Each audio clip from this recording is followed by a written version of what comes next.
Your resource point balance is insufficient. Please wait for the quota to refresh or upgrade to the paid version. HTTPS. Console. Bolsenjin. Conka Z-Pro. Let me tell you, at that moment, there was only one thought in my mind, Kaibi. It's time to pay rent. Can you believe it? Naruto Uzumaki, a freshly graduated genin from Konohagakure, was face to face with a gigantic fox that blocked out the sun. The guy was locked in a giant cage, and when he slapped his paw, the whole space shook. And what did I do? I just laughed, not scared at all.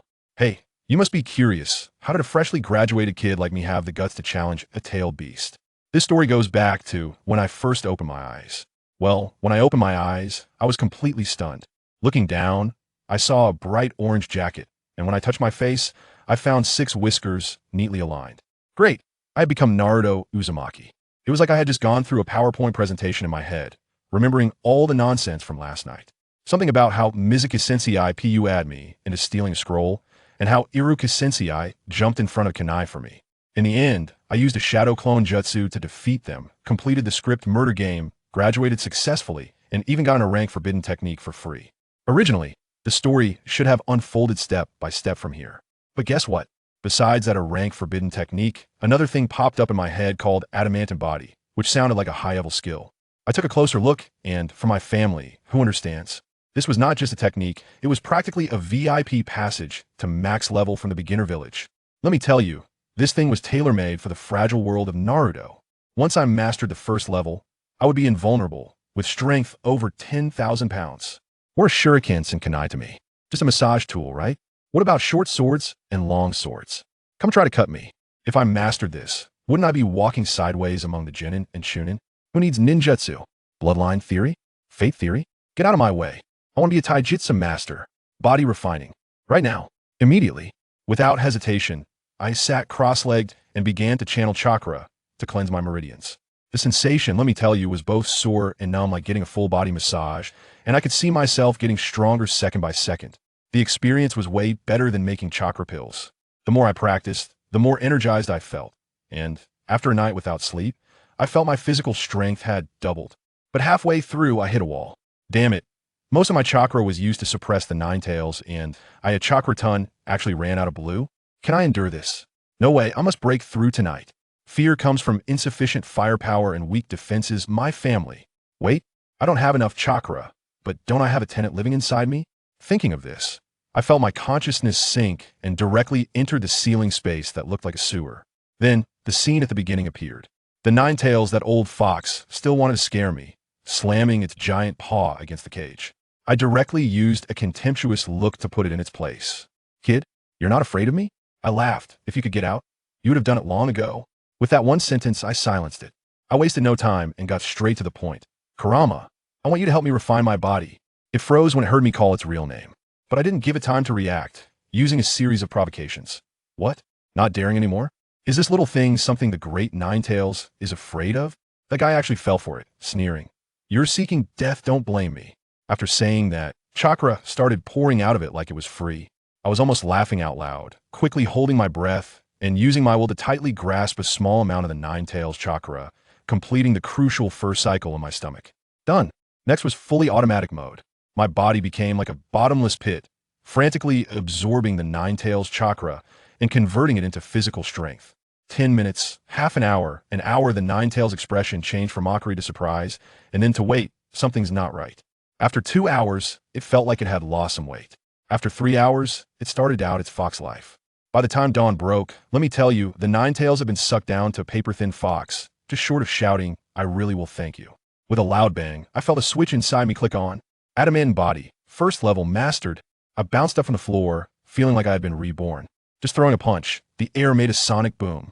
I ran to the kitchen, grabbed a fruit knife, and slashed at my arm. The result? With a clang, the blade twisted into a spiral. Family, this is what security feels like. After finishing all this, my consciousness sank again. Looking at the drained Nine Tails, I smiled brightly. How does it feel, Kurama? Now it looked at me with fear in its eyes. What did you do? I directly set a KPI for it. Don't worry, I won't overfish. For the next 3 months, pay rent every quarter, or it'll squeeze you dry. That old fox was so angry its teeth were grinding, but it still caved in, bowing its head in humiliation. The next morning, I stepped out feeling refreshed, ready to run 10 laps to adapt to my new body. Good heavens, when I stepped down, the ground instantly caved in. This strength definitely needed some serious control. I dashed off, and the scenery on both sides turned into lines. I was so fast I surprised myself. As I was running, a familiar figure appeared ahead. That iconic watermelon head and that shining youthful green jumpsuit, who else could it be but Rock Lee? I accelerated to catch up and greeted him. Yo, Lee, you were working hard. He turned around, saw me, paused for a moment, and then his big eyes instantly ignited with flames. We were like thunder and fire, and before we could finish a few sentences, he was already teary-eyed with excitement, calling me best friend. Best friend, let's have a passionate long-distance running competition. Who could resist that? I immediately agreed. Let's go, best friend. You better keep up. Then we started a sprint. I relied solely on my physical strength, and he actually opened the first gate of the 8 gates to keep up with me. Good heavens, this brother is serious. He really steps up when it matters. After 10 laps, we weren't even breathing hard. Seeing that this brother was so compatible with me, I took out my shriveled frog wallet and invited him for some IKA ramen. After one bowl, Lee was so moved he was in tears, saying I was the first person to treat him this well besides Guy Sensei. After the meal, I declined his youthful invitation to run 500 more laps and was about to head home when Iruka Sensei came looking for me. He still had injuries. Just because he was worried about me, he specially ran over to check on me. Seeing his weak yet caring appearance warmed my heart. He wanted to treat me to ramen, but without a second thought, I pulled out my wallet and insisted on paying. Sensei, you're injured, you need to recover. This meal is on me. Iruka Sensei looked at me, stunned for a long time, and finally showed that kind of fatherly smile of satisfaction. He sat down and looked in my eyes seriously. Naruto, congratulations on becoming a ninja. Family, who understands? At that moment, I was truly touched. In the following days, I took the time to test my defense with explosive tags. Even with iron plates, they bent, and I felt nothing. Every morning, I trained with Lee, and our friendship grew as rapidly as our muscles. Until today, the day of class division arrived. When I arrived at the training ground, I saw Sakura there, holding her face and daydreaming. As soon as she saw me, her face instantly fell, looking extremely displeased. Che, why did you get here first? Where's my Sasuke? Hurry up and come, Sasuke. Let me tell you, I was right there, watching as Naruto completely ignored her and was lost in his own world admiring the scenery. Sakura was completely stunned, you know? She had that expression of, huh? This isn't how the script goes? Why isn't the simp simping? It was unbelievable. She even murmured to herself that Naruto, when he wasn't being an idiot, seemed kind of handsome. Who understands, right? Just that 1 second of infatuation, and the next second she slapped herself twice, spitting out, get rid of this terrifying thought and keep dreaming of Sasuke. Honestly, the Naruto now has an adult soul inside him. Do you expect him to be interested in a little girl like Sakura, who hasn't even matured yet? That's just a joke. Just then, the destined prince arrived. Sasuke, with the BGM playing, hands in his pockets, sporting that ice-cold face that looks like the whole world owes him money, suddenly made his entrance.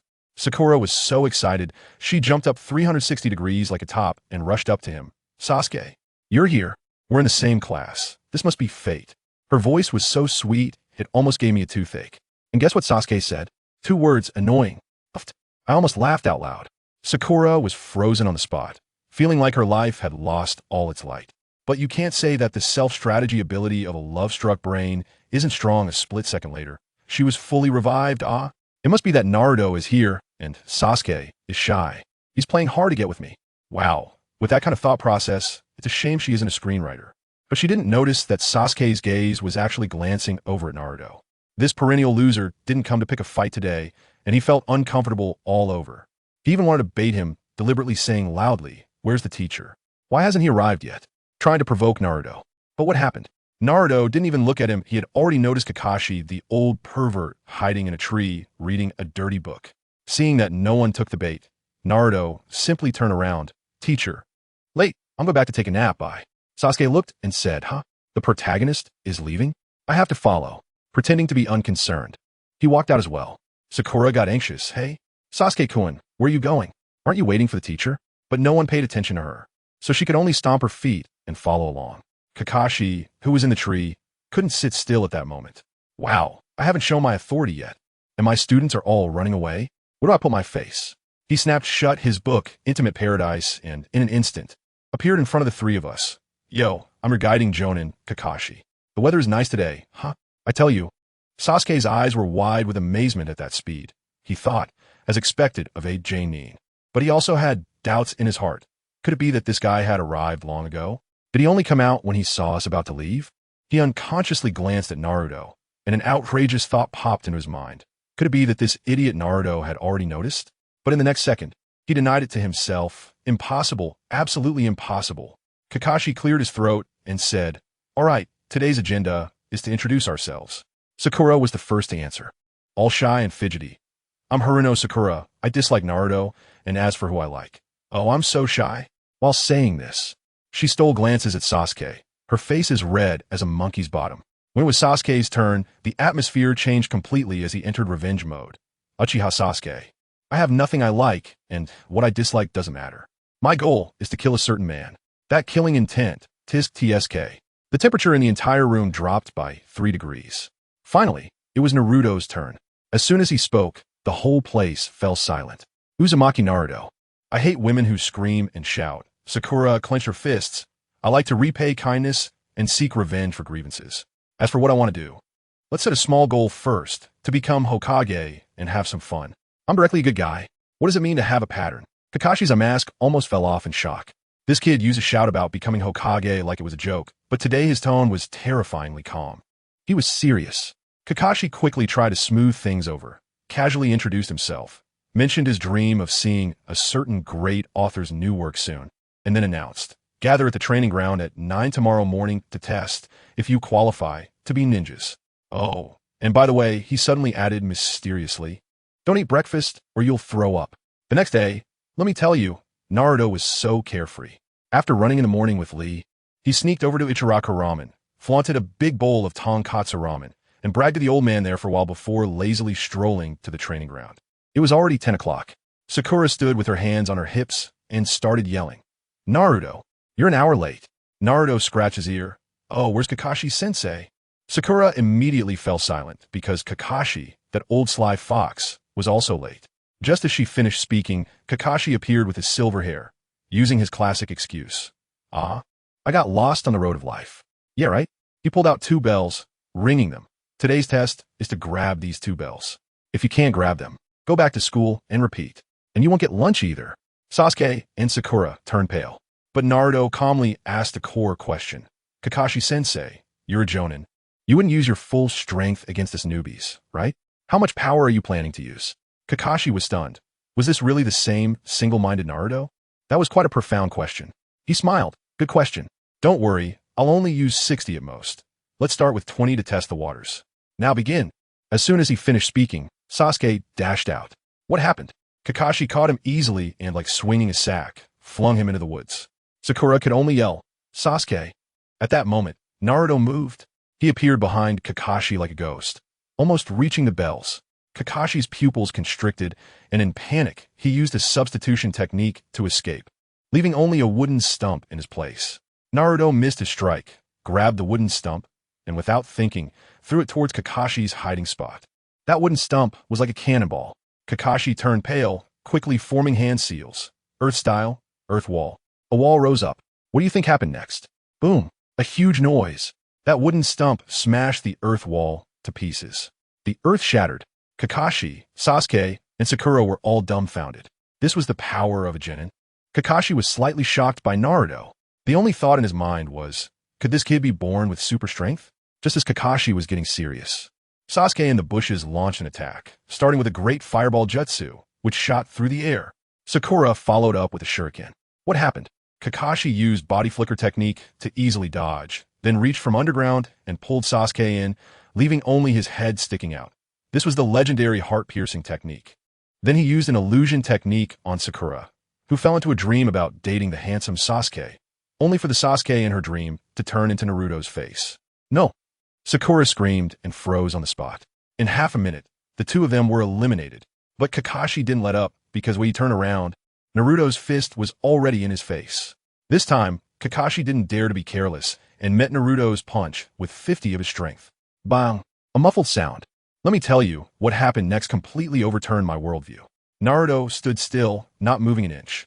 Meanwhile, Kakashi, the elite Jonin, stumbled back 4 or 5 steps before stabilizing himself. Sasuke's jaw almost dropped. How is this possible? Why is this guy so strong? Kakashi was dumbfounded too. Naruto didn't give him a chance to catch his breath. closing in with speed that left only an afterimage. Kakashi had no choice but to raise his strength to 60. Dodging desperately, Sasuke, furious, activated his Sharingan just to barely keep up with their movements, feeling a mix of jealousy and anger. At that moment, Kakashi's shadow clone, which had buried Sasuke, suddenly rushed into the fray to flank Naruto. Sasuke, not knowing what he was thinking, unconsciously shouted, "Be careful." Naruto seemed to hear the command and, like a short-circuited brain, turned to look back. It was in that moment. Kakashi's shadow clone seized the opportunity, formed hand seals, and with 2 fingers pointed at Naruto's backside, unleashed the Leaf Village's ultimate technique, 1,000 Years of Death. Success. Kakashi felt a rush of joy. However, the scene he had imagined where Naruto would fly through the air didn't happen. All that was heard was a crack, and the 2 fingers of Kakashi's shadow clone broke, as if they had stabbed into steel. Naruto's ultimate technique. Indestructible sphincter. Wow, his physical defense was maxed out. The shadow clone instantly turned into smoke from the pain, and the heart-wrenching agony shot back to the original body, causing Kakashi to shudder and freeze for a split second. Now's the chance. Cling clang. By the time Kakashi regained his senses, the 2 bells were already ringing in Naruto's hands. Sasuke and Sakura stood there like they had been hit with a paralysis technique. Kakashi had a face full of mixed emotions. This way of winning was too unexpected. But he didn't know that Naruto had long anticipated this move and had intentionally left a flaw. Now, Kakashi was in trouble. He originally wanted to teach them teamwork, but Naruto had soloed the test. How was he supposed to teach this class now? Sasuke was even angrier, clenching his fists and gritting his teeth, growling, "Damn it, this dead weight." Then Naruto glanced at the 2 huddled together for warmth, a devilish smile spreading across his face, and turned to Kakashi saying, "Kakashi-sensei, didn't you say that those who couldn't grab the bells before noon would face punishment? Now the bells are all in my hands, so shouldn't someone be punished?" When Kakashi heard this, hey, you know what? He actually went along with Naruto's suggestion. Whoosh whoosh. Sasuke and Sakura, my poor teammates, were immediately tied up to the wooden stumps, becoming 2 beautiful sights in the training ground. Let me tell you, Kakashi, this old fox, originally had a script in mind, saying he would tie me and Sasuke up to test Sakura's team spirit. What happened? I completely tore up his script and improvised a new version. Kakashi was left stunned, only able to awkwardly cough twice, saying that those who were punished couldn't eat, then leaving a shadow clone nearby to spy, while he himself found a big tree and leisurely studied the humanities and arts. Wow, the scene was brutal. Sasuke and Sakura were so hungry they were practically sticking their chests to their backs, their stomachs growling like a duet. As for me, I had a hearty breakfast and was full of energy. I slowly took out the 2 bento boxes Kakashi had left behind, and with a snap, opened them right in front of them. The aroma of the food instantly hooked their souls like a fishing line. I couldn't help but click my tongue and say, "Oh no, didn't pass the test, so no food, huh?" Sasuke's mouth was harder than stone as he snorted, "Humph, you're just lucky." But halfway through his words, he lost confidence. Deep down, he knew that if he tried again, he wouldn't pass either. That feeling of helplessness instantly pulled him back to that bloody night when his entire clan was wiped out. Who understands, right? Once this guy gets stimulated, his Sharingan spins like a top, and with a snap, it directly upgraded from 1 tomo to 2. His chakra surged, and he felt a rush of power, laughing maniacally like a villain. Just as he was enjoying himself, I took a step forward, scooped up a spoonful of rice, and stuffed it into his mouth, nearly choking him. In his dazed expression, I quickly cut the ropes binding him and his companion, waving my hand authoritatively. "From now on, you 2 will stick with me. You won't go hungry." Sasuke, in his teenage angst, immediately acted out, just having unlocked his 2 tomo, thinking he was at the peak of the ninja world, and kicked away the bento I handed him, shouting, "Do you see these eyes? I won't lose to you now." At that moment, I thought to myself, this kid is done for. He can't even pack a bento properly. I quickly moved and caught it steadily before it hit the ground, and I casually remarked that wasting food is not a good habit. Sasuke didn't care about that, though. He charged at me with a fierce cry, as if he was about to stomp me underfoot and embark on his path of revenge. What about me? I didn't move at all, just quietly stood there watching him perform. When he flew in with a kick right in front of me, I casually threw a punch. Bang! With a dull sound. The once arrogant Sasuke was sent flying like a kite with a broken string, landing over 10 meters away on the ground, instantly shutting down. Sakura was so worried that she started crying, turning to scold me. "Naruto, you went too far? How could you be so heavy-handed with a teammate?" I shrugged and looked at Erjuzi, who was doubting life on the ground, and said lightly, "Sasuke, don't you want to kill a certain man? What are you going to rely on to do that? Are you going to depend on your own arrogance and the enemy's negligence?" I have to tell you, that sentence was a soul-crushing blow. Sasuke, who was lying on the ground, trembled all over, as if he suddenly understood something, and got back up. He wiped away the tears from the corners of his eyes, looked at me seriously for the first time, and said, "You're right, I was too arrogant." Then he silently took the bento I handed him and started eating heartily. On the other side, Kakashi's shadow clone, who had been spying, was already dumbfounded. Thinking this kid is really something, he did all the work for my first lesson by himself. He popped the clone away and transmitted everything that just happened back to the original. The original Kakashi received the information and felt like he was on fire, thinking he wasn't just mentoring 3 little kids, but the future of Konoha. As a result, he got so excited that he impulsively jumped out again, pretending to point at us and shouted, "Caught you, stealing food." Sasuke and Sakura were so scared that they dropped their chopsticks, while Kakashi was there acting all high and mighty, saying something about violating the rules and needing to be punished. I just laughed, calmly took out the 2 bells, and shook them. "Kakashi-sensei, these 2 bells now belong to Sasuke and Sakura." Kakashi was taken aback and said, "That's not acceptable. They have to snatch them to count." Guess what I did? I directly handed the bells to the 2 of them, letting them take them from my hands, then turned to Kakashi and said, "Look, they snatched them. All right, you want to teach us about teamwork, I understand, don't worry. I'll take care of Team 7 from now on." Kakashi's CPU practically overheated on the spot, and he became all emo. All the prepared speeches he had were swallowed back, and he could only grit his teeth and finish reciting that classic line about ninjas who don't cherish their comrades being the worst of the worst, then announced that we all passed. Once that was settled, Sasuke started following me like a little shadow, even coolly sending Sakura home. When it was just the 2 of us left, he looked at me with eager eyes and asked, "Naruto, tell me how you got strong." I looked at him and found it amusing, so I directly replied, "Meet me outside the old gate of the Konoha Police Department at 6 o'clock tomorrow morning." The idea was to lure him in, and as expected, Sasuke took the bait and grit his teeth to agree. The next day, I didn't pay him any attention and went straight to the Hokage's office. Just as I reached the door, I heard the 3rd Hokage arguing with the eerie, bandaged old man Danzo inside. When Danzo stormed out, his face was as dark as the bottom of a pot, and he shot me a fierce glare. I couldn't be bothered to deal with him, so I pushed the door open and slapped my hand on the Hokage's desk, getting straight to the point. "3rd Hokage, I'm here to get back what I've lost." The 3rd Hokage's face changed instantly. He didn't expect that I already knew I was the son of the 4th Hokage. This old man, true to his title as a master of acting, immediately started putting on a show, saying things like, "Child, I kept this from you to protect you," with all the heartfelt emotion. I wasn't buying any of it. I just said one thing: return my money. In the end, with no other options, the 3rd Hokage had to relent and said he would return half of my assets first.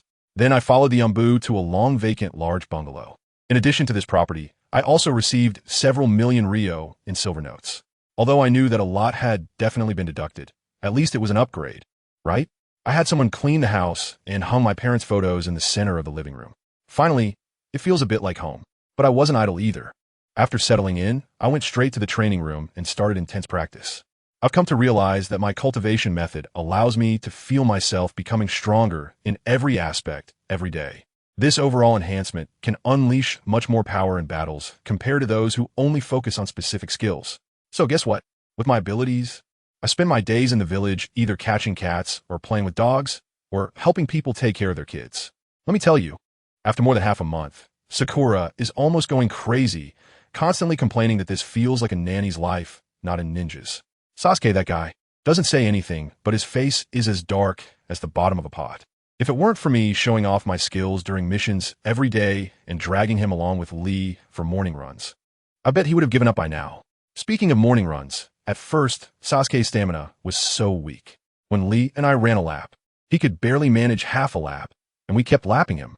Now, he can finally keep up, so the practice wasn't in vain. Just when everyone's patience was about to reach its limit, Kakashi-sensei finally did something useful. Shaking a mission scroll, he smiled and said, "Stop catching cats. We're leaving the village for a C-rank mission." Damn, at that moment Sakura's second personality was about to burst out. While on the surface, she was still looking at Sasuke with restraint. "How wonderful it is, Sasuke-kun." I bet she was already popping champagne inside. Sasuke too. The excitement in his eyes was impossible to hide. He had been holding back his double Tomo Sharingan for so long and had been eager to try it out on a living person. I was certainly excited too. The wheels of fate had finally started to turn. I pretended to ask Kakashi, Teacher, will we get to see ninjas from other villages this time? After confirming that the task level was the same as I remembered, I finally felt relieved. Team 7, let's go. Our destination, the land of waves. However, as soon as we hit the road and met the client, I almost fainted. The client was an old drunkard named Dazna, reeking of alcohol. And he looked at us like we were just a bunch of kindergarten kids. He immediately said, "Huh? You sent a few little kids? Does anyone understand?" This old man had already spent the commission money we gathered halfway to buy alcohol, and yet he was still picky about a C-rank mission. Kakashi-sensei was immediately displeased and directly confronted him. "Mr. Dazna, let me tell you, if you dare to hide the truth about the mission and we encounter ninjas, we'll take your money, and you'll end up on the blacklist of Konoha. Think it over." Wow. Kakashi-sensei's workplace reprimand left the old man speechless, and his expression was quite something. Now even a fool could tell that this mission definitely had some hidden issues. Sakura was fuming behind us, while Sasuke completely ignored the old man, wishing for some ninjas to jump out so he could practice. We hadn't been walking long when I saw two puddles on the ground. It hadn't rained for days, and yet there were two puddles appearing in the flat ground. This disguise was too crude, right? I glanced over, and those two guys in the puddles, the Ghost Brothers, seemed to panic for a moment, but when they saw I was just a kid, they relaxed their guard. Their target was Kakashi, planning to take him out first and then deal with the three of us. The next second, those two guys suddenly attacked, their arms with iron chains swiping down and tearing Kakashi into pieces. Sakura and Dazna were stunned on the spot, yelling Kakashi-sensei in a heart-wrenching way. Sasuke remained calm, quickly realizing it was a substitution technique. Kakashi had already hidden up in a tree. He was just about to move, casting a glance my way, signaling for each of us to take one. But I couldn't wait for him. I charged right in. When those two saw me coming in empty-handed, they laughed. "Is this kid crazy? Seeking death." And what happened next? Let me tell you, the scene was incredibly relieving. One punch. Crack. I threw a punch, and the weapons in their hands, the shurikens and chain knives, shattered on the spot like glass. That little bit of force wound even be enough to give me a scrape. The wind from my punch blew their hair back like they were super scions.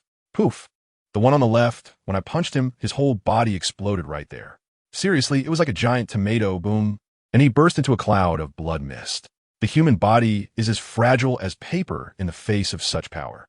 The one on the right was so scared he wet himself, his pants were soaked. Then another punch. Poof. This time, with no weapon to block. It exploded even more spectacularly, like a blooming, blood-colored firework. Sakura's legs went weak, and she collapsed to the ground. Daz's old man instantly sobered up, his eyes wide as saucers. Sasuke was also dumbfounded.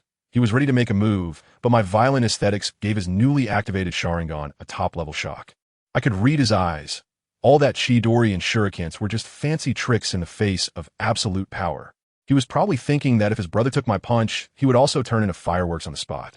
I retracted my fist, and the force of the punch blew away the blood mist, leaving me spotless. Then I turned my head and smiled slightly at the nearby woods. "Kakashi-sensei, stop hiding. It's time to come out and clean up." As soon as I said that, I turned to look at the petrified Sasuke and Sakura, and calmly said, "See, just follow me from now on." This time, neither of them dared to refute, their heads nodding like little chicks pecking at rice. The facts were laid out before us. Whoever had the bigger fist was the boss. It was that simple. Kakashi jumped down from the tree, looking helpless. He had originally wanted to use these two as teaching material to impart some combat experience, but I had knocked that idea out of him with just two punches. The way he looked at me had changed. He was probably grateful that I hadn't gone all out during the survival exercise, or he might have become a legend by now. Well, no need to cultivate team spirit. I had directly established my position within the team with this display, and now I was the invisible leader of Team 7. Sakura snapped back to reality and started complaining to Kakashi, saying he had scared them to death by playing dead. Kakashi apologized while shifting the topic to Dazna. "Old man, 2CH9 popped up during a C-rank mission. Do you have anything to say now?" At this point, Dazna couldn't hold back any longer and spilled everything like beans from a bamboo tube. He talked about the shady businessman Kato monopolizing the land of waves and trying to stop him from building a cross-sea bridge, among other things. After listening, Kakashi gave us three the choice, to continue or to go back and report to the village. Sakura seemed a bit hesitant and wanted to go back, but Sasuke was not having it. He hadn't had enough fun yet and firmly shouted, "We're going." Then both of them looked at me. Can I say I won't go? I laughed and said, "Of course we have to go. Isn't it just that the enemy got a bit stronger? What's the difference? We'll just beat them up like usual." I said this with such nonchalance that Sasuke's eyes nearly popped out. He was probably already calculating how to learn the secret to getting stronger from me. However, I wasn't going to be a pushover. I directly said to Dazuna, "Old man, the mission has upgraded, so the reward has to upgrade too. Make sure you make up the money when we get back, not a single cent less." Dazuna wanted to haggle with me, but as soon as he caught sight of my fist that looked like a clay pot, he immediately nodded and bowed, of course. "Of course. I'll make it up no matter what." All right, that's settled. We continued on our way, but this time everyone was much more alert. After walking for a few hours, we reached the edge of a lake. Suddenly, whoosh, several shurikens shot from the surface of the lake towards Kakashi. Kakashi dodged in an instant, his eyes fixed on a certain spot on the lake's surface. "Come out, Mist Ninja." Hehe, as expected of the copy, Ninja Kakashi. A muscular man, wrapped in bandages and wielding a giant sword, emerged from the water. "A decapitating sword? Is that you, Zabuza Momochi?" Kakashi immediately recognized him. Good heavens, an elite jonin. Kakashi quickly turned to us and shouted, "You three, protect the client. This guy is a rogue jonin from the mist, very tricky." As soon as he finished speaking, the two clashed like two bolts of lightning, the sound of blades clashing echoing fiercely. Zabuza tried to rely on his big sword to suppress Kakashi, but Kakashi's taijutsu was no joke, and his shurikens were relentless. After dozens of exchanges, Zabuza realized he couldn't gain the upper hand in taijutsu, so he immediately started forming hand signs, preparing to unleash a water technique. Water style, water dragon jutsu. He formed the signs quickly, but then something even more impressive happened. Kakashi's Sharingan activated, and he synchronized his hand signs with Zabuza, even faster than him, and shouted out first. Boom! Two water dragons collided in midair, Kakashi's being clearly thicker and more powerful, directly crashing through Zabuza's water dragon, drenching him from head to toe like a waterfall. Just as Zabuza was recovering from the water, Kakashi's shadow, shurikens arrived, raining down dozens of shurikens. Zabuza swung his giant sword wildly, but still got several shurikens embedded in his calf, drawing blood. Sasuke watched with excitement, his two-tomo Sharingan nearly sparking, murmuring, "Is this the battle of a jonin? Testing, suppressing, pursuing. So cool." Kakashi's moves were indeed impressive, and it looked like he was about to secure victory. However, just as Zabuza was lamenting Kakashi's prowess, I suddenly appeared beside him. Seeing this kid daring to come close, he laughed in anger. Where did this little brat come from? Looking for death. With that, the decapitating sword swung towards me like a fly swatter. Sakura screamed from behind, and Sasuke clenched his fists nervously. I looked at the large knife and smiled. Copy Ninja Kakashi? Demon of the Bloody Mist? Quite a few titles, huh? Remember, the one who will beat you today is named Naruto Uzumaki. One Punch Naruto. Boom! My fist and the executioner's sword clashed head-on. In that, I believe the only four words left in everyone's mind were, crushing and sweeping away. That hard executioner's sword shattered. No, it didn't just break, it exploded, except for the hilt. The entire blade shattered into pieces under my fist with a bang. My fist, still full of power, struck firmly against Zabuza's chest. He didn't even have time to spit out a mouthful of blood before his whole body burst like an overinflated balloon, creating a more intense rain of blood on the spot. The battle ended without any probing or hesitation. It was just one punch, executed in one breath, exhilarating and unrestrained. Sasuke stared at me, maintaining the pose of my punch. He had just thought Kakashi's battle was incredibly cool, but now, compared to mine, it was like child's play. He repeated that sentence again, but this time his tone was filled with subversion and fervor. So this is what a battle between ninjas is like. With one punch, I shattered this kid's worldview. He began to understand that no flashy techniques could compare to sheer strength. Just then, 3 Senbon flew out of the woods, heading straight for me. A guy wearing a mask from the Mist Assassination Unit jumped out, screaming hysterically, "You killed Lord Zabuza. I will avenge you." Hey, isn't that obvious? Those 3 Senbon came at me, clanging against me like a massage. They didn't even break my skin. Seeing this, Haku immediately calmed down. He took off his mask, looked sadly at the bloodstain on the ground, and then directly gave up resistance. Just kill me. Without Lord Zabuza, I have no meaning in living as a tool. Wow, is this really happening? Kakashi and the others were stunned. Kakashi probably understood the tragic fate of a ninja and the destiny of a tool, then handed the decision over to me. Naruto, it's up to you to deal with him. Haku thought I would definitely kill him, and a hint of relief appeared on his face as he closed his eyes, waiting. I walked step by step to him, raising my fist. Just as he thought he was about to become part of the blood rain and merge with Zabuza's blood rain. My fist transformed into an open hand in the instant it approached his neck, gently delivering a chop that knocked him out. What a joke. Ice release bloodline, right? ISNT this, just a walking humanoid high-power cooling machine? How convenient for cooling down in summer. It's such a waste for a dead person as funeral. I can't use verbal jutsu, so I can only resort to the old method of winning people over with virtue. I grab Sai and casually toss him over to Sasuke, saying, Sasuke, Sakura, take him with you. Sasuke instinctively let out a cold grunt of annoyance. But his body obediently caught Sai. There was no helping it. The force of my punch just now was too strong, and no matter how prideful he acted, his body knew who to listen to. Sakura also instinctively came over to help, and after supporting Sai, she reacted with an angry shout at me. Damn Naruto, do you think of us as your sidekicks? I didn't even turn my head and directly shot back. Oh, isn't it? Sakura was immediately speechless. She secretly glanced at Sasuke, who was next to her supporting Naruto, and hey, the anger on her face vanished in an instant. She probably started daydreaming about their little world again. Sasuke wasn't as love-struck as she was, but when he looked at me, his eyes were full of hope. He seemed to realize that as long as he could become strong like me, killing his brother wouldn't be a dream. Kakashi watched the bizarre relationship among the three of us with a helpless expression, wanting to say something but hesitating.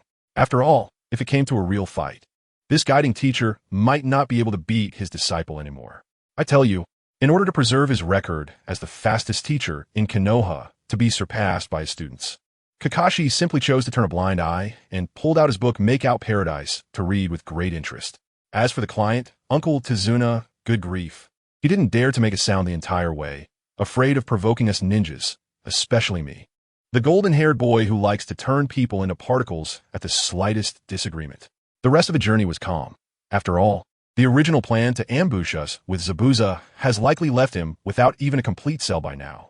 Even his little psychic Haku was knocked out and taken away by me. Along the way, Uncle Tizuna finally nervously revealed the name of that swindler, Kato. As soon as I heard it, I pounded my chest and promised him, don't worry, although I don't like to meddle in other people's business. I won't let any king who exploits the common people get away. Kakashi, listening nearby, finally breathed a sigh of relief, probably thinking that my will of fire is quite pure. Bah, what will of fire? This is just basic justice, okay? Don't lump everything into that concept. Just then, the Haku I was carrying woke up again and started to say, let me accompany Lord Zabuza. Before he could finish bam, I knocked him back to dreamland with another chop. Sakura beside us was almost going crazy. Naruto, when will you stop? This is the third time. Can't you just let him walk on his own? Let me tell you, the second half of the journey was tough for Sasuke and Sakura. I called it teamwork training, making them carry the unconscious Haku on either side. These two had no chemistry to begin with. Carrying someone was even more tiring than carrying someone on their back. And they were exhausted like dogs. Sakura complained to me, so I shook my fist, and she immediately shut up. But her stamina really was lacking. Just as Haku was waking up, showing a glimmer of hope in his eyes, I slapped him back unconscious. At that moment, Sakura suspected I was taking personal revenge. Finally, she exploded with emotion and declared she was done. I'm out. The moment she let go of Haku, she felt like she had transcended. But before she could enjoy that for even 2 seconds, Sasuke coldly said, get stronger, and told her, Sakura, hold him up. Who understands, everyone? 1 second she was full of resolve, and the next, looking at Sasuke's handsome face, she was instantly lovesick. Okay, Sasuke, it's worth it to work hard for you. Sigh. I shook my head. Luckily, I had already jumped out of this melodramatic love triangle. When we arrived at Dazna's place, his grandson Inari opened fire on me as soon as he saw me. Is this yellow-haired shorty capable? Goodness, my temper. If it weren't for the third Hokage cutting my living expenses back in the day and making me malnourished, would I be this short? The third Hokage has done nothing but bad. Dazna hurriedly covered his grandson's mouth, continuously apologizing. I turned to Kakashi and asked, Sensei, am I really that scary? Kakashi's deadfish eyes were about to roll back, probably thinking, you just knocked someone out with one punch, and you're asking why we fear you? But he didn't dare say it. He was afraid he would be the next one needing teamwork training. The next 10 days, we settled down. Compared to going back to catch cats and dogs, I preferred training here. Kakashi, surprisingly, wasn't exhausted from using his Sharingan and was actually serious about giving us special training. As soon as Sasuke heard special training, he got all hyped up, his mind filled with thoughts of defeating Itachi. The first item of special training was chakra control, climbing trees. Sakura turned out to be a genius, succeeding on her first try. Sasuke fell halfway up. When it was my turn, I simply spread my hands. Kakashi-sensei, what's chakra control? Kakashi's dead fish eyes widened like copper bells, with a look that said, "Are you kidding me? You knock someone out cold and still ask me what chakra control is?" I could only continue to pass the buck. Natural strength, you know. It's all Shimoku's fault. Kakashi had no choice but to start from the basics.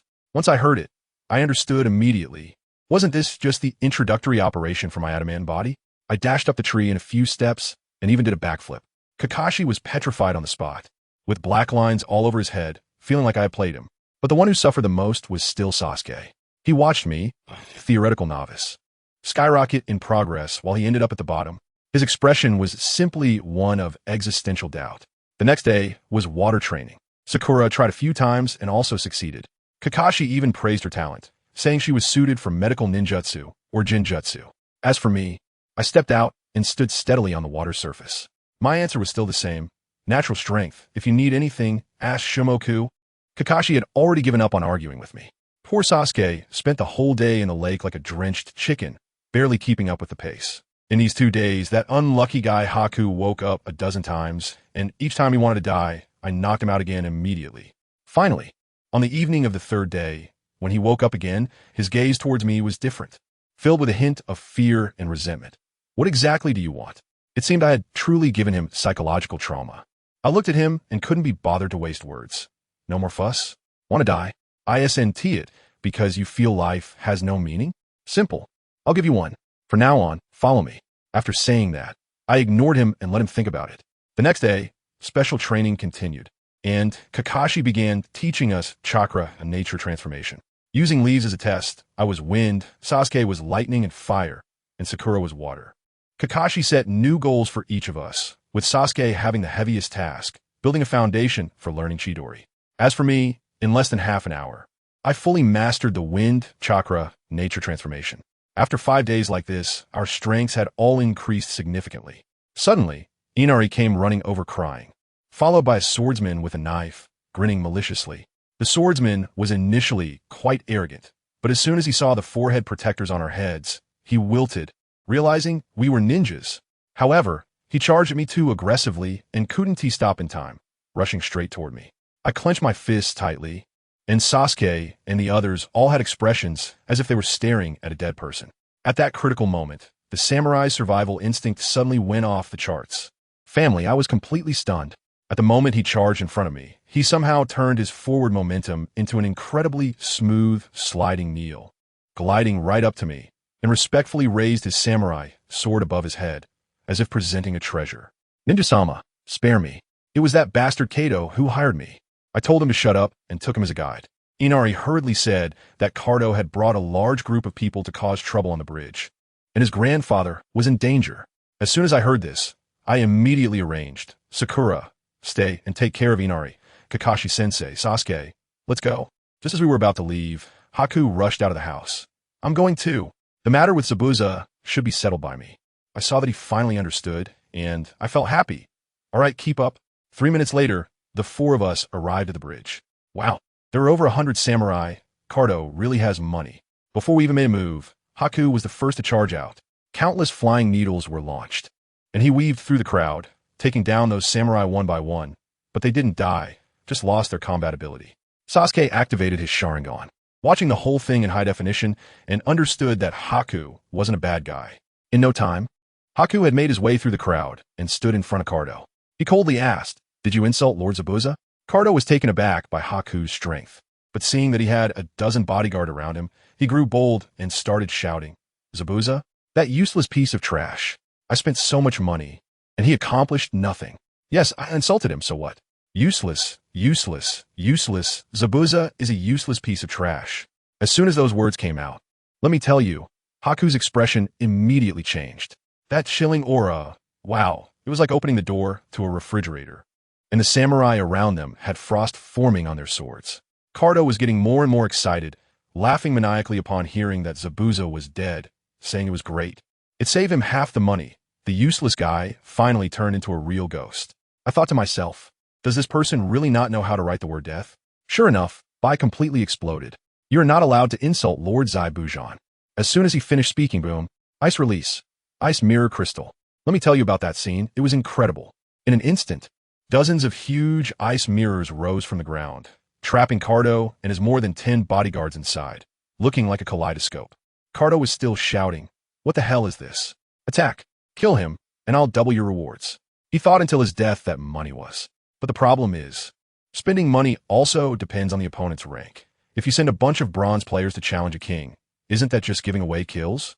The next second, in each ice mirror, Bai's figure appeared. Dozens of bays raised their hands at the same time, each holding poisoned flying needles. The scene, let me tell you, was like opening a barrage with hundreds of real projectiles plus countless ice needles flying past with a whoosh. Ah! The screams echoed across the entire bridge, rising and falling. In less than 10 seconds, those so-called elite warriors all fell down like dumplings. Cardo also had dozens of needles stuck in him, but Bai was skilled. He avoided all the vital points, leaving Cardo unable to die, even if he wanted to, only able to wail in agony. The remaining warriors who weren't affected, upon seeing this situation, screamed mom and ran faster than rabbits. A few panicked ones even jumped over the railing into the sea. Sasuke and Sakura were dumbfounded, while Kakashi-sensei provided a live demonstration. Did you see that? This is a bloodline limit, ice release. It's just like your Sharingan, a hereditary superpower. I was listening, but my mind was calculating something else. Why should I spare Bai? Who understands my family? ISNT, he's just a walking human-shaped air conditioner. When summer comes, he cools 24 hours a day, consuming as much energy as 3 bowls of ramen. The cost-effectiveness is incredible. Bai walked step by step in front of Kaido, his gaze icy, kneeled down and apologized to Zabuza. Kaido didn't dare to resist anymore. His life was at stake. What use was money then? Enduring the intense pain, he knelt on the ground, apologizing while slapping himself across the face. When Bai's anger had subsided somewhat, and he was about to use a kunai to give him a quick end, I grabbed his wrist. "Wait," I said. "First ask him where he hid the money. This old man is so shady. He must have embezzled quite a bit. Moreover, he still owes Zabuza half of his wages. Zabuza may be free now, but we who are still alive have to retrieve what is owed." As soon as I said that, Bai was completely stunned. He looked at me, and the hatred in his eyes slowly faded away. Indeed, compared to scum like Cardo, I, who would punch him to death without hesitation, actually gave Zabuza his final dignity. In the blink of an eye, we returned to the village, and the morning run was over. It was truly a race full of youth. Xiao Li, with his thick eyebrows and big eyes, gave a thumbs up, his teeth shining in the sunlight. We had already finished running, and Sasuke was just panting over. Xiao Li gave him a thumbs up too. Wow, Sasuke's speed has also increased. Sasuke rolled his eyes. What a couple of freaks. As soon as I heard that, I was unhappy. I said, "Sasuke, you can't just call us freaks because you can't keep up with us, right? Honestly, it's clearly because you're too weak, okay? This guy thinks that just because he trained hard in the land of waves, he's all that. In the end, he still got left behind by us." Sasuke's handsome face instantly darkened. He realized that Naruto had indeed gotten stronger, but his mouth was still as annoying as ever. "Humph, one day I will surpass you both." I chuckled and said, "Sure, I'll wait. But according to your logic, won't you end up being the pervert we talk about?" Sasuke was left speechless, getting so angry that he turned to leave. Just then, Lee suddenly dropped a bombshell. "By the way, Naruto, Sasuke, are you guys ready for the Chunin Exams?" Chunin Exams? I exchanged glances with Sasuke. Kakashi had never mentioned it. Seeing our confused faces, Lee started to explain, saying that the exam happens twice a year and that ninjas from other villages would come. It's like a mini ninja world war. He also speculated, could it be that Kakashi-sensei thinks you guys aren't strong enough, so he didn't sign you up? No way. Sasuke was the first to jump up, with me, a genius, and Naruto, a monster. How could we not be qualified? Let go, Naruto. We need to find Kakashi and get to the bottom of this. I stopped him, big brother. I just finished running and haven't eaten breakfast yet. Why the rush? So, I led the two of them straight to Yao Ramen. With the inheritance that the third generation returned to me, plus the money I scraped together from Cardo, I had enough to achieve ramen freedom. By the way, Bai is now considered one of my people, but he's still in a probation period and can't wander around casually for now. The old man of the third generation questioned me for a long time about my sudden increase in strength, and I gave him a set answer: innate divine power. Plus, everything unresolved is blamed on Shuei Mu.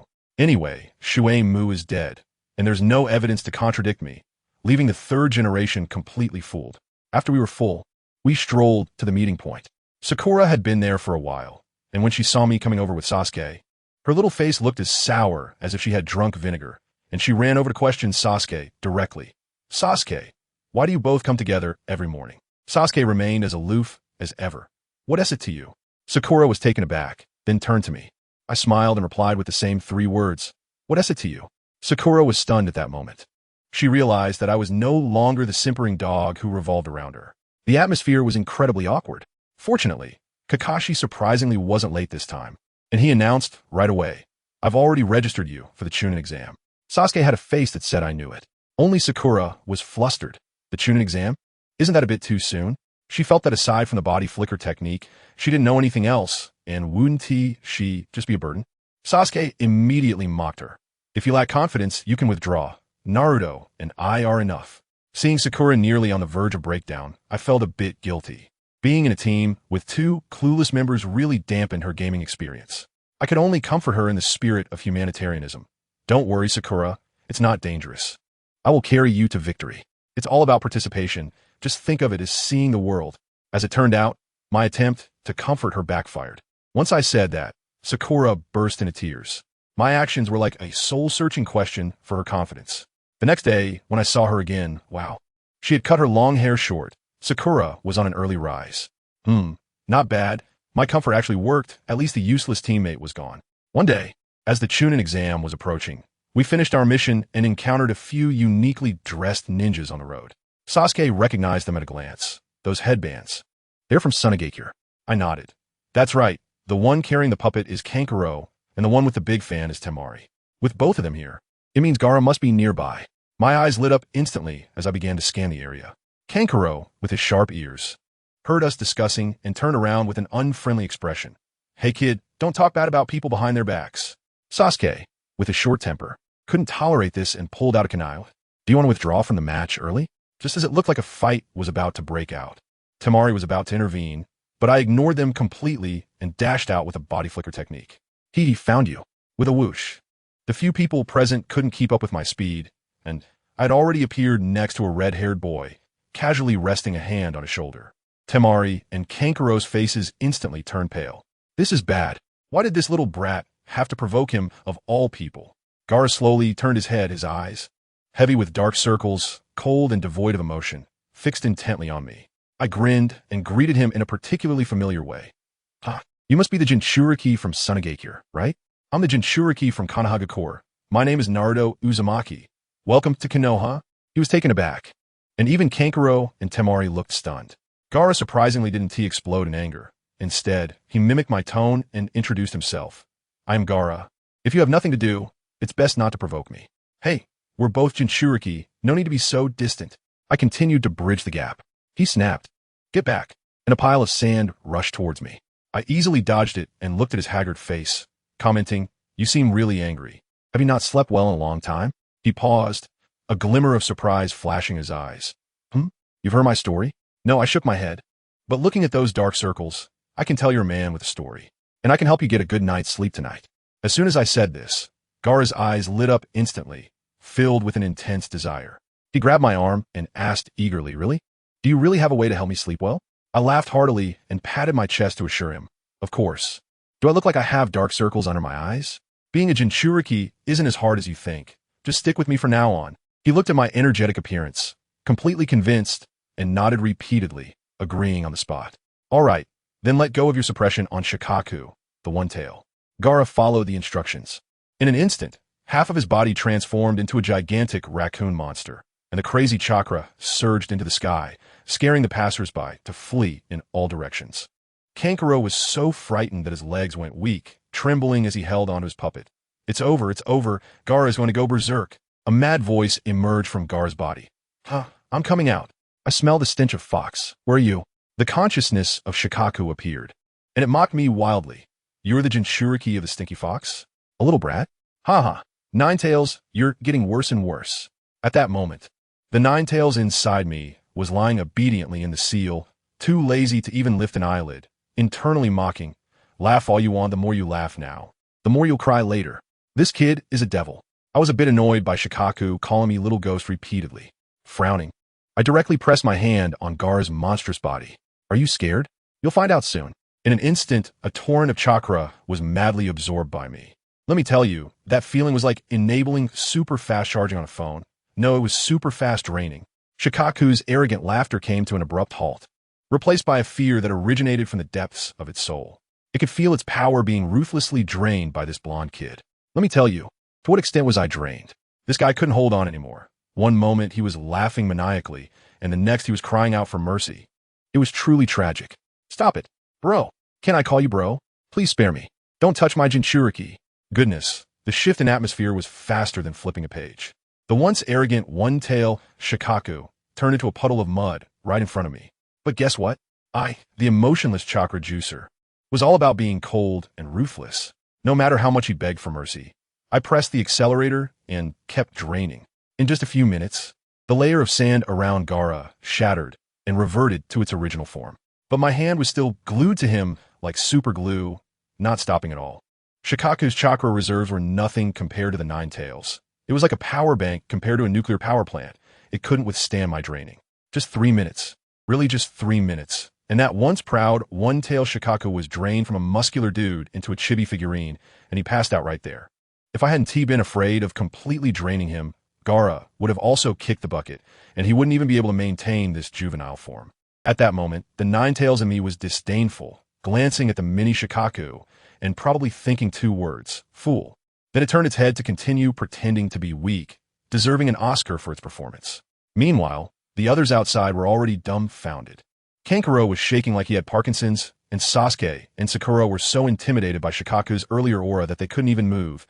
Helping out was a distant dream. Especially Sasuke. Let me tell you, this guy had an inflated sense of pride.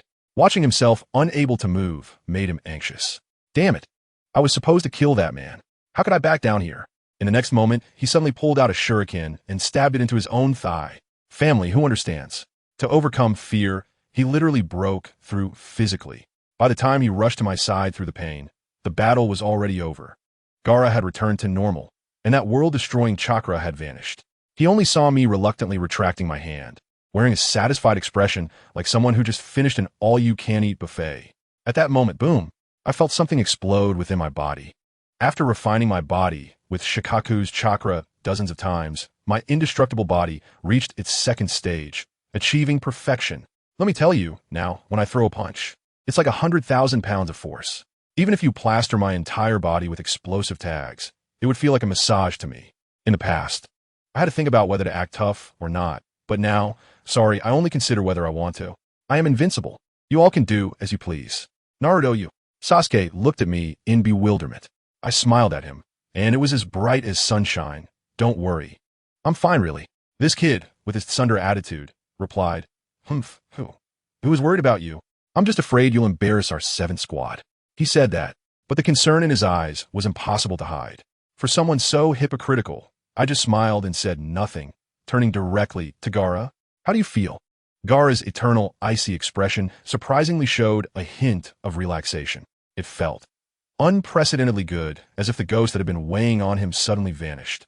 He looked at me, his eyes filled with curiosity and confusion, and finally managed to say, Thank you. You want to sleep, right? I interrupted him directly. Go ahead, this time I've extended your peaceful sleep for a month. If your sleep quality isn't good afterward, feel free to come to me anytime. The after-sale service is guaranteed.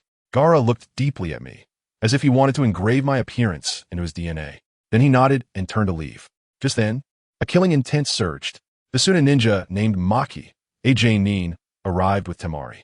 Upon seeing us surrounding Gaara, without saying a word, he raised his hand and unleashed a powerful jutsu. Wind release. Windblade. It came directly at my face. Good grief, he intended to take me out. The Jinchuriki of Konoha, while he had the chance. The Umbu in the distance couldn't even react in time. Sasuke, seeing that I was standing still, thought I was frozen in fear and panicked. He instinctively wanted to rush forward to use himself as a human shield for me. In that moment, he probably envisioned an entire 80-episode drama. Damn it, is my path of revenge going to end here? This underachiever, I still have to rely on him at a critical moment. Hey. I grabbed him and said, It's not your time to be a hero yet, Sasuke. I have to say, seeing this kid rushing out without a second thought really warms my heart. No wonder in the original work, I insisted on bringing him back. This friendship alone is worth it. But now, is it necessary? Not at all. Facing the fierce wind blades from Akina, I just stood there, waiting until it was 2 meters away from my throat, and casually threw a punch. Boom! A gust of wind, far more violent than his ninjutsu, directly surged back. Akina was instantly dumbfounded, with thoughts racing through his mind. S-rank wind release? No way. This is a punch wind. How is this possible? He reacted quickly, instantly using earth release to harden his whole body. But it was useless. The punch wind from my blow shattered his arm that was casting the jutsu, and half of his body was blown through, his headscarf flying away without a trace. If he hadn't protected his head at the last moment, he would have exploded on the spot. And still, this was me holding back 80% of my strength to avoid hurting Gaara beside me. Gaara and Sasuke next to me looked like their eyes were about to pop out. Gaara's eyes were filled with admiration. As a Jinchuriki, why are you so awesome while I'm struggling so much? And Sasuke quietly pulled back the leg he had just stepped out with, his face turning red. It was just too much. The self-moved moment from just now turned into embarrassment. The clown turned out to be me. I smiled and patted his shoulder, sincerely saying, "Thank you, Sasuke." At this, his face turned even redder, even more so than the blood flowing from Maki's wound. The half-dead Maki on the ground used his last bit of strength to shout, "Retreat! Retreat! Hurry and take me to get treated. I can still be saved." And just like that, a farce came to an end. But the legend of my punch was just beginning to spread in Konoha. The scene shifted to the Hokage's office. That old guy Danzo was causing trouble for the third Hokage again. "Hizashi, hand over the Jinchuriki to me," he commanded right off the bat. The third Hokage, with his back to him, leisurely took a drag from his cigarette and said, "Danzo, young people are naturally impulsive. Isn't the issue resolved now? Don't overreact. You're old, Hizashi." Danzo began his manipulation. The Jinchuriki is a weapon. Emotions must be erased, and they must be completely brainwashed. The third Hokage blew a smoke ring and slowly replied, "We are old, which is why we should trust the children more. Danzo, let the young ones handle their own matters." Danzo slammed the table in anger. "You're wasting the village's combat power." The third Hokage shot back with a single line. "Danzo, I am Hokage." The implication was clear. Listen to me, stop whining. Fuming, Danzo stormed out, leaving behind a harsh remark. "You will regret this." Inside the office, the third Hokage looked out the window and muttered, "Born with divine power, huh?" Then shouted outside, "Someone clean this window for me." Meanwhile, our Team 7 had arrived at the Chunin Exam venue. As soon as we stepped out, we ran into Lee and the others. When Sasuke and Neji, these two geniuses, met, it was like a spark igniting thunder and fire. One had the Sharingan, the other the Byakugan, and neither would back down. Neji's mouth was particularly irritating, constantly talking about the cage of fate, as if the whole world had to follow the script he wrote. Just then a timid voice came from behind me. "AR. Naruto-kun." I turned around and saw Hinata. Looking at this rosy-cheeked little girl, I smiled. "Destiny? Nonsense. Today, I will show you that I can change it." I walked straight up to Neji and, in front of everyone, slapped him on the shoulder and arrogantly said, "From now on, you'll stick with me, Neji." As soon as I said that, the whole place fell silent.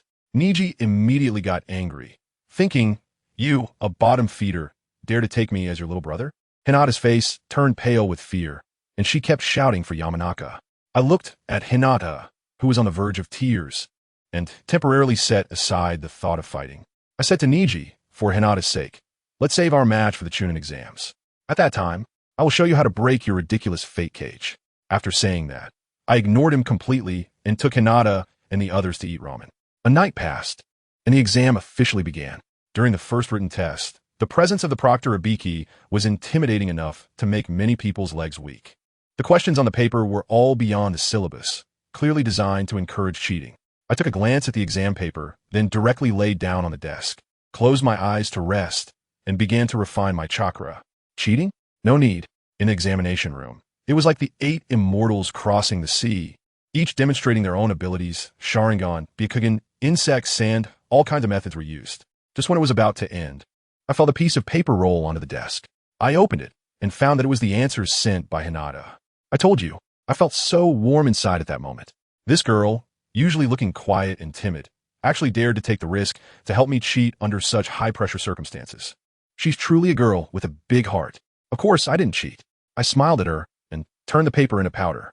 In the end, Ibiki announced the 10th question that tested our courage. Everyone in Class 7 passed, and I advanced with a blank sheet in a cool manner. Hinata was even happier about my success than her own. Soon after, the proctor for the second exam, Mitarashi Anko, burst in through the window, looking fierce. After briefly explaining the rules, she threw us dozens of people into the forest of death. As soon as we entered the forest, Sasuke and Sakura looked at me in unison. Naruto, what do we do? You see, after that punch, I had already become the undeniable core of Class 7. Even Sasuke, the proud weirdo, now looked at me with a hint of admiration. All that Indra and Ashura Fate talk is nonsense in the face of absolute power difference. I analyzed it. Our team has no sensory ninja, so searching for people feels like looking for a needle in a haystack.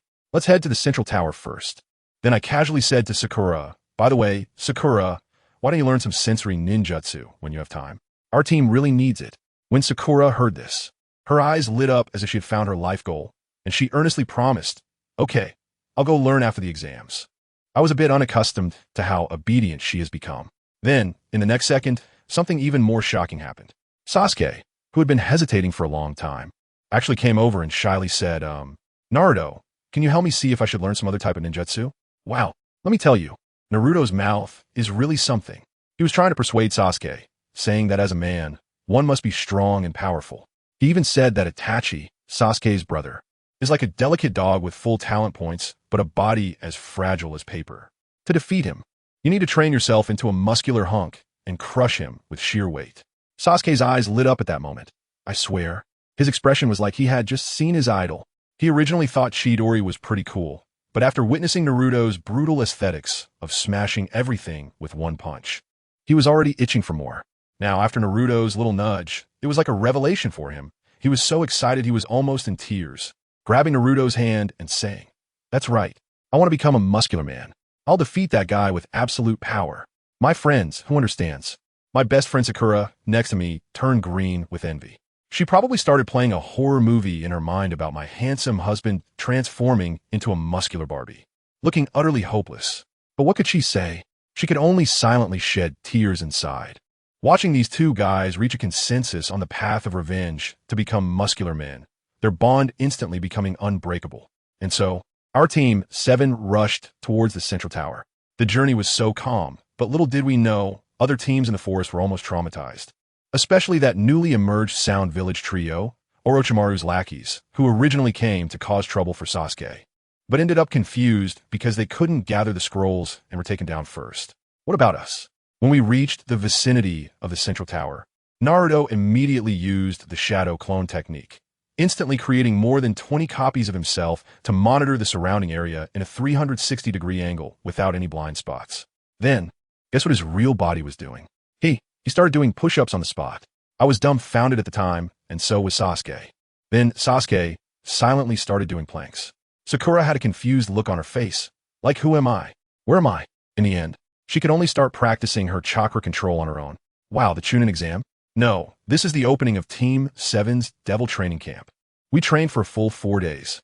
By the 4th day, Sasuke finally mastered the Chidori with a loud crack, making a huge hole in a tree that required the 3 of us to hug it. The power was indeed impressive, but he didn't look at me or Sakura. He was just staring at Naruto.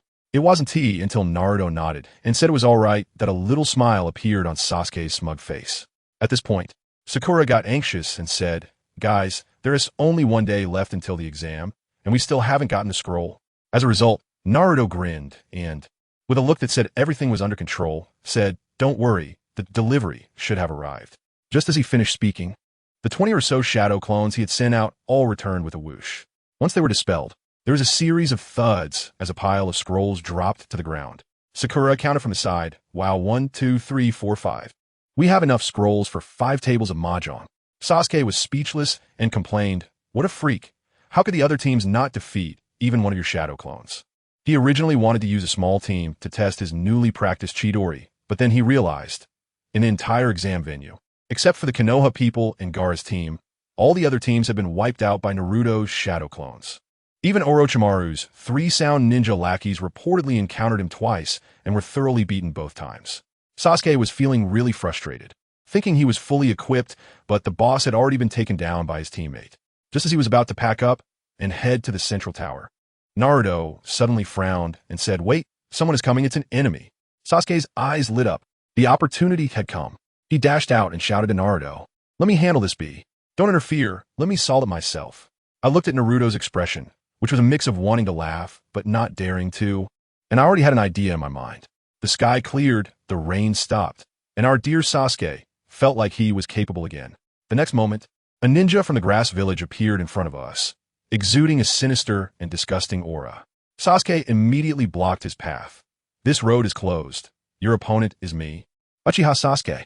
The guy opposite him chuckled. In an instant, his arms transformed into two giant pythons that lunged at us. Sakura and I were both stunned. Sasuke remained relatively calm. With a fireball jutsu, he roasted the snakes, and the air was instantly filled with the aroma of barbecued meat. Surprisingly, the guy was not angry at all. He extended his long tongue and licked his lips. The action was utterly disturbing. Naruto, who stood out like a sore thumb, couldn't hold back anymore and raised his hand to speak. Uncle, if we're going to fight, could you not do such disgusting things? It's affecting my appetite." Orochimaru, the disguised grass ninja, momentarily froze his smile. He began to verbally tempt Sasuke, saying that following him would give him power. Sasuke completely ignored him and threw a handful of shurikens to block his movements. However, that guy's body twisted like a boneless abstract art piece, and he dodged all of them. Even scarier, his neck suddenly stretched several meters, and a head lunged at Sasuke like a missile. Sasuke was so startled that he jumped back, leaving a paper bomb behind. With a bang, it blew that flying head apart. When the smoke cleared, let me tell you, that scene made me want to vomit my dinner from the night before. The guy's skin was blown off, revealing another face underneath. One face with 2 layers of skin on top.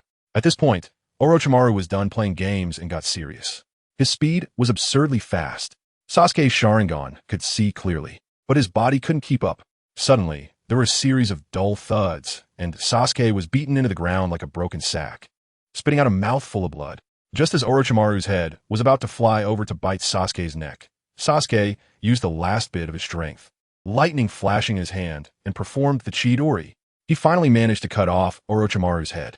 Unfortunately, the head that fell to the ground turned into a layer of snake skin, and a new one grew back on his neck.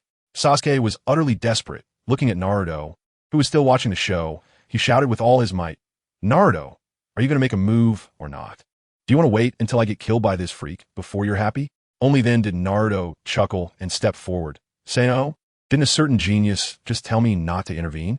It's only been a few minutes, and you're already backtracking?" Sasuke, infuriated, retorted, "Stop talking nonsense. Are you going to save me or not? If you don't, I'm going to die here today." Orochimaru was taken aback, feeling insulted. After all, he was one of the legendary 3 ninjas. Why did it seem like Naruto could take him out with just one move in the eyes of these 2 kids? He was enraged and shifted his target to Naruto. "Jinchuriki brat, since Sasuke trusts you so much, I'll break this mental support of yours first." Naruto stepped forward, shielding Sasuke behind him, and said calmly, "If seniority matters, why do we need fists? Isn't it all about whose fists are stronger between ninjas?" Orochimaru was momentarily stunned, then let out a hoarse laugh, his eyes filled with admiration and greed. "Well said. Then let me see how much of the tailed beast power you have mastered." As soon as he finished speaking, Naruto suddenly pushed off the ground, charging straight ahead without using any chakra. Orochimaru was dumbfounded, thinking so fast. He realized that Naruto had been 7 or 8 meters away just a second ago, and the next second, he was already behind him. This wasn't the body flicker technique. It was pure physical explosive speed. He had no time to think, and hurriedly turned to throw a punch. Tried to use his strength to push Naruto back. And guess what happened? When fists collided, there was a massive explosion. And Orochimaru's temporary body couldn't even withstand a second. Let me tell you, that scene was incredible. He felt a sudden darkness before his eyes, as a blood-red character for death slapped right in his face. He had never been this panicked in his life. He actually felt the threat of death from a lower ninja's punch. Is that reasonable? In the next moment, the arm that was about to punch Naruto instantly shattered like it was made of paper.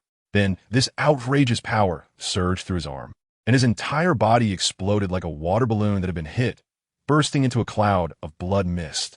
Who understands this, family? This is not taijutsu. This is a human fireworks show.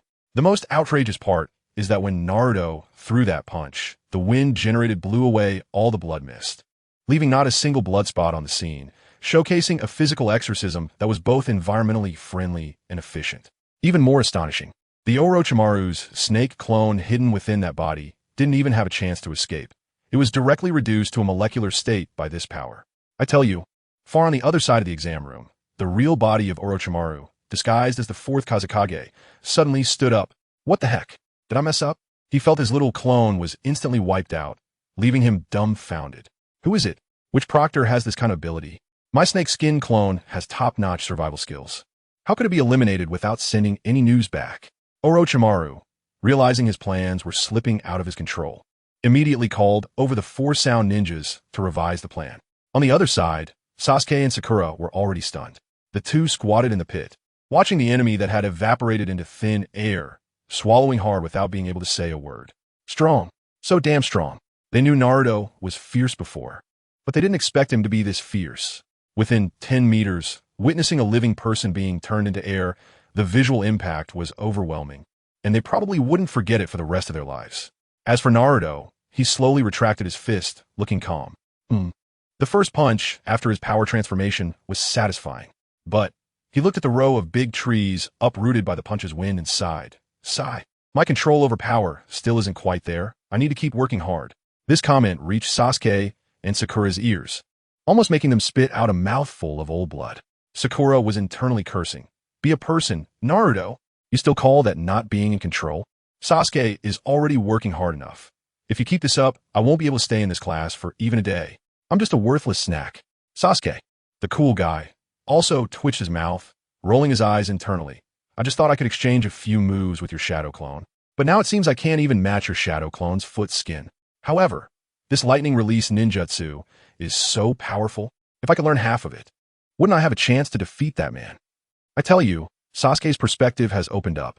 There's already a ready-made king to hang onto by his side. Why look for Orochimaru? Isn't it foolish to seek distant help when there's something close at hand? The trap Orochimaru set for Sasuke was completely ruined by Naruto with one punch. Hilarious. Just then, whoosh, Sister Hondo made a dazzling entrance. As soon as she landed, she touched the curse mark on her neck. It was itchy just now. Why does it suddenly feel fine? What happened here? She looked at the injured Sasuke and the big pit on the ground, her mind racing. Could it be that he came and left? Did he sense me? Without waiting for us 3 to explain, she directly ordered her 3 subordinates who had just arrived. You, heal him. You two, follow me to chase. After saying that, she pointed in the direction where Naruto's punch had blown down the trees, and with a gust of wind, she disappeared. The 3 of us exchanged glances. Well, this sister is also quite impatient, not allowing us to say a word. The medical ninja came over, and with a flash of green light, fixed Sasuke's bones. Sakura watched with sparkling eyes, completely determined on her path. I can't compete with you 2 freaks in fighting, so focusing on healing should be fine, right? In the future, no matter how powerful you are, there will always be times to take hits, right? Hehe. She immediately pulled the medical ninja aside to ask questions, preparing to rush to the Konoha library and hospital to catch up on knowledge, hoping to have Tsunade as her master and jump straight to the top. After resting, the 3 of us looked at the central tower not far away and walked over side by side. The scene shifted, and time fast-forwarded to a few days later. The second round of the Chunin Exams had ended, and it was the eve of the final battle in the 3rd round. On the streets of Konoha village in the morning, 3 figures were racing wildly. Who's dragging? Wow, Sasuke.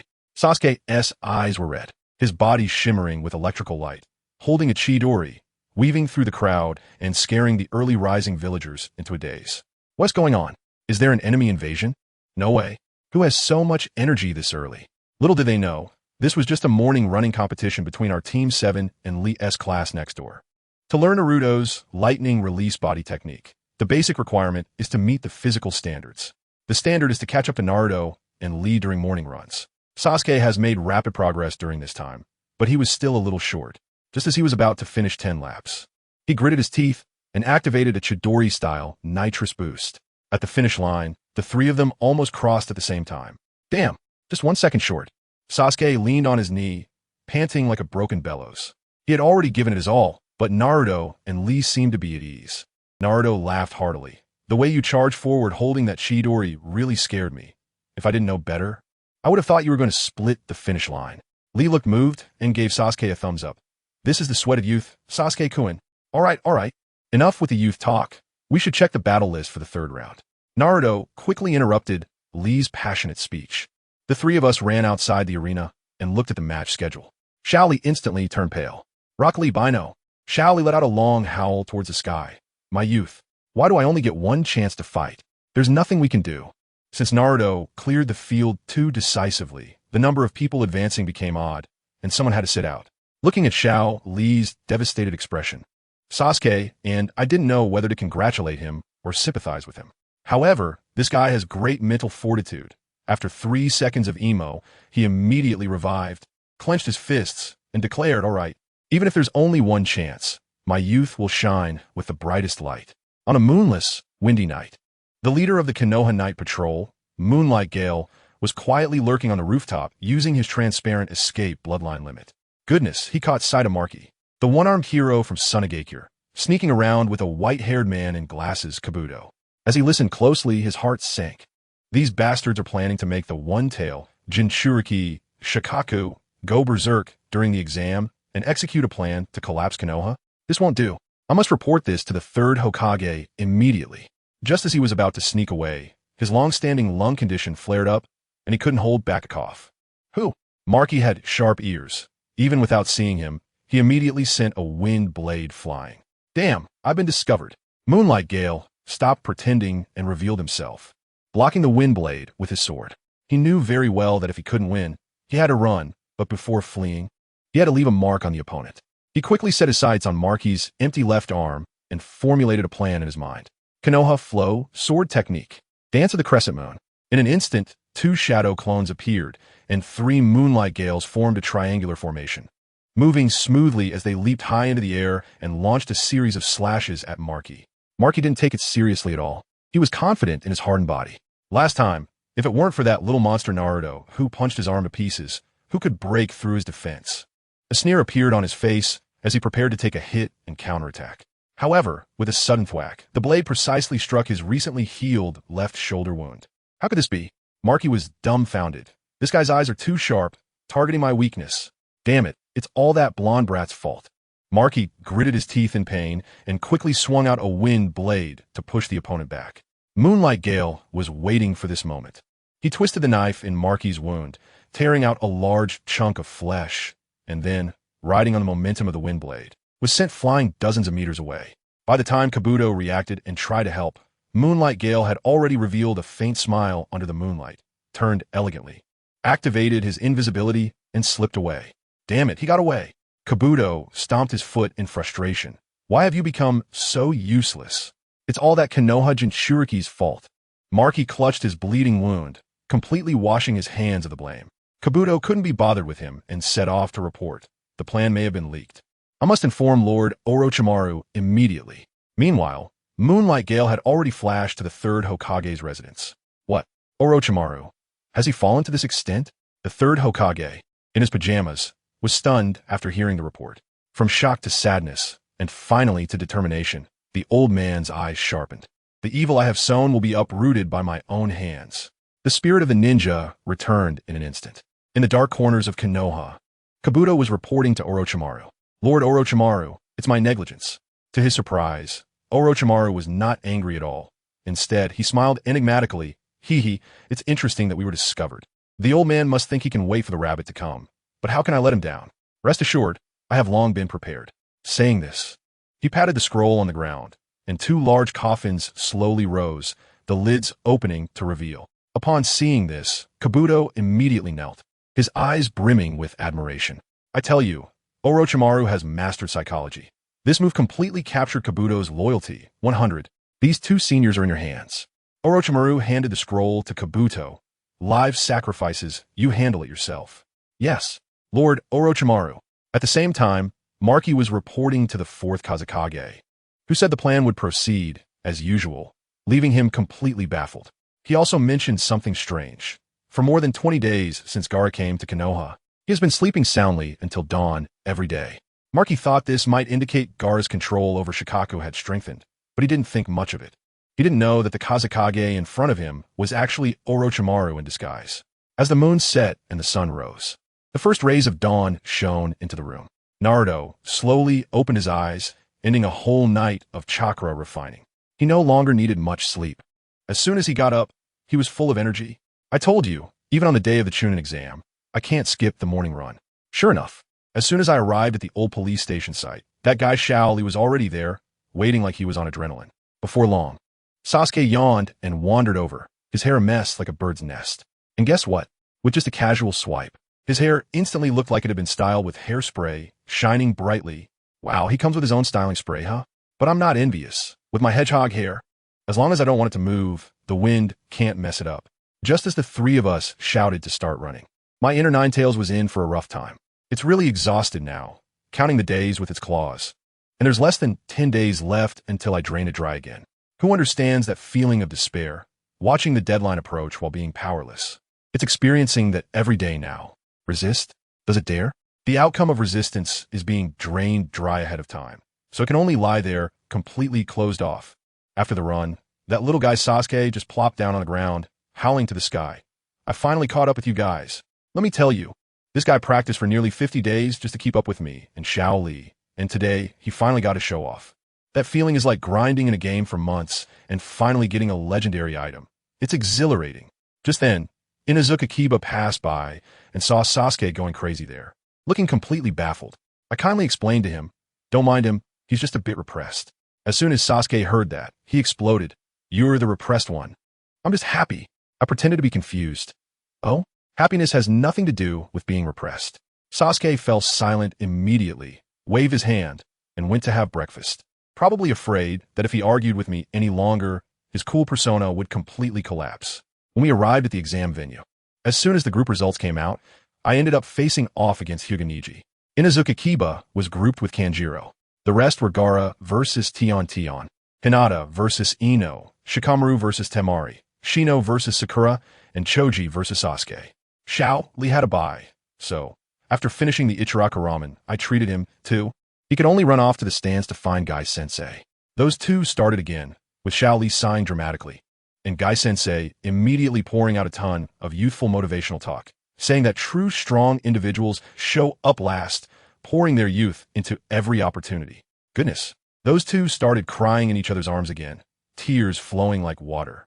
When the daimyo of the Fire Nation arrived, the third Hokage and the fourth Kazekage settled down, and the exam officially began. The examiner was still that guy, Moonlight Gale, who looked like he hadn't slept all night, probably from patrolling. He waved his hand weakly, start, and then stepped aside. On the field, Niji came straight up to me and asked, tail end, what did you mean by what you said last time? It took me a moment to remember, oh, it was about fate. I directly asked him, have you thought it over? Do you want to hang out with me? He immediately perked up, snorting coldly. Hang out with you? The tail end will always be the tail end, and geniuses will always be geniuses. That is fate. But there was no conviction in his words. I could tell he was conflicted inside. Isn't he just a bird in a cage from the Hyuga clan? What kind of fate is that? Seeing him so twisted up, I decided to give him a good lesson. I started to spit fire. What genius tail end? Those are just labels others put on you. I am who I am. If you want to be something, you have to fight for it. Others see you as a genius, but I see you living like a fool. Not convinced? You say fate. Fine, this tail end will stand right here for you to hit. Let's see if this genius can even touch me. After saying that, I stood there, hands on my hips, looking like I was daring him to make a move. The whole crowd was shocked. Inuzuka Kiba's jaw nearly dropped. In the stands, Hyuga Hizashi, the head of the Hyuga clan, had an expression that was simply priceless. Probably starting to doubt life. Could it be that our family's 1,000-year-old rules are really wrong? Niji was completely thrown off by my taunt, roaring in anger and charging at me. Gentle fist, pointing, his fingers like bird beaks, channeling chakra straight toward my chest. There was a muffled thud when he hit me. Logically, even a Jonin would be paralyzed by such a hit. But what happened? Niji's expression changed from anger to shock. He could feel that his chakra didn't penetrate my body at all. It was all dispersed by the muscles in my chest. How is that possible? He was stunned. I chuckled and looked at him slowly. I heard the Hyuga clan is the biggest clan in Konoha. What's wrong? Can't even fill up on breakfast. Your punches feel like you haven't eaten. In the stands, Choji immediately asked Shikamaru seriously. Shikamaru, did he just say Niji didn't eat breakfast and has no strength? If I haven't eaten breakfast, I really wouldn't have any strength to hit. Goodness, this foodie-esque thought process is amazing. Niji couldn't take it anymore, gritting his teeth to justify himself. It's just an illusion from hardening ninjutsu. Watch me break your turtle shell. Gentle fist, 8 trigrams palm. Bum bum bum bum bum. The guy's hands were moving so fast they left after images 16 palms, 32 palms, 64 palms. He directly unleashed 128 palms in one go. Hyuga Hizashi was dumbfounded, probably thinking this kid is truly a genius. However, what shocked him even more was me. I took all 128 palms without even flinching. Not only was I not injured, but I hadn't even moved an inch. It was as if I had activated an invincible body, completely immune to all attacks. Looking at Niji, after finishing his combo, he was panting heavily, dripping with sweat. What is even funnier is that his hands were all red, swollen much more than before. Wow, he really beat his own hands swollen while trying to hit me. Niji was on the verge of tears, feeling like he wasn't hitting a person, but rather slamming his hands against a steel plate, all the force bouncing back at him. At that moment, he finally understood what it meant to hit a steel plate. The bigwigs in the stands couldn't sit still either. The third Hokage looked shocked, and the fake Kazekage Orochimaru was also flickering his eyes. Even the daimyo of the Fire Nation, an outsider, was so stunned he wanted to recruit me, saying he wanted to hire me and Niji as his guards. Of course, the third Hokage wouldn't allow it, and the two of them just played a game of Tai Chi, laughing it off. On the field, I saw Niji was tired, so I raised my hand. Are you done? Now it's my turn. Just as I moved, Niji was so scared he immediately activated his ultimate defense, wrapping himself tightly in a chakra tornado. Hyuga Hizashi shouted from above, "That's absolute defense. Naruto is going to lose." Absolute defense? I was laughing inside. In Naruto, absolute defense is meant to be broken. I completely ignored him and walked step by step to the chakra barrier. In everyone's astonished gaze, I reached out and touched that rapidly spinning barrier. Then, I directly bounced that so-called absolute defense away. Yes, you heard me right. I bounced his defense away. Then, I casually pulled Niji out from inside. The whole arena fell into a deathly silence. I held Niji by the collar with one hand, lifting him into the air. That kid looked up at the sun, tears streaming down his face, asking me reluctantly, "How did you do that?" I looked at him calmly. "Want to learn? I can teach you. But what about the question I asked you earlier? Have you thought it over?" He completely broke down and cried even harder, but after crying, he seemed to relax, finally saying, "Okay, I promise you from now on, I will follow you."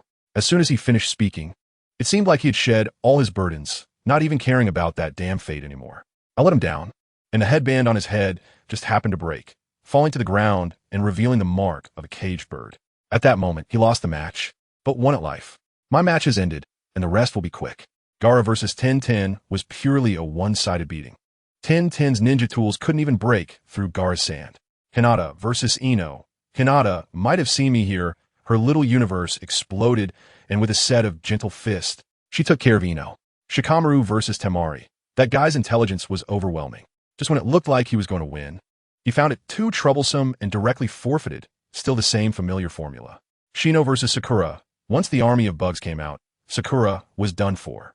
In the final match, Sasuke vs. Choji. Sasuke finally seized the opportunity to show off. Taking advantage of Choji not being full, he quickly secured the victory.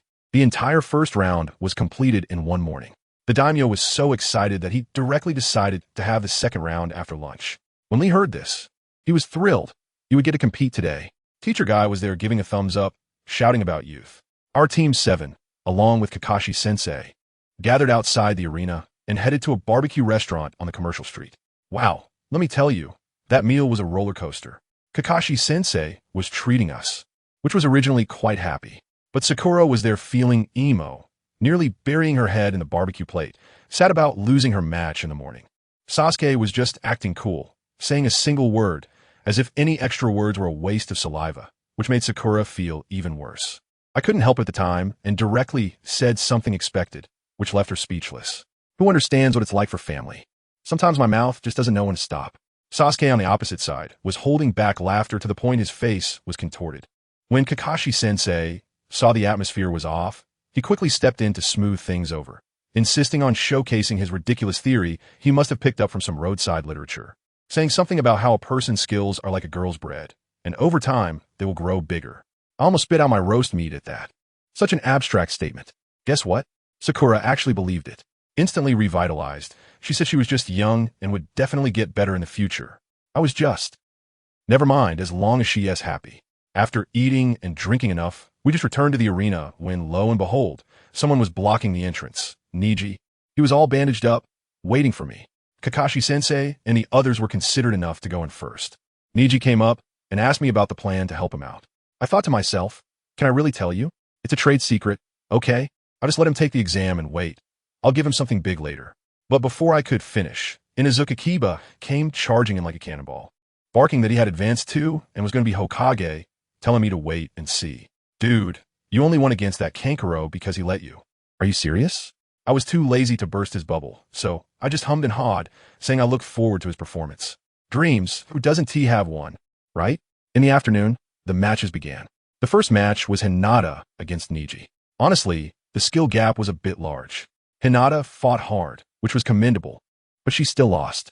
Seeing Hinata being carried away on a stretcher, I thought I should encourage her. So I used Kakashi's bread theory from earlier and shouted at her. It's okay, Hinata. Your skills will expand in the future. But then Sakura got upset, questioning why I didn't comfort her at noon. My inner thoughts were, sister, do you deserve it? But I had to appease her, saying, isn't this what Kakashi-sensei just taught? I think it applies perfectly to Hinata. She actually believed me and even generously patted my shoulder, saying I was great for not prioritizing romance over friendship. Whatever. Some truths are too hurtful to reveal. Next up was the second match, Shino against Kiba. Let me tell you, Shino is usually quiet and seems like a socially awkward youth, but when he fights, he's truly sneaky. Kiba was still boasting, while Shino had quietly spread his bugs, which had itching powder, all over Kiba's dog. As a result, Kiba's dog, Akamaru, went wild, rolling around, and Kiba was completely confused, thinking his dog had forgotten to bathe and got fleas. In that moment of distraction, Shino seized the opportunity and took him down swiftly and cleanly, showcasing his professionalism. Then, the main event arrived. Sasuke versus Lee. Those two, Guy and Lee, before the match, were like a comedy duo youth. Passion. The shine from their teeth almost blinded me. But when they entered the arena, instead of fighting, they started arguing first. They were debating who promised to win first. I was dumbfounded in the stands, thinking, wow, I've become popular? Isn't this the meme? I was the one who came first. As the match began, Sasuke started with shadow clones, but Lee was even faster, kicking them all away and even landing a kick on the real Sasuke. Seeing that physical techniques weren't working, Sasuke switched to ninjutsu. Fireball. Lee dodged. Shuriken. Lee dodged again. Phoenix Fire. Well, he couldn't dodge this one, and his waist almost got burned. Sasuke followed up with a set of his self-created Lion's Barrage. But Lee's core strength was impressive, and he managed to break the combo in midair. At this point, Lee realized he had to go all out. He exchanged glances with Guy-sensei. Guy shouted, I allow you to release it. Suddenly, there were two loud bangs. The weights dropped, shaking the whole arena. I was shocked. Did this guy have two heavy weights tied to his legs? Once Lee released his weights, he was no longer human. He was a bolt of green lightning. Sasuke couldn't even see a shadow of him and felt like a punching bag being kicked around. It got even crazier. 8 gates. Open the first gate. Second gate. Third gate. Fourth gate. Fifth gate. Oh my gosh, he opened the 5th gate. His whole body was glowing green, and his chakra was raging like a tsunami. Niji in the stands turned pale. His worldview must have shattered. Sasuke was getting anxious, and he started charging up his big move, Chidori. ZZZT, electric sparks flying. One green light, one blue light, and they collided. I'm telling you, at that moment, Sasuke's Sharingan saw it, but his body couldn't keep up. Lee executed a high-speed dodge, evading Chidori, and then delivered a series of one-sided military punches, culminating in a shout of Leaf Lotus. Bam! He smashed Sasuke from the sky into the ground, creating a huge crater. The hard-working genius, Lee, won. This battle was dazzling. Both Sasuke and Lee were sent to the hospital, and the arena was a wreck. Once the two Earth-style Umbu recovered the ground, it was finally time for the last match. Me against Gaara. In the stands, Kankuro and the others were still waiting for the show, but the moment we entered the arena, the atmosphere changed completely, and we just started chatting. How's your sleeping lately? To my surprise, Gaara even blushed and nodded, saying, yeah, I've been sleeping quite well. Who understands? This isn't a fight. It's a support group meeting for fellow patients.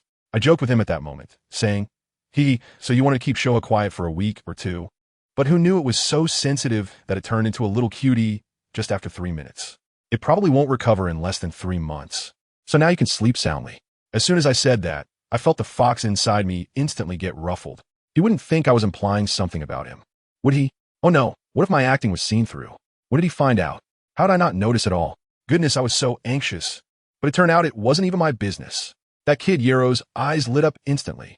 His face turned red with excitement as he told me he was just hoping I would give him another deep sleep therapy session.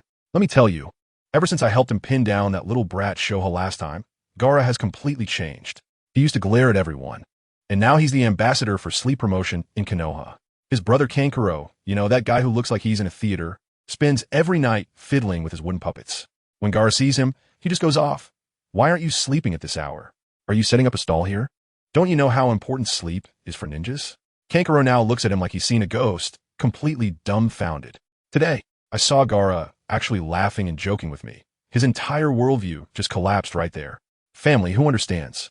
A real brother is not as good as a stranger, right? He must be thinking, were all those beatings for nothing? Is there any justice left in this world?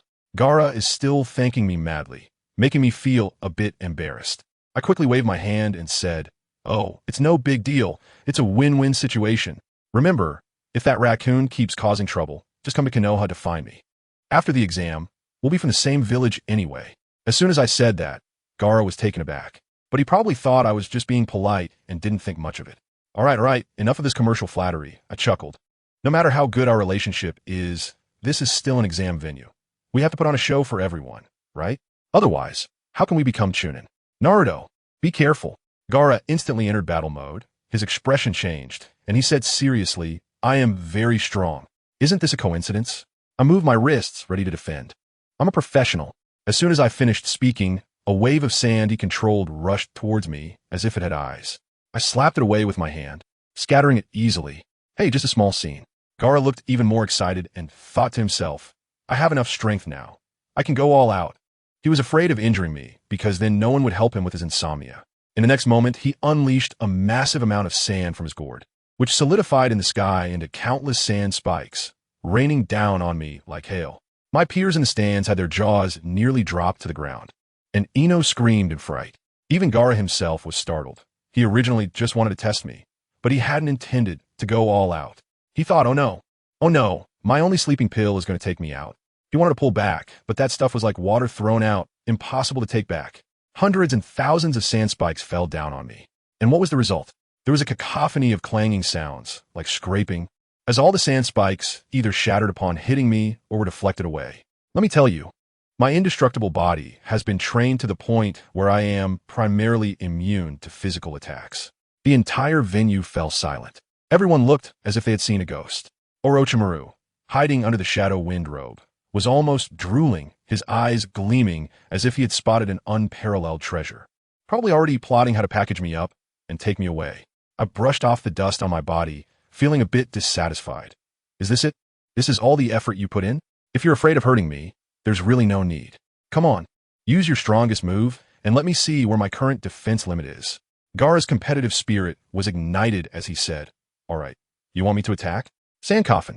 A torrent of sand surged towards me in an instant, wrapping me up in a massive sand cocoon within 2 seconds. Sasuke, watching from the side, was filled with excitement. Probably thinking, no wonder it's you, Naruto. This show-off style, I've learned it. Immediately after, Gaara clenched his palm forcefully. The sand cocoon let out a loud, cracking noise, trying to crush me into a pulp.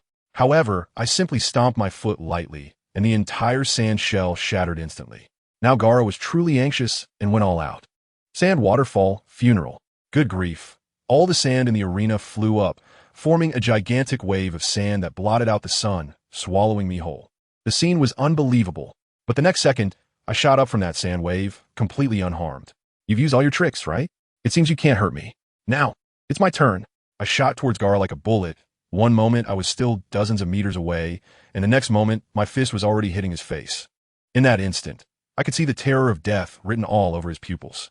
The sand gourd behind him desperately spewed out sand to block me. But under the force of my punch, it crumpled like paper in an instant. He thought he was doomed. But what happened next? I stopped my fist just 0.01 centimeters from the tip of his nose, then extended 2 fingers and lightly tapped his forehead. Admit defeat, I won.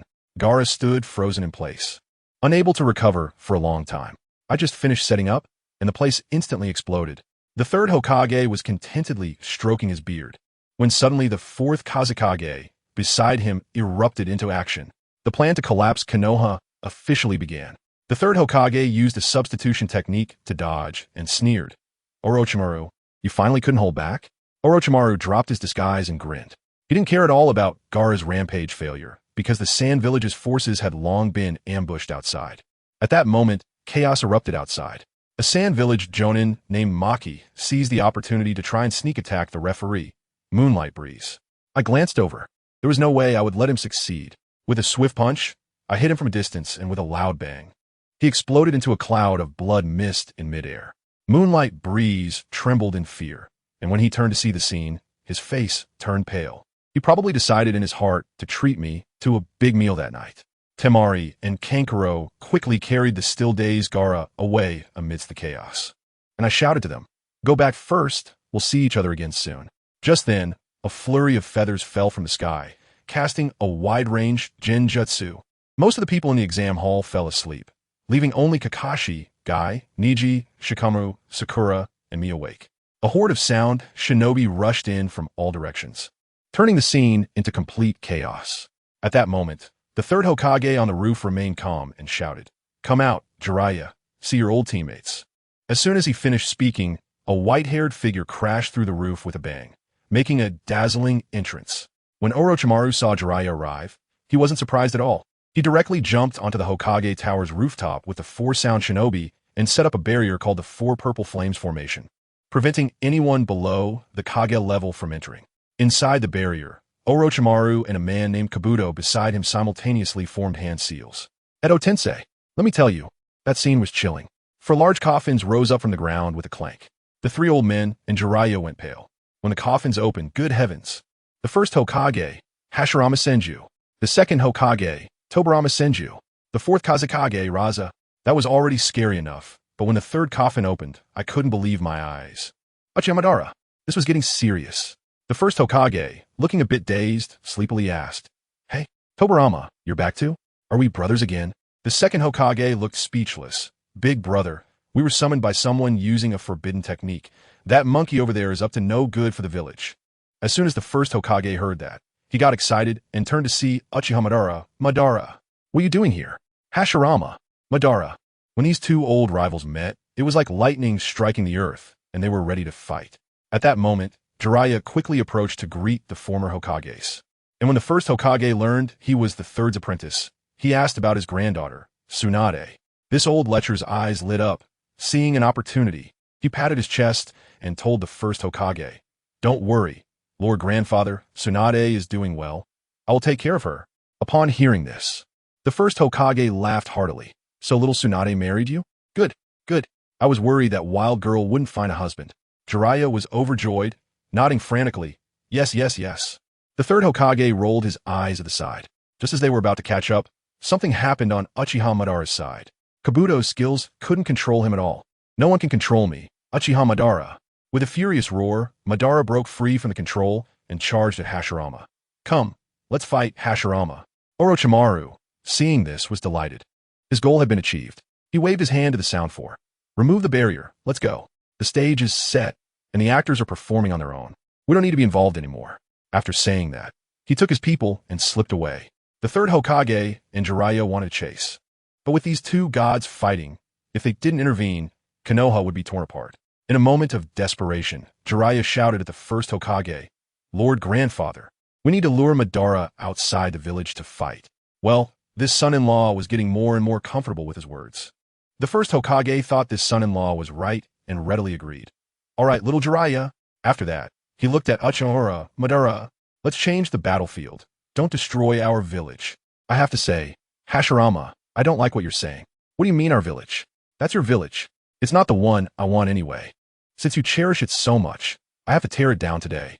Madara didn't even pay him any mind, and with a snap of his mouth, a torrent of flames erupted. Goodness, that scene was like a sea of fire raining down from the sky, instantly engulfing the area around the Hokage building. The Umbu members nearby were dumbfounded, quickly forming hand seals to use water release. But what happened? The little water stream that shot out didn't even hit the ground. It was vaporized halfway, barely making a dent. Fortunately, my great-grandfather, Tobirama Senju, was still present. He was the real master of water release. His hand seals were so fast they were hard to follow, and he unleashed a great river that gushed forth, extinguishing Madara's sea of flames in an instant. But what good was that? The house had been scorched by fire and then hit by cold water. You know about thermal expansion and contraction, right? It all cracked and collapsed, turning into a pile of ruins. Hashirama took a look and thought, fine, you can't reason with a stubborn ghost. I guess it's time for the heavy artillery. He clapped his hands together, would release. The forest of death descends. Let me tell you, that's what you call a shout, and something comes. Although the power has been weakened, and I can't produce a more impressive floor tree realm. This trick is enough to deal with the also weakened Madara. In an instant, the entire rooftop was covered by a forest. Countless branches crazily surged towards Madara, as if they were pumped with adrenaline. Madara wanted to use fire to counter wood, spewing out several fire dragons, but guess what happened? Hashirama's wood release was like a power bank. The fire dragons burned it, and their chakra was instantly drained, which even promoted the growth of the trees. Burning it was like not burning it at all. It even gave the opponent a buff. Unbelievable. In that moment, a vine wrapped around Madara's leg, and before he could break free, it suddenly swung. Whoosh! Uchiha Madara was directly thrown like a human punching bag onto the top of Hokage Rock behind the village. That place was empty, uninhabited, a perfect spot for a duel. Hashirama also jumped up right after, and there we go, the battlefield was successfully moved. Madara thought it was fine. Anyway, once he took down Hashirama later, this village would be at his mercy to dismantle however he wanted. Just then, the scene shifted. The third Hokage told Jiraiya that Orochimaru's rebellious disciple had gone too far, and he needed to personally clean up the mess. After saying that, he rushed out. Jiraiya looked at his old back and could only sigh. On the other side, the chaos in the arena had calmed down. Naruto, seeing the flames rising from Hokage Rock in the distance, quickly made a run for it. Kakashi didn't stop him, just advised him to be careful. Just as Naruto left, Neji followed closely behind, wanting to see for himself just how abnormal Naruto really was. Goodness, Neji chased hard and barely managed to keep up. When they arrived at Hokage Rock, they heard Hashirama exclaim, "Madara, you become stronger." Madara sneered, thinking to himself, of course, I'm a man who has awakened a Rinnegan. If it weren't for my eyes not being with me right now, you wouldn't even be qualified to hold my shoes. While he was showing off, Madara suddenly sensed a familiar chakra. He quickly looked up and, lo and behold, the Nine Tails was delivered right to his doorstep. He was so excited that he burst into laughter. Hashirama, truly, heaven is helping me. The Nine Tails Jinchuriki has come to me willingly. After saying that, he transformed into a shadow and charged at Naruto with wild laughter. His pair of scarlet three-tomo Sharingan glared like searchlights, wanting to directly crush Naruto's mind with his gaze. As a result, Naruto was startled by his flashy appearance and blurted out, "What the heck? Who is this monster?" Then, without hesitation, he threw a punch. Bang!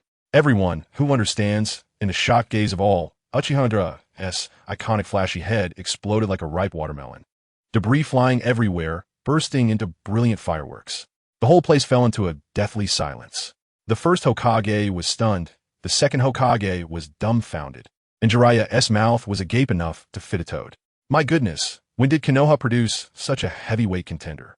To explode Uchiha Madara with one punch? Who would believe that? Before everyone could recover, the flying debris began to flow back, and in just a few seconds Madara's blown-away head grew back.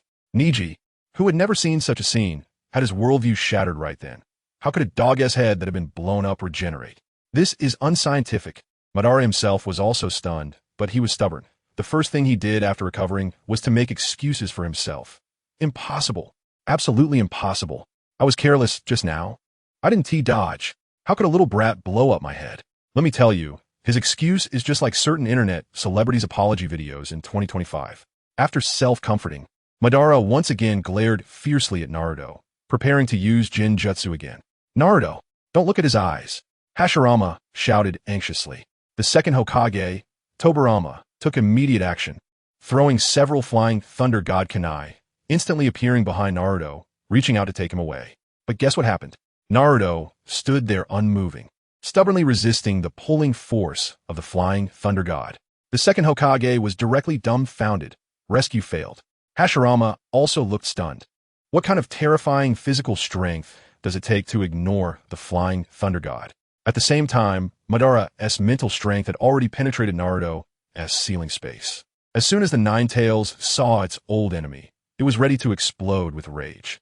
Just then, a cold voice echoed throughout the space. Humph. Nine Tails. Do you dare to go berserk and show me? I tell you, the Nine Tails at that moment looked so cowardly, its fur bristling in an instant. But not out of anger, just pure fear.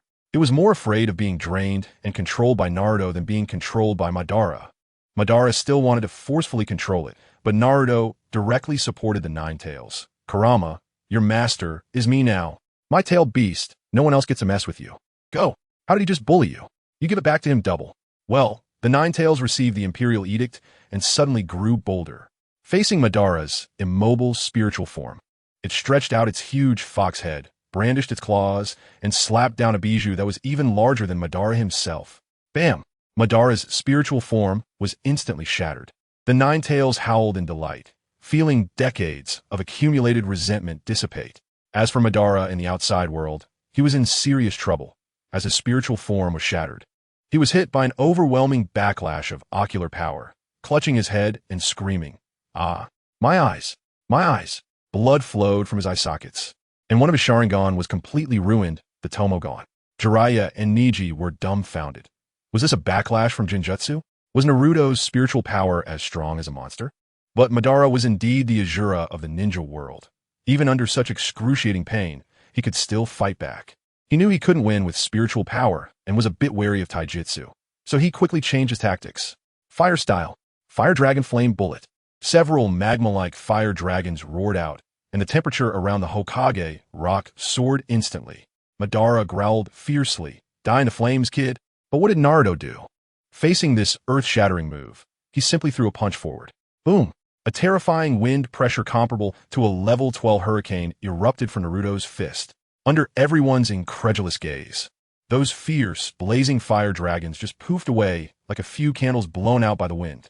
Madara was completely petrified in place, his face filled with disbelief. It's common knowledge that wind helps fire, but could the wind be strong enough to extinguish his fire jutsu? Is that reasonable?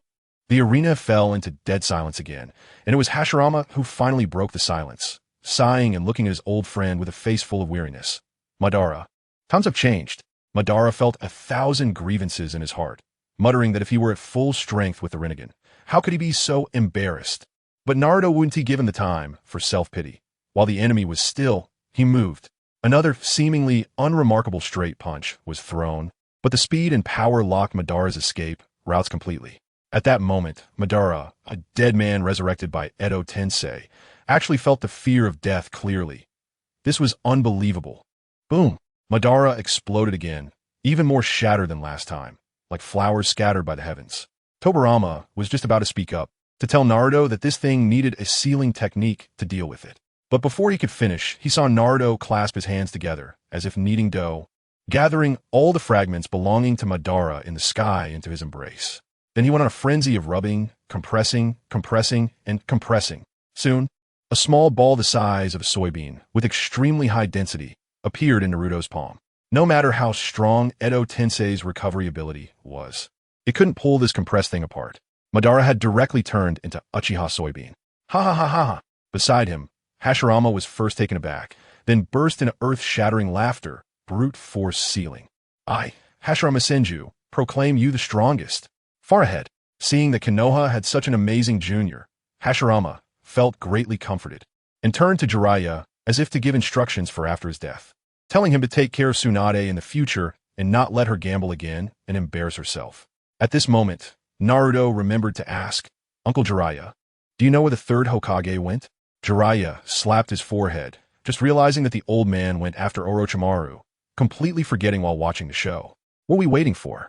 Let's hurry and help," Naruto suggested, and Jiraiya immediately nodded. "Grandfather, are you going together?" Hashirama waved his hand, and Tobirama also indicated, "We won't go, to avoid causing trouble. With Naruto and you here, that's enough. I tell you, this is really not wrong." That guy from the Senju clan waved us goodbye in a carefree manner, and then turned around to shout at the fourth Kazekage, who was so timid throughout that he resembled a quail. "Hey, you, the one just filling the numbers. Do you want to come back to our hometown with us?" Goodness. That Kazekage Luo Sha didn't dare to refuse at all, nodding with a pitiful expression, just like a little wife approaching. In the next second, the three of them, along with the tiny Rasengan that Naruto had in his hand, all turned into light spots and were forcibly logged out back to the hot spring. This time, Tobirama also showed some kindness, not letting Madara continue to embarrass himself here. We just sent off a few ancestors here. As the scene shifts, outside the hidden leaf village in a small grove, Orochimaru is stepping on the head of his giant snake, Manda, and is frantically attacking the third Hokage. Sarutobi-sensei, your stamina isn't holding up. Huh? You're already panting after just warming up? When I arrived, the old man from the third generation was panting heavily, but he wouldn't admit defeat. What is the use of having so many people? Just a bunch of insignificant fish. As soon as he finished speaking, the old man performed a summoning technique, and an old monkey, the king of apes, jumped out, standing about the same height as him. On the ground lay 4 sound ninjas who had just been defeated after using their curse seal mode, clearly having been taken care of by the old man.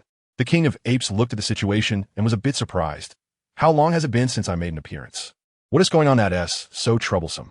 It glanced over at the other side and recognized the old acquaintance, Orochimaru. You again, huh? Are you determined to clash with the master this time?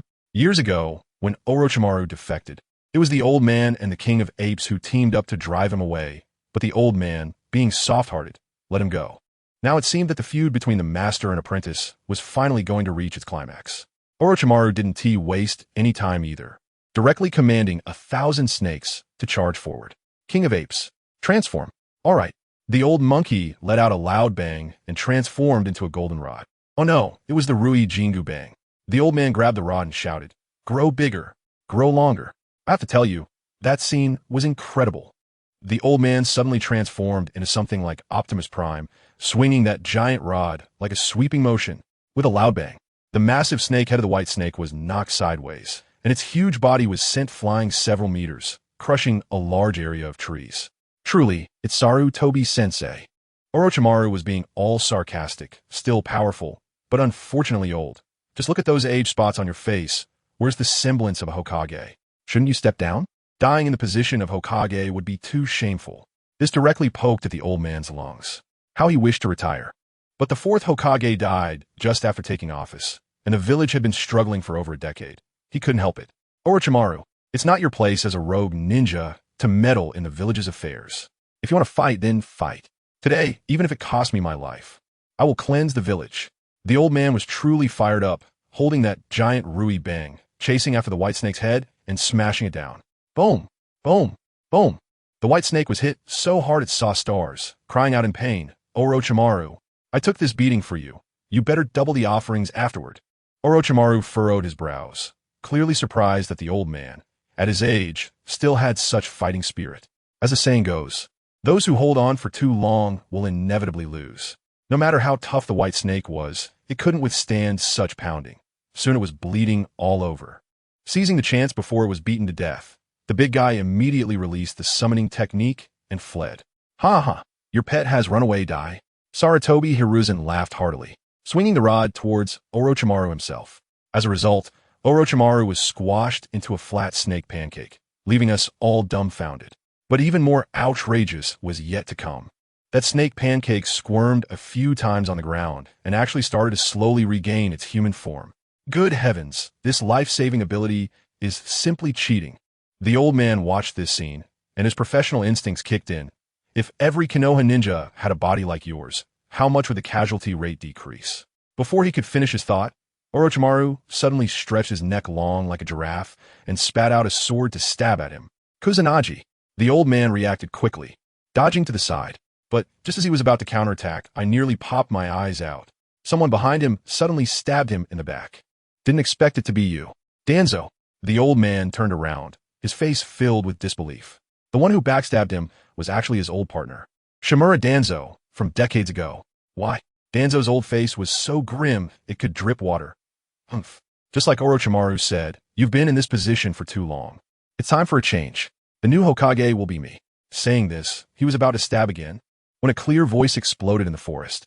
Who says you're the new Hokage? I haven't agreed yet. The voice of Naruto arrived even before he did. Danzo was taken aback, his gaze locking onto Jiraiya, who was following Naruto. Jiraiya? You also want to be Hokage? Good heavens, this old guy is really blind. Directly ignoring the protagonist, Jiraiya's face darkened. I'm not interested in being Hokage, but I can't just stand by while you attack the old man. Hearing this, Naruto was unhappy. Can't you see I'm a huge living person? Hey, Hey, the one you should be worried about is me, Uzumaki Naruto. Naruto didn't waste any time talking. He knew Danzo had a bunch of Sharingan wrapped around his arm, which was disgusting. To avoid adding to his frustration, he decided to strike first. Naruto's target was clear. He wasn't after Danzo's life, but wanted to let him experience what a societal beatdown felt like. He aimed for the shoulder of Danzo's arm, which was covered in Sharingan. Danzo sneered, planning to dodge with a body flicker technique. But in front of Naruto, his body flicker technique was as slow as a snail. Naruto pushed off the ground, moving faster than lightning, and Danzo didn't even have time to react. Thud! With a muffled sound, Danzo's entire arm, along with the shoulder, was sent flying by Naruto's punch. And guess what? At the moment he knocked Danzo's arm away, he grabbed it backhandedly, and that arm full of eyes was directly in his hands. Get it back. Danzo instantly broke down. Family, who understands? One moment he was strategizing, and the next he was howling like a madman. It was heart-wrenching. His greatest reliance, his dream of becoming Hokage, was shattered by Naruto in one punch. All of this took less than 30 seconds from Naruto's appearance to the end. Meanwhile, Orochimaru watched and thought, my goodness, this teammate is truly useless. This pig teammate has gone full pig. Without a word, he transformed into a white giant snake, swallowed Kabuto whole, and turned to run. Want to escape? Not a chance. Naruto kicked off the ground and shot after him like a cannonball. No matter how fast Orochimaru ran, he couldn't outrun the powered-up Naruto. Before long, a fist was getting bigger and bigger behind his snake head. Boom! One punch. Just one punch. Orochimaru's long worm-like body exploded into a mist of blood in midair. Even Kabuto in his belly was knocked unconscious and fell from the sky. Naruto dragged the unconscious Kabuto back to the original spot like he was carrying a chick and threw him to Neji. Then he walked over to Danzo, who was still ranting about giving it back.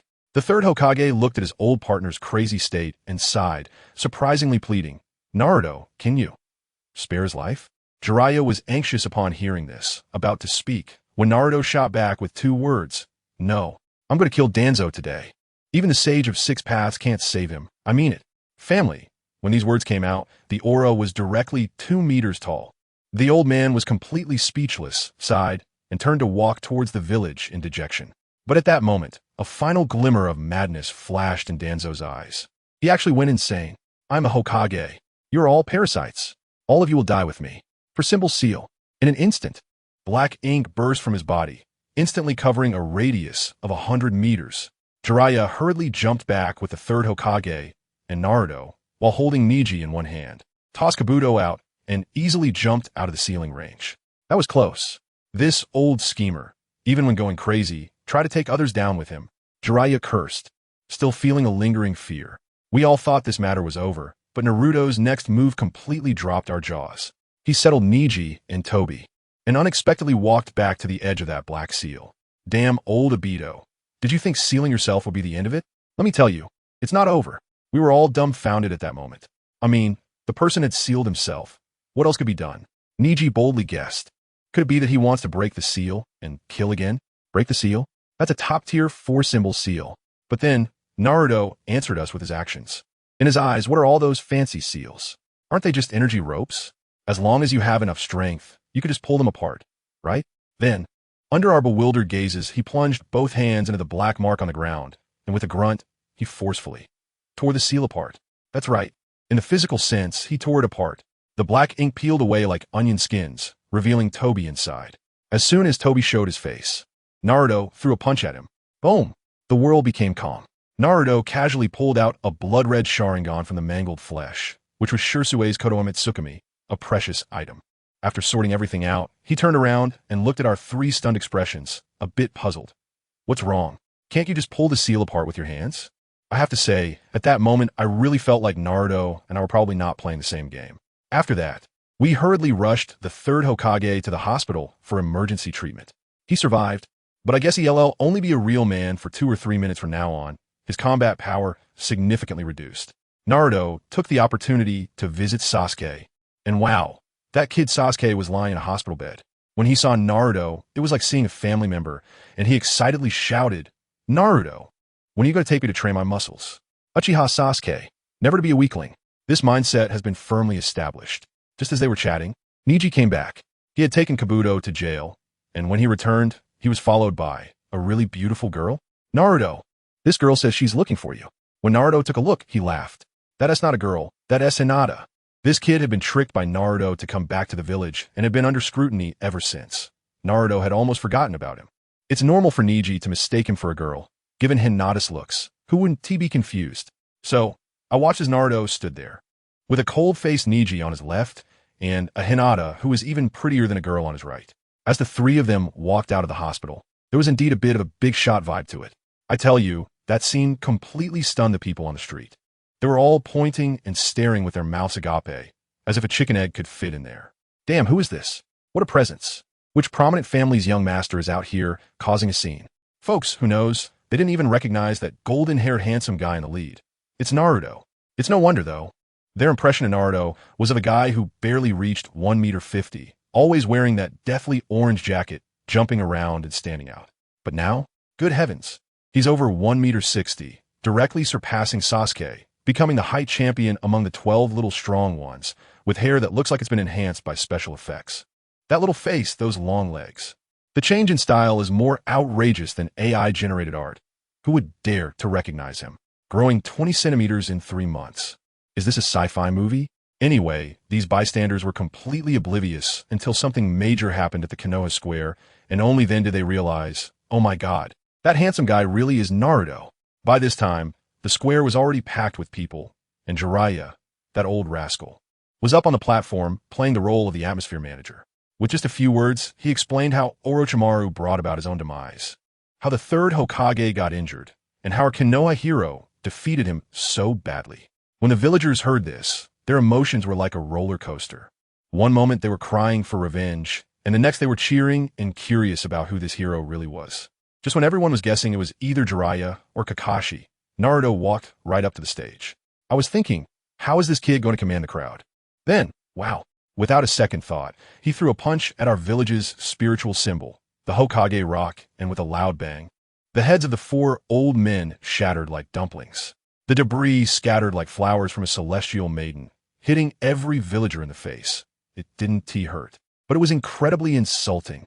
The whole place fell silent, and Naruto scanned the crowd, then declared with a bombshell, from today onwards, I, Naruto Uzumaki, am the 5th Hokage. With that, he asked, who is in favor, and who is against? I tell you, at that time, who dared to oppose? Not even a bit of courage to do so. Just like that, Naruto, at 12 years old, took office as the 5th Hokage at lightning speed. With a new official comes 3 fires, and the first fire made everyone's head hurt. He called Uncle Jiraiya over and said, hey, the Hokage rock is broken. Can you find someone to fix it? Jiraiya's expression at that moment was like he had swallowed a fly, probably roaring in his heart. Aren't you the one who smashed it to pieces with a punch? But he still had to say, all right, Hokage-sama, by the way, your statue should be carved to look a bit cooler. Next, he summoned the old man from the riding company, the one in charge of electricity. This time he was quite polite, offering a seat and pouring tea. The old man took a look and thought, hey, this little Hokage is not bad. Polite and has guts, much better than that bunch of old hardliners. Then Naruto painted a grand vision for him, saying that the technology tree in the ninja world was a bit skewed and needed electrification, high-speed rail, with the goal of reaching the stars and the sea, aiming to enter Cyber Ninja Village 2077 at full speed. The old man was left stunned and immediately expressed his desire to keep this going for generations. After arranging these century-old plans, Naruto finally had time to deal with household matters. He felt a bit down and went directly into his spiritual world, where he found the old layabout locked in a cage, the Nine Tails. 3 months had passed, and let me tell you, the Nine Tails was curled up in a corner, looking at Naruto like a mouse would look at a cat, its fur standing on end. Naruto spoke directly. Kurama, have you rested enough? It's been 3 months. Even the donkeys in the production team haven't had this long of a vacation. The Nine Tails immediately shrank back, trembling as it extended a paw, and cheekily said, be gentle, don't hurt me. It made me laugh. You are the king of tailed beasts. How are you like a little kid about to get shot? Naruto glared. Are you trying to teach me how to do things? The next moment, chakra was sucked away like a pump turned to full power. With a loud bang, a dazzling golden light erupted from Naruto, the Adamantine Body, 3rd level, directly achieved. Just as he had just broken through and his power was still unstable, the office door was kicked open with a bang. The 2 old advisors, Nara Shikamaru and Mito Kaguya, burst in like two fighting roosters, immediately pointing fingers at Naruto, accusing him of acting without the daimyo's consent, of usurping power, and so on. Let me tell you, Naruto was so infuriated by those two old geezers that he burst out laughing. He slammed the table, and with a crack, that mahogany table turned into a cloud of sawdust. He pointed at the noses of those two old men and started yelling. Do I need to ask the daimyo to be Hokage? Is Konoha decided by me or by him? You think you're so important? Huh? Like to report behind my back? Go ahead and do it. Let us see what ability he has to get me out of this position. Get lost. The two old men were scolded to the point of being dumbfounded and slinked out, muttering about filing a complaint. As soon as they exited the building, two teams of Umbu suddenly surrounded them. The fifth Hokage has ordered former advisors colluding with the enemy, damaging public property, confiscate their homes, detain them. Wow, what a situation. Naruto was on a roll. The two old men were left stunned, completely trapped by Naruto. After dealing with those two, Naruto casually took down the already cold root of Danzo, solidifying his position completely. Meanwhile, this news seemed to sprout wings and flew straight to Iwagakure. The third Tsuchikage, Inoki, that little old man floating in the air, was dumbfounded upon hearing the information. What? The new Hokage is only 12 years old? His subordinates thought it was false information. But this old man was sharp. He thought, in Konoha, where geniuses abound, to let a 12-year-old be the leader, how strong must this kid be? Definitely not an ordinary person. Then, various legendary versions of Naruto's feats as a one-punch hero spread over, like one punch killing a Jonin, one punch shattering the Hokage rock, one punch sending Danzo to meet the Sage of Six Paths. Inoki listened with jealousy and envy, feeling sour in his heart, wondering why all the good things had to go to Konoha. In the end, this old man stroked his chin, revealing a cunning smile, and decided he must find a way to scheme against this talented boy from Konoha to see what he was really made of. But let me tell you, Inoki was calculating away. Little did he know, Naruto was too busy to pay him any mind. He was busy organizing team-building activities in Konoha. Let me tell you, Naruto dragged just discharged Sasuke and Lee out for a youthful morning run early in the morning, beautifying it as a rehabilitation training. That guy Lee was like he had been injected with adrenaline, shouting that Naruto had become Hokage and that his youth was igniting. Seriously, his enthusiasm was more dazzling than the sun. And Sasuke? Hey, this kid has figured things out now. He used to think every day about how to use the Manjiki Sharingan to beat his brother. But now he realizes that as long as he follows the version answer Naruto, his brother is no big deal. What does he call this? Believing in the light. Goodness, Naruto has directly become his Ultraman in life. Just by watching Naruto every day, he feels that revenge is within reach and life has a glimmer of hope. After the run, Naruto, the rich guy, directly booked a ramen shop for everyone. Let me tell you, he has money to burn now. Having robbed Danzo and those two old advisors' homes, his net worth is 10 billion, and he put a bounty on all members of the Akatsuki like ordering takeout. He even specifically told Sasuke about Itachi, which moved the second pillar to tears, slurping his noodles while stubbornly claiming it was spicy. Hilarious, his bowl was obviously tonkatsu flavor. After they were full, Naruto took everyone to the training ground. Kakashi and Guy were already waiting. The two groups were completely confused, thinking something fantastic was about to happen. But then Naruto pulled out a scroll that read SSR-level secret mission, Ninja World Unification, conquer the land of wind. Who understands this? A bunch of genin. Directly accepting a nation-destroying mission. Lee and Guy were ecstatic on the spot, striking that classic pose, their teeth shining, so bright it almost blinded me. Kakashi stood by with a look of what can I do, my student is Hokage. But if you look closely at his dead fish eyes, hey, they were shining. He had long been dissatisfied with the third soft policy, and now Naruto was taking them to jump into someone else's territory. He must be feeling great inside. Thus, with a grand total of 9 people, they headed straight for Sunagakure. Alright, there was a little incident on the way. Orochimaru, that guy, surprisingly didn't die completely and was resurrected in a corner of Sunagakure using cursed seals, still struggling over whether to choose Sasuke or Naruto as a vessel. I wonder what is so hard about choosing. Only kids make choices. Uncle Snake want them all. 2.5 days later, the main force arrived. Without saying a word, Naruto jumped onto the walls of Sunagakure and shouted at the top of his lungs. Friends inside, listen. I heard your Kazekage is gone. The 5th Hokage of Konohagakure is here. Do you want a Hokage or not? I tell you, Naruto's shout directly silenced the high-ranking officials of Sunagakure who were in the middle of a meeting. They were arguing fiercely about who should become the 5th Kazekage. and one elder who wanted to rise to power exploded on the spot, thinking it was a good opportunity to establish his authority. He rushed out with a loud roar, followed by a bunch of onlookers who loved to stir up trouble. What happened next? The old man charged in front of Naruto, pointed his finger at him, and cursed. Who do you think you are, you little brat? What nonsense is this about being the 5th Hokage? Naruto just laughed at that moment, thinking, with a mouth that foul, it seems you need a physical detox. I'll send you to the Pure Land to get your teeth fixed. Before I could even see clearly, he casually slapped the old man. With a loud smack. Goodness, that elder just exploded. All that was left was a set of dentures, which bounced on the ground a couple of times. Now the whole place fell silent. The young Jonin who had just wanted to take credit turned pale, and his legs went weak.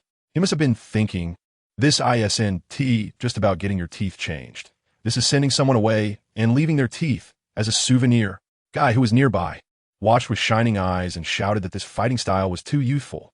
He insisted on giving Naruto a gift.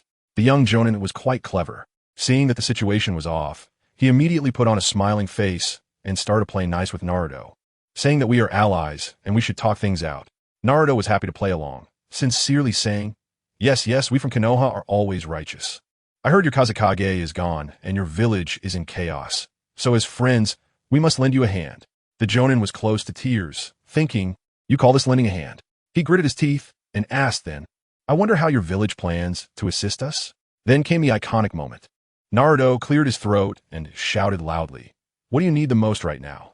You need a Kazekage, right? I, the 5th Hokage, in the spirit of shared economy.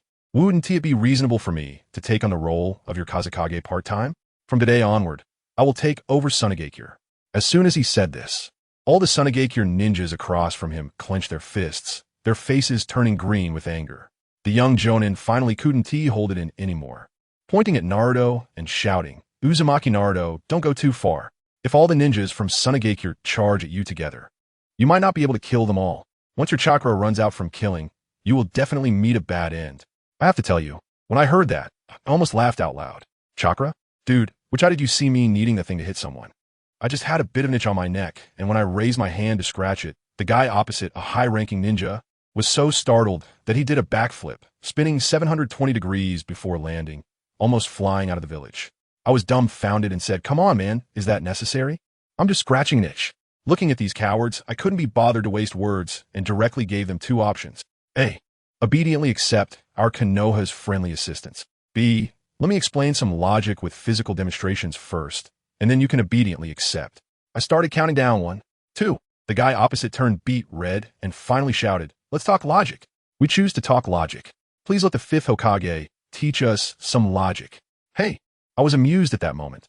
This guy was quite sensible. I knew his little scheme well. He just wanted to buy time for that old lady Chiyo to come to the rescue. So guess what? I just laughed. Oh, you want to talk logic, huh?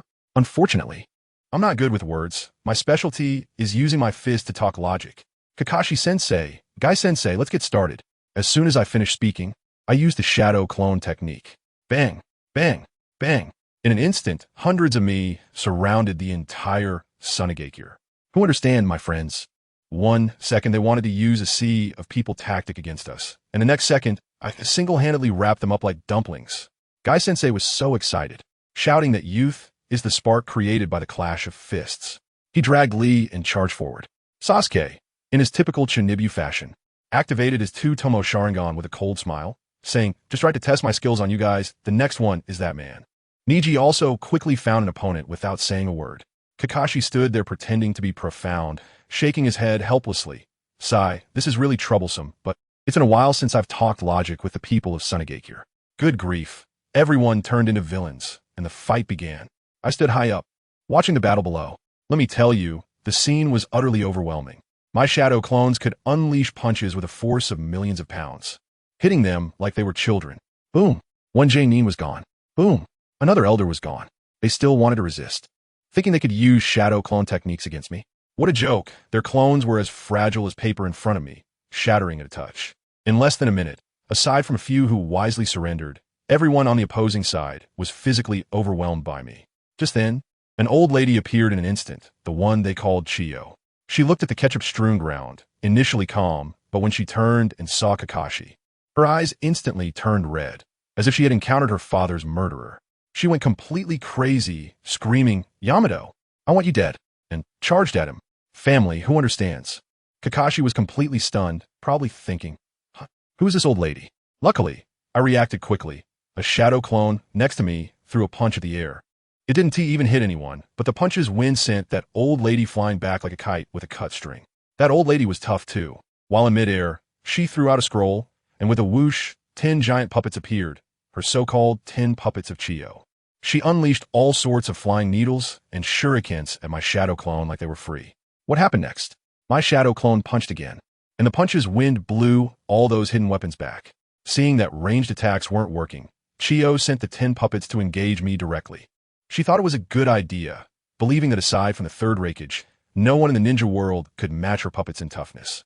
However, my shadow clone didn't T-dodge at all. It just went up to unleash a flurry of punches. Boom, boom, boom. One punch for each little puppet. Her so-called national treasure level puppets, which she had boasted about for decades, were completely destroyed in front of my shadow clone, like cheap toys from a discount store. All wrecked on the spot. I'm telling you, it was like a dinosaur fighting a wolf in real life, with pieces shattering everywhere. Chiyo was completely petrified, her entire being dumbfounded, probably questioning her life choices. Just as the whole place fell silent, a figure suddenly sprang out from the corner. Oh no, it was not a snake, it was a person. Orochimaru. This guy was sneaky, hiding and watching the show, waiting for me to finish my work before lunging in to bite me, try and plant a curse mark. A curse seal. And guess what happened? With a crisp crack, Orochimaru's teeth broke. He hadn't even processed it when my shadow clone poofed away in a puff of smoke. Orochimaru was left dumbfounded. Is this a shadow clone? I was speechless next to my body, shaking my head. Sigh, the shadow clones are still too fragile. They actually got broken through. Kakashi and the others couldn't help but twitch at the corners of their eyes. I had completely grasped the essence of Versailles literature. Orochimaru, seeing the situation was bad, tried to escape, but it was too late. Hundreds of my shadow clones jumped simultaneously, each delivering a punch from all directions. Accompanied by a scream, Orochimaru was directly blasted into pieces, and we even created a commemorative pit with a diameter of 100 meters at the entrance of Sunagakure. The noise from that punch was so loud that the wind from it was like a Category 13 typhoon, blowing away the clothes of the surrounding Sunagakure ninjas. Oh, that scene was something. Temari was left with just a fishing net, running around covering herself with a fan. Kakashi, that old pervert, had a Sharingan wide open, probably with blood streaming into his mask. As Sakura and the others were scolding me for being a rogue, Kakashi suddenly rolled his eyes and fell straight over. It was as if he had been hit by some ultimate illusion. We followed the direction he was pointing at with his unblinking eyes. Oh my god! Granny Chiyo's robe was also gone, and she was wearing a pink polka-dotted bikini. She even shyly explained that she was getting ready to go swimming. Family. At that moment, the entire world fell silent. Bikini-clad Chiyo was terrifying. Who would dare say I did it on purpose now? Naruto must be innocent. Half an hour later, we comfortably sat in the office of the Kazekage. Oh no, I should say the Hokage's office, Sunagakure branch now. Granny Chiyo's mental attack didn't cause much damage, but was extremely insulting, directly knocking out the clueless Kakashi, which could be seen as a unique form of revenge for her son. After they reported the situation in the village, I asked everyone what they thought. Niji was the first to speak, suddenly expanding his horizons, saying he used to be too small-minded. But from now on he would roll with me, and even go back to wake up the stubborn old folks of the Hyuga clan with his fists. Sakura murmured that I was too harsh. Sasuke still had his cool demeanor, saying weakness was original sin and deserved to be beaten, and then urged me to hurry up so we could head to Kumogakure to train with the Raikage. This kid, revenge was almost like his electronic cactus, needing watering every day. Then, the most explosive moment came. My guy was so excited he was teary-eyed, pulling out another brand new green jumpsuit from his tight outfit. Naruto, this is a gift where I condensed all my youth. Lee was also there, crazily cheering. Hurry and put on Naruto. That way we can form the youthful trio together. The two of them were like doing a TV shopping show, praising that rag from flexibility to fashion sense. Let me tell you, Niji and the others retreated faster than anyone, and the just-recovered Kakashi glanced at the scene, closed his eyes again, and pretended to be dead. It was simply too eye-watering. And guess what? Naruto really put on right then and there. I tell you, he took off the Hokage cloak, quickly slipped on that green jumpsuit, then with a snap, gave a thumbs up to my guy and his disciple, flashing his big white teeth that made people dizzy, while shouting, "Yo, this is youth. Goodness, I just wanted to find a crack in the ground to hide in." Even more ridiculous followed.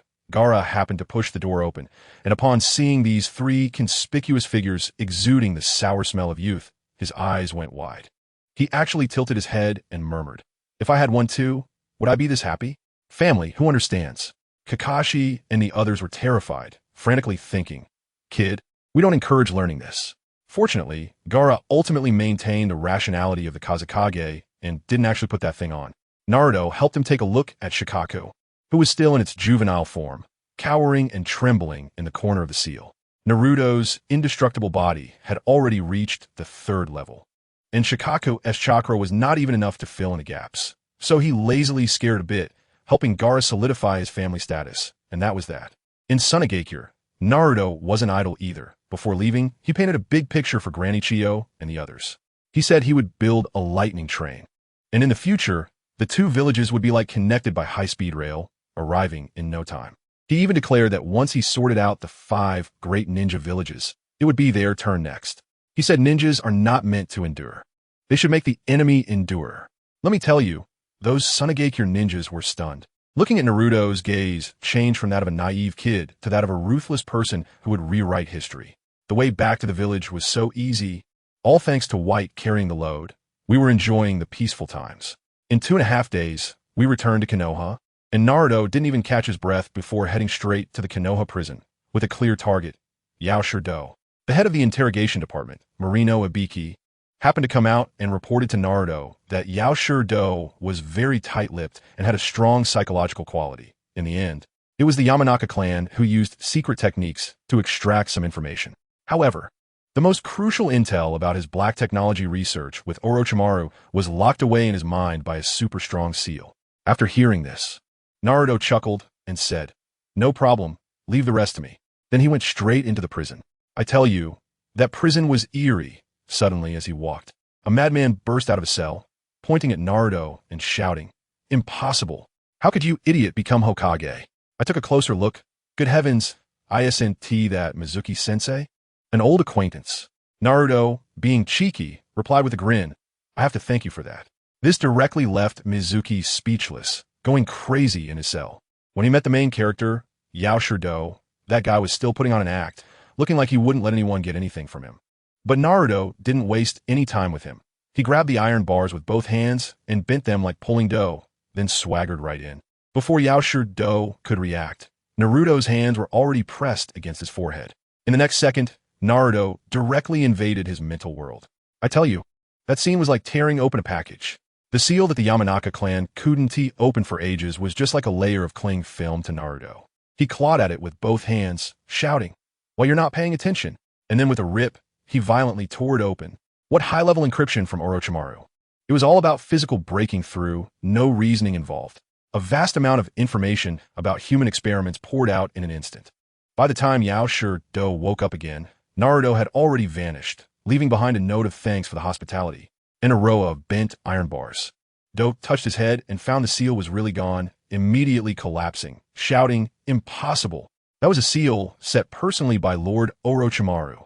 However, Naruto had already returned to the office with the downloaded core technology. It turned out that Orochimaru's so-called seal was essentially a form of mental manipulation. But in front of Naruto's million-gene level mental power, Orochimaru's few hundred gene of mental power was like a chick, easily crushed. After reviewing Orochimaru's research, Naruto gained new insights into the essence of bloodline limits. The strong do not need to abide by the rules of the weak. He casually pulled out Uchiha Shursue's Sharingan. You might think he was going to perform some intricate transplantation surgery. No. He directly slapped it, shattering it. Yes, you heard right, he shattered it. Then forcibly absorbed the power within. Goodness, the guy directly downloaded the skill package to his local drive. To test out his new skill, he casually called over the Umbu's Suki no Kaze, saying, "Let us see a pole dance." The next moment, who understands the family, Moonlight Gale, that sickly character, really started dancing passionately in the Hokage office, facing the pillar. That scene, TSK, was simply a masterpiece of the year, but unfortunately, only Naruto saw it. Afterward, Naruto clapped his hands and said, "Great dance, you can go back now."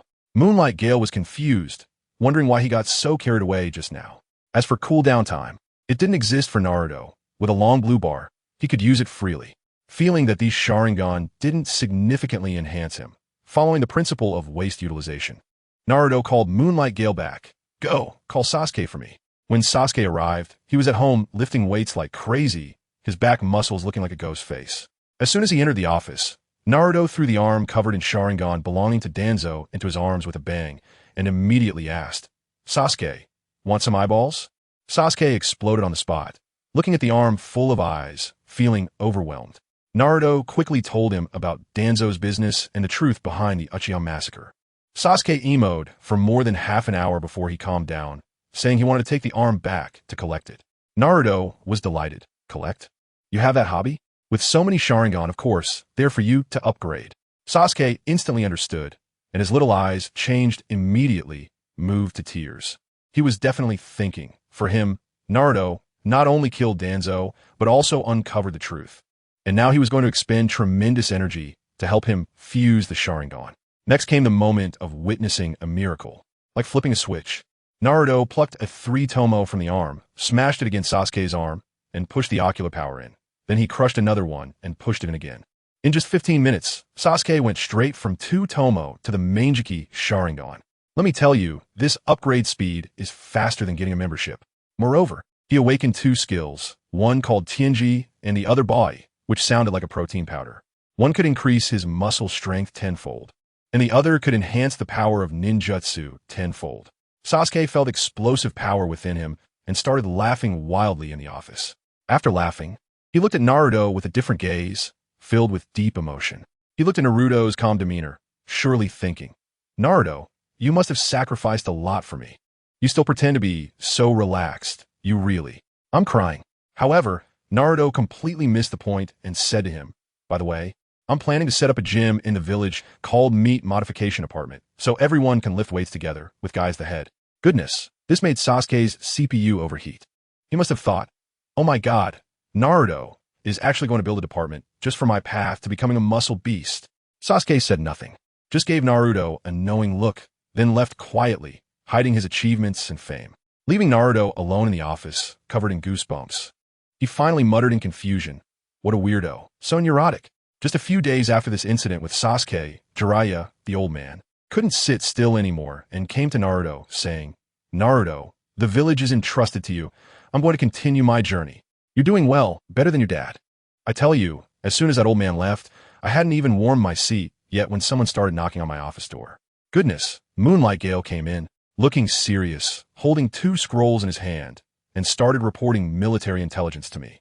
He said, report, Lord Hokage. There's been an incident on the northeastern border. A small group of ninjas from the Hidden Cloud village sneaked over and injured a few of our border guards. I was puzzled at the time. You mean village? Those muscle-bound brutes actually dared to come to me first? I was just planning to take a team to their village for friendly exchanges in a couple of days. And by the way, bring over the Raijin ninjutsu that I promised Sasuke. But now, before I even stepped out, the delivery came to my door? The timing is just too coincidental, right? Do they know that I took over Sunagakure? No way. If they knew about this, they should be hiding like turtles. Why would they dare to stick their necks out like this? There's definitely something fishy going on. I sensed something was off and asked him, what did the other scrolls say? As soon as the moonlight and swift wind unfolded, it read, messages have also come back from the western border, where a small group of ninjas from Sunagakure have entered and caused destruction, injuring people as well. Hearing this, I couldn't help but laugh. Sunagakure? My people attacking my people? What a ridiculous international joke. Putting these 2 messages together, it was like saying there was no silver here, with the enemy's footprints almost reaching my face. This trick was too old. It was just sending one's own people disguised as ninjas from another village to attack a third party, creating a diversion. Unfortunately for him, while he thought he was being clever, he didn't consider that my speed in taking over Sunagakure was much faster than his ninjas running errands to deliver messages. Now, it's a joke. His troops just set out to frame me, and I've already taken over Sunagakure. Isn't that hilarious? Kirigakure is still in internal turmoil. Too busy to bother with us. Sunagakure is now my little brother. There's no way they would turn against me. The only ones capable of this, and who have a grudge against us, are clearly the old man from Iwagakure, Inoki, who is almost turning to stone himself, the 3 Tails. Trying to use me as a pawn? Sure, I was just looking for a reason to take a stroll in Kyomogakure. This old man is quite considerate, providing me with the excuse to start a war. Meanwhile, I can imagine Inoki cursing in his office right now. He must have received the news that I took down Sunagakure in an instant, and his flawed framing plan has been exposed. With these two events colliding, he's probably trembling, making a Wagakure feel like it's in a wartime state, waiting for me to show up. Unfortunately for him, he guessed wrong. My next target has long been decided. 7 days later, just like before, the 9 of us gathered again to set off. The target, the Land of Lightning. I tell you, going to Cloud Hidden Village is much farther than going to Sand Hidden Village, and there are several small countries in between. Originally, it would have been closer by water, but that guy Mike guy got seasick, so we had no choice but to take the land route. To make the trip worthwhile, I also casually accepted a B-rank mission to escort a merchant to the border of the Land of Lightning. When the merchant saw our escort team, his eyes nearly popped out. He must have been thinking whether he was smuggling some national secrets, as Konoha had sent a team as formidable as the Avengers to protect him. The journey was incredibly safe, not to mention mountain bandits. Even a wild rabbit that popped out would be scared into doing the splits by our imposing presence. Upon reaching the border, the merchant was extremely grateful and left. But I guess he wanted to have many choices next time, as another major village along this route is about to be renamed to Konoha. At this point, Kakashi started his pre-battle mobilization, seriously saying, "Everyone, don't get complacent. Cloud Hidden Village is much stronger than Sand Hidden Village. They have 2 perfect Jinchuriki, the 2 Tails and the 8 Tails, who have a conversational relationship with the tailed beasts.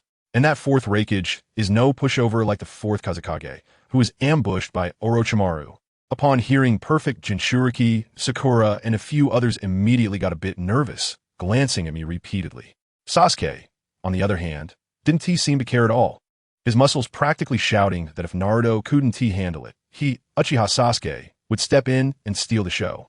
When Might Guy heard there was a challenge, he got incredibly excited, jumping in front of us, striking a classic pose, extending his hand and shouting, "Yo, the greatest opponent on the road of youth is always oneself." Burn on. The proud Konoha Azure Beast, Might Guy, ready for battle. Little Lee followed suit, pumped up. "Kai-sensei, I'm so moved." The passionate Konoha Emerald Beast, Rock Lee, ready for battle. Well, the atmosphere had reached this point, so what could I do?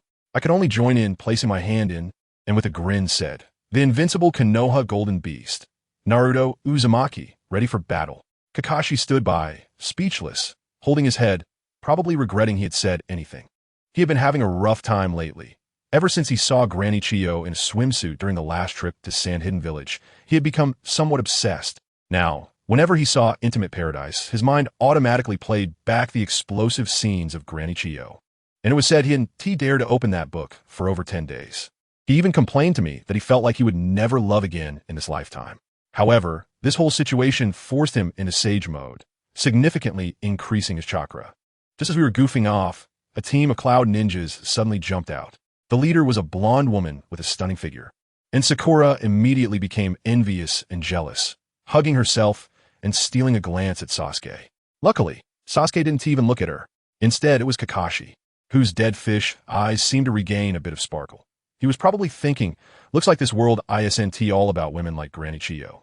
The blonde woman was named Samui, and she immediately recognized Kakashi and Might Guy, questioning us if we were there to invade. But as soon as she finished speaking, she noticed Kakashi and Guy both turned to look at me, waiting for me to speak. This left her stunned. Behind her, a black-skinned fiery girl named Karui, with a temper even worse than Sakura's, exploded. "You guys don't even bother to disguise yourselves for an invasion? Who do you look down upon?" As she spoke, she raised her fist, and if her teammate Omoi hadn't stopped her, she probably would have charged at us right there. Omoi was a real character, muttering, "Don't be impulsive, we can't win. There are too many, and the copy ninja will die in the end." Karui punched her own teammate down, and then really charged towards me without a care. I was thinking, isn't this a free guide delivered right to my door? What a waste it would be to kill her. So I didn't even raise my fist and just used a little mental trick I had learned from another god, lightly saying to her, hit yourself until you smoke." The next second, let me tell you, the scene was unbelievable. Karui slammed on the brakes. Her fist that was raised suddenly turned towards her own face, and she started a crazy onslaught. Bang, bang, bang. Each punch was a solid hit. Her teammates were left dumbfounded. Samui reacted, thinking it was an illusion, and hurriedly tried to infuse chakra into Karui to break her free. But what happened? It was useless. My illusion was a deadlock. Unless her mental power was stronger than mine, she couldn't break free at all. Now Samui was completely at a loss and could only ask what we wanted to do, seeing that the timing was right. I couldn't be bothered to beat around the bush and directly laid it out. I originally wanted to have a good talk with you, but you insisted on fighting. Fine. No more pretending. We are here to invade the land of lightning. As soon as I said this, the people on the opposite side nearly had their eyes pop out. I continued. The Sand-Hidden Village has already entered the era of the 5th Hokage, and you are still using the 4th, too outdated. Hurry up. Take us to your village. I want to talk to your leader. Sasuke beside me also got impatient and shouted, Enough with the nonsense. Lead the way quickly. Don't wait for Naruto to take action. I, Uchiha Sasuke, can single-handedly destroy your shabby village. Samui was stunned by our ace combination and could only soften her stance, but still wanted to negotiate, asking me to release Karui from the illusion first. I nodded, okay. With a snap of my fingers, Karui just regained his freedom. With blood-red eyes, roaring, I'll kill you, charged at me again. I smiled and said, continue.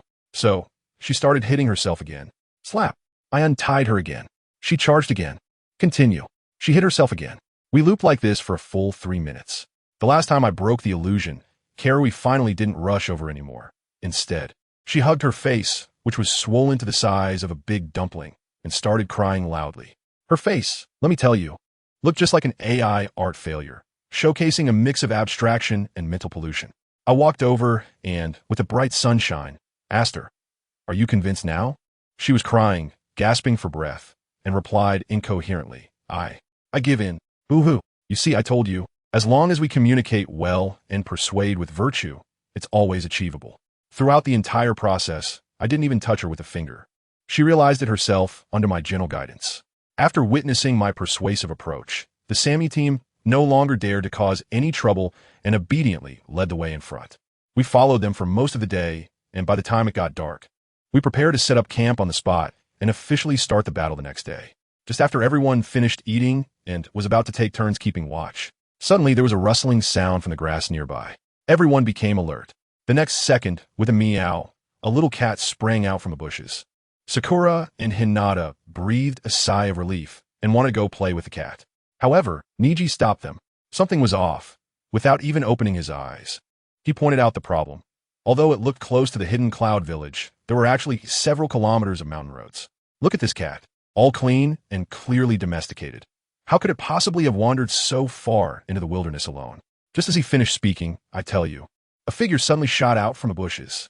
It was as fast as a black lightning bolt, heading straight for Kakashi without saying a word. Wow, they must have taken Kakashi as our team's top damage dealer, right? But what happened? They calculated it all wrong and forgot we had a real cheat in our team.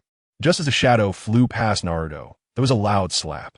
Naruto didn't even lift his head, casually swatting it away like he was swatting a mosquito, directly bringing that shadow down from midair and pinning it firmly to the ground.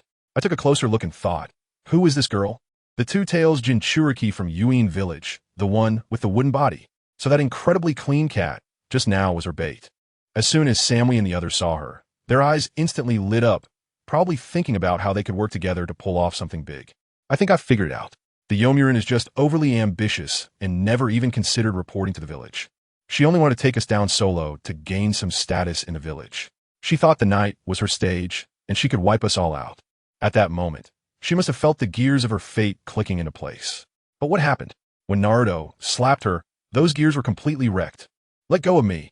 The Yomurin was pressed to the ground, her face nearly buried in the dirt, still struggling. Samui and the others were dumbfounded. The perfect Jinchuriki was taken down in one move? This wasn't in the script.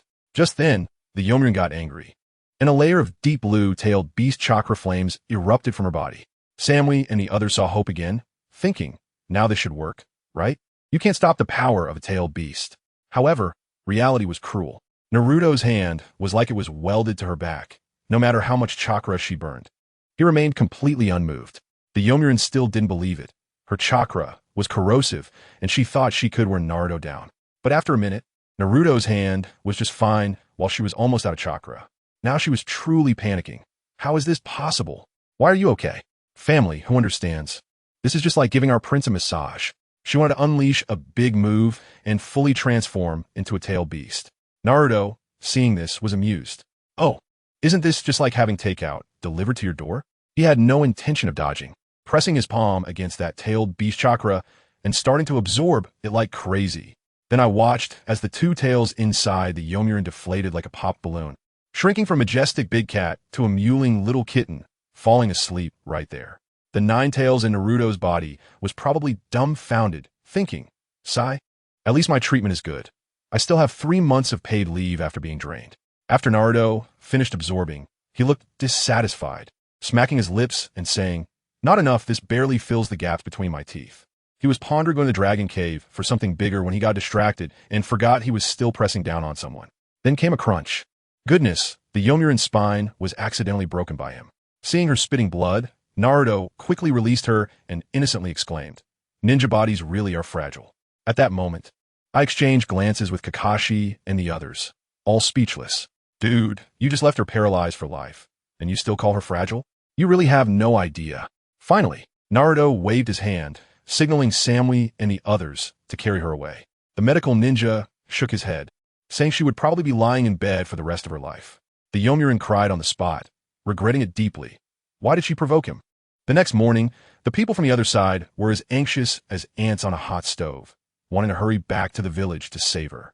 And us? Mike and I started our day with a mid-air triple somersault to wake us up, and then Naruto went straight to breakfast. Samui and the others were dumbfounded. We were clearly not here to fight, but to go on a picnic. Speaking of food, we have to praise Tenten. I was shocked. She pulled out things from the scroll, cream bread, Konoha fresh milk, pots and pans, and even a semi-automatic barbecue grill. Tenten, this isn't a space scroll. This is Doraemon's fourth-dimensional pocket, right? Sasuke, drinking milk, couldn't help but compliment how convenient it was. Only Sakura, looking at the two injured on the other side, and then at us all full of energy, felt like her hard-learned medical ninjutsu was useless. After eating and drinking our fill, we leisurely set out. Samui and the others, eager to save people, ran faster than anyone else. No need to urge them. Before long, we arrived at the hidden cloud village. As soon as they entered the village, they fired signal flares. Kakashi tried to stop them, but Naruto waved his hand. It's fine. Let them signal. It saves us from knocking on the door. Goodness, a crowd of muscular men gathered at the village entrance, all dark-skinned and looking particularly tough. Sasuke's eyes lit up at the sight. He directly stopped us. Let me take this fight. Saying that, he took off his shirt, revealing his back muscles. He excitedly charged into the crowd, and let me tell you, it was a complete one-sided assault. He charged in and started delivering powerful punches, leaving the enemy Chunin spinning like tops before collapsing. The more Sasuke fought, the more exhilarated he became, shouting, "This is what ninja combat is all about." In just 5 minutes, he took down more than 10 of them. Only when the Jonin from the Hidden Cloud Village arrived did Sasuke get serious. He activated a big move called Tianji, transforming into a muscular man over 6 feet tall, steam rising from his head. He slapped a Jonin, sending him flying, sticking to the wall like a painting unable to peel off. Just then, a loud shout came. Who is causing trouble in our Hidden Cloud Village? A flash of lightning appeared, and the fourth Raikage, A, made his entrance. His physique was comparable to Sasuke's transformed state. Upon seeing this, Sasuke's fighting spirit intensified, pointing at the Raikage and saying, "Remember, the one who defeats you is Uchiha Sasuke." The two clashed instantly, creating a massive explosion. It was a pure power showdown. The Raikage underestimated Sasuke, not activating his lightning release armor, and was pushed back several meters by a single punch. Sasuke proudly patted his chest muscles, implying, "Little bro, not good enough." The Raikage couldn't take this, going berserk, his body crackling with electricity as he charged forward at full speed. Next came a true showdown of tough guys. The two muscular men were trading blows at lightning speed, so fast that we could barely see their shadows. Guy and Lee watched with tears in their eyes, hugging each other and crying, shouting that this was youth. As they fought, the Eight Tails Jinchuriki, Killer Bee, also arrived, shouting, "Big bro, I'm here to help you." Just as Sasuke was about to reach his limit, the Raikage and Killer Bee executed a combo technique called Absolute Bull Thunder Plow, charging at him like a muscle sandwich. I tell you, at that moment, the rain stopped, the sky cleared, and Erjuzi felt invincible again. He felt like he could take on anyone, even two opponents at once. But when he saw this move, he immediately backed down, knowing that taking it head-on would mean certain death. At the last moment, he spun his kaleidoscope, and a red Susanoo phantom burst out from behind him, instantly merging with his muscles, allowing him to withstand the attack. However, that was as far as it went. Sasuke was knocked away, and his transformation was. Although he lost, He wore a satisfied expression, feeling that he had found the right path. He got up and returned to Naruto's side, where Kakashi and the others were still loudly plotting, saying they would cover our retreat. I thought to myself, guys, do you have a massive misunderstanding about Naruto's strength? The Cloud Village ninjas also started mocking us, saying we were overestimating ourselves. Naruto finally became impatient, thinking, just because the tiger doesn't show its power, do you really think I'm Hello Kitty? He slowly walked forward, glanced back at Sasuke, and his eyes conveyed one message. When I'm around, don't just rush to take action. It was simply unbelievable. Now the Cloud Village muscleheads had kicked a hardboard. They looked at this blonde kid in confusion, completely unaware of what they were about to face. I tell you, it's the fear engraved in their DNA. Some people were trembling on the spot, muttering, "Golden. Golden Flash?" Goodness, as soon as those 4 words came out, the whole atmosphere changed. The arrogant Cloud Village ninjas instantly became muted, as if someone had pressed the mute button. In the next moment, that kid Naruto suddenly threw on the 5th Hokage robe, looking incredibly handsome. With a white background and red flames, he stood there, exuding a kingly aura. I tell you, the 4th Raikage and Killer Bee on the opposite side had their eyes nearly popping out, swallowing hard, probably recalling the terror they experienced under the 4th's command back in the day. And guess what happened next? Naruto didn't even use any teleportation or sneak attack. He just stood in front of them and casually said, "Cloud Village, it's time for a change." As soon as the words fell, boom, one punch, just a plain and unadorned punch struck the ground. I tell you, the scene was like the ground had turned into chocolate crisp, shattering all at once. Within a radius of several kilometers, houses and streets were instantly flattened, reduced to ruins. This time, thanks to their speed, Raikage and Killer Bee managed to dodge, but their subordinates were in dire straits. Those who ran slowly fell into the crevice and went to meet the sage of the 6 paths on the spot. The Two-Tails Jinchuriki, who was already unconscious on a stretcher, suddenly got buried under the rubble again, waking up to shout, "I feel like I can still be saved," before fainting again, highlighting the tragedy. As the dust settled, the 4th Raikage looked at the village before him, which looked like it had been plowed by a nuclear bomb, completely stunned, muttering, is this still human? Even if you go into 8 Tails mode, you couldn't make this kind of noise, right? Killer Bee also realized that they had truly kicked a steel plate this time. His expression was so serious that he forgot his rap and directly told his brother, "Big brother, take the others and retreat first. I have to go all out, otherwise, both of us will be finished today." The Raikage was also a tough guy, saying, "All right, but before we go, let's charge him one more time." So, the two of them used their ultimate technique, the absolute cow thunder plow hot knife, to flank and charge in. From a distance, Sasuke was still shouting, "Be careful. This move is incredibly fierce. We can't take it head on." What happened next? Naruto didn't dodge at all. He just reached out with both hands, smack, smack. In 2 quick motions like grabbing baby chicks, he caught the arms of the 2 charging in with their ultimate move. I tell you, those 2 dark-skinned, muscular men over in, 8 meters tall, were in Naruto's hands like 2 cotton dolls, spun around effortlessly. Goodness, I would like to call it the magic of love spinning muscular man edition. All the living ninjas in the audience were dumbfounded. They had never seen such an absurd scene in their lives. Killer Bee was spun so much he was about to puke.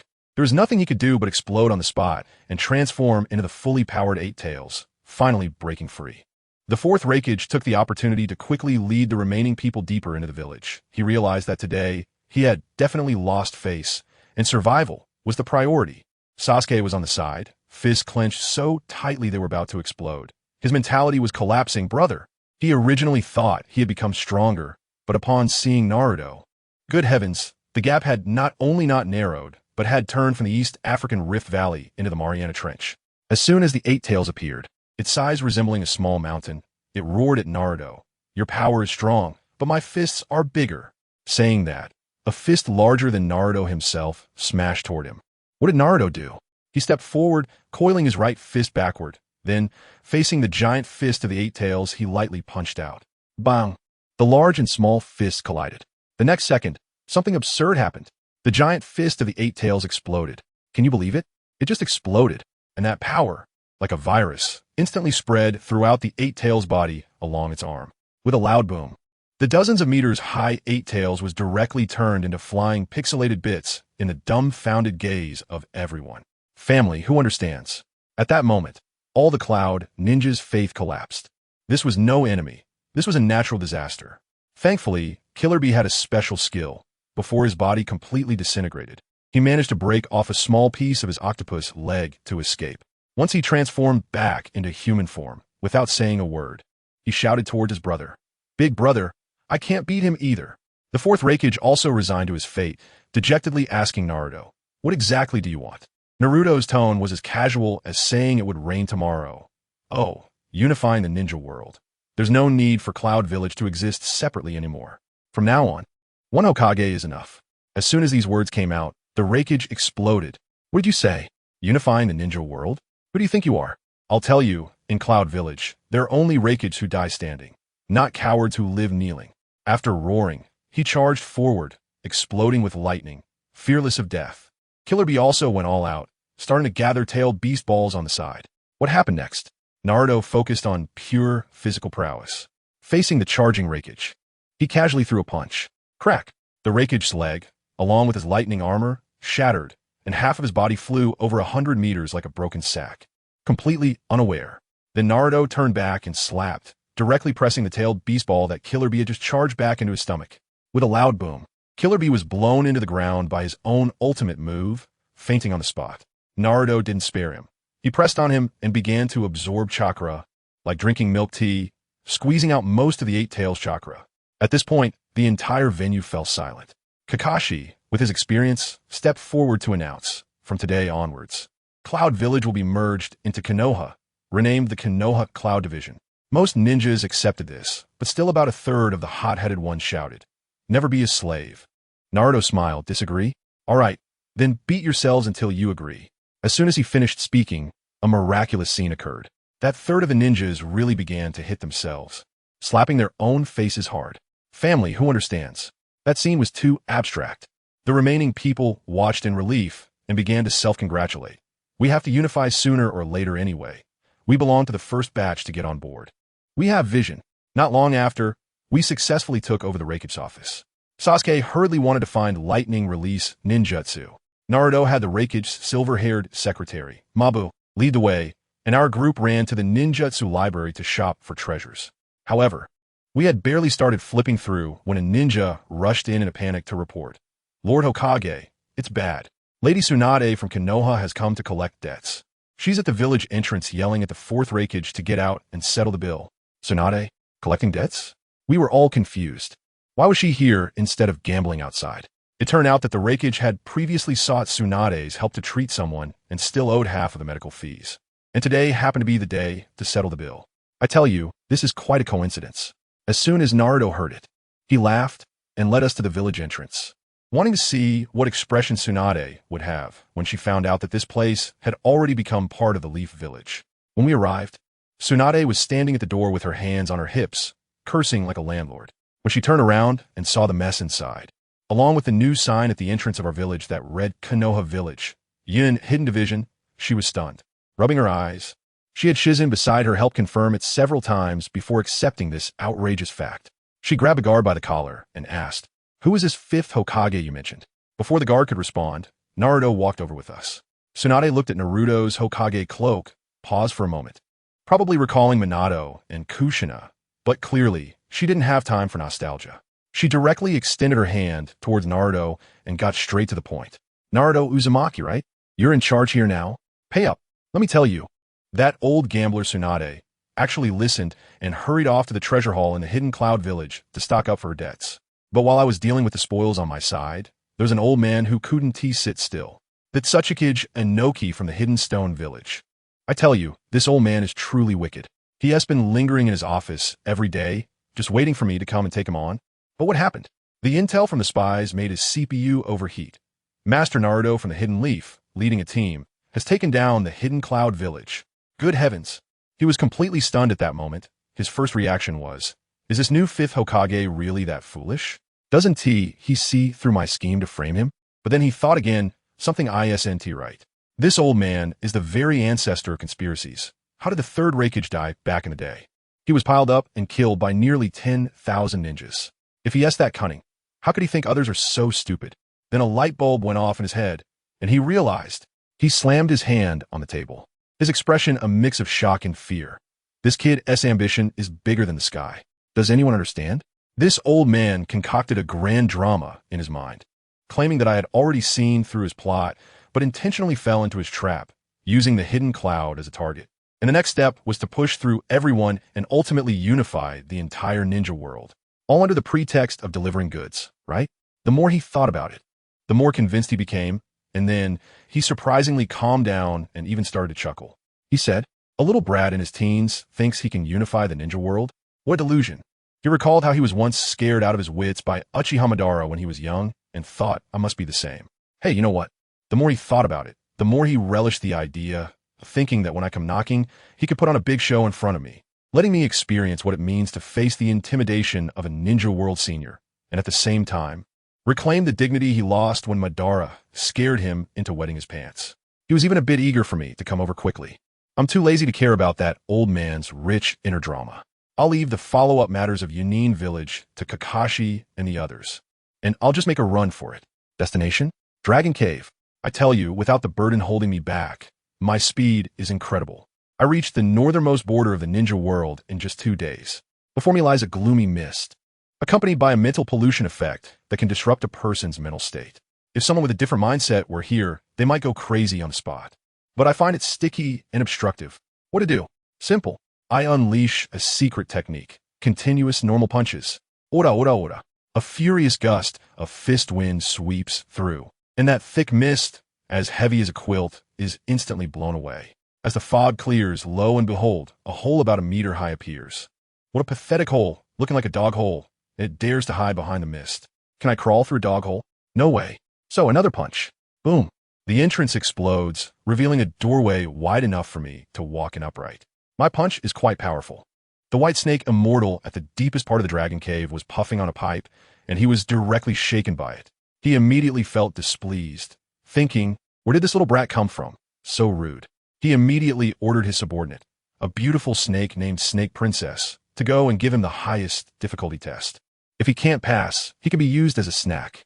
Upon hearing that she could eat a ninja, Snake Princess's eyes lit up, and she excitedly went to make arrangements. I walked about 5 kilometers down the corridor and entered a huge underground palace. Just as I stepped in, I was taken aback as dozens of passages around me erupted with thousands of colorful venomous snakes, pouring out like a floodgate had been opened. The scene was so overwhelming that anyone with a fear of crowds would have fainted on the spot. However, I found them dirty and slimy and didn't want to be touched. So I simply waved my hand, really just a gentle wave, and the gust of my hand sent all those snakes crashing against the wall, turning them into a flowing mosaic with a loud slap. Let me tell you, it was disgusting. Now I'd stirred up a hornet's nest. Suddenly, 3 giant snakes, each dozens of meters long, charged out in front of me. Some kind of monstrous snakes. They looked quite intimidating. But what happened? I threw a punch, and 2 of them evaporated on the spot, leaving not even a trace of ash. The remaining green snake slammed into me, and with a thud, it gave itself a concussion, flattening its head like a pancake, lying on the ground, barely breathing. Just then, the snake queen took advantage of the chaos and sneak attacked me, sinking her fangs into my arm. Then I heard a crisp snap. I was fine, but her tooth broke. The expression on her face was one of shock, as if the whole snake was thinking, is this person's body made of vibranium? I was just about to send her to the afterlife with a punch when the voice of the white snake immortal floated over from deep within the cave, echoing directly off the stones. Wait. Young man from afar, you have already passed the 2nd test. He was also scared, afraid that I would tear his house apart. He didn't even let me go through the 3rd test, and directly had the Snake Princess take me over. He calculated well, knowing that if I saw a door I couldn't open, I would definitely resolve it with a punch. When I saw that old snake, he was quite straightforward, asking, "You came here for the immortal arts, didn't you? I can't be bothered to beat around the bush." That's right. Hand over the essence of the immortality techniques to me. That old snake probably saw my exceptional talent and wanted me to learn his family's immortality techniques to make a name for myself, showing off in front of the toads and slugs. So he didn't hide anything and had Snake Lady teach me directly. Snake Lady took me to a small cave and taught me how to feel the natural energy. She specifically used Orochimaru as an example, saying that guy is also considered a genius, taking a whole month just to barely see a glimpse of the outline of a water flow in his mind. Before leaving, she warned me not to touch those red flowers on the wall, as they contained a massive amount of natural energy, and touching them would turn me to stone. I wanted to laugh at that moment. I thanked her, then closed my eyes, and guess what? 5 minutes. Just 5 minutes. The natural energy was like a galaxy lit up in my mind, sparkling and clearer than ever, afraid that I wouldn't see it. I was puzzled. How could Orochimaru take a month and still not understand this? The title of genius seems a bit inflated, doesn't it? The entry was too easy, so I started the next step on my own, trying to guide the natural energy into my body and mix it with my own chakra. As a result, the first time, the ratio was off, and a tingling sensation spread throughout my body, petrifying me. But with my abnormal body strength, I only petrified one nose hair in the end. I sneezed, and that little nose hair that looked like a pebble flew out. Who understands this among my family? While others fail in their cultivation of immortality and turn to stone, I lose nose hairs. The strength of my body is all about maximizing defense. From this moment on, my plan to learn immortality techniques truly begins. Let me tell you, this celestial technique is not something that follows the rules. A normal person blends 1 part chakra with 1 part natural energy, steady as a rock. But I thought with my physique, would I play with his heart rate? I go all out right from the start, 1 part chakra, and give me 10 parts natural energy. Wow, that feeling is like taking $100 to invest in stocks and directly opening a 10-fold leverage. Exciting, although the cost is losing a hair. It's not a big deal. Let's keep going. 1 part to 20 parts. 1 part to 50 parts. At that moment, I was like a frenzied gambler going all in, using my chakra as startup capital to leverage the entire energy market of nature. Finally, when I pushed the ratio to 1 to 100, I felt a chill on my head, reached up to touch it, and wow, my hair was gone. Even the stubble on my face was wiped out. I went bald, but I became stronger. This is the maximum leverage my body can handle. Any further, and it wouldn't just be hair falling out, it would be body parts. But do you think this is the end? Not even close. The plan is only halfway done. My chakra is limited, but there's a rechargeable battery with infinite chakra living inside me. 9 tails. Stop pretending to sleep. It's time to work.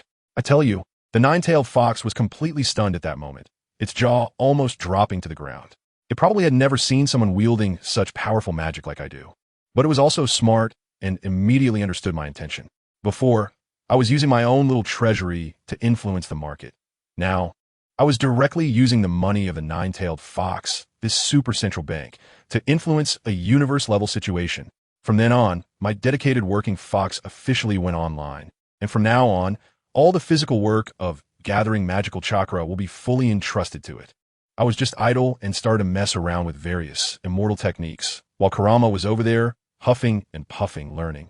After half a month, when I received the signal, I was speechless and couldn't help but complain, "Kurama, your talent, I senti that great." Huh? He was furious inside, but dare not say anything, thinking I was inhumane. But I caught him red-handed, and he quickly gave me a thumbs up, looking very humble. "Kurama, I need you to assist me in my training." "All right, boss Naruto." In the next moment, Kurama unleashed his full power, starting to operate at a terrifying 1 to 100 ratio. Let me tell you, the entire dragon cave instantly felt like it had been installed with a giant water pump. The surrounding walls darkened, flowers withered, and the streams were nearly dried up. A massive amount of chakra flowed into my body like a flood that had burst its dam. Body tempering. Crazy body tempering. I felt myself getting stronger every second. 4th level of the indestructible body. 5th level. 6th level. My strength skyrocketed from millions of pounds to billions of pounds. The commotion was too great. The little snake called Snake Lady, who was supposed to bring me food, felt the ground shaking halfway and was nearly sucked over by the terrifying pull. She was so scared she dropped the food and scrambled towards me. In the deepest part of the dragon cave, the old white snake sage, who was puffing out clouds, suddenly woke up. What the heck? Which human can absorb like this? Boom! The entire dragon cave shook as if it were about to collapse. The old white snake sage was so frightened that he broke through a passage and rushed to me like teleportation, shouting for me to stop. Stop absorbing. Stop it. It's going to collapse. Folks, who understands? When you're in the zone of body tempering, you really can't care about anything else. My eyes turned red at that moment. Looking at him, hey, just in time, I grabbed him by the throat and started to absorb. I absorbed for a full 3 days and nights.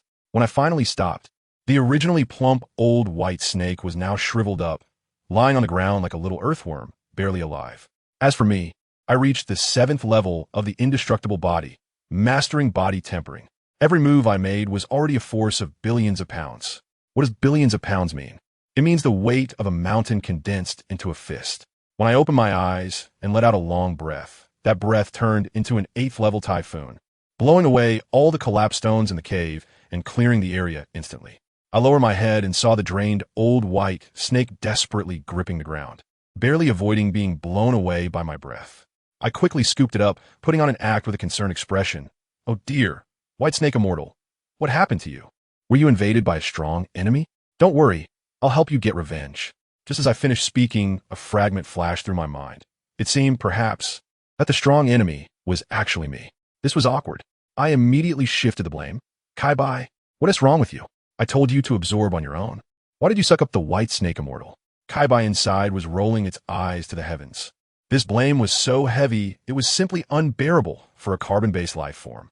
Looking at the little white snake, now only 30 centimeters long in my hand, I felt quite embarrassed and coughed twice. I'm really sorry for making your place look like a demolition site. How about this? I used to learn a bit of design. I can help renovate the Dragon Cave for free.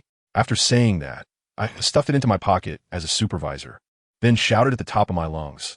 All the snakes inside, come out. It's time for renovations. As soon as I finished speaking, a shockwave blasted all the remaining snakes in the cave out like a fountain. With the area cleared, who needs an excavator? I'm a walking humanoid Gundam. In just one day, I expanded the Dragon Cave tenfold and created various styles like humid winds, warm winds, dark winds, and battle-damaged winds, directly giving it a luxury renovation package. When I took the old white snake out of my pocket, although it was a bit worn, it was satisfied with the new home. It was worth it. Having sorted everything out, it was time for me to leave. During the half-month I spent with Kai by learning immortal techniques, I didn't slack off and developed a travel technique. I concentrated my chakra on my fist and punched the air. Immortal technique. Fist ascending. With a bang, I directly punched a big hole through space. Theoretically, this thing could send me to any place I had been before. I stepped in, walked a few dozen steps, and, upon reaching the end of the passage, I punched through again. As a result, when I stepped out, oh boy, a mist of water surrounded me, and a familiar figure was bathing in the small river. It was Hinata. Naruto-kun. My head buzzed for a moment. Damn it, I walked into the wrong scene. I quickly pulled my foot back, thinking that this thing's positioning is still a bit off. After reviewing for half an hour in the spatial passage, I figured it out and punched in the other direction. Crack. This time it was right. I was surrounded by ninja technique scrolls, and I had returned to the ninja library of the hidden cloud village.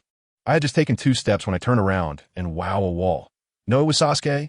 This guy was bare-chested, his whole body muscular like a bodybuilder, wildly generating electricity, arcs crackling all around. Hey, Naruto, you're back. I looked at his muscular body and was stunned. I said, this is a library. Why are you taking off your clothes while reading? Sasuke calmly posed in a few bodybuilding stances and said, oh, practicing lightning release stimulates the muscles. And my clothes keep getting burned, so I might as well not wear any to save money. I sympathetically patted his shoulder, thinking that this guy had completely lost it. The glory of the Uchiha clan seems set to be revived in a brand new, explosive way in the ninja world. As soon as the news of my return spread, everyone got together and decided to head back to Konoha. Kai and Lee were still all fired up, wanted to have a youthful race with me to run back to Konoha. I thought to myself, run for 7 days? Am I crazy? No need to run. We can just go straight there. In front of everyone, I turned around and punched again, opening the space gate. Everyone was shocked. Tsunade, who originally had no intention of going back, brightened up when she heard this and grabbed me. Kid, why didn't you say earlier that you have such a good thing? Take me with you. I want to stay a night. Sasuke also got excited. Then I'll go back and prepare a few more pairs of pants. In the end, it turned into a full team return home. I let a large group of people into the space passage, and with another punch, opened the exit. The familiar streets of Konoha were right in front of us. It took less than 10 seconds from the hidden cloud village to Konoha. Kakashi was amazed, saying that even the 4th Hokage's flying thunder god technique wasn't this outrageous. Just as we exited the passage, we ran into Hinata again. She pointed at my shiny bald head with a surprised expression. Ah, it really was you, bald Naruto-kun. To cover up the embarrassment, I waved my hand. Ahem, come on. Don't just stand there. Let's go for some ramen. It's on me. After all, I've made some money after taking down Danzo. After enjoying the ramen, it was time to get serious. I called Niji to my house, and he looked at me with a serious expression. I had already made up my mind. Rather than continue being bound like a caged bird, I might as well take a risk. I nodded. I had asked him about this over 20 days ago, and since he had made his decision, I wouldn't say more. All right, are you ready? Let's get started. Ningxi closed his eyes, and I pressed both hands on his head. Let's go. We directly entered his spiritual world. In the pitch darkness, I saw a delicate birdcage containing a listless little white bird. This was the embodiment of the caged bird curse seal. As soon as I saw it, I realized it's just a lock, right? No matter what kind of seal or spell it has, as long as there's a place to get a grip, I can just pick the lock physically. I could smash the birdcage to pieces. Let me tell you, although this thing looks impressive, it's essentially just a sealing technique. Back in the day, I even tore apart that old Danzo's 4-symbol seal. Can your cage bird from the Hyuga clan be better than that? It's a joke. I leaned in for a closer look and thought, good grief, this isn't a birdcage at all. It's simply a scene from one of the top 10 tortures of the Qing dynasty. There's an outer cage, but inside, it's packed with thorny iron chains, binding that little white bird representing Niji's spirit like a mummy. In an instant, I understood.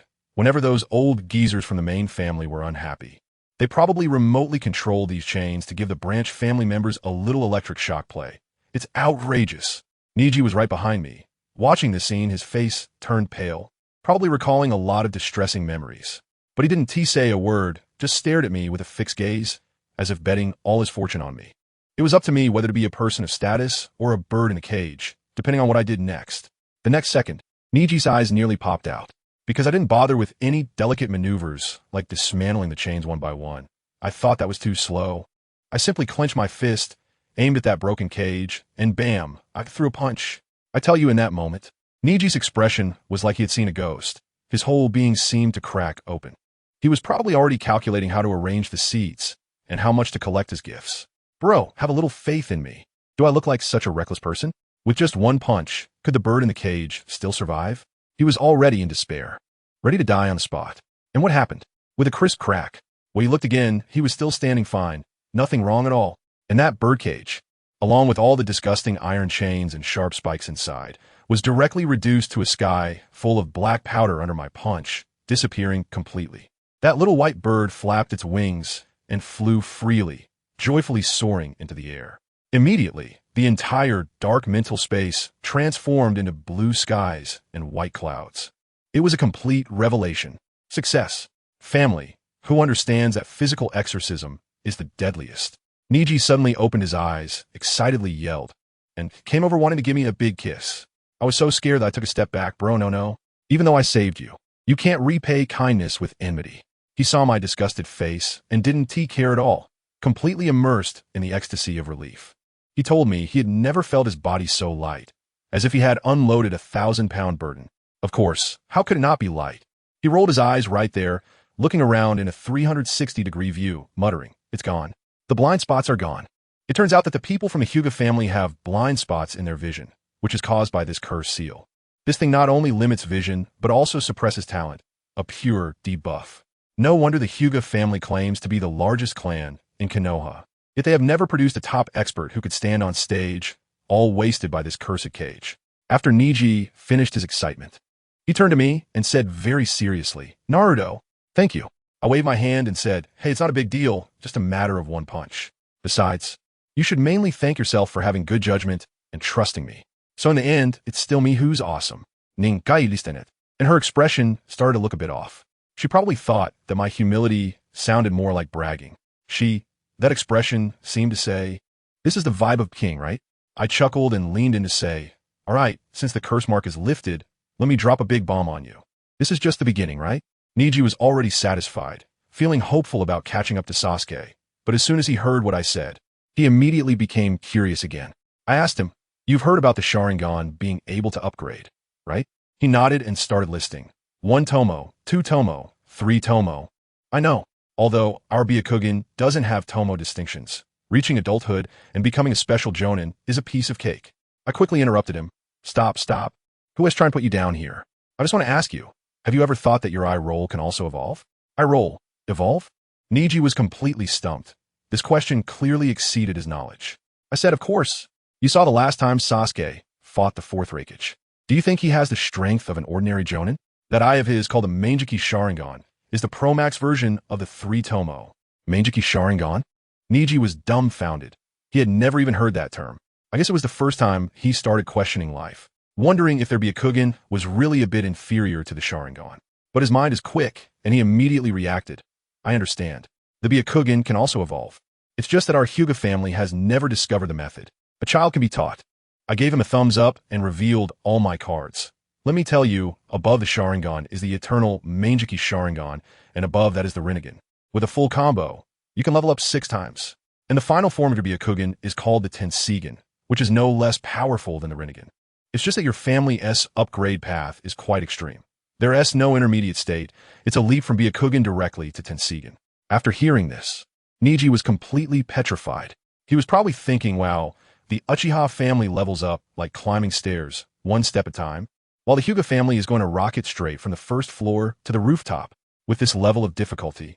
No wonder no one has succeeded in thousands of years. He sighed. No wonder. With such a degree of evolution, I'm afraid. I patted him on the shoulder, smiling mysteriously. Just because it didn't happen before doesn't mean it can't happen now. I've told you all this. You don't think I'm just telling you a bedtime story, do you? Looking at Niji's excited yet disbelieving expression, I turned around and opened the door. I happen to have some free time tonight. Let us go. I'll show you. All right. Niji jumped up in a flash, eagerly following behind me, his eyes filled with admiration as if he was about to bow to me. I ran with him all the way, heading straight into the forest behind Konoha. In fact, I wasn't just acting on a whim when I sought him out tonight. I sensed an unusual spatial passage nearby when I returned to the village today. Ever since I created my own sage art technique, I've become particularly sensitive to the fluctuations of such things. I guessed that this was most likely the secret passage to the moon. Niji asked from behind, Naruto, where are we going? I raised my hand to point at the big moon in the sky and said honestly, above the moon. He replied, huh? However, this kid now has blind trust in me. And after a moment of hesitation, he nodded emphatically. All right, let's go to the moon. After running for about half an hour, I raised my hand and stopped. We were just nearby. Ningxi truly deserves to be a scout.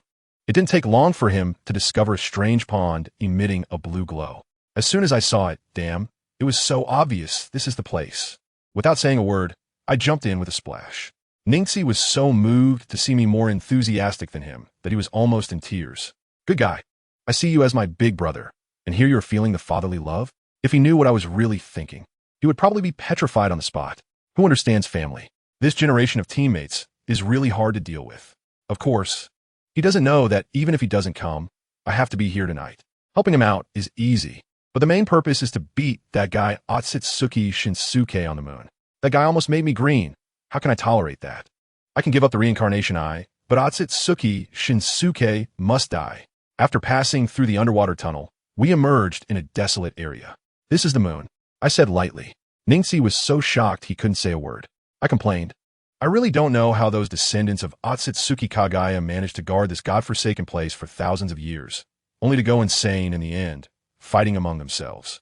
It's really something. As I spoke, my gaze sharpened as I locked onto a direction. Found it. Ningxi rolled his eyes in the direction I pointed, but saw nothing. Now he was even more impressed with me. We ran for another hour, and a huge castle appeared before us. As soon as we arrived, the last survivor of the moon, Akatsuki Tonari, had already spotted us through a massive Rinnegan. I was just about to go in and drag him out when a puppet appeared in front of me, shattered, and then a glowing sphere emerged. Beginning to play a storyline animation. The ball boy from afar, please be sure to stop the mad actions of the one who has lost his way. He has misunderstood the teachings of our ancestors. I find him annoying, and with a slap, I scatter the light and shadow. I'm more familiar with the plot than you. Do you think I need you to spoil it for me? Don't worry, I'll take care of that kid for you. As soon as I finished speaking, a powerful repelling force surged from the castle, and a voice with a touch of delusion echoed. Ninjas from the Blue Star? How dare you step foot here? Let me bestow upon you death. The force hit hard, sending Niji flying backward. But I stepped forward, hands in my pockets, and stood my ground, completely unaffected by the force. Niji hid behind me, and in an instant, the wind calmed down. The attendants in the castle were probably confused, wondering, where did this wall hugger come from? I said to Niji, stand behind me, I'll take you in to show off. As a result, that guy reacted quickly. His repulsion wasn't working, so he immediately switched to attraction. With a whoosh, Niji stuck to my back like a sticker with a smack. Wow, there's this move too. My reaction was quick, and I threw Niji out with a backhand. Then I unleashed a barrage against the castle wall. With a loud bang, the sturdy outer wall of the castle collapsed under my blows. When Shirin saw this, his face turned dark. He bit his finger and smeared it on that giant Rinnegan, starting to summon people. The entire surface of the moon was shaking, stones rearranging. An 100-meter-tall stone giant rose from the ground, looking like the sage of Six Paths' brother, and it swung a hand toward me. I couldn't even be bothered to dodge. I just raised my head and threw a punch. Bang! That hand, bigger than a mountain, was instantly turned into dust beneath my fist. I took the momentum and jumped to a height even greater than his, then came crashing down with another punch. Boom! The entire stone giant cracked from head to toe, shattering into pieces all around. Niji, hiding in the pit, was filled with excitement, shouting, "Well done." Shojin still wanted to rely on the Rinnegan to infinitely revive the Stone Man and wear me down in a war of attrition. He might have the stamina for it, but I certainly didn't have the patience. Taking advantage of the giant's destruction, I unleashed a series of rapid punches at the castle ruins. Bang, bang, bang, bang. In less than 10 seconds, the entire castle was reduced to rubble. In the ruins, Tsutsuki Shojin and the massive Rinnegan in front of him were now exposed to me. He found you. I darted over, grabbed him by his deep neck, and lifted him up. This guy was pretty tough, flailing his legs in midair and cursing at me. "Mortal, let me go. I am destined to become the creator." It seemed I had lifted him too high. "Down you go." I couldn't be bothered to waste words with him, so I slammed him onto the surface of the moon with a thud, planting him right into the ground. I even stomped on it a couple of times to pack the soil down well. What's there to talk about with a madman? I waved to Niji in the distance, and he quickly ran over. I pointed at the huge Rinnegan, patted his shoulder, and casually asked, "Niji, do you want this big eyeball?" "Yes, of course." His eyes lit up. "All right, then I'll leave this to you." After I finished speaking, I turned to leave. He immediately panicked, probably thinking about how to handle such a big thing. I turned back and said, "All right, let me help you with some pre-processing, so you don't mess it up." Saying that, I punched the huge Rinnegan. Crack! The entire big I shattered into chunks the size of steam buns. Niji hurriedly picked up a piece, activated his Byakugan, and found that the power was continuously flowing into his own eyes, instantly expanding the range of his Byakugan. He immediately understood that as long as he absorbed all these fragments, not only could he evolve into a Rinnegan, but he might even ascend on the spot. Just as he wanted to look up and thank me, he realized I'd already walked far away, leaving only one sentence floating in the air. "You handle the aftermath here well. I'm heading back now." I just finished saying this, and my foot was already lifted.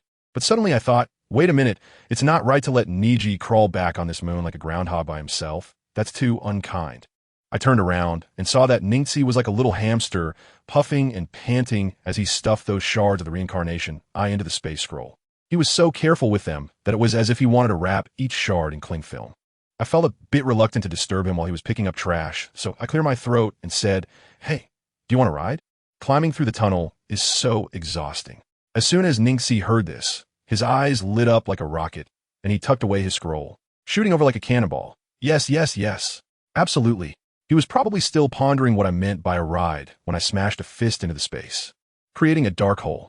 Let me tell you, Ningxi's eyes were so wide they looked wider than his Byakugan. His mouth was open wide enough to fit a Rasengan inside. I pulled him in with a step, then threw a punch. In the next moment, we both crashed onto the floor of my bedroom. Ningxi was still dazed, leaning against the wall and unable to recover for a while, muttering, "A punch. Did I just return home from the moon? Did the Sage of Six Paths have such smooth little combos back in the day? I tell you, this kid's worldview has been completely shattered by me. I bet right now he would believe I'm the reincarnation of the Sage of Six Paths. We here are happily heading home, but someone hasn't slept well all night." "Who?" "That old man from Awagakure, Inoki. Ever since I took over Unigakure, this old man has been daydreaming every day, imagining an endless palace intrigue drama in his head.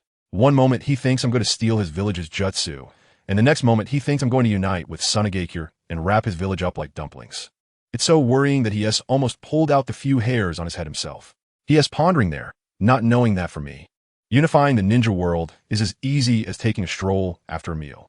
The next day, the old man, with 2 dark circles under his eyes, just sat down for breakfast, still mulling over. "No, I can't just sit and wait. I must take the initiative and hit Konoha hard." Just as he was thinking happily, his subordinates barged in. "Report, Lord Sasuke, a bald ninja from Konoha has been spotted at the village entrance." Inoki instantly jolted, dropping his chopsticks. "What the heck? Speak of the devil. They're coming right at us?" He quickly asked, "How many people came? Is it the allied forces of the 3 villages?" His subordinate's one sentence silenced him. Just one, and he looks like a teenager." Upon hearing this, he was delighted. "Just one, and a bald one at that? Huh, who does he look down upon? Oh, that little expression. It's just short of having advantage carved on his face." With a wave of his hand, send the demolition team, blow him up into fireworks in the sky. As soon as he finished speaking, There were loud bangs outside. Bang, bang, bang. Inoki proudly lifted his teacup. Did you hear that? This is how we treat our guests in a Wagakure. But what happened? After a few bangs, then, there was nothing. In less than a minute, it was dead silent outside. Inoki felt something was wrong and immediately flew out through the window. When he arrived at the village entrance, oh boy, what a spectacle it was. A group of Wagakure ninjas surrounded a circle, and in the middle stood a bald teenager, which was none other than my shadow clone. That Sasuke is here. The crowd cheered, as if they had seen a savior. Inoki was quite pleased, nodded, and then asked, "Where's the demolition team? Why is there no noise?" A ninja with a mournful face shouted, "Lord Sasuke, the demolition team is gone. They were all taken out by this bald kid. One punch each, like whack-a-mole, completely obliterated. Not even a trace left." Inoki's face turned green, feeling a mix of envy and jealousy, thinking about what kind of monster production rate Konoha has. But he held his ground. A genius? Today, I will personally crush a genius. The old man got anxious and directly activated his ultimate technique. Dust release. Original world stripping technique. A semi-transparent cube swiftly enveloped my clone, then began to compress violently. My clone didn't go easy on him at all. With that broken shell, bam, just a punch. Guess what? It shattered. Like glass crack. The entire Wagakure crowd had their jaws drop. The old man truly lost his composure this time. His face flushed red, nearly throwing his back out. And he unleashed an enhanced ultimate move, the limit break technique. It trapped my clone once again. Seeing this, the Wagakure folks cheered. Lord Sasuke is mighty. Dust release is invincible. Just when everyone thought I was done for and was ready to pop the champagne at halftime. Poof, my clone turned into a puff of smoke. Shadow clone? Who understands family? The whole place froze. Oyama's old face turned red, then white, then green, like a traffic light. He risked his life, almost wrecked his back, and after all that, he was just fighting a lonely battle. The joke was on him, just as the old man, furious and embarrassed, was about to rally the whole village for a desperate fight with me. I, the real body, made a dazzling entrance. I directly punched open the space channel, wearing the ceremonial robe of the 5th Hokage, and walked out just like that. Onaji looked at me, completely stunned. The awkward scene he had just forgotten came rushing back. But after all, he is an old hand, forcing himself to remain calm, while secretly calculating in his mind. Still wanting to play the human C tactic with me? Please, it's 2025, who still plays that? On the surface, he was still being polite to me. So it's the 5th Hokage, your shadow clone really gave me quite a bit of trouble.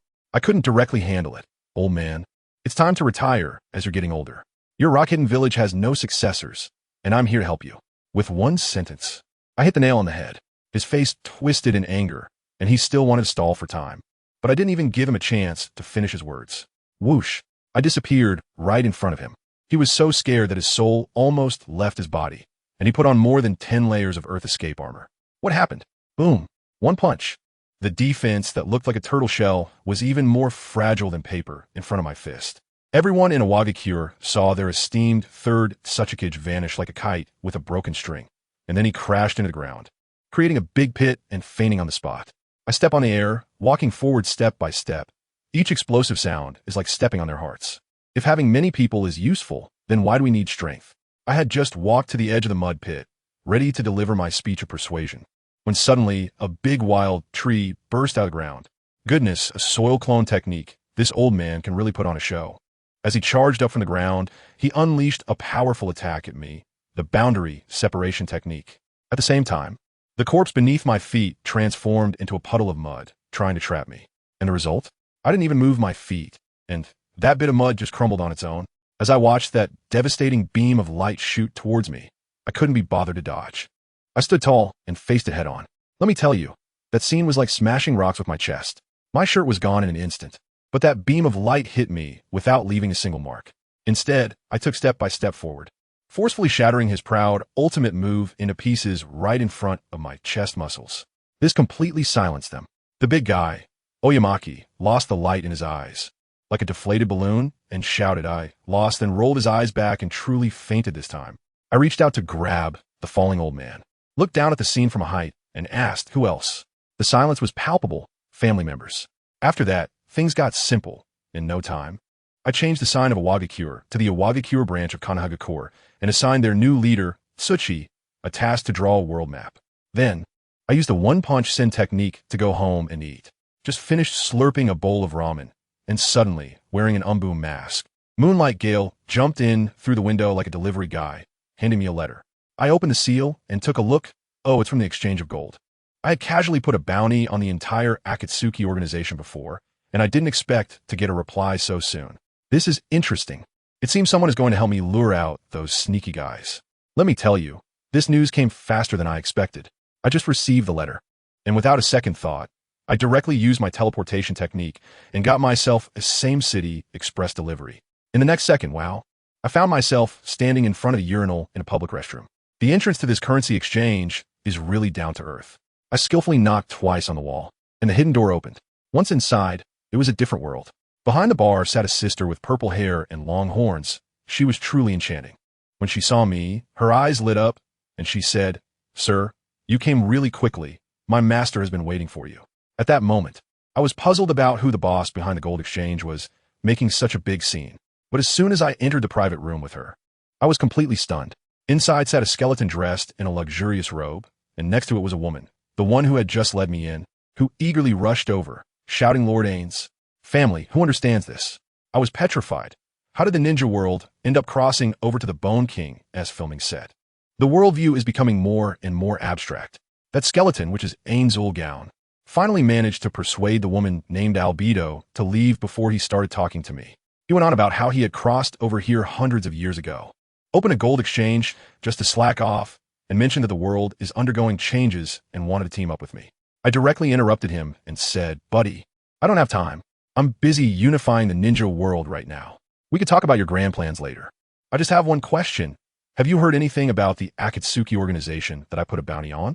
Ain saw how direct I was and didn't waste any words. He clapped his hands, and a few of his undead servants came in carrying 3 large wooden boxes. I thought to myself, sure, 3 at once. Who is so unlucky to be taken out all at once? Ains instructed his subordinates to open the box, and then he withdrew, saying he was leaving me some personal space. As soon as the box was opened, my pupils shook. Kakuzu, Sasori, and Haiden. 3 severed heads were neatly arranged there. I was wondering who was so powerful to take down these 3. Then, Feiden's head, with its eyeball rolling, surprisingly came back to life. He started shouting at me like a chatterbox. "You brat, are you the 5th Hokage? Dare to put a bounty on us? You're dead meat.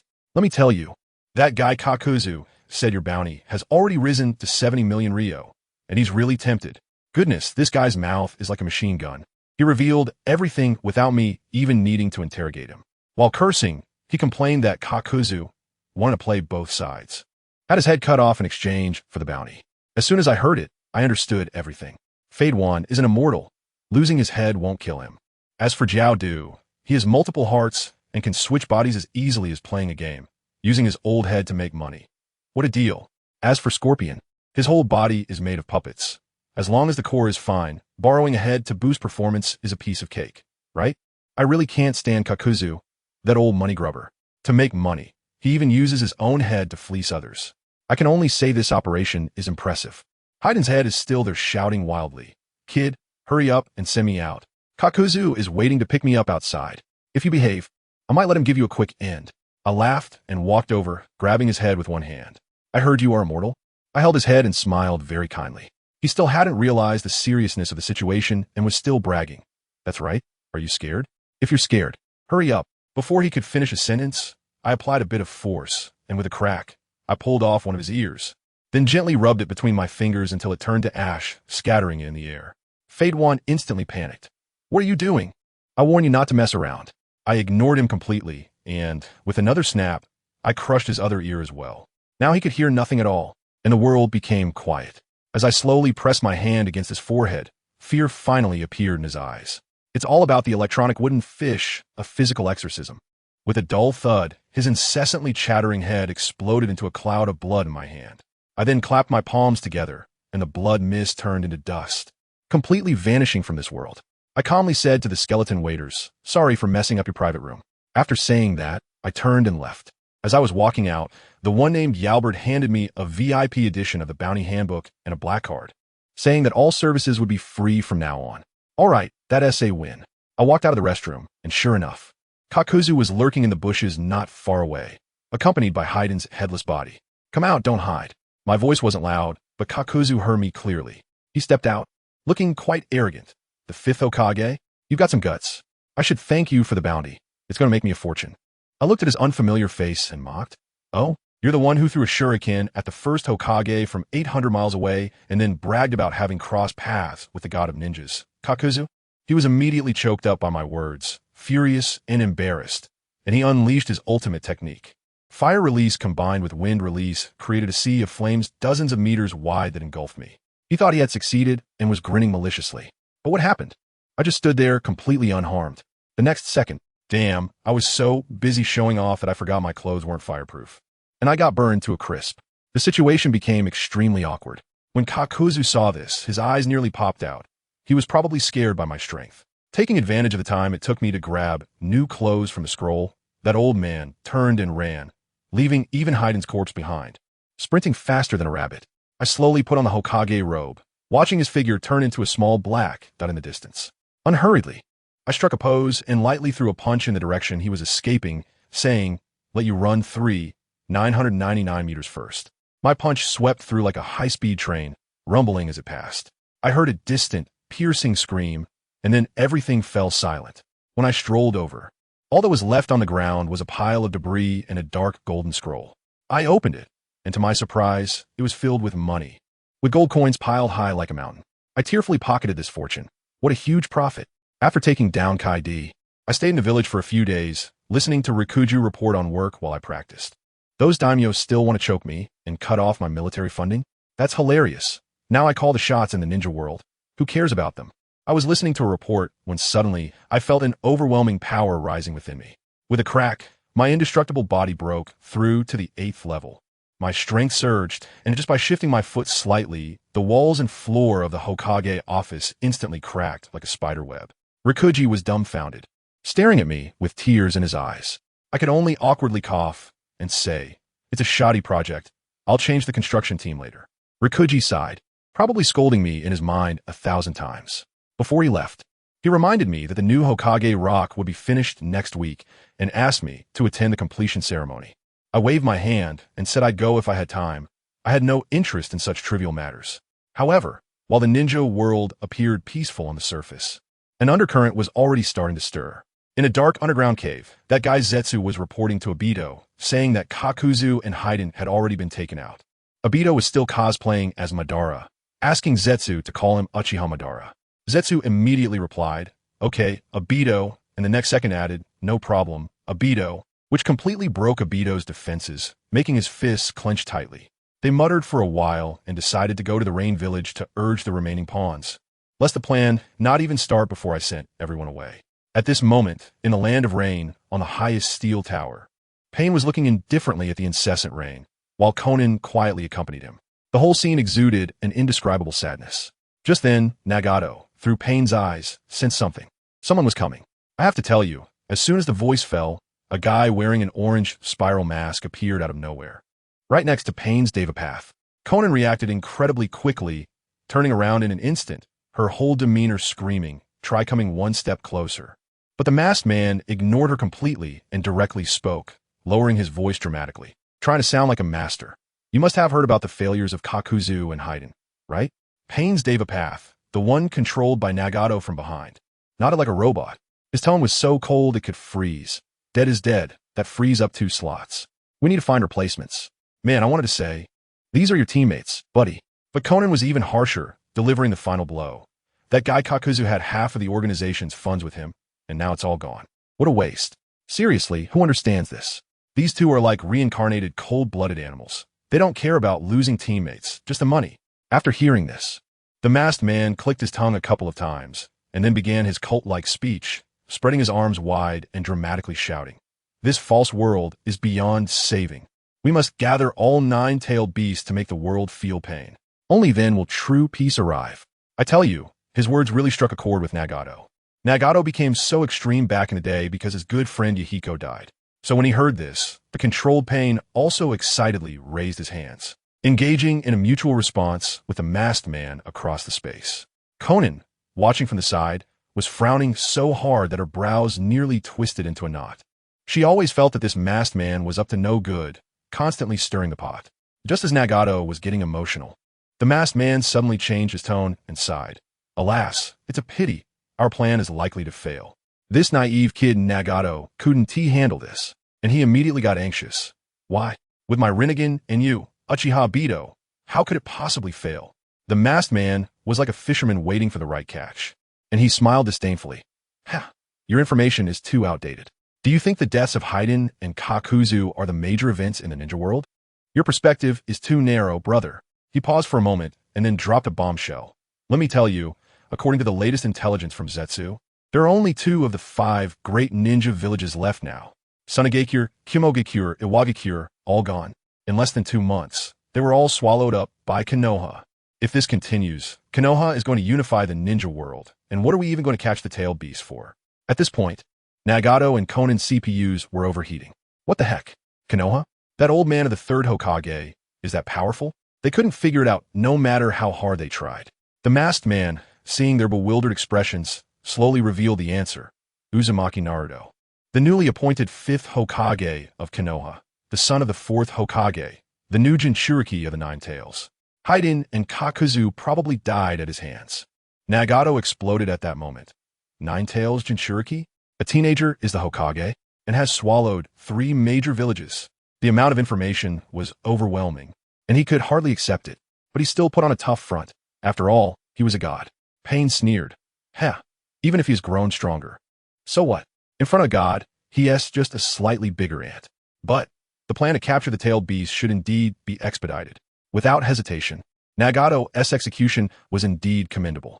He immediately activated the Henge no Jutsu through pain, and I tell you, this technique is similar to our current online meetings, directly pulling all members' spiritual forms into a virtual conference room. Before long, several colorful figures appeared in a creepy cave. A yellow-haired kid spoke first. What is going on? Why the rush? I was just working on my explosive art. Another figure that looked like a scorpion immediately retorted. Explosions are nothing but art. Eternity is. Great. Deidara and Sasori, the comedic duo of the Akatsuki, started bickering right off the bat. Pain directly interrupted them. Stop arguing, there's important business. Itachi and Kisame haven't logged in yet. After waiting a few more minutes, the figures of Uchiha Itachi and Kisame Hoshigaki appeared. Itachi immediately sensed something was off. Where are Haiden and Kakuzu? By distance, they should have arrived before us. Pain expressionlessly announced. They were taken out by someone. The conference room fell silent instantly. Of course, no one was sad for them. It was purely surprise. After all, they were the immortal duo, and yet they were the first to kick the bucket in the organization. Deidara was the first to burst out. TCH, dying so quietly is not artistic at all. Sasori reacted even more strongly. That bastard Kakuzu. Just a few days ago, he borrowed a puppet head from me to exchange for money, saying he would use rare materials to return it. Now that he is dead, who do I ask for my materials? No way, Pain. Tell me who did it. I want my materials back. Just as they were arguing, Zetsu also logged in and synced everyone with the earth-shattering changes happening in Konoha. Uchiha Itachi was left stunned after listening. He had always thought he was playing a game of espionage with Konoha's upper echelons, but now, his home had completely changed. The 3rd Hokage had abdicated, Danzo was dead, Naruto had become Hokage, and half of the ninja world had been unified. He felt a jolt in his heart and immediately thought of his foolish little brother, Sasuke. What was he doing now? Pain didn't care about their thoughts and directly began assigning tasks. Alright, the plan is expedited. 1 tail to 3 tails, Deidara, Sasori, you're responsible. 4 tails to 6 tails, Itachi, Kisame. You handle it. The rest is mine. Just as Kisame was about to agree, Itachi suddenly spoke up. Leave the 9 tails to me. I know Konoha better. I'll tell you. Who understands Itachi's thoughts? He wants to find an opportunity to return to the village and protect Konoha and his brother at the same time. Pain thought for a moment and agreed, realizing that the combination of Itachi and Kisame was strong enough. Alright, then you two will be responsible for the 4 tails, 5 tails, and 9 tails. Just as they finished assigning the tasks and were about to end the meeting, something strange happened. A colorful black shadow that no one recognized suddenly appeared in the spot that originally belonged to Kakuzu and Haiden, without any warning. The entire room fell silent, and everyone's gaze locked onto it. Pain was furious on the spot. Who are you? How is this possible? This is a secure meeting initiated with my Rinnegan. How could anyone hack in? The black shadow then waved its hand casually and spoke in an extremely annoying tone. Hello, everyone from the Akatsuki organization. Nice to meet you. I am Uchiha Madara, the shinobi world Esajura, reincarnated after 2.5 years. My goal is to carry out the evil of love and truth. I tell you, at that moment, the entire cave seemed to freeze, even the air. Everyone was stunned, including Pain and Conan on the Iron Tower of the Rain Country, who even turned to look at the masked figure of the real Obito beside them, as if their eyes were saying, "Dude, didn't you say you were Madara?" Now another one pops up in this online meeting. Are we having a contest over who the real Monkey King is? Obito's face turned green under the mask as he roared inwardly. Where did this crazy person come from? Pain, of course, didn't believe it and immediately tried to kick this uninvited guest out of the meeting, but to his shock, he found he couldn't move him at all. The opponent's mental strength was absurdly strong, as if he were welded into the conference room, his signal even more stable than that of the genuine members. Who are you? Nagato, behind the scenes, was coughing half to death from forcibly activating the Rinnegan. The mysterious shadow, who was Naruto, chuckled and said, "Who I am is not important. What matters is that I know you want to capture the tailed beasts and achieve world peace. Coincidentally, I do too. I'm here to help you." Then, he directly threw out a proposal that took everyone by surprise. How about this? Let us skip the small talk. Within 3 days, I'll go catch the three tails as a token of loyalty for all of you. Deidara jumped up on the spot. Are you kidding? The three tails hasn't even been resurrected yet. Where are you going to catch it? Naruto was incredibly casual. The tailed beasts are just chakra aggregates. As long as I help speed up the condensation process. Won't it be revived ahead of time? Just wait, I'll contact you in 3 days. Nagato, behind the scenes, was moved. His subordinates were all big shots. Where would he find someone so proactive? Although this mysterious person was of unknown origin, his efficiency and shared ideals reminded him of Yahiko back in the day. So he made a decision. All right, the three tails is in your hands. Naruto grinned. You recognize talent, so I'll take my leave now. Wait for my good news. After saying that, the shadow disappeared. In the conference room, Itachi and Kisame also logged off. However, Kisame was completely bewildered.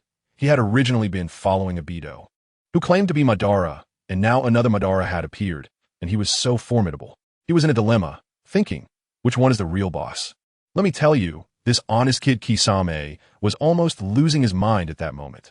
He glanced at the masked man, then at the new arrival Obito, and he was completely caught up in a philosophical thought of who am I, where am I, and how many bosses do I actually have? But over on Naruto's side, he didn't take the Akatsuki members seriously at all. They said 3 days?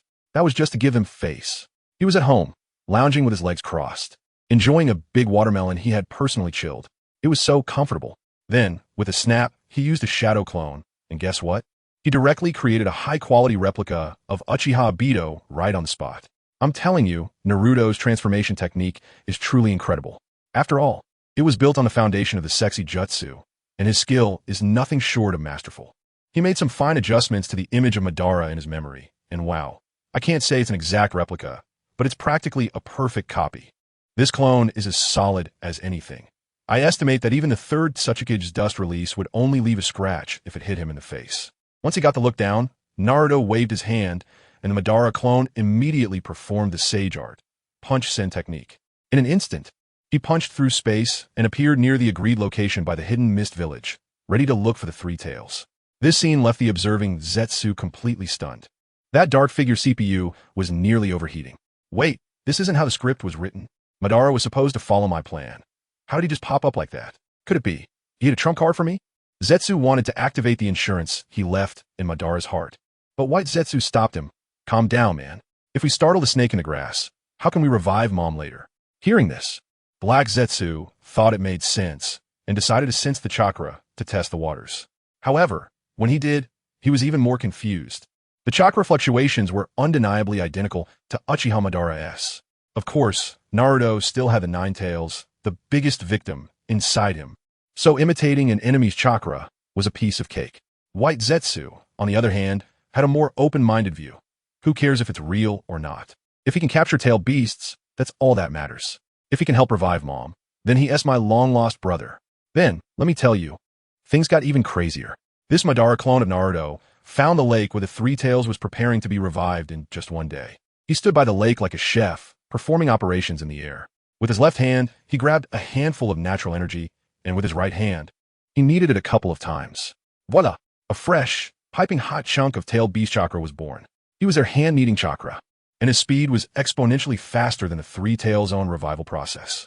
Guys, you won't believe it, but in the next second, with a bewildered roar, the Three Tails was forcibly matured. From a distance, Black Zetsu was shocked. After lurking for thousands of years, he had seen all kinds of storms, but today he was truly enlightened. Hand-needed tail beast chakra? Forcibly reviving a tail beast? Is this really the Uchiha Madara I know? Was he this freakishly strong back in the day? Black Zetsu realized that regardless of whether he was Madara or not, he was definitely the best candidate to revive Kaguya. This is a leg to hug tightly. Meanwhile, the Three Tails, just forcibly rebooted, wobbled to the surface of the lake, not even having the time to post a location on social media. When it saw someone standing by the lake, before it could react, Naruto's giant fist was already there. There was a loud bang.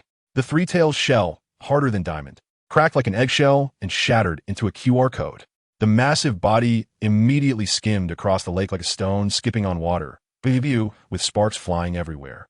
It crashed straight into a small grove on the opposite bank, lying there rolling its eyes. Naruto was having a blast, and his main body wasn't idle either. To keep the act going, he needed to create a perfect alibi. So, he swaggered into the entrance of the hidden mist village. He punched a few buildings to pieces, striking a pose ready to fight. But guess what? No one showed up for a long time. After a while, a few shaky old middle ninjas finally came out, and upon seeing Naruto, they were instantly in tears. They hugged Naruto's legs and began to cry. "Oh my goodness, we've been waiting for you. Please, hurry and destroy our village. We're going crazy wanting to join Konoha." Naruto was dumbfounded. "What's going on? I came here to invade, and it's turning into a charity event?" It turned out that the hidden mist village had rotted to the core, having suffered through blood mist for decades, with internal factions fighting to the death, leaving the common people in misery. Now that they saw Konoha was coming, it was like seeing the liberating army, and they were overjoyed. Naruto thought, well, this really is in line with the people's wishes. He wasn't too polite and directly sensed that there was a large group of people fighting in the center of the village, probably fighting over the position of the fifth Mizukage. He zoomed over, stood there, and shouted with great vigor, "Everyone stop." But that group of people, blinded by rage, completely ignored him, and a few hot-headed ones even charged at him. Naruto didn't bother to waste words. He simply swung his fist at them. I'm telling you, his fist didn't even touch them, just the wind from the punch. It was like a giant meat grinder had passed through, and the first few guys didn't even have time to scream before they evaporated into basic particles in the air. The Mizukage building behind them was blown away with a bang. The whole place fell silent, and one guy couldn't hold it in, nervously letting out a fart. The next second, he knelt down with a thud, banging his head on the ground like garlic. "Big brother, I was wrong. I didn't mean it." Naruto looked at the effect and nodded in satisfaction, then calmly spoke. "From today on, the hidden mist village is under my control. Anyone who disagrees can come and fight." Who would dare to disagree after that? The future fifth Mizukage, Terumi Mei, was initially full of ambition, but when she saw this scene, her dreams were shattered. However, she was a practical person.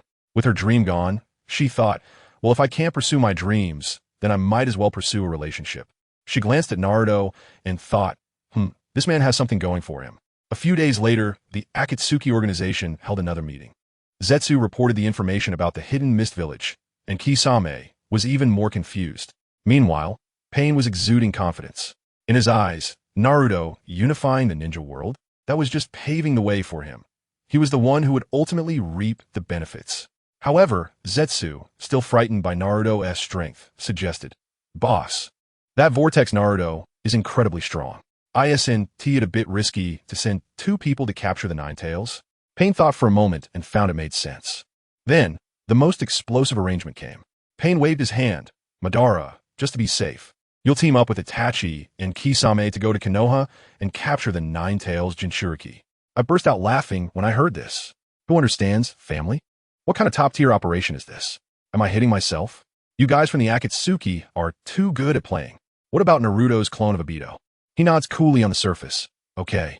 But inside, he's almost laughing crazily.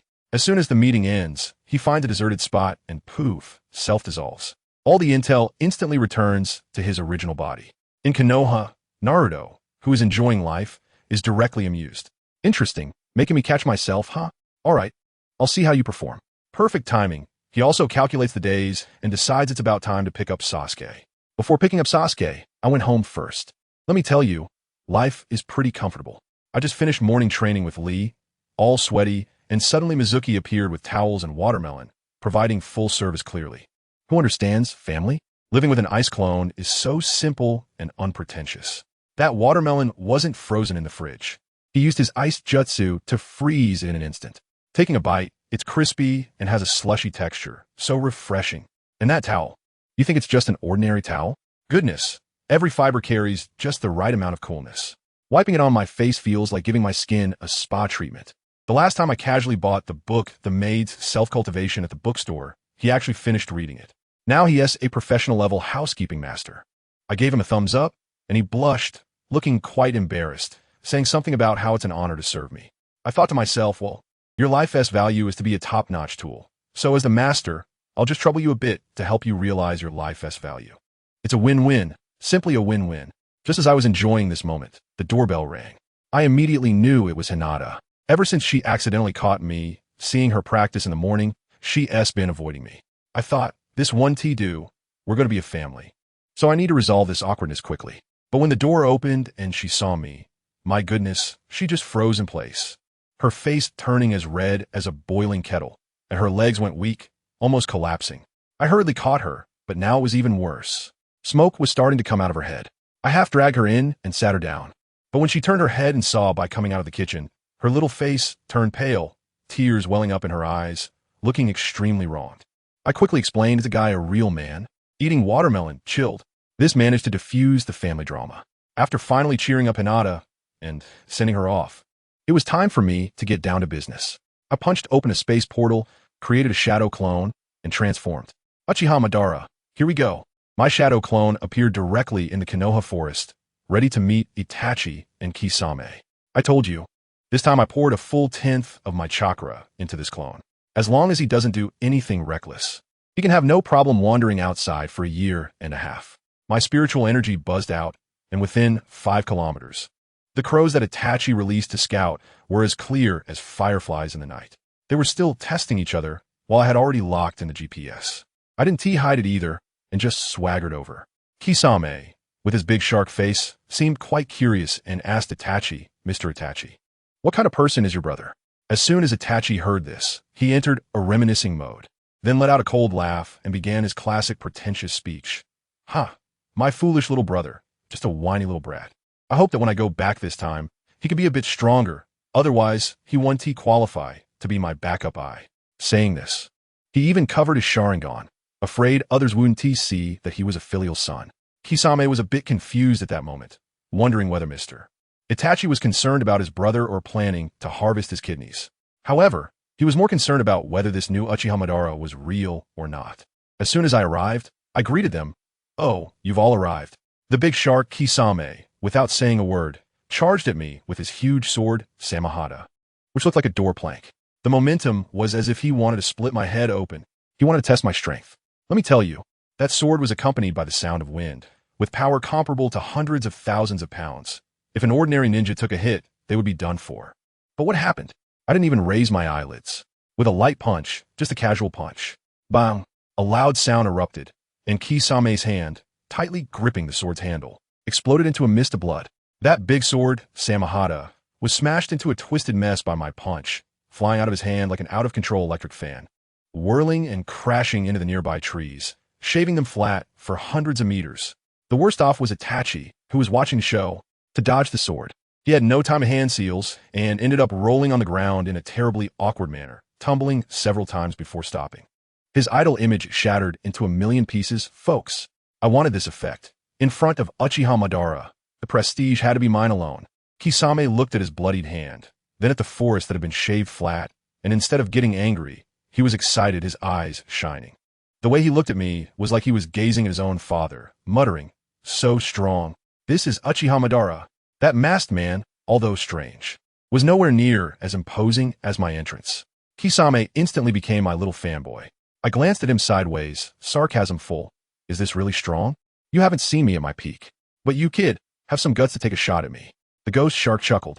The little injury on his tiger's mouth was nothing to him, and it had already started to heal. He felt that this was the demeanor a strong person should have. But Itachi wasn't having it.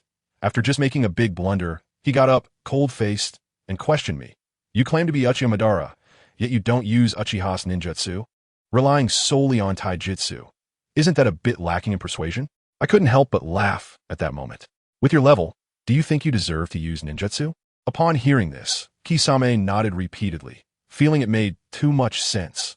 If you can't even handle my punch, how can we talk about ninjutsu? However, I changed my tone and said, since you want to see it, let me show you the stronger illusion techniques of the Uchiha clan. As soon as I finished speaking, Itachi's Mangeki started spinning Tsukuyami. It directly hit my face. But he didn't expect that a Mangeki pattern would also appear in my eyes, and his ocular power was instantly rebounded, causing blood to spurt from the corner of his eye. Mental power confrontation? Playing with me? What a joke. Taking advantage of their days, I casually uttered a devilish whisper. Subject 3. Activate. The next second, a wave of mental power comparable to the deity of the sky surged directly into their brains. By the time they woke up again, it was already noon, and the echoes of their wild dancing still lingered in their minds. Itachi held his head, looking incredulous. Why? Why do I feel an uncontrollable urge to do that? Kisame, on the other hand, didn't mind and smacked his lips in aftertaste. Tiske, I didn't expect it, mister. Itachi, your dancing skills are also top-notch. Shut up. Itachi was going crazy, starting to doubt life. Why could this guy use the deity of the sky? I clapped my hands to interrupt their philosophical thinking. All right, the warm-up is over. It's time to get down to business. As soon as they heard the word warm-up, their faces turned pale. After jumping around for several hours of intense dancing, that was more than enough warm-up. At this point, they both became completely obedient, and Guy, happily picking up his transformed muscles, became my loyal follower. Meanwhile, in Konoha village, I also brought Sasuke and the others back. Upon hearing that Itachi was coming, Naruto went crazy on the spot, laughing wildly. Ha ha, foolish big brother. Let me show you the new me. Let me tell you, the current Sasuke's physique is simply outrageous. When he takes off his shirt, the muscles on his back are like rugged mountains. Even sweat droplets would get lost on them. Finally, this day has come. Sasuke clenches his fists, joints cracking, and crawls in front of me to count your sins. Itachi Uchiha. Sakura is watching from the side, her eyes sparkling, thinking that this muscle makes Sasuke quite charming. Niji also expresses that he has absorbed the power of the reincarnation eye, and he is no longer the underdog. Tsunade, seeing the situation, simply gives up, waves her hand, and says, all right, you young people have fun and go back to catch up on sleep and play cards. Looking so carefree. Soon, my clone of Madara arrives with Itachi and Kisame, swaggering into the gates of Konoha using Jinjutsu. Just as they were walking, a furious roar erupts. Uchiha Itachi. Sasuke bursts out like a cannonball, unleashing a torrent of emotions at Itachi. However, Itachi's reaction leaves everyone dumbfounded. He stares blankly at this muscular man in front of him, confusion and shock all over his face, and after hesitating for a long time, he finally manages to stammer out, wait a minute, I know you're in a hurry, but please hold on. Could it be? Are you a fool for Sasuke? I'm telling you, at that moment, Itachi's expression was like the collapse of a worldview. He was probably thinking just 3 words. Who am I? Where am I? Is this muscular Barbie my little brother? He would rather have slaughtered the entire clan back than see his adorable little brother become like this. I'm tired, let's end it. Itachi was definitely thinking this in his heart at that time. Sasuke, seeing him so shocked, felt immensely pleased. Finally, he had once completely exceeded his genius brother's expectations. The nearby Kisame, being a master of adding insults to injury, honestly said to Itachi, Mr. Itachi, is this really your brother? He seems a bit overly weak. Itachi couldn't hold back any longer and hysterically roared at Sasuke. My foolish little brother. What have you done? Why have you turned yourself into this? Sasuke was feeling so proud, puffing up his chest and lifting his chin, delivering a direct blow. What have I done? I've built this powerful physique, completely surpassing your expectations, right? Hehe. You wouldn't understand, you little dog. When I was 6 years old, I was completely powerless against your clan's massacre. But 6 years. Do you know how I've spent these 6 years? At first, I was immersed in hatred and loneliness, recalling the sins you committed in countless nightmares. But later I realized that just being consumed by revenge would still keep me within your expectations in the end. So I started changing my methods, gaining muscle, changing my style, and moving forward. Sorry, but this time I must win. Sasuke was proud to have finally exceeded Itachi Uchiha's expectations for the first time in his life. This battle was not only his revenge, but also a complete break from the control of his older brother. He wanted to make the other see his own arrogance. Proud and arrogant Uchiha Itachi, do you think you can dictate someone else's life? My life, as Uchiha Sasuke, doesn't need your self-righteous manipulation. Bang! The moment the words fell, Sasuke had already punched his solid, developed chest. The next moment, the kaleidoscope Sharingan began to rotate in his pupils. Tengu, dominance. The kaleidoscope Sharingan abilities activated simultaneously, and he was ready to face Uchiha Itachi in his strongest state. Just as he activated the Tengu technique, his entire body became even sturdier and more muscular, increasing in overall dimensions. This muscular form made Uchiha Itachi appear even more thin and frail in front of Sasuke. Even Kisame, at this moment, looked somewhat petite in front of Uchiha Sasuke. Seeing Sasuke's muscles and bulk actually expanding further, the blow to Itachi was even greater. Blood tears flowed from his eyes. Amaterasu, the black flames ruthlessly burned towards Sasuke. With a brother like this, he felt he no longer needed to protect him, and could use him as a consumable for upgrading his kaleidoscope Sharingan. Feeling that all his years of grievances had been misplaced, Itachi completely dismissed the thought of letting go. Facing such a little brother, he didn't even want to spare a bottle of mineral water. Kill him. Just kill him directly. Heh, Amaterasu, the black flames that never extinguish? Crack.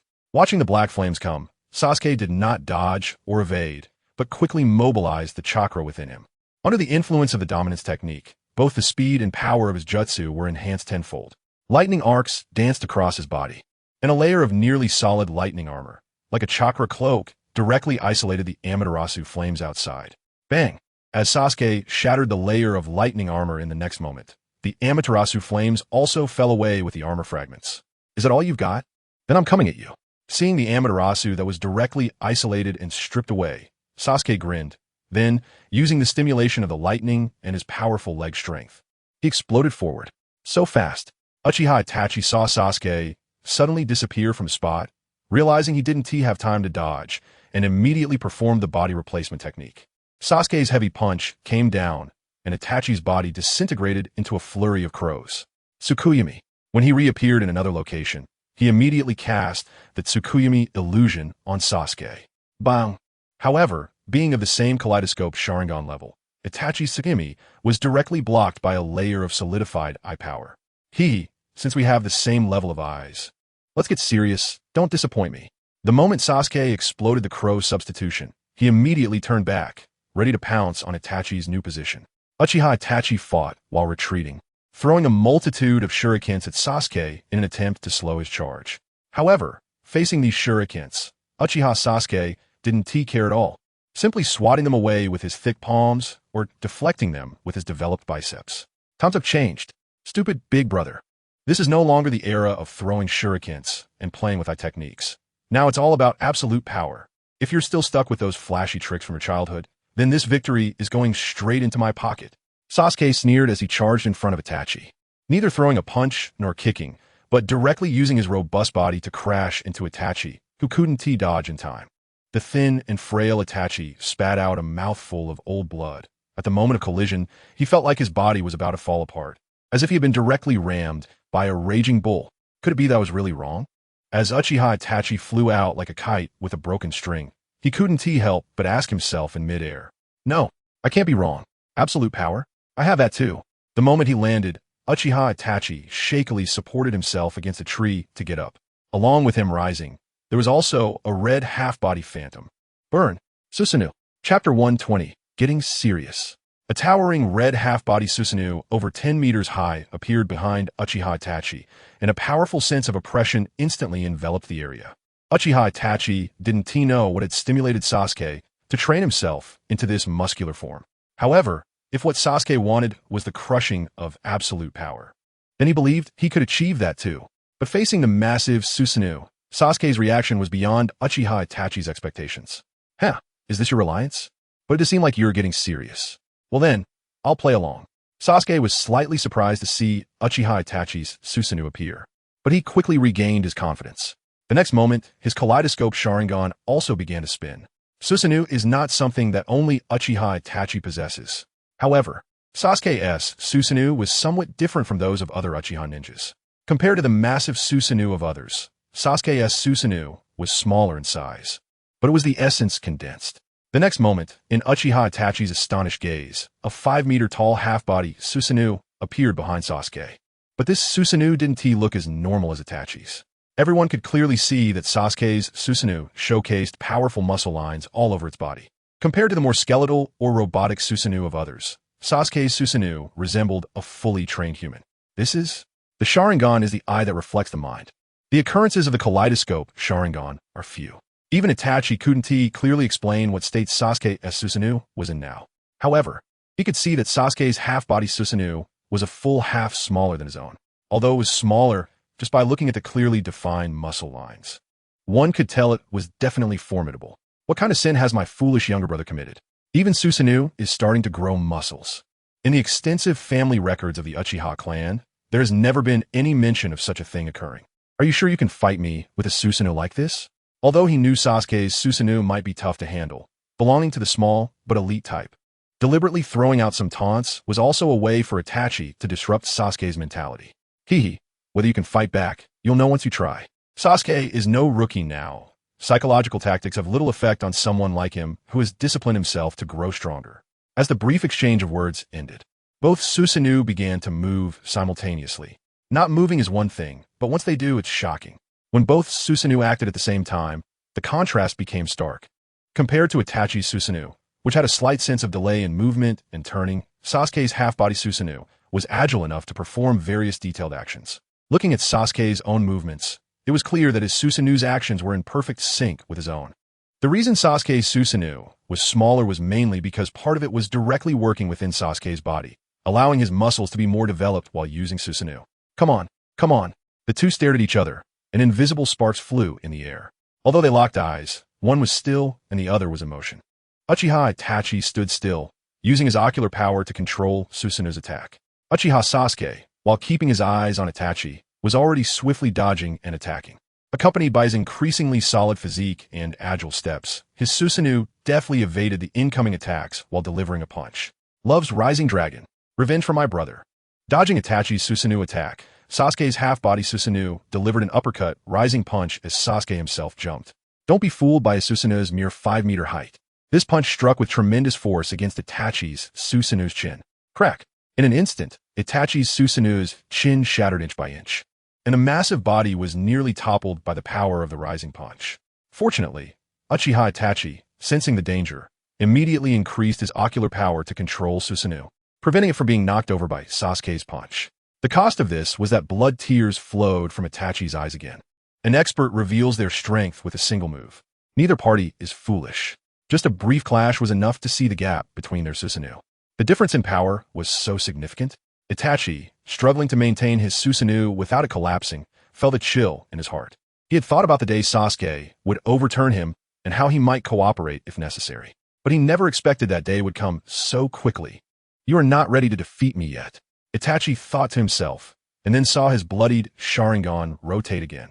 You force me to use those two things. Uchiha Itachi murmured while covering his painful eyes. In the next moment, his Susanoo underwent a transformation. Originally empty-handed, Itachi's Susanoo suddenly manifested two weapon designs. Yata Mirror, Tensigen. According to legend, these two weapons are the two great artifacts of the ninja world. The Yata Mirror can reflect an enemy's ninjutsu and genjutsu, weakening their taijutsu. The Tensigen can permanently seal an enemy in an illusion after piercing their body. Of course, these claims are merely legends. The actual effects may not be so powerful. Upon seeing Uchiha Itachi's weapons appear, Sasuke not only showed no concern, but was even more excited. At the same time, his kaleidoscope Sharingan, shaped like a triangular muscle, rotated again. The originally 5-meter-tall Susanoo condensed back into Uchiha Sasuke's body. His physical strength, total chakra, and refinement and transformation speeds increased dozens of times during this process. In less than a second, Sasuke had transformed into a tall and robust man, nearly 2 meters tall. His original shirt was torn apart by his bulging muscles, and his body was enveloped in a rich purple wave-like glow, representing the compressed state of Susanoo.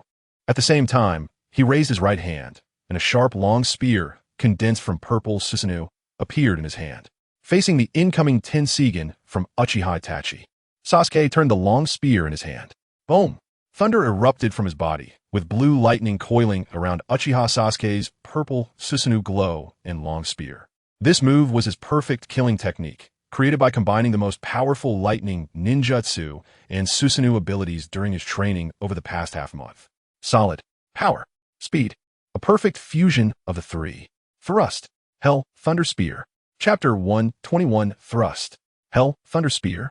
Whoosh! In the instant that Sakura and Tintin were completely caught off guard, Sasuke's body had already lunged toward Uchiha Itachi's massive half-body Susanoo. Along the way, Uchiha Sasuke's body seemed to vanish, leaving only a purple long spear's afterimage in Sakura and the other's eyes. This spear, over 2 meters long, flew straight as an arrow, effortlessly dodging the Tensigen's attack due to its extreme speed. Even though Uchiha Itachi hurriedly used the Yata mirror to block, he couldn't catch this attack in time at all. The powerful thrusting force outpaced Uchiha Itachi's dual-purpose artifacts, directly striking the outer shell of the red half-body Susanoo with unstoppable piercing power. Even though Uchiha Itachi realized the complexity of this move and quickly enhanced his ocular power to cover his Susanoo with a harder armor, it was ultimately futile. Thrust. Hell Thunder Spear. A point of purple light struck first, then came an unstoppable force. Even with the hard armor, the red half-body Susanoo became as defenseless as a red plastic bag against Sasuke's thrusting attack. The purple long spear, as if grown from Sasuke's arm, pierced through the red half-body armor of Susanoo and continued to strike directly at Uchiha Itachi, who was wrapped in armor. The purple lightning spear easily pierced through Itachi's abdomen, and the wild lightning instantly acted like a hot knife, stopping the bleeding. Even so, a large amount of blood sprayed into the air at that moment. It wasn't until Uchiha Itachi was shot nearly 50 meters away by this spear that Sasuke's figure reappeared in front of everyone, disengaging the long spear entwined with Susanoo and lightning in his hand. He looked at the limp and gasping Itachi on the ground and extended 2 fingers to lift Itachi's head. Next time for sure. This time, new debts, old debts. All the sins must be atoned for by you. He had always shouted about wanting to kill Uchiha Itachi with his own hands, but now, having truly defeated this man, Sasuke found that his obsession with revenge had dissipated significantly amidst the discipline of his training. Remembering each time Uchiha Itachi had stood him up, Sasuke spared his life. With Itachi's injuries this time, even if he healed, he would no longer be fit to continue as a ninja. However, as a male descendant of the Uchiha clan and the perpetrator who had destroyed the Uchiha clan, he had the responsibility and obligation to make amends. Looking at the large hole in Uchiha Itachi's abdomen, Sasuke was glad his earlier strike was precise. Although his intestines had sustained significant damage, fortunately, his kidneys were intact. My foolish brother, let me take charge of the future for the remaining half of my life.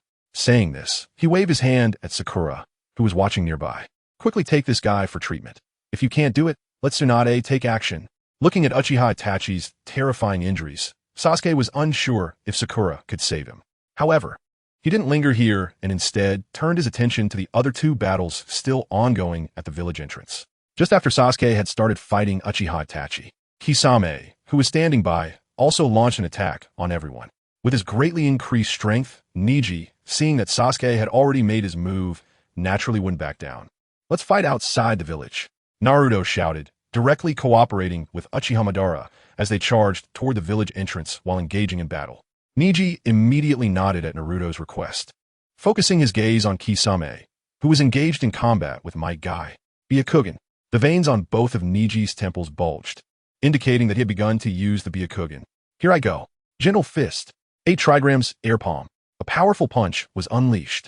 This technique is one of the few long-range attacks in the Hyuga clan's Gentle Fist style.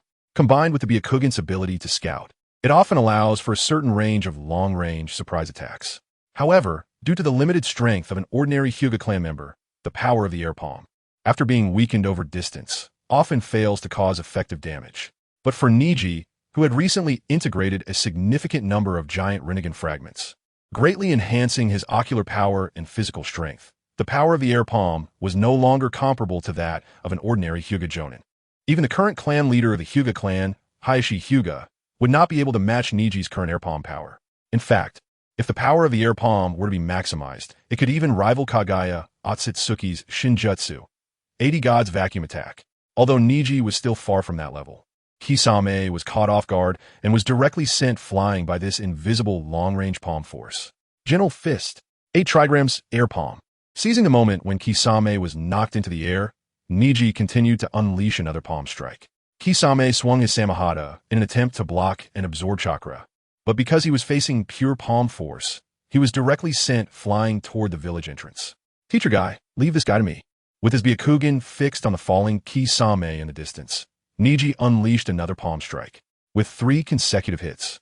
Even though Kisame used his large sword Samahata to block the last two strikes, preventing them from causing significant damage, he was indeed forced out of the village. Seeing this, Niji quickly pursued and engaged Kisame in battle outside the gates of Konoha. Damn it, a ninja who uses taijutsu. Although Kisame possessed innate brute strength and was not weak in taijutsu, with Samahata in hand, he was better suited to deal with ninjutsu users. Facing a taijutsu opponent, he did not have such a clear advantage with his weapon. It seems Konoha has no one left. The ones who are fighting are just a few kids. Kisame snorted coldly, very dissatisfied with being repeatedly ambushed and sent flying to the village entrance by Niji. However, despite his complaints, he did not dare to underestimate his opponent's strength, especially on the other side, where the young 5th Hokage, Naruto Uzumaki, was battling Uchiha Madara. Previously, he thought Uchiha Madara was already fierce enough, able to crush his full force slashes with bare hands. But seeing Naruto and Madara's fierce and evenly matched battle now made him realize how terrifying the youth of Konoha were. Looking at the attire of this youth, without a Chunin vest or a Jonin flak jacket, they were clearly still genin. Konoha genin. These kids are unexpectedly terrifying. However, it was still impossible for him to stay here. Looking up at the direction of the village, he suddenly saw a red half-body Susanoo appear. Kisame knew that Uchiha Itachi had started to get serious. Facing Niji, who had arrived in front of him, he decided to fight with all his might. Water style, great waterfall technique. Although it was not wise to create such chaos in someone else's ninja village, it was too late for Kisame to hold back. At worst, he would just die. 18 years later, he would be a hero again, accompanied by the release of his water-style technique. A man-made shallow sea as large as an aquarium appeared in front of Niji. Chapter 122, Super, Ultimate Return of Heaven. Niji saw that Kisame had created such a massive water prison and worried that Kisame would take the opportunity to escape, immediately leaped up to pursue him. However, that was exactly the moment Kisame had been waiting for. This water prison, although only able to be maintained for a few minutes, provided an absolute geographical advantage for him in battle. If he could pull a taijutsu ninja into his gigantic water prison to fight, the surrounding water current resistance would further limit his opponent's strength. One must admit that even facing the young Niji, Kisame did not underestimate him at all at this moment.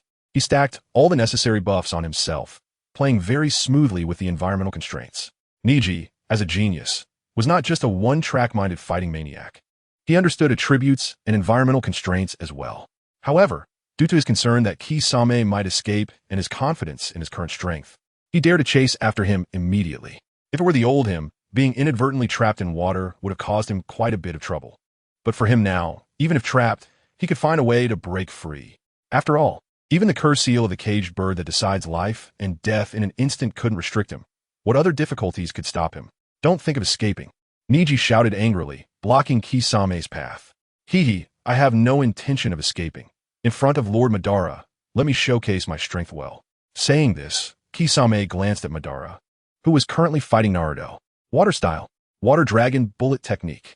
Quickly and solidly completing a series of hand seals, Kisame used the gigantic water prison beneath his feet to unleash a massive water dragon over 10 meters high.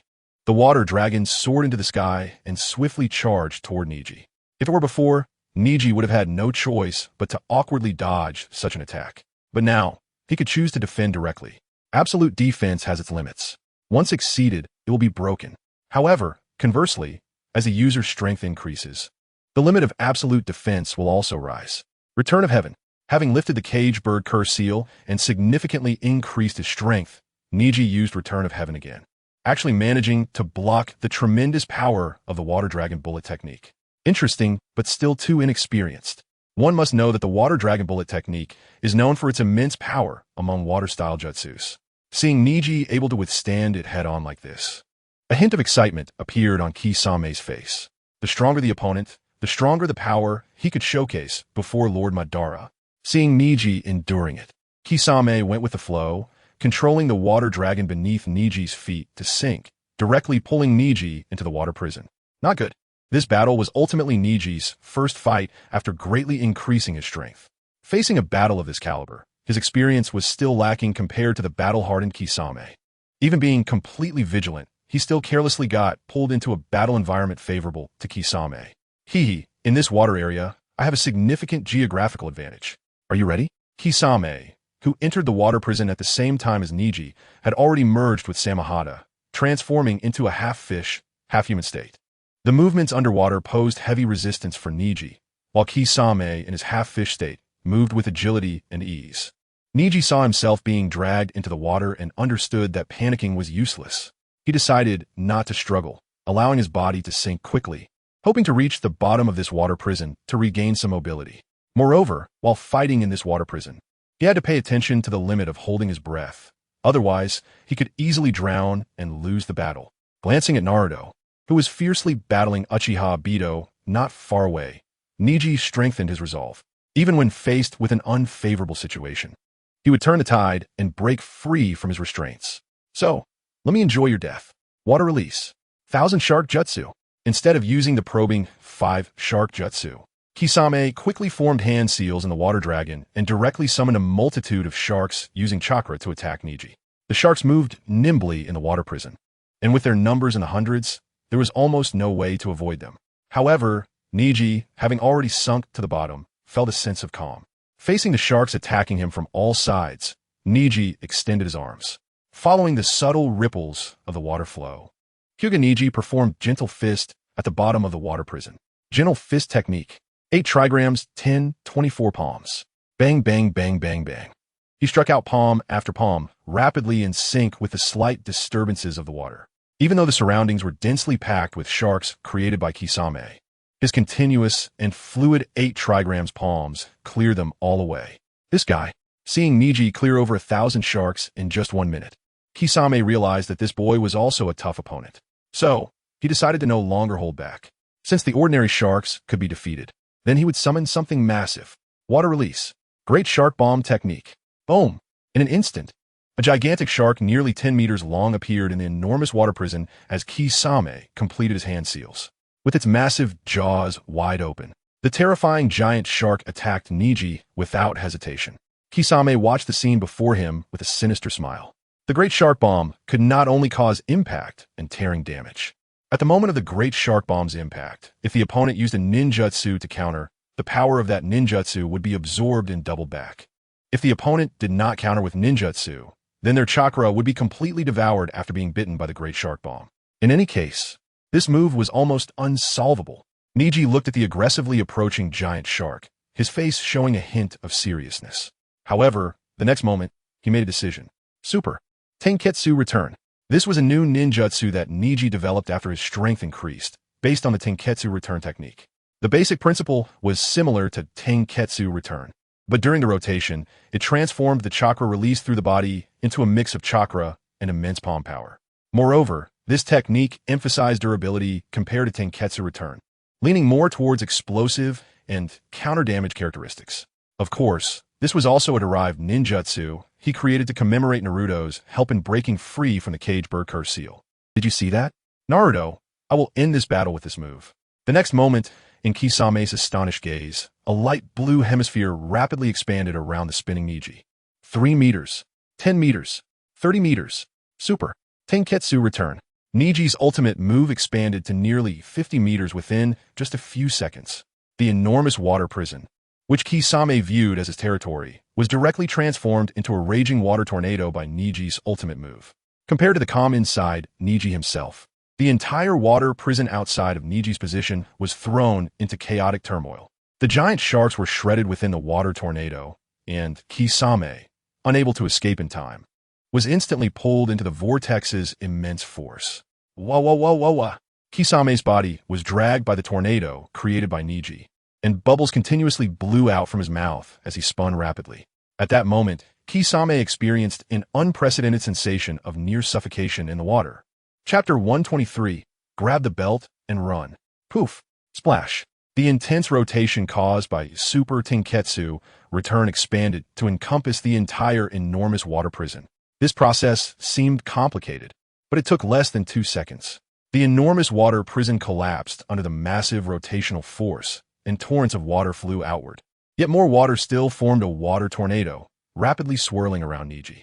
Break! Accompanied by Niji's loud shout, a tremendous force and chakra erupted outward.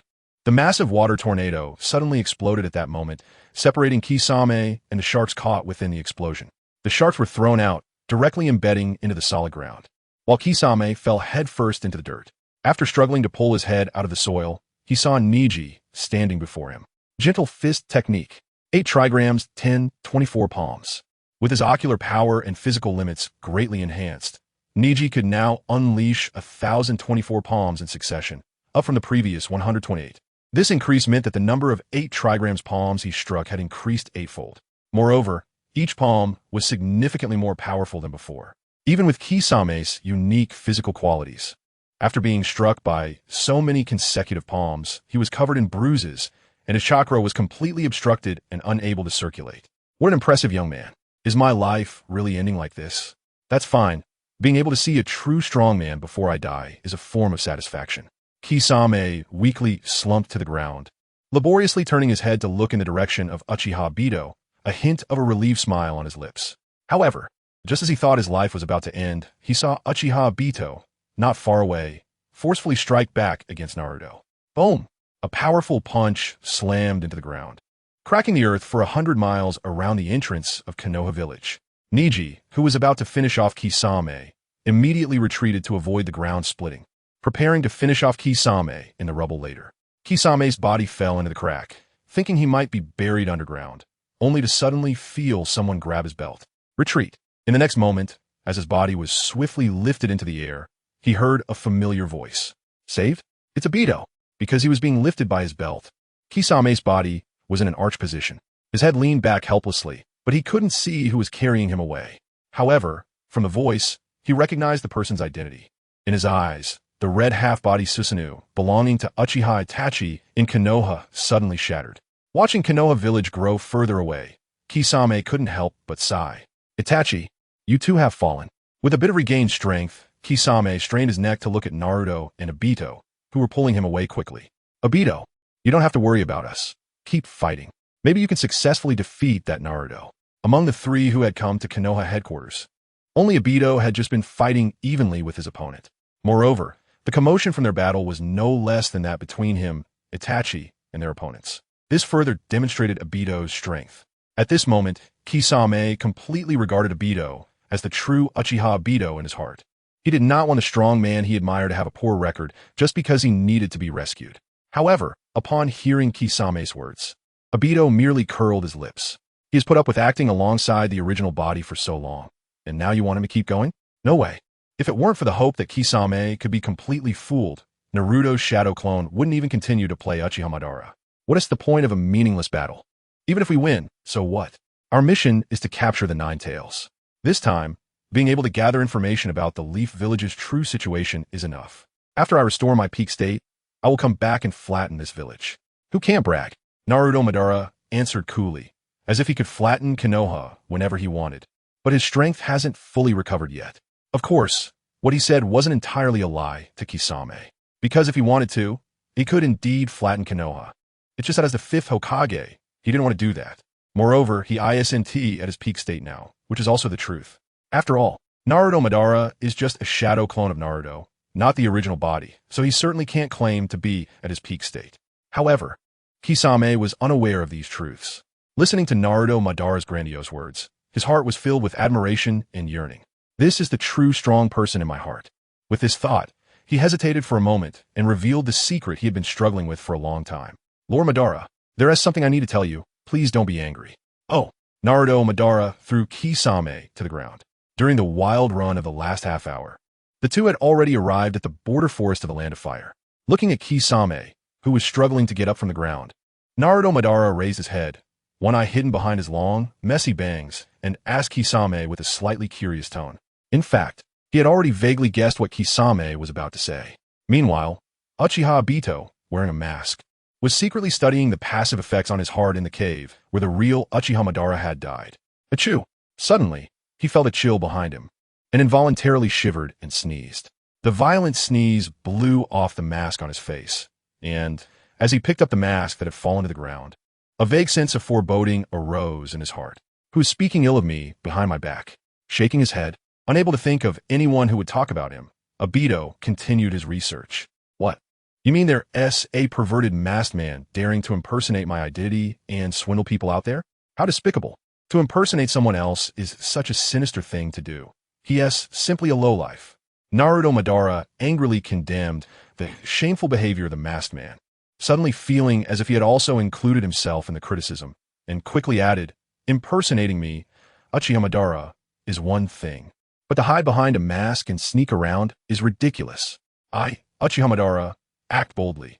There is no need for me to be secretive. Impersonating me while wearing a mask? Laughable, shameful, despicable. After seemingly venting his anger, Naruto Madara casually turned to Kisame. You did well to tell me this secret. Find a time to lure that guy out. I will personally take care of it. Naruto Madara had an undeniable expression, exuding an overwhelming aura, and Kisame's eyes lit up. Yes, Lord Madara. Once I recover, I'll contact that fake immediately. At this moment, Kisame was also convinced that the masked man was a fake, and he felt a shared animosity toward him impersonating Uchiha Madara. If it weren't for worrying about his own strength not being restored and possibly becoming a burden to Uchiha Madara, he would have wanted to deceive him over immediately using the special method left by Obito to let Naruto Madara deal with him. How dare he impersonate his idol? He must not be allowed to live, that masked man. Chapter 124, Trap. Damn it, he actually got away. Neji looked at Uchiha Madara dragging Kisame's waistband and running away, feeling somewhat unwilling. It's okay, I let them escape on purpose. Naruto looked at Neji, who had a face full of regret, with a mysterious faint smile. Naruto, you mean? Neji wasn't foolish. On the contrary, he was very clever. Naruto didn't elaborate on the details, but Neji had already guessed that the Uchiha Madara on the other side was suspicious. After all, when Naruto had crushed the reanimated Madara to the size of a soybean, he had witnessed it firsthand. Madara had not been resurrected, yet he appeared now. Coupled with what Naruto had said earlier, Neji understood. But you actually managed to defeat Kisame this time, which shows your strength has indeed improved a lot. Naruto patted Neji on the shoulder.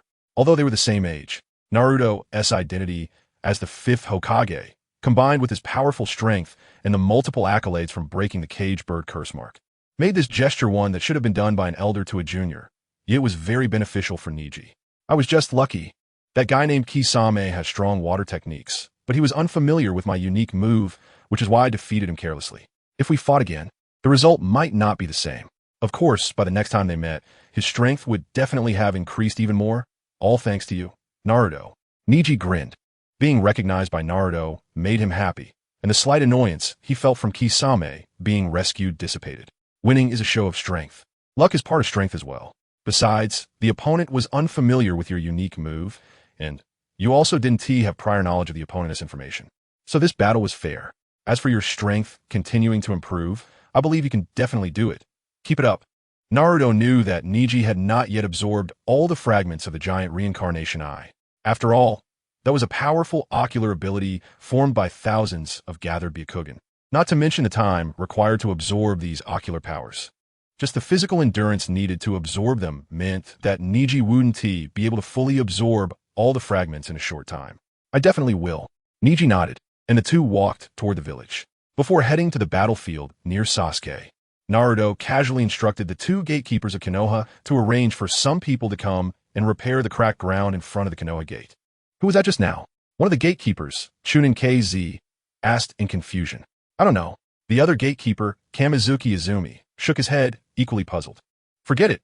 No matter who it was, they couldn't possibly threaten Konoha. The ninja world is almost unified, and soon we might not even need to guard this gate anymore. The two didn't dwell on the previous battle, and quickly discussed before immediately following Naruto's instructions to contact the Umbu ninjas skilled in earth techniques to repair the road outside the gate. At Konoha Hospital, Uchiha Sasuke looked at Tsunade, who was treating the unconscious Uchiha Itachi, and spoke anxiously. How is he? Didn't anyone tell you to respect your seniors? The unconscious Uchiha Itachi had undergone emergency treatment from Sakura and was then sent to Konoha Hospital, where the blood on him was wiped off. Although he still had a considerable hole in his abdomen, this did not stump Tsunade. After her treatment, the hole in his abdomen was mostly filled with the internal organs and flesh that had regrown. However, to fully recover, he would still need a long period of rest. Tsunade confirmed this condition, but she frowned at Sasuke's disrespectful address and did not speak immediately. Tsunade-senpai. Sasuke reluctantly called out, feeling quite awkward addressing someone so politely. Although he was still weak, he had already escaped life-threatening danger. It was impossible for him to become a ninja again. Seeing Sasuke soften, Tsunade nodded slightly in satisfaction and briefly explained the details of the treatment results. As long as there was no life danger. The fact that he could no longer be a ninja might actually be a good thing for him. Sasuke nodded, feeling very satisfied with the situation. He didn't want Itachi Uchiha to die just like that. After all, the reason he came to treat Itachi was not because he had forgiven his wrongdoings. For Sasuke, Itachi's revenge plan was just beginning. Heal well, and when you're fully recovered, you'll know what atonement means. A somewhat sinister smile of expectation appeared on Sasuke's face. This scene happened to catch the eyes of Naruto and Neji, who had just returned. For some reason, both suddenly felt a chill run down their spines, sensing that Itachi Uchiha would probably be in for some trouble once he woke up. While Itachi was recovering in the Konoha hospital, Kisame was also quickly recovering in the forest at the border of the Land of Fire. Compared to Itachi's severe injuries, Kisame's injuries were not light either, but they were more time-sensitive. For instance, Neji's gentle fist technique had concentrated hits on him, which could completely block his chakra, but this blockage was only temporary. By the next morning, Kisame was already able to use chakra as flexibly as before. However, the physical injuries he sustained were not as easy to recover from as the chakra. If things went naturally, he might still need a few more days to heal. Although his body was still a bit sore, Kisame couldn't help but want to assist Naruto in luring out the masked man. Lord Madara, I'm almost recovered and can lure that masked man over. Kisame patted his chest, indicating that he was fully recovered. Look at the bruises on your body. They haven't completely faded. Are you sure you don't need more time to recover? Although it was a fake, judging by your description, the opponent shouldn't be weak.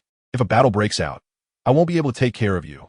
Naruto Madara remained non-committal. Instead, he assessed Kisame and spoke coldly.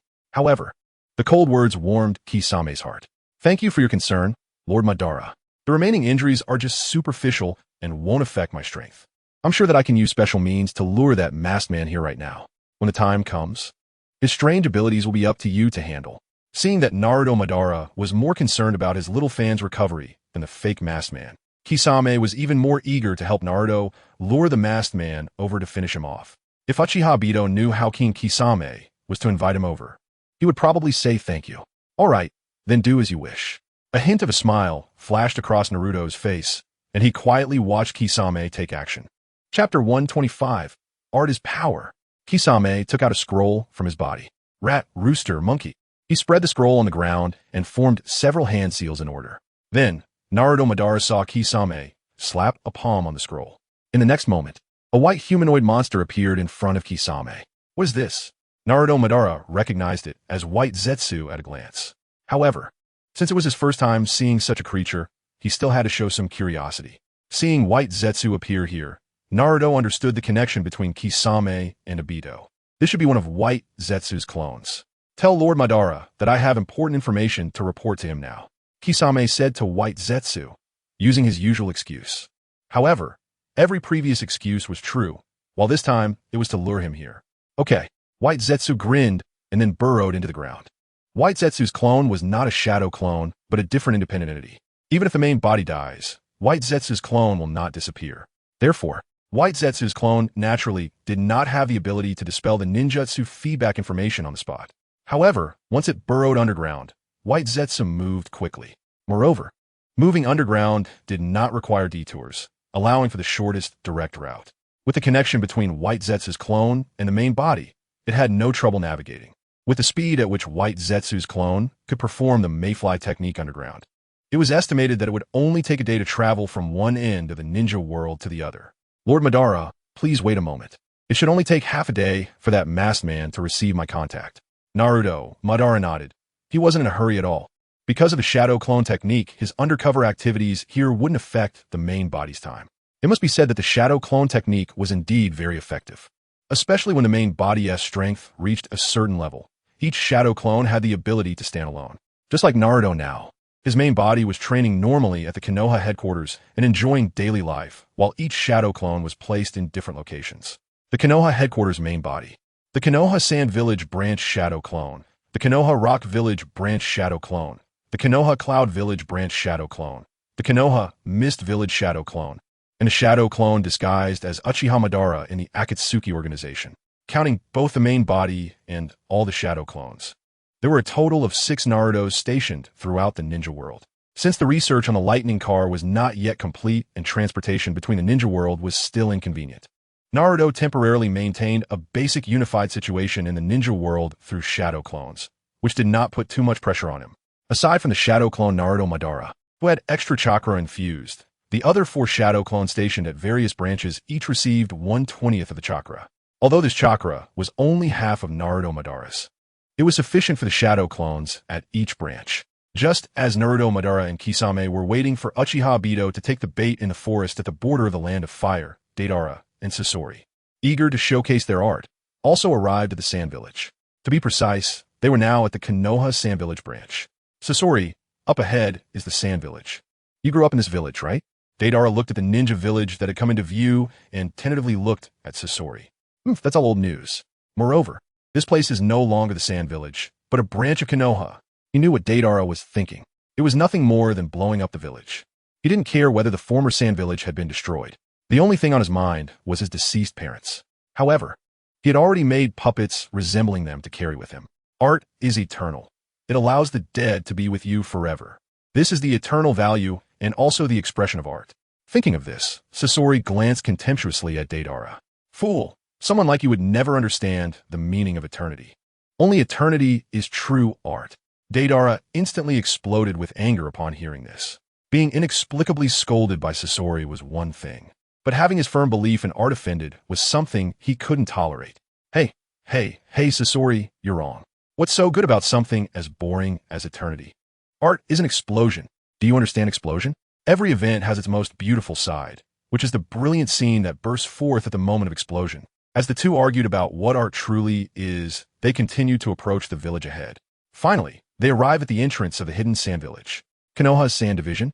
Haha, Scorpion, you were right. Even the name of the sand village has been changed by Konoha. The village you grew up in has indeed become a thing of the past. What a pity, even one of the 5 great ninja villages, the Sand Village, cannot become eternal. Its name has been erased. Indeed, art should be an explosion. Scorpion was somewhat speechless. He didn't expect that a signboard of a ninja village could lead Deidara to argue so passionately with him. You must feel uncomfortable looking at this sign. But since this is no longer your village, Scorpion, I can blow it up without worry. Leave the capture of the One Tail to me. And don't try to snatch it from me. Now, let's start by blowing up this sign that annoys you. Deidara excitedly continued. Looking at the sign, he reached out and released a clay spider. The moment the clay spider was about to explode the sign into dust, he wanted to ask Scorpion if he felt better looking at it. If so, that would further prove his artistic philosophy. The clay spider quickly crawled towards the village entrance sign after leaving Deidara's palm. Just as it was about to reach the sign and blow it up, a large foot suddenly appeared in front of it. Boom! With a stomp, the clay spider was directly crushed into the ground. Even though Deidara detonated it just in time as the foot was coming down, the clay spider was still buried under thick layers of earth. Pop the clay spider did explode, but it only created a small mound in the ground, the height of an anthill. Although it didn't misfire, this small firecracker-like destructive power was worse than a misfire. You finally arrived. I've been waiting for you for a long time. A golden-haired boy appeared in front of the two, looking as if he had been waiting for a while. Who are you? Why are you destroying my art? Deidara looked at the small mound on the ground, instantly furious and gritting his teeth. He wasn't playing with firecrackers. He was playing with explosions that could kill. If I'm not mistaken, you must be Naruto Uzumaki, the 5th Hokage of Konoha, right? Unlike the angry Deidara, Scorpion calmly guessed Naruto's identity. Naruto had now bid farewell to his bald state and had grown back some golden hair, but since it wasn't long, he still had a crew cut for the time being. That's right, but right now, let me show you what true art is. Shadow Clone Naruto stood with his hands on his hips, looking confidently at the two. Oh, you understand art too? Naruto's words instantly caught the attention of both Deidara and Scorpion, and they were curious to know which side he would support. Is it eternal art or explosive art? However, they guessed wrong. Naruto had his own understanding of art. Art is power. As Naruto's voice fell, he clenched his right fist and raised it high. In this wilderness outside the Konoha Sand Division, he could unleash it freely. Charge. A punch. This was Naruto's first time fully unleashing his punches since he began training in the Adamantine Body. Boom! Accompanied by a thunderous sound, the village behind Naruto trembled violently. In front of him, the vast yellow sand was directly swept up as if it had encountered a great earthquake. Nearly 1,000 meters of sand was swept into the air due to the sudden, powerful impact. At that moment, a mushroom cloud erupted. A mushroom cloud formed of endless yellow sand, reaching thousands of meters high and affecting an area of tens of kilometers in front of Naruto, exploded instantly. Chapter 126. This kind of art, I accept. Facing such overwhelming power, Deidara and Scorpion didn't have time to react. As the yellow sand beneath their feet rolled like a carpet being shaken, they were instantly thrust into the sky due to the distance. Deidara's legs were directly crushed under the force, relying on the clay bird he had released in time to drag his half-destroyed body off the ground. However, the rising yellow sand relentlessly pursued his clay bird, even though he threw out hundreds of clay spiders in midair to detonate. Trying to counteract the force of the yellow sand rushing into the sky, it was still quite difficult. Covered in wounds, Deidara barely clung to life thanks to the clay bird soaring into the sky. On the other hand, Scorpion had it worse. He didn't have Deidara's ability to ascend into the sky. The first to be affected was his usual hiding puppet, the Scorpion puppet. Known for its hardness, the Scorpion puppet was specially made by Scorpion to compensate for the puppet master's lack of close combat ability. However, no matter how hard the puppet was, it had its limits. When faced with the tremendous power unleashed by Naruto, the Scorpion puppet shattered just like Deidara's legs. Scorpion tried to escape upward using the shattered pieces of the Scorpion puppet, but the sand that rose with the immense force was like a fierce tiger following closely behind. Even though he had turned his body into a puppet, he was still instantly consumed by the sand from the waist down. Just when it seemed like all was lost, he threw out a scroll. The scroll contained a puppet made from the corpse of the third Kazekage. The third Kazekage had the ability to control iron sand during his lifetime, and the puppet created from him also possessed that ability. Using the ability to control iron sand, he quickly formed a pair of iron sand wings behind the third Kazekage puppet and ascended into the sky with half of his puppet body. However, his ascent was much slower than Deidara's direct release of the clay bird, so the yellow sand still closely followed him. Thus, while having the third Kazekage puppet take him up into the sky, he also used the puppet's ability to create an iron sand shield to block the yellow sand that continued to surge upward from the ground. However, the iron sand shield, which had always been incredibly hard, was now unable to even block ordinary yellow sand. It only held for less than a second before being turned into a sieve by the grains of yellow sand containing immense impact force. There was no choice. Under normal circumstances, ordinary yellow sand could not compete with iron sand. But clearly, this was not a normal situation. Even a blade of grass, if endowed with immense force, could cause terrifying damage after hitting a target, as long as it itself didn't disintegrate first, let alone the yellow sand, which was not inherently weak. As the terrifying yellow sand threatened to completely engulf him and the third Kazekage puppet, Scorpion had no choice but to throw out another scroll. Secret technique. 100 machine manipulation. Clack, clack, clack, clack. As this scroll was released, 100 puppets draped in red cloaks appeared in midair with a clattering sound. 100 puppets attacking simultaneously were enough to wipe out a small country in the ninja world in an instant. However, in the face of the yellow sand mushroom cloud unleashed by Naruto's punch, they were pitifully small before the sharp and powerful grains of yellow sand. The puppets of the 100 machine manipulation became mere cannon fodder to block the sand. Each grain of sand in the mushroom cloud had the power comparable to a bullet from a Barrett sniper rifle. Even 100 specially made hard puppets could only slow down the speed of the yellow sand's ascent by less than 2 seconds. However, it was precisely during that extra second that Scorpion was able to catch his breath, temporarily widening the distance between himself and the yellow sand below, thanks to the third Kazekage puppet's abilities. However, it was just a gasp as the endless yellow sand, like a bottomless pit, instantly swallowed hundreds of puppets and continued to surge upward. In the blink of an eye, it was once again showing signs of catching up with Scorpion. Looking at the troublesome yellow sand below, Scorpion found himself in an unprecedented predicament. With no other choice, he could only sigh and let the third Kazekage fling him into the sky. As for the third Kazekage's puppet, it suddenly self-destructed in the next moment. Boom! The explosive power of the third Kazekage's puppet finally weakened the residual force of the yellow sand's upward surge. Seeing some scattered yellow sand still charging towards him, Scorpion could only throw out his last scroll in the air. Bang, the next moment, 2 puppets, a man and a woman, appeared in midair, embracing each other and holding Scorpion in the middle. They were the father and mother puppets that Scorpion had made in his early years. Brother Scorpion, are you all right? On the other side, at a similar height, Deidara saw Scorpion, who was about to start falling from his peak, and immediately controlled his clay bird to catch him. Unexpectedly, this blond boy was so formidable With just one punch, he had left both of us in such a sorry state. Hey, your legs. Never mind. When we get back, I'll use my puppet techniques to make you a new pair of legs for free. They definitely won't be worse than your originals. After being caught by Deidara, Scorpion instantly saw the injuries on his legs. As a repayment for being caught, he decided to help Deidara for free once. That was impressive. I thought I was about to die just now. Deidara recalled the scene of desperately escaping upward with his clay bird and felt a sense of survival from disaster. However, this guy's art is indeed quite impressive. Is art power?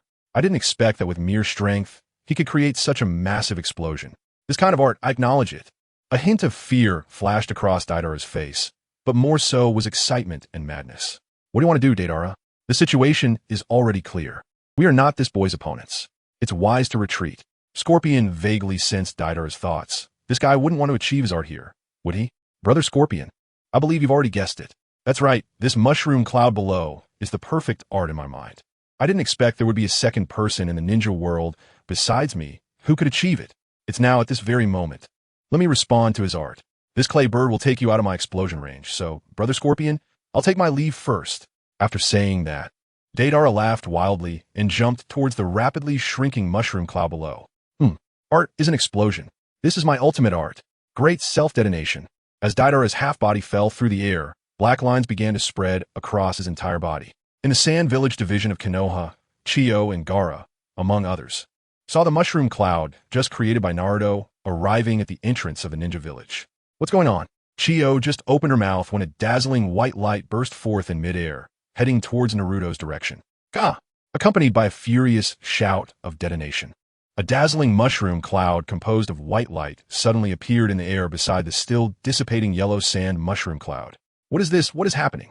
Chiyo looked at the two mushroom clouds blooming consecutively at her ninja village entrance, feeling like she could cry. However, in the next moment, facing this white mushroom cloud, they saw Naruto suddenly punch the ground. Boom! The next moment, his body flew like a cannonball towards the mushroom cloud that Deidara had just created. Secret technique. Wind style, Rasen Shuriken. When Naruto's fist struck the expanding explosion range of Deidara, a raging wind burst forth from his fist, directly engulfing Deidara's self-detonation power. Want to run? No way. Just as one punch swallowed the mushroom cloud of Deidara's self-detonation, Naruto also noticed Scorpion, who had just landed thanks to Deidara's clay bird in the distance. Whoosh! In the blink of an eye, Naruto's figure vanished before Chiyo and the others. The next moment, the family of the Scorpion reunited. Chapter 127, Flourishing Sand Village Division. Naruto, what was that just now? When Uzumaki Naruto returned to the entrance of the Konoha Sand Village Division, Chiyo looked at him curiously. Although he had already become the actual leader of the various Konoha divisions, under Naruto's request, if the elders from various villages had a good relationship, they still called him by his name in daily situations, which made him more comfortable. After all, becoming Hokage and unifying the ninja world was just a small goal for him. Before that small goal, he was still the Uzumaki Naruto. If he made it too formal, it would make him somewhat uneasy. It's nothing. Just two Akatsuki organization troublemakers wanted to attack the Sand Village Division, and I took care of them. Naruto said it so lightly, as if he had just swatted away two annoying flies. However, just from looking at the two mushroom clouds that had erupted, Chiyo and the others could imagine how strong the enemy's power was. They were just unlucky to encounter a monster like Naruto. Looking at Naruto's calm demeanor, Chiyo felt even more that surrendering to this boy at that time was a wise decision.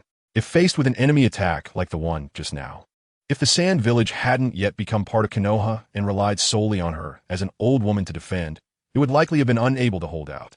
Moreover, if that terrifying mushroom cloud had exploded in the Sand Village, just thinking about that horrifying scene made Chiyo feel that her aging heart was struggling to bear it. Fortunately, even that terrifying and dazzling mushroom cloud was extinguished with just one punch from Naruto, and this was accomplished by just one of Naruto's shadow clones. With such strength, unifying the ninja world is only natural. In the era of the god of ninjas and the Shura of the ninja world, she was still a blossoming young girl. Even wearing a swimsuit, Chiyo didn't have a deep impression of their strength, but she had witnessed Naruto's power time and again. In her view, even if Naruto's current strength was not as good as the former Senju Hashirama and Uchiha Madara, it definitely wouldn't be far off. Being swallowed by such an overwhelming genius and witnessing the unification of the ninja world was also a great honor.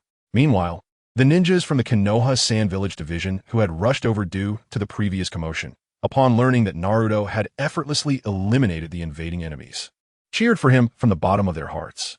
All along, they had been at the bottom among the 5 great ninja villages. Even the strongest Kazekage they viewed had gone missing consecutively. The 3rd Kazekage went missing, the 4th Kazekage went missing. Even the shadow of a village was easily taken down by the enemy. Their lives as one of the 5 great ninja villages had been too suffocating. Now, although they had already been absorbed, they finally welcomed a powerful shadow. Only such a shadow could be worshipped in their hearts and regarded as the strongest. A sense of belonging is not something that can be spoken. It is built upon strength and accumulated over time.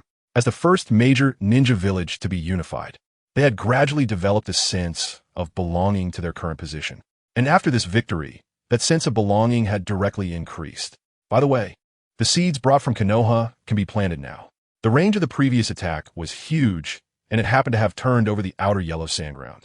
At this moment, planting the seeds will significantly increase the success rate of afforestation. From this perspective, the arrival of Deidara and Sasori not only did not cause destruction to the Konoha Sand Village branch, but instead contributed to the expansion and environmental transformation of Sunagakure. Of course, planting trees and creating artificial oases outside of Sunagakure is also a way for Naruto to enhance the sense of belonging for these ninjas. Otherwise, he could have simply used Edo Tensei to bring back Hashirama Senju and have him perform a large-scale wood release near the Konoha Sand branch. After all, Naruto had long since tested Kabuto's memories. In the face of Naruto's physical and mental prowess that far exceeds the limits of ninjas, mastering and using all non-bloodline ninjutsu is like child-esque play for him. The only difference lies in whether he has the method to master such ninjutsu and whether he is willing to use it. As the explosive aftermath settled, the surrounding ninjas looked towards the sandy area outside the village. Sure enough, after being turned over by Naruto's fist and Deidara's explosion, the surface of the yellow sand was now moist, unlike the previously dry and scorching terrain. It's no wonder, even in a desert, if someone turns the ground over from a depth of 1,000 meters, there will be plenty of moist soil to be found. For a moment, the scene outside the Konoha Sand branch was bustling with labor. The originally Sunagakure ninjas, now the ninjas from the Konoha Sand branch, were shouting self-composed labor chants while starting to cultivate the desert oasis with the seeds that Naruto had distributed in advance through Chiyo. Hey Joe, put in some effort. Hey yo, plant a seed. Compared to the situation before unification, the ninjas in the Konoha Sand branch now all had expressions filled with hope for a better tomorrow. Naruto looked at the ninjas working diligently and nodded in satisfaction, especially when he saw some ninjas naturally using ninjutsu in their productive labor. He couldn't help but smile with genuine joy. Does ninjutsu necessarily have to be a force for war and destruction? No, ninjutsu itself does not possess the nature of warfare. It is important how the wielder chooses to use it. In the current ninja world, where ninjutsu exists but the technological development is skewed, ninjutsu is indeed the primary productive force, turning swords into plows, using ninjutsu as a productive force rather than a destructive one. This awareness must awaken naturally from the heart of every ninja. Of course, the premise for their awakening is that there is a unifying power suppressing them in the ninja world. Since flashy ninjutsu is clearly insufficient to defeat Naruto, why not use it for production? From this perspective, Naruto agreed with Nagato's thoughts. The reason Nagato failed ultimately lies in his insufficient strength. If he couldn't even break through Konoha, how could he expect the world to carry rice? Just then, at the border of the land of fire, the long-awaited Kisame and Tobi looked toward an empty space beside them. Suddenly, a ripple of distortion appeared in the empty space. The first thing to appear before the two was a mask with a swirling pattern. As the mask appeared, a figure cloaked in black gradually became visible. Kisame, do you have any information to? Huh? Why is this imposter here too? Kisame, you better give me an explanation.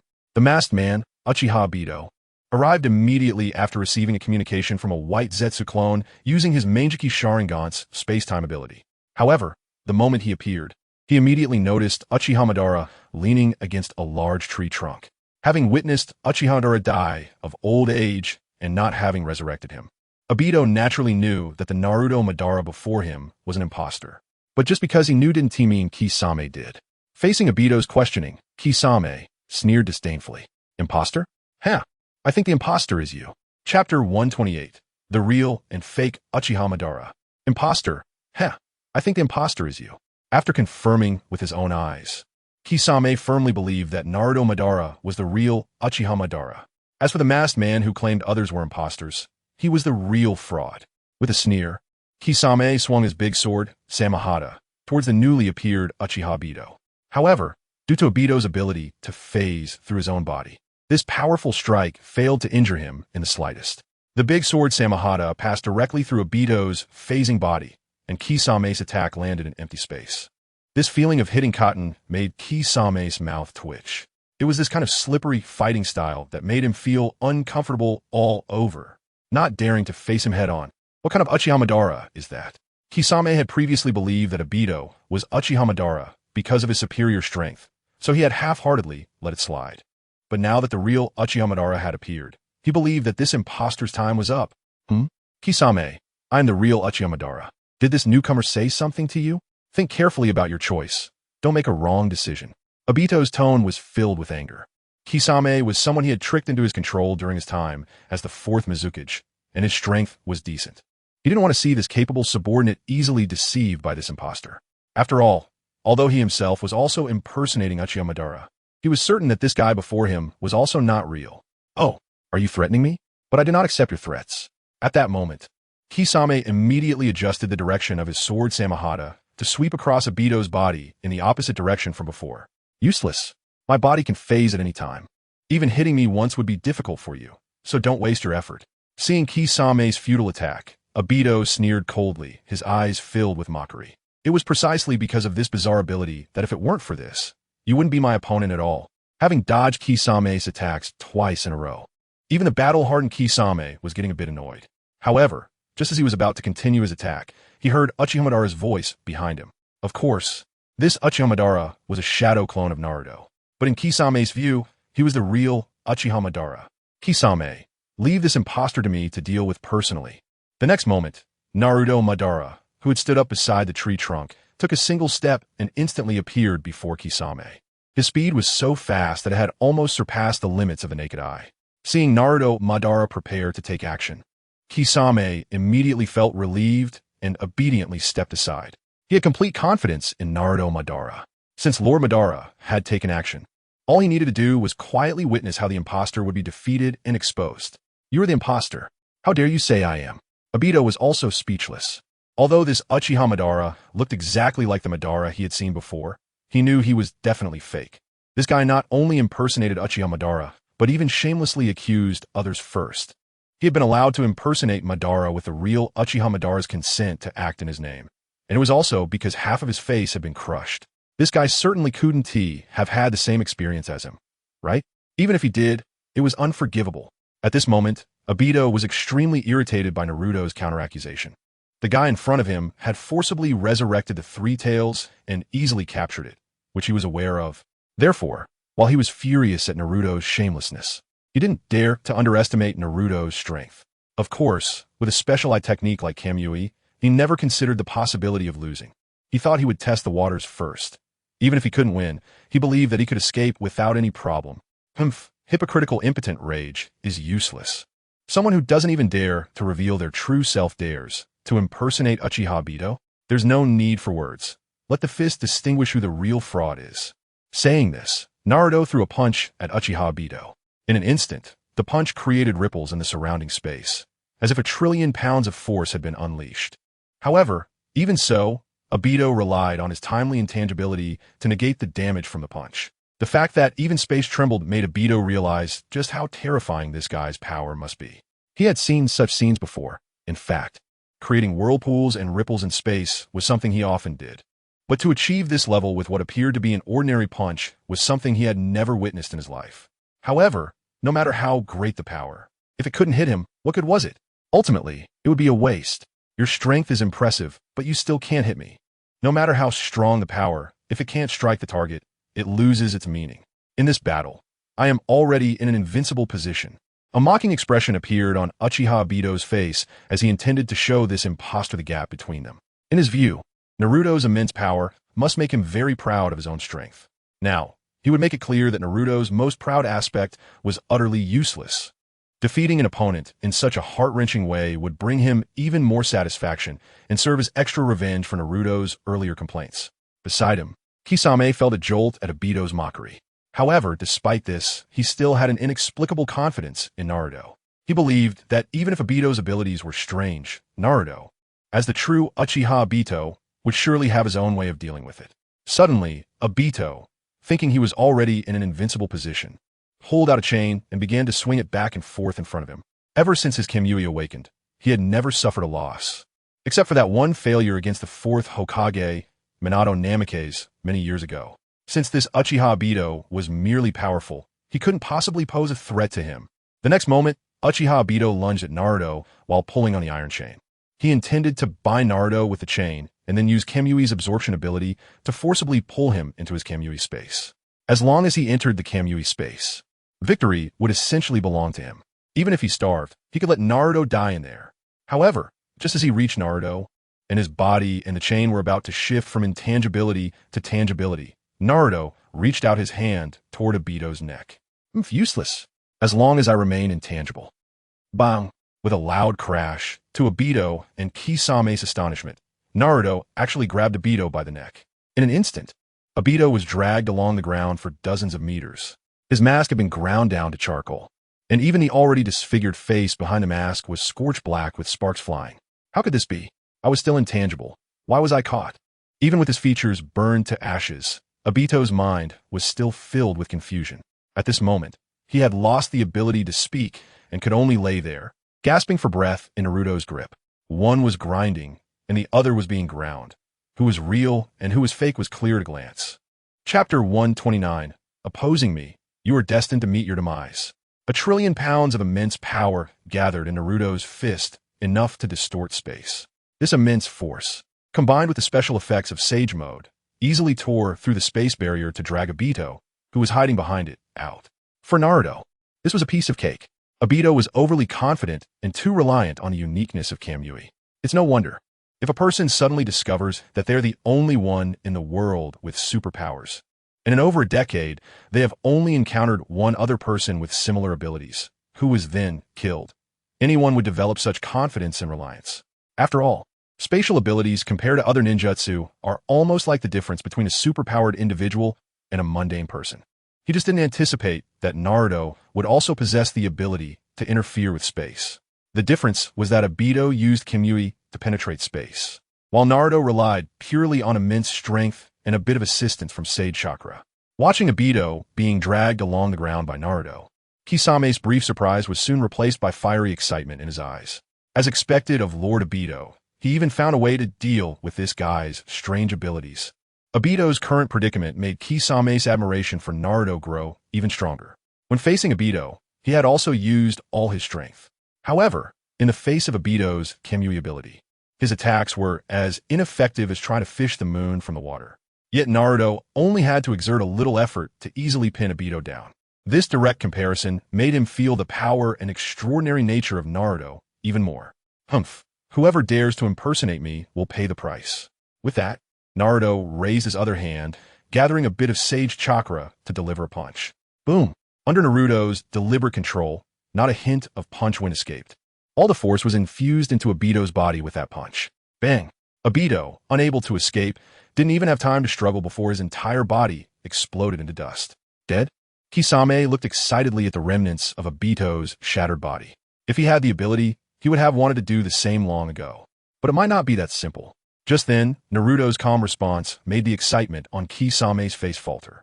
The honest Kisame couldn't understand. Didn't Obito's body explode into dust? Even like this, he could still be alive?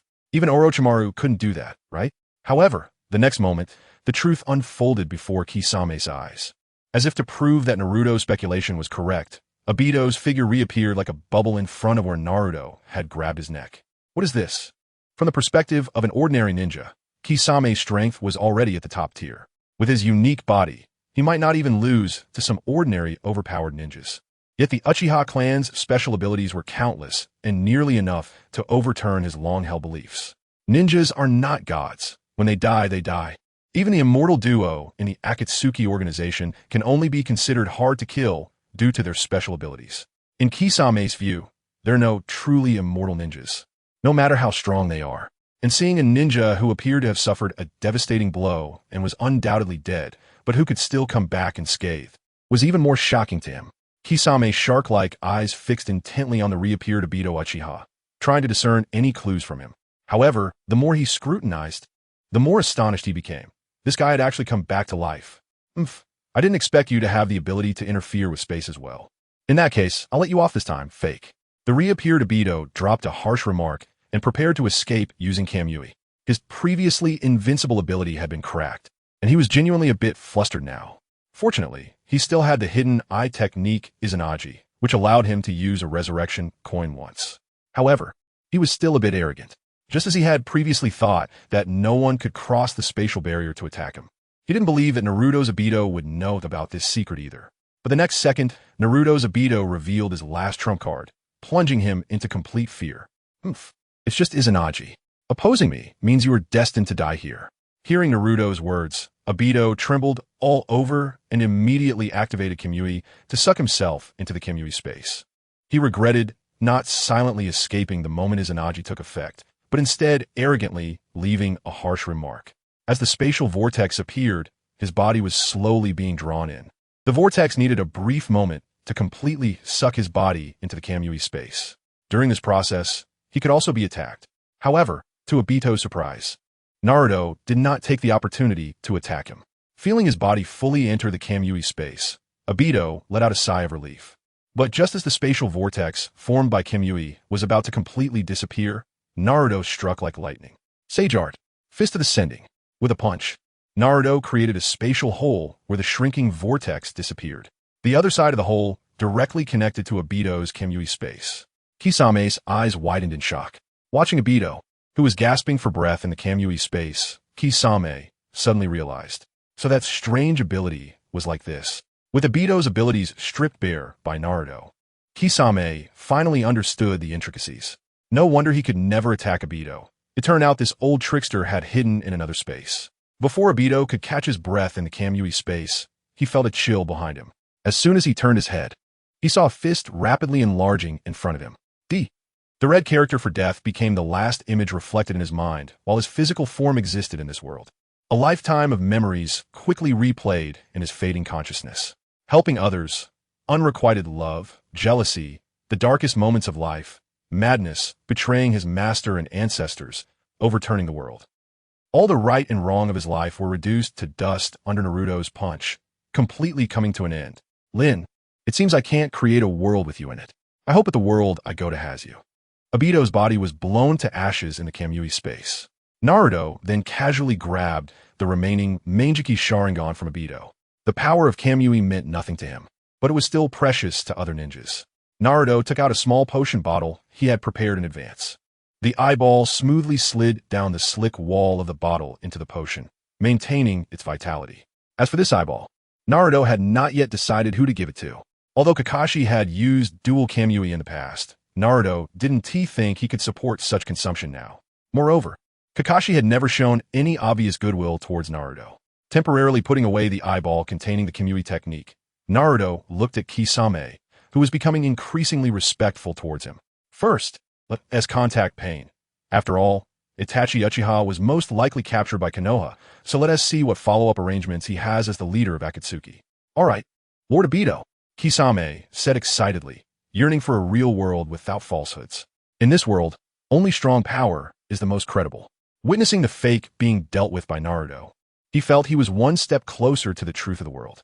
Chapter 130. The Wounded Akatsuki Organization Izanagi is one of the 2 forbidden techniques contained within the Uchiha clan Sharingan. It can negate all unfavorable factors against oneself within a certain time frame at the cost of losing one eye's sight. Even death can be erased and started anew. When Obito was a teenager, half of his face was crushed, and he gave one of his Sharingan to Kakashi. Previously, he activated Izanagi using the ordinary Sharingan that was transplanted to the side of his crushed face. The reason he did not use his Manjiki Sharingan might be because he was still reluctant to part with the power of Kamui. Or perhaps he still held onto a glimmer of hope regarding escaping using Kamui. Unfortunately, in the end, his hope was completely extinguished, leaving that Manjiki Sharingan to Naruto. As Naruto reflected on the battle just now, he released his mental energy waves. Soon, pain, far away in a land of rain, received Naruto's mental wave. Art of the projection. In the spacious cave, the Akatsuki meeting resumed. However, this time, 3 more stone pillars were empty compared to before. Apart from Pain, Konan, Zetsu, Naruto, and Kisame, the other 4 stone pillars were vacant. Among the 5 remaining, Zetsu was not responsible for combat. For a moment, only 3 members remained who could go out to capture tailed beasts. Among these 3, Kisame was obediently following Naruto. This meant that the only one who could truly go capture tailed beasts was Pain. Mr. Itachi has been captured. As soon as the figures on the surrounding stone pillars gathered, Kisame immediately spoke about Itachi's situation. What? Itachi has actually been captured? What happened? Pain's tone was clearly tinged with disbelief. Although in his heart, apart from himself and Konan, he considered other ninjas to be ants. Even among ants, there were distinctions of strength. In his view, even if Kisame were captured, Itachi Uchiha should not have any problems. This time we went to Konoha, and Mr. Itachi faced his brother, Sasuke Uchiha. That guy is incredibly strong, and has also awakened the Mangeki, engaging in a fierce battle with Mr. Itachi. Not only that, but Konoha's strength far exceeded our predictions. Just a few U's in this battle put both me and Mr. Itachi at a disadvantage. If Lord Obito hadn't gone with us, I might not have returned this time. Kisame did not see the details of the battle between Itachi and Sasuke. He only caught a glimpse of Itachi's half-body, Susanoo, being shattered when he was rescued by Naruto. A few youths? Pain's confusion deepened. In his mind, if Jiraiya were currently in Konoha, he might pose a little threat to Itachi Uchiha. He never expected that the ones who defeated Itachi and Kisame would be some youths. Konoha, when did they have such powerful youths? The 5th Hokage, Naruto Uzumaki. Could it be that this guy is behind it? Previously, Pain had not taken Naruto, the new Hokage, seriously. However, after Naruto and Kisame investigated the latest situation in Konoha, he began to pay more attention to Naruto. As for Itachi Uchiha, since he had been captured, he could only blame his own lack of strength. The current Akatsuki organization no longer engages in rescuing comrades. Everyone present is at the S-rank rogue ninja level from various villages. If someone accidentally falls into the hands of Ninja Village, then they can only consider themselves unfortunate. With this thought, he looked at Naruto Uchiha standing next to Kisame and nodded in satisfaction. Uchiha Obito, you have done very well. The Akatsuki organization formally welcomes you as a core member. Of course, he is generous with his praise for members like Naruto Uchiha, who have continuously contributed to the Akatsuki. Pain, watch your tone. I joined the Akatsuki to cooperate with you, not to become your subordinate. However, Naruto Uchiha maintained his proud persona, and instead of thanking Pain for the reward, he disdainfully emphasized the equal status between them. Nagato, who manipulates Pain from behind the scenes, frowned at this. However, with the continuous reduction of core members in the Akatsuki, he needed to rely on Naruto Uchiha's strength. Strange, why haven't Deidara and Sasori connected yet? Kisame glanced at the 2 empty stone pillars opposite him and couldn't help but voice his concern. Zetsu. Pain was also unaware of this, so he turned to the other stone pillar where Zetsu was located. Upon hearing Pain's inquiry, Zetsu nodded, seemingly waiting for information to come back from afar. After about 5 seconds, Zetsu finally spoke. TSK, it seems something unexpected has happened. Deidara and Sasori probably won't be able to make it. What's going on? Did they betray the organization? Or is there something more important? Pain thought that at this moment, Sasori and Deidara might be fighting. They are dead. According to the shadow clone I placed near the Sunagakure division of Konoha, the 2 chose the Sunagakure division as their first stop for capturing the tailed beasts. However, after that, there was no information about them leaving the Sunagakure division again. Instead, during that time, there were 2 powerful mushroom clouds appearing in the sky. Zetsu held the responsibility of gathering intelligence within the Akatsuki. He was able to do this not only due to his excellent stealth and infiltration skills, but also because he could split parts of his body at will to gather intelligence nearby. In necessary situations, he could even possess a ninja to control their body. The current information was collected from a part of his body that he had previously left in the Land of Wind. What? Sasori and Deidara are also dead? Pain was momentarily speechless. Although he had never viewed the members he recruited as equals, objectively speaking, every core member of the Akatsuki had at least a strength above that of a Kaguya. Even if they were ants, they were still the strongest among all the ants in the ninja world. Yet now, in less than 20 days, starting with the immortal duo, the core members of the Akatsuki had continuously died. Had the strength of the major ninja villages in the ninja world become that formidable? Pain, manipulating Nagato, let out a helpless breath. Losing 2 members in a place like the Land of Wind, useless fellows. It seems we cannot rely on them anymore. Obito, Kisame. But the tailed beast capture plan is paused. 6 months later, the remaining core members will act together. I did not want to hear any more news of failure. Pain was silent for a moment. He originally wanted the Akatsuki members to start moving while he recovered for a month before beginning the capture of the tailed beasts. Now, with the tailed beast capture plan experiencing consecutive accidents, he decided that he must personally take action throughout the process. However, since he decided to personally capture all 8 remaining tailed beasts, a hasty month of recovery was not enough. He would stick to the original plan of resting for 6 months. By that time, fully recovered, he would show the ninja world who the true god is. Chapter 131. The village cannot be without us. Let's out. Let's out. Clearly, it was agreed upon to be detained for 15 days. And it has already been 2 months. Why are we still not released? Call that kid over. Call Naruto Uzumaki over. We are wronged. In Konoha prison, Mito Gate In and Tenkai Koharu, the 2 former advisors, shouted loudly. They did not understand why, after dedicating their lives to Konoha, they had to suffer such a miserable fate in their old age. Former advisors, you are suspected of colluding with enemy villages. Even if the detention time is up, you cannot be released casually. Mori no Abiki, as the interrogator of Konoha, has always been diligent in his duties. As usual, he inspected Konoha prison today and then heard the shouting of the 2, considering their status as former advisors. Mori no Abiki had no choice but to patiently explain to them, giving them a bit of face. What? That treacherous kid, saying it's 15 days. Seems he never intended to let us out from the beginning. Tenkai Koharu, with disheveled hair, gritted her teeth and scolded Naruto for his cunning. Mito Gate inside from the adjacent cell. Alas, if Hiruzen were still here, he would definitely not let us fall into this situation. Mito Gate and also looked disheveled and extremely haggard. In reality, although the 2 of them were detained, the guards in Konoha prison did not impose any special punishment on them. The standard meals provided 3 times a day were enough for normal people. And the cells were not particularly dirty or chaotic. The reason they looked so haggard was mainly due to their own anger.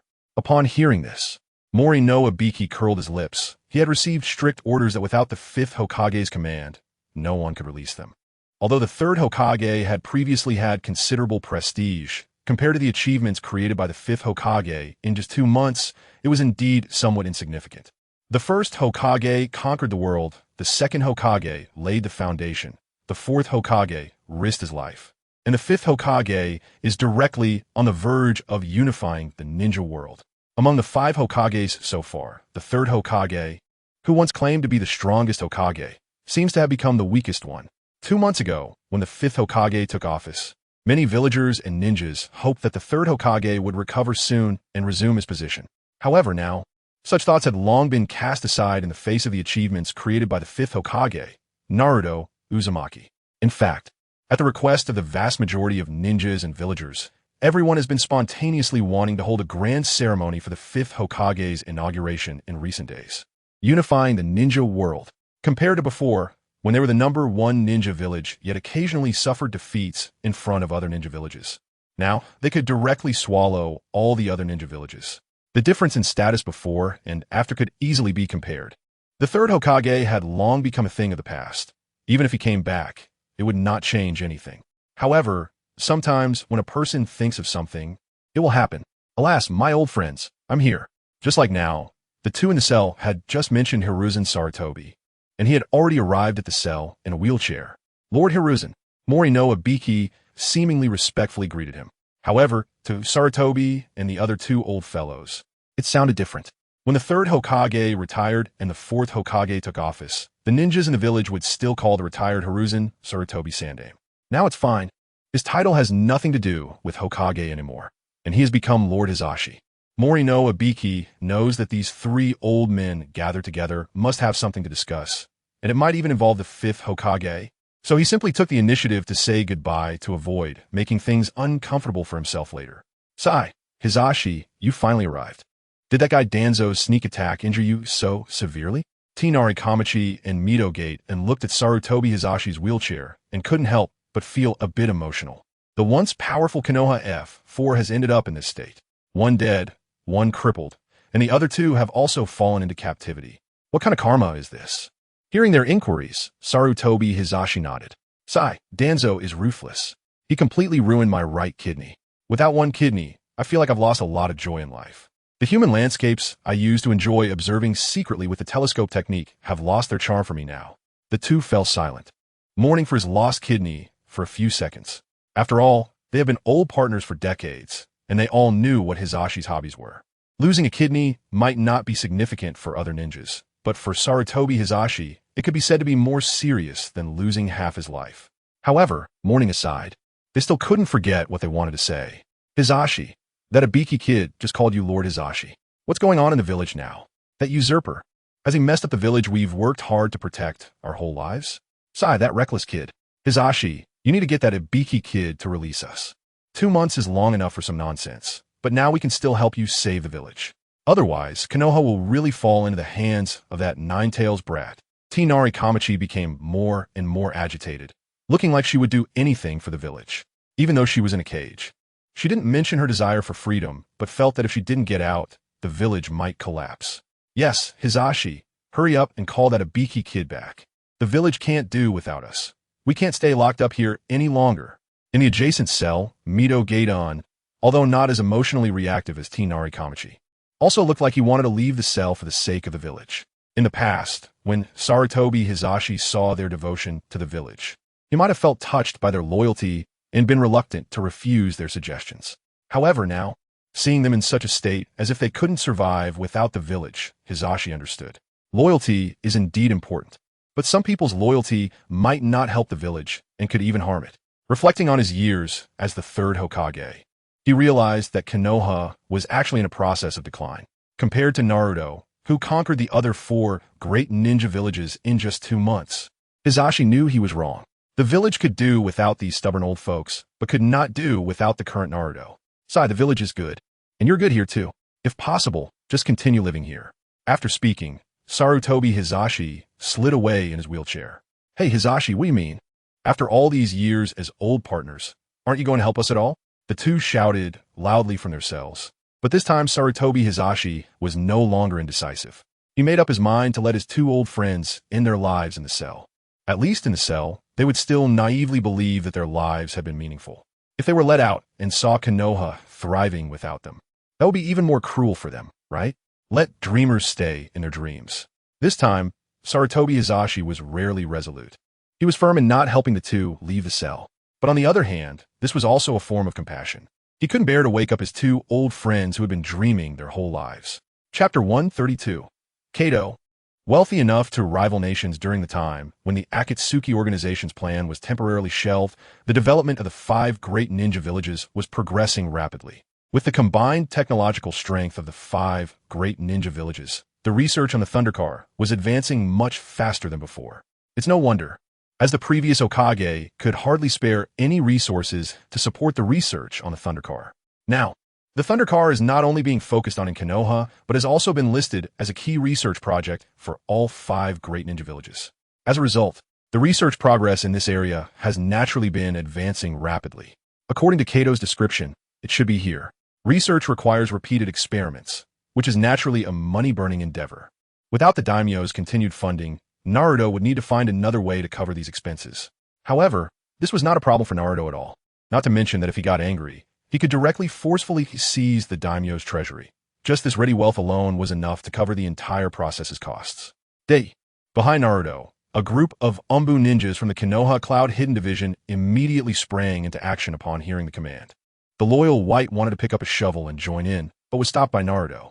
Stick to your specialty. The Cloud Hidden Division's brothers have plenty of strength. You, with your delicate skin, shouldn't join in the fun. Wait until they dig the pit, and then use your ice release to cool them down. That's where you can truly play your role. White nodded, a smile appearing on his face. He didn't have to force himself to kill, and he could fully play his role as a tool. Compared to Zabuza, White felt that Naruto was more reasonable and shrewd in using tools. Although he still occasionally thought of Zabuza, he was gradually getting used to living as Naruto's tool. Brothers, let's work harder.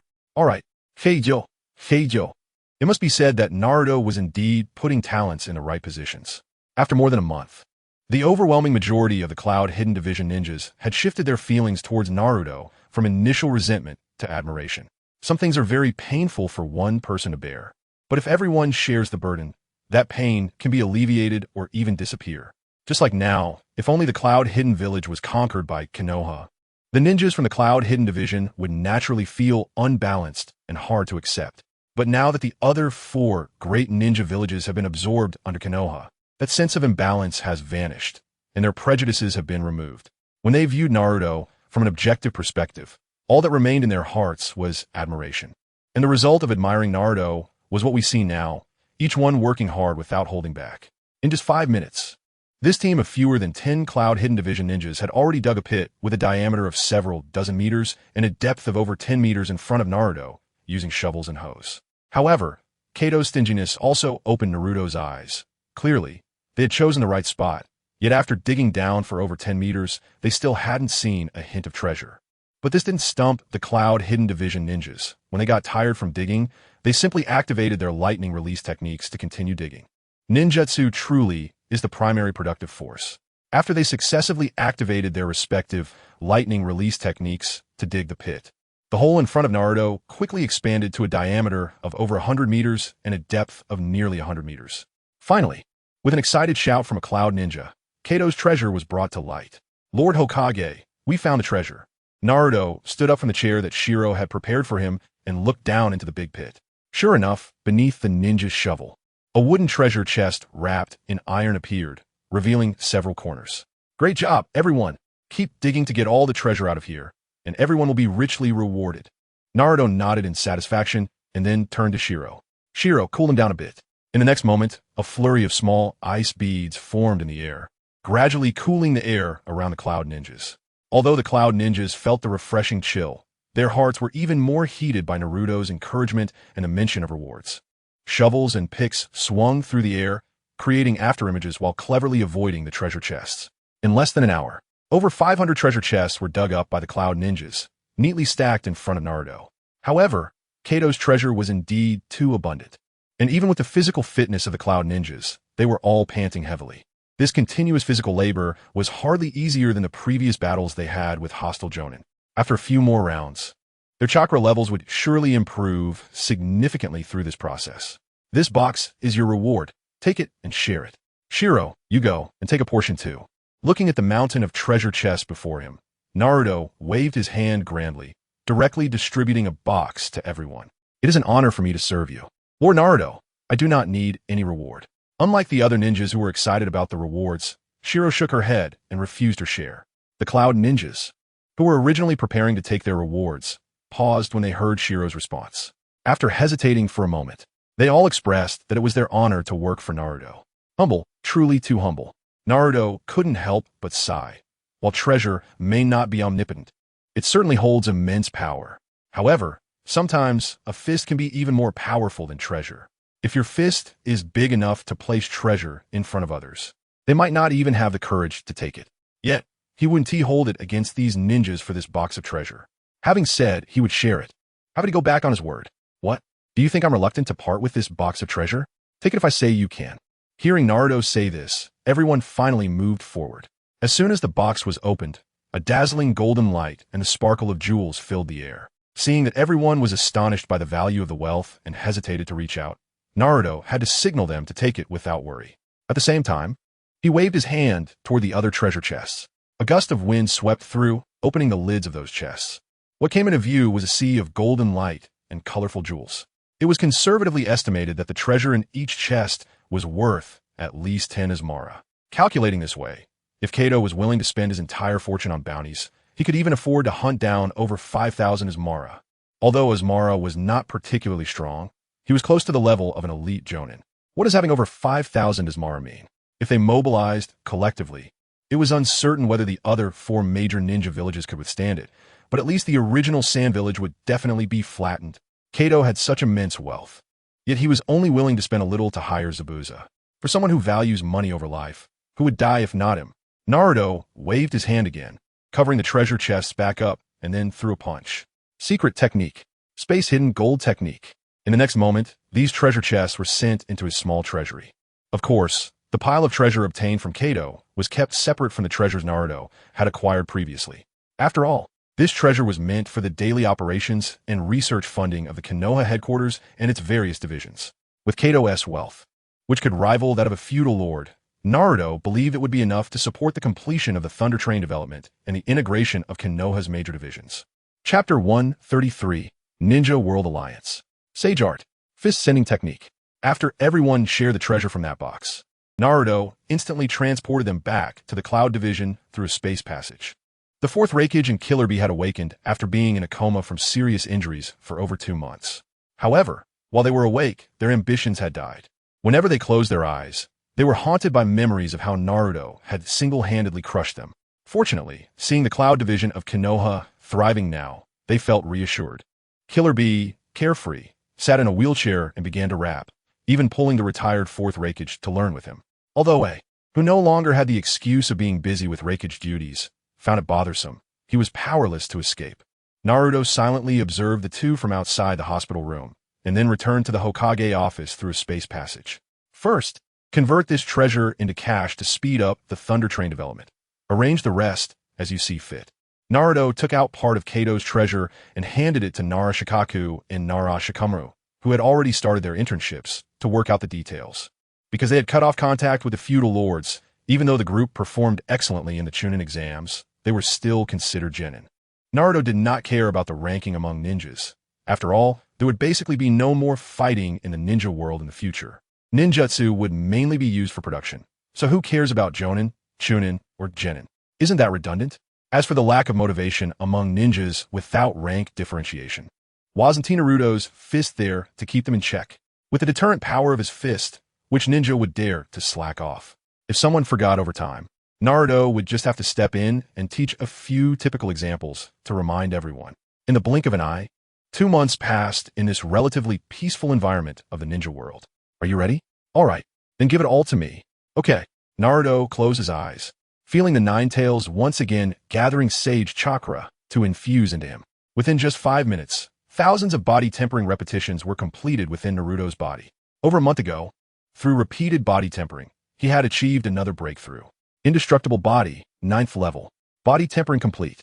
And now, he was about to experience another boost in strength. Boom! As the sage chakra gathered by the Nine Tails was fully absorbed, Naruto's body tempering quickly completed.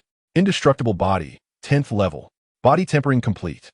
In 2 months, the strength in Naruto's every move had increased from the previous hundreds of billions of pounds to trillions of pounds over a month ago, and now to 100 trillion pounds.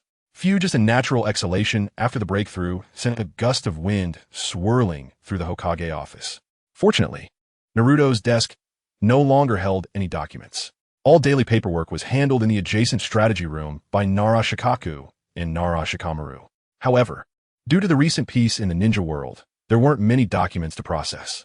This father-son duo with high intelligence could easily handle it. Along with Naruto's increase in strength came an improvement in his speed of controlling that strength. At first, when he upgraded to a strength of 10,000 genes, he needed to run around the Hidden Leaf Village 10 laps to fully master his power.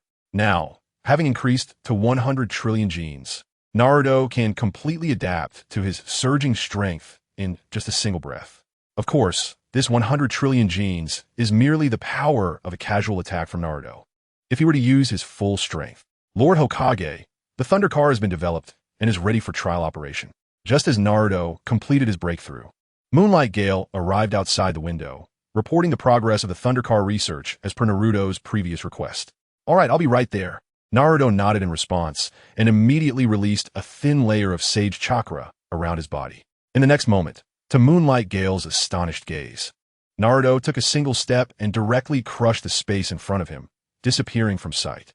In a corner of the Hidden Leaf Village, within the Thunder Car research factory, Naruto, who had already visited several times, appeared inside. To become rich, one must first build roads. Although the 5 major ninja villages have unified, various small ninja villages are gradually joining the Ninja Alliance established by Naruto.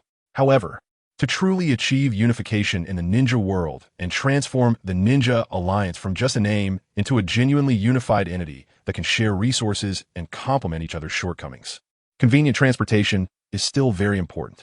Only by shortening the travel time between them can each ninja village become a real village. and the Ninja Alliance can then be considered a city of ninjas formed by the union of these villages. This is not to say that Naruto belittles the scale of the ninja villages. In fact, relative to the entire world where the ninja world exists, it is indeed just a small corner. A few villages in that small corner have unified, barely elevating to the status of city. It's not excessive, right? Naruto, who appeared in the Thundercar research factory, assessed his body and was quite satisfied with the process of directly passing through the spatial passage.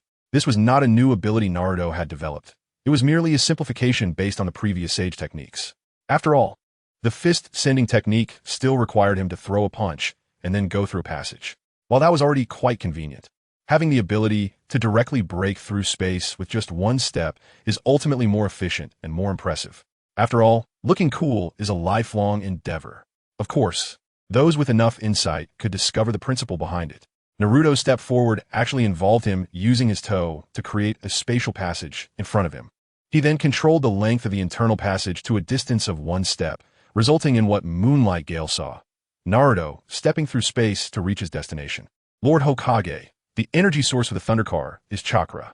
As long as the ninjas working at the Thundercar station fill the internal energy crystals with chakra before departure, the energy crystals can automatically convert chakra of various attributes into lightning, which will then power the Thundercar. The energy can last for 2 hours, allowing the Thundercar to run at full speed for 2 days. Currently, the Thundercar can reach a full speed travel of 5,000 miles per hour, with an average speed estimated at around 4,000 miles per hour. In the past, ninja squads could only travel for 10 hours a day, taking 3 days for a round trip. Now, they can achieve it in just 3 hours. The report was from Raikage's son, Raikage Daiki. Raikage's health had declined, and after taking a look at the Thundercar's formation, he passed away, leaving his son as the main person in charge of the research project. Hearing Raikage Daiki's report, Naruto nodded. If they could indeed reach the speed he mentioned, then starting from any corner of the Ninja Alliance, it would be possible to reach most places within a day. Such a round-trip speed would effectively turn the Ninja Alliance into a practical ninja city, making the ninja world genuinely unified. Moreover, just the daily income generated by the Thundercar and the trade it facilitated would be more than enough to cover the expenses of the feudal lords from before. As for the various feudal lords, they had suffered numerous attacks from civilians and wandering ninjas during these past 2 months. Relying on hired forces, they were barely holding on, but such a precarious existence wouldn't last long. As for the wealth held by these nobles and feudal lords, Naruto was not worried. Once the Thundercar and the related trading system were established, the wealth flowing from the feudal lords to the civilians and wandering ninjas would eventually flow back into the hands of the Ninja Alliance day by day. However, to establish this system, although the Thundercar was already in place, some elements were still missing.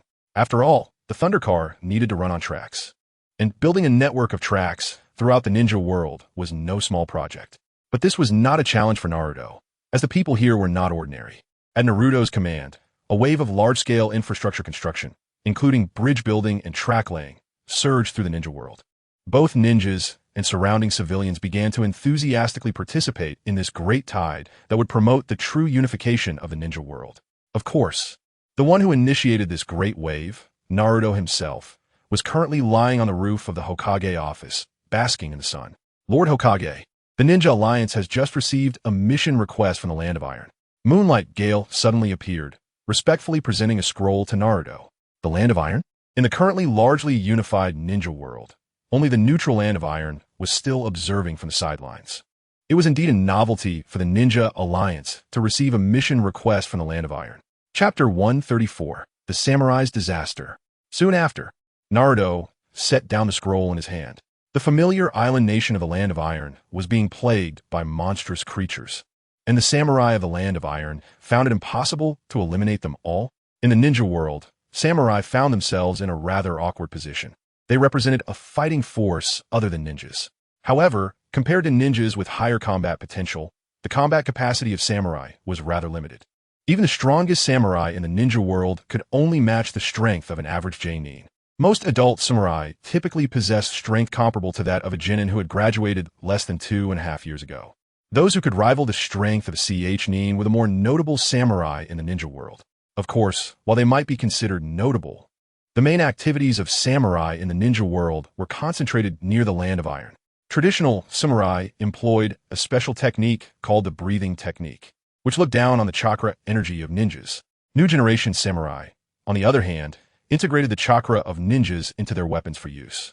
New generation samurai do not rely on their bodies to refine chakra. Instead, they wear special chakra armor during battles and carry energy storage devices that supply chakra.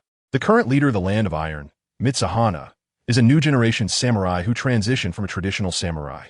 Most new generation samurai also gather within the Land of Iron, while more traditional samurai are concentrated on familiar islands, practicing their breathing techniques in those small territories. This distinction between samurai factions began after the Sage of Six Paths established the ninja sect 1,000 years ago. The reason the Land of Iron is commissioning the Ninja Alliance for a mission is, in fact, to assist the traditional samurai on those islands. Because, since 1,000 years ago, a special biological entity known as monsters has emerged in that island nation. The combat power of these special creatures is insignificant compared to ninjas, but they are much stronger than ordinary humans on the islands. Not only that, but these monsters also possess terrifying regenerative abilities, with almost no weaknesses except for fear of sunlight. Originally, the number of these ghostly beings was quite small, and they were not taken seriously by the traditional samurai, who were much stronger than ordinary humans. Over the past century, more and more powerful samurai have died at the hands of these ghosts, and their numbers have been increasing, even reaching a point where the number of ghosts on the small island nation was nearly catching up to that of humans. Although the two factions of samurai had different views on chakra, they ultimately shared a common root that could not be severed.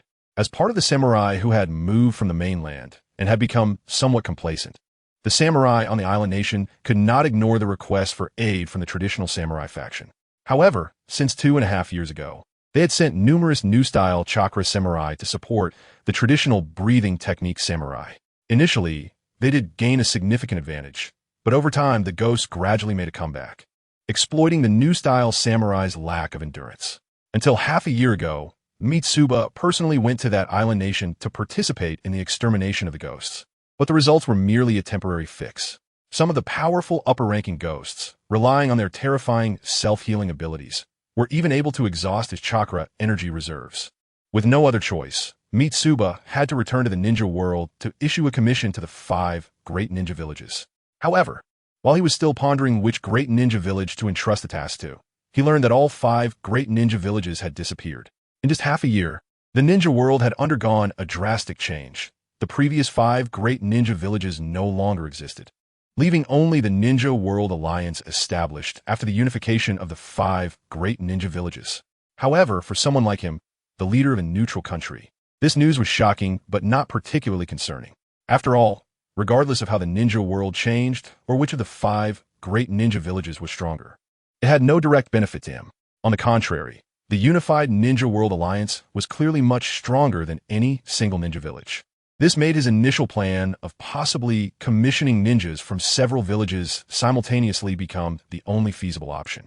The requirement was to send at least 10 upper ninjas and 100 lower ninjas, which was not a request that could be compared to an ordinary S-rank mission. It might not be as high as the previous SSR-level mission of conquering the 5 great countries, but it could at least be considered an SR-level mission. With this in mind, Naruto stood up from the rooftop of the Hokage office. Shadow Clone Technique. He left a shadow clone back in the Hokage office. Naruto unfolded a map. This map marked every corner of the ninja world, and it was drawn in great detail. Every corner, including the Land of Water, was measured on foot by Naruto's shadow clone over an entire month, working with the Iwagakure ninjas. Therefore, he could reach every location on this map directly. I'll personally carry out this task. With these words, Naruto stepped forward and vanished before the moonlight and wind. Considering the large number of ninjas were passionately engaged in the infrastructure project of the Ninja World Alliance, Naruto decided to personally take action after a long time. After all, in Naruto's memory, such ghostly beings had never existed in the ninja world. Even when the Tsutsuki clan aliens came later, there were no reports of ghostly activities in the ninja world. This difference reminded him of his conversation with the king of Undying Bones at the Exchange Center a few months ago. Perhaps what he referred to as the anomalies occurring around the ninja world were manifested in the ravages of these ghosts. Stepping forward, Naruto broke through the spatial passage. When he reappeared, he was already within the borders of the Land of Iron marked on the map. Of course, Naruto's personal involvement was not only due to his interest in the possible anomalies, but also because of the promised reward from Mitsuba in the scroll. Although the bounty and the reward was substantial, amounting to 2 billion Ryo, it was nothing compared to the treasure he had previously found. More importantly, it was the chakra metal he mentioned in the scroll. Although the ninja world was vast, chakra metal was quite rare. Even though Naruto had ordered the ninjas to explore and control all the chakra metal mines in the ninja world, the number of energy storage devices that could be made was still limited. Mitsuba's willingness to request so many ninjas from a ninja alliance clearly indicated that he had done his homework. By coincidence, there were rich deposits of chakra metal on that island nation where traditional samurai gathered. Besides the 2 billion Ryo bounty, this mission would also grant the Ninja World Alliance the rights to mine and utilize all the chakra metal resources in that island nation. With this in mind, Naruto sighed. As the Hokage and leader of the Ninja World Alliance, he was truly worried about the development of the ninja world. Mitsuba, your task I accept. Half an hour later, Naruto had found a new style samurai leader, Mitsuba, in the Land of Iron. Who are you? Looking at the golden-haired youth in front of him who was unfolding the mission scroll, Mitsuba was confused for a moment. However, he quickly recognized who the person was. Uzumaki Naruto. You are the leader of the Ninja World Alliance, the 5th Hokage, Uzumaki Naruto. Facing this genius youth who unified the ninja world in less than 2 months, his face was filled with shock. Chapter 135. East of the Land of Water, Mitsuba had returned from that island nation to the Land of Iron in less than 7 days. During these 7 days, the name he heard the most was Uzumaki Naruto. As for the name Uzumaki Naruto, he could say he had almost worn out his ears from hearing it. However, hearing about it was one thing. Seeing it in person was another. He had heard that the one who unified the ninja world and established the Ninja World Alliance was a young man, but when he actually saw Naruto, he found that the other person looked even younger than the photos he had seen before. Yet this youth carried a confidence that could be felt by others. However, in the mission request, he had asked for at least 10 upper ninjas and 100 middle ninjas. Despite Uzumaki Naruto's well-known reputation, he still did not believe that such a young man could match up to over 100 elite ninjas. However, it was understandable. While Mitsuba had seen many ninjas, his knowledge of top-tier ninjas was still limited. Even a third Raikage had been able to fend off nearly 10,000 Awagakure ninjas by himself. But most of those 10,000 ninjas were lower or middle ninjas, with hardly any upper ninjas among them. After all, even if a Awagakure were to mobilize all their forces, they couldn't possibly have that many middle and upper ninjas. Otherwise, there wouldn't have been a need to struggle so much under the structure of the 5 great ninja villages. Lord Hokage, my request for the mission was for a large number of upper and middle ninjas.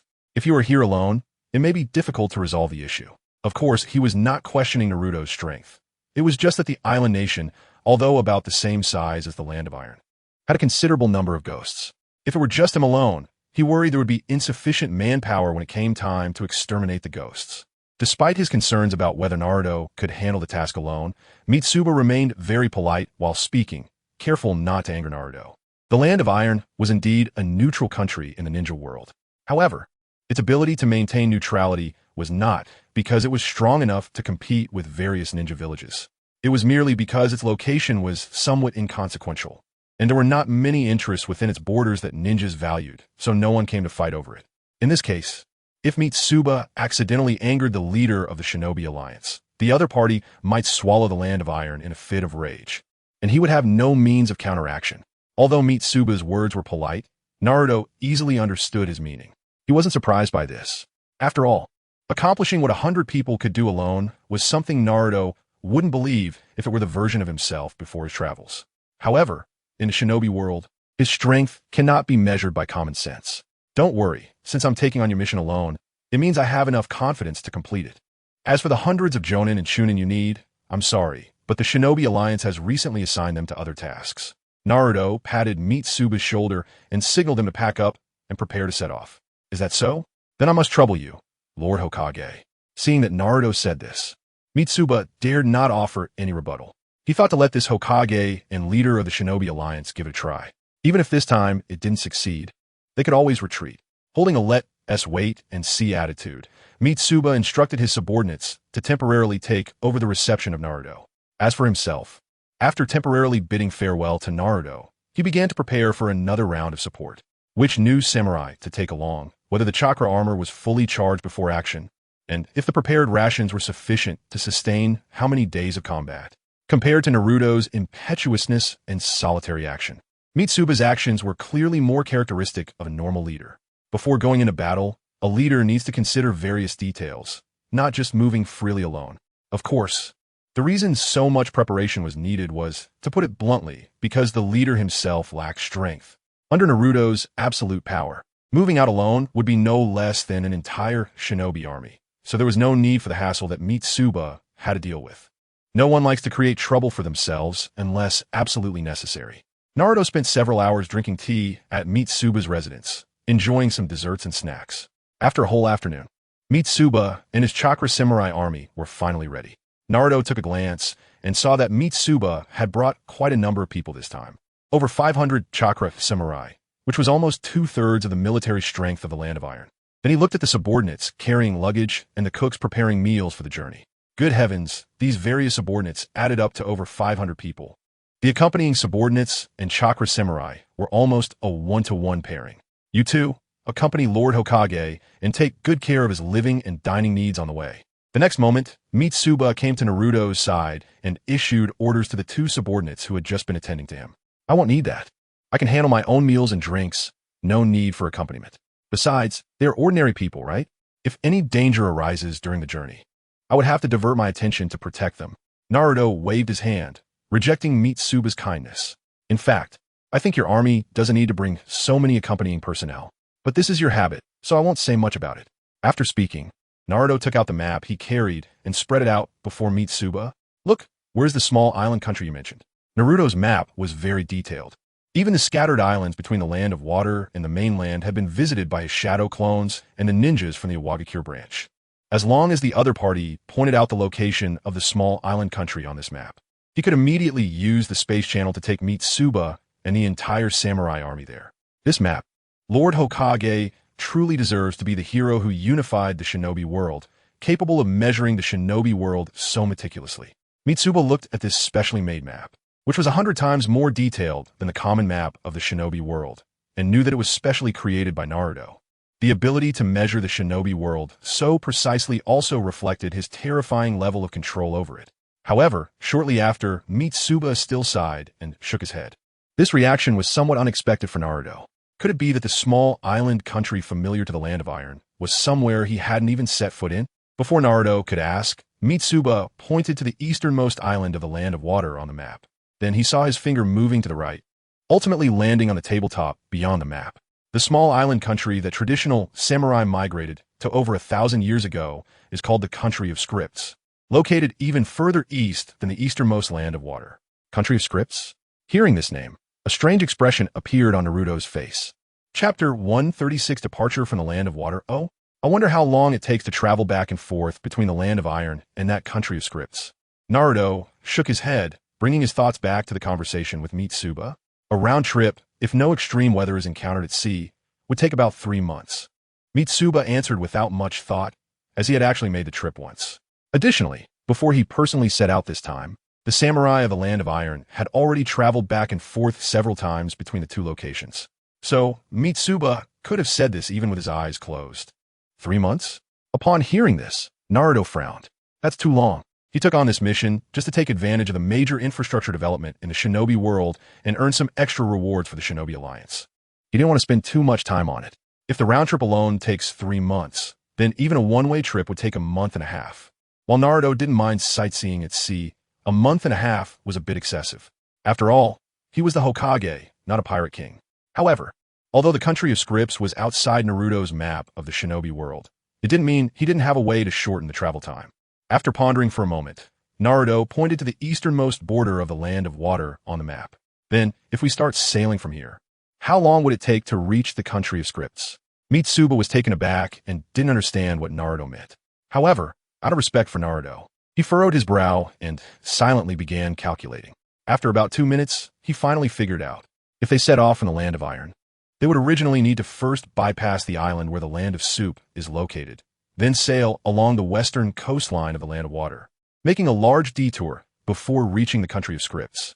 But if they set off directly from the Land of Water, then all those detours could be eliminated. This way, the sailing distance would be reduced to about 1/5 of the original. Lord Hokage, if we can really depart from the port on the eastern border of the Land of Water, then under normal circumstances, We should be able to reach the country of scripts within 10 days. Even though the calculated time was 9 days, Mitsuba still expressed the time somewhat conservatively. After all, traveling at sea is not the same as marching on land. Unexpected events can always occur. Within 10 days, compared to the original 1.5 months, this sailing time was barely acceptable. After all, Naruto had heard of week-long sailing tours. 10 days was just a little longer. All right, 10 days it is. Let's go. Take me to see the ships for this journey. Hearing Naruto's words, Mitsuba looked puzzled, but he was perceptive enough not to go against Naruto's wishes. In his view, the Land of Fire is located deep within a continent. Although this boy in front of him has unified the ninja world, at most he has only taken a boat to the Land of Water and has no concept of broader navigation. Thinking of this, he regarded Naruto's current request as mere curiosity before a long voyage, eager to see what kind of ships could support such journeys. As for the 10 days that Naruto mentioned and the earlier assumption about departing from the Eastern Sea area of the Land of Water, Sanbian did not take them to heart. All right, Hokage-sama, I will take you there now. Shortly after, Sanbian brought Naruto, along with 1,000 samurai and logistics personnel, to the port of the Land of Iron. At the port, a steel giant ship, nearly 20 meters high and close to 200 meters long, was ready to set sail. It must be said that in terms of shipbuilding technology, the Land of Iron is already quite advanced. Although this size of maritime giant ship is not the largest in Naruto's memory, it can still be considered medium-sized. At least in the ninja world, it will be hard to find another place capable of producing steel ships of this size. This giant ship was specially constructed by our samurai 2.5 years ago to head to the Land of Scripts. During the voyage, it encountered extreme weather, but did not shake the sturdy defenses of this giant ship. Sanbian, watching Naruto carefully examine the giant ship, couldn't help but introduce it with pride. After all, he is the leader of the samurai of the Land of Iron. However, in front of Naruto, he had no strength or status to boast about, so he seized the opportunity to regain some authority. Naruto did not mind Sanbian's little thoughts, not to mention that he currently had no idea of Sanbian's intentions. Even if he did, he wouldn't care. Is it so hard to acknowledge others' excellence? It is not difficult for Naruto.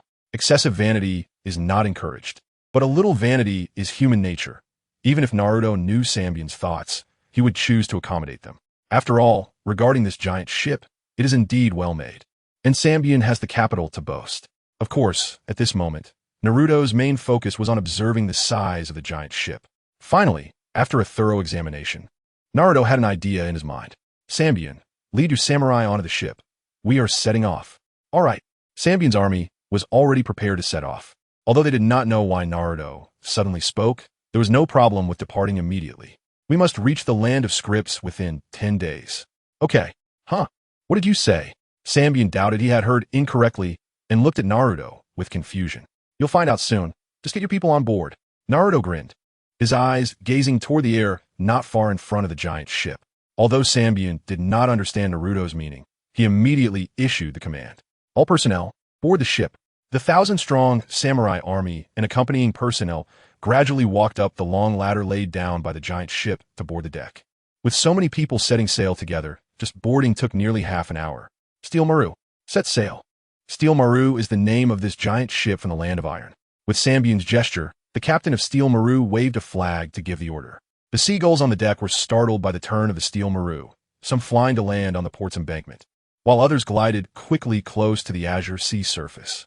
Naruto stood at the bow of the Steel Maru, looking at the clear sky and the blue, clear sea, and suddenly jumped from his spot. With sage chakra condensing in his body, Naruto casually kicked out toward the front of the Steel Maru, which had just sailed out of the port. Crack! In the confusion of Sanbian and the samurai army, they heard the sound of a barrier breaking. At the same time, Naruto landed back on the deck. The next moment, a pitch-black hole large enough for the entire giant ship to pass through suddenly appeared in front of Steel Maru. It was already too late for Steel Maru to turn. Just as everyone was panicking at the sudden change, Naruto's voice floated over. Pass through. On the other side is the eastern sea area of the Land of Water. The captain, with no other choice, steered the ship into the hole.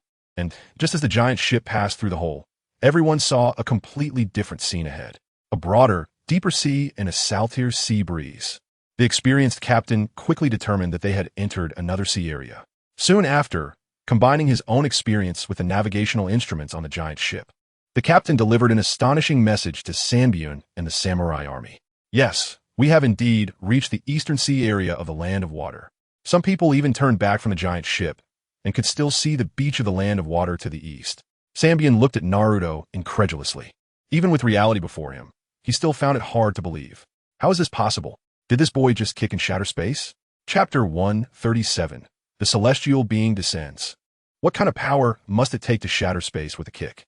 Although Sanbian had never heard of anyone being able to do such a thing, now that the evidence was before him, he had no choice but to believe. After witnessing the earlier scene, not only Sanbian, but also the samurai in attendance aboard the giant ship became extremely respectful towards Naruto. In their eyes, what Naruto had done was simply beyond human capability. Calling him a god was not an exaggeration. Even some attendants who had never seen much of the world, when encountering Naruto during the subsequent voyage, would become so nervous that they would kneel on the ground and directly worship him as a god. Naruto found this situation quite speechless. While it's nice for others to show him a bit of respect, it becomes uncomfortable when it reaches the level of reverence. Naruto is not like Nagato, who is an obsessive person. He cannot enjoy being called a god or being revered as one. When others worshipped him as a god, he only felt awkward. Fortunately, as they spent more time together, these samurai in attendance gradually learned that Naruto was quite easy to get along with. They could also sense that Naruto did not wish to be revered as a god, so afterward, they mostly referred to him as Hokage-sama or directly called him Sir. Sir, this is your lunch for today. On the 7th day after the giant ship began sailing from the eastern sea area of the Land of Water, an attendant knocked on the door of Naruto's cabin. Naruto got up to open the door and saw a girl around 17 or 18 years old holding a plate of fruit and a bowl of noodles. The two items were placed together on a tray, and she was managing to carry it as an ordinary person. After taking the lunch, Naruto gestured for her to leave first and come back later for cleanup. Just then, the giant ship, which had been sailing smoothly on the sea, suddenly encountered a slight bump. The girl stumbled and directly fell onto Naruto. At the same time, the lookout crew member on the mast was looking up at the gradually undulating sea surface ahead. Clearly, the sailing route ahead would not be stable. What felt strange to him was that the sky was still clear, showing no signs of an impending storm. What is going on? The weather seems unchanged, yet the sea suddenly becomes turbulent. Even the experienced crew members were somewhat puzzled by this abnormal state. Everyone, please be advised that there may be significant bumps ahead. Personnel on the deck should prepare in advance. Although they did not understand the cause of the bump, out of duty as a lookout, he still issued a warning to everyone in advance. Bang! Just as he finished his reminder, a sudden, violent crashing sound erupted from the sea ahead. Sanbian, who had been looking up at the sky from the bow of the ship, immediately grabbed the railing beside him along with a team of chakra warriors, quickly turning to look in the direction of the sound. Sanbian, what is that? A sharp-eyed, middle-aged warrior spotted a gigantic tentacle skimming across the surface of the sea. The countless suction cups on the tentacle made him shiver. Where? Sanbian had just looked at the other side of the sea and did not see the position the middle-aged warrior was pointing to. However, this warrior was his trusted assistant, and if he saw something, it was likely worth paying attention to. With that thought, Sanbian placed his right hand on the sword at his waist. Boom! Just as he prepared for an attack, the gigantic tentacle that had flashed past reappeared. This time, it did not strike the water, but brushed against the side of the iron ball. Whoosh in an instant, the iron ball, struck by the massive tentacle, sharply turned. Fortunately, it maintained its balance and did not capsize. Quick-witted, Sanbian jumped from the sharply tilting deck and swiftly slashed at the tentacle with several sword strikes. Unfortunately, each suction cup on that gigantic tentacle was about the size of Sanbian's head. Although he infused chakra into his strikes, he only managed to cut through a few dozen suction cups. As those suction cups were sliced open, streams of purple-black liquid shot out instantly. The liquid splattered onto the deck, immediately emitting a corrosive white smoke. Thankfully, Sanbian and the nearby warriors were wearing chakra armor, which kept the corrosive liquid at bay. However, in that brief moment of corrosion, Sanbian and the few warriors present felt their chakra armor sustain significant damage. If they were to be corroded a few more times, it was very likely they would be rendered useless before even reaching the land of scripts. Moreover, while the deck and hull of the iron ball were sturdy, they were not completely immune to the giant sea monster's corrosive liquid. If this dragged on, it could ultimately lead to the destruction of the giant ship. They could not afford to delay any longer. All warriors needed to assemble for battle, and the support staff should retreat into the cabin for safety. Sanbian decisively ordered the warrior legion to gather. Noticing that a few attendants had been injured by the corrosive liquid, he also reminded them to take cover. Why don't we ask Lord Hokage to step in? The sharp-eyed, middle-aged warrior asked, looking puzzled at Sanbian. With Lord Hokage's strength, he should be able to handle this sudden sea monster, right? Lord Hokage was invited to help eliminate the evil spirits in the land of scripts, not to be our bodyguard. Besides, while Lord Hokage is powerful, our chakra warriors are not to be underestimated. This sea monster may have appeared strangely, but it is also an opportunity for us to showcase our strength to Lord Hokage. Otherwise, how are we to cooperate once we reach the land of scripts? As the leader of the samurai from the land of iron, Sanbian held his own dignity and unique principles. Over 1,000 years ago, the samurai factions split into two. Traditional samurai looked down on the chakra of ninjas, but the new faction of samurai did not completely submit to ninjas either. Although samurai have always found themselves in an awkward position in the ninja world, Sanbian understood that their incorporation of chakra into their swordsmanship was intended to continually enhance their strength, hoping to one day witness samurai surpassing ninjas. However, the next scene brutally shattered his ambitions and delusions. Just as all the chakra warriors gathered on the deck, the mysterious giant sea monster revealed its smooth, black forehead. A massive octopus extended its tentacles, each nearly 1,000 meters long, tightly wrapping around the Iron Ball's hull. The previously calm sea instantly churned into monstrous waves as it emerged. The once clear sky became overcast with dark clouds in an instant. A storm was approaching. The warriors on the deck had initially wanted to fight, but at that moment, as the iron ball was lifted high by the tentacles, they struggled to maintain their footing. Fortunately, they released chakra from the energy storage devices on their backs, anchoring their feet firmly to the deck, preventing them from being thrown off.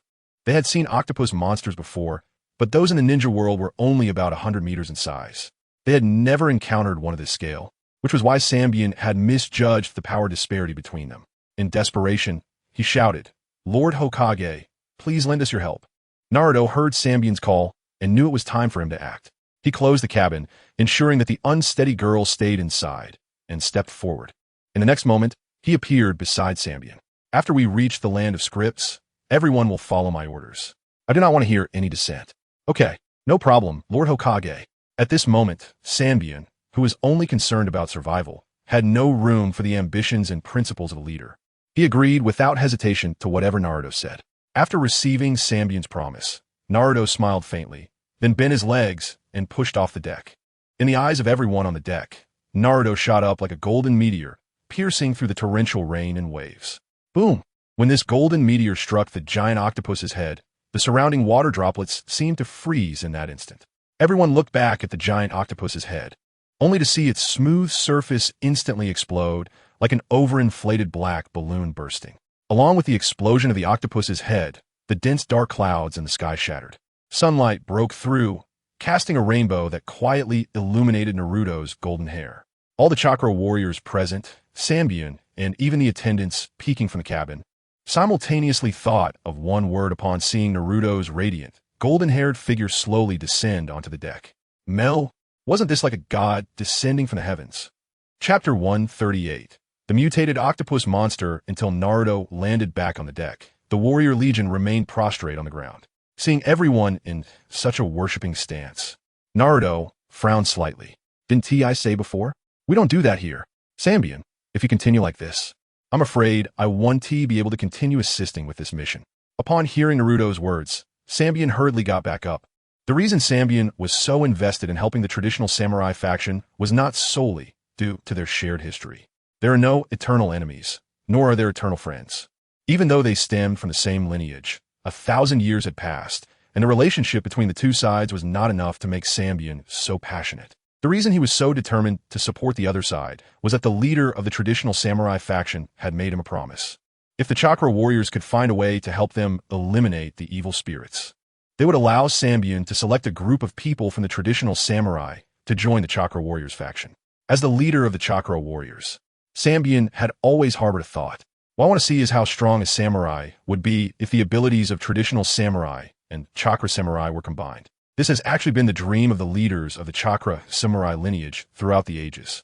They want to integrate the special techniques of chakra weapons and breathing techniques into the strength of the samurai to try to break the limits of their power. They even hope to challenge the status of ninjas. Of course, after witnessing Naruto's astonishing strength, Mitsuba has abandoned the idea of samurai challenging ninjas. However, he still yearns for the existence of a samurai who can merge the two techniques. With Mitsuba rising, the other samurai looked at Naruto, seeing his serious expression that indicated he meant what he said, and they gradually got up from the deck. Although they stood up, it did not change their perception of Naruto as a deity in their hearts. It's no wonder, with Pain's power, he could claim to be a god in Amigakure and was accepted by the ninjas there. Moreover, what about Naruto's current strength? Even if Naruto himself does not let others view him as a god, it cannot prevent these guys from secretly venerating him in their hearts. Lord Hokage, what should we do with these leftover octopus tentacles? Shortly after, the chakra samurai responsible for cleaning the scene dragged the remains of one tentacle left after the octopus monster was defeated onto the deck. Even though the octopus monster had been defeated by Naruto, this remaining tentacle was still over 100 meters long. How about we grill this tentacle to eat? Good idea, Lord Hokage. I think that works. Grilled octopus tastes pretty good. Octopus slices are also good. If we cut it into slices and add it to ramen, with a special octopus broth. A few of the chakra samurai, who were a bit greedy, had already started brainstorming how to cook this giant tentacle. Naruto listened to everyone's discussions, but did not express his opinion. Instead, he turned to look at the captain not far away. Captain, with your rich experience in sea navigation, have you ever encountered such a gigantic octopus monster in the sea? Naruto looked at the purple-black octopus tentacle, feeling that this matter might not be simple. The captain was surprised that Naruto was actually asking him and immediately began to recall. No, absolutely not. After recalling for about 2 minutes, the captain confidently gave his answer. To avoid any errors in his answer, he had even recalled how many sips of milk he could drink as a child during those 2 minutes. However, he was still certain that he had never seen such a gigantic octopus monster before. Can you elaborate? Naruto noticed his hesitation and encouraged him to continue. All right, Lord Hokage. I've been sailing on the sea for decades, and I have encountered octopus monsters a few times. However, the largest ones never exceeded 200 meters. More importantly, the octopus monsters I saw before were either light purple or pink. This purple-black one is the first I've encountered. The captain's response was careful, trying to report his experiences to Naruto as accurately as possible. He knew that judging such matters was best left to the Hokage, who was like a deity. Naruto smiled lightly, confirming his suspicions from the captain's recollections. After thanking the captain, Naruto turned to Mitsuba. Mitsuba, arrange for the analysis of the components in this giant tentacle and compare them with those of normal octopus. I suspect this octopus monster might not be suitable for consumption. Upon hearing this, Mitsuba immediately arranged for the chakra samurai and the ship's attendants to take action. Soon, a part of the giant octopus monster's tentacle was cut into cubes and slices for research and testing. As a large ship, the Steel Maru was well equipped, even featuring a dedicated laboratory. However, this laboratory had rarely been used before, so it was more of a decorative presence. Now, under Naruto's orders, it was finally put to practical use for the first time. Naruto did not return to the cabin immediately, but continued to stand near the bow, gazing into the distance. His body had undergone significant transformations, enhancing his vision beyond ordinary imagination. Even without climbing the mast like a lookout, Naruto's sight could clearly see the color of the sea nearly 100 nautical miles away. This range of vision even surpassed that of lookouts using telescopes after climbing the mast. At the edge of Naruto's vision, he noticed a difference in the sea. The deep azure waters that had previously been visible suddenly showed a distinct boundary line nearly 100 nautical miles away. Beyond this boundary, the sea took on an uneven gray hue. This gray color became increasingly dense as it approached the direction of the script country. Lord Hokage, the analysis results of the octopus monster's tentacle are out. Just then, Mitsuba approached with a middle-aged man in a white coat. The middle-aged man held a report and stood respectfully beside them. Just give me the results. Naruto was too lazy to look at the report in detail and wanted to know the conclusion of the component analysis directly. According to the analysis, in the specimens of giant octopus monster number 1 to number 100, there are dozens of components whose content far exceeds that of normal octopus. In fact, compared to the components of previous octopus monsters, these dozens of components in the giant octopus monster still far exceed the expected levels. In the components of previous octopus monsters, the content of these elements was generally not significantly different from that of ordinary octopus. We also conducted experiments to analyze the potential harm of these dozens of elements to the human body. The final conclusion is that if these elements enter a normal human body, They could cause deformities, even fundamental mutations and neurological disorders, among many other side effects. The middle-aged man reported the final conclusion meticulously, and to ensure the accuracy of the conclusion, they had conducted hundreds of simultaneous samples for comparison in the previous half hour. The results were surprisingly consistent. This giant octopus monster had undergone mutations. If someone accidentally consumed its tentacle, that person would also undergo mutations. Upon reaching this conclusion, Naruto let out a breath and redirected his gaze to the gray, seen nearly 100 nautical miles away. If his suspicions were correct, the source of all this might be related to this script country. Chapter 139. Nuclear Waste from Another World. Once the test results came out, the few chakra samurai who had been thinking about octopus skewers and octopus ramen naturally felt their dreams burst like bubbles. They were somewhat relieved that Naruto had ordered the tentacle to be tested. Otherwise, had they accidentally consumed it, they might have mutated into some unknown monster. Thinking of this, a few of them almost wanted to kneel down to thank Naruto. However, just as they were about to kneel, they remembered that Naruto had told them not to kneel anymore, so they could only keep expressing their gratitude verbally. They still thought about repaying him, but in terms of strength or power, they felt they had nothing to offer Naruto. However, in their hearts, they decided that once they arrived in the script country, they would definitely follow Naruto's lead in everything. Absolute obedience was their best way to repay Naruto. On the deck, there were quite a few chakra samurai who shared the same thoughts. After experiencing a journey filled with danger, Naruto directed them to head east, insisting they would not deviate even slightly toward the west. The Steel Maru continued on its original course, with the giant octopus monster no longer causing disruptions. The sea returned to calm, and the ship's voyage became smooth again. However, after sailing for a while, they entered a gray sea area. The chakra warriors and crew had never paid much attention to the grayness of this sea, thinking it was just how the waters near the script country appeared. Similar to how the waters near the Iron Country were blue and the waters near the Water Country were deep blue. But this time, Naruto was on board. The leader of the three ships instructed someone to collect some seawater from this area for analysis. To further verify his suspicions, Naruto had the surrounding gray seawater analyzed. Half an hour later, the tests were completed. The results confirmed Naruto's suspicions. The seawater contained dozens of components far exceeding normal levels, just like those found in the giant octopus monster. Moreover, there were not just a few dozen components above normal levels. Using the Iron Country's analysis technology, they identified over 100 special components in the seawater. Furthermore, any of these components could cause deformities or mutations if accumulated in the human body. The pollution from this nuclear wastewater was affecting another world. Learning the results made Naruto roar in anger, realizing that things were indeed as he suspected. The others nearby didn't understand why Naruto suddenly got angry, but no one dared to disturb him at that moment. Full speed ahead. I want to see how many monsters this script country has. Naruto instructed the leader of the three ships, then angrily walked towards his cabin. This time, he was truly furious. He couldn't believe there was a small script country nearby the ninja world, and it was just as despicable. No wonder so many monsters appeared on this small island nation. It was clearly due to their misdeeds. He had already decided that once they landed on the island of the script country, he would eradicate all the monsters there to quell his anger. The cabin door was yanked open by Naruto. As he walked in and was about to slam the door shut, he noticed the girl who had brought lunch earlier still anxiously huddled in a corner of the cabin. It seemed she had been frightened by the previous giant octopus monster attack, and after the ship stabilized, she dared to move around in Naruto's cabin again, resulting in her current state. Seeing her cowering like a quail, Naruto's anger subsided a bit, and he couldn't help but think of Hinata back in Konoha. Every time Hinata encountered him, she also looked like a frightened rabbit. "Thank you for the lunch. The danger outside has been resolved, and you can move freely now." Naruto took a deep breath, calming himself before waving to the girl in the corner, signaling her that she could act freely. Upon receiving Naruto's thanks, the girl's face immediately lit up with joy.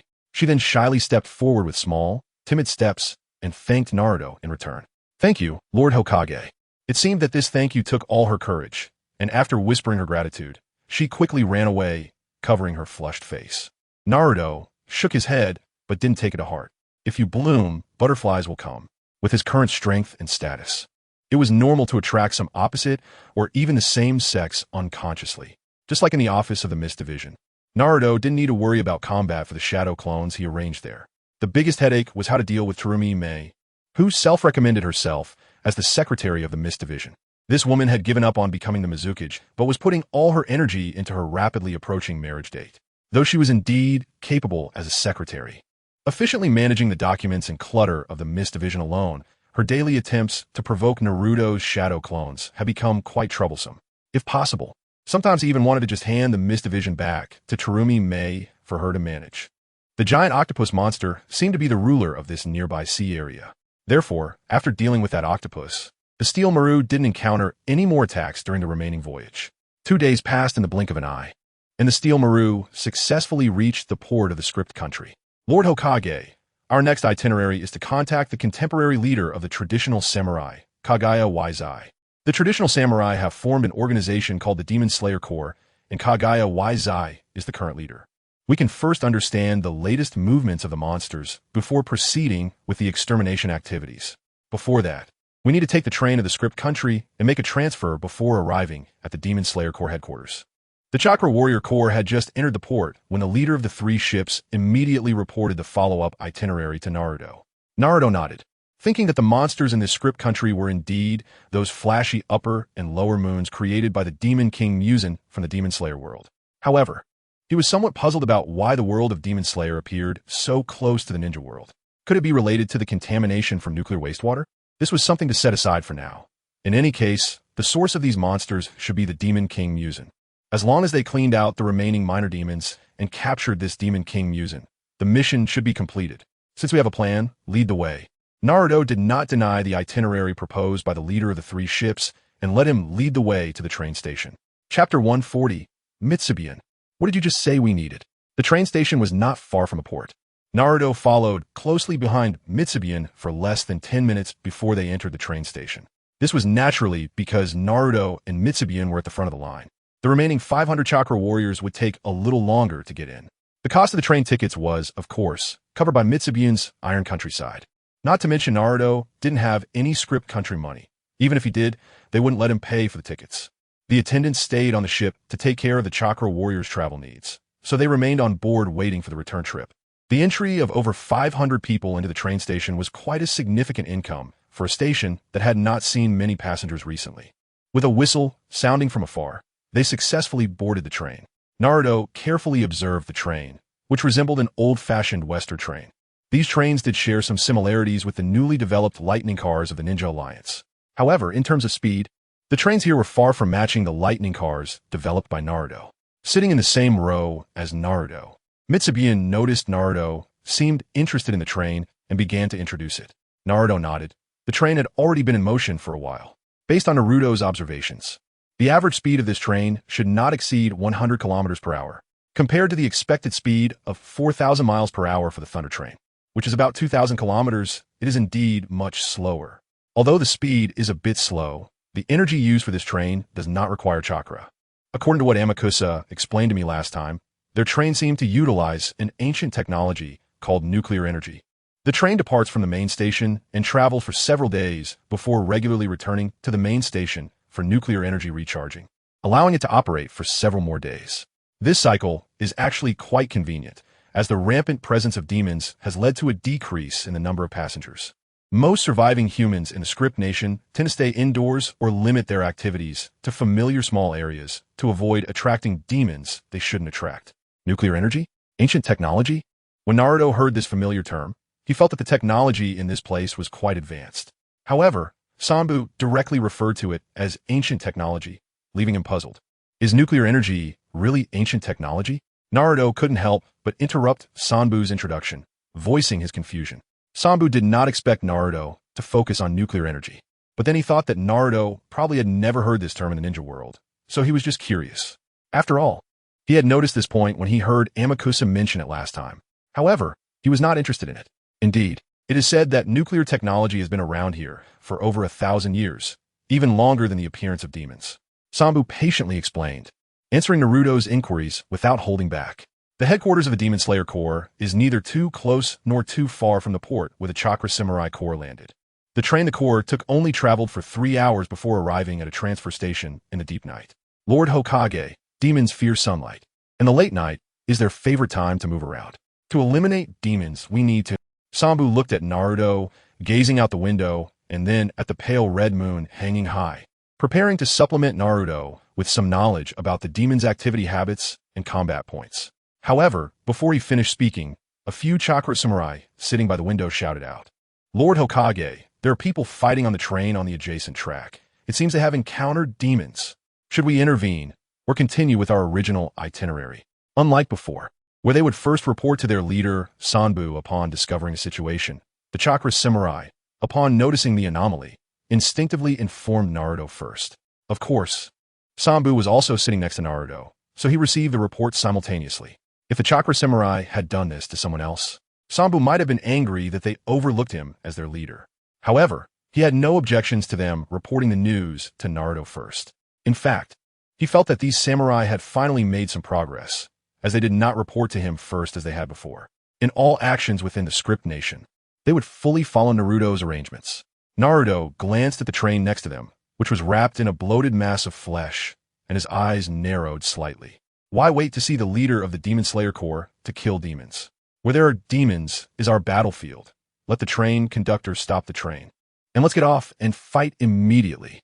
Yes, all the chakra samurai had no objections and immediately executed Naruto's orders, heading towards the front of the train to prepare for the conductor to stop. At the moment Naruto finished speaking, he had already opened the train window beside him. "I'll go ahead, you all catch up." After saying that, Naruto lightly leaped out of the train window. Seeing Naruto jump down, Sanbu thought about the reminder he had yet to finish and immediately followed with a leap, jumping out of the window like a parkour expert. Fortunately, the train here was not as fast as the Thunder Train, so Sanbu landed steadily on the ground not far away. However, when he looked ahead, he saw Naruto's figure turning into a golden streak, quickly heading towards the train on the adjacent track that was moving in the opposite direction. Creak! The next moment, accompanied by a shower of sparks, Naruto grabbed the train, speeding in the opposite direction from a kilometer away. Under Sanbu's dazed gaze, the speeding train only moved less than 2 meters forward after being grabbed before Naruto forcibly stopped it. A wild boar that was fighting at the end of the train stumbled and fell off due to the sudden stop. "Who are you? And why did you suddenly stop the train?" Sanbu heard the wild boar speak unexpectedly. Upon closer inspection, he realized it was a bare-chested human wearing a wild boar mask. This boy seemed a bit thick-skinned, as it took him 3 seconds after speaking to realize what he had just said. "Why you? How did you do that?"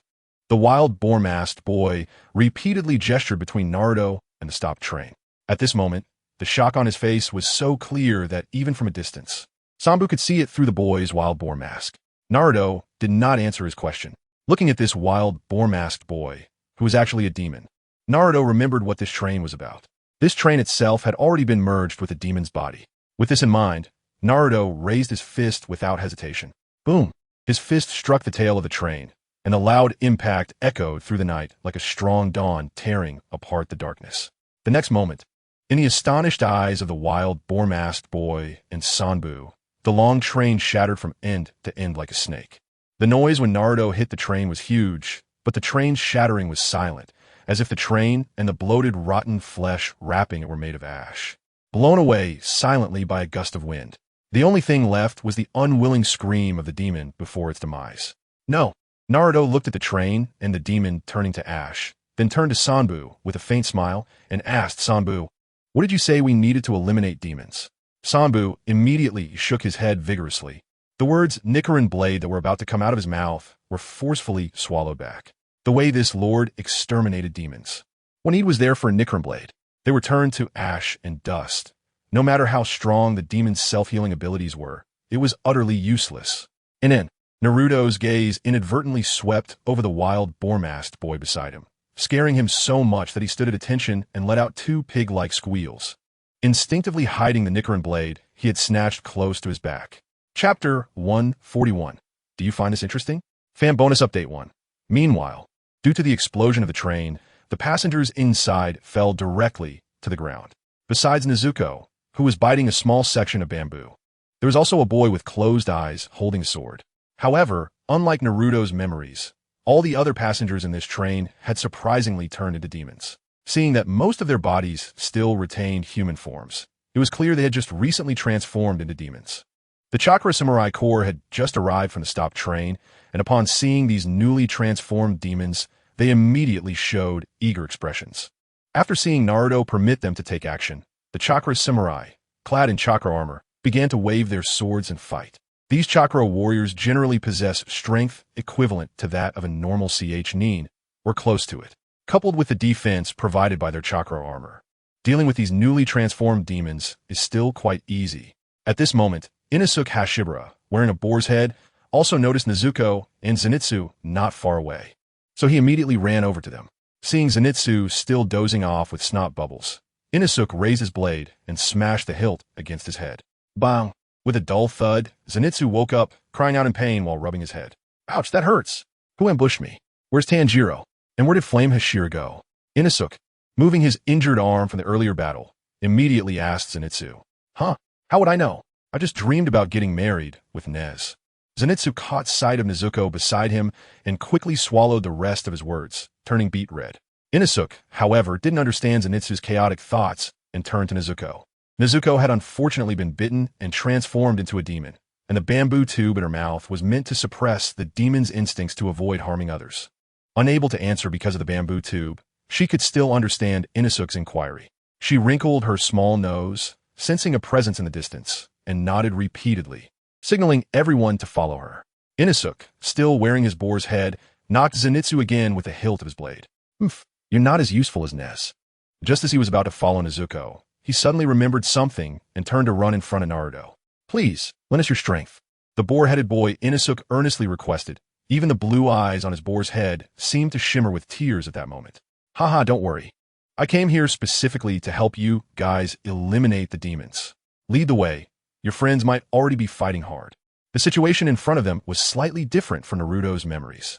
According to Naruto's understanding, in the world of Demon Slayer, humans must have the blood of Muzan Kibutsuji, the Demon King, injected into them to become demons.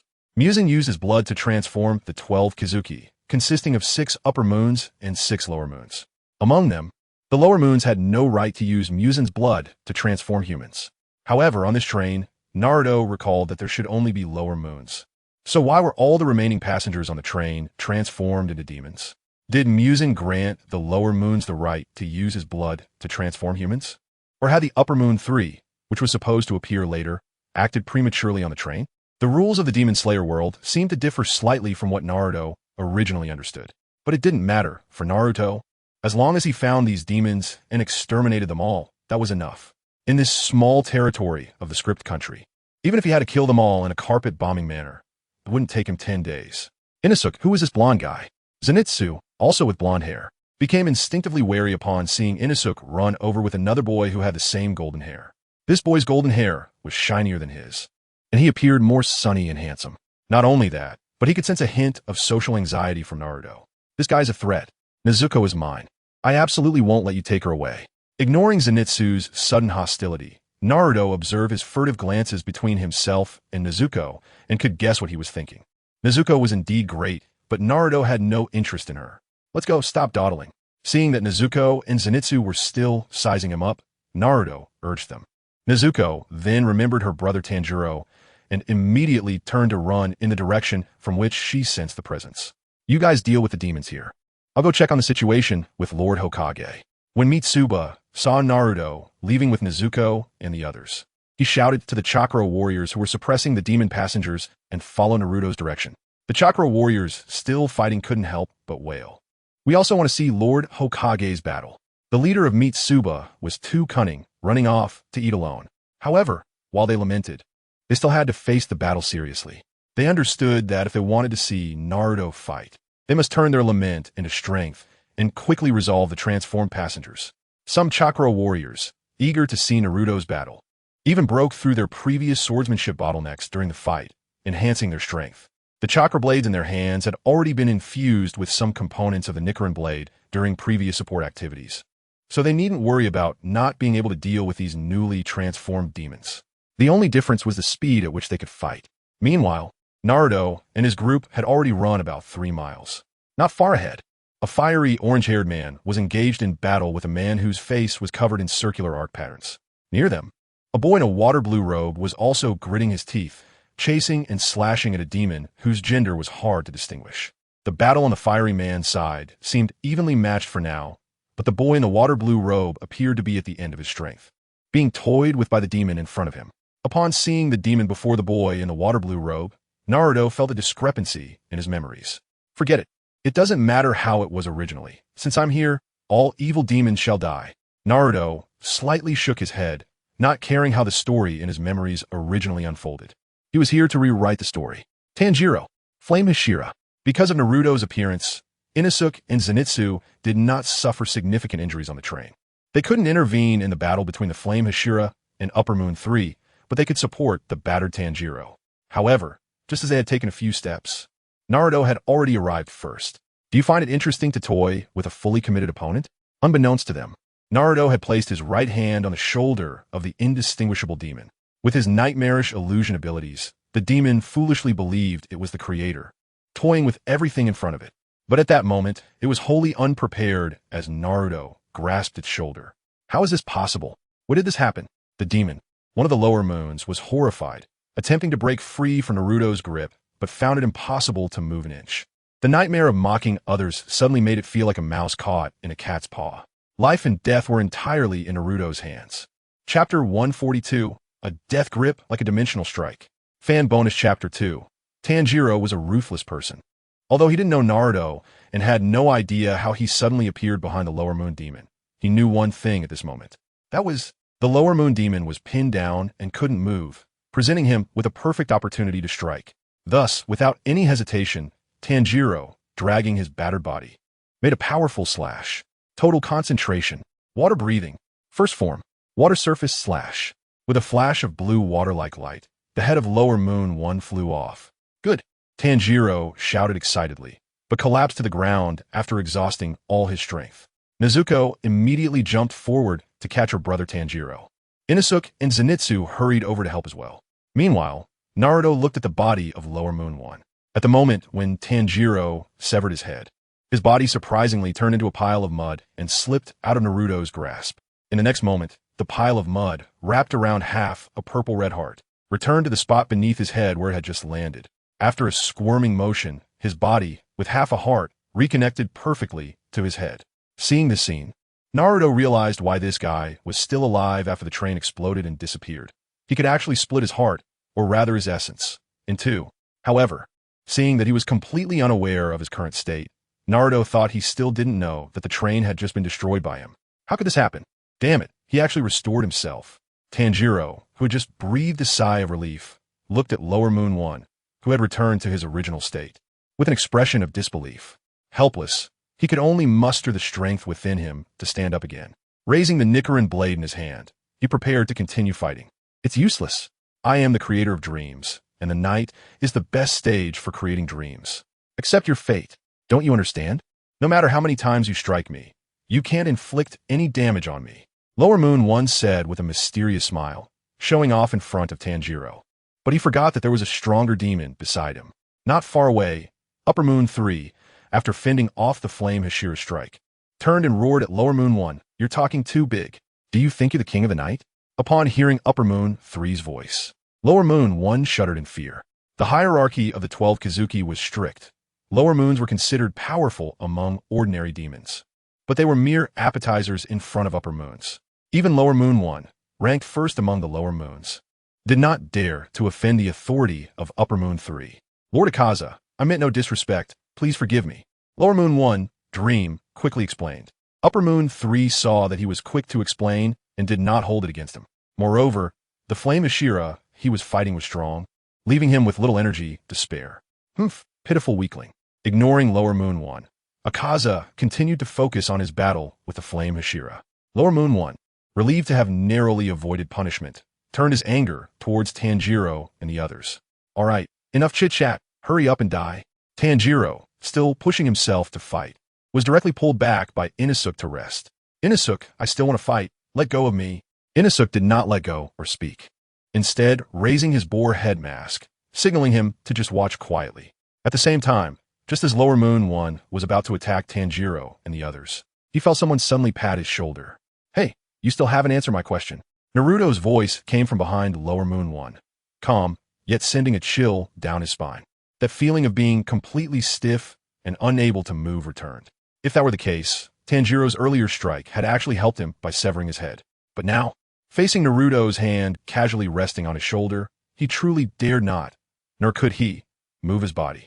Because of his mastery of illusions, his mental power was stronger than that of ordinary demons. He could sense the presence of some upper-ranked demons who couldn't gauge his strength. Just like at this moment, although he couldn't clearly perceive Naruto's strength, he had a vague premonition. As long as any part of his body, even a piece of rotten flesh, twitched, he would be crushed to dust instantly. He didn't understand why he had this premonition, nor did he believe that the suddenly appearing Naruto had such power. However, he trusted his instincts, as they had never been wrong before. Oh, it seems your mental power is not weak. Naruto sensed that Lower Moon 1 was being overly honest, so he spread out his mental fluctuations. Soon, he discovered that this demon's mental power was indeed strong, almost reaching 4 digits. Although this strength was still inferior to the Manjikyu Sharingan, it surpassed that of a typical 3-Tomo Sharingan. With such strong mental power, it was no wonder he could make so many passengers fall into dreams on the train. However, this small discovery could not change his fate. Seeing that this guy was too scared to speak, Naruto simply continued. Do you find it interesting to toy with an opponent who is giving it their all? Naruto asked again, a hint of reminiscence in his eyes. I have a friend, or more accurately, a close friend. He works hard. His ninjutsu talent is not high. His aesthetic sense is lacking, and he is not handsome, but he puts in great effort. No matter what he does, regardless of whether he can see immediate results, he gives it his all. I admire him because giving it your all is what youth is about. And youth must not be wasted or stained. A boy in a green tight suit with a watermelon-shaped hairstyle appeared in Naruto's mind. Tanjiro's desperate swings at the air just now reminded Naruto of his close friend. Lower Moon 1 listened quietly to Naruto's words, cold sweat streaming down from his forehead. He did not understand why he, a demon, was sweating, nor did he grasp what Naruto was saying. But he could feel that the blonde boy behind him harbored murderous intent towards him.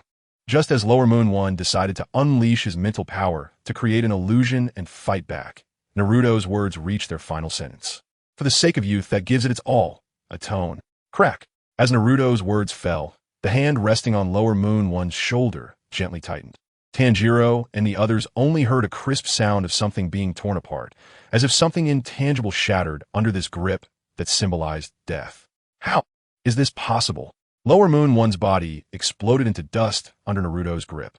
Except for Naruto, no one else understood what had just happened. He realized that what Naruto crushed was not just his body, but also the dream he had constructed with all his mental power just before dying.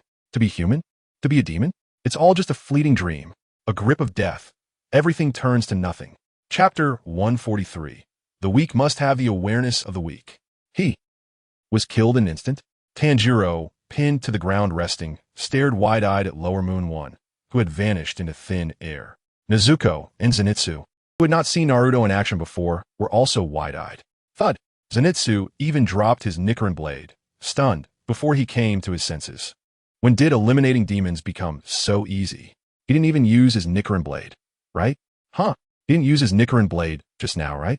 Tanjiro rubbed his eyes in disbelief, turning to confirm the scene he had just witnessed with the 3 beside him. Inosuke, seeing Tanjiro and the others in shock, crossed his arms and wore a proud expression. As the first among the 4 to witness Naruto in action, Inosuke felt a strange sense of superiority deep down. It was like 4 friends discussing a topic, and you were the most informed person about it. When you shared exclusive news in front of your 3 friends, it would naturally bring about a sense of satisfaction. After Naruto easily dealt with Lower Moon 1, he walked over to Tanjiro and the others. Upon seeing Naruto's strength, the group involuntarily stood at attention, appearing both excited and nervous. No need to be so tense. We're all about the same age, Naruto said with his signature sunny smile, easing the tension among Tanjiro and the others. Hearing Naruto mention another battle brought Tanjiro back to his senses, and he turned to look at the fierce fight between the Flame Hashira and Upper Moon 1. Unbeknownst to them, the battlefield had already stretched nearly 1,000 meters away. While Naruto and Tanjiro dealt with Lower Moon 1, the Flame Hashira and Upper Moon 1 had already exchanged dozens of blows. Upper Moon 1 initially underestimated the human Flame Hashira, but the Hashira's strength exceeded his expectations. After several techniques of flame breathing were unleashed, Upper Moon 3, who had grown somewhat complacent, suffered significant injuries, such as a severed arm, a cut throat, and a horizontal slash across the waist. These fatal wounds would be enough to kill any human warrior, but for Upper Moon 3, who had once been a warrior and had now transformed into a demon, there were merely minor injuries that could be healed in a moment. Even the Nichiren blade was not enough to prevent his wounds from healing completely. Instead, leveraging his monstrous regeneration ability, he launched several counterattacks as the Flame Hashira's stamina began to wane. This exchange of injuries put the human Flame Hashira at a disadvantage. After all, as a human, his body could not heal as quickly as a demon's. The wounds the Flame Hashira inflicted on Upper Moon 3 disappeared in an instant, while the scratches Upper Moon 3 left on the Flame Hashira continued to accumulate. Back and forth, Upper Moon 3 remained uninjured, while the injuries on the Flame Hashira became increasingly severe. What initially seemed like an evenly matched battle, with the Flame Hashira slightly ahead, began to turn in favor of Upper Moon 3. The scale of victory appeared to tilt toward Upper Moon 3. I hate the weak, but as a human, you're quite strong. Become a demon, and I will grant you new power, breaking the limits of humanity. Look at my body. No matter how many injuries I sustain, I can heal. Only a body that withstands countless trials can be suitable for a warrior to continue enhancing their strength. Come on, become a demon and grow stronger. Believing victory was assured, Upper Moon 3 continued to fight while trying to persuade the Flame Hashira to surrender. The Demon Slayer Corps and demons stood in opposition. But there have been instances in the past where members of the Demon Slayer Corps had transformed into demons. Upper Moon 3 despised the weak, but appreciated the strong, seeking to recruit them. He believed the current situation was clear. He and the Flame Hashira were evenly matched in terms of warrior strength, with the Flame Hashira having a slight edge.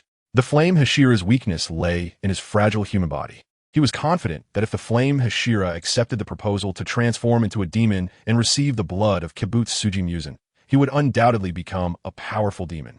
At that time, the two might even train together, pursuing greater strength. However, his arrogance underestimated the Flame Hashira's resolve to eradicate demons. You want me to become a demon? No way. Flame breathing. Second form. Rising flame. With a fiery upward slash, Upper Moon 3, unable to dodge in time, had one of his arms severed. Damn it. Stubborn fool. Although his arm would quickly heal, the injury left Upper Moon 3 feeling humiliated. Enraged, he lost patience in trying to recruit the Flame Hashira. With an engaging curry-flavored electronic music playing, Upper Moon 3 took a stance and unleashed his Blood Demon art. Destruction Kill. Needle of Fate. As he activated his Blood Demon art, Upper Moon 3 significantly heightened his perception of the surrounding airflow, swiftly dodging the Flame Hashira's counterattack. Destruction Kill. Air type. Dodging the Flame Hashira's attack, Upper Moon 3 immediately launched a counterattack. In an instant, he unleashed a powerful 6-hit combo against the air. Invisible energy blast shot from his fists, striking the pursuing Flame Hashira. 2 of the energy blasts were dodged, 3 were blocked by the Flame Hashira's Nichiren blade, but 1 managed to hit the Flame Hashira, striking the previously inflicted scratch on his forehead, causing blood to flow down into his eyes, impairing his vision. Seizing the moment when the Flame Hashira's sight was compromised, Upper Moon 3 continued his assault. Destruction Kill. Chaos type. Seeing the Flame Hashira's weakness, he relentlessly attacked the injury on his forehead. However, he did not expect that, under such conditions, the Flame Hashira still had the strength to counterattack. Hiss. A heavy breath sounded. With a flow of air like flickering flames around his mouth, the Flame Hashira disrupted Upper Moon 3's pursuit. Flame breathing. Fifth form. Flame Tiger. In the next moment, Upper Moon 3 saw the Flame Hashira's body suddenly lunge forward. A massive slash, resembling a ferocious tiger, swept past and directly devoured his recently unleashed Blood Demon art. Fearless struggle. The weak should have the awareness of the weak. Having been injured again by the Flame Hashira, Upper Moon 3 had completely lost his patience. With his next move, he intended to end the battle and bring this stubborn human down. Destruction Kill. Final form. Azure Silver, Fragmented Light. As Upper Moon 3 gathered energy for his ultimate move, the Flame Hashira gritted his teeth and forced out his remaining strength. He was determined to inflict a heavy blow on the demon before him with his life. Flame Breathing Secret Art. Just then, the voices of Tanjiro and the others reached him. Brother Flame Hashira, we're here to help. Simultaneously, a figure suddenly appeared in front of Upper Moon 3, who had just released his final move. You're right. The weak should have the awareness of the weak. Were you really sure you're strong? Naruto's voice followed immediately after his appearance. Seeing the Flame Hashira suddenly blocking the path between him and Upper Moon 3, he canceled his secret art. Get back, you'll die. The Flame Hashira could not respond to Tanjiro and the others calling for him. instead shouting loudly to warn Naruto to get away. However, before he could rush over to save Naruto, Upper Moon 3 grinned and unleashed his already charged blood demon art. Although he didn't know who this reckless guy was, he thought that since he dared to speak such words, it wouldn't hurt to eliminate him. Chapter 144. You don't seem to have that awareness. Just at that moment, hundreds of penetrating energy beams erupted from Upper Moon 3's front. Originally, he intended to use this move to kill the flame Hashira. However, since a golden-haired boy had come to die, it didn't matter. First, he would eliminate this arrogant golden-haired boy, and then he would deal with the flame Hashira. It was just one more attack. At this moment, whether in the eyes of Upper Moon 3 or in the gaze of the flame Hashira across from him, the sudden appearance of Naruto blocking the attack was undoubtedly a death sentence. Even Tanjiro and the others, who were still running towards this side, were taken aback and couldn't help but feel worried. Only Mitsuba, who had a deeper understanding of Naruto's strength, showed no signs of fluctuation on his face. Naruto could punch and explode a giant octopus monster nearly 1,000 meters in size, let alone the Upper Moon 3 demon before him. Mitsuba had been here once before and had also fought against the Upper Moon demons. In his opinion, although the Upper Moon demons had astonishing regenerative abilities, making them hard to kill, in terms of strength or destructive power, they were only at the level of AJ Nin. How could AJ Nin's techniques possibly kill Naruto, who had unified the ninja world? Thinking of this, he couldn't help but start to mourn for this arrogant demon. Sure enough, as everyone watched the hundreds of energy beams strike Naruto's chest simultaneously, he stood there unharmed, looking at the wisps of white smoke rising from his chest. Naruto nodded in satisfaction. Since the last battle with Deidara, where he accidentally burned his clothes, he had arranged for someone to find special fabric to customize a new ceremonial robe. Now, after the Upper Moon 3 Akaza's ultimate move, not only did it fail to pierce Naruto's chest, but it didn't even scorch his clothes. The wisps of white smoke were merely a sign of some threads in the ceremonial robe being damaged. This fabric is good. It should be able to handle most combat scenarios. It'd be a shame to look cool and then have my clothes suddenly burn off. Regarding this ceremonial robe's appearance, Naruto could give it a 7.5 out of 10, with the remaining 2.5 points to be paid in installments. Weaklings indeed need to have the awareness of being weak. Unfortunately, it seems you don't have that awareness. Naruto shifted his gaze from the fabric on his chest to the Upper Moon 3 standing just 3 meters away. Whoosh, whoosh, whoosh. The moment Naruto's gaze swept over, Upper Moon 3 immediately performed 3 backflips, increasing the distance between himself and Naruto to about 10 meters. This blonde boy is too strange. I can't be too close to him. At this moment, this was the instinctive thought that arose in Upper Moon 3's mind. He had never seen anyone endure his ultimate move and survive. Not even the Hashira of past generations could do it. But this blonde boy, he didn't know where he had come from. Not only did he withstand it, but he was also completely unscathed. A sense of overwhelming defeat and a long-lost fear of being weak emerged in his heart. Weak? How could I possibly be weak? Fear. How long has it been since I felt that sensation? Even when facing the Demon King Muzan, although he acted respectfully, he did not consider himself to be afraid. But now, in front of this unknown boy, he, who had survived for hundreds of years, actually recalled his former self as a human. Fear, despair. That suffocating sense of powerlessness resurfaced after 100 years. Who exactly are you? Upper Moon 3 asked Naruto, fully on guard and extremely vigilant. Meanwhile, seeing that Naruto had taken the Blood Demon Technique's ultimate move without a scratch, the Flame Hashira and Tanjiro couldn't help but swallow their saliva simultaneously. Even Inosuke, who had seen Naruto blow up a train earlier, was now visibly shocked, even behind his boar's head mask. Only Mitsuba remained calm, stroking his beard with a look of as expected. As I predicted, this demon couldn't possibly harm Lord Hokage. Upon hearing Mitsuba's words, Tanjiro and the others immediately supported the injured flame Hashira and moved closer. Seeing this group of traditional warriors surrounding him, eager to learn, Mitsuba felt even prouder. At the same time, hearing Upper Moon 3's question, Naruto grinned and revealed a standard sunny smile. I am Uzumaki Naruto, the man who has achieved 2 small goals, becoming Hokage and unifying the ninja world. By the way, according to your words, I should be considered a strong person, right? So, let me answer that earlier question of yours as your dying wish. Your wish has been fulfilled. Accept your awareness of being weak. Naruto's smile radiated sunshine, and his white teeth sparkled dazzlingly. However, at this moment in Upper Moon 3's eyes, he looked even more demonic than a demon. In that instant, he understood the despair of weak humans when facing powerful demons. The moment Naruto finished speaking, Upper Moon 3 turned to flee without hesitation. But that blonde boy appeared in front of him as if he were skilled in teleportation, just as he turned around. No! Watching an unfeeling iron fist rapidly enlarge in front of him. Bang! In that moment, Upper Moon 3 became a blood-colored firework in the night. But before these remnants of flesh could fall to the ground, they were obliterated into fine ashes by the explosive force in midair. It is said that hundreds of years ago, a traditional warrior named Kaguya Yurichi appeared in the land of the foot. When Kaguya Yurichi struck, he directly cut the undefeated demon King Muzan into thousands of pieces, scaring Muzan to flee miles away and hide among humans, only daring to resurface once Kaguya Yurichi passed away. However, now the Flame Hashira, who had heard of this history, looked at the ashes in the air. After this punch, Upper Moon 3 was not merely cut into thousands of pieces. It was clearly blasted into millions, even tens of millions of fragments.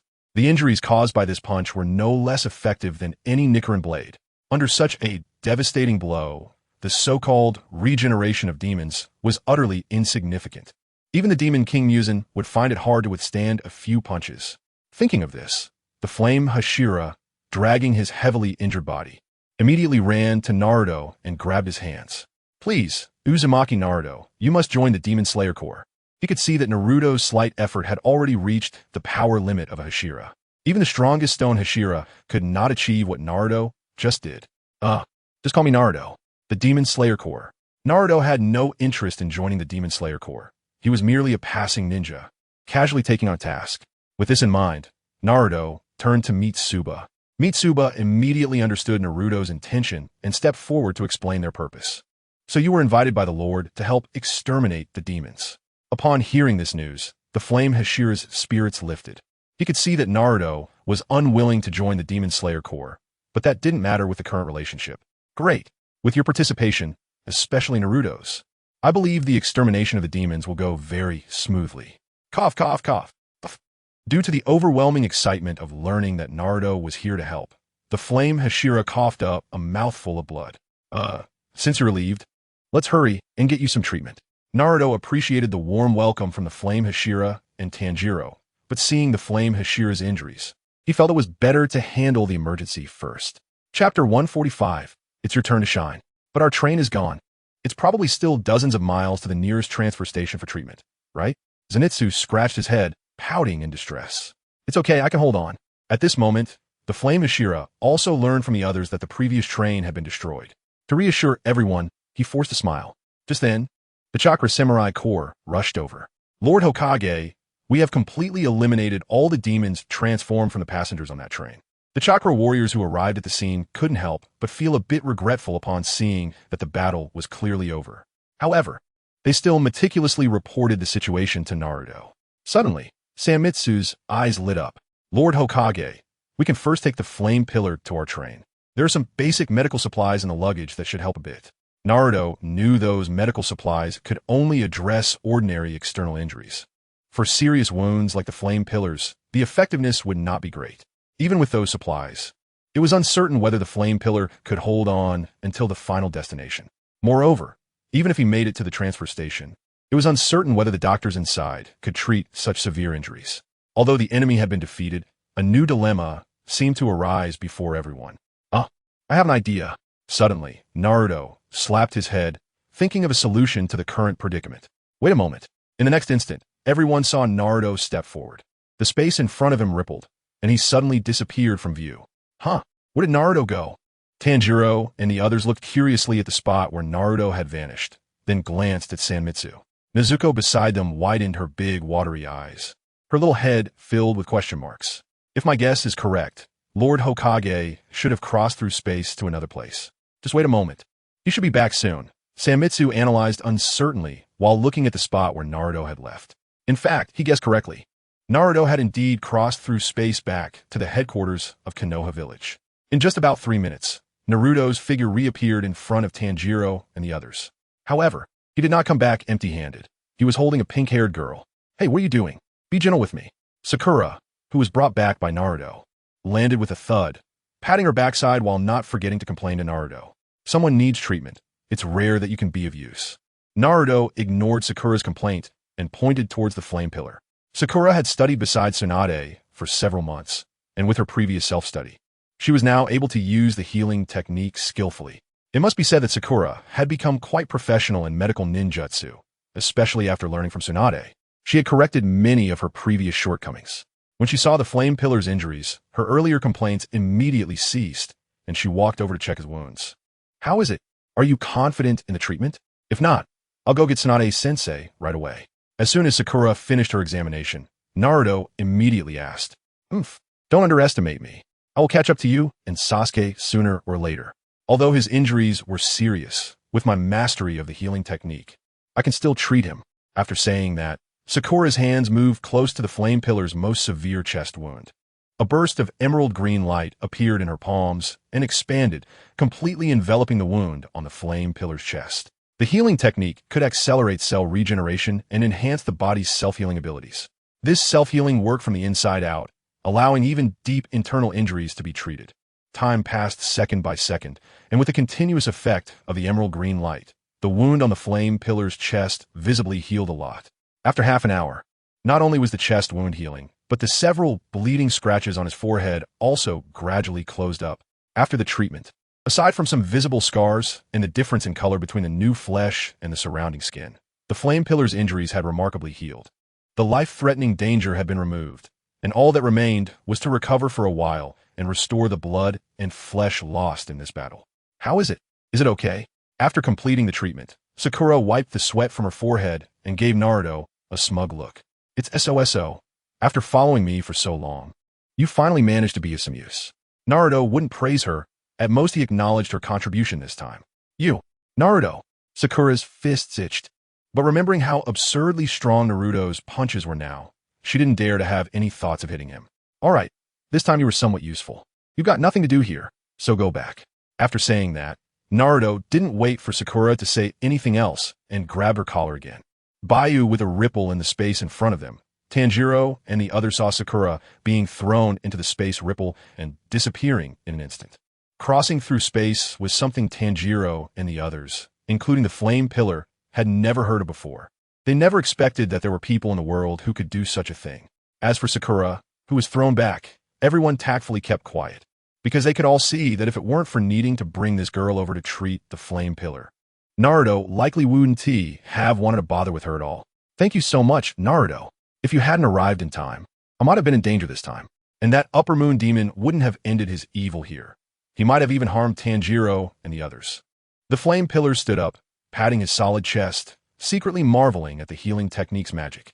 Just now, he felt very bad, physically exhausted, and his vital energy depleted. He could clearly sense his life gradually slipping away. But now, after the treatment, he felt that he could easily fight that upper moon demon for hundreds of rounds again. Aside from still feeling a bit weak, the flame pillar felt he had returned to a normal state. Cough, what's the big deal? I came with Samitsu and the chakra, ignoring core this time, to eliminate demons. I just happened to see on our train, so I can't lend a hand. It's no trouble at all. There's no need for thanks. Since your injuries are almost treated, let's continue our journey. After saying that, Naruto waved his hand and led the way back towards the train. Although everyone had delayed here for a few hours, the original travel plan still needed to continue. Just in time, the Flame Pillar and Tanjiro were also preparing to return to the Demon Slayer Corps. So it was only natural that they all boarded the train that Naruto and the others had just taken. Chapter 146. Actually, I'm not that great either.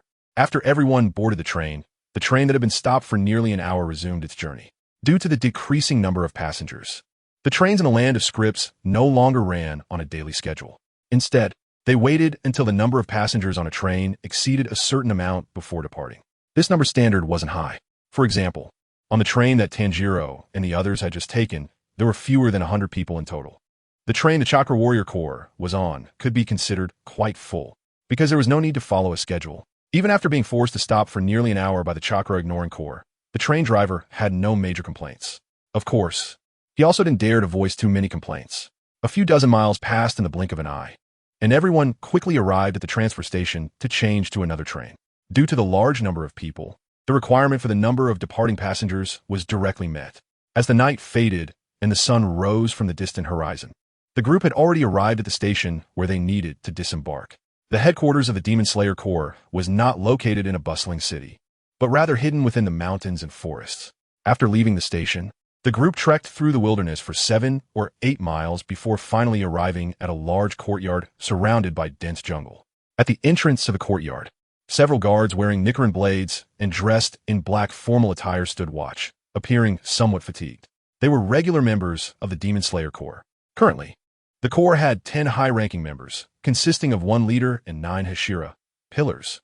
The combat personnel other than the Hashira were classified as regular members, further divided into 10 ranks: B, C, D, E, F, G, H, I, J. Whenever the Demon Slayer Corps faced significant matters, discussions would take place during the Hashira meeting at the headquarters. The issue they encountered with Upper Moon 3 could indeed be discussed at the meeting. When Naruto and the others stepped into the courtyard, the current leader of the Demon Slayer Corps, Ubuyashiki, was already seated in the hall facing the entrance, waiting. Leader Mitsuba, you're back. This time, your return was over a month faster than originally estimated. How is it? I wonder if the matter you mentioned about commissioning the ninjas for support has progressed smoothly? It was considered impolite to directly inquire about business without warmly welcoming the distant guests. However, as the leader of the Demon Slayer Corps, Ubuyashiki had no choice. The upper half of his head was densely covered with bulging veins.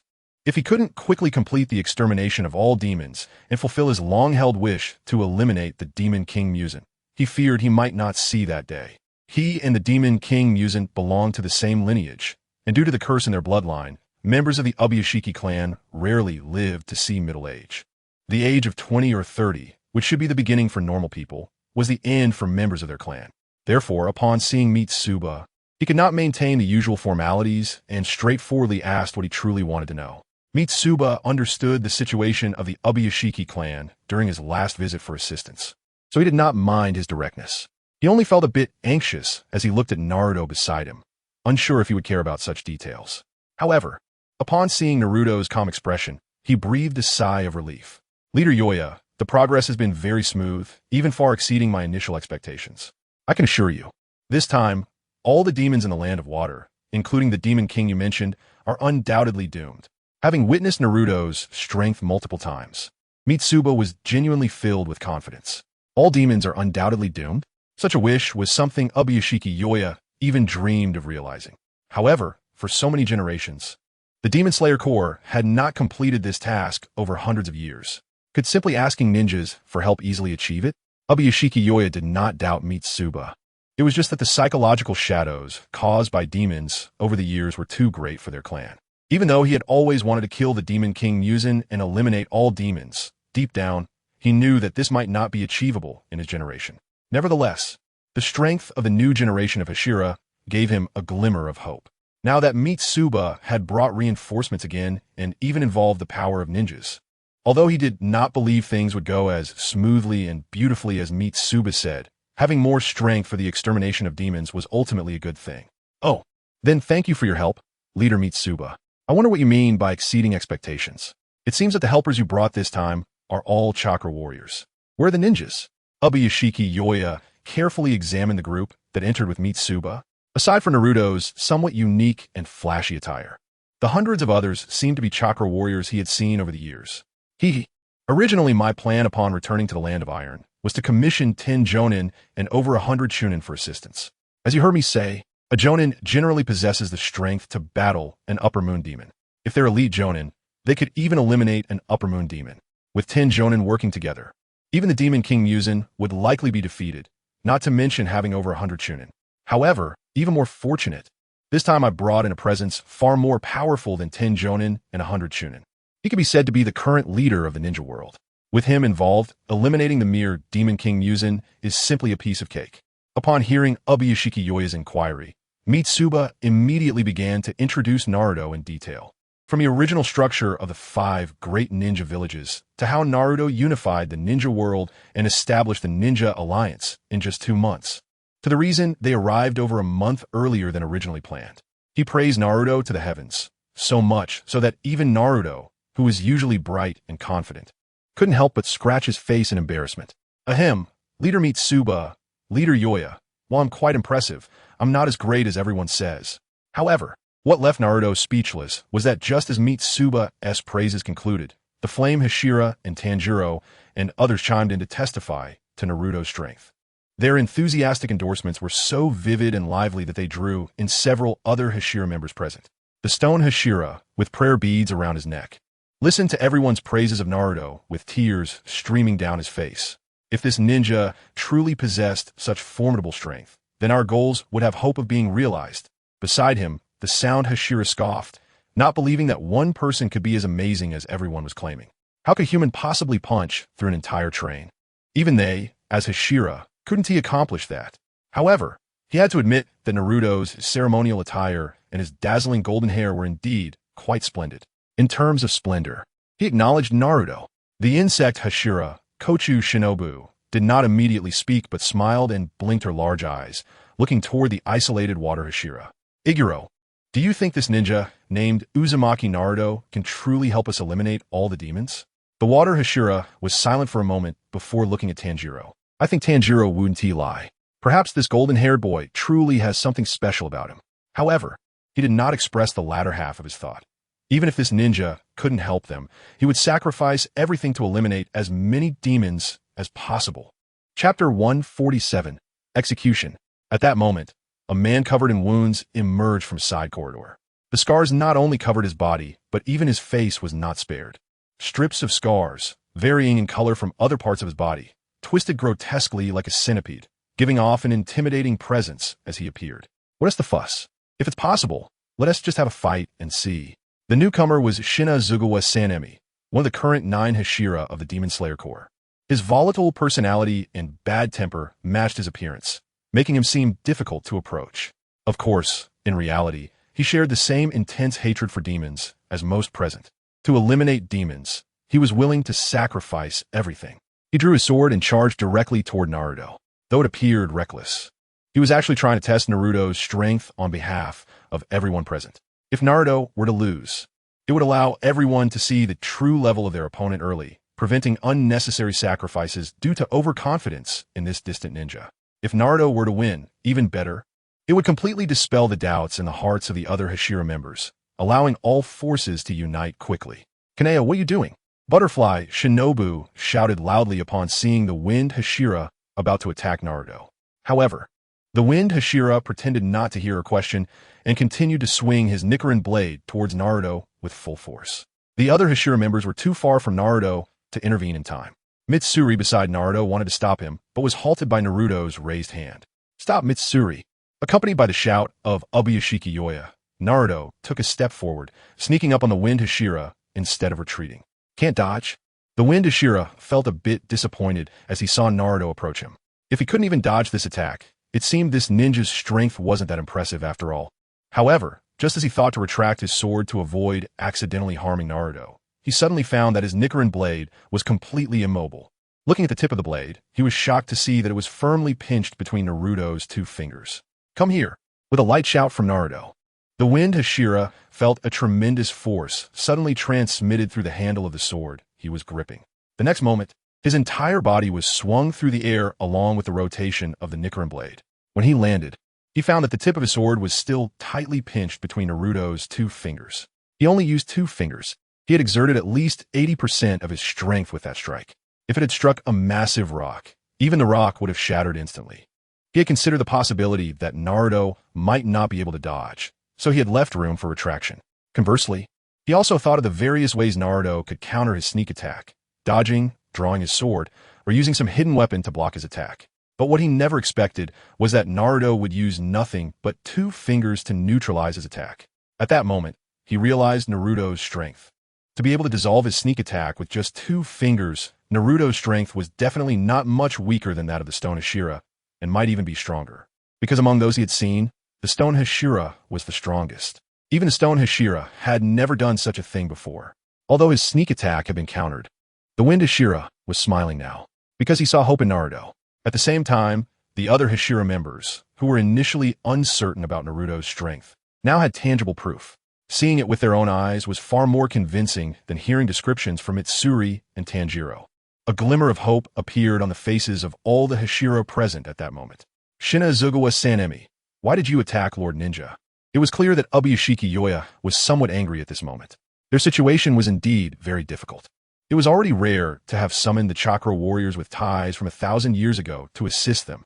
Now, even powerful ninjas have been brought in from Mitsuri's side, and despite the rich conditions they had offered, they must be treated with respect. Otherwise, if they accidentally angered the Lord Ninja, he could not bear the consequences. As for the reward, Ubuyashiki Yoya had previously promised Mitsuri everything on the island where the script country was located. This naturally included the chakra metal mines Mitsuri had selected as task rewards. My lord, I was wrong. Please punish me. The Wind Hashira knew his actions were wrong, but his purpose of testing had already been achieved. So he decisively released the Nichiren blade, still pinched by Naruto, knelt on one knee, and lowered his head in honest acceptance of punishment. Ubuyashiki Yoya looked at the Wind Hashira's reaction, then glanced at the expressions of the other Hashira around him, and understood his thoughts. However, Naruto was a distinguished guest who had come specifically to assist them in exterminating demons, so he did not dare to be negligent. Since you know you're wrong, then. Just as Ubuyashiki Yoya was about to determine the punishment for the Wind Hashira, he was interrupted by Naruto. Yoya, since he just offended me, why not leave the authority of punishment to me? What do you think? Naruto slightly rotated the Nichiren blade at his fingertips, glancing at it. Ubuyashiki Yoya hesitated. Although he had witnessed Naruto's immense strength, he did not understand Naruto's character and personality. If Naruto were a vengeful person, then granting him the authority too easily could put the Wind Hashira in danger. Ubuyashiki Yoya glanced at the Wind Hashira, who at that moment was nodding firmly. All right, then I will leave the Wind Hashira's punishment to you, Lord Ninja. Naruto nodded, then gently flicked the Nichiren blade in his hand. The next moment, the Nichiren blade flew out quickly, precisely embedding itself in front of the Wind Hashira. The blade's edge was less than a centimeter from his nose. At that moment, he felt as though he could be killed instantly. Realizing this, he further recognized that Naruto's strength was far beyond his expectations. All right, Yoya. Then for the Wind Hashira's earlier offense against me, I will impose the death penalty on him. I wonder if Lord Yoya and all the other Hashira have any objections? As soon as this punishment was declared, the members of the Demon Slayer Corps present were instantly shocked. Even Mitsuri and Tanjiro, who were listening in like invisible presences, had looks of disbelief on their faces. How is this possible? Those who had already understood Naruto's character did not believe this was his true intention. Meanwhile, the Hashira who were still unfamiliar with Naruto immediately exploded with anger. I disagree. Although the Wind Hashira's offense was inappropriate, it does not warrant death.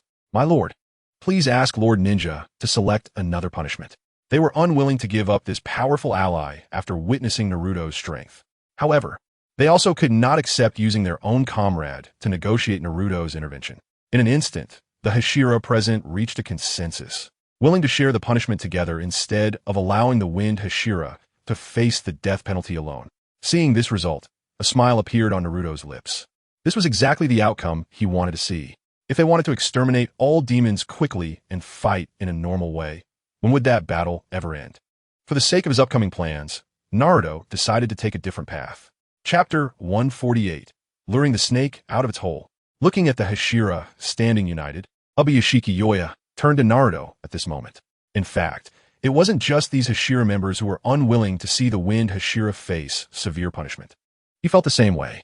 However, he had already promised to leave the authority of punishment to Naruto, so he had to ask for Naruto's opinion now. Naruto, the Wind Hashira is dedicated to exterminating demons, an important member of the Demon Slayer Corps, and a family member to all of us. I ask you to select another punishment. Ubuyashiki Yoya said, even prepared to kneel and plead with Naruto. Seeing this, Naruto immediately supported him. If it were a genuine enemy attacking him, Naruto would not hesitate to kill him. However, Naruto, who guessed the Wind Pillar's intentions, wasn't genuinely angry enough to want to kill him. Since this guy had just attempted to test his strength with a sneak attack, Naruto decided to reciprocate by using his identity and connections within the Demon Slayer Corps to advance his own plan for swiftly exterminating demons. Given the size of the island of Script Country, Naruto could opt for a carpet-style extermination of demons, which would likely take him less than 10 days. However, that would leave him with no time to rest during those 10 days. Killing for 10 days, just for an SR-level mission? A mere Script Country and a few demons don't have that much significance. Therefore, on the train coming over, Naruto had asked the Flame Pillar many strategic questions about both the Demon Slayer Corps and the demons.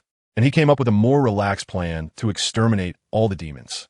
However, if he were to present this plan in a normal way, the members of the Demon Slayer Corps might not accept it due to their limited perspectives and abilities. So, Naruto took advantage of the Wind Pillar's sneak attack to speak up. Alright, Naruto readily agreed to the request of Ubuyashiki Yoya, the Wind Pillar, who wanted to say some noble words to alleviate his lord's dilemma, was surprised that Naruto agreed so easily. This response left the other pillars of the Demon Slayer Corps around them looking bewildered. Mitsuba and Tanjiro couldn't help but scratch their heads. What does Big Brother Naruto want to do? Because they had been getting along well, Tanjiro and Inosuke had already started calling Naruto Big Brother on the train. Of course, it was not based on age, but purely on strength. Flame Pillar Big Brother. Do you know what Big Brother Naruto intends to punish the Wind Pillar with? Tanjiro found the Wind Pillar detestable because the last time he attended a pillar meeting, the Wind Pillar had directly stabbed Nezuko with a blade. However, even so, he didn't want a pillar member who was dedicated to exterminating demons to be executed directly. Perhaps what Naruto wanted was not punishment, but something else. They would just have to wait and see. The Flame Pillar and Tanjiro stood together and did not react as intensely as the other pillar members from the Demon Slayer Corps.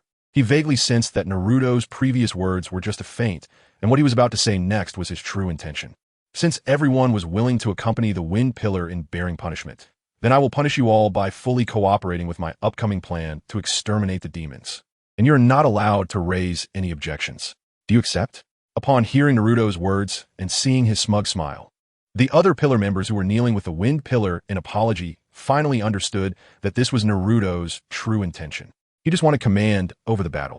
Thinking of this, they let out a sigh of relief, and their gazes returned to Ubuyashiki Yoya. After all, the original command authority belonged to him. Seeing that Naruto truly did not intend to kill the Wind Pillar, Ubuyashiki Yoya also patted his chest in relief. As for command authority, although the battles among the pillars of the Demon Slayer Corps had a general plan, more often than not, they relied on improvisation. He was the current leader of the Demon Slayer Corps, but in reality, he had not used this identity to command these pillar members too much. His presence was more of a symbol of the spirit of the Demon Slayer Corps. Therefore, as long as Naruto was genuinely committed to exterminating demons, he didn't mind ceding command authority. Naruto, you have such powerful strength and have come from afar to help us exterminate demons. This battle plan should be arranged by you. Ubuyashiki Yoya decisively granted command authority to Naruto and instructed all pillar members and regular members to follow Naruto's battle arrangements. Hey, Yoya leader, there's no need to go through all that trouble. My plan is very simple. Naruto was straightforward and, seeing that Ubuyashiki Yoya had already made arrangements and the pillar members were in agreement with this change, directly began to outline his plan. His plan for exterminating demons was divided into 3 steps. The first step was to draw the snake out of its hole. Instead of carpets searching for those demons, it was better to let the numerous demons come to them. According to the information Naruto received from the Flame Pillar, Kibutsuji Musen had actually been sending demons to search for the Demon Slayer Corps headquarters. The reason the headquarters could remain hidden was not because it was located in a remote area, but because of the layers of wisteria flowers outside. Therefore, the first step they needed to take was to eliminate all the wisteria flowers surrounding the headquarters so that Kibutsuji Musen could sense Ubuyashiki Yoya through bloodline recognition and then send many demons to attack. No way, this battle plan actually intends to use the Lord as bait. Absolutely not. Moreover, Ninja, although your strength is great, can you handle the onslaught of numerous demons when they come? Yes, ever since the Chakra Samurai came to assist, Kibutsuji Musen had sensed a shortage in the number of demons and had lifted the restrictions on demon transformations. Now, the number of demons in Script Country was even greater than that of normal humans. As soon as Naruto stated the first step of this plan, the pillars of the Demon Slayer Corps immediately voiced their objections. Some were worried about the Lord's safety, and others were concerned about the overwhelming number of demons. To put it plainly, they lacked trust in Naruto's strength. However, Naruto had already anticipated this situation and looked towards Ubuyashiki Yoya. This current leader of the Demon Slayer Corps was a selfless and fearless person. In the original story, he had done something similar by putting himself in danger. However, he had not succeeded then, and this time, Naruto was here. Sure enough, facing the objections of the pillars of the Demon Slayer Corps, Ubuyashiki Yoya spoke up. In fact, Naruto's idea for this step coincides with my own. As everyone knows, even if I do not encounter danger, this frail body cannot last much longer. Therefore, I've been thinking about whether I can use this body and this bloodline to do something for the great cause of the Demon Slayer Corps. One of the plans was to use myself to attract Kabutsuji Muzan and then have everyone surround and kill him. However, this plan poses risks not only to myself but also to all of you. If we cannot win, it could put everyone in danger. But now, with the new elite samurai brought by Naruto and Mitsuba, I feel this is the best opportunity to take a gamble. After speaking, Ubuyashiki Yoya's eyes brimmed with tears as he deeply bowed to the pillar members before him, who were also teary-eyed, with Ubuyashiki Yoya's prestige and self-sacrificing spirit as assurance. Naruto's first step of the plan was successfully approved. Don't worry, Yoya leader, I will ensure you live a long life. You should worry about whether your bloodline's allure is strong enough. This time, I'm not afraid of them coming in large numbers. I'm just afraid they won't come. Naruto chuckled, concluding this overly emotional moment. The word tragedy did not exist in his dictionary. Based on the movement speed of those demons, Naruto estimated that within 5 days, all the demons from every corner of script country that intended to rush to the Demon Slayer Corps headquarters would have enough time to arrive. Chapter 149. Mastering the world in one day. Despite everyone's concerns about Naruto's bold plan, they ultimately proceeded with the preparations as planned. The pillar members present, along with the A-rank regular members guarding outside, worked together. The mountains and fields covered in layers of wisteria flowers were completely removed in just half a day. All that was left was to wait for the demons to arrive. Meanwhile, far away in the capital of script country, Kabutsuji Muzan, disguised as a human, suddenly widened his eyes. The bloodline aura of the Ubuyashiki clan has actually been exposed? Are they trying to lure me in? Interesting. The expression on Kabutsuji Muzan's face flickered with contemplation. He didn't take the Demon Slayer Corps, which had been suppressed by demons for hundreds of years, seriously. However, he knew that in recent years, the Demon Slayer Corps had enlisted some special external support. Those allies were quite powerful, but they did not possess the ability to easily exterminate demons. Yet, the existence of someone like Yoriichi Tsujikuni made him cautious. Born a deformed child, he suffered immense pain through medical treatments, ultimately becoming a demon without being cured of his illness. Even as a demon, he still feared death.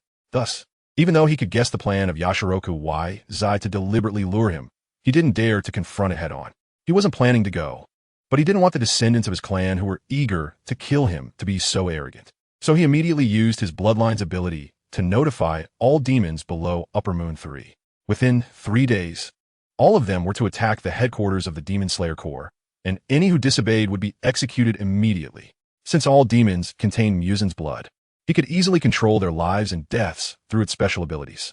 Therefore, no demon dared to disregard Muzan's orders.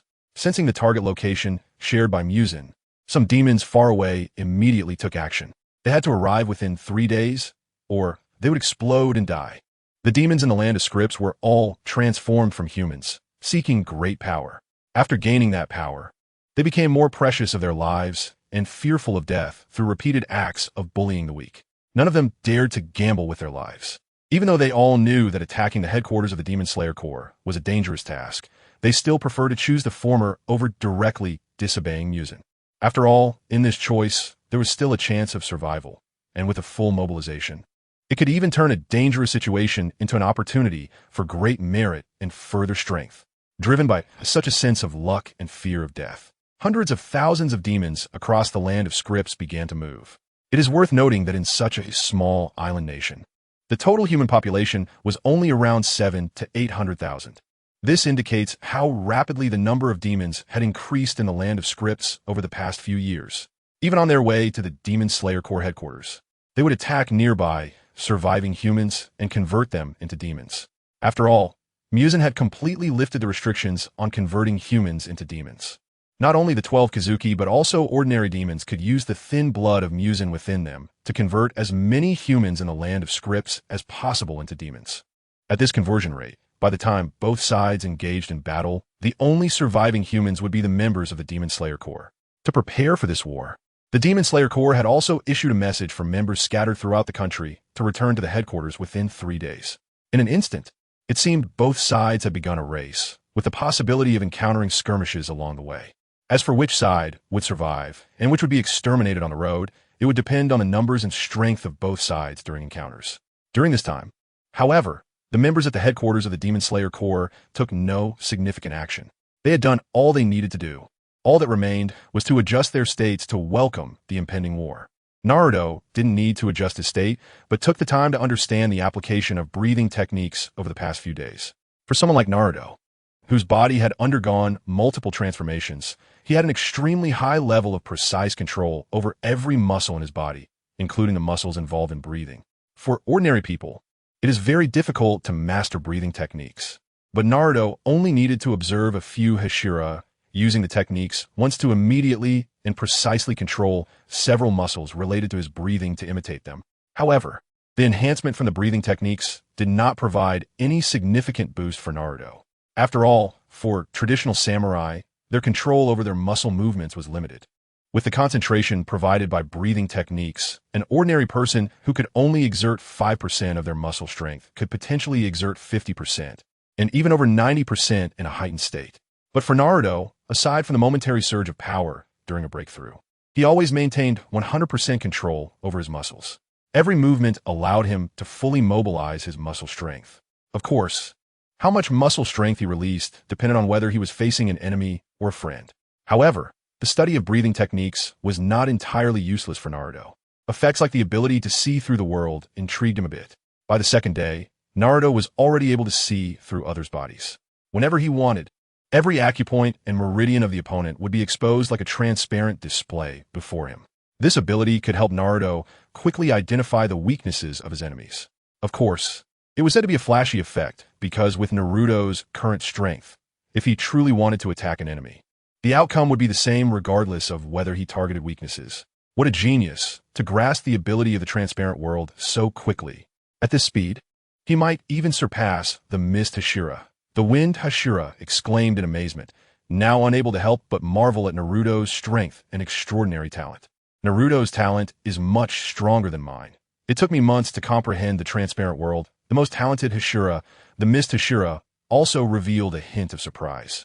Although his tone was calm, it was clear that he found Naruto's progress in mastering breathing techniques hard to believe.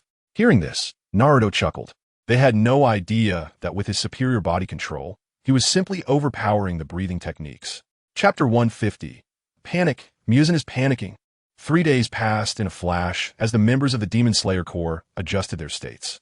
However, for the members of the Demon Slayer Corps and the demons rushing from all over the land of scripts, it was a thrilling journey. Especially for the members of the Demon Slayer Corps, as they gathered and approached the foot of the mountain near the headquarters. They discovered that thousands of demons had already gathered around. For many members of the Demon Slayer Corps, this was their first time at the headquarters since becoming members. Some members with wavering beliefs were so frightened that they dared not proceed and turned to flee. Even those with steadfast beliefs felt their scalps tingle as they traversed the mountains and forests. Before they even reached the headquarters, they anticipated that this could be a life-or-death situation.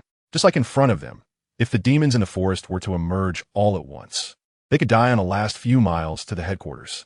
Fortunately, it seemed that these demons had collectively agreed not to attack prematurely in this forest. Perhaps they wanted to see as many members of the Demon Slayer Corps gather as possible before being captured in one fell swoop by the assembled demons. Phew! We've finally arrived safely at the headquarters. The Snake Hashira, the last to arrive among the 9 Hashira of the Demon Slayer Corps, entered the courtyard of the headquarters, feeling relieved and patting his chest. The gathering of demons outside had already exceeded 100,000. This battle might not be easy to fight. As soon as the Snake Pillar entered, he didn't bother to greet everyone and directly started talking about the situation he observed in the mountains and forests on his way. It's tough, but we have to fight. We have no other choice. The hideous scars on the Wind Pillar's face twitched slightly when he spoke, making it hard for anyone to think of countering his words. With Naruto here, and with the 9 pillars of the Demon Slayer Corps joining forces, this is a dangerous but also a great opportunity. 100,000 demons isn't enough. Let all the demons come, so we can catch them all in one go. The Rock Pillar's eyes were filled with tears, looking as if he had seen through life and death. The Snake Pillar pouted. He wouldn't back down just because he was scared earlier. However, he was used to it. Expecting to hear comforting words from this group was simply wishful thinking. 100,000 isn't enough. Besides the thousands of Demon Slayer Corps members gathered here, the remaining people in the country should mostly be demons. In just one day over the past 3 days, Naruto managed to master the breathing technique. In the remaining 2 days, he was not idle. He sent out several shadow clones to scout the situation within hundreds of miles around the base.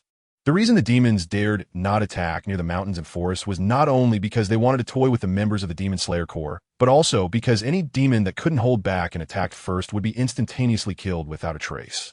According to Naruto's shadow clone scouting, it seemed that due to the impending battle, the demons' conversion of humans was becoming increasingly frenzied. The situation within hundreds of miles around the base was like this, and the overall situation in the country should be similar. In this battle, regardless of the outcome, there wouldn't be many humans left in the country. Although the demons were not strong, their threat to ordinary people was still terrifying. As the sun set and the moon gradually rose, everyone in the Demon Slayer Corps base could feel the number of demons gathering around increasing at a terrifying speed. In just 1 hour of night, the number of demons in the mountains and forests rose from about 100,000 to 4 to 500,000. It could be said that any demon with a bit of strength that could reach the Demon Slayer Corps base had already arrived. Among these demons, 3 stood out in front of the demon army like cranes among chickens. They were the other 3 upper moons besides Upper Moon 3. Hehe. Lord Muzan is indeed determined to wipe out the Demon Slayer Corps base this time. Just a big courtyard. How many people could be inside? 4 to 5,000 at most. And yet we need the 3 upper moons along with 500,000 demons to surround and kill them. Isn't that a bit over the top? Upper Moon 6, Daki, complained somewhat reluctantly, knowing that she had been enjoying herself in the entertainment district but had to travel thousands of miles to get here. Don't talk too much. Lord Muzan has his reasons for arranging things this way. Anyway, being able to toy with more weaklings is the same for me wherever I am, especially those pillars of the Demon Slayer Corps who think they are strong. I love watching their terrified expressions before they die. Upper Moon 4 quietly retorted, a cruel smile appearing on his twisted face. In his eyes, tonight was a grand feast gifted to them by the demon King Muzan. In this grand feast, he could enjoy torturing and killing those poor, weak humans, reveling in their despair and enjoying the unique pleasure of the strong. Bang! At exactly midnight, with both sides fully assembled, the 3 strongest upper moons among the demons kicked open the door of the Demon Slayer Corps base. The other demons went even more insane. Each demon in the front row exerted their strength, directly pushing down the walls of the Demon Slayer Corps courtyard. Humans of the Demon Slayer Corps, tonight is your time. It's truly a pity. After killing all of you, there might never be so many people gathered together in the entire country for us to entertain ourselves with again. By then, finding a human to toy with will indeed be a bit difficult. Haha. The 3 upper moons openly mocked the 9 pillars of the Demon Slayer Corps. 500,000 against 3,000. The advantage is obvious. If you want to kill us, you'll have to see if you have the strength to do so. Despite the demons' aggressive advance and overwhelming numbers, the resolve of the 9 pillars remained unwavering. Each of them drew their Nikarin blades, ready for battle. The 3 upper moons leading the charge smiled broadly at this scene. This is how it should be. The more you resist, the more excited we become. Now, prepare tout. With that, Upper Moon 4 waved his hand, ready to initiate this battle. However, at that moment, a blonde teenager suddenly stepped out from the crowd at the Demon Slayer Corps base. Oh, have they already arrived? Muzan indeed didn't come himself. It seems the second step still needs to be executed. So, as the first step of the plan's verification, let us deal with you first. Naruto looked at Upper Moon 4 with little interest, thinking that the first step of this plan really brought in nothing but small fry. With Muzan's timid personality, he wouldn't dare come here, easily knowing it was a deliberate trap. Hey, who are you? Don't act like you can easily take us down. Ducky. As Upper Moon 6 felt somewhat dissatisfied, feeling that she was being looked down upon by Naruto. Leave that arrogant blonde boy to me. Don't steal him from me. Saying this, Upper Moon 6 rushed towards Naruto ahead of the other demons. No need to rush. The fate of all demons will be the same. Boom. The next moment, as Naruto unleashed a charge punch, a terrifying gale erupted. Upper Moon 6 vaporized instantly. And the other 2 upper moons in front of the crowd of demons didn't even have time to scream before they were reduced to ashes. However, this scene was just the beginning. The terrifying gale swept out from the Demon Slayer Corps base, easily annihilating the 3 upper moons while wildly sweeping through the entire mountain forest where the base was located, directly extending 1,000 miles ahead. In just a moment, within the whole mountain forest, including the demons gathered within 1,000 miles ahead, all were left with no bones remaining after being swept by this violent gale. The demons' healing abilities are strong. They were all blown away to the point where not even ashes remained. What healing abilities are you talking about?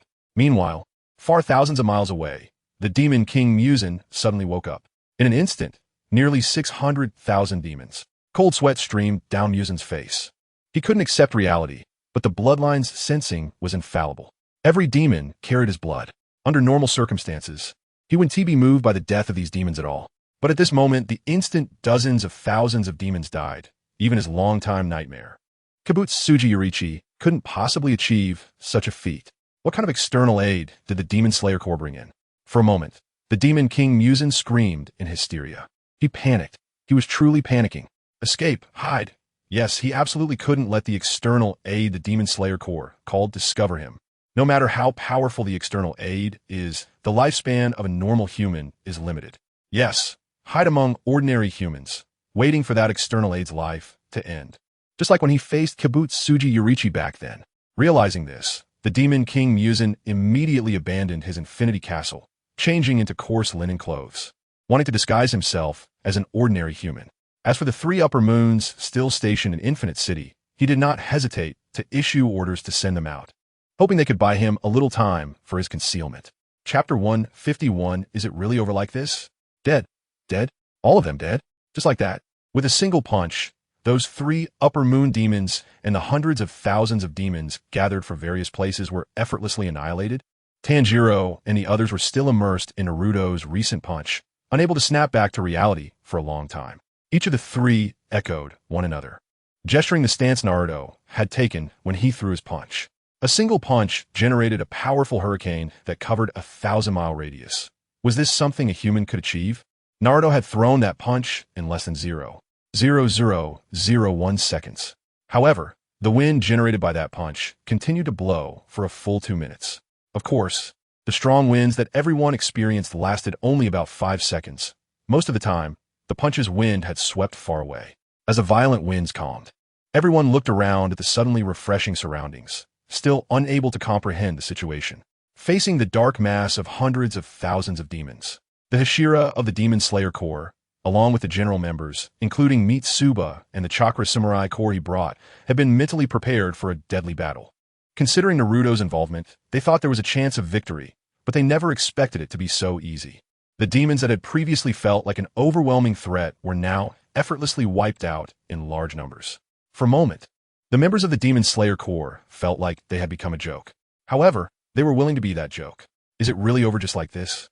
The Wind Hashira, with his scarred and fierce face, was starting to lose his composure.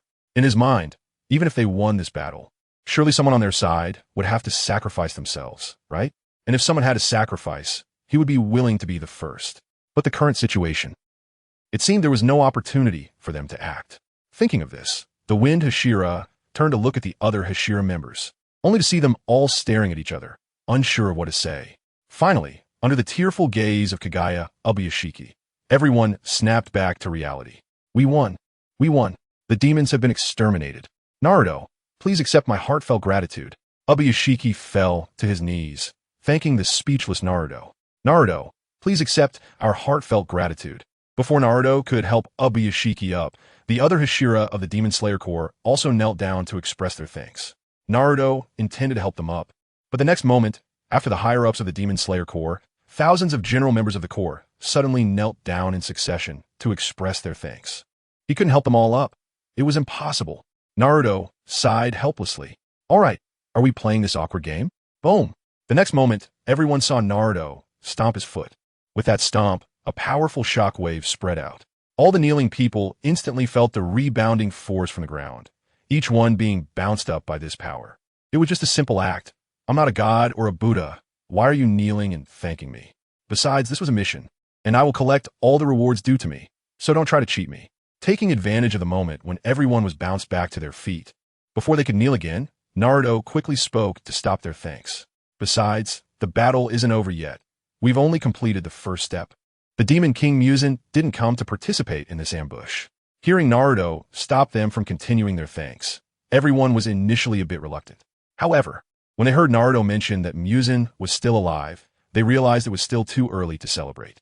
Once they understood this, although they were still immensely grateful to Naruto, they were also very concerned about his follow-up battle plan. Yes, Naruto was right. I was a bit overly excited when I just saw so many demons being wiped out in an instant. Ubuyashiki was the first to reflect on this, then curiously looked at Naruto. Naruto, I wonder what your next battle plan is? As Ubuyashiki asked this question, the other members of the Demon Slayer Corps also turned their gazes toward Naruto in unison, with the recent punch serving as a tangible fact.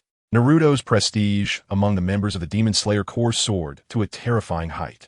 Previously, they had some doubts about Naruto's initial battle plan, and it was only out of respect for Ubuyashiki that they were willing to follow it. But this time, they genuinely wanted to know Naruto's next battle plan and were eager to execute it swiftly and strictly according to the plan. This shift was reminiscent of the Chakra Samurai Corps from earlier. Watching this familiar scene, Mitsuba and the Chakra Samurai felt a sense of pride. See, I told you to trust Naruto. I told you to believe in him sooner. Of course, these thoughts were only in their hearts. They wouldn't say them out loud at this moment. Most of the demons across the various regions of the script country should have just been wiped out. The number of remaining demons should be minimal, and the number of human survivors is also limited. The second step of the plan will require the cooperation of all the Demon Slayer members. Naruto did not hide his next plan, and the members of the Demon Slayer Corps did not expect they would actually have a chance to participate in this battle. For a moment, everyone in the Demon Slayer Corps became excited. For them, having the privilege to fight alongside the powerful Naruto after witnessing his might was an honor. 3 days had already passed, and your task now is to find and rescue as many survivors scattered in various places within 5 days. Of course, if they do not wish to be rescued here, then there is no need to force them. Naruto had set a deadline of 10 days to complete this extermination mission. 3 days had already passed, and even with 5 more days, it would still be within the originally estimated time frame. Of course, during these 5 days, aside from sending out 10 shadow clones to accompany 10 rescue teams from the Demon Slayer Corps, Naruto also had other important matters to attend to. Just as the members of the Demon Slayer Corps incredulously accepted Naruto's task and set out, Naruto turned to Ubuyashiki and Mitsuba. So leaders, before all the demons are finally cleared out, can you take me to see the chakra metal veins that I'm interested in? The two naturally had no objections. After all, not only had Naruto just helped them eliminate hundreds of thousands of demons, but even if he had asked to see the chakra metal veins when he first arrived at the Demon Slayer Corps headquarters, they would likely agree. After all, the direct reason for Naruto's visit was still the rich chakra metal veins. No problem, Naruto. Ubuyashiki nodded readily and then took out a map. He marked the location on the map, and soon he pointed out the location to Naruto. Naruto silently noted the indicated location, but did not act immediately. Meanwhile, the 10 shadow clones sent out for the rescue, aside from being prepared for unexpected situations, were also there to scout the areas around the chakra metal veins as much as possible. This way, when he was ready to start excavating the chakra metal veins, he wouldn't have to take the slow route. Chapter 152, A Punch. The script sinks. 5 days passed in the blink of an eye. In these 5 days, the members of the Demon Slayer Corps, accompanied by Naruto's shadow clones, searched for the surviving humans from various places. In the end, the total number of survivors found, along with the members of the Demon Slayer Corps, was only around 6,000. There might be some survivors in remote areas that were not discovered, but it didn't matter for Naruto's plan. In fact, if it weren't for the next step of the plan being too crazy, and considering the need to appease the members of the Demon Slayer Corps, Naruto wouldn't have bothered to search for this portion of survivors at all. With the spatial portal opened by Naruto, this group of survivors and most of the ordinary members of the Demon Slayer Corps had already been relocated to the Land of Iron. Aside from the higher-ups of the Demon Slayer Corps and Tanjiro, who wanted to stay behind to see Naruto's next plan, the island of the Land of Scripts was now entirely filled with demons, including the demon King Muzan and the demons transformed from his blood. Of course, although the higher-ups of the Demon Slayer Corps and Tanjiro stayed, they did not remain on the island of the Land of Scripts, but followed Naruto's instructions to board the Steel Maru, the giant ship. Naruto opened the spatial portal, directly uprooted the last chakra metal vein on the island, and stored it in the other dimensional space he had created. At this moment, in the other dimensional space, there were nearly 50 chakra veins piled up, just like the one Naruto had just uprooted, which was over 100 meters long. It must be said that the chakra metal veins on this island were indeed abundant, perhaps because the traditional samurai produced here had no habit of using chakra. These veins had never been consumed. Naruto closed the entrance to the storage space of the veins and nodded in satisfaction. With these veins, it could be said that producing enough thundercars in the ninja world was more than sufficient. Stepping out, Naruto returned from the location of the veins to the Steel Maru. It was about time. set sail to a distance of 100 miles away from the island of the Land of Scripts to avoid being affected. The captain nodded and immediately set sail according to Naruto's instructions. About an hour later, when the small island where the Land of Scripts was located had become a small in everyone's eyes, Naruto nodded. It's done. Most of the people present had vision beyond the ordinary. Otherwise, they might not have been able to see the island of the Land of Scripts at this moment. They didn't know what Naruto was going to do next, but at this moment, they all took out the prepared telescopes and looked in the direction of the island. Through the telescopes, the situation on the island became clearer. Continue sailing away from the Land of Scripts. Do not stop. After leaving this sentence to the captain of the Steel Maru, Naruto disappeared again from everyone's sight. The next moment, he appeared near the center of the island of the Land of Scripts. After arriving at this position, Naruto jumped high, instantly leaping thousands of meters into the air. Look, Naruto is flying. In the telescopes of the crowd, Naruto suddenly shot up into the sky. At this height, for the people on the giant ship, it was more accurate to say he was flying than jumping. What is Naruto doing? Zenitsu asked curiously. I don't know. Let's keep watching. There must be a reason for what Naruto is doing. Maybe the next part is the focus of his plan. Tanjiro shook his head, but his guess was indeed correct. For the remaining demons, Naruto had no time to clean them up one by one. After transferring some easily found survivors in the spirit of humanitarianism, Naruto had no further concerns about this island that was basically left with only demons. Look, Lord Hokage is descending rapidly. He's throwing a punch at the island. Oh my god, he wouldn't be thinking of. The lookout on the Steel Maru stayed at the mast, watching Naruto's movements through the telescope without blinking. The next moment, he exclaimed in surprise. Watching Naruto's actions, he instinctively had a crazy idea. Common sense as a ninja told him this was impossible. However, in his view, Naruto had already created too many impossibilities on this voyage, so another one seemed plausible. His exclamation made everyone feel a chill in their hearts. They all held their breath, not daring to blink as they watched Naruto descending from the sky towards the island. As Naruto's speed of descent increased, they saw a burst of sparks appear in front of him through the telescopes. At this moment, Naruto resembled a meteor from outer space, crashing down towards the small island. Boom! The next moment, Naruto's body disappeared behind the mountains on the island. However, a tremendous roar echoed, even reaching the giant ship nearly 100 nautical miles away, which everyone could faintly hear. Meanwhile, in the telescopes, they all witnessed an unforgettable scene when Naruto's fist concentrated at the center of the island of the Land of Scripts. The colossal force equivalent to trillions of pounds gathered in a single fist exploded at a point on the island, like the power of hundreds of nuclear bombs. The only difference was that Naruto's punch was completely green and harmless compared to those nuclear bombs. In an instant, this overwhelming force caused a series of explosions like a domino effect. The ground cracked, houses shattered, forests exploded, and mountains collapsed. All living beings in the path of the immense force were not spared. The entire island shattered into pieces within just 30 seconds. The three Upper Moons were still complaining about the task assigned to them by the Demon King Muzan to restrain the members of the Demon Slayer Corps. As a result, they had yet to find the members of the Demon Slayer Corps, but instead, they were engulfed in a cataclysm that felt like the end of the world. Before they could react, they were directly swallowed by the sweeping force and the series of explosions, turning into dust along with the island. If the three Upper Moons were like this, one could only imagine the fate of the ordinary demons, all of whom were consumed in the destruction of the island. At this moment, the Demon King Muzan had just settled in a remote mountain village. There were fewer than 5 households in the village, all consisting of elderly people. Muzan transformed into an old woman with white hair, hiding in this small mountain village, preparing to wait for 100 years until Naruto grew old and then re-emerge.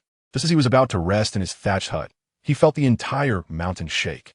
Before he could understand what was happening, an incomparably terrifying force directly shattered him along with the forest. In less than 3 minutes, the entire island of the Land of Scripts exploded in front of everyone's eyes.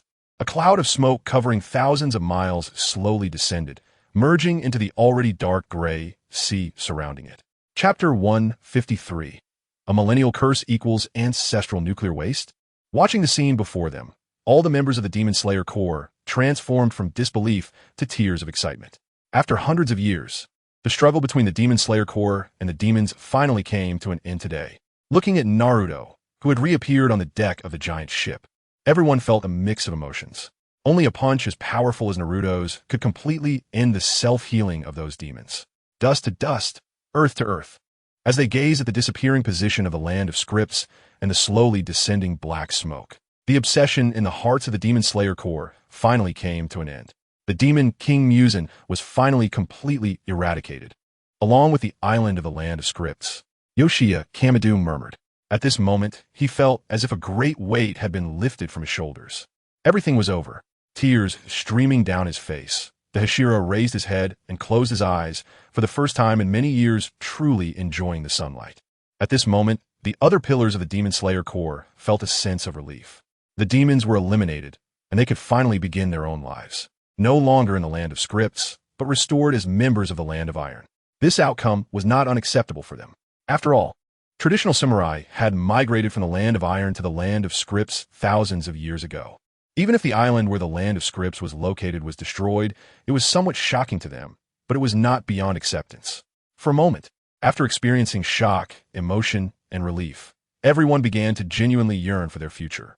With the demons gone, their lives were no longer in the state of living day by day as before.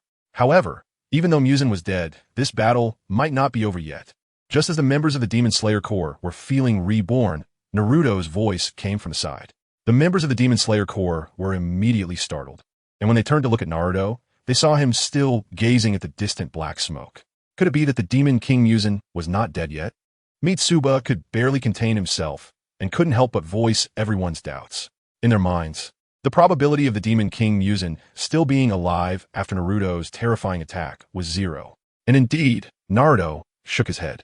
The previous attack was enough to shatter the entire island where the land of scripts was located, as well as everything and everyone in the land of scripts. The Demon King Muzan was undoubtedly dead. Upon hearing Naruto's answer, the members of the Demon Slayer Corps felt relieved.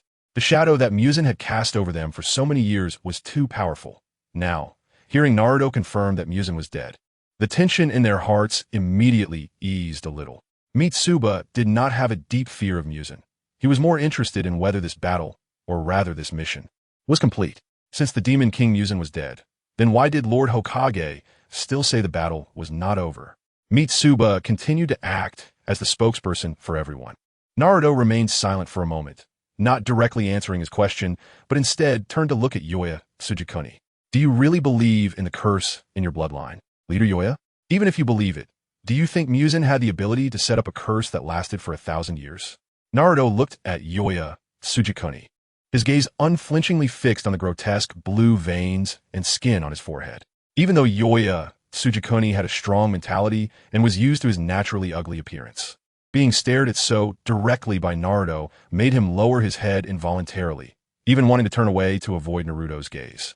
Brother Naruto, Tanjiro noticed Yoya Tsujikuni's discomfort and wanted to remind Naruto not to look directly at the other's pain. However, the flame pillar reached out to stop him. Naruto was not the kind of person who lacked manners. There must be a reason for him to look directly at the leader's pain. The more composed flame pillar guessed that Naruto's actions might have deeper meaning. So he blocked Tanjiro and the other Demon Slayer members who also couldn't help but want to interject. Well, whether you believe it or not, perhaps this pain is a punishment from heaven for our clan having produced a calamity like Muzan. Yoya Tsujikuni gritted his teeth, enduring the pressure of Naruto's unyielding gaze, and raised his head to look at Naruto, his tone filled with helplessness. Leader Yoya, I wonder if you could give me your hand. Naruto did not directly answer Yoya Tsujikuni's sigh, but instead made a request. Although Yoya Tsujikuni was puzzled, he was willing to comply with Naruto, taking Yoya Tsujikuni's hand. Naruto did not speak, but gently scratched the back of it with his finger. A clear wound appeared on the back of Yoya Tsujikuni's hand, and blood seeped from it. The crowd was astonished by Naruto's actions, but due to the flame pillar's persuasion, they did not act rashly. What surprised them even more was the color of Yoya Tsujikuni's blood.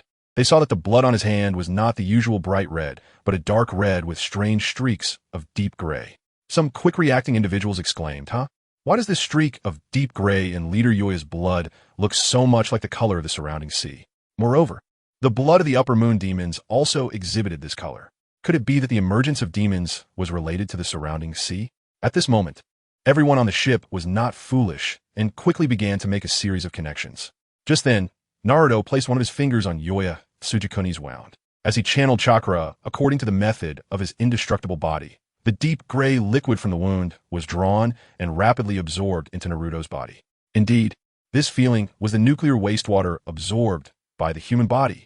After previously testing the giant octopus monster and the surrounding seawater, Naruto had tried to absorb some nuclear wastewater. For normal humans, nuclear wastewater was the root cause of mutations. However, during this mutation process, the nuclear energy inherent in the wastewater also remained in the bodies of a very small number of survivors, turning them into demons. Those who could not endure it likely died directly during the mutation process. It was said that Muzan was born a deformed child, but did not die immediately after treatment. He became the Demon King. This process could very well mean that Muzan was accidentally affected by the nuclear wastewater discharge from the land of scripts while still fetus. It was even possible that Muzan's mother frequently drank nuclear wastewater during her pregnancy, causing him to mutate while still in the fetal stage. As for why he was the only demon to emerge, it was likely due to the mortality rate of mutations.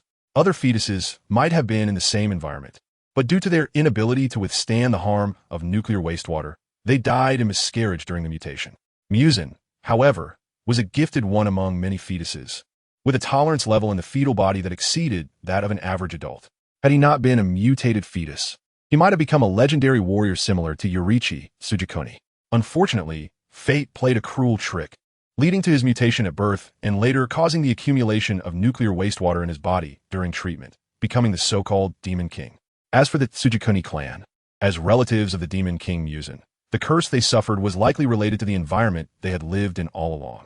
Those who could survive in the entire clan had some influence of nuclear wastewater in their bloodline.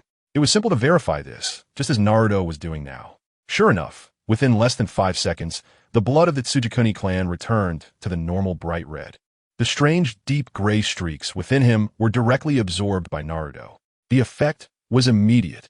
Yoya Tsujikuni could clearly feel that as the ancestral nuclear wastewater in his body was absorbed by Naruto, the speed of his life's flow was slowing down.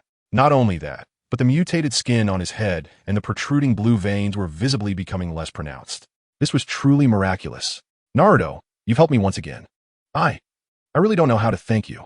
Holding a mirror handed to him by a crew member, Yoya Tsujikuni looked at his nearly restored appearance with tears streaming down his face.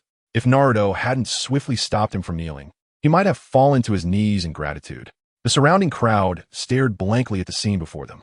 They had no idea that the 1,000-year curse was essentially equivalent to ancestral nuclear wastewater. Everyone knows that the curse in the bloodline of the Kamado family has lasted for thousands of years. And this curse that has persisted for millennia was surprisingly lifted by Naruto in just a few moments. For a moment, everyone present looked at Naruto as if he were a deity. Not only could he punch through an entire island, but he could also easily lift a 1,000-year-old curse. What else in this world could this golden-haired boy not do? In their eyes, Naruto had almost become an omnipotent existence. Chapter 154, Naruto versus Nuclear Polluted Godzilla. Brother Naruto, I just saw you absorb those black liquids. Is that going to affect you in any way? As everyone was marveling at Naruto's versatility, the observant Tanjiro recalled a scene he had noticed earlier. The mutation caused by nuclear wastewater was a certain death for most ordinary people. Those with stronger physical capabilities might mutate and live in a state that was neither human nor ghost. However, in the face of Naruto's terrifying physical strength, nuclear wastewater was nothing more than a special energy.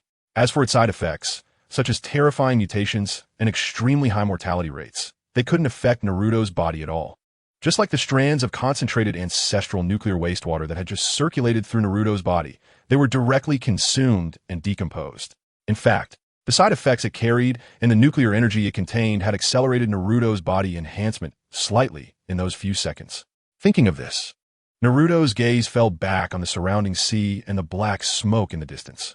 If he could use all the nuclear wastewater around him for body enhancement, wouldn't that be killing 2 birds with 1 stone? Not only could he gain massive energy for enhancement, but he could also purify the surrounding sea, preventing nuclear pollution from spreading to the ninja world. Of course, before that, there was still a big guy to deal with. Don't worry, I'm fine. You all continue sailing further away. That guy will be coming out soon.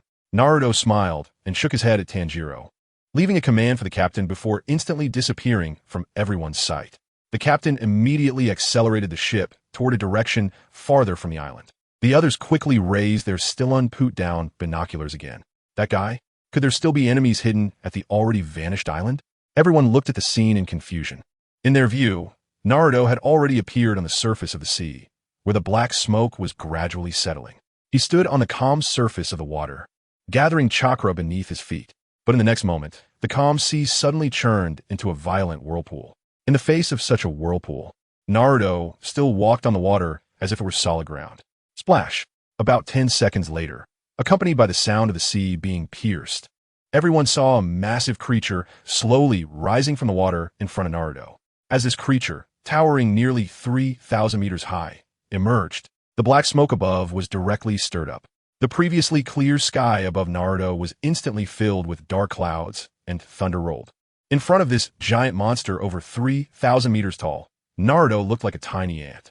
What on earth was this gigantic creature that resembled a dinosaur? All the members of the Demon Slayer Corps, including Yoya Kamadu, stared in shock at the suddenly appearing giant beast. They, who lived on the island, had never known that such a giant beast lurked beneath the island. Seeing its fierce and terrifying appearance and its enormous body, even with their confidence in Naruto's strength, they couldn't help but feel a deep concern.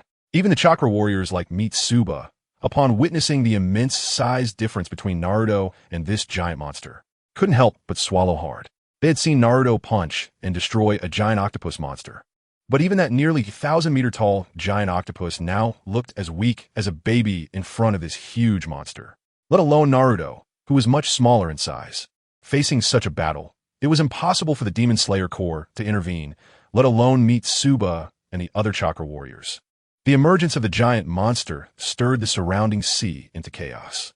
Even at a distance of over 100 nautical miles, the steel maru began to sway uncontrollably on the surface of the sea. Fortunately, Naruto had instructed them to keep sailing away. Otherwise, just by watching from a closer distance, their giant ship might have been swallowed by the already turbulent sea. At this moment, the waves affecting the steel maru had already reached over 10 meters high. The closer one got to the giant monster, the more turbulent the waves became. At the forefront, Naruto was already standing on a towering wave over 1,000 meters high. But no matter how big the waves were or how they rolled, Naruto remained firmly standing on the highest point of the wave without any sway. Standing on a wave over 2,000 meters high, Naruto surveyed the giant monster before him. Since stepping onto the island, he had sensed the spiritual fluctuations lurking beneath it. Compared to the miscellaneous demons on the island, this gigantic creature lurking beneath was the ultimate opponent for Naruto's mission. He had initially thought that what would surface would be a mutated strange fish monster. But now, seeing this, it had turned into something akin to Godzilla. However, whether it was a strange fish or Godzilla, they would meet the same fate upon encountering Naruto. Boom! Naruto stomped on the giant wave beneath him, shattering the towering wave over 2,000 meters high. Looking at Naruto's body, he was propelled into the sky by the rebound force of a wave. In the blink of an eye, Naruto had already soared to over 3,000 meters high. Seeing this, the Godzilla-like mutated dinosaur monster immediately stretched out its relatively short but actually massive forelimbs to strike at Naruto. But Naruto's speed was incredibly fast.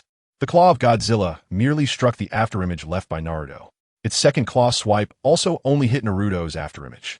As for Naruto's real position, he had already soared to an altitude of 4,000 meters. Suddenly, looking up at Naruto's real figure, the Godzilla-like mutated monster's eyes turned red, and it instantly shot out 2 scorching destructive beams.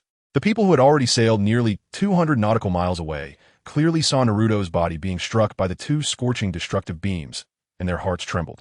However, in the next moment, they saw that aside from Naruto's divine robe suddenly exploding, his entire body was unscathed. His evenly toned and perfect body was exposed, causing the girls and young women on the ship to blush and gasp, reluctantly putting down their binoculars amidst the commotion. But after a while, they secretly raised their binoculars to take another look when no one was paying attention.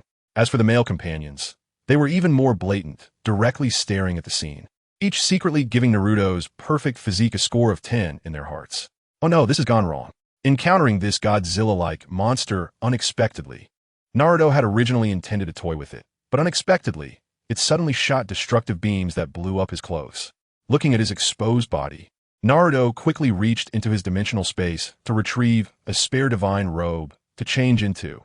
Then he no longer lingered with the monster. Godzilla! Have you ever heard of a punch that falls from the sky? In the blink of an eye, Naruto had already soared to nearly 10,000 meters in height. In the high altitude, the dark clouds caused by the Godzilla monster thickened, and lightning rolled around, as if it had set its sights on Naruto, the unexpected guest. Naruto was not afraid of the lightning, but to avoid his new godly robe from being blown apart, he quickly changed direction. Whoosh, in the next moment, an unforgettable scene unfolded before everyone. Last time, Naruto fell from a height of 1,000 meters, but this time he directly descended from 10,000 meters. Like Halley's comet piercing through the clouds, his punch accurately struck the giant head of the Godzilla monster in an instant. Boom! In an instant, the mountain-like Godzilla monster exploded into a shower of blood. Deep gray blood splattered across the surrounding sea area for nearly 100 miles. Chapter 155. Naruto is high defense. Low attack. More than 2 minutes after Naruto's punch exploded the Godzilla monster, the people on the steel-round ship saw the surrounding waves gradually stabilize. The previously dark and surging waves had vanished without a trace at that moment. The view became clear, and looking out, the rolling dark clouds that spread for dozens of miles had been torn apart by the tremendous recoil from that punch. Between the gradually dissipating clouds, a beam of sunlight pierced through, casting golden light onto the calm sea in the distance. The radiant light seemed like a road to the sky. At the end of this golden light stood Naruto, quietly on the surface of the sea. Under the golden glow, Naruto spread his arms, sanctified and serene. The calm sea was suddenly filled with streaks of deep gray liquid, which seemed to be drawn towards the palms of Naruto's hands. As time passed, nobody knew what Naruto was doing, but not a single person dared to disturb him. The people on the giant ship waited silently from over 100 nautical miles away for Naruto to complete his actions. About half an hour later, Naruto finally lowered his outstretched hands, and beneath him, in the waters surrounding the script country island, the water had surprisingly transformed from deep gray to azure blue. At that moment, everyone could see that Naruto had been absorbing the deep gray liquid from the seawater. The seawater, which had absorbed the deep gray liquid, returned to a color similar to that of the waters of the land of water and the land of iron. This was what normal seawater should be. However, no one knew how Naruto accomplished this. Even if they could accept Naruto's ability to purify seawater, how did he manage to absorb such a vast quantity? Moreover, having experienced the transformation of the Araki family, they had already guessed that the deep gray liquid could cause mutations in the human body. Just a few inhaled traces were enough to harm the Araki clan for 1,000 years. The amount of deep gray liquid that Naruto was now absorbing was already millions or even tens of millions of times that which was in Araki Zai's body. In an instant, those who realized what Naruto was doing couldn't help but feel a wave of anxiety for him. At the same time, Naruto's image in their hearts grew even larger. They thought that Naruto was absorbing the deep gray nuclear wastewater to prevent these liquids from causing further harm. Like the demons or the Godzilla monster, he aimed to cut off the threat at its root, even at the cost of immense pressure on his own body. In their hearts, Naruto had become more than just a powerful or omnipotent figure. He had a selfless and loving heart. Just like the usually emotional Tengen, he was now moved to tears. The higher-ups of the Demon Slayer Corps had originally thought that even though their strength was far inferior to Naruto's, their beliefs in exterminating demons and saving the world would never lose to Naruto's. However, facing this scene, they felt defeated. They not only lost in strength, but also in belief. For Naruto, all that remained in their hearts was admiration and worship. Yet the truth at this moment was known only to Naruto himself. One person's poison is another's honey. For ordinary people, the nuclear wastewater could lead to mutations and death. But for Naruto, it was an excellent body-refining energy. The side effects of the nuclear wastewater stimulated and enhanced Naruto's meridians repeatedly, while the residual nuclear energy contained within was absorbed by Naruto to amplify the body-refining effect. Even the nine tails within Naruto felt the nuclear wastewater being absorbed into Naruto's body and couldn't help but click its tongue in amazement. This energy is somewhat similar to my heavy particle mode.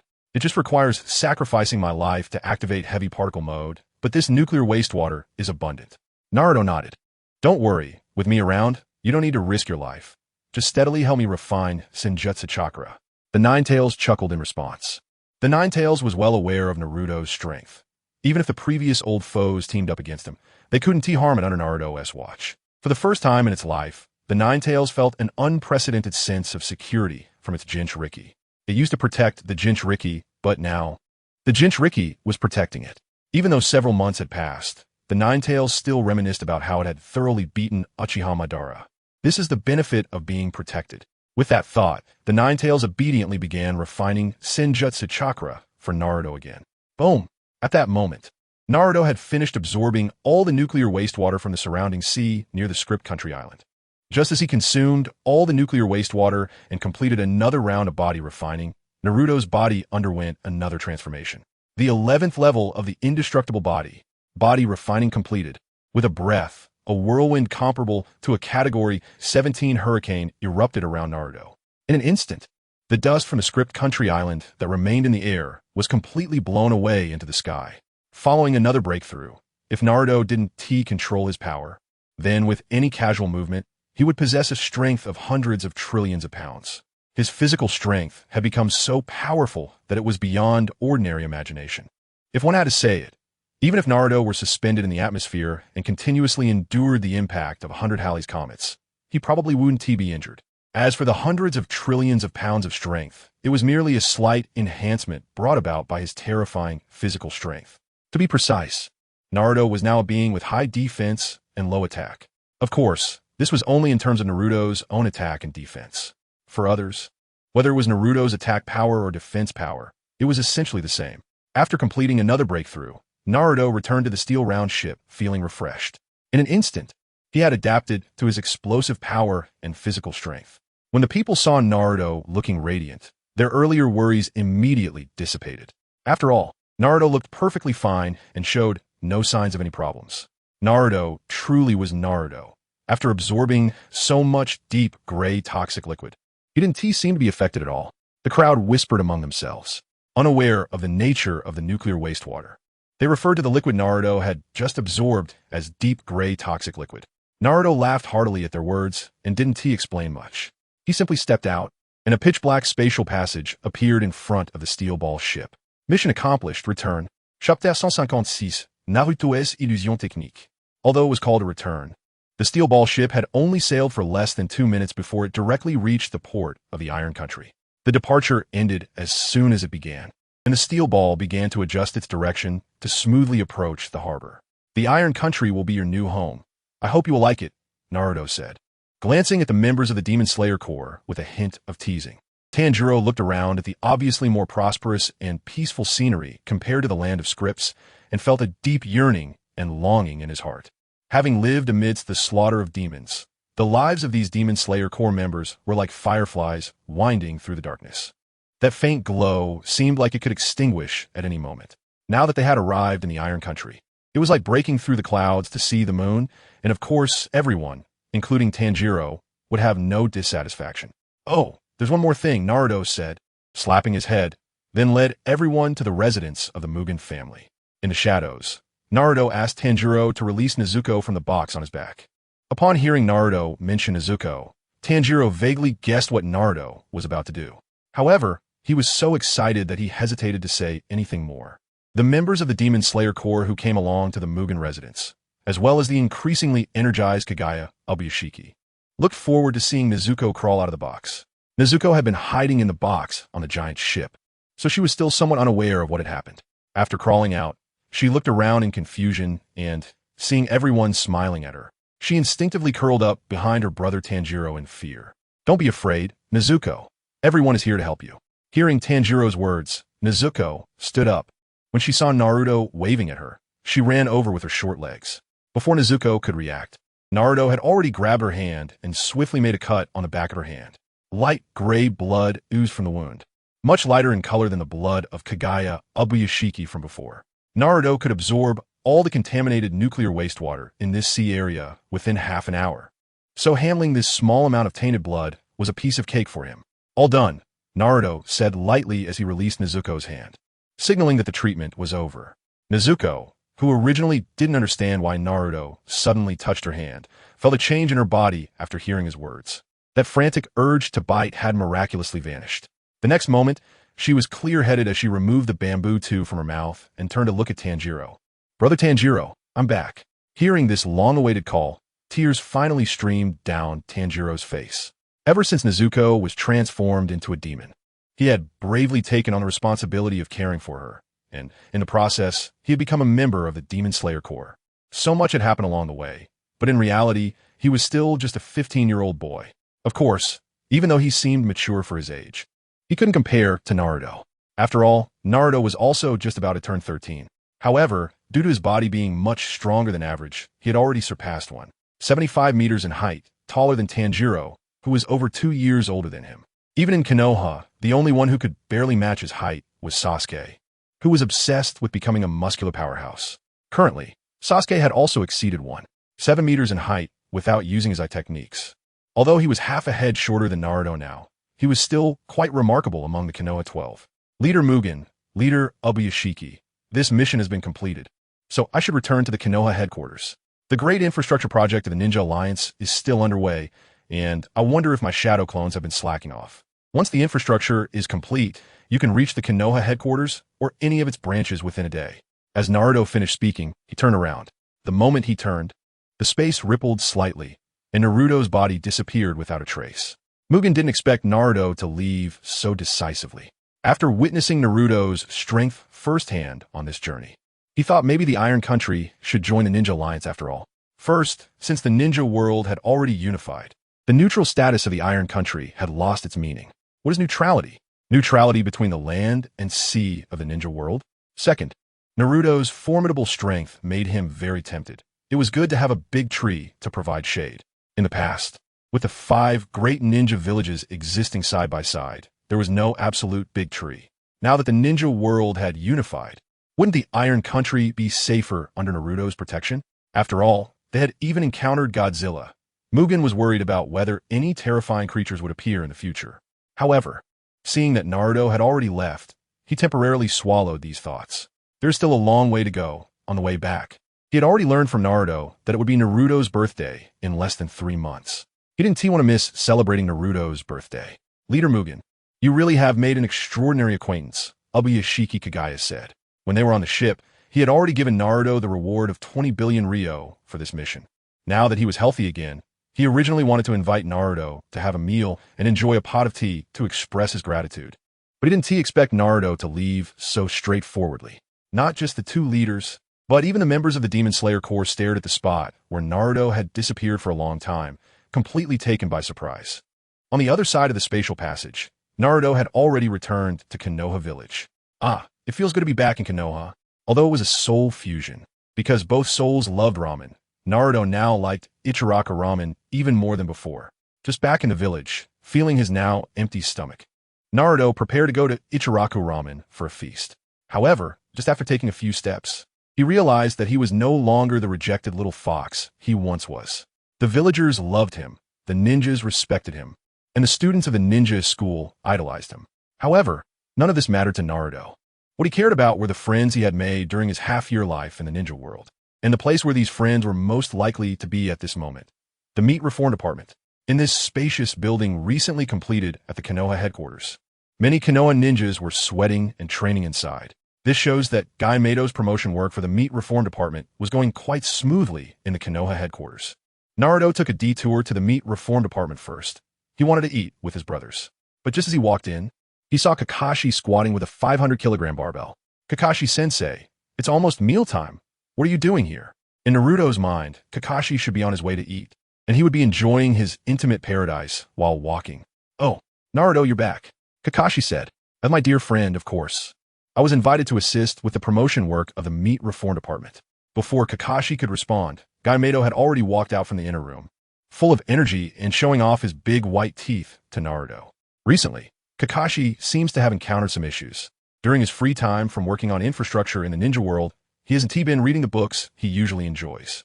I'm worried that something might have gone wrong in his personal space, which is why he is looking for something to occupy himself with.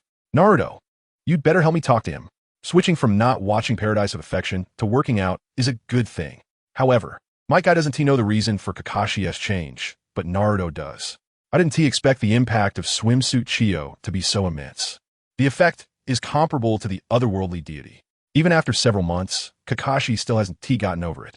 For the sake of the Konoha B Squad, Naruto nodded at my guy and performed a new jutsu.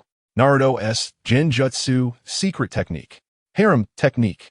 Surrounded by dozens of beautiful women, Kakashi instantly shot out a nosebleed. When he got up from the ground, he felt the interest he had lost for so long finally return. Thank you, Naruto. Kakashi expressed his gratitude and immediately returned to his place to look for his beloved books that he had hidden away. Seeing Kakashi leave happily, Naruto couldn't help but smile. That lifelong aversion to women? It's a piece of cake to fix.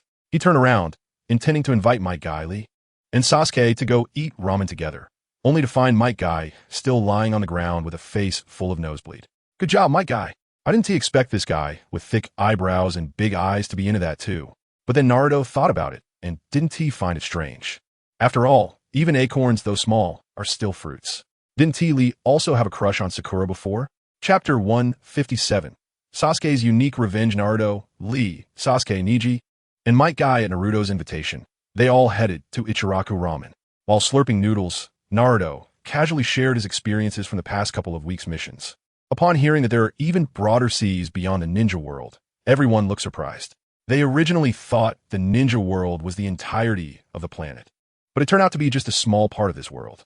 Not to mention the boundless seas to the east of the ninja world. There are also vast deserts to the west that no one has ventured into. Just as they finished their meals and were about to leave, Sakura suddenly called out to Sasuke, who was on his way back to Naruto's place. Sasuke. Sakura held a stack of papers, unsure if they were flyers or something else. Oh, Naruto, you're back. Did your mission over there finish? Naruto nodded and looked at the stack of papers in her hand. Oh, this? Noticing Naruto's gaze, Sakura remembered her reason for finding Sasuke.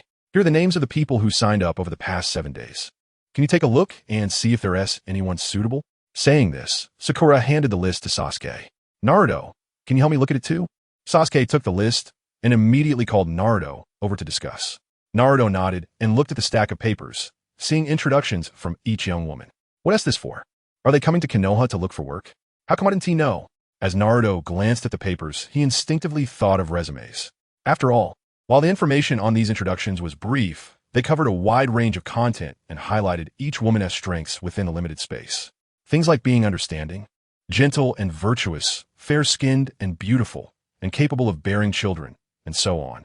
Sasuke looked at Naruto with a puzzled expression. Looking for work? No. These are all candidates I prepared for Itachi's wife. After nearly 3 months of recovery, Itachi's injuries had healed, and he should be able to be discharged soon. However, his sins wouldn't disappear just because he was no longer a ninja. Since he was responsible for the Uchiha clan's downfall, he must also be the one to revitalize it. Sasuke's expression was one of complete confidence, making Naruto realize he wasn't joking. Seeing that Sasuke seemed satisfied with the women on the introductions, Naruto was unsure whether to feel envious or pity for Itachi. Naruto glanced through the list and found that the women's qualifications were indeed quite good. Although most weren't ninjas from the perspective of choosing a wife, they were all commendable. The quality of the self-recommending candidates is quite high. I think they could all be considered. Since Naruto didn't find any faults in their introductions, he followed Sasuke's lead and said, how could they not be good? A bounty of 35 million Ryo would probably tempt most commoners. Even some ninjas might be interested. 35 million Ryo? A bounty? Naruto was increasingly confused. Seeing the puzzled look on Naruto's face, Sasuke shrugged at Sakura. The next moment, Sakura handed Sasuke a real flyer. Naruto took the flyer from Sasuke and was taken aback. This was even more surprising than when a radioactive Godzilla appeared. The flyer featured a handsome photo of Itachi, with the following content: marriage announcement, seeking a wife with a generous reward. Currently, there is one Uchiha male named Uchiha Itachi, who has reached the appropriate marriage age and has normal reproductive capabilities. Therefore, he is publicly seeking a wife from the entire ninja world to revitalize the Uchiha clan. Suitable women, whether commoners or ninjas, who accept polygamy and have normal reproductive abilities are encouraged to apply. After marriage, each woman who gives birth to an Uchiha descendant will immediately receive a marriage and childbirth subsidy of 35 million Ryo, along with long-term residency rights in the Uchiha clan's territory in Konoha. There is no upper limit on the number of descendants. The more, the better. Good heavens! After reading the entire content of the flyer, Naruto couldn't help but exclaim. Look at the conditions laid out in this flyer. Not only is there high, unlimited childbirth subsidy, but they can also settle directly in Konoha.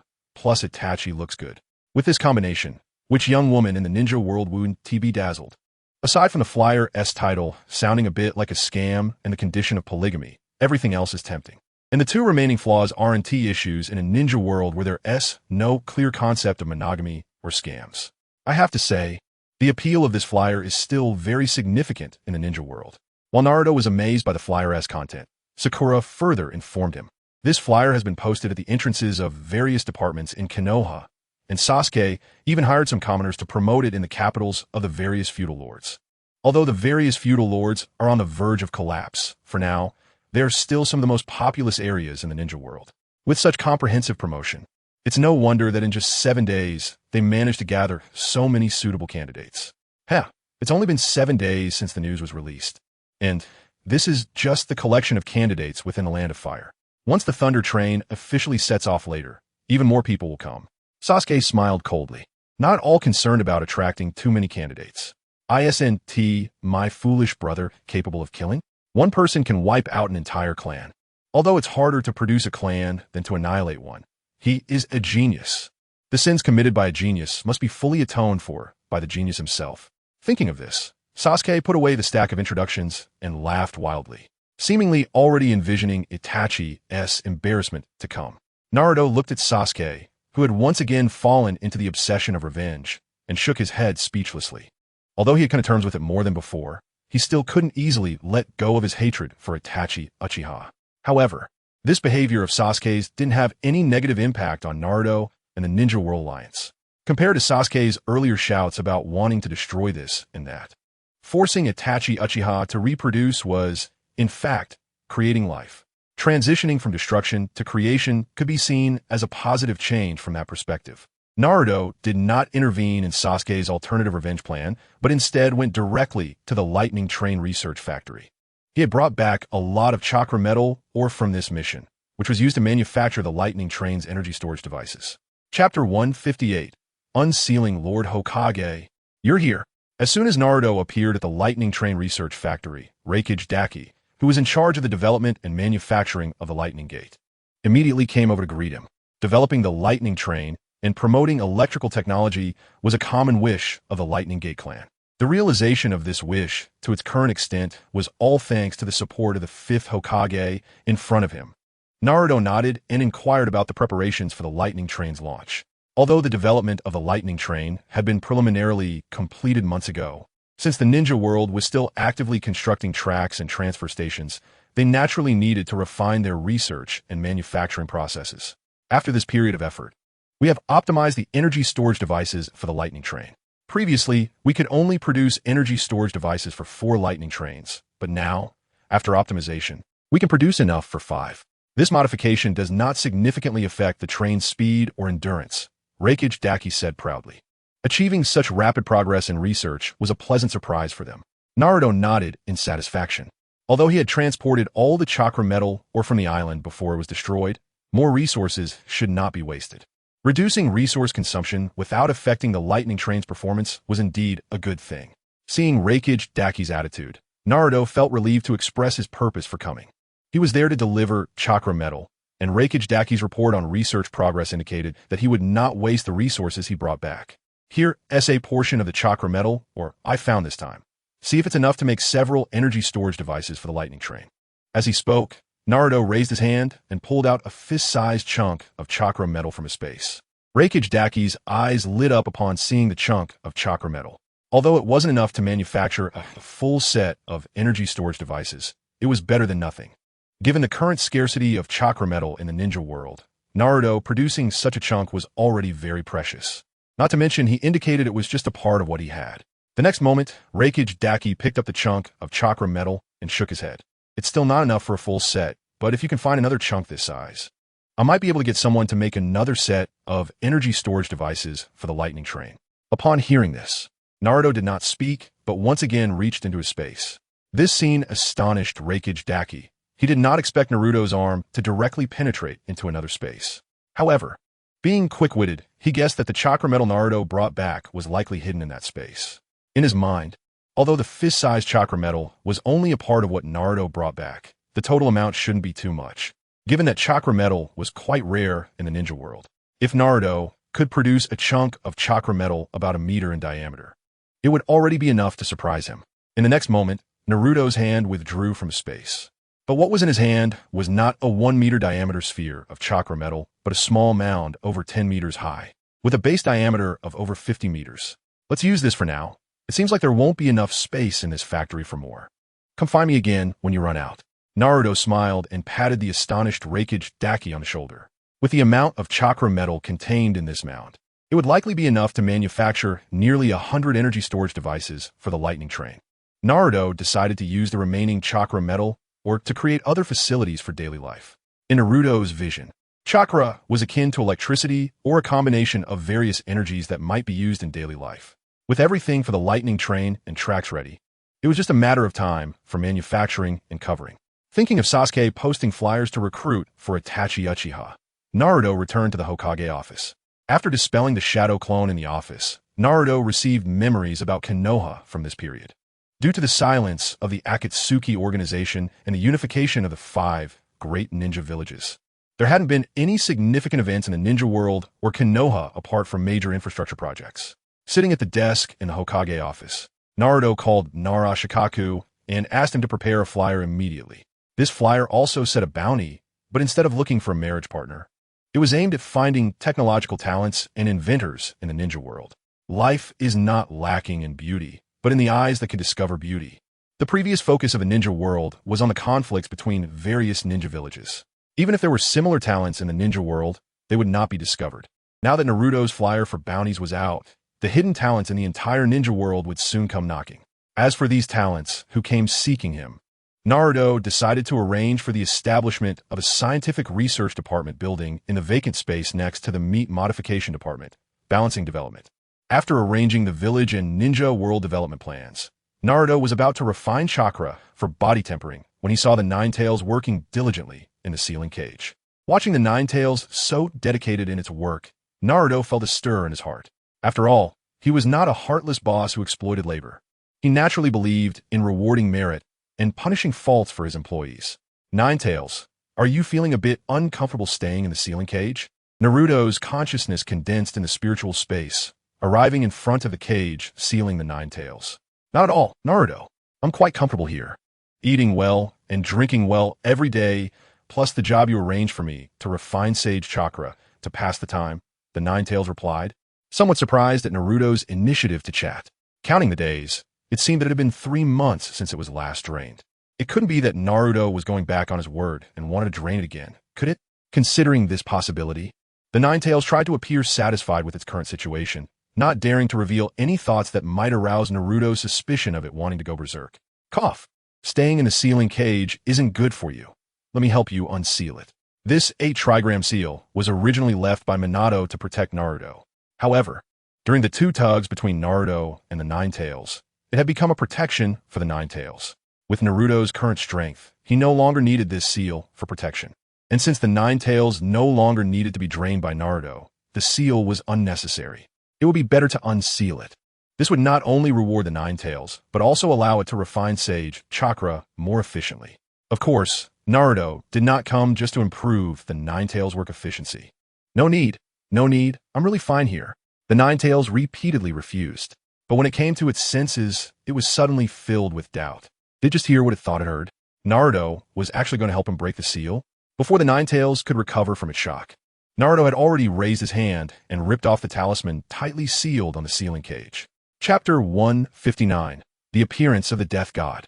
As that talisman, or rather the sealing strip, was torn off, a burst of golden chakra instantly broke through the sealing cage and wildly surged out. Freedom! I'm finally free. The Nine Tails felt all its bindings instantly lifted, and it shouted excitedly. However, its moment of self-liberation lasted less than 3 seconds before it remembered that Naruto was still standing in front of it. For a moment, the Nine Tails felt a chill run down its spine and quickly pursed its lips to absorb the wildly surging chakra around, fearing that it might accidentally upset the esteemed one in front of it. After all, it had already weighed the situation, even if it had released the seal itself. Even if its 2 halves had merged into one, it still felt like just a dish in front of Naruto. Of course, even if it was just a dish, the Nine Tails considered itself at least a hot dish compared to other tailed beasts, while the others were not even a cold dish, at best just fruit after a meal. Naruto, thank you for helping me regain my freedom. The usually unruly Nine Tails immediately apologized to Naruto after sensing the chakra spreading around it. Nine Tails, quickly return to your seal. Before Naruto could speak, the talisman that had been torn off suddenly ignited by itself. A chakra overflowed from the self-igniting talisman, forming the images of Minato Namikaze and Kushina Uzumaki. Minato had left a part of his and Kushina's chakra in the 8 trigram seal, allowing their consciousness to help Naruto reinforce the seal and meet him when it was loosened or broken. However, to Minato's surprise, the seal on the 9 tails within Naruto's body not only did not remain still, but was directly released instead. For a moment, both Minato and Kushina looked at the 9 tails as if facing a great enemy. However, when they saw the docile and well-behaved appearance of the 9 tails, they couldn't help but feel puzzled. Even Naruto, who was beside them, was temporarily overlooked. 9 tails, what are you doing? Kushina looked at the unusually behaving 9 tails and immediately released a series of adamantine chains from behind her. Kushina.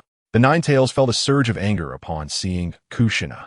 This woman, relying on the Uzumaki clan's adamantine sealing technique, had suppressed it time and again, and that detestable Minato Namikaze actually sealed it by splitting himself in 2. The 9 tails wanted to erupt and take revenge. However, rationality from the heart calmed it down. Although this couple was detestable, they were Naruto's parents. Considering you are Naruto's parents, I'll give you face. After saying that, the 9 tails consciously retreated to a small corner of Naruto's spiritual space, leaving the time for Naruto's family. Honey, how many years has it been? After not seeing each other for so long, the 9 tails has actually become so obedient and docile. Seeing the 9 tails obediently retreat back into the reappearing cage, Kushina also retracted the chains behind her and lowered her raised fist. After all, the chakra she had left here was limited. If she used it all to seal the 9 tails, there would be little time left to meet Naruto. Minato shook his head. Like Kushina, he was also puzzled by the 9 tails' strange behavior. However, he noticed something that the 9 tails had just mentioned. For Naruto's sake? Does that mean the 9 tails' docile behavior is because of Naruto? Thinking of this, he couldn't help but turn to look at Naruto, only to see Kushina had already walked up to Naruto and was feeling him up. My good child, you've grown so tall. Tears welled up in Kushina's eyes, followed by a series of admonitions to Naruto not to indulge in bad habits. Facing Minato and Kushina, Naruto was also moved. A wave of sourness and emotion surged from the depths of his merged spirit. Learning that Naruto had already grown so tall before even turning 13, Minato and Kushina praised Naruto extensively. In that moment, they were no longer the powerful ninjas who once dominated the ninja world, but just a pair of ordinary parents. Regarding their child's expectations, what they were most concerned about was not how great his achievements were, but whether he was healthy and living well. With no outbursts from the 9 tails wasting their chakra, the 3 of them chatted for a long time during this reunion. For Naruto being ostracized by the village in his childhood to becoming Hokage, from killing the old thief Danzo and the traitor Obito to conquering the 5 great ninja villages and establishing the Ninja Alliance. In our moment of near death, we chose to believe in your future, Naruto. Minato, upon learning about Naruto's journey, was filled with relief and surprise. But Naruto, everything you have achieved now far exceeds our initial expectations, even accomplishing what no one has ever done, unifying the ninja world. At that moment, Minato had guessed the reason for the 9 tails' unusual behavior. After all, if Naruto could unify the ninja world, his power must be unimaginable, even as powerful as the 9 tails. It probably only had the option to submit in front of Naruto. Naruto, you are our pride. Kushina was even more emotional, shedding hot tears as the 3 of them embraced tightly. All right, Naruto, the chakra we left in your seal has mostly been consumed. Now that we see you can handle the 9 tails on your own, we can rest easy. Minato and Kushina felt the remaining chakra and prepared to say goodbye to Naruto. There is no banquet that does not end, especially since they are both deceased. Being able to see Naruto again and knowing he was doing unexpectedly well, they felt at ease. Just at that moment, Naruto looked at Minato. After a brief pause, Dad, your soul is still sealed in the belly of the death god, right? Minato nodded, somewhat puzzled as to why Naruto suddenly asked this. I understand now. After all these years, it should be time for you and Mom to truly meet. Moreover, the 9 tails has done well under my control, and I want its body to be restored completely. After saying that, Naruto suddenly reached out towards Minato. In that grab, Naruto merged Sage Mode Chakra and powerful mental energy. Just as the combination of Sage Mode Chakra and strong physical power can produce a special effect to open space passages. When Sage Mode Chakra and strong mental power combined, Minato immediately felt that Naruto's grab was different. Sage Art, Sur Ferit Technique. In the next moment, Naruto used Minato's chakra as a guide, and actually created a ripple in the spiritual space. Then, to Kushina's astonished gaze, a white-haired, punk-like phantom holding a dagger gradually emerged. This phantom looked exactly like the death god summoned by the Uzumaki clan's impure world reincarnation. Chapter 160. The overbearing Naruto because they were in the spiritual space. And since Minato and Kushina were currently in a chakra-concentrated state, the death god was visible to all three present. Alright, even the fox hiding in a secret corner could see the scene before them. This kid is really getting more and more impressive, even attracting the death god. The Ninetales, curled up in the corner of the space, remained motionless, preparing to quietly be a bystander. Hey, death god, hello. Naruto saw the phantom of the Shinigami appear and tentatively greeted it. However, this Shinigami phantom seemed to lack consciousness. It was merely an automatic execution process formed by some fixed contractual ritual to use it to seal the souls of enemies. The user must sacrifice their own soul as well. This process seemed to be the logic behind the automatic operation of the Shinigami phantom before him. Naruto, how can you use this technique? It requires the caster's soul as the price. Kushina looked at the Shinigami phantom and assumed Naruto had used the Shiki F gene on Minato. She immediately urged Naruto to be careful, and her mind raced to think of any way to avoid the cost of casting the technique. Kushina, don't worry, Naruto didn't use the Shiki F gene. Minato, caught in the grasp, felt even clearer about the situation. Naruto's earlier action was not a sealing technique. Moreover, it was unreasonable for Naruto to cast a sealing technique on him, given their relationship. More importantly, after being caught by Naruto's grasp, he sensed that a part of his chakra faintly connected with his sealed soul. What was Naruto doing? Greeting the Shinigami? Kushina, initially flustered, calmed down after Minato's reassurance. Watching Naruto greet the Shinigami, she felt it was somewhat unreliable. This kid, who had unified the ninja world, why was he doing something so baffling? Kushina puffed her cheeks in frustration, and seeing this, Minato could only smile helplessly. If it weren't for the Shinigami phantom floating behind him, he might have gone over to pat Kushina's fiery red hair. However, the next moment, Kushina's confusion was resolved. After confirming that the Shinigami lacked independent consciousness, Naruto no longer held back. For this automated execution process, if you didn't have a strong means to break out of it, you must follow its procedures. But once you had the ability to break free from the process, the so-called price and the results of the execution became unimportant. Excuse me. Naruto pressed his palms together, gave a slight bow to the unknown Shinigami, and then stepped forward. With one swift motion, Naruto snatched the dagger that the Shinigami had been holding in its mouth. Ugh.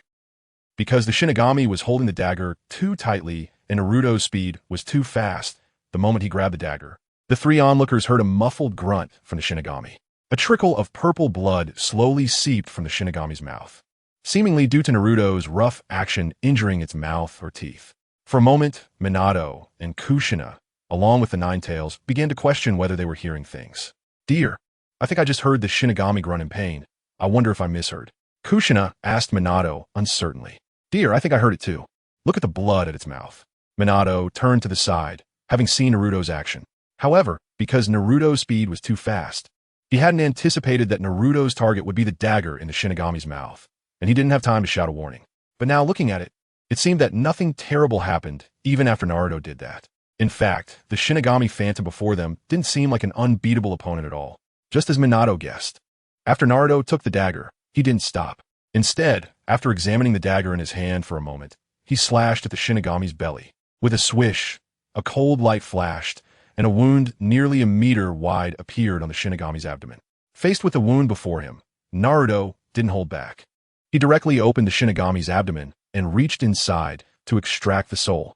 Soon, a golden light orb was pulled out from the wound. This is it. Naruto sent the orb towards Minato, and in an instant, Minato's figure merged with the light orb. This way, once the chakra he left in Naruto was exhausted, his soul would go to the Pure Land, to the place where it could exist alongside Kushina's soul. All right, you done here? Go back.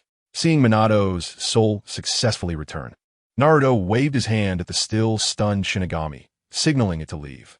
The Shinigami, which had only known how to operate according to fixed processes, seemed to encounter a bug after what had just happened, remaining motionless for a long time.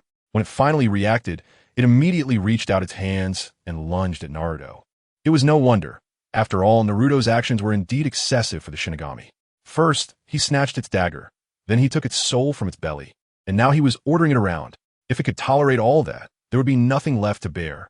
Even if this Shinigami phantom lacked independent consciousness. Its bug had triggered a flame of anger. But no matter how intense the anger, it depended on who it was directed at. Watch out, Naruto! Minato and Kushina were excited about the upcoming reunion, but suddenly saw the Shinigami phantom lunging at Naruto, who had his back turned. Both of them exclaimed in surprise. Even the Nine Tails in the corner couldn't help but open its mouth. However, before it could say anything, Naruto had already turned around and thrown a punch. A punch infused with sage chakra and immense spiritual power struck out. You can't have your cake and eat it too. For Naruto, there was no such thing as an easy summoning and a difficult dismissal. With a punch, the Shinigami phantom was smashed into pieces at the edge of the spiritual space. When it reformed and saw Naruto ready to raise his fist again, it immediately turned to flee.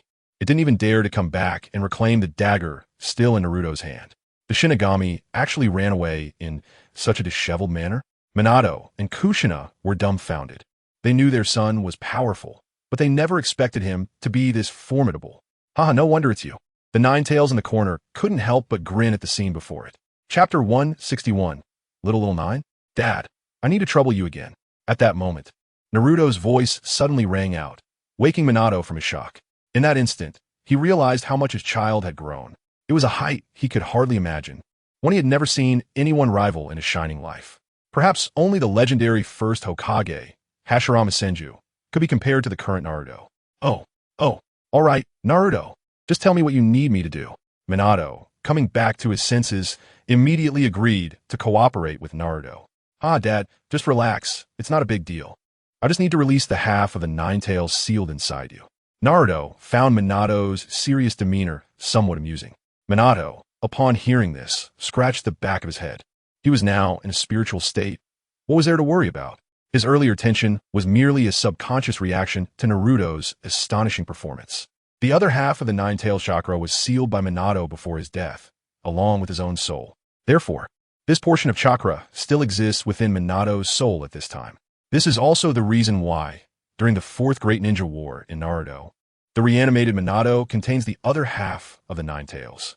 Regarding this other half of the Nine Tails, Minato, based on the dead demon consuming seal, also added a Bagua seal to his body or soul, just like Naruto.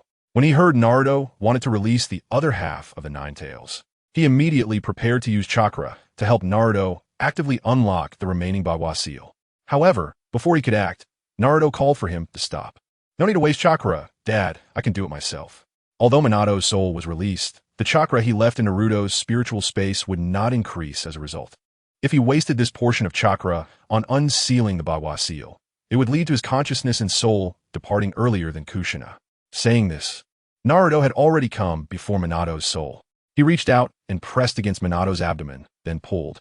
With a roar, the other half of the Nine Tails was yanked out by Naruto by its scruff. The just-emerged Shadow Nine Tails had not experienced Naruto's beating and had not yet reconciled with Minato. Therefore, it appeared wild and unruly right from the start. Its massive body twisted frantically in front of Naruto's 2 fingers. However, no matter how it twisted and raged, it could not shake off the 2 mere fingers gripping its scruff.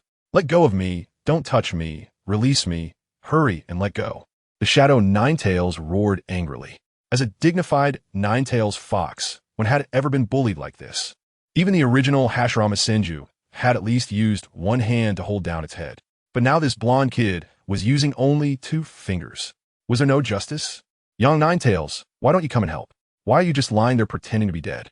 After struggling for a while, the Shadow Nine Tails gradually realized that it couldn't escape Naruto's control just with its own strength. If it wanted to break free from this rude guy, it would have to gather all its power and make a desperate attempt. However, it was puzzled that the young Nine Tails, who was in the same spiritual space as it, showed no intention of coming to help. Through the special connection between the Yin and Yang Nine Tails, it could sense that the Yang Nine Tails was currently as docile as a pet cat. Sigh, just wish for the best. Hearing the Shadow Nine Tails cry for help, the Yang Nine Tails shook its head, sighed helplessly, and could only pray for its other half in its heart. At the same time, it shared its memories from within Naruto's body with the Shadow Nine Tails through their special connection. Wow, this kid is so impressive. Upon learning of the shared memories, The Shadow Ninetales instantly became furious. At that moment, it realized what kind of existence it had provoked. In just a moment, it immediately calmed down. All the turbulent chakra that it had deliberately released around it was quickly retracted. The tone of the Shadow Ninetales also underwent a complete turnaround. Master, I admit that I spoke too loudly just now. Little Nine, thanks you for your hard work in releasing me from a seal. You want to merge my two halves into one, right? Little Nine will definitely cooperate wholeheartedly. Little Nine? Is that how the Ninetales refers to itself? What a shock. Minato and Kushina looked at the Ninetales' huge attitude reversal, comparable to a face-changing act in Sichuan opera, and both doubted whether they were hallucinating. Even Naruto, upon hearing the self-reference of Little Nine, was momentarily stunned. This Shadow Ninetales had a thicker skin than the Young Ninetales. Solve the mystery among the nine-tailed beasts. Why does the Ninetales have the largest amount of chakra? It turns out that it was calling itself Little Nine in front of Sage of the Six Paths. Naruto couldn't help but recall the scene when Sage of the Six Paths divided the 10 tails chakra. 1 tails gets 1 portion, 9 tails gets 1 portion, 2 tails gets 1 portion, 9 tails gets 1 portion, 3 tails gets 1 portion, Little Nine gets 1 portion, 4 tails gets 1 portion, Little Nine gets 1 portion, 8 tails gets 1 portion, Little Nine gets 1 portion. As the 9 tails, it's not unreasonable for Sage of the Six Paths to give it an extra portion of chakra. However, the fact that the 9-tailed chakra even exceeds the total amount of the other 8-tailed beasts is somewhat abnormal. But when Little Nine emerged, it was likely that aside from the 2 portions that Sage of the Six Paths originally intended to give to the 9 tails, the subsequent 6 portions were earned through this endearing self-reference. Seeing the Shadow Ninetales trying hard to please, Naruto was somewhat speechless. After a moment of silence, he spoke again. I still prefer your original wild and unruly self. All right, Master, no matter what kind of appearance you want, Little Nine can do it. With that, the Shadow Ninetales directly began to cast a technique based on the memories shared by the Young Ninetales, using Naruto's illusionary arts. The technique, called ninjutsu, had an effect comparable to top-tier illusion arts, the harem technique. Boom! The next moment, a large number of stunning beauties appeared before Naruto and Minato. No looking. Seeing this, Kushina's red hair danced wildly like a venomous snake, and she immediately reached out to cover Minato's eyes. Cough, Ninetales, it's time to merge. Naruto swallowed hard, feeling like he was awkwardly studying materials in a room while being live-streamed to his parents. Helpless, he could only call the Young Ninetales from the corner, urging it to quickly get Little Nine to retract its powers. Indeed, even among the Ninetales, being forcibly split into Yin and Yang could lead to some personality issues. The Shadow Ninetales probably only had these cunning tricks left in its mind. Naruto thought this, but completely forgot who developed this so-called illusionary technique. Chapter 162. Charging forward with strength. The Young Ninetales, upon hearing Naruto's call, instantly dashed out from a corner. Although it wasn't as ingratiating as the Shadow Ninetales, its enthusiasm was not lacking at all. 13 years ago, the Ninetales was split into 2, and now nearly 13 years have passed. It was time for you two to merge back into one. Naruto casually shifted the topic to the merging of the 2 Ninetales, as if the earlier awkward scene had never happened. The Yin and Yang Ninetales both lay before Naruto, ready to merge again at his command. 2 large masses of chakra blended and condensed at that moment, forming a massive chakra vortex in Naruto's spiritual space. Once the high-speed rotation of this vortex finally stopped, the Ninetales reappeared before the 3 of them. However, this time the Ninetales was no longer in 2 halves, but a complete entity. Feeling the enormous chakra within the Ninetales, this fusion clearly resulted in a 1 + 1 greater than 2 effect. The complete Ninetales was not just twice as powerful as the half Ninetales. Of course, the Ninetales had a clear understanding of its own position. Although it felt the expansion of its strength, it wouldn't easily become arrogant like the second Hokage. Thank you, Master, for helping me restore to my complete form, the Ninetales said respectfully. You can just call me Naruto. Master feels a bit awkward. We've fought together, so we can consider ourselves friends, right? Worried that the complete Ninetales might pull another stunt like Little Nine, Naruto immediately asked it to treat him as a friend. The Ninetales felt warmth in its heart, unexpectedly touched that such a powerful Naruto was willing to consider it a friend. It wouldn't think that its strength had improved to the point where it could stand equal with Naruto. All right, Naruto. Hehe. The complete form of me is much stronger than before. The Sage Chakra that used to take 3 days to gather can now not only be 3 times the total amount, but also be condensed in just 2 days. If before, the Nine Tails helped Naruto gather sage chakra out of gratitude and fear, now it does so entirely out of its own free will. Hearing the Nine Tails words, Naruto couldn't help but feel invigorated. The increase in total amount and the acceleration of gathering time meant that Naruto's body refinement speed had nearly increased to 6 times its original rate. This was still under the condition that Naruto had not yet improved his chakra refinement leverage. After all, a 1:100 ratio of sage chakra refinement had long been his physical limit. For him, whose physical limits had been repeatedly broken, a 1:100 ratio of chakra to natural energy allocation was no longer his limit. With that in mind, Naruto decided to adjust the sage chakra gathering leverage when he had the chance. By then, the body refinement speed would not just be raised to 6 times its original rate. However, for now, he still had to bid farewell to his parents. In fact, Naruto now had the strength to directly bring them back from the Pure Land. However, Minato and Kushina refused. In their view, being able to live and die together was the best belonging. Moreover, with the ninja world now unified, allowing the dead to return could potentially disrupt the existing order that Naruto had worked so hard to create. Naruto actually wanted to say that creating such a peaceful situation was very simple. He just needed to throw a few punches. Nevertheless, under their insistence, Naruto respected their choice to rest in the Pure Land. At the moment of parting, Kushina once again urged Naruto to stay away from bad habits. Naruto obediently promised his parents that he would never engage in gambling or drugs. Seeing Naruto being so disciplined despite his overwhelming strength, Minato and Kushina gradually faded away with smiles on their faces, returning to the Pure Land at ease. Now, let's start adjusting the leverage. Exiting the calm mental space, Naruto opened his eyes and felt a moment of loss. However, this feeling lasted only a brief 2 seconds before he immediately set a new goal. The small goal of becoming Hokage had already been achieved. The small goal of unifying the ninja world could also be considered accomplished. So what comes next? The world is so vast. Let's see how many strong individuals exist in this broad world where the ninja world resides. The fact that the story of Demon Slayer takes place in a small island nation to the east made Naruto realize that the changes in this world were not simple. Before that, Naruto needed to raise the speed of his strength improvement to another level. Without hesitation, Naruto immediately adjusted the sage chakra gathering leverage at the Hokage's desk. A 1:100 ratio of chakra to natural energy was no burden at all for Naruto's current body. 1:1000, Naruto's body still showed no changes. 1:2000, Naruto's body still exhibited no abnormalities.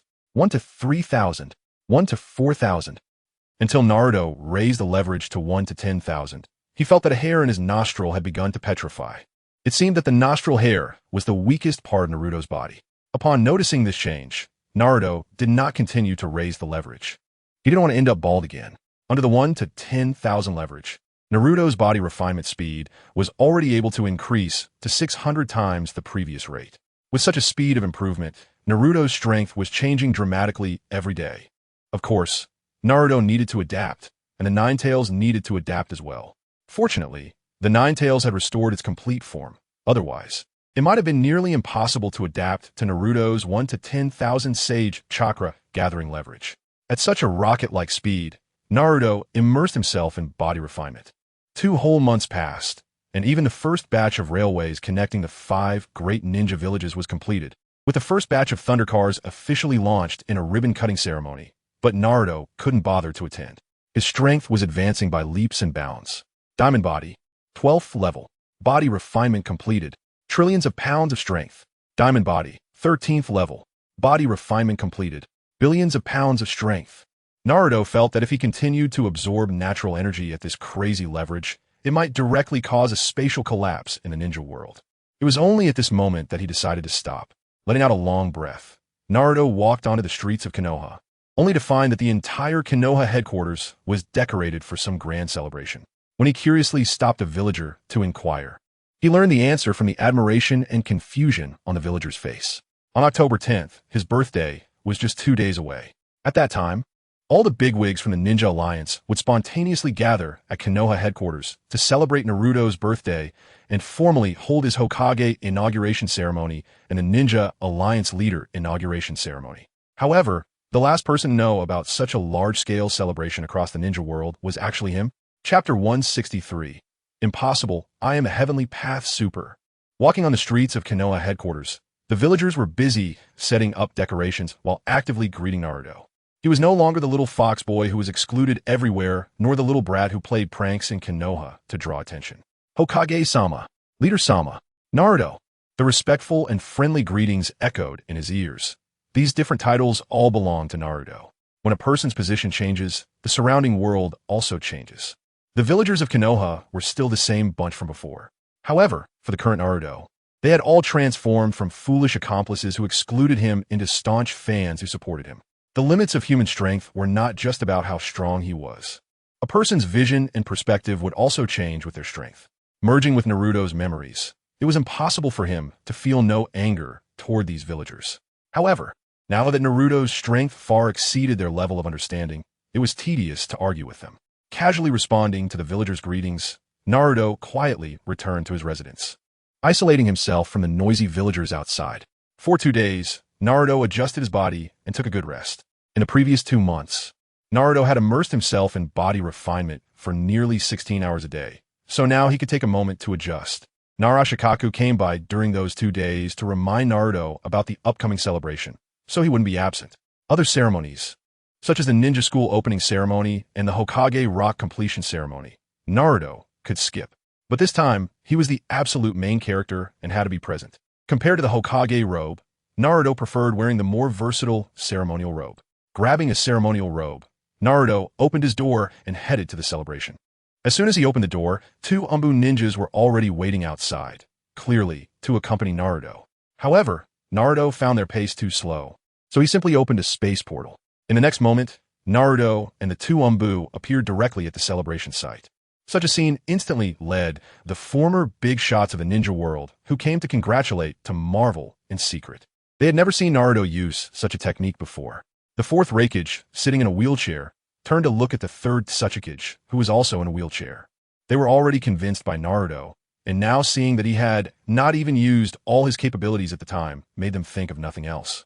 Killer Bee, due to the presence of the 8 tails within him, had a much stronger recovery ability than the 4th Raikage.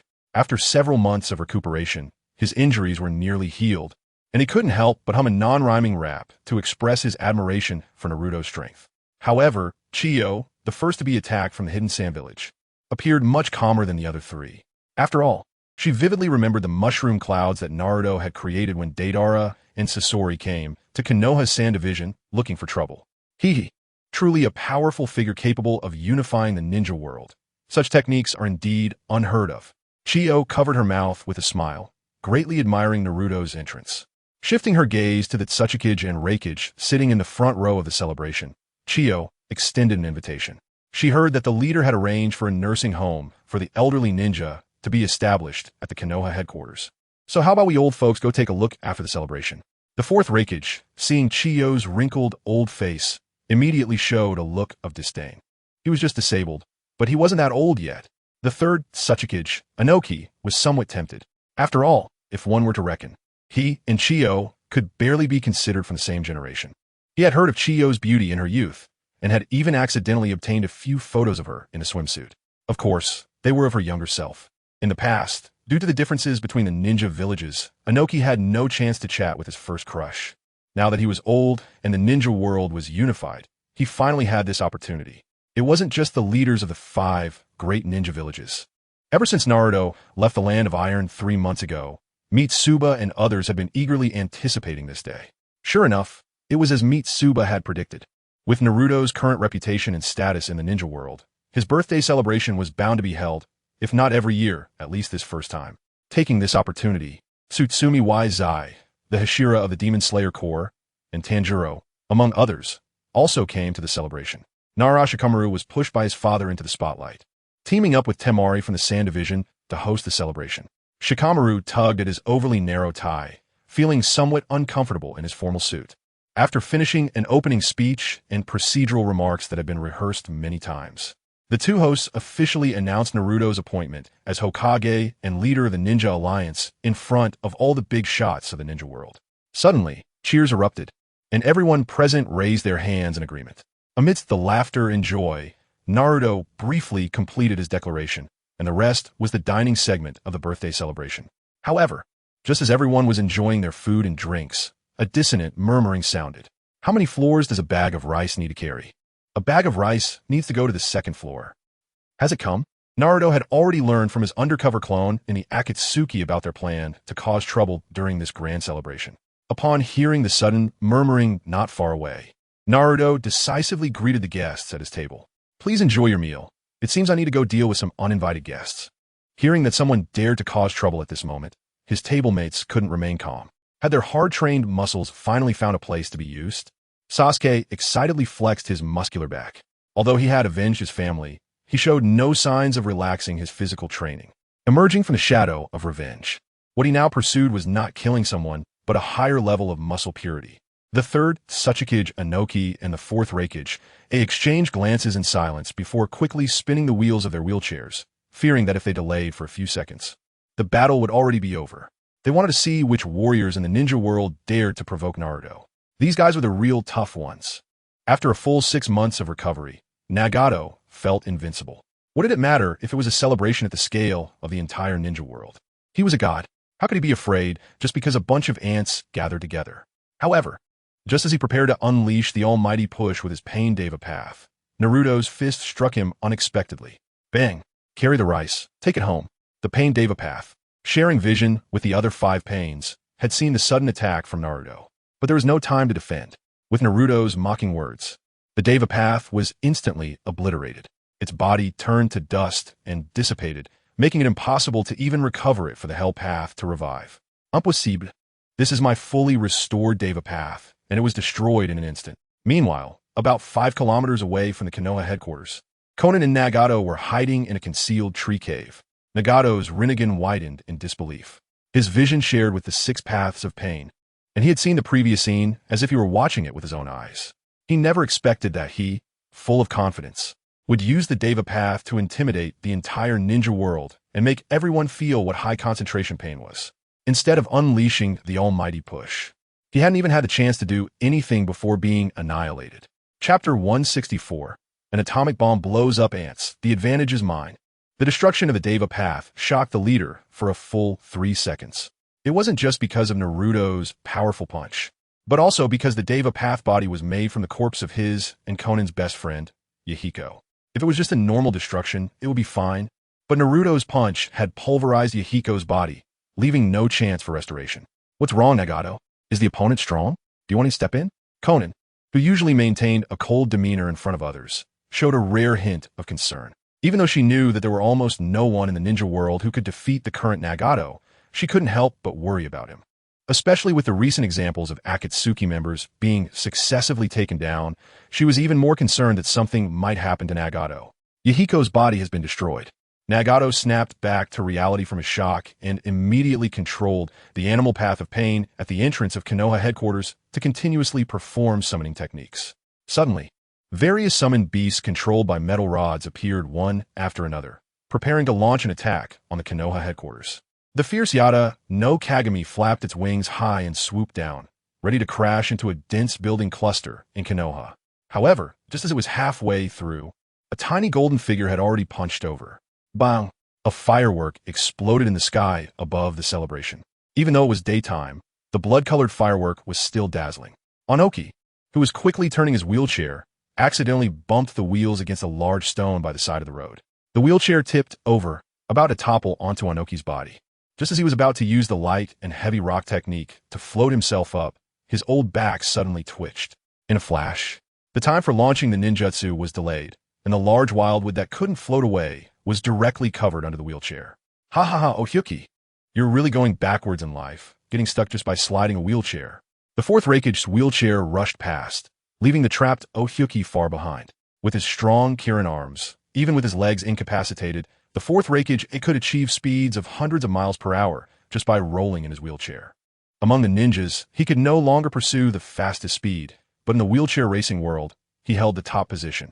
Might Guy looked at the Reikage charging forward in his wheelchair, not far behind, and couldn't help but feel a wave of emotion. This is youth. Just as everyone was rushing toward the headquarters gate of Konoha, Naruto had already landed in front of the animal path after blowing up the Yada no Kagami. Bull. Hellhound, Comedian, Giant Centipede. In front of the animal path, various large summoning beasts appeared one after another. The Azura Path was a main output member among the 6 paths of pain. Upon seeing Naruto, he immediately moved between Naruto and the animal path. Boom! Rockets were fired at Naruto, followed by a devastating laser cannon from his body. However, this barrage of firepower was casually swatted away by Naruto. If it weren't for the worry of ruining his clothes, Naruto might not have even bothered to swat, treating the firepower as non-existent. Naruto directly dispersed the attacks from the Azura Path, and with the final slap, he struck the Azura Path right in the face. Bang! The Azura Path exploded under that slap, turning to dust. The summoning beasts in front of the animal path crazily charged at Naruto. The bull's impact was powerful, but was directly popped by Naruto with just a finger. The Hellhound could multiply and split into 2 when attacked, then 4. However, Naruto's slap caused it to directly disintegrate into countless tiny particles. The Hellhound, unfortunately, was not capable of multiplying as it should have, failing to instantly become millions of Hellhounds. The Giant Centipede, being a big dumb creature, attempted to burrow underground to attack Naruto, but Naruto stomped his foot, turning it into nourishment for the Konoha forest. The animal path wanted to continue summoning, but Naruto directly grabbed her throat and pulled out an iron rod from her body. Thud! With a gentle squeeze of his hand, the animal path vanished as if she had never existed. Found you. Through the chakra on the iron rod, Naruto sensed Nagato's hiding place. The human path, hungry ghost path, and Hell Path wanted to stop him, but Naruto didn't even use chakra when he made his move. With pure brute force, the hungry ghost path opened its arms to absorb, but was met with a punch to the face from Naruto, evaporating into thin air.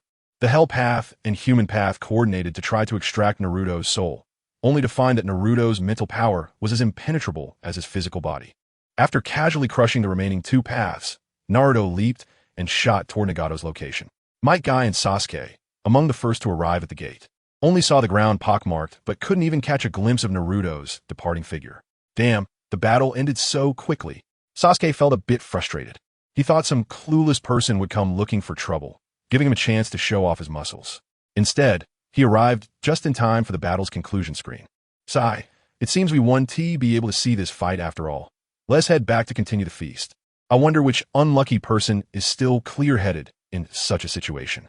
Killer Bee stood beside the 4th Raikage, sighed in disbelief, then turned back toward the celebration site. The others hesitated for a moment before reluctantly giving up on the idea of watching. Meanwhile, 5 kilometers away in a hidden tree hole, Nagato's gaunt face showed signs of seriousness. It seemed this opponent was not simple. He needed to notify Uchiha Madara and Kisame to prepare for assistance.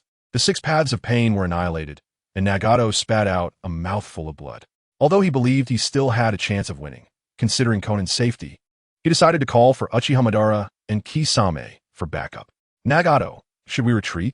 Konan glanced at the bloodstains Nagato had coughed up, and her ominous premonition grew stronger. She could never trust the mysterious Uchiha Madara. Even if Madara could help defeat this opponent, Konan thought exposing Nagato's true self before the enemy was extremely dangerous. There's no time. Nagato's eyes widened, and at that moment he shouted loudly, "Super! Shinra-tensei!" Sensing that Naruto had arrived outside the tree hole, Nagato immediately unleashed the trump card he had just failed to use with the Deva Path. The power of this move was enough to flatten the entire Konoha village, and now he concentrated that power to directly bombard Naruto. In comparison, it was like using an atomic bomb to bomb an ant. The advantage is mine. Nagato thought that Naruto would be caught off guard by this move, and even if he didn't turn to dust, he would probably be on the brink of death. Chapter 165, Konan's Ace. Boom. The explosive sound was like the collapse of heaven and earth. The tree hole where Nagato and Konan were hiding exploded, and even the entire mountaintop with the trees shook violently. The ground directly beneath Naruto exploded into a deep pit several dozen meters deep. Dust rolled up, creating a smoke-filled scene like a forest fire. And this was the effect of Nagato controlling the explosion's range of Shinra-tensei to increase the power against Naruto. Naruto Uzumaki. Seeing the thick smoke, Nagato screamed hysterically. However, he didn't anticipate that even ants could differ between ordinary ants and diamond ants. As the smoke cleared, Naruto stood in front of the deep pit, completely unharmed. Impossible. Absolutely impossible. Nagato yelled in disbelief as he saw Naruto slowly stepped toward him. The ninja world is now my territory. Do you still want to cause trouble? Naruto's voice echoed in Nagato's ears like a drop of cold water in hot oil, making him even more frantic. Your territory? No. I am the god above all. No one can defy the will of the god. Only by making the world feel pain can true peace be achieved. Even if you unify the ninja world, the current peace is still false. I do not recognize it. I do not recognize it. I will destroy the false peace and establish true peace. Nagato murmured as if self-hypnotizing, then slammed his hand down and spat out another mouthful of blood. Earth explosion star. In an instant, the surrounding debris was drawn in by a huge gravitational force. A massive rock began to gather and grow larger in midair. Naruto naturally felt this gravitational pull. However, for him, this level of attraction was completely ineffective. Ignoring the gravity of the Earth explosion star, Naruto continued to approach Nagato step by step. Seeing Naruto unaffected by the gravitational force, Nagato gritted his teeth and shouted.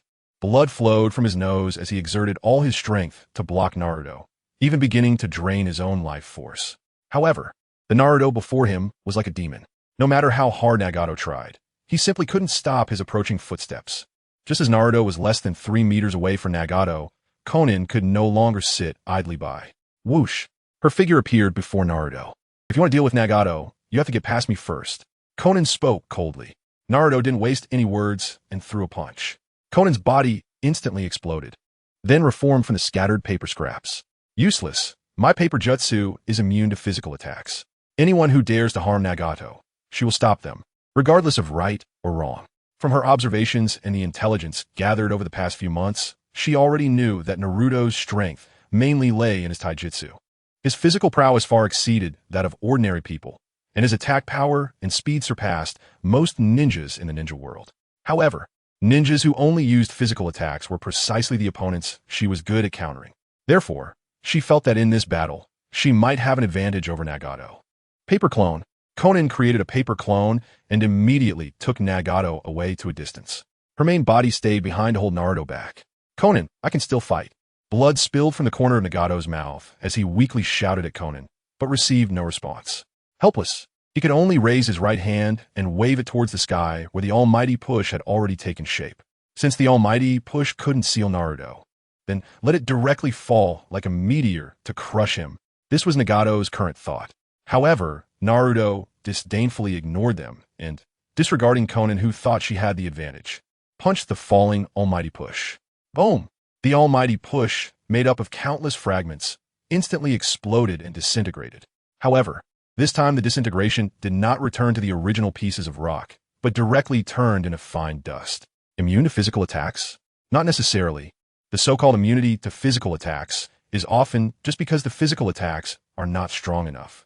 Not to mention paper jutsu. I can break through water, air, and space. Your so-called advantage is merely an illusion. After saying this, Naruto punched towards Konin. Konin could feel the terrifying distance of Naruto's fist, but in her mind, the outcome would still be the same as last time. However, contrary to her expectations, Naruto's punch did not hold back like before. After easily destroying her body with the force of his fist, the raging fist wind continued to slice through the fragments of her body. Accompanied by the constant compression and grinding of these paper scraps, a burst of blood mist exploded. In the next moment, the paper clone carrying the injured Nagato suddenly became battered, blood gushing out like a fountain, splattering onto Nagato in her arms. Konin, how did you get so badly hurt? It was Naruto Uzumaki. He hurt you. Nagato asked with pain and anger. Konin shook her head. Uzumaki Naruto's attacks are too terrifying. They forcibly broke the limit of my paper jutsu's immunity to physical attacks. Stop it, Nagato. We are not Uzumaki Naruto's opponents at all. And isn't the ninja world at peace now? Konin said weakly, quickly flying towards a valley below. This was her backup plan, originally meant to deal with Toby. However, Toby suddenly disappeared a few months ago, so she moved her trump card here as a backup for Nagato's mission this time. She originally thought it would not be needed, but unexpectedly, she was forced to use it so soon. No, the current peace is just a hypocritical illusion. We must inherit Yahiko's will and achieve true peace. Nagato still stubbornly refused Konin's suggestion, wanting to implement his own vision of peace. Look, it's Uchiha Madara and Kisame, they're here. Let me down. The three of us still have the strength to fight. Nagato, having regained some strength, decided to fight to the death one last time. Seeing her persuasion was ineffective, Konan could only silently support Nagato's decision. Achimadara, Kisame, let's fight. The enemy is Uzumaki Naruto. Only by working together can we. Just as Nagato had just entered the valley, ready to team up with Uchihamadara and Kisame, before he could finish speaking, Uchihamadara suddenly changed his appearance. Bang! In a puff of smoke, the shadow clone of Naruto, who had been lurking in the Akatsuki for half a year, finally revealed his true form. How is this possible? You are Uzumaki Naruto, then who was fighting us just now? Both Nagato and Konan looked at each other in disbelief. Madara, what is going on? The honest Kisame beside them was also shocked. The Uchihamadara he admired was actually impersonated by someone else? Could it be that the masked man who was taken down before was the real Uchihamadara? No, that must also be a fake. Huh, this world is indeed full of lies. When will I ever see a world that is only real? Kisame felt regret, realizing he had been deceived again. No, Kisame, the real power is right in front of you. What you see is real. Saying this, the shadow clone of Naruto dispelled itself. At this moment, Naruto's real body had already caught up with the fleeing Nagato and Konan. Shadow clone? Such a powerful Madara is actually just a shadow clone? Kisame couldn't care less about the world's lies anymore. He looked at Naruto's real body, struggling to imagine how powerful this blonde teenager really was. Good trick. Truly a good trick, good strength. Uzumaki Naruto, I don't feel wrong to lose this battle. Since that's the case, let's die together. Konan. Nagato laughed back, then looked resolutely at Konan. The next moment, the mountain shook and the earth split. The entire valley split in two for where the four stood. The four fell into the abyss together, and both sides of the abyss were densely packed with explosive tags that had been set up in advance. Kisame looked at the explosive tags on both sides, instantly feeling like crying without tears. No, you guys fight your battle. I didn't provoke anyone. Why is this bullying the honest person? Chapter 166. The Akatsuki organization, annihilated. I'm gonna die. Just as Kisame closed his eyes, preparing to calmly accept the result of his body being blown to bits by the explosive tags, he suddenly felt someone grab his Akatsuki robe. Boom, boom, boom. In the deep abyss of a valley that had split open, the explosions continued, breaking through the clouds. Along with the sound of explosions soaring into the sky was Kisame. Opening his eyes and looking at the direction he was flung away, Kisame was somewhat moved. Madara. No, Uzumaki Naruto, why? He didn't understand why Uzumaki Naruto would save him. Water style. Great water prison. Kisame, falling from a high altitude, cast his super large water prison below. Splash. Moments later, he accurately landed in the water prison, avoiding the potential damage from the fall. Meanwhile, in the valley abyss not far away, the explosions showed no signs of stopping. It wasn't until a full 7 minutes later that the surroundings finally quieted down. The valley was filled with the ashes and dust of the exploded explosive tags. Are they dead? Kisame's mood was somewhat complicated. He didn't know how to face Naruto. Should he continue to admire him like Uchiha Madara, who was transformed by a shadow clone? Or should he hate him for deceiving him? However, compared to these complicated emotions, his more immediate feeling was worry. Damn it. I originally planned to create an explosion lasting 10 minutes, but now the explosive tags aren't enough. It's only exploded for 7 minutes. I don't know if I can blow this guy up. Konan, at the moment the explosive tags began to detonate, directly used the immunity to physical attacks from her paper jutsu. Carrying Nagato with her, she flew high out of the valley's abyss. Although she flew high, the clouds above seemed to thicken. Ha! With such a terrifying explosion, Naruto must have been obliterated. No matter how powerful he is, naive people always meet a fatal end. Only true gods can create peace in the world. Nagato's frail body was held in Konan's arms as he laughed heartily. It should be noted that, even with the Rinnegan, he was once crippled by explosive tags. With such a massive amount of explosive tags, he didn't believe anyone in the ninja world could withstand it. Not far away, Kisame listened to Nagato's laughter, a glint of murderous intent flashing in his eyes, contemplating whether to avenge Naruto. What, Kisame, do you want to kill me? Just as this murderous intent flickered, it was sensed by Nagato. Kisame was in his giant water prison, half man and half shark. Facing Nagato's intimidation, Kisame countered, his hands moving to form seals. However, before he could act, a golden light burst forth from the dust raised by the explosive tags. In an instant, Nagato's laughter came to an abrupt halt, because he could clearly see a fist breaking through the air, approaching him along with this golden light. The fist kept enlarging. and the wind howled past Nagato's ears, his red hair blowing wildly. He had already been suffering from severe hair loss due to overexertion, and this gust of wind blew away the sparse red hair on his head completely. I'm bald now, and I'm blown up. Before he could even get stronger, a bright red character for death appeared in Nagato's mind. Boom! At the end of the golden light, there was a burst of bloody fireworks. In the blink of an eye, both Nagato and Conan exploded at their original locations. Their blood mist mixed together, hard to distinguish. To die together and be indistinguishable from each other was, after all, a wish fulfilled. Is this a dead? Kisame had already dispelled his giant water prison. Staring at the two clouds of blood mist in the sky, then looking at the pile of shark meat that had fallen in front of him. Yes, they're dead. How long should two enemies remain? Until New Year's?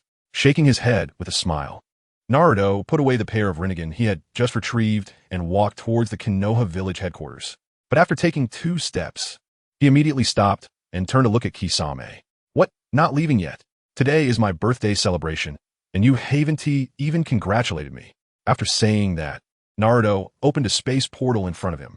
Kisame stood there in a daze, not knowing where to go. Lost, he seemed to have lost his life's purpose. But upon hearing Naruto's invitation, a smile appeared on his confused face.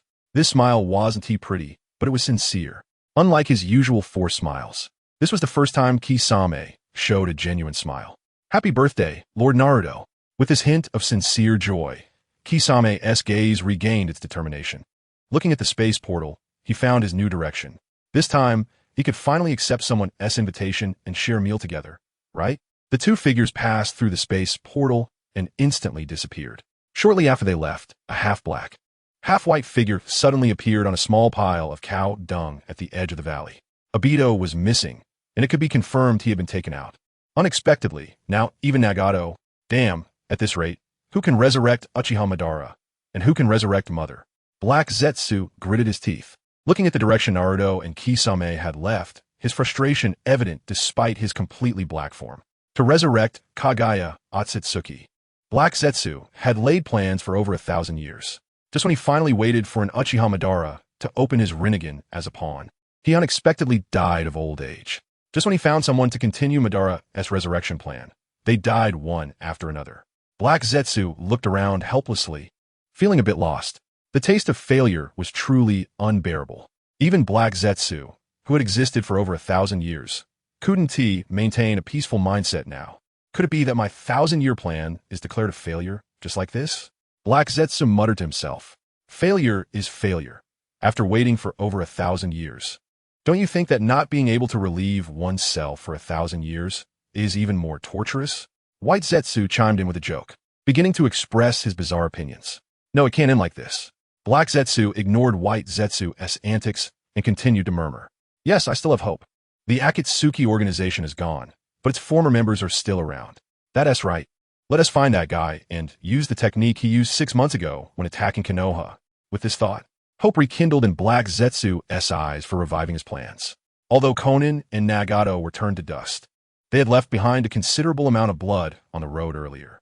Black Zetsu thought this way and immediately burrowed into the ground to begin his collection journey. Chapter 167, The Spread of Anomaly. Because shortly after the battle ended, Naruto had already left with Kisame. In such a short time, a portion of the blood spilled on the ground had not completely dried, although it was uncertain whether the blood on the ground was Conan's or Nagato's. For Black Zetsu, collecting as much as possible was sufficient. Of course, Black Zetsu thought that his previously hidden presence had gone unnoticed by Naruto, not realizing that Naruto sensed he was not Black Zetsu's real body and thus didn't bother to intervene. What Naruto didn't expect was Black Zetsu's current behavior of collecting blood. However, even if he knew, Naruto wouldn't be concerned. An enemy of the Akatsuki organization's level was the same to him now, regardless of how many came. Naruto was aware of this, but Black Zetsu was completely oblivious. He was still fantasizing about seeking cooperation with Orochimaru, who had long since defected from the Akatsuki organization, and then using his Edo Tensei technique to conduct a revival. After collecting as much as he could, Black Zetsu also left the valley that had just experienced a fierce battle. Or rather, after the recent explosion from the explosive tags, this place had become a gorge.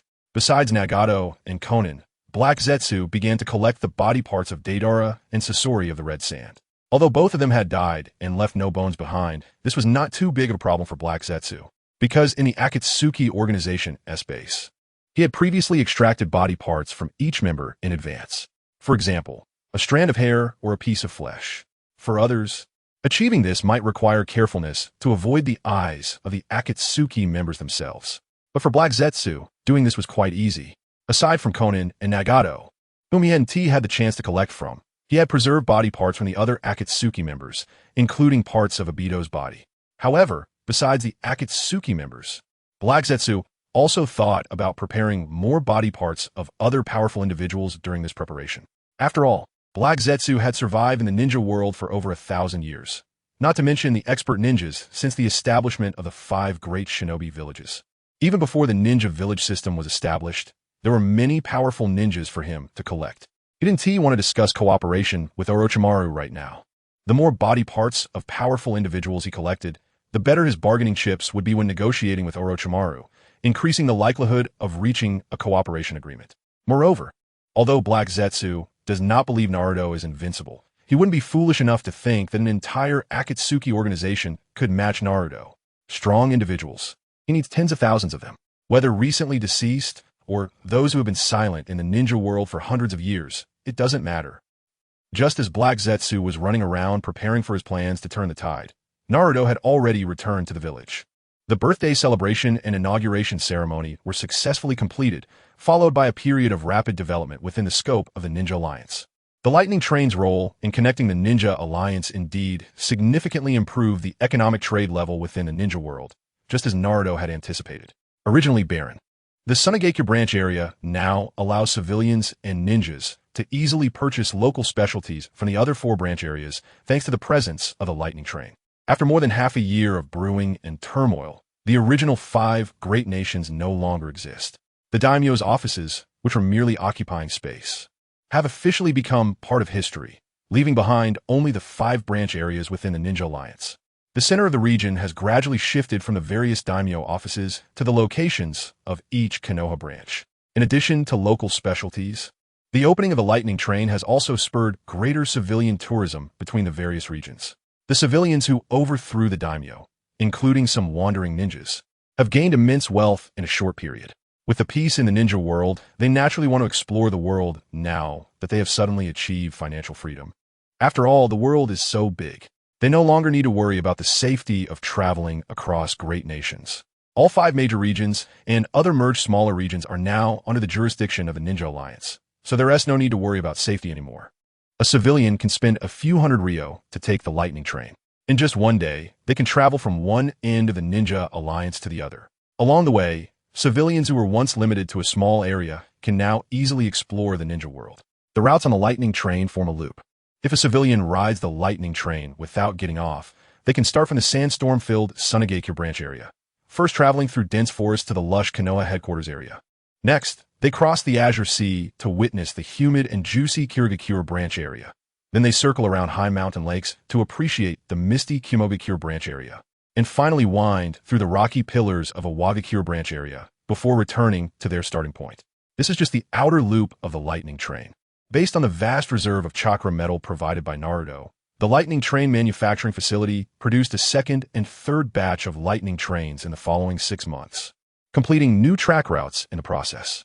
With the addition of these 2 batches of Lightning Trains, the entire Ninja Alliance transformed from the previously isolated 5 great nations into a unified whole where any point within the alliance can be reached in a single day.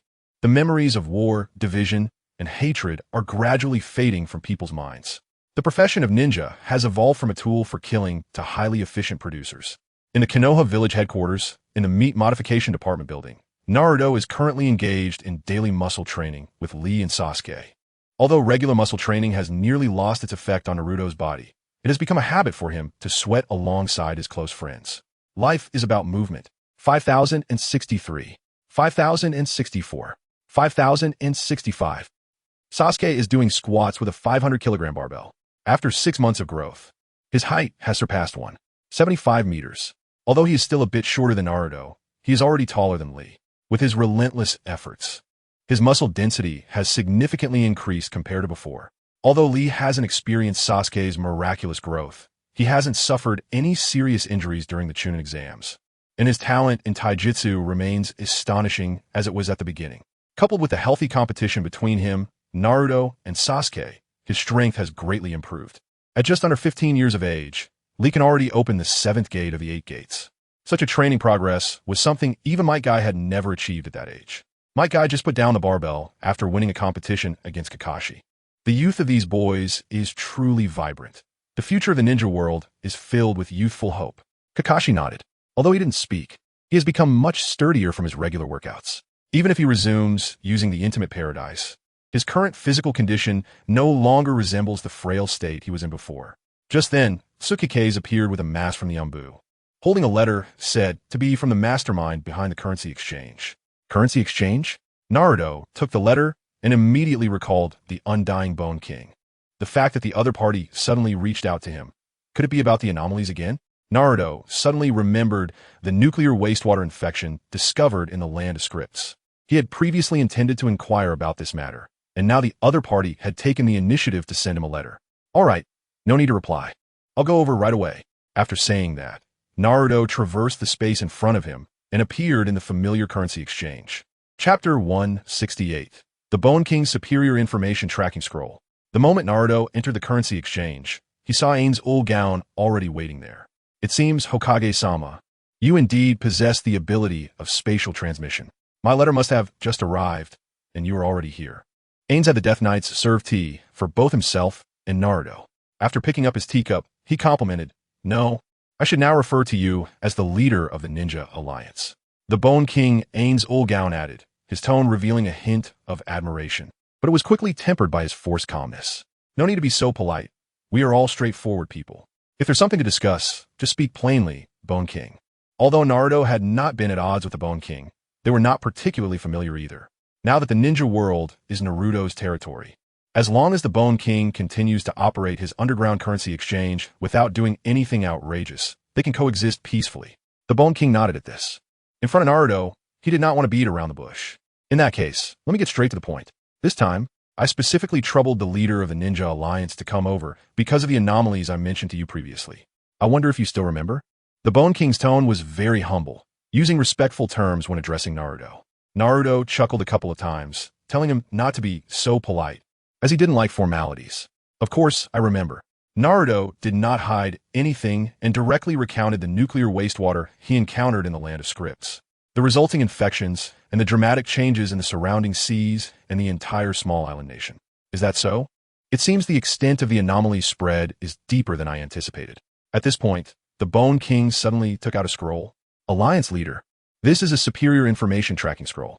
I wonder if you can still obtain the kind of nuclear wastewater you mentioned. If so, I might be able to use this scroll to trace the spread of the nuclear wastewater. Comparing the spread of nuclear wastewater with the range of mutations I previously investigated might help confirm the cause of the mutations.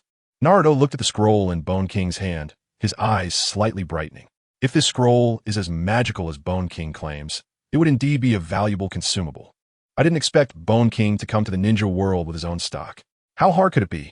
With this in mind, Naruto decided to collaborate with Bone King to explore the source of the mutations. The Ninja World Alliance has just entered a phase of rapid development and cannot be affected by any mutations. The establishment of peace initially requires the suppression of force. Once peace is achieved, it is essential to ensure that other violent attacks and unsettling factors do not invade the existing peaceful situation. The current mutations are clearly an elusive, unsettling factor. As soon as he finished speaking, Naruto had already condensed a drop of nuclear wastewater from within his body. Due to the extensive use of nuclear wastewater for body tempering, Naruto had mastered this new energy of nuclear energy, in addition to the chakra and sage chakra he originally controlled. However, he hadn't demonstrated it before because it was unnecessary in previous battles. Now, tracking was needed, so he naturally used it. Seeing Naruto able to condense nuclear wastewater directly from his body, Bone King couldn't help but show a hint of surprise. It seems your understanding of this nuclear wastewater exceeds my expectations. If the upcoming verification shows that the mutations are indeed caused by nuclear wastewater, then you will have gained some advantages in facing the spread of mutations. Bone King unrolled the scroll and let the drop of nuclear wastewater condensed by Naruto fall onto it. As that drop of nuclear wastewater was absorbed by the scroll, A complex array of magical patterns appeared behind Bone King, and faint chanting of spells echoed in the surrounding void. Wow! After a dazzling golden light, a map projection covering a range far exceeding that of the ninja world appeared before the two. From this map projection, Naruto could clearly see that the ninja world was located towards the eastern part of the projection center.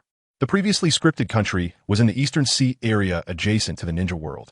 Beyond the scripted country was the vast sea, and only on the other side of the sea did a vertical strip of continental map projection appear. To the west of the ninja world, there was a solid piece of connected land. This land seemed to extend directly to the far left end of the map projection, which is to the west.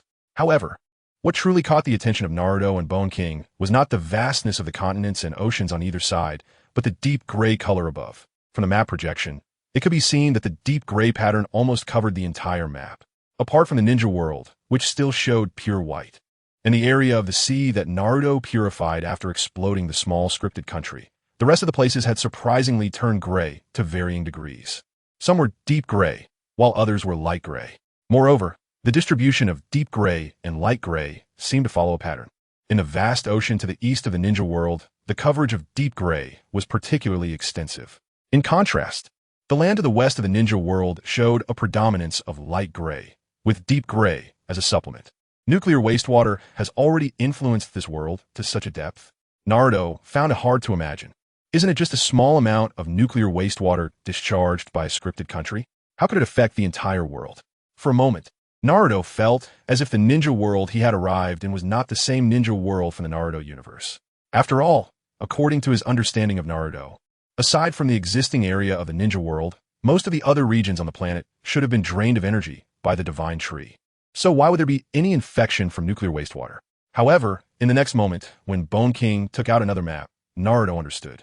This is the range of the mutations I previously investigated. You can see that its range is basically consistent with the impact range of nuclear wastewater. Bone King pointed to the two map projections between them. What does this indicate? It indicates that the spread of abilities Bone King mentioned is likely the infiltration infection of nuclear wastewater. Not only that, but look at this, my lord. Bone King did not stop. Instead, he snapped his fingers. In the next moment, dense red dots and sparse white dots appeared on the two maps. Each point now represents a life form, with red indicating those already affected by the spread of abilities and white indicating those not yet impacted by this wave of abilities. Not looking is fine, but seeing it is shocking. Naruto originally thought that aside from the small scripted country, there shouldn't be any other life forms around the ninja world, since they had long been absorbed by the divine tree. But now, upon closer inspection, whether in the eastern sea area or the western land of the ninja world, apart from the vacuum zone separating the ninja world in between, there were actually dense life forms present. Moreover, from the map, Naruto could see a white dot moving away from a red dot in the eastern sea area, quickly crossing the life vacuum zone on the map, and heading towards the ninja world. Chapter 169. The True Face of the White Dot.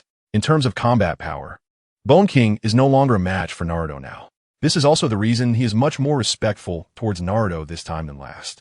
However, it must be said that this undead Bone King's special methods are still commendable, especially in terms of intelligence. His methods far exceed the level that the entire ninja world can achieve.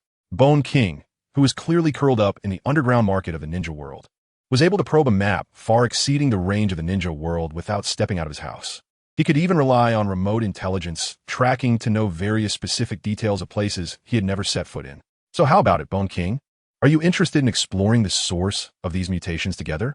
Naruto is not someone who passively takes hits. Under the nest, there are no intact eggs. The entire world outside the ninja world has already been infiltrated by the mutations caused by the discharge of nuclear wastewater. He must solve them before those mutations spread into the ninja world. My lord, please spare me. Do you know why I've been peacefully staying in the ninja world for hundreds of years? It's because I don't want to return to the old world and be forced by my subordinates to conquer the world. I'm tired of fighting and killing. I hope you'll let me be a quiet underground intelligence merchant. Bone King said sincerely. At this moment, he was no longer the undead bone sovereign forced by his subordinates to conquer the world, but a laid-back player who enjoys the leisurely life of a gaming guild. Face Shu. Emoji. Alright, since that is the case, I won't force you. I appreciate your information this time. Naruto could tell that Bone King truly didn't want to get involved in the conflict, so he didn't press him. After all, his earlier invitation was merely a momentary impulse. Whether or not Bone King joined would not affect his decision or the outcome of the battle. Alliance leader, where are you going next? Bone King noticed that Naruto was already getting up to leave, clearly preparing to depart. He had a vague guess in his heart, but wasn't completely sure. Isn't that white dot coming from the eastern area infected by nuclear wastewater? I have a hunch that I need to see this white dot to confirm it. Naruto grinned and pointed to the white dot on the map projection. Bone King thought to himself that it was indeed the case, and then took out a compass from his pocket.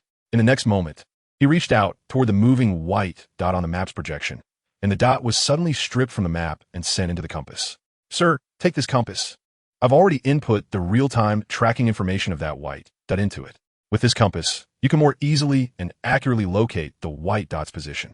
As he spoke, Bone King handed the compass to Naruto. Good stuff. Naruto accepted the compass, giving Bone King a thumbs up with his other hand. When it comes to intelligence gathering, you are the most professional person I've ever seen. Uzumaki Naruto. Ding! A dazzling flash erupted from Naruto's teeth as he smiled. Seeing this flash, Bone King felt a bit dazzled, as if he heard a clear sound. It wasn't until Naruto had turned around and disappeared through space that a green light appeared around Bone King. At that moment, he and Undead actually felt a trace of long-lost youthful blood. What a sunny guy. Thinking of Naruto's youthful vigor and enthusiasm, Bone King felt even more at ease. Let's fight. This world depends on you. As for me, I'll just take it easy. With this thought, Bone King leaned back on his genuine leather sofa and burst into hearty laughter. The reason he provided the intelligence to Naruto unconditionally was not without ulterior motives. His ulterior motive was to continue his leisurely life, which, along with Naruto's full power, was mutually beneficial and posed no conflict of interest. On the Azure Sea, the former script country had long since vanished. The sunlight shone directly on the sea surface. It was distorted by the sudden appearance of a circle of spatial ripples. In the beautiful Tyndall effect, Naruto's figure quietly emerged. Observing the surrounding silence, Naruto did not immediately act but glanced at the compass in his hand. The white that was still moving, seemingly about to cross and approach the life vacuum zone on the ninja world side. However, what puzzled Naruto was that at the edge of this life vacuum zone, the white that suddenly stopped. After observing for a while, Naruto noticed that this guy started moving around the edge of the vacuum zone, but was unable to cross over. It seemed that the ninja world was able to remain normal amidst nuclear contamination because something was blocking it. With this thought, Naruto began to move toward the direction of the white dot, following the compass's guidance. Since you can't come over, let me help you. Naruto's speed was fast, much faster than the movement speed of that white dot. Originally, they were at least several hundred nautical miles apart, but Naruto covered the distance in less than 5 minutes. And that was without exerting himself fully.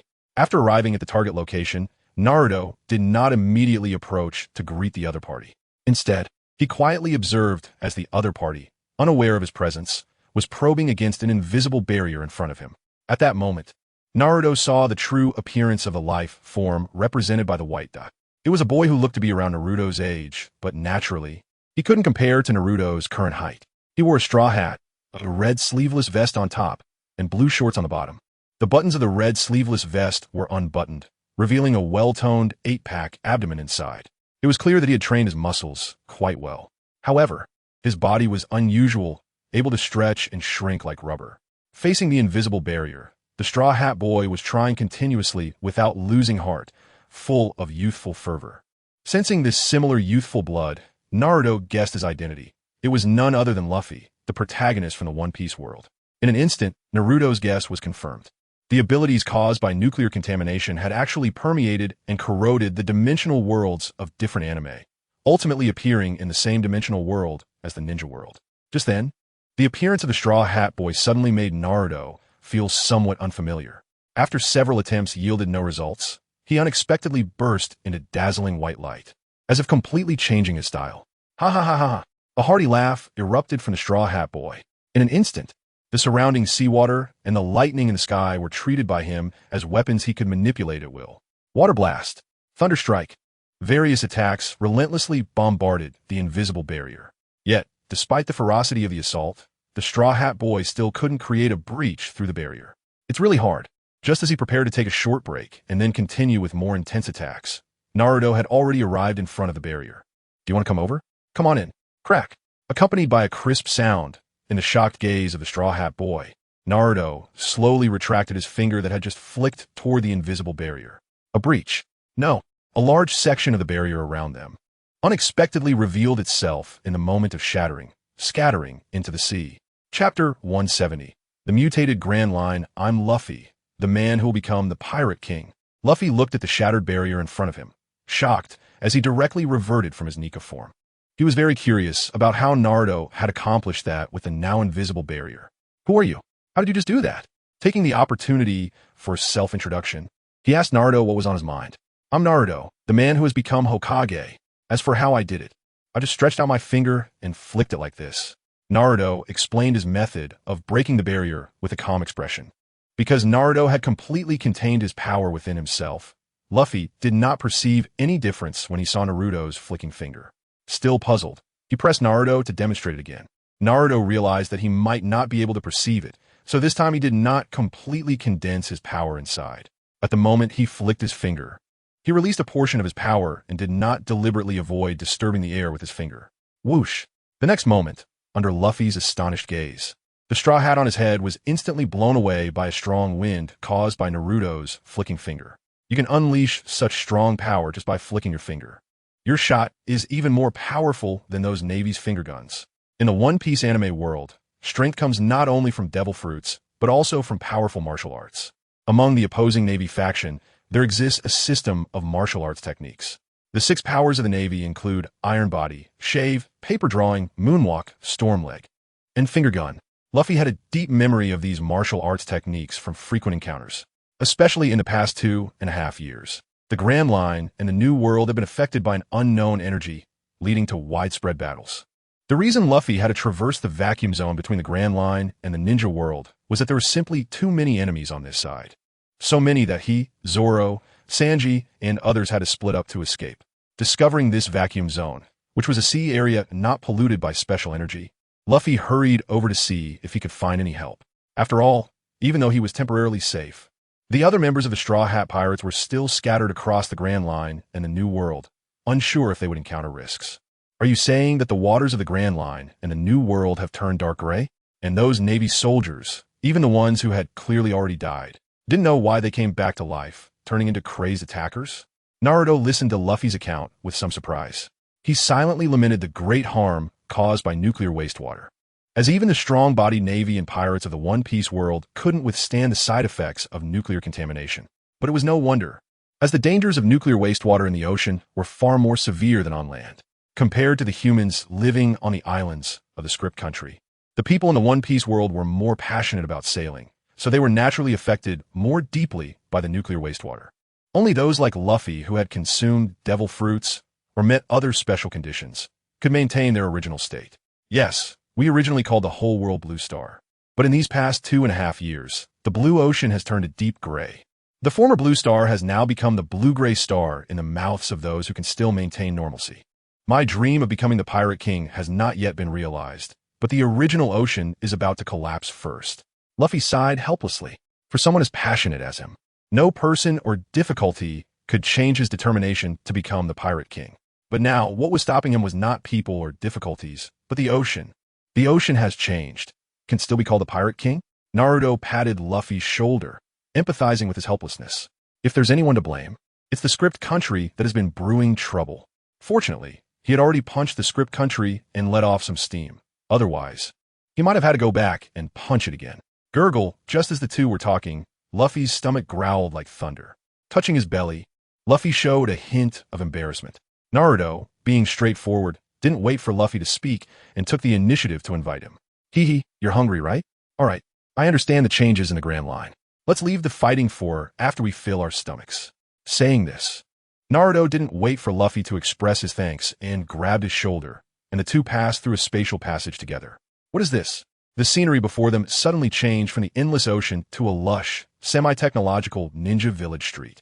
Luffy couldn't help but look at Naruto in surprise. He only remembered that Naruto had taken him just a few steps, and they had directly changed places.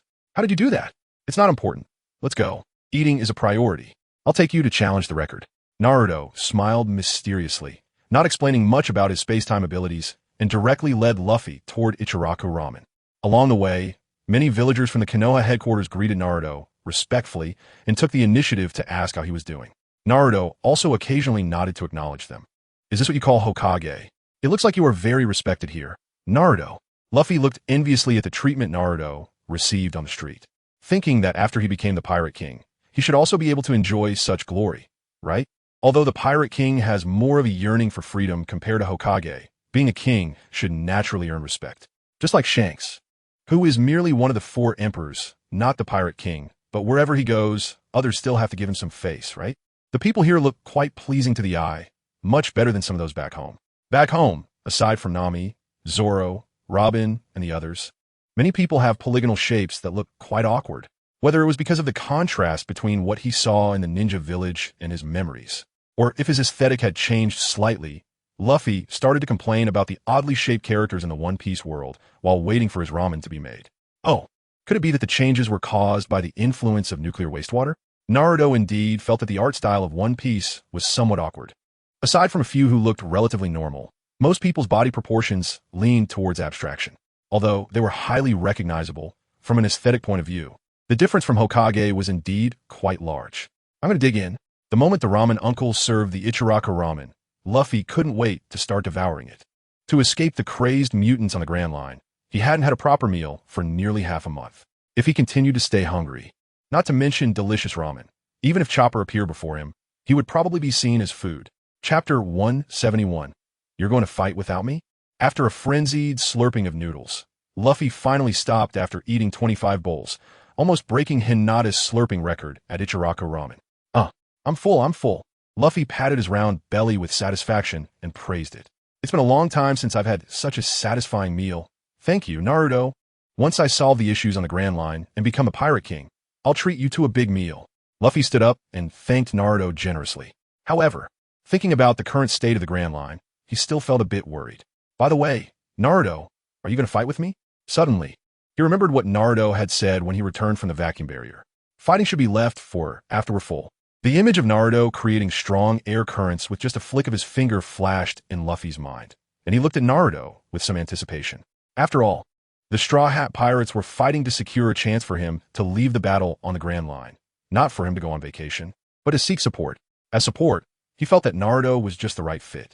Of course, I can't let the energy from the mutated nuclear wastewater affect my ninja alliance. Moreover, I'm very interested in the treasure of the Pirate King that you mentioned.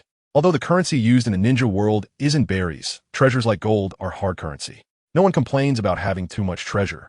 Naruto thought to himself, since he was already the leader of the Ninja Alliance, he would consider the secrets of the Pirate King's treasure as part of his reward for this mission.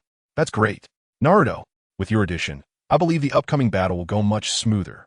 Luffy's face was filled with excitement. He didn't really care that Naruto was also interested in the treasure of the Pirate King. After all, his main goal of wanting to become the Pirate King was about the adventure itself, not just for the boring result of obtaining treasure. Are we going to fight, Naruto? Why aren't you taking me with you? Just as Naruto and Luffy both stood up, preparing to return to the ocean's surface to face the battle on the other side of the life vacuum barrier, a somewhat resentful voice came. Who is he? Luffy looked curiously at the cold boy who suddenly appeared before him. Sasuke, are you going too? I thought you were busy matchmaking for Itachi. If you're going, then let's go together. Naruto didn't expect Sasuke to join the fight. However, thinking of Sasuke's current physical strength, Naruto felt that he wouldn't be in too much danger in the One Piece world. 3 women have already successfully born Itachi's offspring, and Sakura will continue the matchmaking for Itachi. My muscle purity has increased a lot, and it's time for another test. Sasuke snorted coldly, somewhat dissatisfied with Naruto going off to fight without calling him. But hearing that Naruto didn't oppose him joining, he felt a bit pleased in his heart. However, this small bit of pleasure was not visible on his current expression at all. So that's how it is. Let's go together. However, the enemies we're going to face next are not ninjas. Naruto waved at Sasuke, then turned to look at Luffy beside him. This guy's named Monkey D. Luffy, a pirate, and now he will explain to you the enemies we need to confront. For Naruto, it doesn't matter what the enemies look like. After all, even if they were infected by nuclear wastewater and became stronger, those pirates and the Navy could hardly threaten Naruto. But for Sasuke, he still wanted Luffy to describe them in detail first. After all, in situations where there might be opponents of equal strength, knowing oneself and the enemy is the key to victory in every battle. What Monkey D. Luffy? I'm going to become the Pirate King. Okay? Luffy protested loudly to Naruto. Seeing Luffy's carefree personality, Sasuke sensed something similar to Naruto in him. He didn't reject someone like that. Although the three had only known each other for a short time, they quickly bonded. After passing through Naruto's space tunnel, the three soon returned to the previous sea surface. This was the sea east of a land of water, and we were heading to an area even further east. Noticing Sasuke's confusion, Naruto took the initiative to explain. It was Sasuke's first time here, and he didn't have a clear concept as he listened to Naruto's description. However, when Naruto punched and broke through the already self-repairing barrier, he started to have some thoughts. The appearance of the barrier made him realize that the ninja world he originally understood might only be the area within the barrier. Now, they were about to go beyond it. For a moment, his heart began to grow increasingly eager. Since completing his revenge against Itachi Uchiha and witnessing his redemption, Sasuke's perspective had opened up. His focus no longer lingered on the narrow and obsessive revenge of the past. He wanted to become stronger, faster, and more powerful. His muscles and strength had no limits. The excitement of facing enemies in the new world was now difficult for him to contain. What do you think? Looking forward to it? The freedom of the sea. Luffy, seeing Sasuke's obvious excitement, couldn't help but think of how he felt when he first set sail from Reverse Mountain. At that moment, he too had an uncontrollable excitement for the boundless ocean. What? I just ran a bit too fast. That's all, Sasuke stubbornly retorted, refusing to admit his eagerness. The area of the life vacuum zone was vast, but it was not small at all. Luffy's small boat, propelled by Naruto's strong push, was 5 times faster than when Luffy came, but it still took them half a day to completely escape the life vacuum zone. We've arrived. Ahead is Reverse Mountain. From there, we can enter the first half of the Grand Line. Usopp is on a small island not far from Reverse Mountain, helping me draw away some of the Navy. I wonder if he is still alive. After escaping the life vacuum zone, Luffy quickly spotted a continent not far away. This continent was the only one in the world of One Piece covered in red soil, known as the Red Line. Looking at a spot on the continent, Luffy immediately pointed excitedly. At the same time, he started to worry about his friends still in the first half of the Grand Line in the New World. Oh, is that it? Then let's go straight there. Seeing that Reverse Mountain was less than 50 nautical miles away, Naruto found the speed of the small boat too slow. Whoosh! Without waiting for Luffy and Sasuke to react, Naruto had already grabbed their shoulders while speaking, with one foot lightly pushing off the small boat.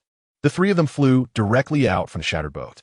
By the time Luffy and Sasuke reacted, they were already standing on the spot Luffy had just pointed to. We're here already? Chapter 172. Soul Painter. When Naruto had previously sailed at 5 times the speed in a small boat, Luffy was already astonished. Now, seeing Naruto jump with just a bit of effort and land directly at Reverse Mountain, he was even more amazed. Looking back at the small boat they had just destroyed, Luffy was left speechless. Oh my god, that's over 50 nautical miles. You jumped all the way over here? Luffy had tried to overestimate Naruto's strength, thinking it was just a bit stronger than his own. Now it seemed that this gap was like the difference between a mountain and flat ground. Sasuke beside him was also somewhat moved. His unique hairstyle had been blown askew by the strong wind during the leap. At that moment, he didn't care about fixing his hair, but instead focused his gaze tightly on Naruto.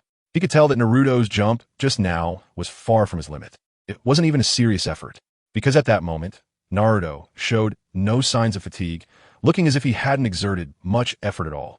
This performance once again refreshed Sasuke's understanding of Naruto's strength. As expected, you're a monster. Even though I've embarked on the path of the Muscle King, I still can't see through your unfathomable power, Naruto. Sasuke had repeatedly pushed his own limits, yet he could never see Naruto's limits. The boat is too slow. Let's just run across the water. After all, your friend's life and death are uncertain, so getting there sooner could reduce the danger. Luffy, point the direction. Upon arriving at Reverse Mountain, Naruto did not release Luffy and Sasuke's shoulders, clearly indicating that his method of movement was not over yet. Hearing Naruto's words, Luffy wanted to say that he was in a hurry, but not as much as Naruto thought.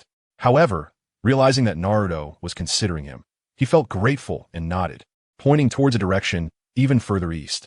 Seeing this, Naruto wasted no time and took another step forward. With a loud crack, the red earth beneath their feet exploded, and their figures shot out like cannonballs from Reverse Mountain towards the eastern sea. Whoosh, whoosh, whoosh. During the flight, the wind roared on both sides, and the rapid speed coupled with strong wind resistance caused Luffy and Sasuke's faces to be buffeted. In just 10 seconds, they had already landed on the sea nearly 100 nautical miles away. Without waiting for them to linger on the surface, Naruto suddenly stomped on the water again. Splash! Accompanied by the water exploding into 5-meter-high waves, the three figures were launched once more. Launch, splash, launch, splash. This unusual method of travel continued until Luffy shouted at a small island 20 to 30 nautical miles ahead. Naruto turned in that direction and brought the two to the small island. Yes, this is it. I remember I separated from Usopp on this small island. Luffy carefully examined the environment on the small island. When he ran to a coconut tree and saw the mark he had deliberately left near the roots, he immediately confirmed that this was the target location. What does this Usopp look like?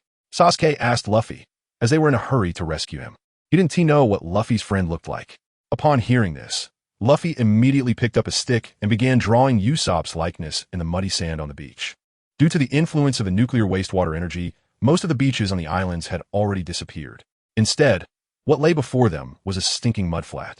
Seeing Luffy skillfully painting, Sasuke immediately leaned in to take a closer look. However, it wasn't long before he realized that his seriousness was somewhat unnecessary. This guy was simply a soul artist. Relying on his drawings to find someone was less reliable than seeking divine guidance. There weren't many people active on this small island, and since the area was so limited, it shouldn't be difficult to find them if they all acted together.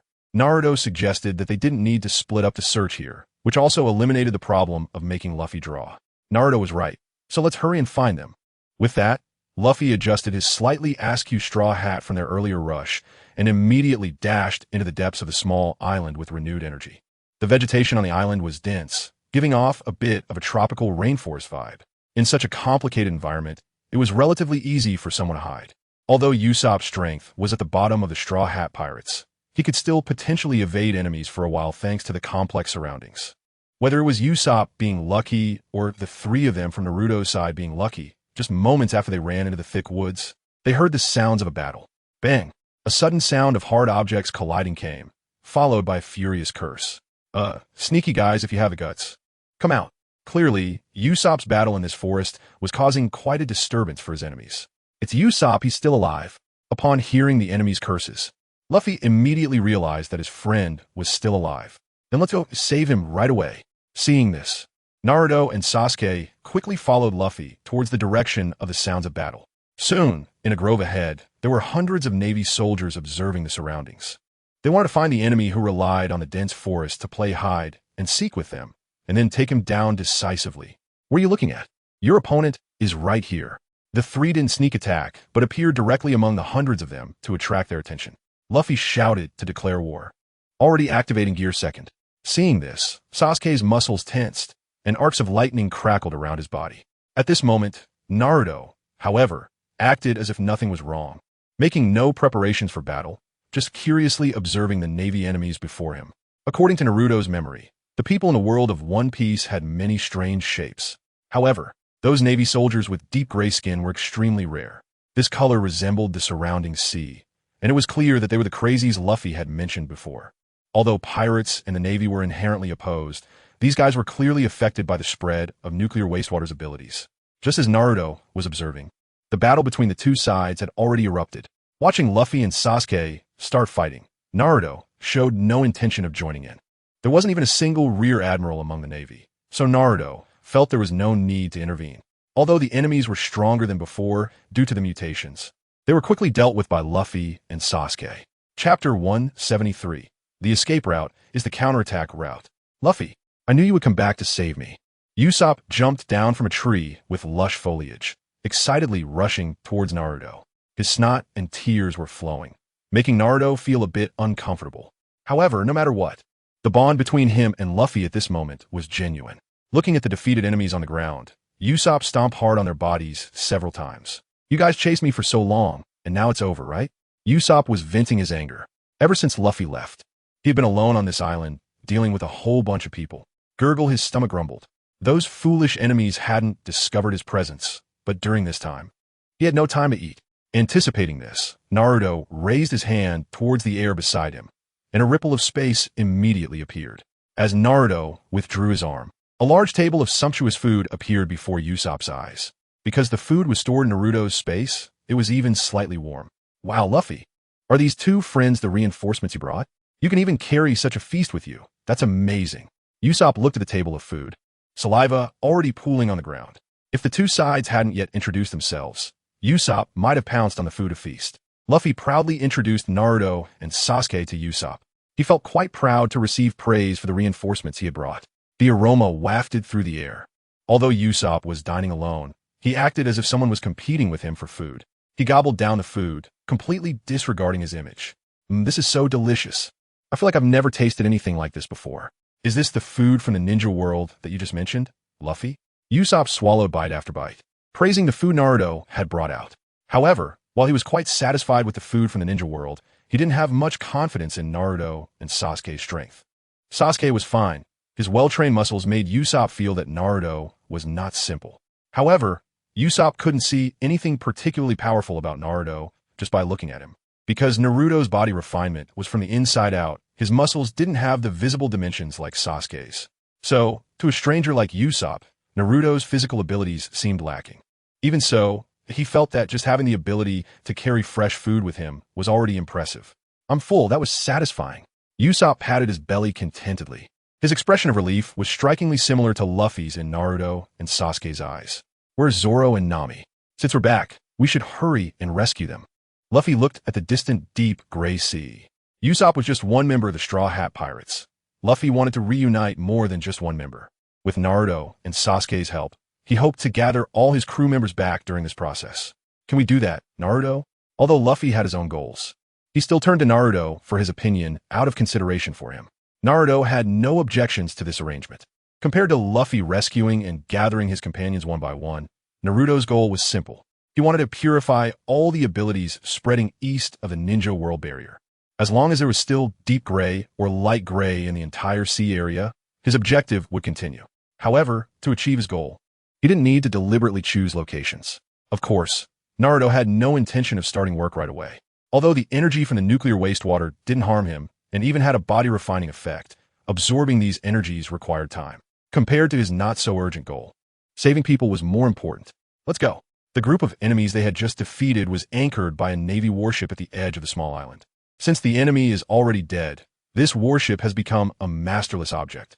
Naruto and the others naturally boarded the warship and began their next journey. Usopp diligently examined the nautical chart on the ship. Although his level of understanding of the chart was not high, compared to Luffy, who couldn't make heads or tails of it, he was quite reliable. After about half an hour, Usopp managed to draw a red route on the chart. This route represented the escape path for the Straw Hat Pirates. Of course, without the previous escape, there would be no return now. The previous escape route became the current counterattack route. Following the trajectory of the red line, Naruto and his group swiftly sailed through the first half of the Grand Line. Meanwhile, on a large island nearly 10,000 nautical miles east of Reverse Mountain, Zoro held a sword in each hand and one in his mouth. However, at this moment, he was not fighting for freedom, but was trapped in a massive arena, entertaining the surrounding crazed enemies. These deep, gray-skinned enemies included some Navy members originally opposed to pirates, and some who were previously friends of the Straw Hat Pirates. Due to the influence of nuclear wastewater infection, the original factional conflicts had collapsed, and the indistinguishable deep gray humans could not help but attack any normal humans they encountered. Occasionally, battles would even erupt among these deep gray-skinned humans, indistinguishable from one another. Fighting and destruction had become the few remaining emotional instincts of humans affected by the spread of supernatural abilities. Three-sword style ultimate move, 3,000 worlds.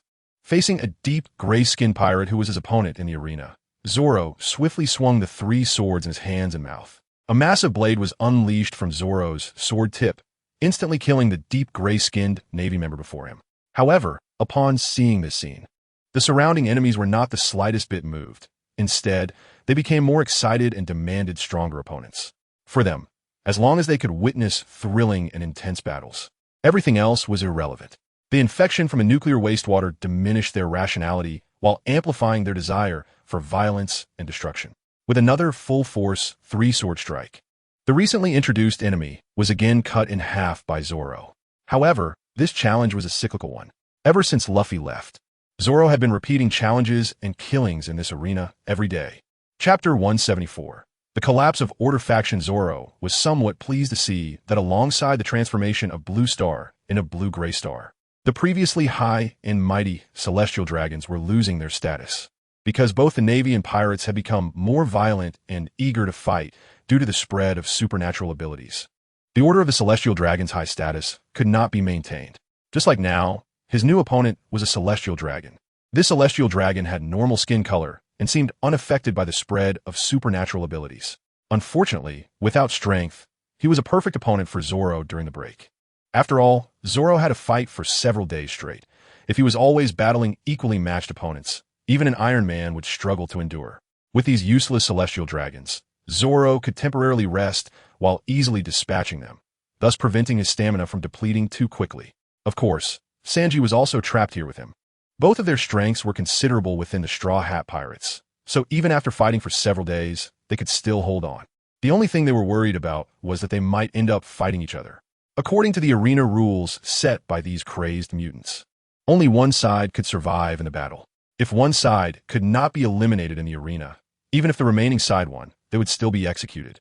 Fortunately, Zoro and Sanji were placed in separate arenas, so they had not encountered each other until now.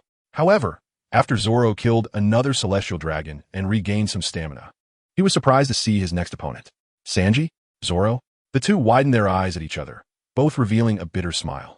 The more they worried about something, the more likely it was to happen. It seemed they could not avoid it. Yes, I didn't expect it to happen so soon. Damn it, my transparent fruit was almost found, and now the world has turned into this. Sanji said reluctantly. He had not yet consumed the transparent fruit to test its power. The world's greatest swordsman. Let's fight. Even in the final battle, I will continue to hone my swordsmanship. Zoro looked at Sanji, already determined. Since they could not avoid it, they would unleash their final brilliance with all their might. Yes, let's fight. Maybe a miracle will happen. I believe in Luffy. Sanji shook his golden bangs and prepared to kick out his powerful strike. They would just fight, leaving life and death to their comrades, who were somewhere unknown. This was a kind of inexplicable trust. In fact, their trust was justified, because at this moment, Naruto and his group had already arrived. These two are your teammates. They clearly did not know a change would occur, so why did they decide to fight with all their might? Do they really believe we will arrive? Or do they truly want to kill each other? Sasuke was a bit confused. He did not understand why Zoro and Sanji decided to fight with all their strength. However, he knew that if they continued to fight, one of them might really die at the hands of the other. Then let's go all out. Naruto also saw the battle in the arena. At the same time, he glanced at the people in the stand around him. These guys all had deep gray skin, clearly suffering from severe effects of the mutation spread. As soon as Luffy and the others heard Naruto speak, they immediately unleashed their full firepower and charged towards the spectator stands and arena.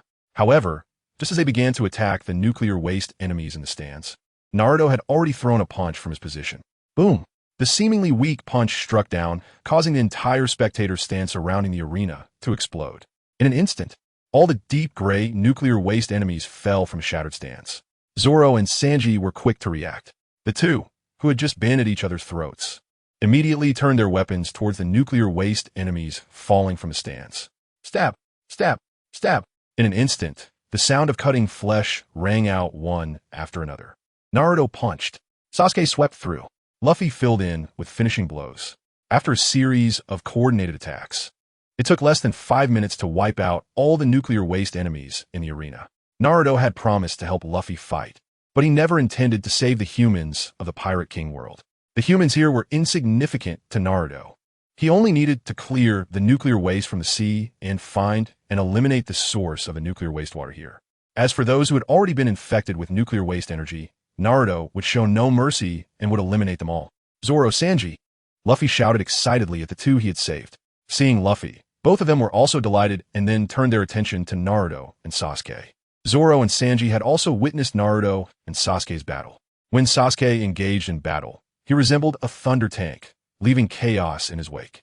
Even in the pirate world, where physical strength is paramount, enemies facing Sasuke's lightning armor and his well-trained muscles have all become weaklings. Even more shocking to them is Naruto. They had just noticed that Naruto only made one move throughout the battle. Yet that single punch was the true cause of the current pile of ruins. Usopp stood dumbfounded, shocked to the point where he couldn't close his mouth. He hadn't even had the chance to make a proper move, yet the battle was already over. Looking at Naruto's back, he felt he had underestimated the helper Luffy had brought. He had originally thought Naruto was just a cook responsible for supplies, but in reality, this guy was the real deal in battle. With this thought, Usopp eagerly approached Naruto. Naruto-sama, I am Usopp. I hope to learn from you in the future. Although he had already met Naruto and Sasuke on the previous island, Usopp was worried that he hadn't left a deep enough impression on Naruto. So, taking advantage of the battle's conclusion, he hurriedly ran over to make his presence felt again. After chatting with Luffy for a bit, Zoro and Sanji also came over to Naruto and Sasuke. Thank you for your support. Otherwise, Sanji and I might have been left as just one of us. Zoro said to Sasuke with a serious expression, clearly expressing his gratitude. Although I would love to cook for you as a thank you, we still need to rescue the other members. So please forgive me for not being able to express my gratitude properly. I will definitely thank you in a grand manner once everyone is gathered. After witnessing Naruto and Sasuke's combat power, Sanji felt that his own strength couldn't really help the two. However, as the cook of the Straw Hat Pirates, his culinary skills were quite decent, so he promised to use that as a way to express his gratitude later. Naval Headquarters. The remaining members are there, and the enemies affected by the spreading anomaly, whether pirate or navy, are all gathered there. Nami, Robin, and Chopper are likely captured there. Sanji, maintaining his composure, shared the clues about the remaining members of the Straw Hat Pirates with a serious expression. Chapter 175. Even more intense than the Paramount War. Whether Navy or pirates, they are all gathered at the naval headquarters, right? So, wanting to rescue Chopper and the others from there would be even more intense than the Paramount War. Usopp couldn't help but swallow hard. Although his strength was much greater now than during the Paramount War. Just thinking about the admirals and the emperors of the New World made his scalp tingle. Instinctively, his gaze shifted to Naruto. Big shot, please take me along. He silently shouted in his heart, having made up his mind to cling tightly to Naruto's leg once they reached the naval headquarters. Since they had clues about the other members, the group was no longer planning to linger on this island. Just as they were about to set off immediately, Zoro and Sanji's stomachs growled unexpectedly. Sanji, who had just told Naruto that he would cook for them later, now had a slightly flushed face. We need to wait until we're full before we fight. Naruto didn't make Zoro and Sanji feel awkward. After all, they needed time to sail, which didn't affect their meal. After casually dispatching some oblivious guards, Naruto led everyone onto a more luxurious and faster warship, immediately laying out a lavish spread of food. In no time, they were devouring the food as if a whirlwind had struck. The table full of food was completely cleaned up by Zoro and Sanji in less than 10 minutes. Wow, this tastes amazing, Sanji said, puffing out his cheeks and giving a thumbs up, while Zoro had his mouth stuffed and couldn't even speak, just managing to give a thumbs up in response. The naval headquarters was neither too far nor too close from the large island they had just been on. When Naruto and the others' warship approached the vicinity of Sabaody Archipelago, they could see the naval headquarters in the distance. From nearly 100 nautical miles away, they could already see the dense gathering of enemies on top. Each enemy had a deep gray skin tone. Although their rationality had diminished, their strength had significantly increased. What's going on? Why is Whitebeard, who is supposed to be dead, here? And Doflamingo, wasn't he defeated a long time ago? As the warship continued to close in, Luffy, who had climbed up the mast, could vaguely see who was on the naval headquarters. To his astonishment, some of the warlords of the sea and even some deceased Navy members he had already defeated were all gathered together. However, judging by their deep gray skin, it was clear they were not in a normal state. What on earth is happening?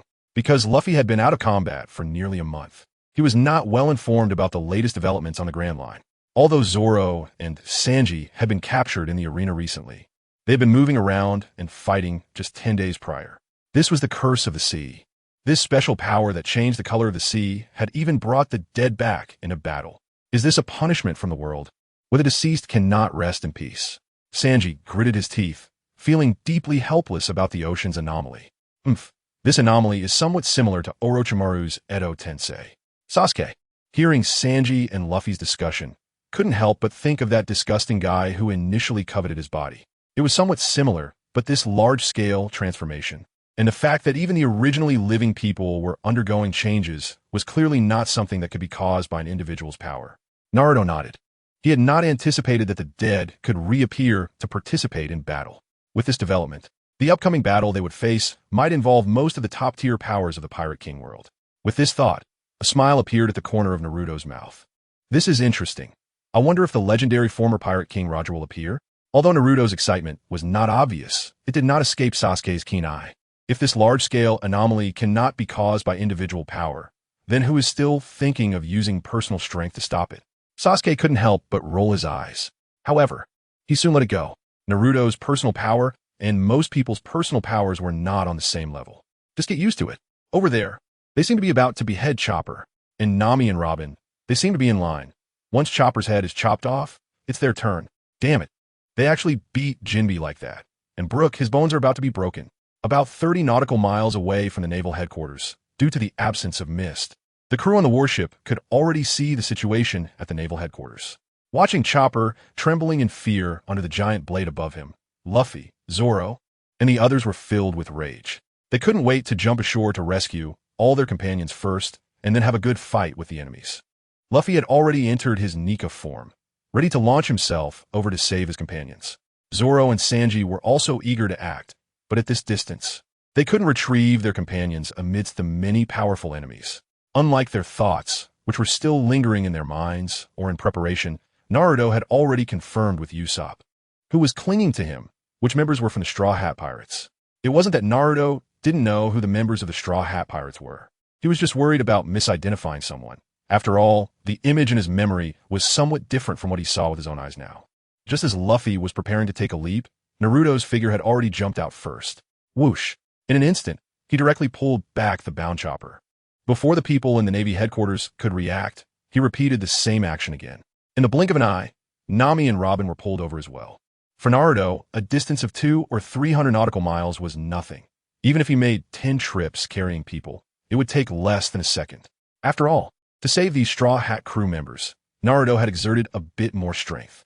At the Navy headquarters, the big sword that was supposed to behead Chopper had just come down. But to their surprise, it had cut into nothingness. How could Chopper, who was about to be executed, disappear right under their noses? What shocked the powerful figures of the Navy headquarters even more was that it wasn't just Chopper that had vanished. Nami, Robin, Brook, Jinbe, all the members of the Straw Hat Pirates who were supposed to be executed had disappeared in less than a second. At the same time, their attention was drawn to the approaching warship. On it, the bound members of the Straw Hat Pirates were now lying on the deck, foaming at the mouth due to the ultra-high-speed transfer. Looking at the people he had just rescued, all of whom were foaming at the mouth and looking disheveled as if caught in a typhoon, Naruto awkwardly scratched his cheek. That was a mistake. A mistake. I was so focused on not letting the enemies react that I didn't consider the physical endurance of these companions. At this moment, Naruto was somewhat relieved that he hadn't used his full strength on a whim. Otherwise, Chopper and the others might have been seriously injured due to the extreme speed. Chapter 176. Naruto's greeting in the world of One Piece. People's physical qualities are generally higher than those in the ninja world. However, compared to Naruto, Chopper and the others were still too fragile. The speed at which Naruto had just rescued them was too fast for their bodies to handle. It's fine. Let them rest for a bit. Luffy swallowed hard. Looking at the now rescued group, he realized he had underestimated Naruto a bit. At least managing to save everyone before so many big shots could react was a very difficult task for him. Just now, when he was preparing to take action, he was just doing his best, thinking that even if the other side noticed, they might not necessarily take measures. But now Naruto had directly accomplished the feat of not allowing the enemies to react at all. This astonishing speed was comparable to that of Kizaru, who possessed the Pika Pika. Nomi Admiral Kizaru was known to have the speed of light. Of course, the so-called speed of light was somewhat exaggerated. However, the speed Naruto had just displayed while rescuing everyone was already not slower than Kizaru's normal movement speed. And this was clearly Naruto's speed limit. In fact, for Naruto himself, his speed was not fast. He hadn't specifically trained any special techniques to enhance his speed. All of his speed came entirely from his robust physical qualities. Just like the immense strength he possessed was a shortcoming for him. However, even this shortcoming was already ghostly and difficult for the enemies to fathom. Although everyone had been rescued, Naruto and his group were not just here to save people. The entire world of One Piece had undergone a transformation. And if not handled properly, the contamination from nuclear wastewater would eventually spread to the ninja world. Naruto looked at Luffy and Sasuke, who clearly had no intention of retreating. Wait, don't rush in yet. Let me send them a big gift first. Seeing Luffy starting to stretch his body to prepare for a leap onto the shore to start fighting, Naruto raised his hand to stop them. Since there were no members of the Straw Hat Pirates on the opposite side, Naruto had no worries about fighting. Hearing this, Luffy halted his combat preparation and curiously looked at Naruto. In the next moment, to Luffy and the others' astonishment, they saw Naruto jump off the warship and stand on the surface of the sea. Boom! He slammed a heavy fist down on the sea's surface, which seemed to have no power at all, even less than an ordinary person's fist. An ordinary person's fist could at least create a splash on the surface of the sea, but Naruto's punch landed on the water like a delicate feather, not even creating a ripple immediately. Haha, is this guy here to be funny? The gray-skinned Whitebeard laughed heartily. He initially thought Naruto was going to strike the sea with a terrifying punch to give them a show of strength. But now there was not even a sound. Beside him, Akainu, also with deep gray skin, furrowed his brow at Naruto's actions. However, his reaction was different from Whitebeard's. As long as he deemed someone an enemy, he would eliminate them without hesitation. Naruto's poor performance was beyond his expectations, but he immediately let his fists wrap around the rolling molten magma, preparing to launch an attack on Naruto. However, at that moment, the position where Naruto's punch had landed changed. The previously calm sea, which had shown no signs of movement, only began to show a ring of ripples the moment Naruto retracted his fist. And this ring of ripples was like a delayed fuse that ignited an entire nuclear arsenal. 1 ring, 2 rings, 3 rings. Ripples, waves, huge tides, tsunamis. In the next short 2 seconds, the calm sea underwent a complete transformation. The contrast of this dramatic change completely exceeded everyone's expectations. In 2 seconds, with the reaction speed of these powerful figures in the Navy headquarters, they should have had enough time to react. But they never expected that the calm sea would suddenly be stirred up by such a massive force.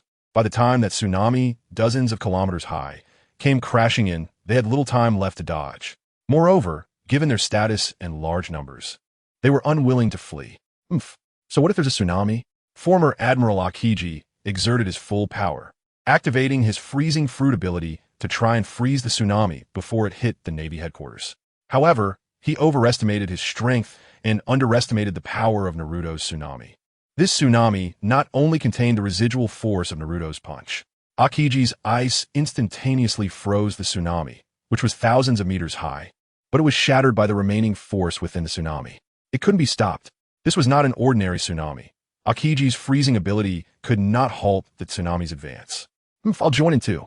Akainu, seeing this scene, couldn't hold back either, immediately unleashing bursts of magma from his fists, trying to evaporate the tsunami. Unfortunately, water inherently counteracts fire. Fire can only evaporate water if its intensity far exceeds the amount of water. However, the actual situation before them was just the opposite. The volume of water in the tsunami far exceeded the magma Akainu was unleashing, even though the magma continuously condensed into solid form within the tsunami. It had no blocking effect amidst the raging waves.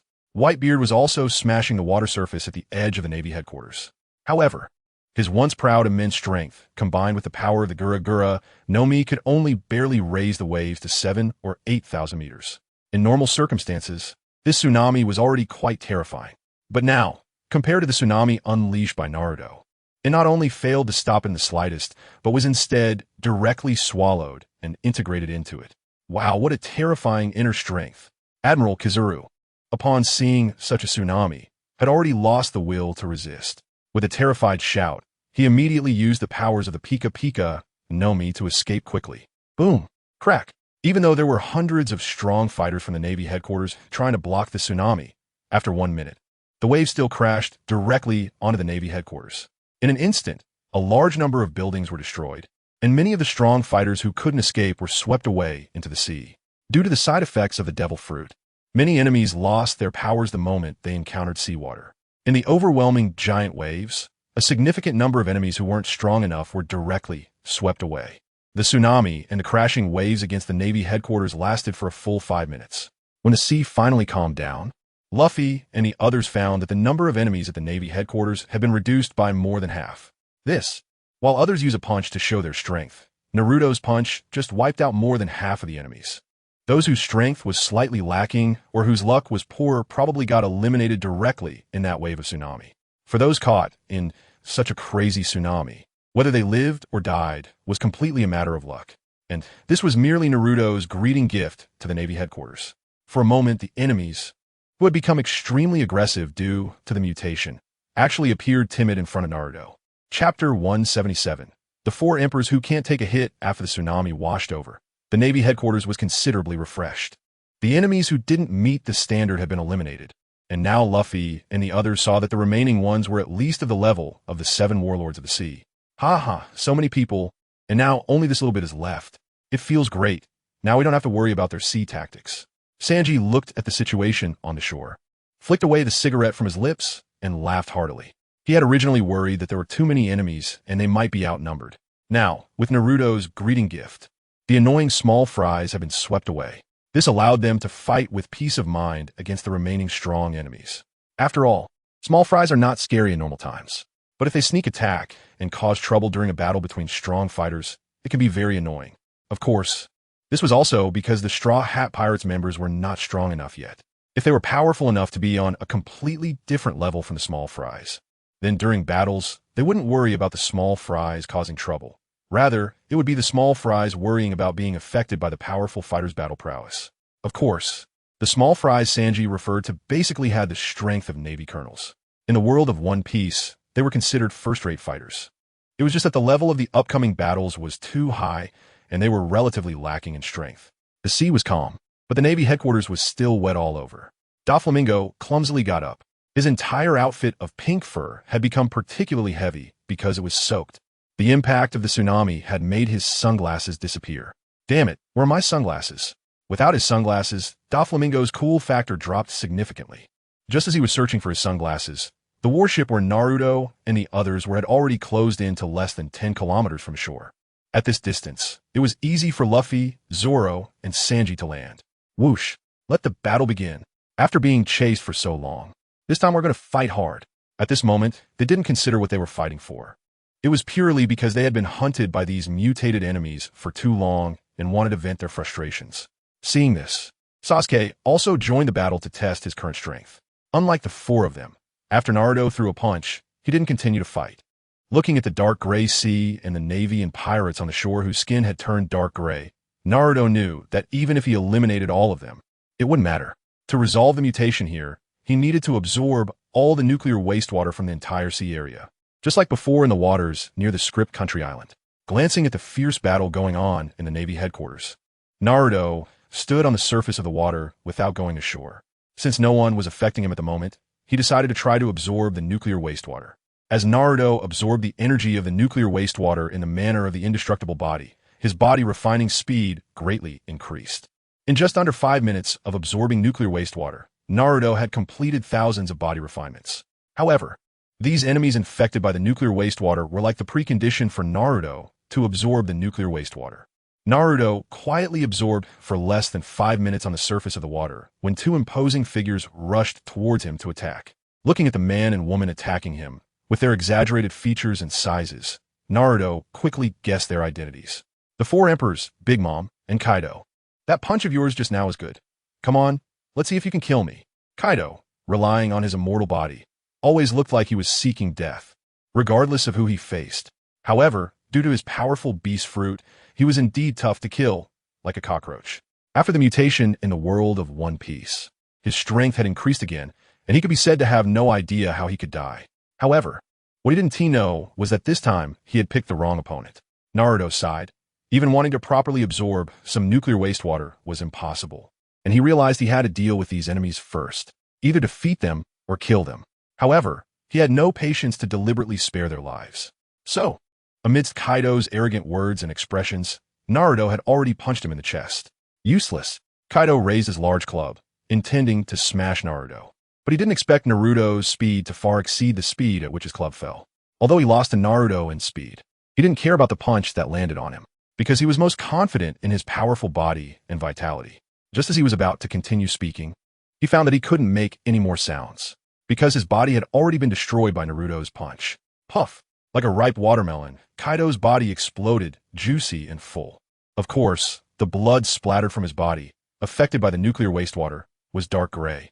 Big Mom, who was nearby, originally wanted to say something fierce, but she was splashed in the face by Kaido's juice.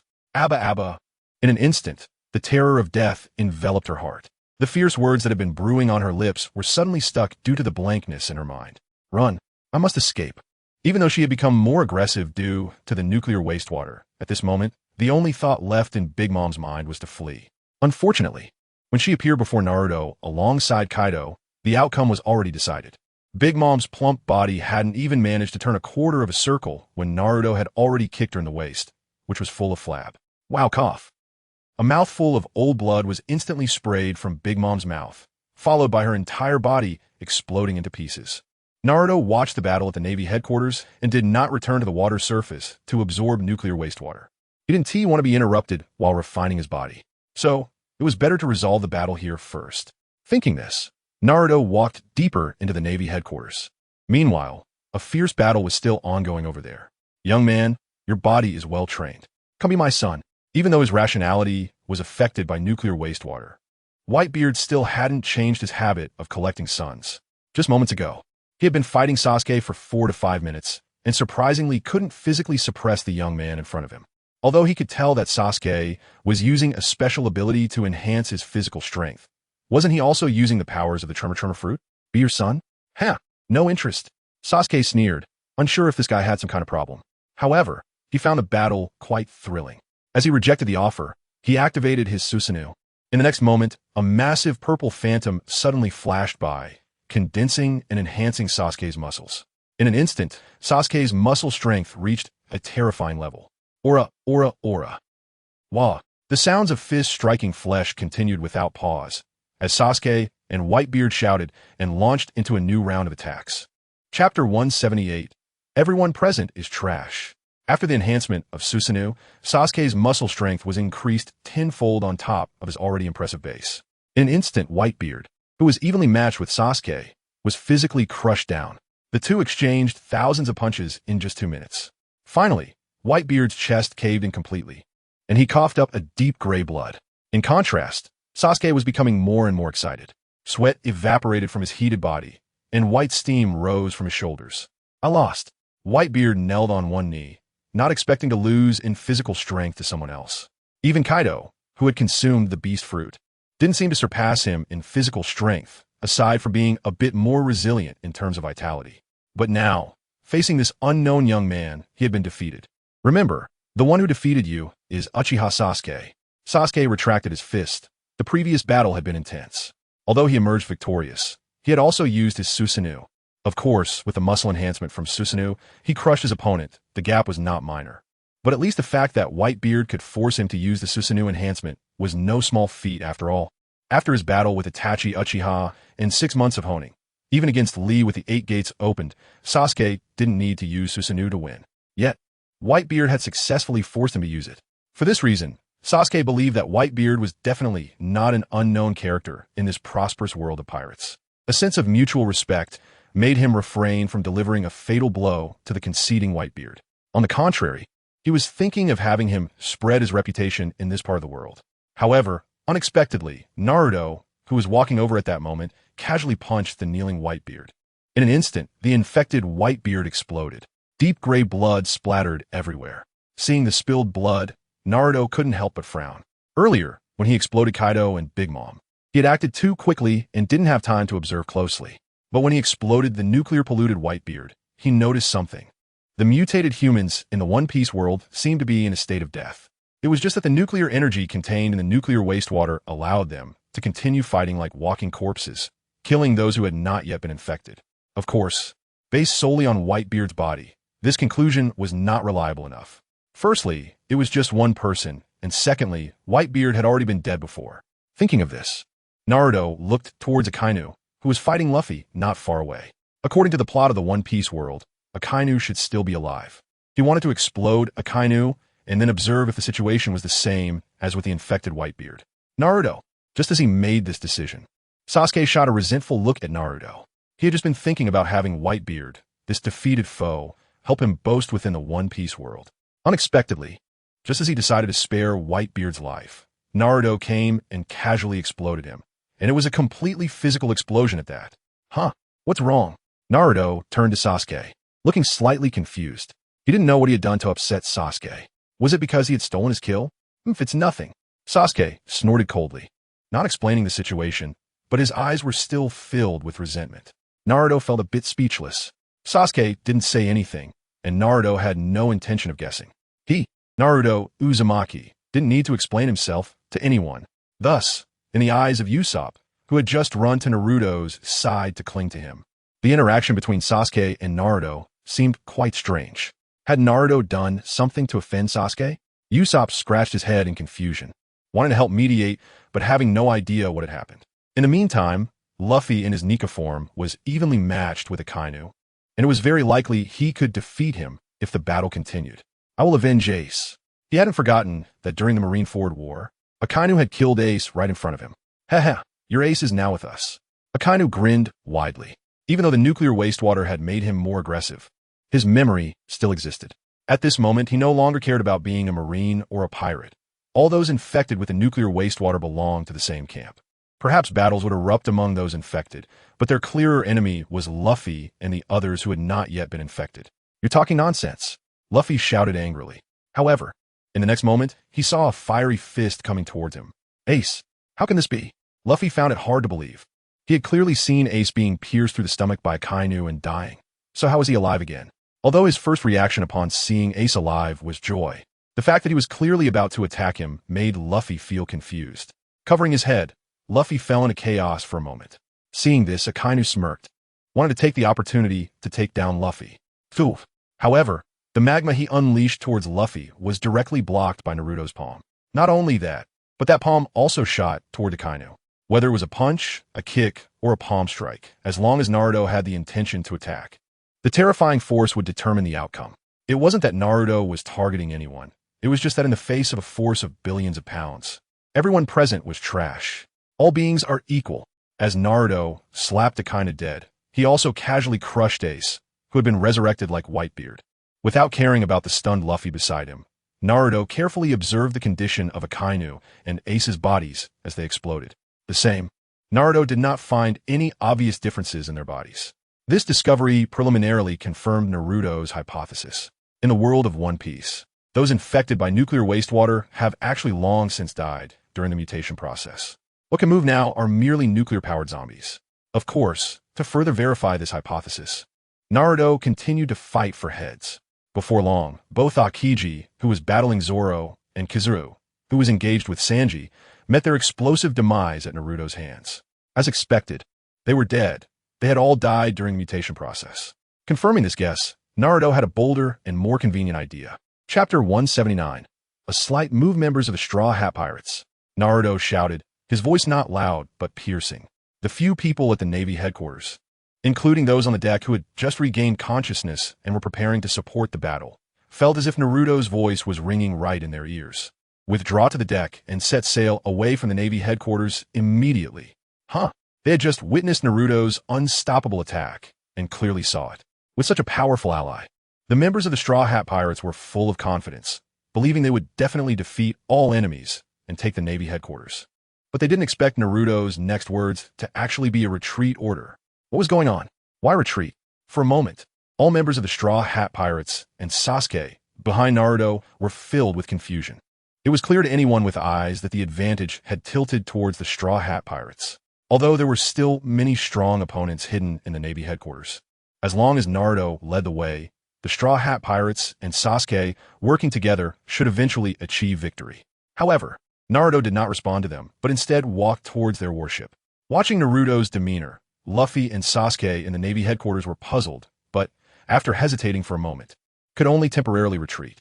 There was no other way. Whoever had the bigger fist had the more persuasive words. Even without an explanation, Luffy and others returned to the warship a few minutes later. Those who had just woken up on the deck of the warship did not think of boarding the Navy headquarters to regain their honor. Amidst the puzzled gazes of the people at the Navy headquarters, the warship sailed away from the port. Naruto looked at the warship, which was now about 3 to 4 nautical miles away from the port, and nodded in satisfaction. The next moment, amidst the bewildered gazes of everyone on both sides, Naruto jumped directly from the deck of the warship to the shore of the Navy headquarters. Looking at the Navy headquarters in front of him and the powerful beings hiding within, Naruto took a step forward, twisting his body to generate enough momentum. Serious punch. Boom. Doflamingo had just managed to put on another pair of sunglasses he had found, and was about to jump onto the flat roof of the Navy headquarters to shout at Naruto and the retreating members of the Straw Hat Pirates. However, as soon as he stepped onto the rooftop, with one foot on the railing, a smug grin on his face, a terrifying punch wind rushed towards him. This punch wind was not a light breeze, not a gentle wind. Not a hurricane, not a typhoon, but a deadly gust that could blow away flesh and bones. At this moment, Doflamingo no longer had to worry about losing his sunglasses. Because in an instant, he, along with his newly donned sunglasses, was blown to dust. Of course, Doflamingo was not the only one directly blown to death in this violent punch wind. Blackbeard, Akiji Kizuru, Green Bull. The members of the Straw Hat Pirates on the warship looked over and felt a chill run down their spines. What Naruto unleashed with this punch was not merely a punch wind. It was clearly a bone-slicing blade that swept across the entire Navy headquarters. Everything in its path was left with no survivors.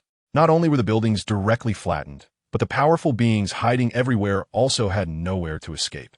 So terrifying. The nuclear-contaminated Kizuru shouted in fear again. This time, his opponent was truly horrifying. Even at his light speed, he could not escape the destructive power of this punch. With one punch, although the land base of the Navy headquarters remained, everything on the island was directly shaved clean, whether it was people or buildings. The Navy headquarters after the punch wind passed through looked like a piece of undeveloped dead land. There were no living creatures and no buildings. Standing on the island was only Naruto. Gulp. On the deck of the warship, the sound of swallowed saliva echoed. The awakened Chopper pointed at Naruto in disbelief and shouted at Luffy, "Quick, tell me this isn't real. This terrifying destructive power. Is he still human?" Chopper's cries seemed a bit hysterical, but they accurately expressed the thoughts of everyone present, including Sasuke. They all found it hard to believe the scene of Naruto shaving the Navy headquarters. Such destructive power had almost exceeded their cognitive limits. Of course, if it was just a punch that flattened all the buildings on the Navy headquarters, they might have been able to accept it. But erasing all the buildings and powerful beings on the Navy headquarters with a single punch was beyond what could be described as simply abnormal. Great. Now there are no annoying monsters to disturb my body refinement. Naruto looked at the peaceful Navy headquarters and nodded in satisfaction. He then stepped onto the water surface in front of the Navy headquarters. As the body refinement began, a large amount of deep gray liquid started to gather towards the surface where Naruto's combat power was. The speed and intensity of the gathering were so great that a water vortex began to form under Naruto's feet, entirely composed of nuclear wastewater. 1 minute, 5 minutes, 10 minutes, 15 minutes. In just a short quarter of an hour, Naruto completed tens of thousands of body refinements. With the completion of another body refinement, a rumbling sound echoed from within Naruto's body. His body began to strengthen, transform, and even undergo a complete rebirth. Indestructible body, 14th layer, body refinement, great success. At this moment, even if Naruto remained motionless, arcs of electricity naturally flickered around his body. This was a manifestation of Naruto's body density overwhelming the strength of space. If he did not intentionally restrain himself, every movement Naruto made could easily explode space due to his powerful body density. 100 billion gene of immense power. With such powerful strength, even Naruto himself momentarily had difficulty imagining the terrifying effects it could cause. Crushing space? That's just a piece of cake. Anything stronger than crushing space was beyond Naruto's imagination at this moment. Just then, deep gray liquid began to seep from the barren ground of the Navy headquarters. As these liquids appeared, they immediately began to coalesce together. The next moment, the completed liquid materialized before everyone's eyes. This is... Jinbei looked at the deep gray liquid that had coalesced and was momentarily stunned. Roger, the Pirate King, revered by the world. How could he appear at the Navy headquarters? Moreover, in such a strange form? In an instant, Jinbei felt they might be in big trouble. Being targeted by the Pirate King Roger was not a good thing. Everyone here might die. However, this was only because he had awakened late and had not witnessed Naruto's actions with his own eyes. Otherwise, he might not have such concerns at all. In contrast, Naruto's eyes brightened when he saw Roger appear. Just as Roger grinned and swung his sword to attack, Naruto had already extended a finger and flicked it towards him. Boom! In an instant, Roger's large sword was shattered by Naruto's strike, and along with it, his body exploded as the sword burst apart. The terrifying force of 100 billion tons was indeed formidable. With just a slight exertion, Naruto had already toppled the power ceiling of the Pirate King world. Chapter 180, Indestructible Body, 16th level. The people on the battleship were completely stunned. Those renowned, strong figures in the Pirate King world, the 7 warlords of the sea, the marine admirals, the 4 emperors of the New World. Even the legendary Pirate King Roger were no match for Naruto in a single exchange. Watching Naruto resolve the battle so easily, The Straw Hat Pirates suddenly felt a bit lost. What was the meaning of all their struggles and adventures? They sought wondrous and fun adventures, but now, all the strong opponents had been wiped out, and Luffy had become the strongest native in this world, even able to call himself the Pirate King at any moment. Zoro had also become the world's greatest swordsman. At that moment, many members of the Straw Hat Pirates suddenly realized that their wishes had unexpectedly come true. Not because they had progressed so quickly, but because the entire world's power ceiling had been cut down by Naruto. A serious problem lay before them. Originally, no matter how immense the difficulties they faced, they had never considered the possibility of the Straw Hat Pirates disbanding. However, now that all obstacles had vanished, they suddenly felt that there was no meaning in continuing to gather as the Straw Hat Pirates. As for why the sea had turned a deep gray, that question was not part of their original dreams. At this moment, they were not even dreaming of resolving that issue. When all dreams were fulfilled, this group of pirates suddenly found themselves transformed into a bunch of dreamless slackers. Naruto paid no attention to the predicament the Straw Hat Pirates found themselves in. Although he had a certain fondness for Luffy, the passionate young man, he felt that Luffy's identity as a pirate was no longer necessary. Standing on the surface of the sea, Naruto began to refine his body again. 1 hour, 5 hours, 10 hours. A full day and night passed, and Naruto remained standing on the surface of the sea. The nuclear wastewater in the Pirate King World region gathered at an incredibly terrifying speed during this process and was absorbed by him. Of course, for Naruto, this was absorption for body refinement, while to others, it appeared as Naruto purifying the sea. The 4 seas in the east, west, south, and north, covering the first half of the Grand Line and the New World Sea area of the entire Pirate King World region. During this entire day and night, all the nuclear wastewater was absorbed and utilized by Naruto without hesitation. Indestructible body, 15th level. Body refinement, great success. Indestructible body, 16th level. Body refinement, great success. Bang! When Naruto completed dozens of rapid body refinements using the last trace of nuclear wastewater, his indestructible body had broken through twice in a row. Simply standing there naturally, the surrounding space could hardly withstand the pressure and exploded. Fortunately, Naruto adapted to his physical power very quickly, with strong control. When he concentrated the overflowing power of his body within himself, the surrounding space returned to calm. Naruto's height increased again during these successive breakthroughs. Yet to outsiders, his muscles showed no signs of swelling. Every muscle, every contour, and every curve was perfectly defined. Just a glance, and everyone seemed to catch a whiff of the alluring hormonal scent emanating from Naruto. Nami and Robin both blushed a little, feeling that at that moment, money or deciphering ancient texts didn't matter at all. The anomalies here had been completely purified, so it was time to go back. However, before Nami and Robin could make any move, Naruto had already opened his eyes after his breakthrough and waved to Sasuke. Sasuke was shocked by the phenomenon caused by Naruto's breakthrough. Although he felt a bit embarrassed to be summoned like this at that moment, he was as docile as a little cat that had just heard its meal being served. Naruto, will we have a chance to meet again? Luffy asked as he watched Naruto suddenly prepare to leave, snapping back from the confusion of the Straw Hat Pirates on the brink of disbandment. We'll meet again if fate allows it. Don't you know the way to the ninja world? After saying that, Naruto turned around and, along with Sasuke, passed through the automatically parting space. What a man like the wind, appearing and disappearing without a trace. Nami couldn't help but exclaim, and Robin nodded in agreement. At the same time, a space in Konoha village suddenly opened automatically. Naruto and Sasuke stepped out and suddenly appeared on the streets of the Konoha headquarters. I didn't expect there to be such a magical place outside the ninja world. Naruto, next time something similar happens, be sure to call me, Sasuke said, a hint of nostalgia on his face. His battle with Whitebeard could be said to have brought the clash of muscle confrontation to its peak. Even when he faced the fourth Raikage and the Eight Tails Jinchuriki alone back then, it wasn't as exhilarating as this fight. Having tasted the sweetness of it, Sasuke looked forward to the next trip to the anomaly area. Of course, Naruto would not refuse this request. Although he could solve problems by himself, bringing a friend along was no big deal. If others hadn't made requests like Sasuke, Naruto's attitude towards taking people out could be described as welcoming. He had always been confident in his own strength, and now he was even more confident. Even if he took the entire ninja alliance to explore, Naruto was confident that everyone would return safely. Of course, if civilians wanted to see the anomaly area, Naruto thought it might still be a bit risky.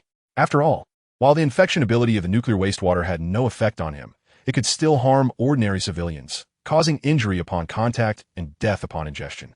Although the time spent in the anomaly area of the Pirate King world was not long, just 2 or 3 days, many battles occurred and many people were met. Moreover, he still needed to further perfect the adaptation and control of his power. Although he had only broken through for a short time, his adaptation and control of his strength had already exceeded that of normal ninjas significantly. However, his power was immense, leaving no room for carelessness. What does it mean to have 100 billion tons of power? In such a situation, what would happen if there was insufficient control over that power? For an ordinary person, if they miscalculated their strength and accidentally exerted a bit too much, they might damage paper, figurines, or furniture. But for Naruto now, even a slight loss of control could lead to destructive power comparable to a nuclear explosion. The destruction would affect the ground, mountains, rivers, and even thousands of people. Of course, achieving perfect adaptation and control over such power is difficult for ordinary people, but for Naruto's physical strength, it was quite simple. So simple that he just needed to go home, rest for a night, sleep, and then wake up to resolve it. As Naruto returned home to sleep and enhance his energy control, in the dark corners of the ninja world, Kaguya and Orochimaru, who had been defeated by Naruto twice, were colluding to create new amusements for Naruto. Chapter 181, Terrifying Revenge. Is it mutated energy? One interesting thing. I wonder how effective it would be to incorporate these into the cursed seal. Orochimaru looked at the 10 test subjects before him. Among the test subjects were both males and females, but in the eyes of the mad scientist Orochimaru, test subjects were just test subjects with no distinction of gender. Honglian, a mixture of crystal release, mutated energy, and natural energy. Does it have potential? Chonwu, he inherently possesses a certain proportion of natural energy, a natural sage chakra half-adapter. The source of the cursed seal. I wonder how much enhancement effect can be produced by mixing mutated energy with him. Shueiwa, a survivor of the Hozuki clan, capable of liquefying their body. After adding the mutated energy to the cursed seal, how will opponents respond? Xiangling, Orochimaru licked his lips. Each of the 10 test subjects had special abilities, and after his modifications, they would exhibit even more bizarre and powerful capabilities. In addition to these 10 specially enhanced test subjects, there were also body parts of powerful individuals brought by Kaguya. It must be said that Kaguya had a remarkable talent for grave robbing. From recent decades to nearly 1,000 years ago, there were hardly any strong figures in the ninja world whose body parts Kaguya couldn't find. It was just that in the Naruto universe, Kaguya did not lend a hand in searching for the corpses of powerful individuals. Otherwise, the strong figures summoned by Kabuto during the Fourth Great Ninja War wouldn't have been limited to just a few decades worth of ninjas. Of course, this time Kaguya had no choice but to personally empty his mind to rob graves, which led to this harvest. Kaguya's dark body floated up from the ground, nodding in satisfaction at the powerful figures that had been dead for nearly 1,000 years before him. All these powerful individuals were deceased. They were all materials obtained through Orochimaru's diligent grave robbing, summoned using the impure world reincarnation technique. These ninja world powerhouses, in both quantity and quality, were incomparable to those summoned by Kabuto during the Fourth Great Ninja War. Each of the nearly 1,000 ninja powerhouses had at least approached the level of a super shadow in their lifetime. Each one, taken out individually, was far more formidable than the likes of the Third and Fourth Kazekage, who were merely filler shadow-level figures. Moreover, to recreate the peak strength of these ninja powerhouses as closely as possible, Kaguya had specially requested a large number of White Zetsu clones from White Zetsu as summoning materials. The clones of White Zetsu contained residual energy from the God Tree, making them far superior as offerings for the impure world reincarnation technique compared to ordinary ninjas. In addition to these two sources of combat power, there was also a large army of White Zetsu clones that had not been used as offerings. Even if Obito had unexpectedly gone missing and Nagato had sent his head over, as long as Kaguya was still around, the course of history would return to his script under his black hands. The Fourth Great Ninja War, under the collaboration of Kaguya and Orochimaru, had already brewed to completion. Orochimaru excitedly glanced at the terrifying army prepared by him and Kaguya, unable to suppress a hoarse laugh. So this time, how will you respond, Naruto? After being repeatedly defeated by Naruto, Orochimaru's obsession had shifted from coveting the Uchiha clan's bodies to seeking revenge against Naruto. Even though his body had been blown apart, he did not die easily. However, this made his suffering even deeper than others. He could clearly remember the memories of his body exploding, and not just once. These terrifying memories of body explosions had deprived him of a good night's sleep for nearly a year. All this time, he had also noticed Naruto's increasingly formidable strength, which forced him to repeatedly postpone his revenge plans and continue to accumulate power. But this time, with the cooperation of Kaguya, who claimed to be the will of Uchiha Madara, the accumulated power for revenge was sufficient. 100,000 white Zetsu army, nearly 1,000 super shadow-level powerhouses, and 10 uniquely capable cursed seal test subjects. Such power, before Naruto emerged, would easily sweep across the entire ninja world. Even if Hashirama Senju were to be reborn, he wouldn't be able to stop this terrifying force. The nine-tailed beasts were no longer the targets of Orochimaru and Kaguya. Their goal in this battle was to suppress and eliminate all ninja who resisted them. Collecting the nine-tailed beasts to resurrect the God Tree and save Kaguya was merely a trivial matter after suppressing the ninja world with overwhelming power. Naruto's emergence had brought a significant psychological shock to Kaguya. Especially with the successive losses of Obito and Nagato, the entire thousand-year plan was on the verge of collapse. This tremendous change made him realize that his previous thoughts were somewhat flawed. Kaguya had previously preferred to be a behind-the-scenes manipulator, not insisting on completely eliminating all obstacles to power, as long as he could ultimately achieve the plan to resurrect Kaguya. However, Naruto's dominance taught him one thing. Having survived for 1,000 years, he was still too naive. Because Naruto's strength revealed to him that the best conspiracy layout was not the calculations hidden in the dark, but the absolute power that sweeps and suppresses everything. Only a conspiracy designed with absolute power as its foundation is a perfect layout with a 100 success rate. So, where should we start our declaration of war? Kaguya thought of this and turned his gaze to Orochimaru beside him. The two fell silent for a moment, then spoke the same location simultaneously. They exchanged a smile.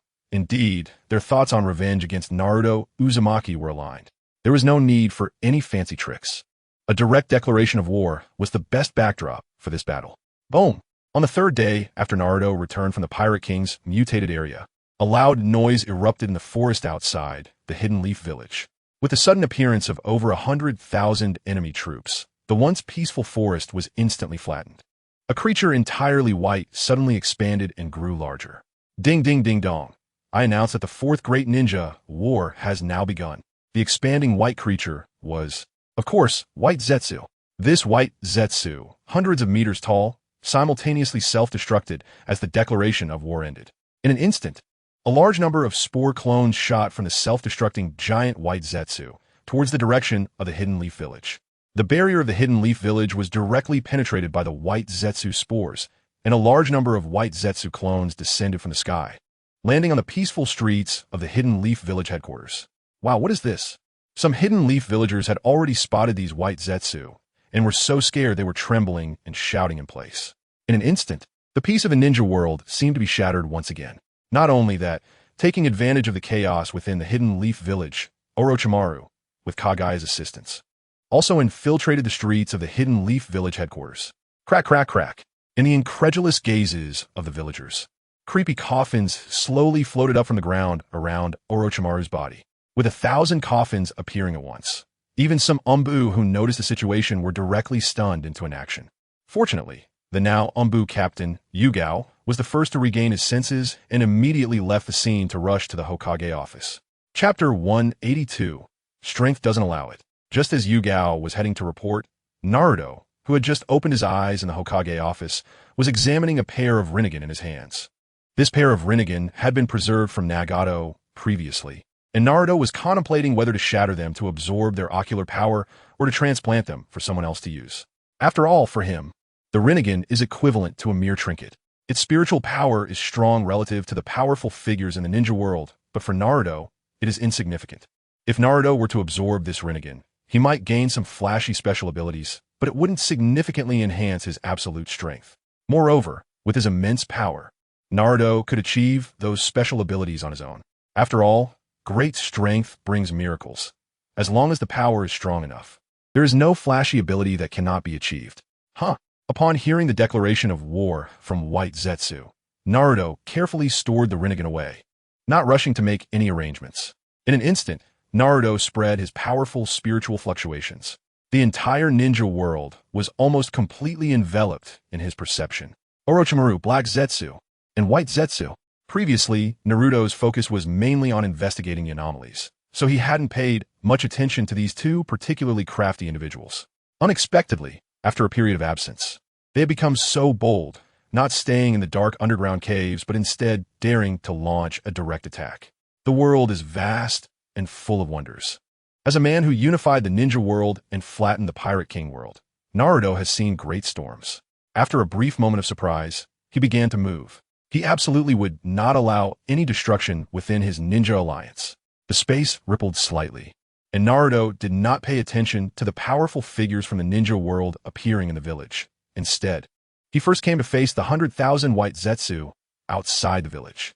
These guys were numerous and just happened to gather together, making it relatively easy to clean up. If they scattered before he dealt with them, it would be much more troublesome to eliminate them all. Black Zetsu was currently hiding underground beside Orochimaru.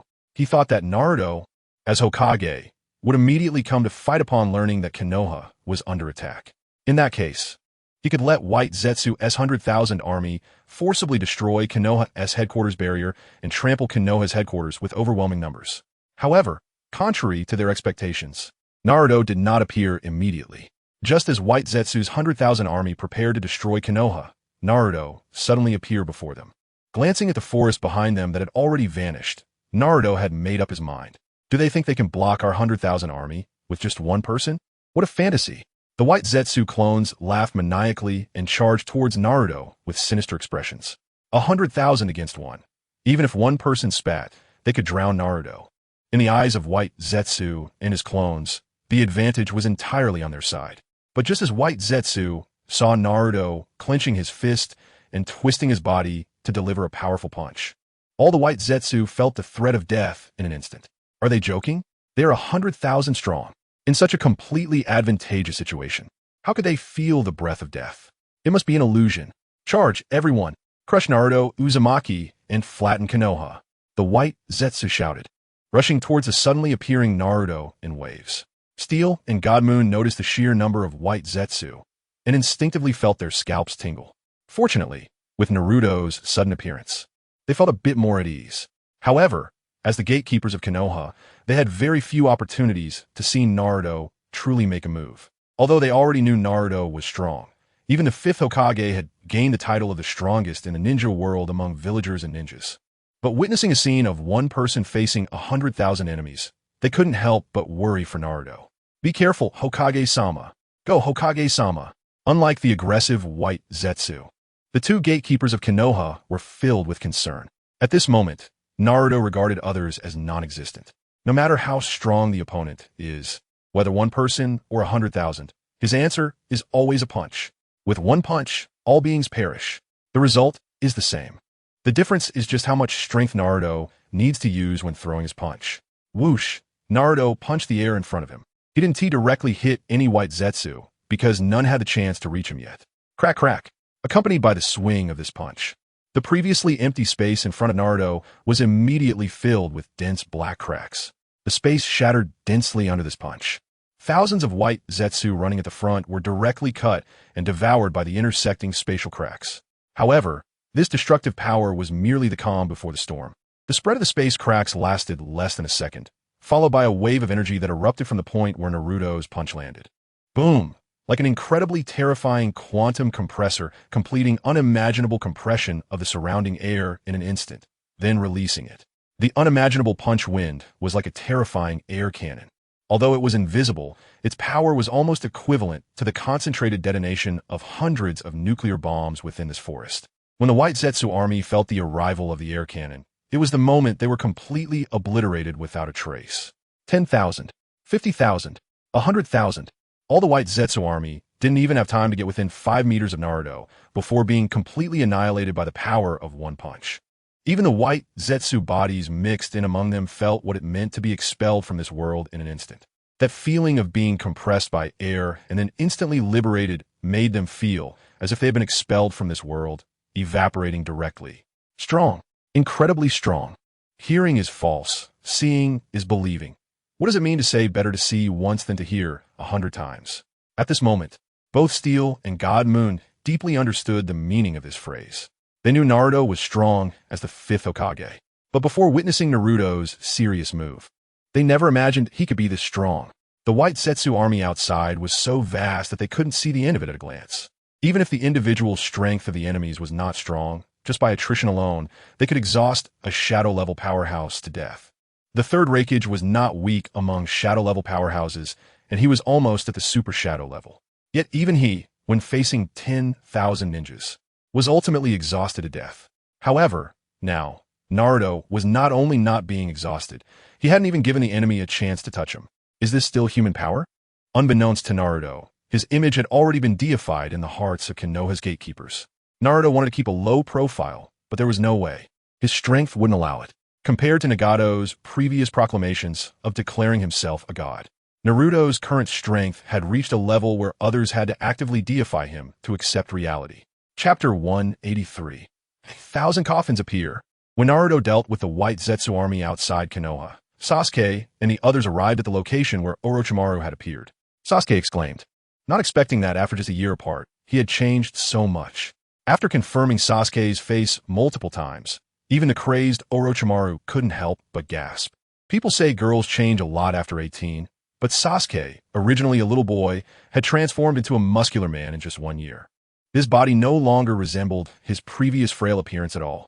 Hehe, Orochimaru, I didn't expect you to still be alive during the Chunin Exams. Last time I lost, and in the end, I had to let Naruto take action. This time, I will defeat you, this disgusting guy, with my own strength. When enemies meet, there's a fierce rivalry.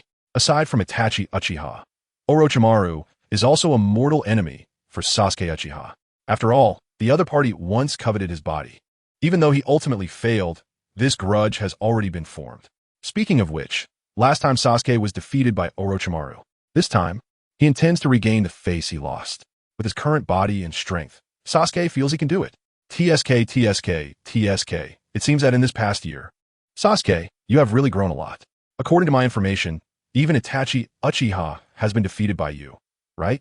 If it comes to one-on-one combat, I admit that I should no longer be your opponent. However, this time, I am here to take revenge on Naruto. Do you think I would rely solely on my own strength to deal with Naruto?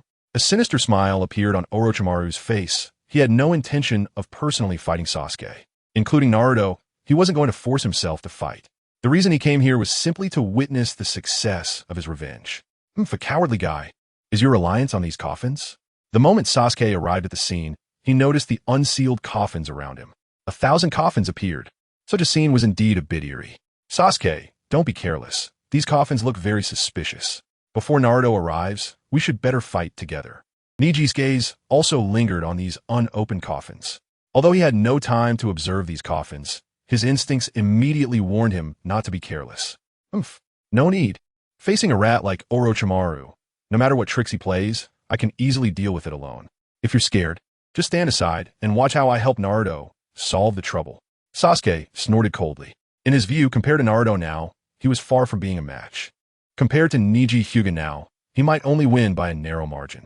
But facing a mere Orochimaru, could he not handle it easily? The legendary Sannin sounds impressive, but that title belongs to the past. Now, it's the era of our generation. Old fossils just obediently be my stepping stones. Byakugan. Seeing that Sasuke was not listening to advice and was clearly acting like Orochimaru, Niji could only activate his Byakugan to observe the situation inside the coffins. The enhanced Byakugan greatly increased his perceptive abilities. In an instant, he was able to see the chakra within nearly 1,000 coffins. The sight he observed made Niji's expression change drastically, and he immediately turned to remind Sasuke and the others. The chakra in these coffins is not like that of living people. It's the impure world reincarnation technique. Among these nearly 1,000 coffins, they should all be powerful individuals summoned by Orochimaru using the impure world reincarnation technique. After the Chunin Exams, Niji followed Naruto to the final battlefield. There, he witnessed the strange nature of the impure world reincarnation technique and saw with his own eyes how Naruto crushed the resurrected Uchiha Madara into the size of a pea. This shows that this forbidden technique can summon even a powerful figure like Uchiha Madara.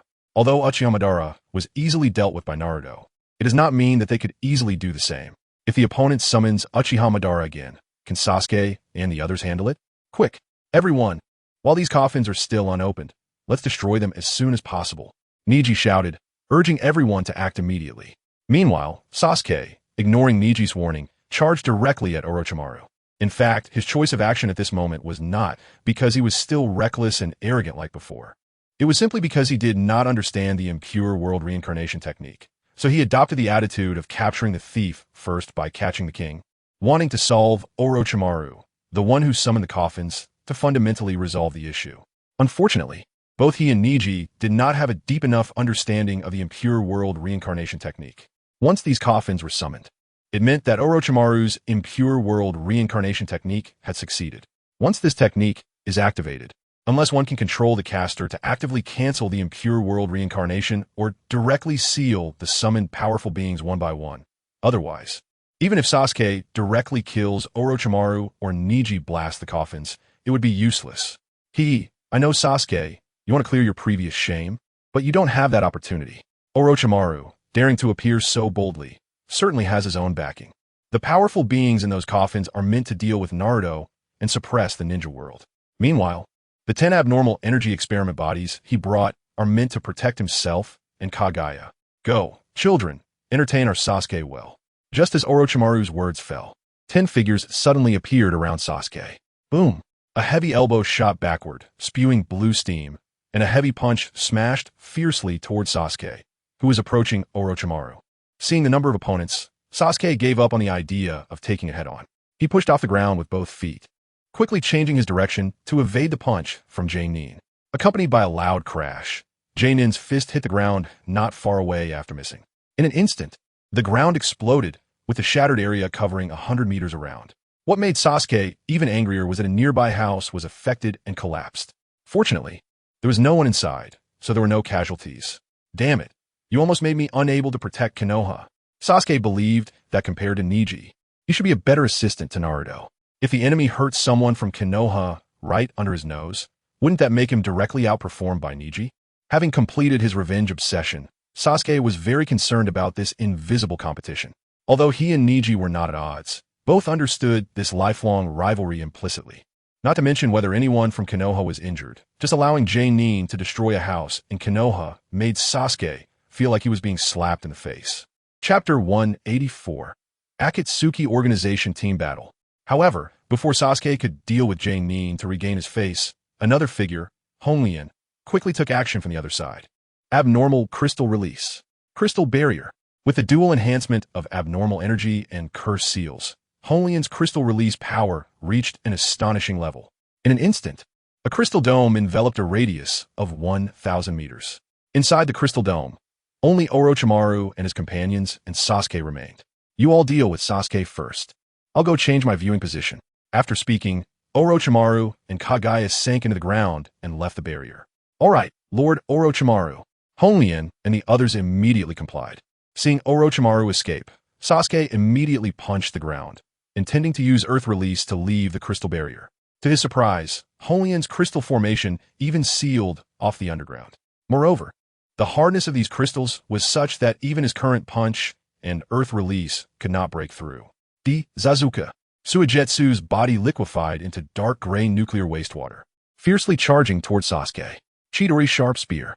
Sasuke used lightning release ninjutsu, trying to force Suigetsu's body out of its liquefied state. However, the water escape infused with nuclear wastewater was able to resist the suppression of lightning escape, and surprisingly, it did not cause Shueisha to directly exit from its liquefied state. Useless, having accepted Lord Orochimaru's mutated energy curse mark, we all possess strength that surpasses shadow-level ninjas. The ordinary ninjutsu restraint relationships have no effect on us. Shueisha looked at his body, easily withstanding Sasuke's Chidori Sharp Spear, and smugly mocked him. Oh really? It seems you think you've got me cornered? Seeing that he couldn't get out for the time being, Sasuke decided not to rush. Shueisha's arrogant demeanor piqued his interest. He wanted to have a good fight with these modified guys within this barrier. As for Konoha, let's leave that to others to protect. After all, he wasn't responsible by nature. These guys are quite strong. If he could take them out, it wouldn't be a loss of face. For Sasuke, maintaining his face was far more important than protecting Konoha. Isn't that right? Don't think that just because we have 10 people here, any one of us could match you. Shueisha answered Sasuke recklessly, not feeling that the opponent had any chance of defeating him and the others. However, the next moment, Sasuke's transformation changed his expression. Hehe, it seems I'm still not strong enough. If I were strong enough, I could push through like Naruto does. However, If you think you can defeat me relying on these bizarre abilities, you underestimate me too much. Although I don't often use ninjutsu now, it doesn't mean my ninjutsu is weak. As his voice fell, Sasuke's eyes flashed crimson, and the triangular patterns in his Manjiki Sharingan spun rapidly. Dominance. This time, while activating his commonly used heavenly skin technique to enhance his physical body, he also activated the technique from his other Manjiki Sharingan. In an instant, his ninjutsu power, chakra control ability, chakra nature transformation ability, and chakra form transformation ability were all enhanced to 10 times their normal state. Fury. Hell's Chidori. ZZZZ. A flash of blood-red lightning streaked across, and the unprepared Shueiwa was directly struck by Sasuke's Hell's Chidori. The high-frequency, high-power lightning escape directly broke through Shueiwa's body's immunity limits. In the blink of an eye, Shueiwa turned into a jelly-like colloid curled up on the ground, completely losing his combat ability. This scene drew the attention of the remaining 9, who immediately joined forces to attack Sasuke. During the intense battle within the crystal barrier, Neji, Lee, and others quickly broke through about 10 coffins. However, the destruction of the coffins did not prevent the strong ones inside from fighting. Instead, it allowed them to join the battle first.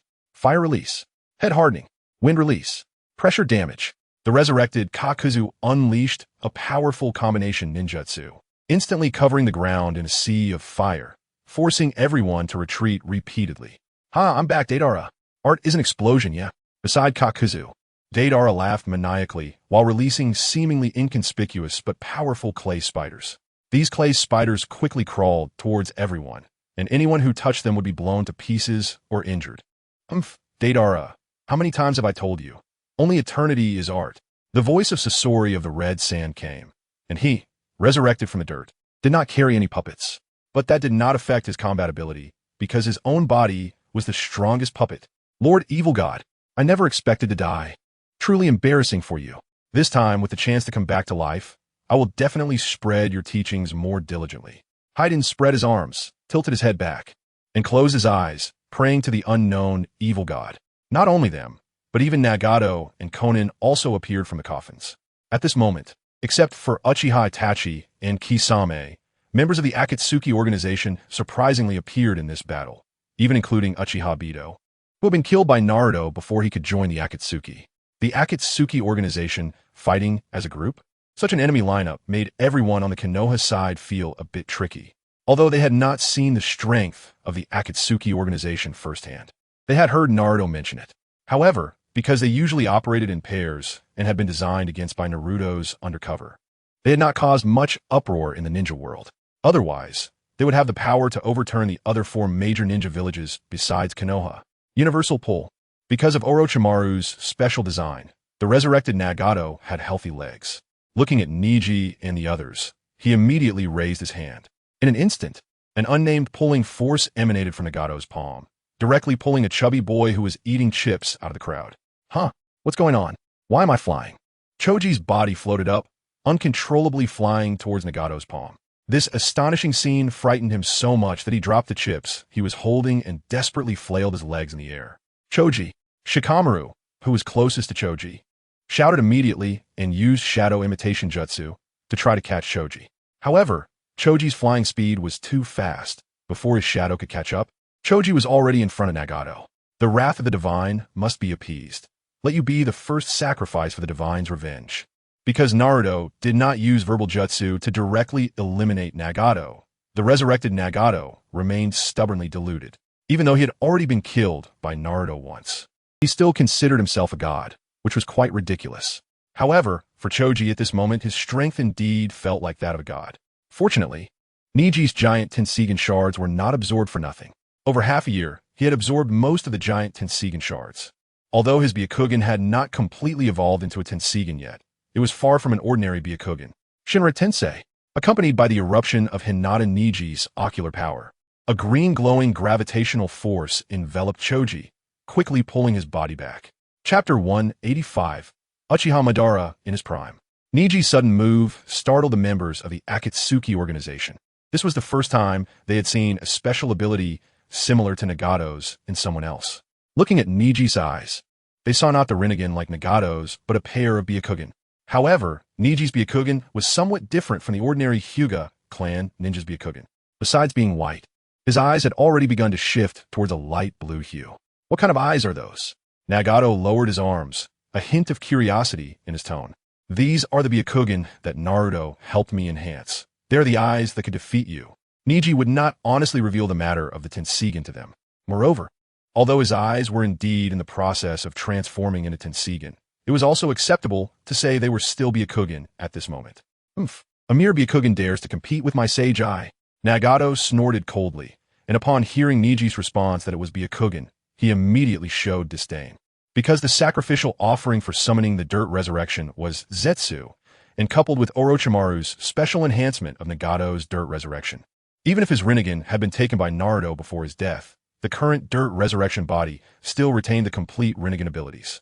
Of course, it was impossible to dig out the Rinnegan again from the Dirt Resurrection body. After all, there would be no loopholes in the rules of the ninja world. Whether or not we can compete isn't something you can decide. We'll know if we fight. Leave this Rinnegan guy to me. Neji settled Dingji and let the weaker Xiaoqiang retreat first, then turned to look at Xiaoli. All right, I'll take care of that one who plays with explosions. Xiaoli nodded and immediately chose his enemy. Don't worry, the rest are up to me and Kakashi. Seeing Xiaoli respond to Neji while turning to him, Might Guy instantly beamed with a bright smile. Among the remaining enemies, there were puppet users, scythe wielders, and those who use combination ninjutsu, as well as a disfigured man. Is it you?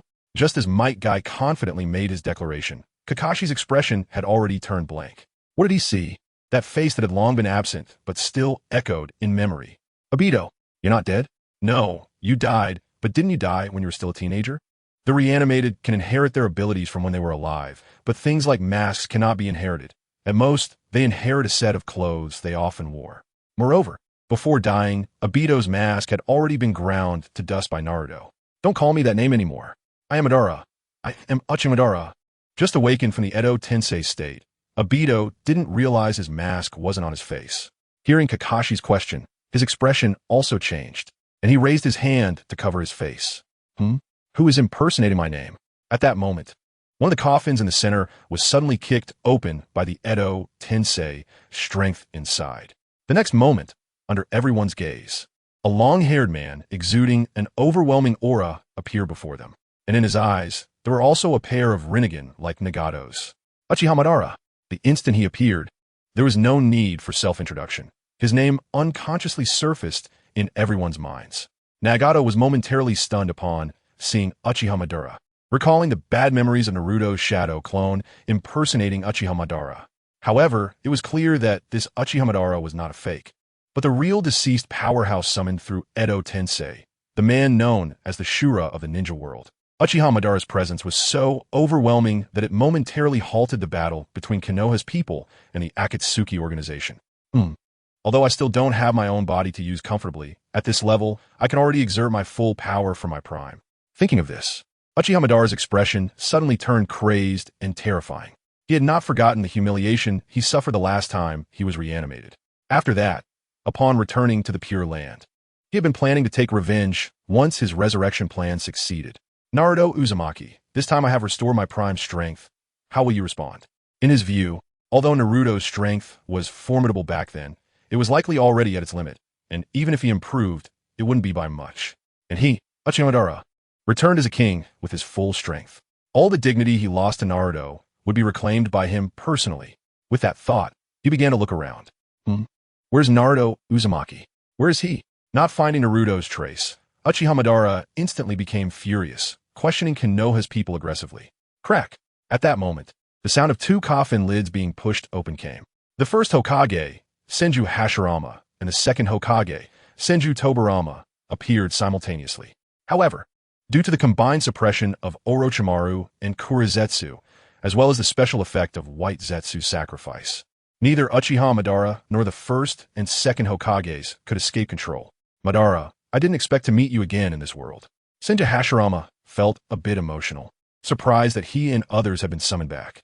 Beside him, Senju Tobirama frowned. He sensed that this time they truly couldn't escape the control of Edo Tensei. For a moment, he began to reflect, feeling that he had been trapped by the ninjutsu he created. Hashirama, wait a moment. I need to find that brat Naruto Uzumaki to take revenge. Contrary to the expectations of Senju Hashirama and Senju Tobirama, Uchiha Madara did not immediately challenge them, but instead locked his battle intent onto Naruto. In an instant, Senju Tobirama turned to Hashirama, only to see surprise on Hashirama's face. The Madara who had always been clamoring for a fight with him was now choosing to battle Naruto first. A strange emotion surged in Hashirama's heart, as if he had suddenly lost something important. At that moment, he seemed to understand Uchiha Madara's feelings back then. Between Madara and Konoha, he chose Konoha. However, soon, Senju Hashirama suppressed this inexplicable emotion. Recalling the tragic state Madara was in at Naruto's hands, he felt that Madara's choice at this moment was also reasonable. "Oh, are you looking for me?" At that moment, Naruto's body suddenly appeared from a ripple in space not far away. Before arriving, just now, he had not only signed autographs for the two Konohage gods who were pestering him, but had also used the space passage to temporarily relocate all Konoha villagers and the ninjas who were not strong enough to other Konoha branches. Without the constraints of those he needed to protect, this became the best battlefield. As for the buildings, let them break, they could be rebuilt. With the current production capacity of the ninja world, even if all of Konoha's buildings were destroyed, it wouldn't take more than 10 days to restore them to their original state. Chapter 186. Not as smart as Kunai against Susanoo. Naruto Uzumaki. The moment Uchiha Madara saw Naruto appear, he instantly exploded. He shouted loudly, his eyes seemingly ready to burst with fiery rage that could pierce through the air. The shame of the yellow dirt spot is intolerable. If this grudge isn't avenged, I am not Uchiha Madara. However, Naruto did not pay much attention to his roar. Instead, he looked at the other strong figures summoned by Edo Tensei. "Oh, first, second, nice to see you again." Naruto greeted the brothers Hashirama and Tobirama first. It wasn't the first time they had seen Naruto, and both were quite satisfied and pleased with this golden-haired youth who had impressive strength and potential. Especially after witnessing Naruto's entrance just now, they knew his strength had reached a new level. This time, they could not escape the control of Edo Tensei, and to stop them, they could only rely on this golden-haired youth in front of them. "Naruto, you're doing great." At that moment, not only the hardy Hashirama, but even usually stoic Tobirama praised Naruto generously. Their compliments seemed to resonate with Niji, Shaoli, and others, who quickly chimed in to praise Naruto. Fifth Hokage, unifying the ninja world? Upon hearing these two significant matters, both Hashirama and Tobirama's expressions changed even more. They recognized Naruto's potential, but were unaware that his strength had already reached such a level. "Good. I didn't expect you to accomplish what even my elder brother couldn't finish. Completely eradicating the root of turmoil in the ninja world. This is much stronger than my elder brother. It seems we don't need to worry about this battle. Just trouble you to stop us." Tobirama's expression was even more excited at this moment, and while he praised Naruto, he couldn't help but criticize Hashirama's indecisiveness back then. Looking at Konoha's current prosperous appearance, Senju Hashirama couldn't help but start to reflect on whether his previous decision was truly wrong. "Haha, Hashirama, I said from the very beginning that we should unify the ninja world, right? In this regard, Naruto has done quite well. The fifth Hokage, huh? The leader of the ninja alliance? Good, very good. This way your identity is worthy of being my opponent, Uchiha Madara." Uchiha Madara laughed heartily. I have to say, regarding the military unification of the ninja world, he feels that Naruto has done quite to his liking.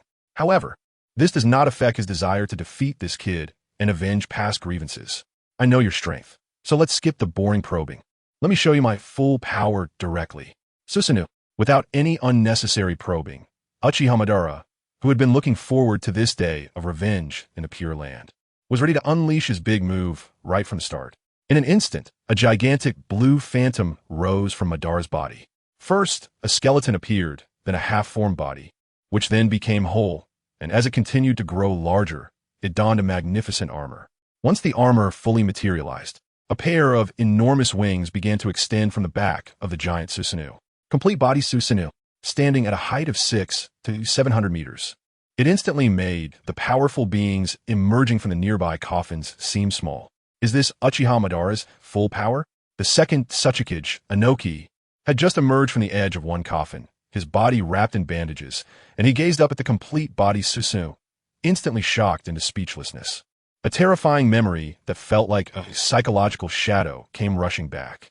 Even though he and his disciple, Deidara, developed dust release to overcome the memory of being beaten by Uchiha Madara, no matter how impressive dust release was, facing such a gigantic complete body Susanoo, he still felt inferior.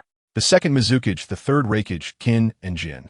In an instant, new powerful beings were continuously reviving from the surrounding coffins.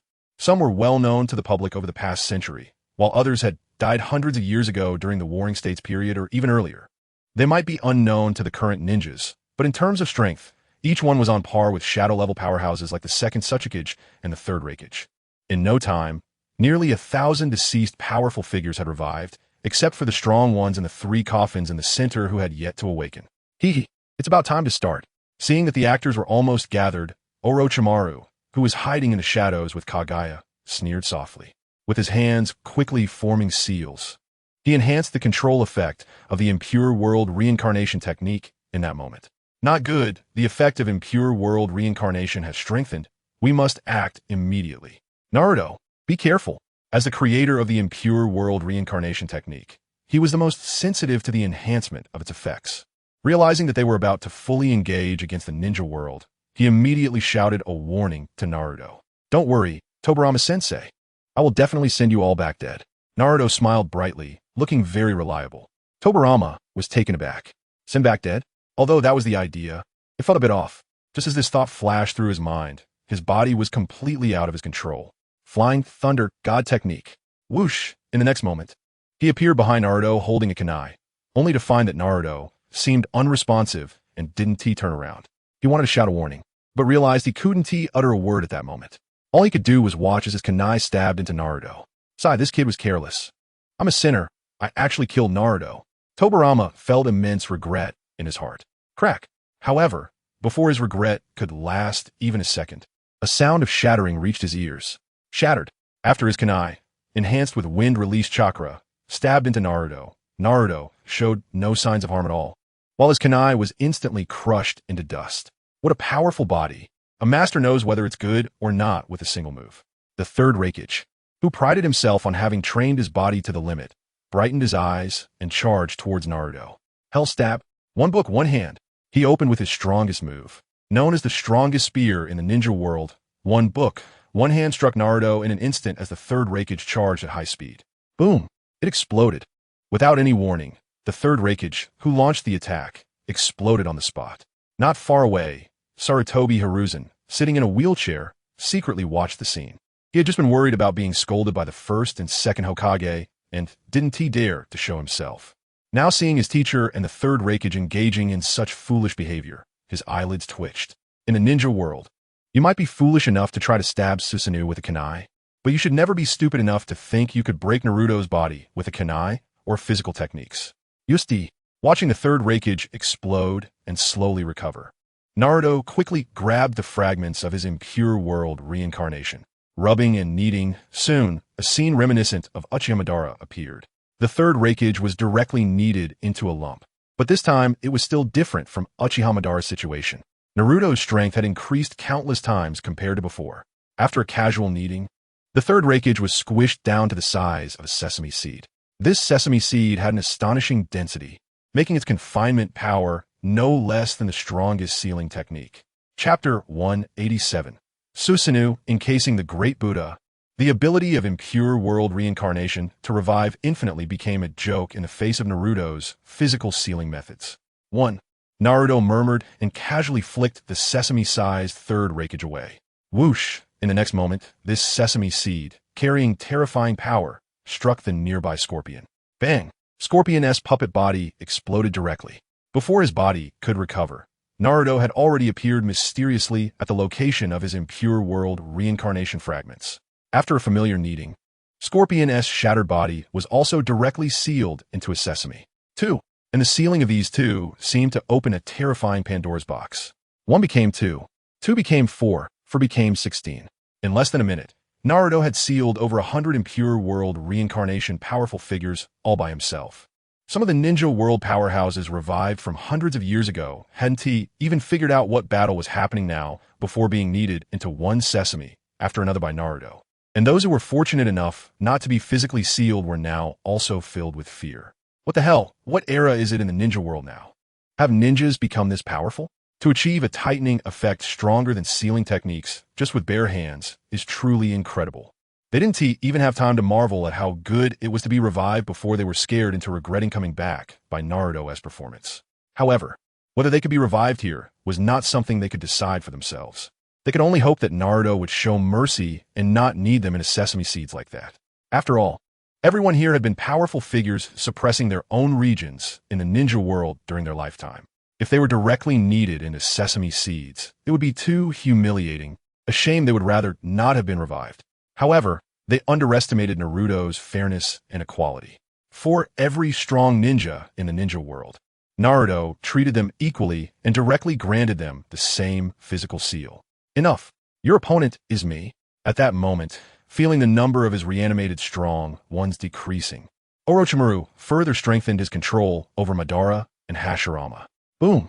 With Madara having completed the summoning of his Susanoo, it heavily swung down a sword towards Naruto, while Hashirama, who originally had no intention of fighting, suddenly clapped his hands. Wood style, wood dragon technique. In an instant, a gigantic wood dragon burst forth from the ground in front of Hashirama, attacking Naruto simultaneously with the sword from the complete Susanoo. Niji, take them and retreat. This battle is no longer something they can intervene in. Faced with these two attacks, Naruto chose not to dodge.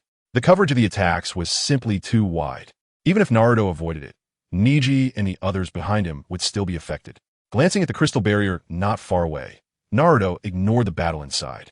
Although Niji now had the strength to barely participate in this fight, Naruto still let him lead the others to leave first. Boom! One sword, one dragon. Two powerful attacks struck right in front of Naruto simultaneously, as if these massive attacks were about to swallow the small Naruto whole. However, in the next moment, in Naruto's raised fists, both the Susanoo's sword and the incoming wood dragon simultaneously exploded into countless fragments. This kid, although Uchiha Madara and Hashirama Senju were fighting Naruto uncontrollably, their consciousness was clear. Seeing Naruto able to so easily shatter their attacks left both of them in shock. Yet amidst this shock, Uchiha Madara and Hashirama's emotions were completely opposite. Not far away, the second Hokage, Tobirama Senju, was currently dodging the residual waves of attacks with the surviving members of the Akatsuki. Faced with a battle that had completely surpassed the strength of Kage-level ninjas, even approaching the level of the Sage of Six Paths, both Tobirama and the members of the Akatsuki had to carefully look for opportunities to intervene. Tobirama's mind was clear. Watching the scene before him, he finally understood how ridiculous it was that he had just gone to grab kunai to stab Naruto. Naruto could remain unscathed in the face of such enormous attacks, and kunai was really. However, recalling his earlier foolish sneak attack was also under the control of the caster, he felt slightly relieved. In the dark corner, Orochimaru, seeing this incredible scene, had to admit that Naruto's strength had perhaps surpassed that of the god of ninjas and the Shura of the ninja world. Thinking of this, he no longer held back and directly commanded Uchiha Madara and Hashirama Senju to use their full power and attack together. Sage art, wood style, true thousand hands. In the next moment, under the astonished gazes of the other revived strong ninjas, a massive Buddha statue towering 1,000 meters with 1,000 hands sprouted from the ground. What's going on? Has the battle in the ninja world become like this? Sigh. It seems we old folks can't keep up with the times. Some powerful figures who had roamed the ninja world hundreds of years ago couldn't help but feel emotional. Such a battle had far exceeded the scale of their era. This was no longer a battle of humans. Nearby, Haiden directly shouted that this battle no longer belonged to humanity. At the same time, the eyes of the Akatsuki members involuntarily shifted to Nagato. Compared to Nagato, who claimed to be a god, the offensive triggered by Uchiha Madara and Hashirama Senju clearly resembled a miracle. Nagato felt a bit unconvinced and immediately clapped his hands. Planetary devastation. Huh. A gigantic stone ball with a diameter of nearly 100 meters appeared in midair, accompanied by a powerful gravitational force. Bang! Don't get in the way. However, this offensive was easily smashed by Uchiha Madara's complete Susanoo. Meteorites? Is this how you play? After saying that, a massive meteorite with a diameter of several hundred meters suddenly descended from the sky, bearing down on Naruto with a destructive force. 1, 2, 3. After casually smashing Nagato's planetary devastation, Uchiha Madara summoned a total of 7 meteorites. I'm impressed. Nagato saw the scene before him and was thoroughly convinced. This is a real battle of gods. Even he couldn't casually intervene. Boss, although you're strong, those 3 are clearly stronger. Let us just take a break for now. Deidara pouted and consciously retreated with the other reanimated strong ones. Although they wouldn't die even if their bodies were shattered by the attacks. No one wanted to repeatedly experience the feeling of crushed bones. Meteorites? That's an outdated trick. Seeing the 7 meteorites descending, Naruto remained calm. He simply pushed off the ground and soared into the sky. His raised fist, like a drill that could shatter everything, easily punched through the 7 meteorites one after another. In the sky, fine dust scattered everywhere. He actually smashed all the meteorites so easily. Now this is getting interesting. Seeing the stone fragments raining down like fireworks in the daylight, Orochimaru excitedly licked his lips. At the same time, under his powerful control, Uchiha Madara and Hashirama Senju had already completed further actions. Susanoo encasing the Great Buddha. Go, Madara. I didn't expect we would fight side by side in this situation. Haha, Hashirama. Let your power help me avenge my humiliation. Although they were out of control and had their own thoughts at this moment, the observing Uchiha Madara and Hashirama Senju witnessed the joint battle of their full powers for the first time. A super giant Buddha statue clad in blue armor stood tall in Konoha village.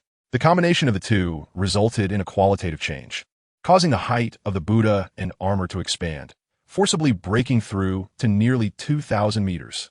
Chapter 188. Dog power behind the scenes. As the great Buddha of Susanoo appeared, the other reanimated strong ninjas were completely stunned. A battle of this scale, they thought, was beyond even their level of strength. Even if the Sage of Six Paths were to be reborn, it would probably be at a similar level. There's no comparison. It's simply incomparable. Originally thinking of themselves as a force not to be underestimated, the strong ninjas of the ninja world at this moment realized the truth. In front of the monstrous powers of Hashirama Senju and Uchiha Madara, these strong ones from hundreds of years ago were merely there to make up the numbers. Haha, see that, Naruto? This is the full power of me and Hashirama. My era hasn't passed. I can still unify the ninja world. Uchiha Madara was extremely excited, breaking through a bit of the control of the reanimation technique and laughing loudly. Of course, this was also related to his current strength. Before his death, Uchiha Madara not only implanted Hashirama's cells, but also activated the Rinnegan. Compared to his full power, he was now slightly stronger than Hashirama, who could originally suppress him. Moreover, unlike Hashirama, his emotions were more intense at this moment. Die, Naruto. In the face of my full power, your struggle is as powerless as that of an ant. As his voice fell, the great Buddha of Susanoo waved its 1,000 arms. Each enormous fist encased in Susanoo's shell with terrifying power, came crashing down towards Naruto with a world-destroying momentum. Ant-like small? Are you mocking my small size? Heh, don't think you're the only one who can grow bigger. Kurama. In an instant, a golden light burst forth from Naruto's body. In the blink of an eye, a nearly 100-meter-tall, nine-tailed fox rose from the ground. But this was just the beginning. Sage Art, Golden Body, Nine Tails Technique. In an instant, the nine-tailed fox's body rapidly expanded due to the infusion of Sage Chakra. 300 meters, 900 meters, 1,800 meters. In less than 0.25 seconds, the golden nine-tailed cloak surrounding Naruto expanded to nearly 2,500 meters, even taller than the Susanoo's giant Buddha. The nine tails within Naruto saw its body could become so enormous and was filled with excitement. After all, besides Uchiha Madara, the one who had inflicted immense humiliation upon it was Senju Hashirama's wooden man and giant Buddha. However, regarding Uchiha Madara, it still held a hope for vengeance, which was fulfilled with Naruto's help. But now, the giant Buddha was back, and Naruto could clearly fight it yet still called upon himself. This made the Nine Tails vaguely guess something, but the thought was so crazy that it didn't dare to hope. However, the next moment, when Naruto's voice came, the Nine Tails knew that its wish was actually going to come true today. Go, Kurama, give it 2 slaps, let this Susanoo Buddha remember its lesson. When these words reached its ears, the Nine Tails couldn't help but shiver all over. Happiness came too unexpectedly, too suddenly. At first, it thought following Naruto would mean enduring endless exploitation. But now it realized that following Naruto meant enjoying delicious food and drinks. Without any hesitation, the Nine Tails swung its sharp claws. We're 1,000 wooden arms. I'll give you 998. In the next moment, to the astonishment of everyone present, the Nine Tails claws actually exploded the thousands of true hands of the Susanoo Buddha in an instant. Not only that, but after this successful strike, the Nine Tails pressed the advantage and rushed to the front of the Susanoo Buddha, extending its claws once again. Slap, slap, with a left and right swing. The gigantic nine-tails directly slapped the Buddha, wrapped in Susanoo, twice in front of everyone's eyes. It felt numb, completely numb. The powerful ninja present thought they had already died once. What else was there to not understand? However, watching this mind-blowing large-scale battle, they finally understood what it meant to be overbearing. High-end battles often only require the simplest fighting methods. What thousands of true hands? All fancy. They were less effective than the 2 slaps from the Nine-Tails. Ugh, Nine-Tails, I'm going to kill you. Uchihamadara snapped back to reality. Still dazed from the 2 slaps. Coming back to his senses, both Uchihamadara and Senju Hashirama were now furious. As the strongest ninja of an era, even a good-natured person like Senju Hashirama had his own dignity as a strong man. The buildings of Konoha had already been mostly destroyed when these 2 giant beings appeared. Fortunately, Senju Hashirama no longer cared about Konoha. This battle was no longer about protecting or destroying Konoha. From the moment the Susanoo Buddha was slapped by the Nine-Tails, this battle became a collision between 2 eras of the ninja world. Would the ninja world of the Warring States period prevail? Or could the new generation of strong men represented by Naruto lead the way? Madara, I will assist you. Senju Hashirama no longer resisted launching an attack alongside Naruto. In an instant, the previously somewhat clumsy Susanoo Buddha became even stronger under their united front. Buddha's hand descends. Senju Hashirama raised his right arm, and suddenly, a character appeared simultaneously in the palms of both his hand and the wooden Buddhas. Seeing this familiar move, the Nine-Tails was startled. It had previously been put into a deep sleep seal by this very technique. What are you afraid of, Kurama? Your current master is me. It seems the opponent's memory isn't deep enough. You know what to do, right? Upon hearing Naruto's voice, the Nine-Tails suddenly felt confident. Facing the wooden Buddha's giant hand, it did not dodge, but directly opened its mouth to bite. Foxes that casually touch others without permission are subject to biting. Crunch. In the next moment, the giant arm of the wooden Buddha was bitten by the enlarged Nine-Tails. The moment it bit down, the Nine-Tails immediately followed up with a death shake, and then it saw the giant arm of the Buddha being bitten off by more than half. Slap! Slap! After biting off the arm, the Nine-Tails took advantage of Naruto's support and pressed forward, delivering 2 more slaps to the head of the Susanoo Buddha. So refreshing. Truly refreshing. It felt so good it could fly. Once again, the Nine-Tails felt that being Naruto's companion was a happy thing. No, it was being a fox. Watching the Susanoo Buddha being beaten into a daze, the Nine-Tails felt incredibly lucky. If it hadn't team-met Naruto, the Jinchuriki, it would have been the one getting beaten this time. How could it have such a chance for revenge? Who am I? Where am I? Why am I here? Uchiha Madara and Senju Hashirama shook their heads, taking quite a while to recover from the shock of the Susanoo Buddha being heavily injured. Chapter 189, Astonishing Trump Card. After coming back to their senses, the 2 found it hard to believe the reality before them. When did the Nine-Tails become so fierce? Of course, they knew very well that the reason the Nine-Tails was so powerful was that its current Jinchuriki was Naruto. The massive mix of Sage Chakra and Nine-Tails Chakra turned the Nine-Tails cloak into gold and even expanded its size to a terrifying extent. This battle was quite tricky. Just as Uchiha Madara and Senju Hashirama frowned, Tobirama, not far away, was overjoyed. He had originally thought that the Susanoo Buddha was already strong enough, but unexpectedly, Naruto's golden body Nine-Tails was even more powerful.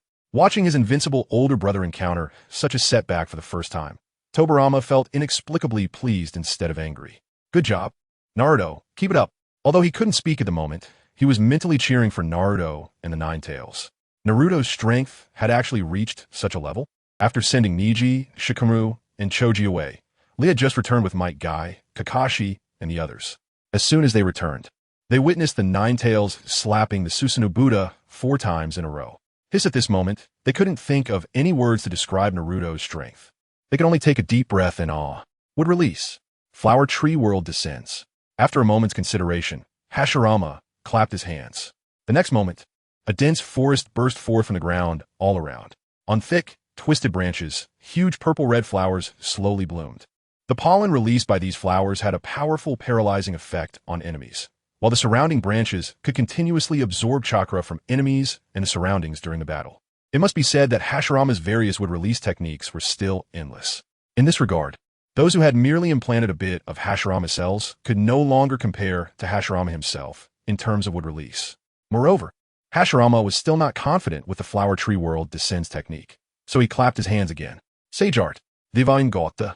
In an instant, huge purple-red wooden frames descended from the sky, directly smashing toward the giant body of the Nine Tails.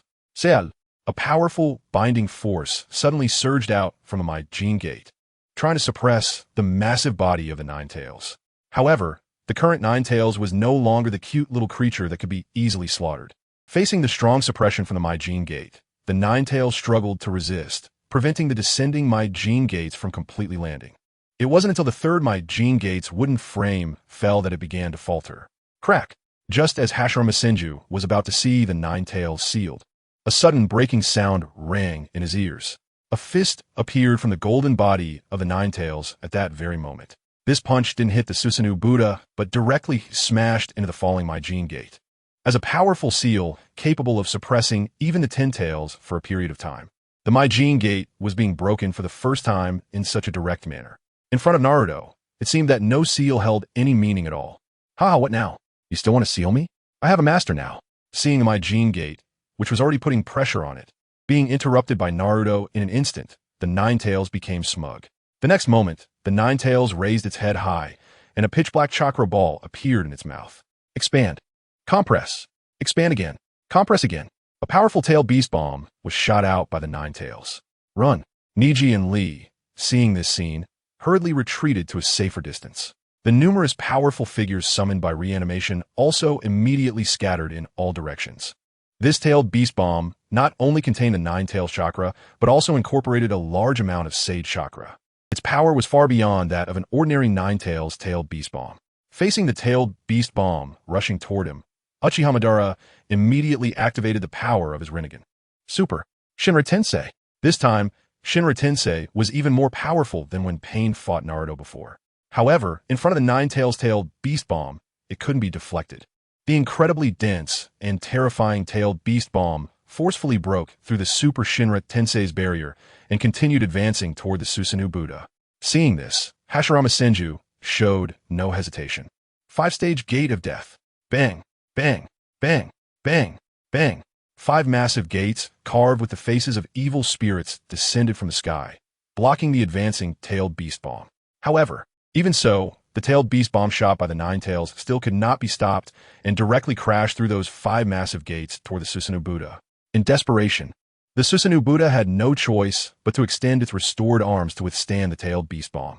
Aya, accompanied by a loud shout of full power, the Susanoo Buddha was forcefully pushed back over 3,000 meters by the tailed beast bomb. Houses and trees in its path were all flattened.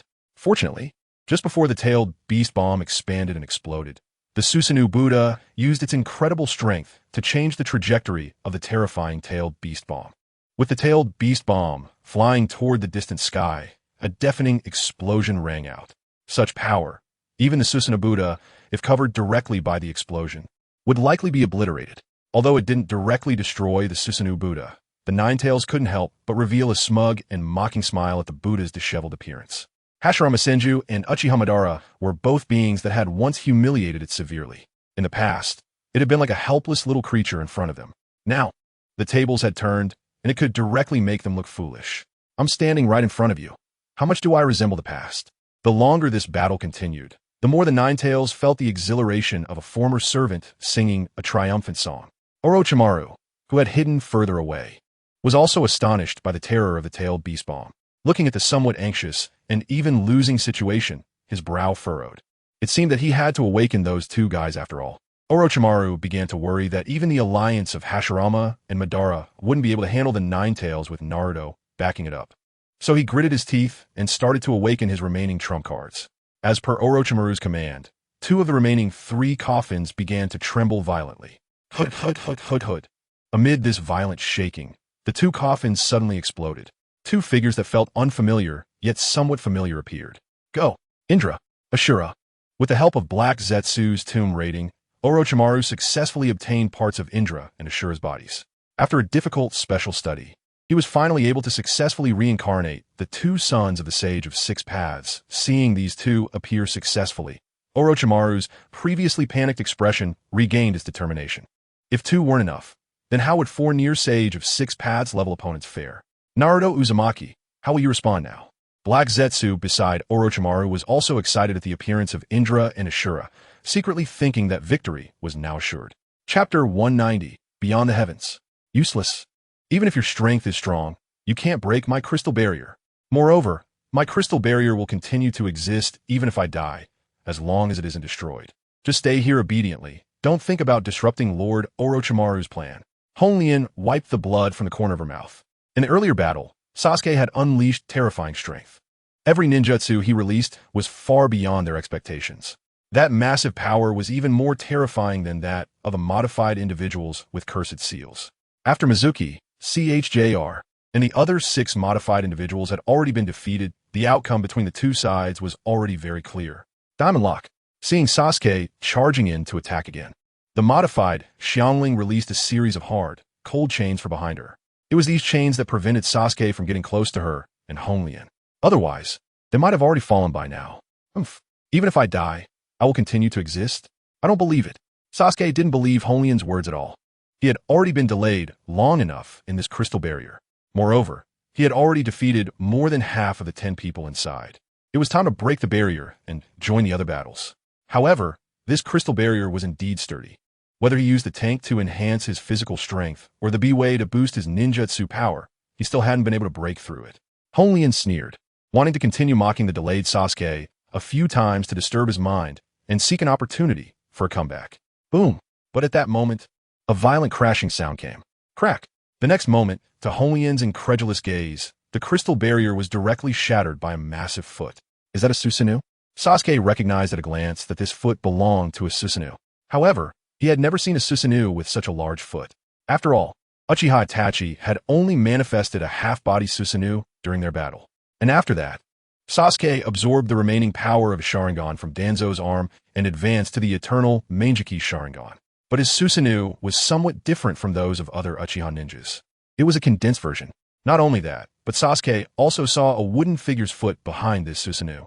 Is this Susanoo combined with wood release? Is the enemy this ruthless this time? Sasuke and Honglian both escaped the crystal barrier in an instant. After all, if they stayed any longer, it wouldn't just be a standoff anymore. There was a high possibility that they would be trampled into a meat patty by Susanoo's giant foot. Sasuke quickly pulled back a bit, turning to look at the battle involving Susanoo. At a glance, he saw the golden-bodied Nine-Tails releasing tailed beast balls to bombard Susanoo. What? Naruto actually has this kind of move? Sasuke was somewhat surprised. He had mostly seen Naruto finishing battles with a single punch. He had never witnessed such a gigantic ultimate technique before. In reality, he was unaware that this was not an ultimate move for Naruto at all. It was just that he felt it was the right occasion to let the Nine-Tails out to clear past grievances. As a diligent employee, Naruto couldn't let the Nine-Tails continue to harbor resentment. It is important to pay attention to the psychological state of employees at appropriate times. Only by ensuring that employees work in a pleasant mood can they be more motivated. To think he could suppress Susanoo, how strong. Seeing Susanoo being slapped twice. Even the usually somewhat awkward Sasuke had to admit that Naruto was indeed very strong. He originally thought his strength was nearing the peak of the ninja world. But compared to Naruto, there was still a world of difference. Sasuke shook his head helplessly. No matter how many times he became stronger, he found that Naruto was always able to widen the gap between them. However, no matter how big the gap was, Sasuke would not feel disheartened. On the contrary, looking at the vast difference between himself and Naruto, he felt that he still had a lot of room for improvement. In an instant, his motivation for muscle training burned even more fiercely. Who awakened me? Indra opened his eyes. He clearly remembered dying. So how did he come back to life? And it seemed that not much time had passed in between.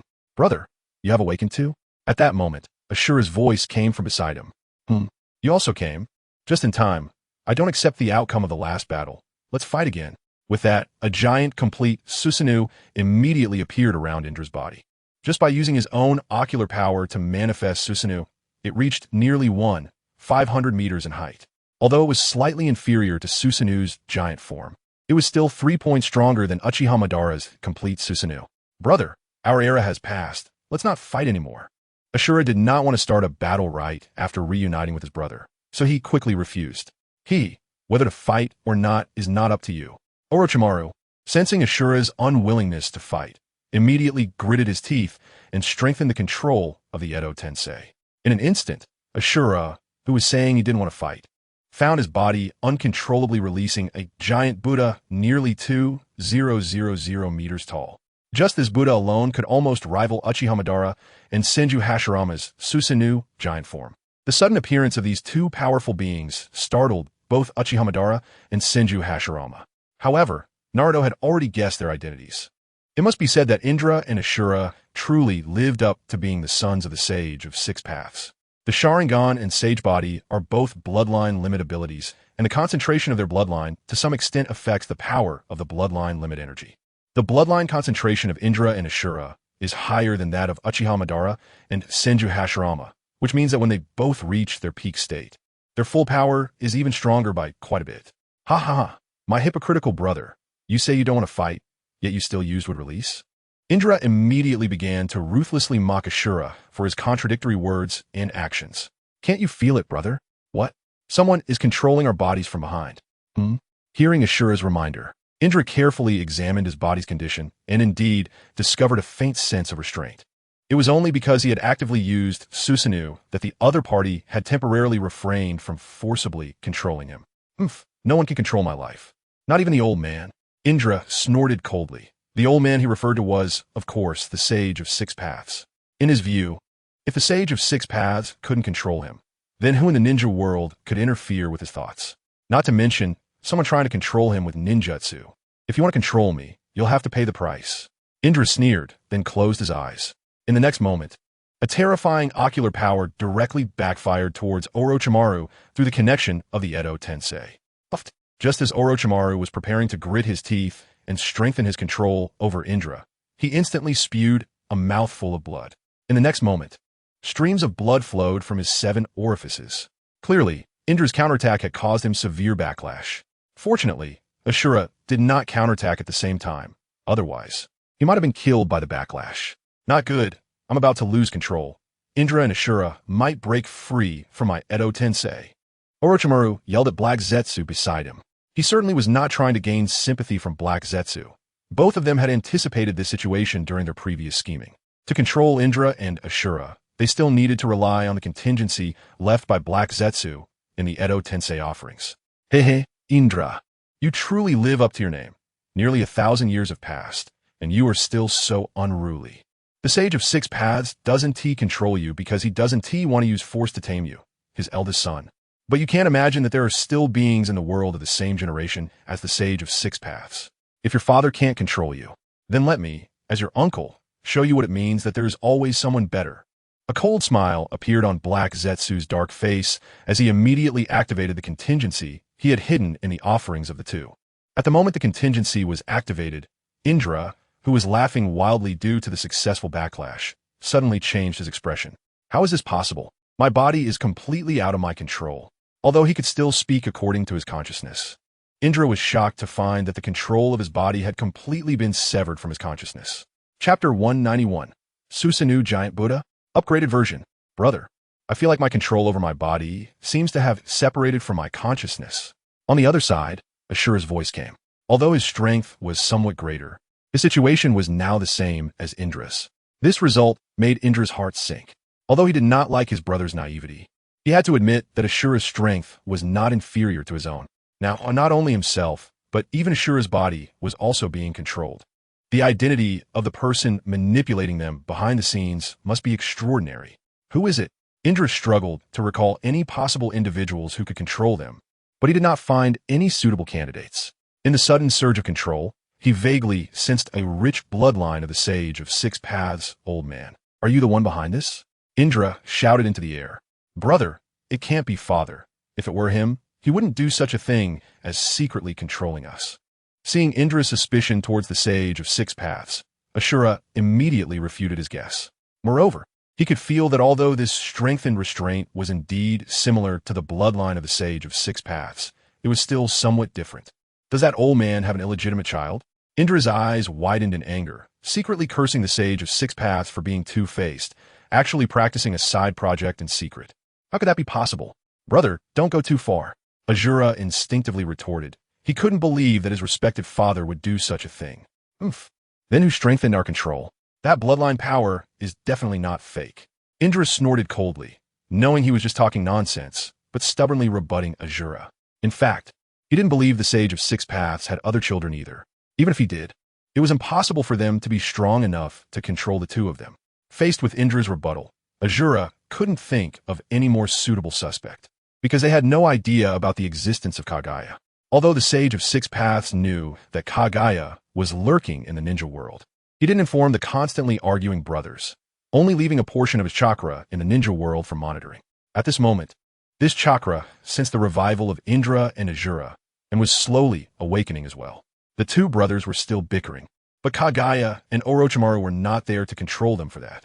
During their argument, their bodies had already teamed up under Orochimaru's control. Susanoo, Buddha, the two brothers, who were typically at odds, unexpectedly teamed up. In the next moment, an upgraded version of the Susanoo Buddha appeared before everyone present. Looking at the transformed size of the Susanoo Buddha after their collaboration, everyone on the scene was left in disarray. The previous 2,000-meter-tall Susanoo Buddha now looked like a baby standing before an adult. Over 8,000 meters. With such a size, a mere finger could crush a mountain. The head of the upgraded Susanoo Buddha had even sunk into the clouds, making it impossible for those on the ground to see where his gaze fell. Even the nine-tailed beast, with its sage, chakra-imbued golden body, turned back into a cute little creature in front of the opponent. Although combat power isn't necessarily proportional to size, if the size disparity between enemies and allies is too great, it inevitably leads to biased judgments. After all, just the oppressive feeling from this 8,000-meter height made it impossible for the vast majority of ninjas to even think about resisting. Sasuke had already retreated to Niji's side. Gulp! Watching the enormous Susanoo Buddha, both of them swallowed hard. Byakugan, do you think this opponent is someone Naruto can defeat? For their simultaneous little action, Sasuke shot a glance at Niji and asked with annoyance. Red-eye disease, watch your wording. Niji was also not someone who would suffer losses, and he wouldn't tolerate Sasuke's bad attitude towards him. After retorting sharply, he finally expressed his opinion. With such a massive size difference, I believe that any other ninja would have no chance against this Susanoo Buddha. But now the one fighting is Naruto, so I believe he will ultimately win. A smile appeared on Niji's face, and despite the dire situation, his eyes were filled with faith in Naruto. Upon hearing Niji's answer, Sasuke showed a hint of surprise. He didn't expect this Byakugan user to have such good judgment, thinking the same as himself. However, to avoid giving Niji a good expression, he still snorted coldly. Boring. Losing an opportunity to smack Niji's face made Sasuke feel somewhat uninterested. But soon, his attention was fully focused on the battle before him. Although he unconditionally believed that Naruto would win, he still didn't want to miss any details of the fight. Unlike Sasuke and Niji's trust in Naruto, the reincarnated strong ones who had retreated to safety were not optimistic about Naruto. Is this the true power of a deity? Nagato looked at the upgraded battle, no longer possessing the arrogance of calling himself a god. The Susanoo Buddhas of Hashirama and Madara were intimidating. Not to mention this upgraded Susanoo Buddha produced by the cooperation of Indra and Asura. At the same time, Hashirama and Madara also recovered from their shock, realizing the identities of the two stronger figures on the field. In their family history, there existed a legend about the birth of the ninja religion. Although some parts were secretly altered by Kaguya, they had heard of Indra and Asura, the two sons of the Sage of Six Paths. Their strength is actually greater than ours, and their ultimate moves are the same as ours. Could they be the ancestors of our Senju clan and your Uchiha clan? Due to Orochimaru and Kaguya using most of their energy to control Indra and Asura, Senju Hashirama also regained the ability to speak at this moment. So what if they are ancestors? Uchiha Madara snorted coldly. He didn't want anyone stronger than himself on the battlefield. But now that they had appeared, he had lost his temper and could only try to speak less to lower his presence. Looking at Naruto's side, upon seeing the enormous Susanoo Buddha appear, he jumped out of the protection of the nine-tailed beast and patted the nine-tailed beast's head. Your shame has been washed away. It's time to get serious. After saying this, the golden body of the nine-tailed beast beneath Naruto dispersed. Naruto's body landed steadily on the ground, and at that moment, the size difference between the two sides became even more apparent. 8 meters facing 8, 100 meters. How could such a battle be won? For a moment, everyone present, whether they thought Naruto would win or lose, could not imagine how the battle would continue. Chapter 192, Large Plastic Bag. Look at this guy. Does he feel he has no chance of winning? So he gave up directly? In the distance, Haiden watched this scene and couldn't help but laugh out loud. In his view, Even with his immortal body, he would feel genuinely terrified facing this over 8,000-meter-tall Susanoo Buddha. Not to mention that others don't have an immortal body. When encountering such an opponent that is not even on the same level, what else can you do besides consider escaping first? What made him even more wanton in his ridicule was that Naruto had not only dispelled the nine-tailed beast, but was also standing still, seemingly stunned into place, unable to even run away. Kakuzu and Deidara shared similar thoughts upon witnessing this scene. Of course, this included other reincarnated strong ones who had not fought Naruto. They all believed that Naruto not only gave up the fight, but was also so scared that he forgot to escape. The image of Naruto being crushed in a meat paste by the Susanoo Buddha had vaguely surfaced in their minds. No, this guy can't give up so easily. However, Nagato and Konan, who had fought Naruto for a longer time, did not think so. In their eyes, even if Naruto ultimately couldn't defeat this giant Susanoo Buddha, he wouldn't just sit back and wait for death. What are you planning? Nagato's eyes were fixed on Naruto, wanting to see how he would respond next. Oomph. It seems the mastermind wants us to crush this blonde boy. Poor kid. You can only blame yourself for not being strong enough. In the next moment, the upgraded Susanoo Buddha's left hand rose high. A gigantic palm broke through the rolling dark clouds, descending from the sky with a brilliant blue light. Watching this action from the Susanoo Buddha, Indra guessed the mastermind's intention. For Naruto, he felt that the other party was unfortunate to be forced to be his enemy. However, he didn't have much sympathy for Naruto in his heart. He only thought that this was a result of Naruto being too weak and himself and Ashura being too strong. Quick dodge. You'll be crushed. Unlike Indra, Ashura, seeing Naruto about to be hit by a gigantic hand, urgently shouted to remind Naruto to evade. He didn't want to see an innocent person die because of him, and besides, he vaguely felt that there seemed to be a trace of his chakra within Naruto. Not only that, but it also seemed that there were traces of his chakra on the nearby Senju Hashirama. This inexplicable sense of closeness made him even less willing to see Naruto die tragically under the palms of himself and Indra Susanoo. However, at this moment, neither he nor Indra could do anything but talk. They had no way to interfere with their own body movements. Right, Naruto, let me see how your body explodes. Orochimaru, with blood oozing from 7 orifices, showed a crazed expression. In the past year, no one knew how he had endured it. In every dream, he repeatedly witnessed his body being blown apart by Naruto's punch. Those two images of being blown apart by Naruto had become his greatest psychological shadow. His revenge against Naruto had become his deepest obsession. An eye for an eye, a tooth for a tooth. Today, he would make Naruto experience the nightmare he endured twice. Watching this seemingly certain victory, Orochimaru only hoped that Naruto wouldn't die too quickly. It would be best if he could clearly see how his body exploded before dying. 1,000 meters, 100 meters, 10 meters. The gigantic palm, like the Buddha's palm, loomed over Naruto's location. As the distance closed, Sasuke and Neji couldn't help but hold their breath, their eyes wide open. Their Byakugan and Sharingan had reached the strongest level, determined not to miss a single moment. They didn't believe Naruto would be crushed, yet the terrifying pressure from the giant palm made them clench their fists tightly, even to the point where their nails dug into their flesh, drawing blood without them realizing it. 2 meters. In the next moment, they saw it. Just when the gigantic palm was only 2 meters away from Naruto, he tightened his right fist, crouching, charging, extending, exploding. The entire process of swinging his fist upward was completed in one go. Just as Naruto swung this punch upward, the gigantic palm also descended to less than 2 meters from the ground. Boom! A thunderous sound erupted, accompanied by tremors that shook the mountains and the earth. The ground of Konoha cracked inch by inch. If one didn't know that an epic-making battle was erupting here, they would likely think a terrifying earthquake had occurred.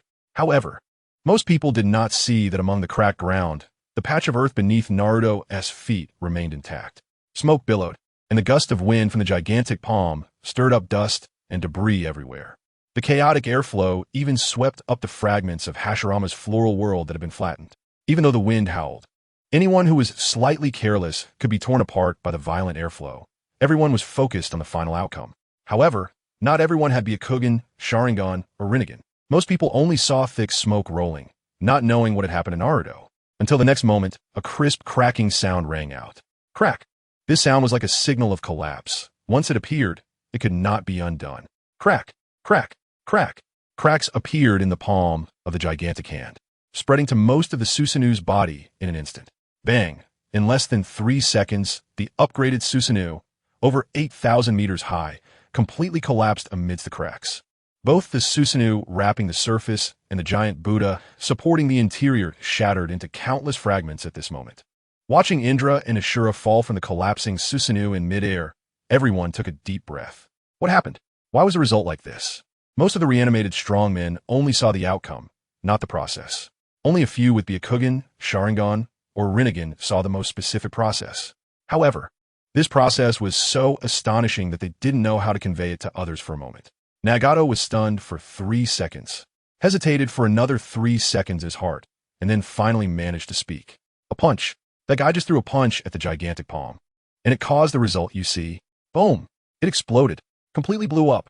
All the reanimated strongmen around were shocked to the point of having their scalps tingle upon hearing this answer. The discussions erupted, some calling it impossible, some accusing Nagato of nonsense, and others squinting their eyes, trying to accept the truth. But no matter what they said, looking at Naruto, who was unharmed after the dust settled, they had to admit, this kid was truly a monster. Naruto noticed the shock of those around him and brushed off the dust on his clothes, sneering inwardly. Isn't this plastic bag just a bit bigger? Is it really that hard to blow it up? Why are they so surprised? Chapter 193. Hashirama is too deceptive. The speed at which the battle ended was as everyone had predicted. The moment both sides clashed, the battle came to an end. However, the result of the battle was completely beyond everyone's expectations. Looking at Indra and Ashura falling from the Susanoo, their expressions were despondent. If it weren't for the special effect of being reanimated, helping them instantly recover their chakra, they might have already been gravely injured and on the brink of death in the previous confrontation. However, compared to the disbelief of everyone on the battlefield, the ones who found it hardest to accept the outcome before them were Orochimaru and Kaguya. Just as Kaguya helped him control Indra and Ashura, Orochimaru had already begun to doubt Kaguya's identity. After all, Indra and Ashura were stronger than Uchiha Madara. If Kaguya was indeed the will of Uchiha Madara, as he claimed, then it wouldn't be possible to have that little bit of power just now. Originally, he had planned to investigate Kaguya's true identity quietly after taking care of Naruto. But now, Kaguya's identity no longer mattered. What mattered more was how they would face Naruto, this enemy. At the moment the upgraded Susanoo collapsed, Orochimaru had vaguely seen the image of his body being blown apart by Naruto once again. He didn't want to see such a nightmare again. Friends who often get blown up know how terrifying it is to have one's body blown apart by a punch. To say it was worse than death is an understatement. If there really is a hell in the world, Orochimaru felt that the most terrifying torture inside would be similar to watching one's body being blown to pieces. Let's all go together. Without any hesitation, Orochimaru, whose mental defenses had collapsed, immediately used the reanimation technique to control all the reanimated strongmen to rush towards Naruto. If he couldn't win in a one-on-one fight, then he would use a sea of people strategy, relying on the infinite chakra from reanimation. Even if they had to pile up, he would bury Naruto. However, even so, Orochimaru still felt uneasy, and he couldn't care less about exposing his doubts about Kaguya's identity. Directly shouting to Kaguya, "Your identity is definitely not simple. You must have other trump cards, right? Right? Huh." It is evident that even the hard-to-kill Orochimaru is now clearly frightened by Naruto, because Naruto has repeatedly shown him scenes more terrifying than death. Calm down. What else with the shouting? ISNT, there's still the last coffin. Let me prepare the means to bind this strong one. You try to hold Naruto back. Kaguya has been around for thousands of years. What kind of storms hasn't she seen? Although the earlier scene was earth-shattering, it hasn't yet reached the level of the battle when the Sage of Six Paths sealed Kaguya. Moreover, they still have a stronger trump card that hasn't been used. However, the powerful being in that last coffin is not so easily controlled, even if he suppresses them with his own bloodline power. He must be fully prepared before he dares to let Orochimaru control the resurrection. Hearing this, Orochimaru's eyes lit up. Although the powerful being in the last coffin has not yet revived, from his unique appearance and the subtle intimidation he exudes, Orochimaru can sense that he is extraordinary. However, Black Zetsu did not tell him the identity of this powerful being, so he's still unsure how strong this trump card really is. All right, hurry up, Orochimaru urged Black Zetsu anxiously. After all, in his perception, Naruto has gone completely berserk. Without the Nine-Tails golden form, Naruto's terror has only increased. He easily shattered the upgraded Susanoo of Indra and the others, then casually smashed the Susanoo of Hashirama and Madara. Amidst the terrified gazes of the many strong ones surrounding Naruto, he began to run. Like a bolt of golden lightning, Naruto's figure started to flicker between the numerous reanimated strong ones. At this moment, even the Rinnegan could not capture Naruto's figure. In the Rinnegan's vision, it was as if Naruto was nowhere and yet everywhere. Among the reanimated strong ones, some could only see a golden flash, while others saw thousands of Naruto's figures. They were not under a genjutsu. Whether it was the golden flash or the thousands of figures, they were all Naruto. It was just that they were merely Naruto's afterimages. 1, 10, 100. Accompanied by Naruto's whispered counting. These once dominant figures in the ninja world were frightened to the point of panic. They kept looking around, ultimately realizing that they could only pray in their hearts that the next one wouldn't be themselves. Some of the terrified strong ones even began to randomly release various powerful ninjutsu in a desperate attempt to fend off Naruto. However, Naruto's whispered counting continued. The remaining reanimated strong ones around him dwindled as Naruto's counting progressed. Faced with such a scene, all the strong ones present realized what true futility meant. To struggle or not to struggle. This seemingly choice-laden question already had a determined answer. The surrounding space was filled with cracks as Naruto ran. In order to improve efficiency, Naruto didn't bother to crush these strong ones into bits. Instead, he directly smashed them and then used the cracks in space to isolate them in another dimension. In less than half a minute, nearly 1,000 reanimated strong ones were left with only 5. Besides the 4 from the earlier Susanoo, only Uchiha Obito remained. This guy's reanimated state still retained the ability of Kamui, so Naruto didn't throw him into the spatial crack like the others. Now it's your turn. Naruto smiled as he looked at the last 5. However, this seemingly warm and sunny smile to his friends appeared a bit chilling in the eyes of the 5. Naruto, I was a bit too excited just now. Could you show me some mercy and not crush me into bits? Hashirama spoke up to make his request, apologizing for his earlier excitement. Naruto waved his hand and casually agreed to his request. After all, he is the god of ninjas, and it's understandable to get a bit carried away in such a situation. Considering he was the first Hokage, Naruto readily gave him some face. Hashirama Madara also didn't want to be crushed again. Last time it was soybeans, and this time it would be even worse, turning into sesame. However, he couldn't bring himself to ask Naruto for mercy. Thinking this, he looked at his good friend Hashirama with some resentment for not asking for him as well. Even worse, this guy was urging him on with his gaze. Madara, you should apologize to Naruto too. After all, being crushed into sesame is quite embarrassing. We're already dead. We can't let our reputation tarnish after death. This, Uchinadara's mouth twitched. Now that you've put it so bluntly, how can I back down? Such poor judgment in friends. Hashirama has really put me in a tough spot, originally hesitating whether to request Naruto's mercy. Uchiha Madara turned his mind and chose to remain stubborn. Ask this kid for mercy? Dream on. For those who are stubborn, Naruto wouldn't be soft-hearted. In just a few moments, he ended up with a sesame Madara. Seeing this, the remaining 3 couldn't help but feel their eyelids twitch, especially when Naruto's gaze turned towards them, no matter how strong they were in life. At this moment, they all shivered in fear. Chapter 194, Refusing the Sage of 6 Paths. We just revived and have no idea what battle is happening here. Can you not treat us like that, considering we have no grudges in the past? Observing Madara's dire situation, Indra and Ashura both looked alarmed. Finally, it was Ashura, who was relatively more sociable, who spoke up, making a request to Naruto. Perhaps because of Madara's previous experience, he also helped Indra plead a little. For those who were willing to submit, Naruto wouldn't make it hard for them. After all, they could be said to be out of control. Meanwhile, Uchiha Obito quickly followed up with his own request. This way, among the remaining 5, only Uchiha Madara suffered. Of course, the reason Naruto didn't deal with them directly was also because he sensed a special mental wave. Old Sage of 6 Paths, you handle your own 2 sons. Naruto's powerful spiritual power sensed the chakra of the Sage of 6 Paths, enveloping his consciousness as it revived. Of course, because he had long since died and was not reanimated, the current spiritual wave was not very strong. Even so, Naruto could still feel that his spiritual power was qualitatively different from that of other ninjas. This was not a difference in quantity, but in quality. So even though the spiritual power and chakra he retained were limited, they still played a significant role. You actually know my identity?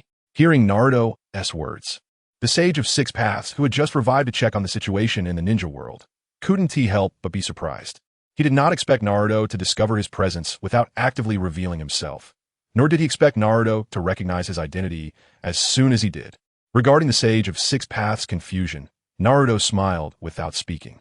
Regardless of how this old man tidies up the mess in front of him, Naruto's gaze shifted to the coffin that had just exploded. The later the appearance, the stronger the enemy tends to be. Although the previous battle was relatively easy, Naruto did not underestimate Orochimaru's reanimation jutsu.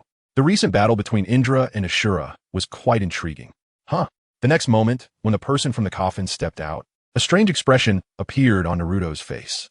Previously, when Naruto took Neji to the moon, he had seen a massive statue controlled by the giant Rinnegan of Shinran. This statue looked exactly like the person who had just emerged from the last coffin before him. Yumu, how is this possible? Even Yumu has been awakened by this ninjutsu. Seeing the appearance of this person, the Sage of Six Paths was filled with shock, because in his memory, his brother Akatsuki Yumu had moved to the moon. Even if he had died later, it would have been on the moon. In this case, his soul and consciousness should also be on the moon. How could he be summoned by this technique? Bloodline. Unless there's a shared bloodline, it is impossible. Realizing this, the Sage of Six Paths suddenly understood something. Kaguya's Black Zetsu was the entity that was split off from his mother before she was sealed. As one of the main figures in this entire affair, the Sage of Six Paths quickly grasped the truth of the situation. When it comes to brainwashing or manipulation, Black Zetsu is actually not very skilled. The reason he could hide in the ninja world and successfully cause trouble behind the scenes is mainly because he appeared early and had far more information than the ninjas of later generations. It was this information disparity that allowed his schemes to repeatedly succeed. If both sides had the same level of information, then his plans would not be considered brilliant at all. Just like now, the Sage of Six Paths immediately guessed the figure hiding behind. To dare disturb Yumu's soul is unforgivable. Naruto, Sasuke, you two come here. Only by accepting my yin-yang release chakra can you hope to withstand Yumu. The Sage of Six Paths sighed. Originally, he intended to keep this power for sealing Kaguya. But unexpectedly, Akatsuki Yumu was first reincarnated by someone. Whether it was Kaguya or Akatsuki Yumu, the Sage of Six Paths believed that they were not something the ninjas of later generations could contend with using their own strength.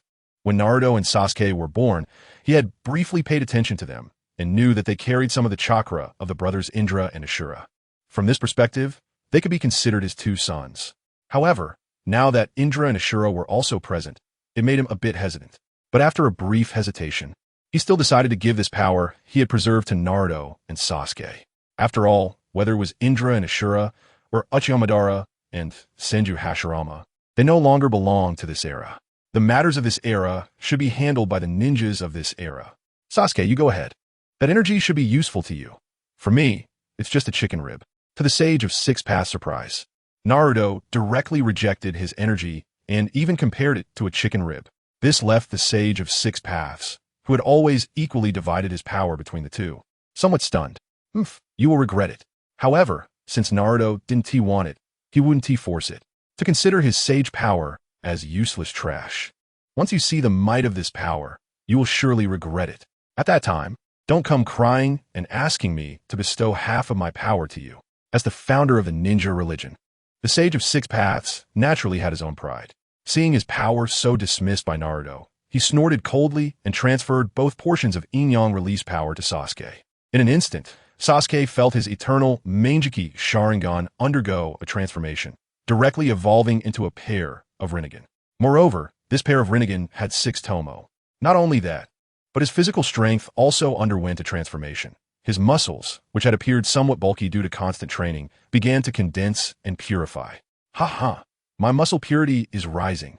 Indra, not far away, looked at this youth who bore a striking resemblance to him and frowned. He could sense that this youth was his descendant. However, it puzzled him that his descendant would pursue such superficial things as developed muscles. It was indeed a strange occurrence to find someone among Madara's clan who was so obsessed with physical strength.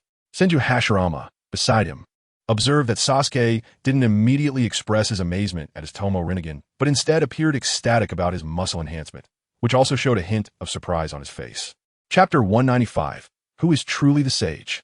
The Sage of Six Paths also noticed this. Logically speaking, while each generation of Indra chakra reincarnates would have their own unique personality, they would still be somewhat influenced by Indra's character. However, Sasuke's current demeanor was completely different from that of previous hosts. This change left him somewhat baffled. After all, the consciousness he left behind did not constantly monitor the ninja world. The last time he focused on the ninja world was over a decade ago. At that time, he merely confirmed the hosts of this generation's Indra and Ashura chakra reincarnations before falling back into a dormant state. Therefore, regarding the current state of the ninja world, the Sage of Six Paths knew nothing except for Naruto and Sasuke. He had no idea that the ninja world had already been unified. He was even unaware of the vast power disparity between the current Indra and Ashura chakra reincarnates. That disparity was so great that the two could no longer confront each other as in previous generations, in fierce opposition. After all, Indra's character was merely obsessive and revered strength. He was not foolish. Even if Sasuke was influenced by Indra's chakra, it would be impossible for him to think of fighting Naruto to the death under such a huge power disparity. Of course, the Sage of Six Paths was unaware of the specific process in between, which is why he could not explain the current situation. However, he did not care about that. In his pride, he was thinking of letting Sasuke showcase the power he had bestowed, so Naruto, who had rejected him, would regret it. In this world, apart from Kaguya, Akatsuki, no one had ever dared to refuse the existence of the Sage of Six Paths. Hurry up and help, lest Naruto gets killed by Yumo. Seeing Sasuke, who had absorbed the power of the Six Paths, the Sage of Six Paths immediately urged. He could not wait to see Naruto regret it later. However, contrary to his expectation, Sasuke was just fiddling with the few truth-seeking balls that had appeared behind him and showed no intention of helping. Huh? What's going on? Oh, I forgot. Your relationship with Naruto should be poor, so you don't want to help him, right? Seeing that Sasuke had no intention of helping, the Sage of Six Paths suddenly slapped his forehead, thinking he had overlooked their mutual enmity. Oops, I got carried away and didn't consider this. Realizing his oversight, a hint of anxiety appeared on the Sage of Six Paths' face as he looked worriedly at Naruto, then seemed to negotiate with Sasuke to take action. However, upon hearing his earlier words, Sasuke had already taken the initiative to explain. Poor relationship? Sage of Six Paths, have you misunderstood something? Naruto is my true good brother. If he needs help, how could I not assist? But don't you still not understand? With his strength, there's no need for me to intervene. Even now, my power has increased tenfold or 100-fold, yet I still feel far from being a match for Naruto. Just as Naruto said, the power of the Sage of the Six Paths is merely a side dish to him, but it is of great help to me. Thanks for that. Oomph. Upon hearing Sasuke's explanation, the Sage of the Six Paths was instantly enraged. Fortunately, he was only a consciousness now, not a frail old man. Otherwise, he would surely be infuriated to the point of choking on the banter between Naruto and Sasuke. All right, young people have confidence. So let me see where that confidence comes from. Seeing the dismissive attitude of the two, as if telling him to take a break, the Sage of the Six Paths decided not to preach any longer. He wanted to see just what Naruto's arrogance was based on. Meanwhile, Kaguya's son and Orochimaru were trembling with excitement. They had succeeded in summoning Kaguya's brother, Akatsuki Yumura, using the Edo Tensei. Whether this attempt would succeed was something even Kaguya couldn't guarantee. But fortunately, it worked. Ha. Kaguya's brother should possess strength similar to that of the Sage of the Six Paths, right? This time, let's see how you handle this. Orochimaru's eyes were red. The ups and downs of life had come too quickly. Just a moment ago, he thought he was in a dire situation, but now the tide had turned. In his mind, no matter how strong Naruto was, he could not surpass the Sage of the Six Paths, nor could he surpass Kaguya's brother. After all, those two were legendary figures. However, his obsession and madness for revenge made him forget one thing. Scientific technology is advancing more and more. The strength of ninjas is not necessarily stronger the further back in time they go. 80 God Airstrike. Boom! The Edo Tensei body of Akatsuki Yumura seemed to possess only the instinct to fight and did not speak. As soon as he awakened, he launched a fierce taijutsu attack against Naruto. As Kaguya's second son, unlike the Sage of the Six Paths who inherited more mutated abilities from the God Tree, he inherited more of the abilities belonging to the Akatsuki clan from Kaguya. The formidable Akatsuki clan's body, transformed by the God Tree, became even more astonishing, and combined with the pure ocular power of the Byakugan, he unleashed the strongest taijutsu similar to Kaguya's. It is said that each strike of the 80 God Airstrike has destructive power comparable to that of Guy using the Evening Elephant. The destructive power of all the gathered 80 God Airstrikes is even more astonishing than that of Night Guy. Of course, from the perspective of performance, it did not seem so exaggerated, and at this moment, when it reached Naruto, each of these strikes, capable of distorting space, fell on Naruto like a gentle breeze against steel, causing no harm at all, and even felt a bit refreshing. Quickly dodge. The Sage of the Six Paths was just about to remind Naruto to evade, but before he could finish speaking, he witnessed a scene that left him dumbfounded. He had personally experienced how powerful Akatsuki Yumura's 80-God airstrike was. Even he would have over an 80% chance of being injured if he did not take it seriously. It was something he had never even considered, like Naruto directly taking it head-on without any defense or counterattack. What the heck? Are you the sage, or am I the sage? The Sage of the Six Paths was stunned. Not only him, but even the incompletely conscious Akatsuki Yumura was stunned. Even Orochimaru and Kaguya, who were hiding in the background, were also shocked at that moment. Only Sasuke, who was next to the Sage of the Six Paths, and Neji, not far away, wore proud expressions, as if they had expected this outcome. Chapter 196. Making the Sage of the Six Paths insecure. The battlefield was constantly changing, and the fight did not pause for even a moment due to the spectators' shock. Seeing that the 80-God airstrike had no effect on Naruto, Akatsuki Yumura quickly retreated several hundred meters, trying to create distance from him. At the same time, he brought his fingertips together and let out a low shout. The next moment, a giant stone statue was about to emerge from the ground. However, Naruto had lost patience with their little tricks. Get down. Although the stone statue had only just poked its head out, everyone could foresee that its size would not be smaller than the Susanoo of Indra and Ashura. But such a terrifying stone statue had no chance to formally debut before Naruto. With a single kick, Naruto directly blew apart the emerging giant head and then stomped down on the giant's body, still buried in the ground. With that stomp, the giant's body, which hadn't had a chance to emerge, was instantly reduced to dust. Rest in peace. The next moment, before anyone, including Akatsuki Yumura, could react, Naruto's body appeared right next to him. Just as Akatsuki Yumura wanted to create distance again, Naruto's hand had already tightly grasped his neck. With a slight squeeze, Akatsuki Yumura's Edo Tensei body turned into dust scattered in the air. As the dust floated, it began to quickly restore into fragments. But before these fragments could recombine into the Edo Tensei body, Naruto had already seized them all. Rub, rub, rub. By the time everyone saw Akatsuki Yumura again, he had become a mere sesame seed. Impossible. Absolutely impossible. Watching the scene before them, Orochimaru and Kaguya were both stunned. The previously hidden Kaguya even exclaimed louder than Orochimaru. After all, he understood Akatsuki Yumura's strength even better. In Kaguya's mind, his mother, Kaguya, was an invincible existence. No one could possibly compare to Kaguya's power, but even the strongest can be threatened. If anyone in the ninja world could threaten the invincible Kaguya, Kaguya believed it could only be the Sage of the Six Paths and his brother, Akatsuki Yumura. Yet such beings, whom even Kaguya feared, were so easily subdued by Naruto. In an instant, he began to doubt whether the Akatsuki Yumura summoned by Orochimaru was not his prime state at all.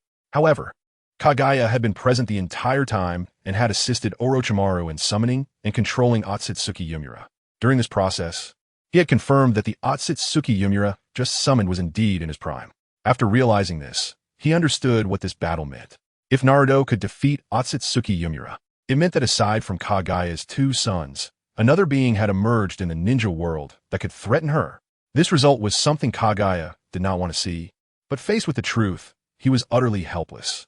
Even before he could think of how to deal with Naruto, Naruto had already taken the initiative to approach him.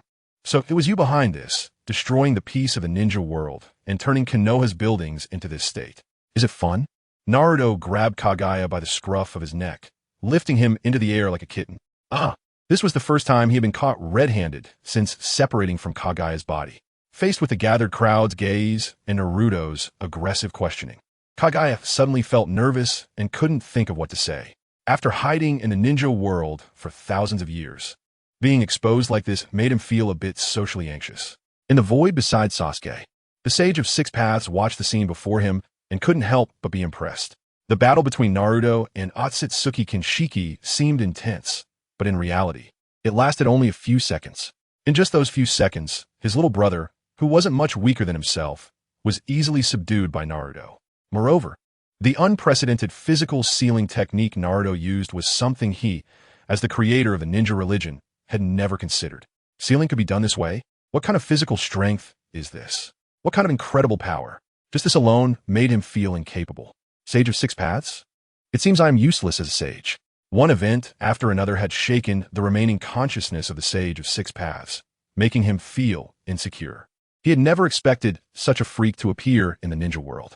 No wonder the fateful entanglement of Indra and Ashura did not reappear in this generation.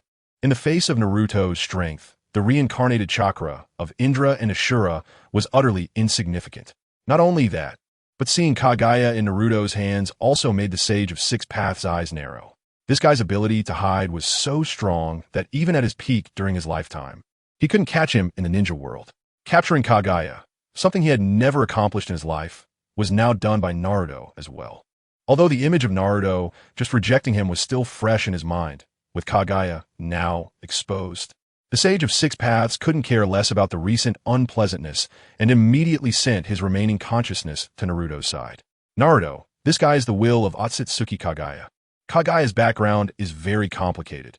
In short, you must know that she cannot be allowed to remain in this world, or it will bring endless chaos to the ninja world, even the destruction of the world. The Sage of Six Paths hurriedly reminded Naruto in his ear, wanting him to immediately kill Kaguya to prevent her from plotting to release Akatsuki Kaguya. At this moment, Kaguya felt the presence of the Sage of Six Paths and immediately struggled. Hyuga, you're also Mother-S child. Why do you have to seal her? You can kill me, but Mother has been sealed for too long. I can feel her loneliness and pain. You must let her out. Kaguya twisted his pitch-black body, excitedly rebutting the Sage of Six Paths' words. This scene left Orochimaru, who was trembling beside them, utterly confused. Who is Hyuga? Who is Mother? Who is Kaguya talking to? Boom. Noisy. Just as Kaguya's words were not finished, Naruto exerted force with his palm.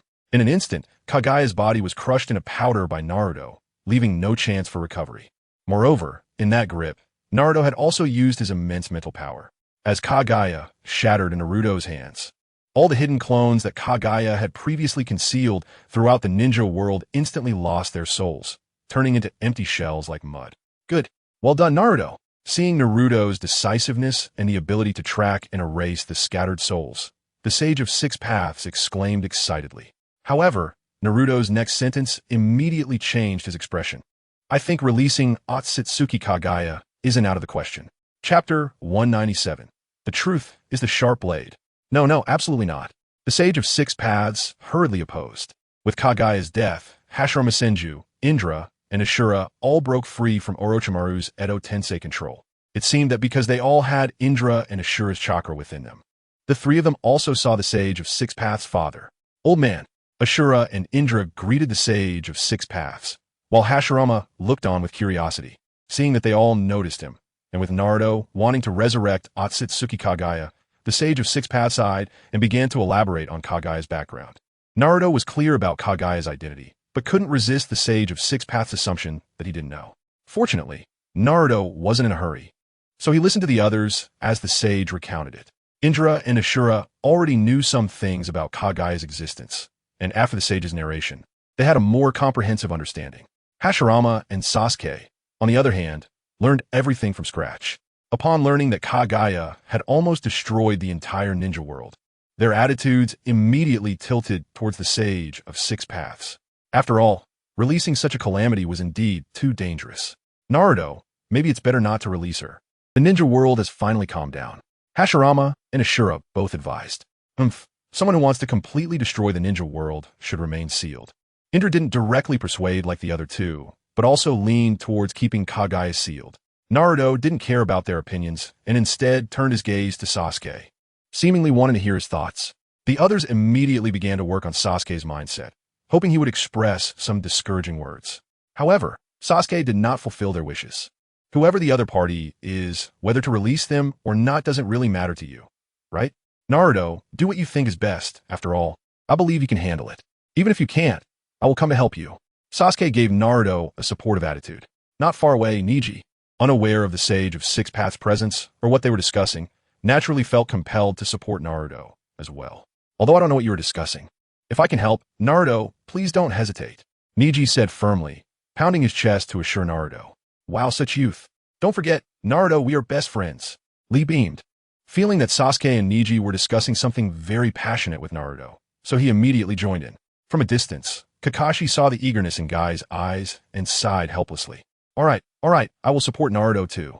Of course, while speaking, Kakashi's gaze occasionally glanced at Obito, who was isolated in place. There were still many things that needed to be clarified between him and Obito. You all don't understand anything at all. Sasuke, how can you support Naruto's crazy idea? The Sage of Six Paths showed an incredulous expression.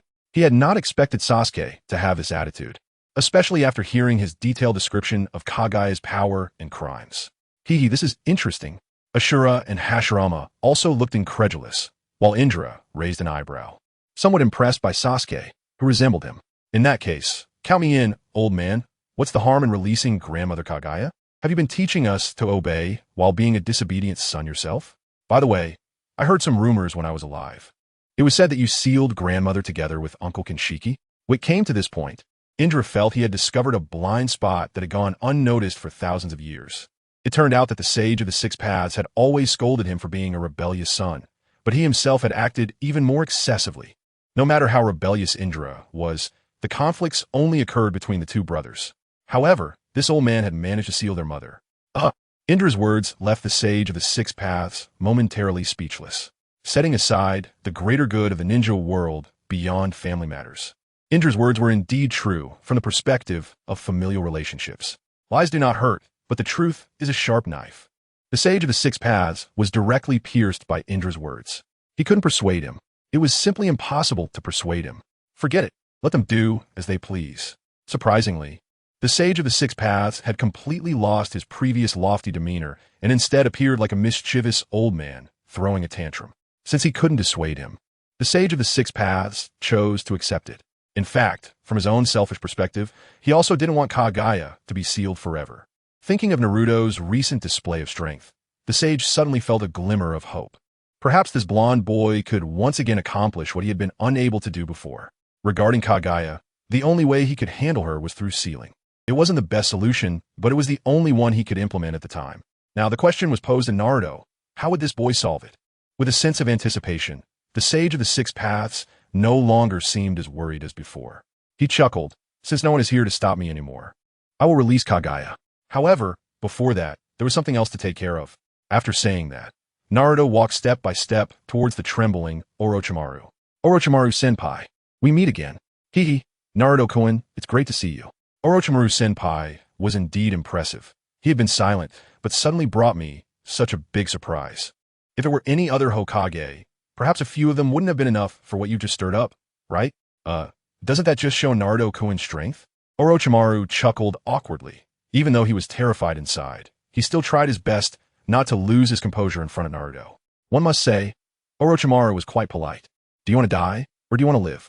Seeing his terrified expression, Naruto decided not to waste time and got straight to the point. Live? Orochimaru's eyes lit up. He didn't expect to have a choice. Of course I want to live. Please spare me, Naruto-kun. Everything that happened before was my fault. Orochimaru was a smart man. He immediately showed his ability to submit and kneel before Naruto without any pretense of being a strong person. Seeing him lose all courage to resist, Naruto nodded, then lightly tapped his forehead. In the next moment, Orochimaru felt a jolt in his soul. All his previous hatred towards Naruto, his greed for others' bodies, and his negative thoughts about destroying Konoha and the ninja world all dissipated. What remained in his mind was an endless thirst for exploration and knowledge in science and biotechnology. Orochimaru's mental strength was a shortcoming he could never change. But under the influence of Naruto's enhanced mental technique, his thoughts completely transformed. The vengeful Orochimaru no longer existed. Only the scientist Orochimaru remained. From now on, contribute to the development of the ninja world. I won't treat you unfairly. Naruto patted Orochimaru's shoulder, entrusting him with a heavy responsibility. Yes, leader. Seeing Orochimaru's compliance, Naruto nodded in satisfaction and then released all the Edo Tensei users he had sealed in the other dimension. At the moment they appeared, Orochimaru immediately lifted the Edo Tensei as instructed by Naruto. Suddenly, specks of white light emerged from the bodies of many Edo Tensei users. The white dots connected into a mass, resembling snow falling from the ground to the sky, creating a truly marvelous scene. Chapter 198. Release Kaguya. Finally, it was over. Feeling the special sensation coming from their bodies, Many Edo Tensei users not only did not feel nostalgic, but instead felt a sense of liberation. It was no wonder. During their time, each of these ninja world powerhouses was among the top figures. They left this world as strong individuals. However, after being inexplicably awakened and witnessing the earth-shattering battles, they deeply realized how weak they were. If they continued to stay, their worldview would likely shatter, and their confidence would collapse. Now that they could finally stop watching others show off their strength, they were naturally more than willing to leave. Before long, amidst the vast expanse of white light, except for a few like Indra and Ashura, who had escaped Orochimaru's control, all other Edo Tensei users had disappeared. Before Obito left, Kakashi seized the opportunity to ask him the questions he wanted to know. Of course, there wasn't enough time to talk, so Obito directly cast an illusion on Kakashi. In the illusion, Kakashi learned how Obito gradually turned dark until he reached this point. Tears streamed uncontrollably down Kakashi's face. The emotions contained were incredibly complex, filled with resentment towards Obito for killing Minato and Kushina, as well as sympathy for Obito's experiences. However, all of this came to a complete end with the lifting of Edo Tensei. Might Guy watched Kakashi tear up, feeling somewhat at a loss. He could only wait for Kakashi's tears to stop before offering him a brilliant smile. Kakashi, look forward. The past is forever behind us. Our youth has not yet reached its end. Naruto noticed the commotion over there out of the corner of his eye, but didn't have any particular thoughts on it. Obito killed Minato and Kushina, and he killed Obito. That was simply the end of the matter. Now, let me see the figure of Kaguya, Akatsuki, and see what this so-called ancestor of chakra is truly capable of. After saying that, Naruto took a step forward and disappeared from everyone's sight. The next moment, he appeared in the Konoha Sand Village branch. Gaara was eagerly waiting for Naruto's next visit. Although the one-tailed Shukaku was now very obedient and didn't dare to disturb his sleep, for Gaara, who didn't dare to invite Naruto to be his friend, asking Naruto to help him deal with the one-tail inside him was the best excuse he could think of to spend more time with Naruto. The one-tailed Shukaku could vaguely sense Gaara's thoughts, cursing him for wanting to build his happiness on its suffering while hiding in the seal every day. At the same time, it was secretly relieved that Naruto didn't come often, otherwise it would suffer every day. However, in the next moment, a figure that made the one-tailed Shukaku tremble suddenly appeared. The one-tailed Shukaku had already anticipated what would happen next. This time, Naruto took the initiative to offer help with the one-tail's affairs without Gaara even needing to speak. A terrifying pulling force came, more astonishing and rapid than before. Once upon a time, the one-tail could at least hold out for about 3 minutes under Naruto's pulling force. This time, however, in less than 3 seconds, the one-tail felt its body was completely drained. Like a salted fish, it weakly slumped within Gaara's seal, wanting to cry but having no tears. No, you two friends can meet each other, but what do you take me for, a stepping stone? Is absorbing chakra fun? It's painful. However, the one-tailed Shukaku didn't dare to voice these complaints to Naruto and Gaara. It only hated itself for not knowing better and provoking a disaster like Naruto.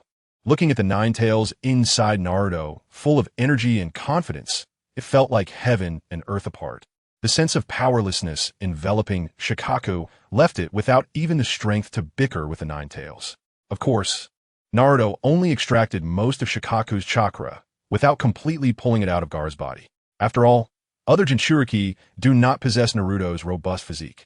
If they were to lose their tailed beast, they would die. After reminiscing with Gaara for a while, Naruto immediately stepped through the space portal to the Konoha and Cloud Village division. Soon after, most of the chakra from the two tails and eight tails was also extracted by Naruto. Following the same method, within just 1 hour, Naruto extracted most of the chakra from 7-tailed beasts without killing the Jinchuriki. He could feel that as the chakra from each tailed beast gathered together, this already massive chakra seemed to be on the verge of undergoing a special qualitative change. After collecting this chakra, Naruto instantly returned to the Akatsuki cave where he had initially infiltrated for a meeting. Inside the cave, the outer path golem, which had absorbed the complete chakra of the three tails, stood silently. Looking at the golem, Naruto infused it with the chakra of the 7-tailed beasts, then allowed the 9 tails to pour in a significant amount of chakra as well. This way, both the body and chakra of the 10 tails were obtained. Sure enough, as the 9-tailed beasts gathered within the outer path golem, the originally quiet and eerie golem began to change. Boom! The massive golem's head exploded under the qualitative change of the chakra from the nine-tailed beasts. From the cracked top of its head, a divine tree shot up into the sky. The entire small hill where the cave was located was burst open by the divine tree, which rose high into the clouds, visible even to those far away in Konoha. Upon seeing this scene, the Sage of Six Paths Consciousness and Sasuke rushed towards the direction of the divine tree. It has begun. Kaguya Akatsuki is about to descend again. As a consciousness entity, the Sage of Six Paths' speed was comparable to teleportation, and he was the first to arrive beside Naruto. Looking at the divine tree right in front of him, his face was filled with complexity. To release Kaguya, it actually didn't require the complete chakra of the nine-tailed beasts. If anything, the chakra Naruto used this time to release Kaguya was even more than what was originally used in Naruto. Moreover, since no one interrupted the divine tree along the way, and no one rushed to become the Ten Tails Jinchuriki, less than 5 minutes had passed. The divine tree and the 10 tails beneath it immediately began to shrink, condensing into a single mass. A large, round rabbit-like monster floated in mid-air, continuously compressing, expanding, then compressing again, and finally succeeded in transforming into a long-lost figure. The Sage of Six Paths Kaguya Akatsuki has descended. Chapter 199. All ninjutsu has weaknesses. If Black Zetsu were still alive at this moment, seeing Kaguya Akatsuki, he would surely excitedly call out for his mother. Unfortunately, Naruto did not leave in the stage for a mother-son reunion. However, Kaguya Akatsuki had more than one son. Without Black Zetsu present, there was still the Sage of Six Paths. Although the sage was merely a consciousness, he was immediately sensed by Kaguya due to their proximity. Not only that, but Kaguya could also feel a familiar bloodline connection from the approaching Indra and Ashura. Compared to them, Hashirama, Sasuke, and Naruto, who had been separated by countless generations, did not immediately catch her attention. The feathered robe? After all these years, I never thought I would finally come out. Where is Black Zetsu? I can't sense his presence in the ninja world, which means he is dead. Just released from a seal that lasted over 1,000 years. Kaguya still felt a bit disoriented. Subconsciously, she turned to the Sage of Six Paths, the person she was most familiar with among those present. However, as soon as she spoke, memories from 1,000 years ago surged back into her mind.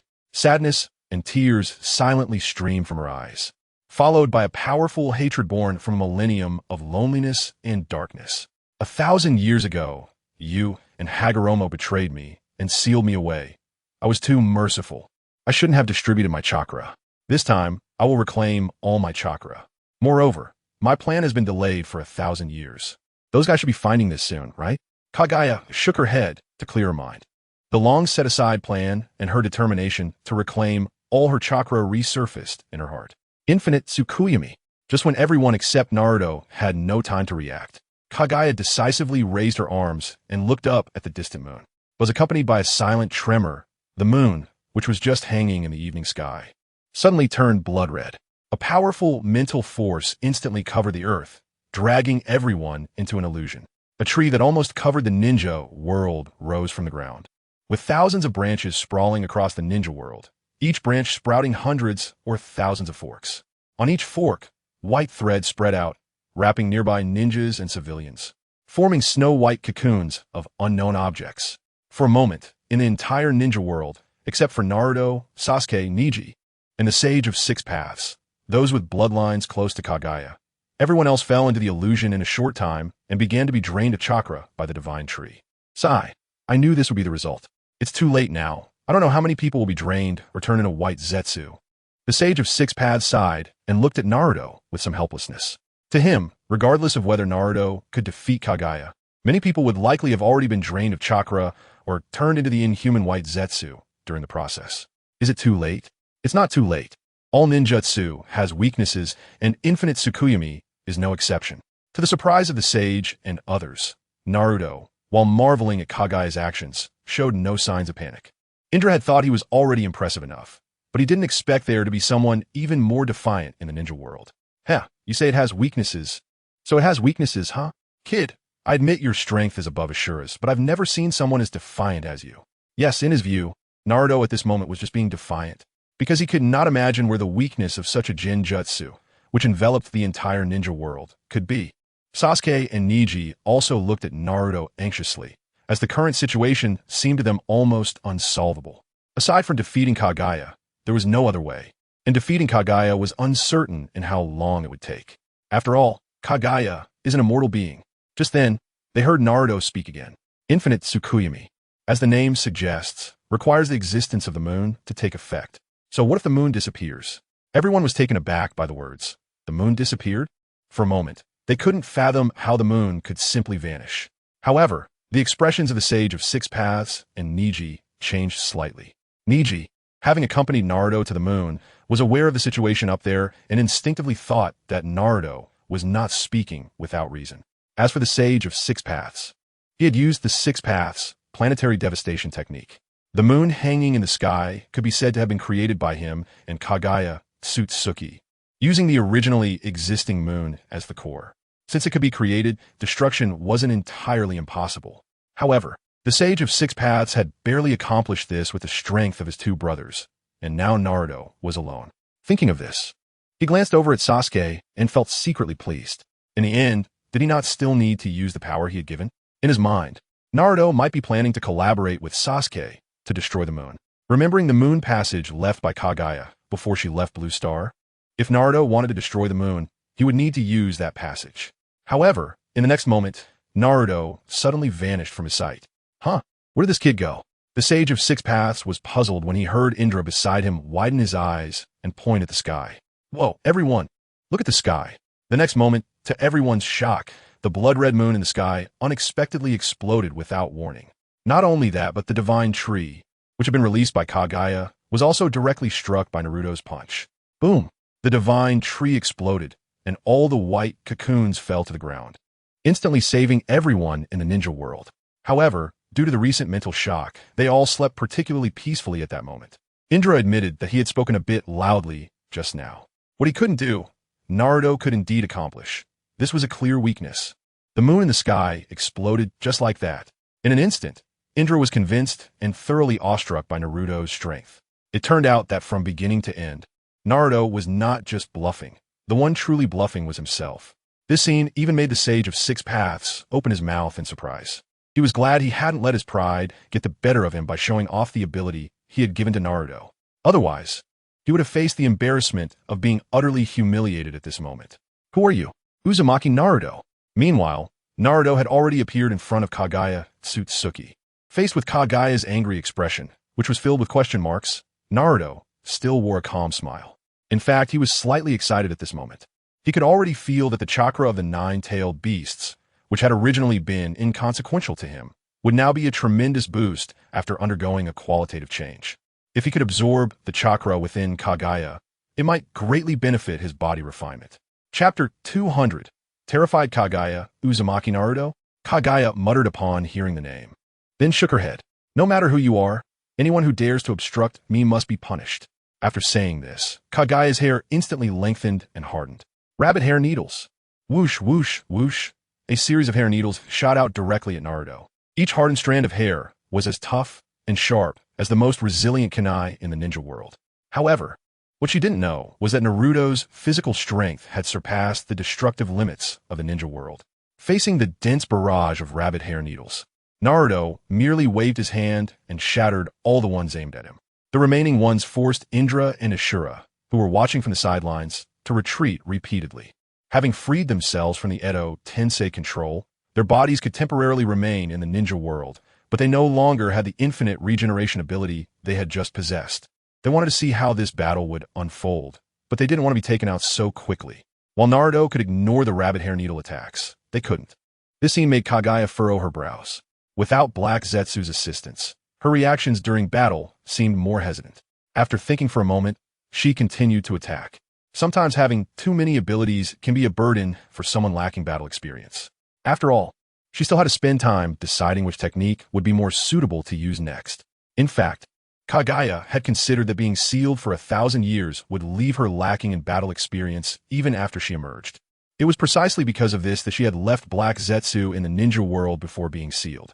Black Zetsu was not so much Kaguya's negative will, as it was her advisor for gaining experience in the ninja world. Black Zetsu had the dual responsibility of resurrecting Kaguya and providing strategies for her in the final battle. However, She never expected that Naruto would find a way to eliminate Black Zetsu. As a result, the Kaguya fighting Naruto at this moment was merely a Navi character with immense power but nearly zero battle experience. Bone of the Dead. Cold bone spikes were drawn from Kaguya's palm, and in the next moment, they were forcefully thrown at Naruto like spears.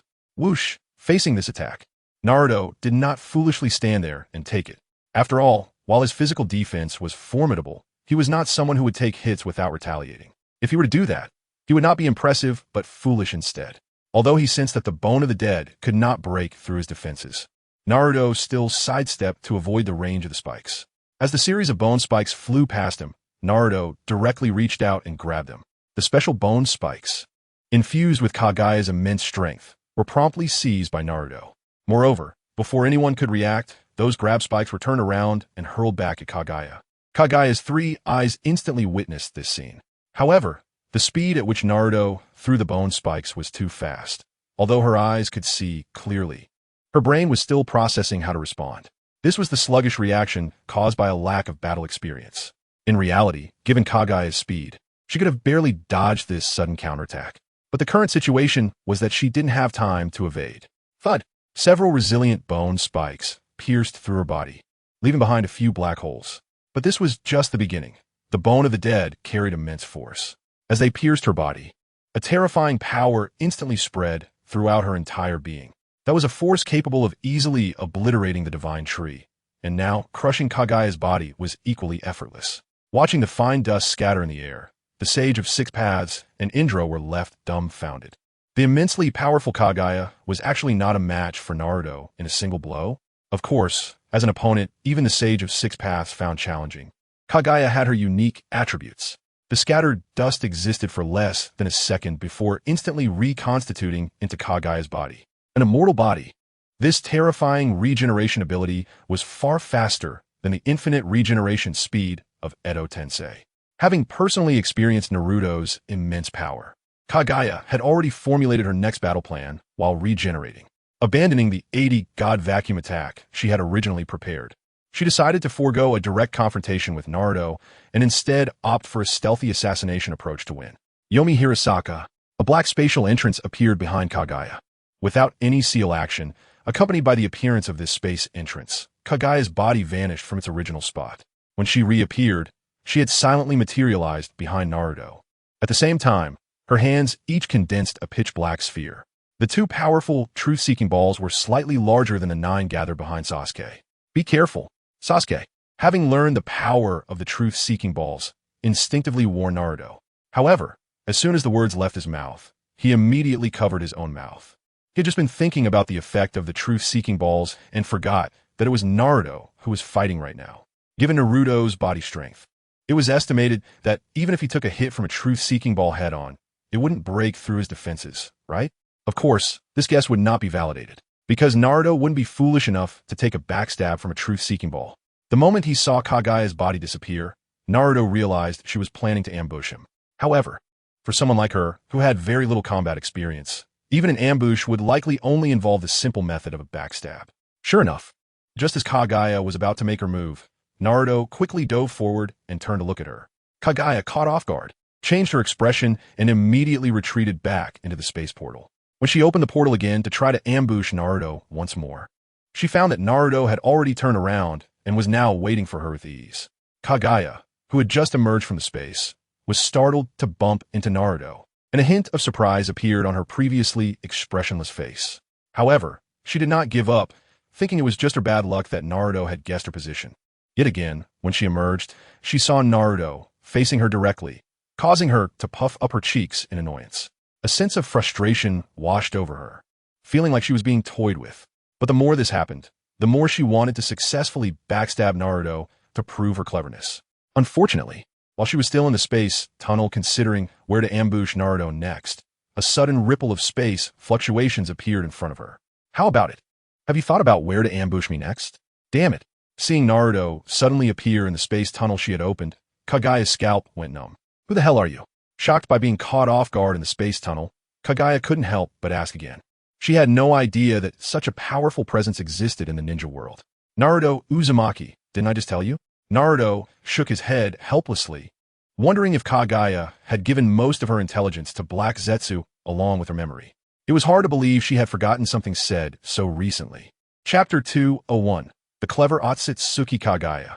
Startled, Kaguya threw the two truth-seeking balls in her hands at Naruto, but he effortlessly caught them and smashed them back. Instantly, the space tunnel shattered, and the two returned to the ninja world. The truth-seeking balls, which were said to cause bodily collapse upon contact with yin-yang release, failed to exert their effects against Naruto's terrifying body strength. However, this wasn't surprising, as the Sage of Six Paths could wield the power of yin-yang release. Yet his body strength was still far inferior to Naruto's now. If the truth-seeking balls couldn't harm the Sage of Six Paths' body, how could they affect Naruto? In the realm of heaven, repeatedly thwarted, Kaguya had to give up on the idea of ambushing Naruto and began to use one of her trump cards. In an instant, Naruto felt an inexplicable force pulling him into an unknown space. Suddenly, in the alternate dimension, Naruto felt the gravity around him increase by about 10 times.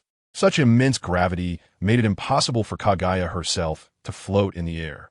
However, a smirk appeared on her face as she thought that Naruto must be feeling the pressure now. After all, this space was something she herself found somewhat challenging. But when she looked at Naruto, she nearly dropped her jaw. 10 times gravity? What does that mean for Naruto? In the face of such immense force, it felt like an ordinary person accidentally getting a bit of dust on them. This change in gravity was negligible to Naruto. Instead, Kaguya was the one who was bound by her own hands and feet in this space, effectively shooting herself in the foot. Watching Kaguya struggle to rise from the ground, Naruto felt that continuing this battle was unnecessary. Bullying a girl who had lived for over 1,000 years but had the combat intelligence of a blank slate made Naruto feel somewhat guilty. Whoosh! In Kaguya's incredulous gaze, Naruto swiftly appeared in front of her. He reached out, locked her throat, and the next moment, he directly grabbed Kaguya's neck and returned to the ninja world. Kaguya, your power is too great. It needs to be sealed, Naruto said solemnly. However, the expressions of the Sage of Six Paths, Indra, and Sasuke, who were watching the scene, were somewhat strange. Isn't it you who is locking someone else's neck? How can you say the opponent is too strong? Not far away, Hashirama Senju touched his nose, seemingly recalling some familiar scenes. However, the earlier scenes were somewhat overshadowed by Naruto's current actions. No, don't seal me. I don't want to go back to the moon. It's too dark, too cold, too lonely.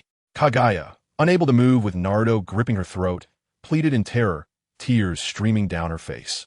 Such a pitiful scene moved even the Sage of Six Paths. The others nearby also wanted to plead for her, but when they thought of Kaguya's previously displayed immense power, they swallowed their words. Who said you have to go back to the moon? You can stay in a ninja world and follow me from now on. As for sealing, my body is far sturdier than the moon. The 9 tails is a tailed beast, and so is the 10 tails. Losing one or gaining one doesn't matter to me. As he spoke, Naruto's palm emitted a terrifying pull. At that moment, Kaguya felt a powerful devouring force as the power of the God Tree and the chakra of the 10 tails within her were absorbed by Naruto. A massive amount of chakra and God Tree power entered Naruto's body, instantly accelerating his body refinement process. Because the God Tree power and 10 tails chakra were already gathered within Kaguya's body, Naruto's absorption was much faster than if he were drawing nuclear energy from the entire world of One Piece. In less than an hour, the vast majority of the 10 tails power and God Tree power within Kaguya had been absorbed by Naruto for body refinement. In a short time, Naruto's body refinement reached completion countless times, 1,000,000 times, 10,000,000 times. Indestructible body, 17th level. Body refinement complete. Indestructible body, 18th level. Body refinement complete. Naruto's physical strength surged with each breakthrough in the body refinement process. Trillions of pounds. Hundreds of trillions of pounds. Crack, crack. In an instant, the space around Naruto's body shattered inch by inch, seemingly unable to withstand the terrifying density of his body. However, this collapse lasted less than a moment, smoothed out with a wave of Naruto's hand. At this moment, Naruto's body contained not only the sealed 9 tails, but also a drained 10 tails. Meanwhile, Kaguya's own body was still in Naruto's hands. However, due to the excessive extraction of her internal power in a short time, Kaguya's physical form underwent a direct change. Just like back then, Kaguya was directly turned into a little cutie. She shed her mature woman appearance and transformed into a little girl with silver hair, looking as delicate as a doll, floating in midair. Oh, what is this? As Naruto released his grip on her throat, Kaguya looked at her current body in surprise. She spun around Naruto, feeling the preciousness of freedom. She didn't care about the size of her body, but if Naruto's seal was like this, she was more than happy to accept it. Although her current body couldn't be too far for Naruto due to the 10 tails and the God Tree being sealed within him. This situation was much better than being alone on the moon like before. Moreover, although the distance between them couldn't be too far, the actual restrictions weren't too great. Kaguya roughly tried it out and found that her range of free movement was as large as half of the Land of Fire. Not only that, but her immortality was still intact, and although her powers had temporarily been drained, as the God Tree and 10 tails sealed within Naruto recovered, she could still use the part of her original power as long as Naruto agreed. After confirming her current situation, Kaguya immediately wiped away the tears from her little face and happily thanked Naruto repeatedly. As for the other powerful members of the Akatsuki clan that she was originally worried about, she no longer considered them at all. Those guys might not even be able to easily take down her original self, so if they ran into Naruto, wouldn't they'd just be sending themselves to their doom? In fact, the reason Kaguya originally created White Zetsu was to resist the possible arrival of other powerful members of the Akatsuki clan. Now that she had personally experienced Naruto's strength and was sealed within him, she didn't believe he wouldn't protect her. The extent of Kaguya Akatsuki's change in attitude and the speed of her transformation surprised everyone present, including Naruto. In fact, at this moment, Kaguya Akatsuki was secretly pleased. Although she was simple-minded, she was not foolish. Looking at the 9 tails within Naruto, whose face was full of happiness and pride, she knew that following Naruto would definitely lead to better days ahead. You all think I'm a fool, but in reality, I, Kaguya Akatsuki, am quite clever. Not taking advantage of a free ride is the real foolishness. Chapter 202 can be played this way. As Naruto's physical strength surged, his mental power also received another boost. His mental waves spread out, instantly covering the entire ninja world. In this special environment, where all ninjas and ordinary people were immersed in sleep, some pesky bugs that were usually hard to detect were the easiest to expose. Just like now, Naruto discovered someone hiding in the ninja world. The other party thought they were well hidden, secretly cursing the stupidity of everyone in the ninja world. The creatures on this planet are truly foolish, waging wars for countless years just for trivial gains. Go ahead, fight, and when my strength is fully restored, you ants will know how childish and ridiculous your struggles are. Akatsuki Ishiki came to the ninja world with Kaguya Akatsuki to plant the God Tree. The 10 tails is actually a seedling of the God Tree, and after the God Tree absorbs all the energy on this planet, including natural energy and life force, it can bear normal fruit by devouring a follower of the Akatsuki clan. Kaguya Akatsuki was originally his follower, the one meant to be consumed by the God Tree. However, due to Kaguya's sudden betrayal, it was Ishiki who ended up being consumed by the God Tree. Fortunately, he had a backup plan and barely escaped complete consumption by the God Tree. But because of that incident, his injuries persisted for over 1,000 years without complete recovery. However, now, especially after absorbing the strange energy that appeared around the ninja world, Ishiki felt that the day of his recovery was not far off.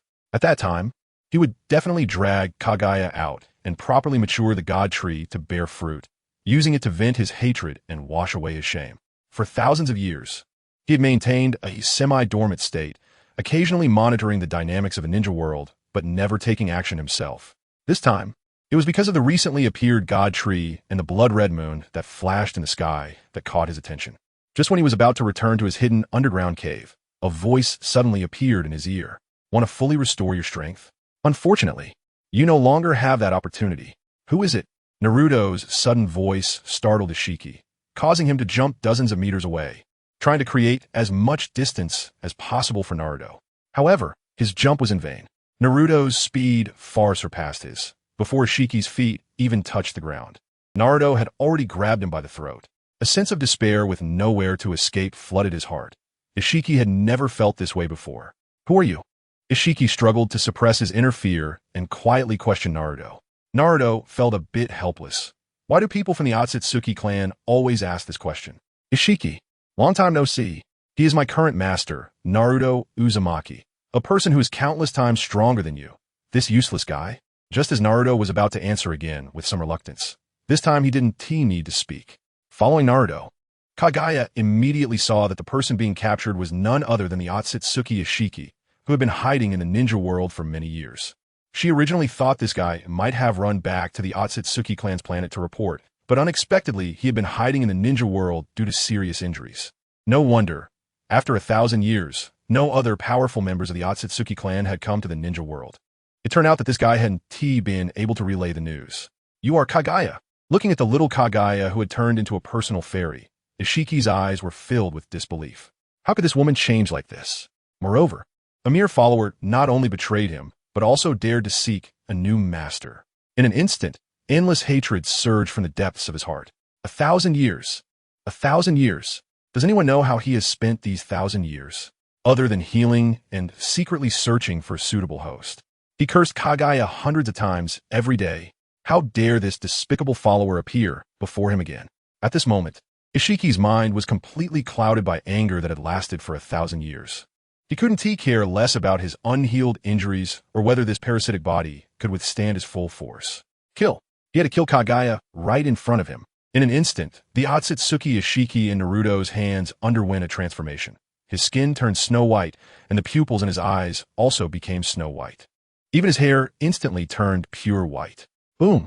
However, before he could fully regain his original form, Naruto had already thrown a punch. Ishiki's body exploded. Not only that, knowing that the Akatsuki clan had parasitic abilities, Naruto specifically infused powerful mental shockwaves into this punch. Almost simultaneously, dozens of spare bodies hidden in various corners of the ninja world, which had been implanted with parasitic wedges by Ishiki, collapsed and disintegrated as their souls were destroyed. Until the moment his last spare parasitic body collapsed, Ishiki never expected. As a proud member of the Tsutsuki clan, it's quite humiliating to die in such a way. Even before his magnificent Tsutsuki body could fully present itself before Naruto, it was directly blown to bits. Seeing Tsutsuki Ishiki being effortlessly dealt with by Naruto, Kaguya, who had already anticipated Naruto's victory, couldn't help but cover her mouth in shock. Isn't it impossible to attack someone who hasn't fully transformed yet? Who would have thought it could be done like this? To blow someone up halfway through their transformation? Kaguya touched her head, feeling a bit of an itch on her scalp, as if her brain was finally starting to grow. Eliminating the lurking pest that was Tsutsuki Ishiki was just a piece of cake for Naruto. However, at this moment, he also noticed a problem existing at the edge of the ninja world.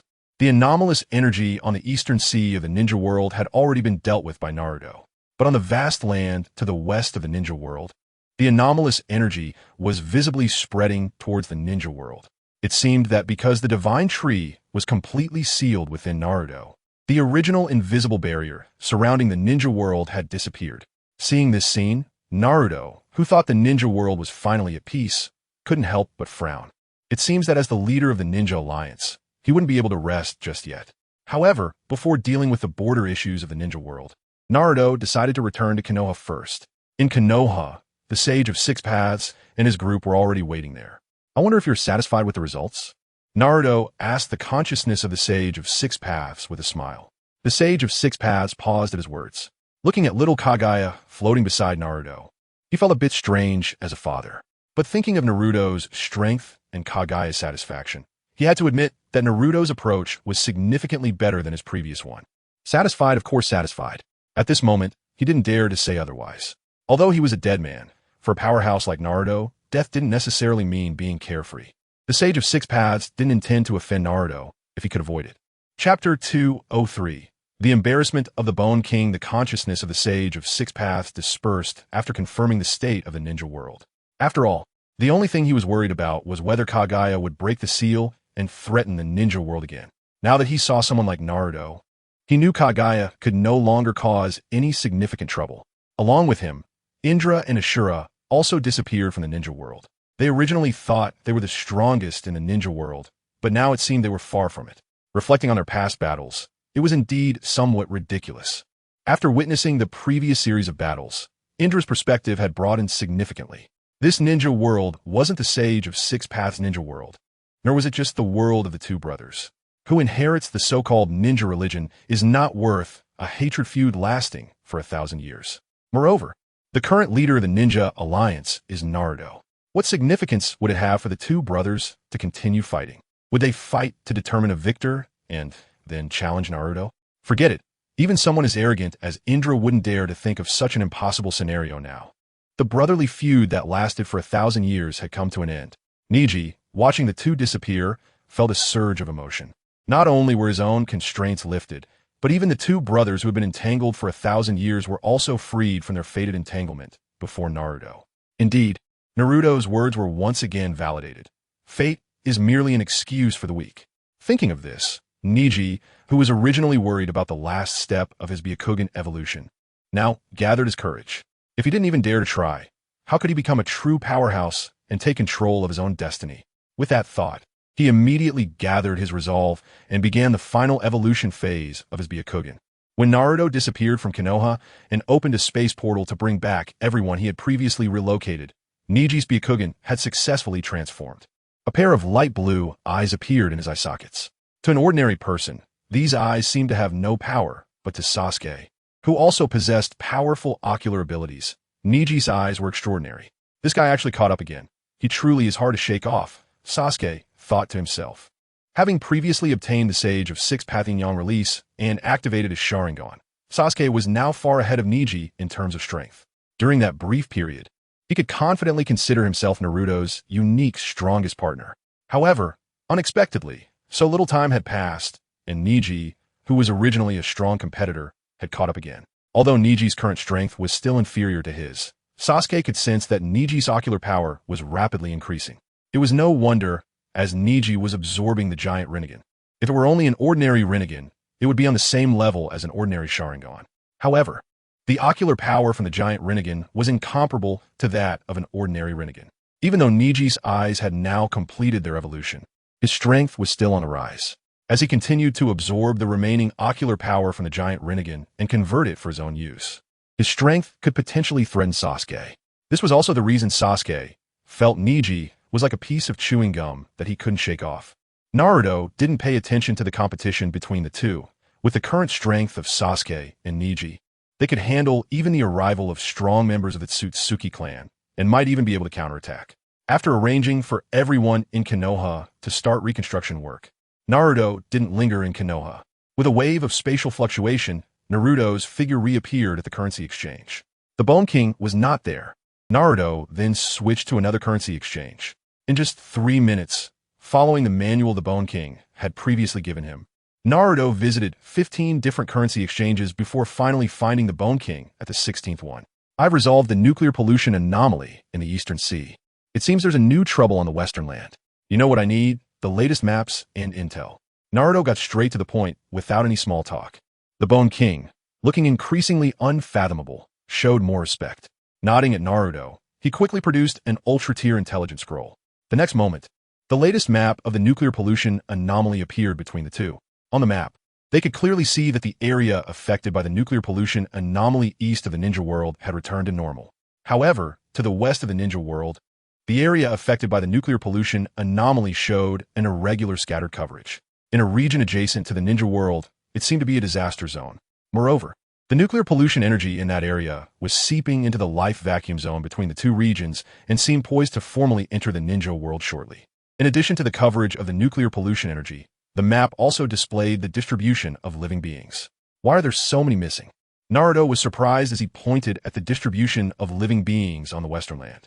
Only a short time had passed since the last investigation, and the life response on the Western land had actually decreased by nearly 80% compared to before.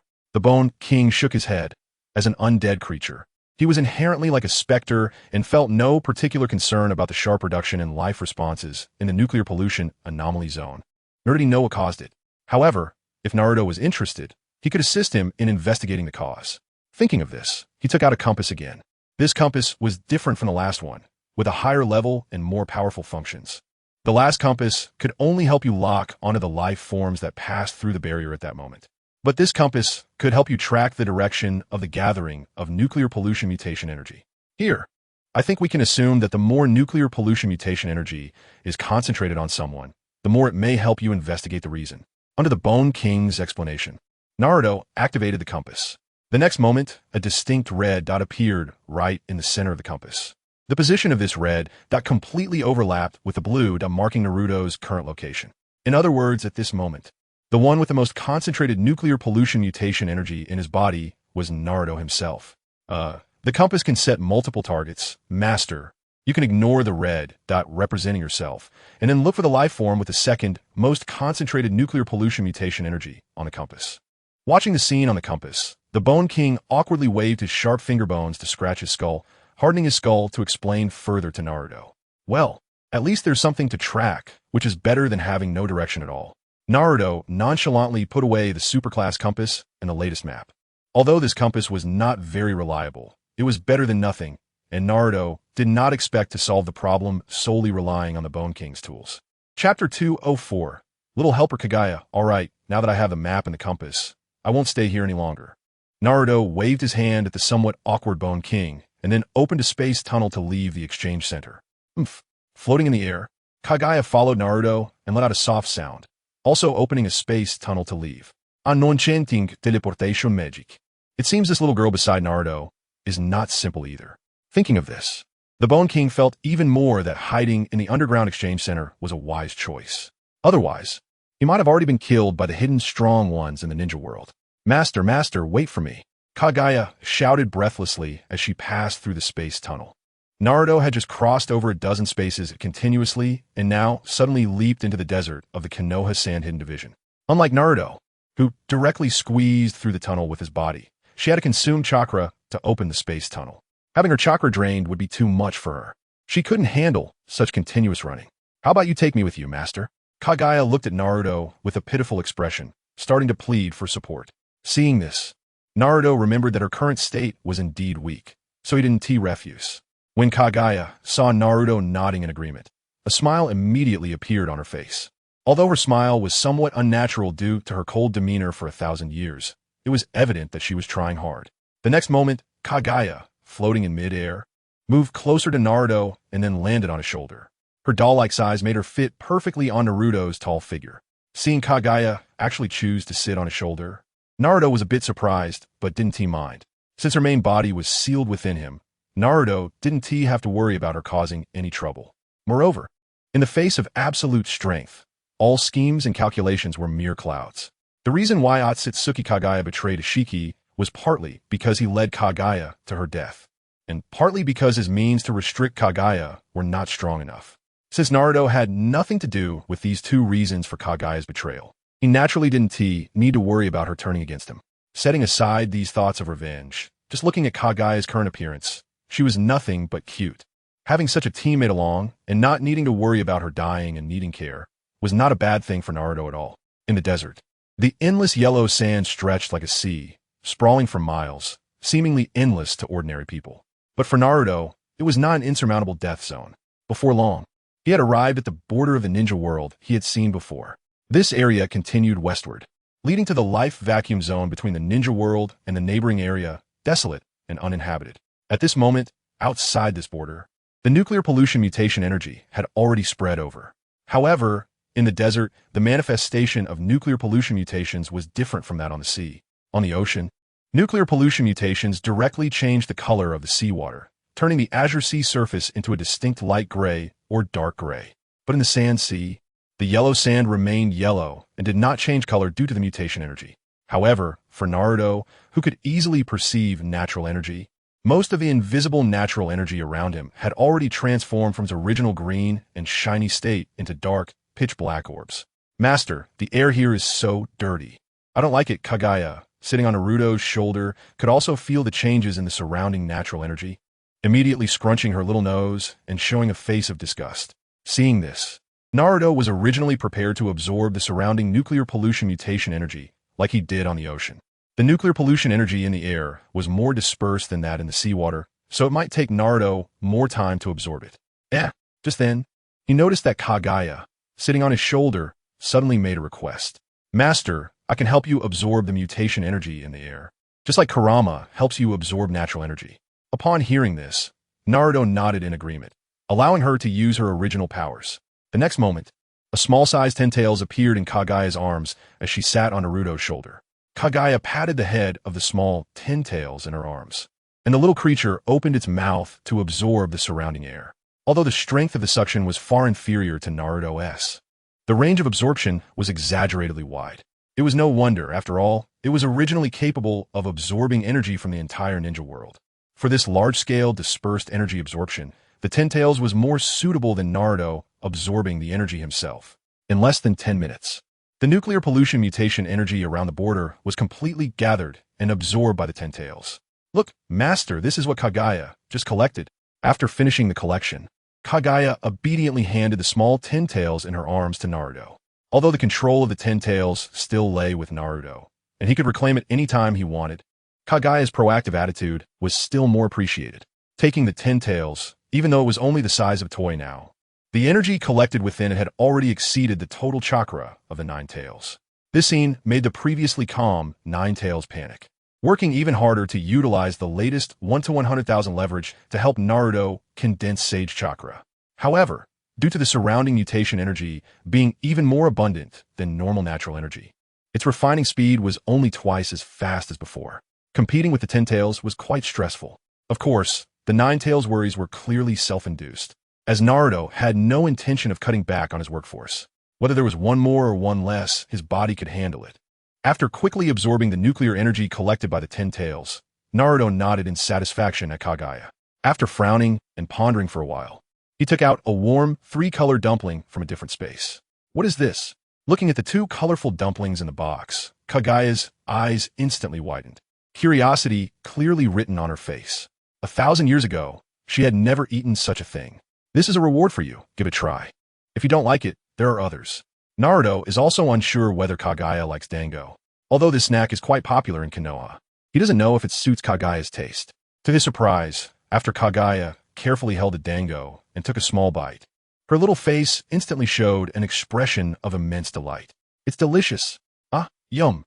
Accompanied by an exclamation, Kaguya then devoured the dango. Despite her small size, she didn't eat slowly. 2 skewers of dango, not much smaller than her size, were finished in less than 30 seconds. Watching Kaguya with dango crumbs on the corner of her mouth, her eyes still revealing a sense of wanting more, Naruto reached out to wipe the crumbs away. Don't eat too much at once, or you'll have indigestion. Make sure to help absorb the abnormal energy well. There will be more later. Instead of taking out more dango, Naruto drew a feasible plan to encourage her to continue helping. Kaguya, hearing this, patted her little belly, which was indeed a bit round from eating, and readily agreed. She returned to her special spot on Naruto's shoulder, holding the small-sized Ten Tails to help absorb the abnormal energy. The Nine Tails, witnessing the scene earlier, felt an inexplicable envy. Although it didn't need dango, it also wanted its master's rewards. For a moment, without anyone encouraging, the Nine Tails bit its teeth and worked even harder. What is so great about the Ten Tails? In my lifetime, the Nine Tails, am not weaker than any human. Chapter 205. Why aren't you running? With the Nine Tails and Kaguya as 2 active helpers, Naruto didn't waste time absorbing energy. After dealing with the abnormal energy at the border of the ninja world, Naruto entered the life vacuum zone ahead without hesitation. This area was still an endless desert. However, with Naruto's speed, he crossed this desert in less than 3 hours. As he moved forward, the abnormal energy drifting in the air was gathered and collected by Kaguya using the Ten Tails. After leaving this life-forbidden zone that was entirely desert, a modern city appeared before Naruto's eyes. However, this city was not peaceful, with damaged buildings and broken walls everywhere. Clearly, life here was not tranquil and was obviously suffering from some destruction on a daily basis. In the face of such an environment, the pedestrians on the road did not appear overly panicked. Some were shopping with children, while others were queuing to buy popcorn and waiting for the movie to start. Seeing this scene, Naruto took out the compass given to him by Bone King. Looking at the image on the compass, aside from his own blue and red dots, it displayed a bright red that approaching the street where Naruto was located. Expanding his mental power, Naruto saw a humanoid monster with fish fins on both sides of its face approaching the street. Wow, there's a monster. Some ordinary humans who saw this humanoid monster fled in a frenzy. However, although they were scared, they did not panic. The scene of excessive panic causing a stampede did not occur. After all, living in this area, it was not their first time encountering monsters. Recently, however, the frequency of monster outbreaks had been significantly higher than in the past 2.5 years. A monster? I am the Deep Sea King. Have you humans forgotten something? The ocean is the majority of this planet. As the Deep Sea King, I should be the king of the world, not letting you humans dominate on land. The fish fin monster walked step by step, casually destroying the buildings on both sides. crushing ordinary humans who couldn't escape in time like ants. Deep Sea King, you are too brutal. Let me, the sexy prisoner, have a word with you. The ordinary people fleeing on the roadside were indeed the type used to monsters appearing. Seeing someone come out to block the monster. Some even stopped to watch the battle situation. Hehe, they are watching me. Are they my loyal fans? The sexy prisoner with stubble turned his burly figure and blew a kiss to the boys in the crowd, causing many to vomit uncontrollably. Oh, is my affection too intense? I feel so powerful right now. The sexy prisoner did not reflect on his own image regarding the onlookers vomiting. Instead, he thought it was because the fans loved him too much. For a moment, he was full of energy, fearlessly looking at the blocked Deep Sea King.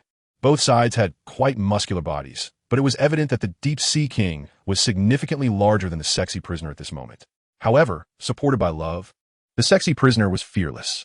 Bang! The next moment, he suddenly ripped off his clothes and charged at the Deep Sea King in a very eye-catching way. Look at this. Angel Dash.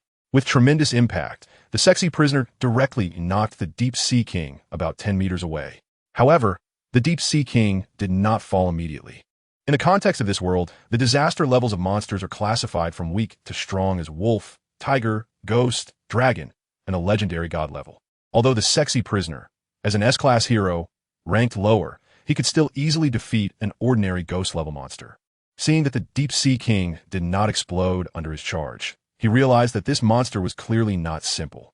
Most likely, it was an existence of at least ghost or even above ghost level. Thinking of this, he decided he could not give the opponent a chance to breathe and must use the most intense continuous attacks to defeat the enemy. Love Embrace, Angel Freestyle, Angel Continuous Strike. A series of fierce attacks came one after another, seemingly leaving the Deep Sea King with no ability to fight back. However, even after the sexy prisoner struck fiercely, the Deep Sea King's already deformed face and body quickly returned to normal. Are you done? It seems that's all you've got. A hint of mockery appeared on the Deep Sea King's face, and he slowly walked towards the panting sexy prisoner.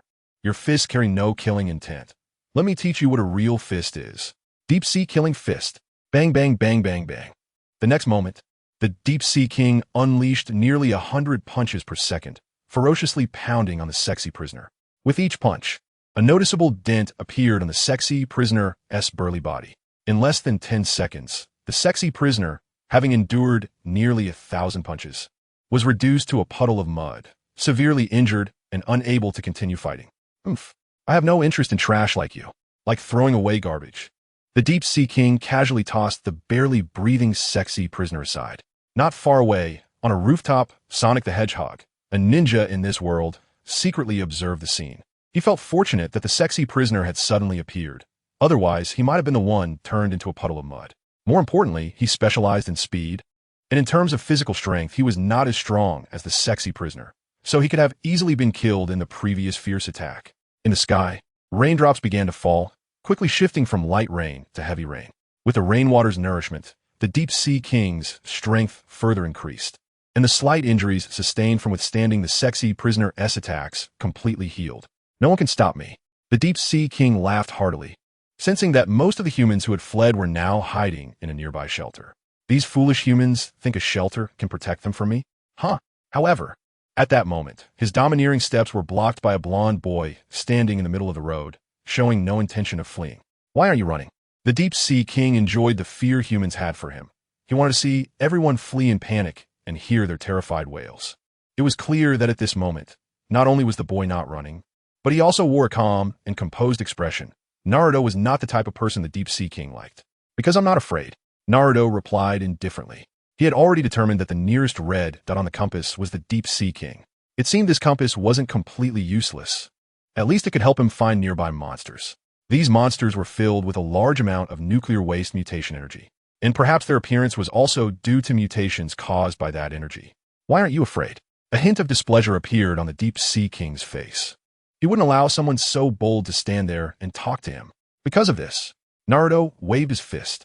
Boom! The next moment, the Deep Sea King's body exploded in front of Naruto, vanishing without a trace, and even the raindrops in midair paused for a full 3 seconds before continuing to fall. At the same time, the nuclear waste mutation energy that had gathered inside the Deep Sea King hadn't had time to dissipate. At the moment Naruto blasted him, it was directly absorbed by him to enhance his body. Chapter 206, The heaven-obstructing quake, star, 7 kills. One punch to kill. Not far away.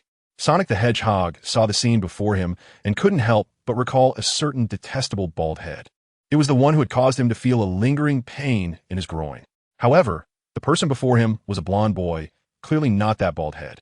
Just as he snapped back to reality from his shock and associations, Naruto's figure had already vanished from the spot. The Deep Sea King has been eliminated. You're safe now. At this moment, Naruto had already arrived at the shelter, telling the humans hiding there. Of course, whether they believed him or not was not something he cared about. He took out the compass again, looking at another brighter red dot flashing hundreds of kilometers away. Without hesitation, Naruto left the shelter and headed towards the red dot.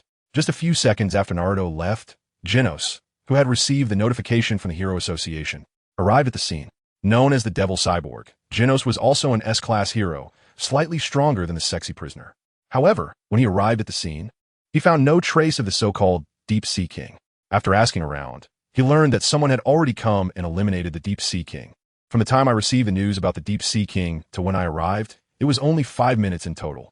In such a short time, the Deep Sea King was actually defeated? A serious expression appeared on Genos' face. He believed that the person who came before him must also be an S-class hero and not weaker than himself.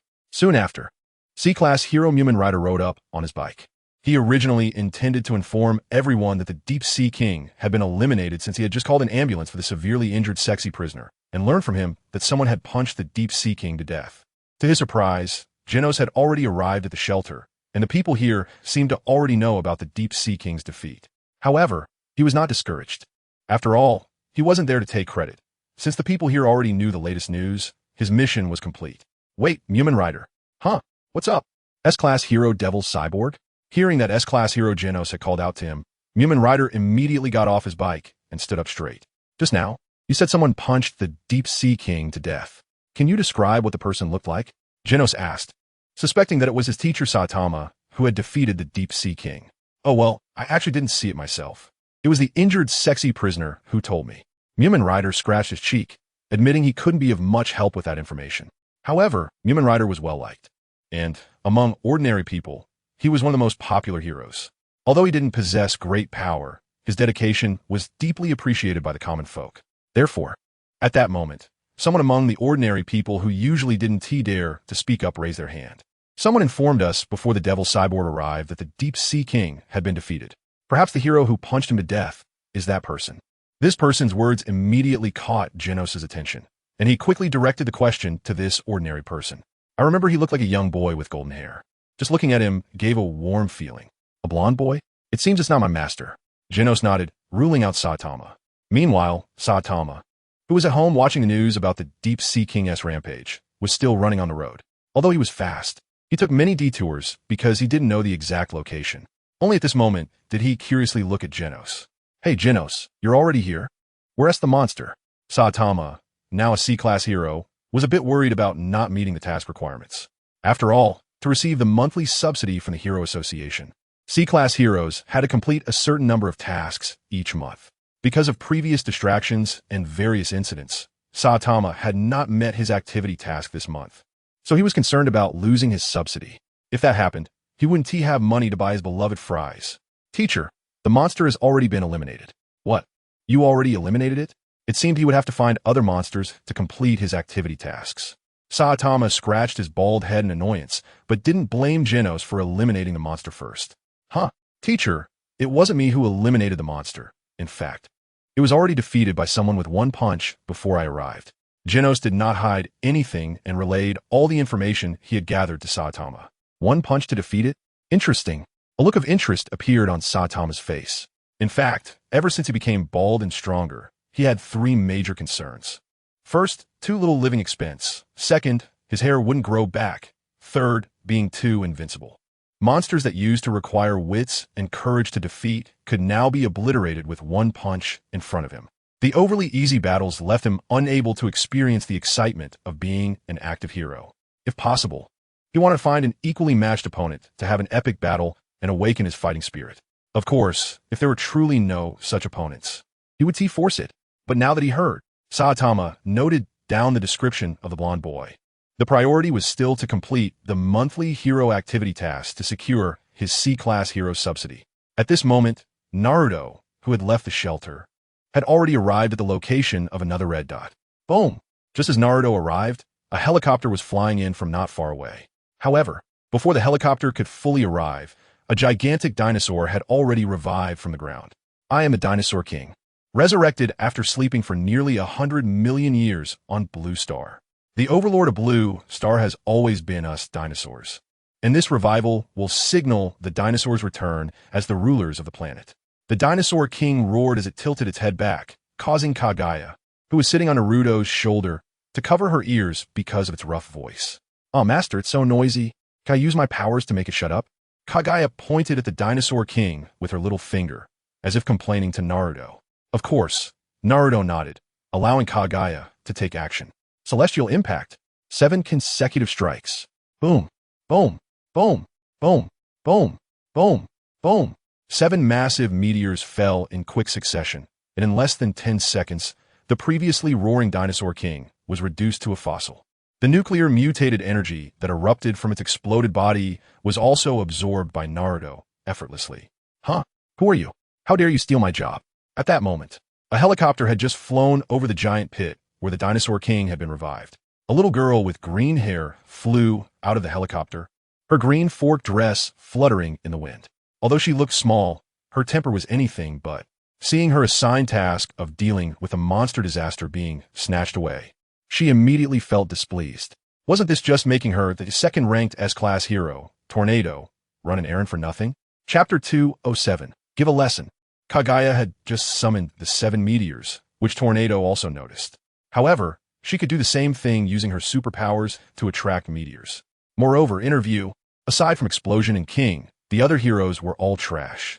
Especially these 2 heroes she had never even seen in the Hero Association. They were even more like small fry. Tornado couldn't swallow her anger at having her prey snatched away by such people. "Master, now it's quiet," Kaguya said to Naruto, looking at the dinosaur king, which had turned back into a fossil, as if to take credit. "Yes, it is indeed much quieter." Naruto instantly used the absorbed mutated energy to strengthen his body. He discovered a pattern. Unlike the nuclear mutated energy in the ocean mainly merging with seawater, the nuclear mutated energy on land was more concentrated in powerful monster disasters. This made Naruto realize that if he wanted to effectively deal with the spread of mutated energy on land, a more efficient method would be to seek out powerful monsters, defeat them one by one, and absorb their energy. As for the mutated energy floating in the air, he would leave it to Kaguya to help collect. With this in mind, Naruto took out the compass given by Bone King again, ready to search for the next powerful monster. "Hey, I'm talking to you. Who are you? How dare you ignore me?" To Tornado's surprise, Naruto and Kaguya did not respond to her shouting, as if she didn't exist at all. This made the proud Tornado even more furious. With her explosive temper, she immediately decided to give Naruto and Kaguya a lesson. In an instant, a wave of superpower swept across the ground. The fossil of the dinosaur king actually floated up from the giant pit and instantly assembled into a skeletal dragon with no flesh, only a skeleton. This huge commotion successfully attracted the attention of Naruto and Kaguya. Looking at the hideous and terrifying skeletal dragon, Naruto couldn't help but think of the zombie Tyrannoman from Digimon. However, no matter what kind of skeletal dragon it was, it meant nothing to Naruto. His mind was originally focused on solving the mutated energy issue and did not want to get entangled with the explosive tornado. Now that the opponent had taken the initiative, he certainly wouldn't hold back just because she looked cute. Whoosh! In the next moment, Tornado saw Naruto's body flash in front of her. The skeleton of the dinosaur fossil, which had not been crushed even by the continuous meteor bombardment, was instantly reduced to dust so fine it couldn't get any finer. Zulfust! Just as she was amazed by Naruto's speed, a large hand had already pressed down on her head. "Get down!" Boom! A tremendous force pressed down from above. And even though Tornado immediately unleashed her full power, she still couldn't budge Naruto's hand even slightly. Not only that, but the immense force also made it impossible for her to maintain her floating state. The terrifying power directly overwhelmed her superpower field. Boom! With a loud crash, Tornado felt herself slammed to the ground, and then she went unconscious as her vision went dark. After a moment, when she woke up, she found that the helicopter that had been in the air had stopped. The crew inside the helicopter was now digging vigorously around her with 2 shovels. Seeing the scene, Tornado finally realized her current situation. Aside from her head, her entire body had been pressed directly into the ground by Naruto's earlier head slam move. Who the hell?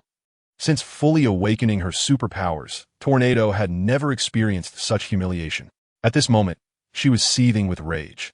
However, even in her anger and pride, after the earlier encounter, she had already realized Naruto's invincibility. How come there's such a powerful hero in the Hero Association that I've never seen before? Could he be a newly joined hero? Not only him, but that little thing on his shoulder seems quite strong too. Suspicious, very suspicious. With this thought, Tornado immediately used her superpower to shoot out from the ground. I'm going back to the Hero Association headquarters. I need to check that person's information. Tornado waved her arm and boarded the helicopter first. Naruto's earlier action had caused her head to sustain significant injury, and she couldn't use her superpowers continuously until she recovered. She had thought taking the helicopter was a hassle on the way here, but now she really had to take it back. With her unstable superpowers in this severely injured state, it would be quite difficult to fly back to the city alone. Of course, what Tornado didn't know was that she was alive at this moment because Naruto hadn't truly tried to kill her. After all, Naruto wasn't a demon who would casually annihilate others. This time he acted merely to teach Tornado a lesson, just as she had originally wanted to do to him. If Tornado had attacked Naruto with murderous intent earlier, then Naruto certainly wouldn't have held back. Letting others endure while enjoying oneself is not Naruto's way. Generally, he wouldn't actively oppress others, but if someone wanted him to suffer, that was impossible. Following the compass's guidance, Naruto became a hero.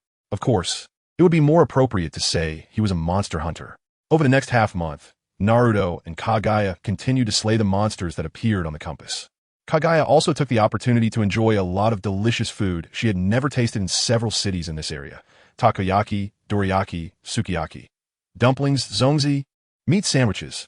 After a journey of monster hunting, Kaguya's face appeared slightly rounder. Fortunately, her absorption ability was astonishing, so she wouldn't gain excessive weight from overeating. This red dot is brighter than the previous ones. Just as Naruto opened the compass again, preparing to start a new day of monster hunting, a red dot appeared on the compass, only second in brightness to his own. The position of this red dot was at the very edge of the compass, and it had been moving but had never entered the inner circle of the compass. Naruto looked at the position of this red dot with some curiosity, momentarily unable to figure out what this scene represented. If it weren't for the red dot still moving above, he might have thought that the compass was broken. Master, it's possible that this compass can only show the locations within the planet where the ninja world is located? Is it possible that the strange person represented by this red dot came from beyond the planet?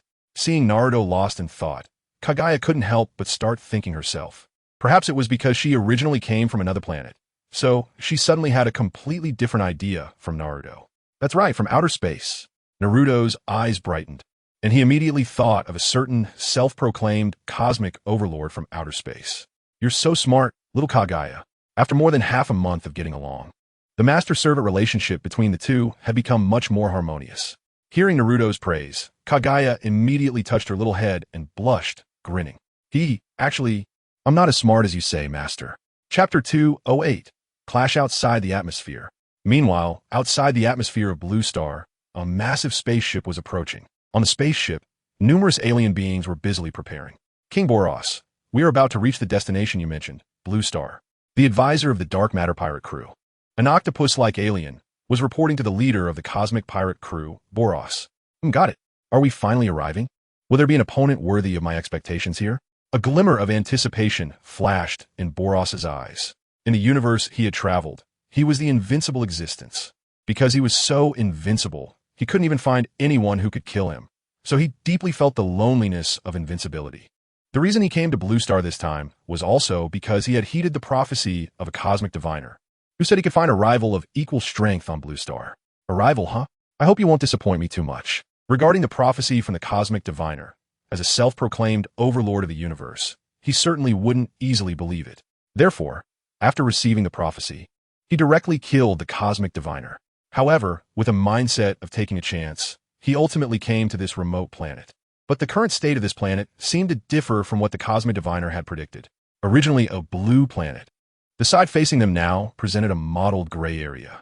However, he wouldn't pay much attention to such trivial details. After all, it was just a planet.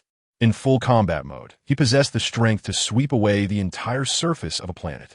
Even if this planet had some quirks, he believed his strength could easily handle it. At that moment, Boros's advisor, the octopus-like alien, suddenly expressed a hint of surprise. The sound of surprise echoed from the speaker in the hall where Boros was, piquing his curiosity. "What's wrong?" Reporting to King Boros. "Our cosmic warship just detected that on the side of this planet, there's another spacecraft that also doesn't belong to this planet preparing to land. Should we ignore it? Or should we go take a look first?" After reporting the actual situation, the octopus alien had no more words. The final decision lay in Boros's hands, and he dared not say anything more. This was also one of the reasons he could become the advisor of the dark matter pirate crew. Another spacecraft is entering Blue Star? Boros did not expect such a coincidence. Frowning in thought for a moment, he made a decision in his heart. "Let's go take a look first. I won't allow anyone to make any small movements on the target I've set my sights on." In the empty hall, Boros waved his hand, and the final decision was relayed back to the command room of the cosmic warship through the speakers. "Understood, King Boros." After receiving Boros's orders, the octopus alien began to execute them, closing the speaker facing Boros in the command room. He opened the speaker for issuing commands to the various levels of personnel in the cosmic warship. "Attention all teams, in 10 seconds, initiate short-range space jump. Target, the unidentified spacecraft." As soon as the order was given, more specific and detailed instructions were issued in layers. But finally, 10 seconds later, a layer of blue fluorescence suddenly appeared on the surface of the dark matter pirate crew spaceship, which was comparable in size to a large city. The fluorescence flashed, and the massive spaceship disappeared in an instant. Meanwhile, on the side of Blue Star facing the ninja world, the dark matter pirate crew's spaceship suddenly blocked the unidentified spacecraft's path. "Who dares to block our way? We are the divine messengers of the Akatsuki clan. Humble mortals, get out of the way quickly, or don't blame us for taking action." On the spacecraft, 3 powerful members of the Akatsuki clan were coming to investigate the truth behind the disappearance of Akatsuki Kaguya 1,000 years ago. They didn't expect that before they could land on Blue Star, a huge obstacle would appear in their way. However, although this spaceship was enormous, the Akatsuki members, including Akatsuki Momoshiki, Akatsuki Kinshiki, and Akatsuki Urashiki, did not take them seriously. After all, the Akatsuki clan's power had become accustomed to dominating the surrounding universe. In their eyes, any being from other planets, apart from their own clan, was considered a lower race, mere mortals. Mortals should not show any disrespect towards the divine. Otherwise, they would be mercilessly killed. Divine messengers? What kind of nonsense is that? The octopus alien, hearing the taunts from the spacecraft, immediately retorted. "What divine messenger?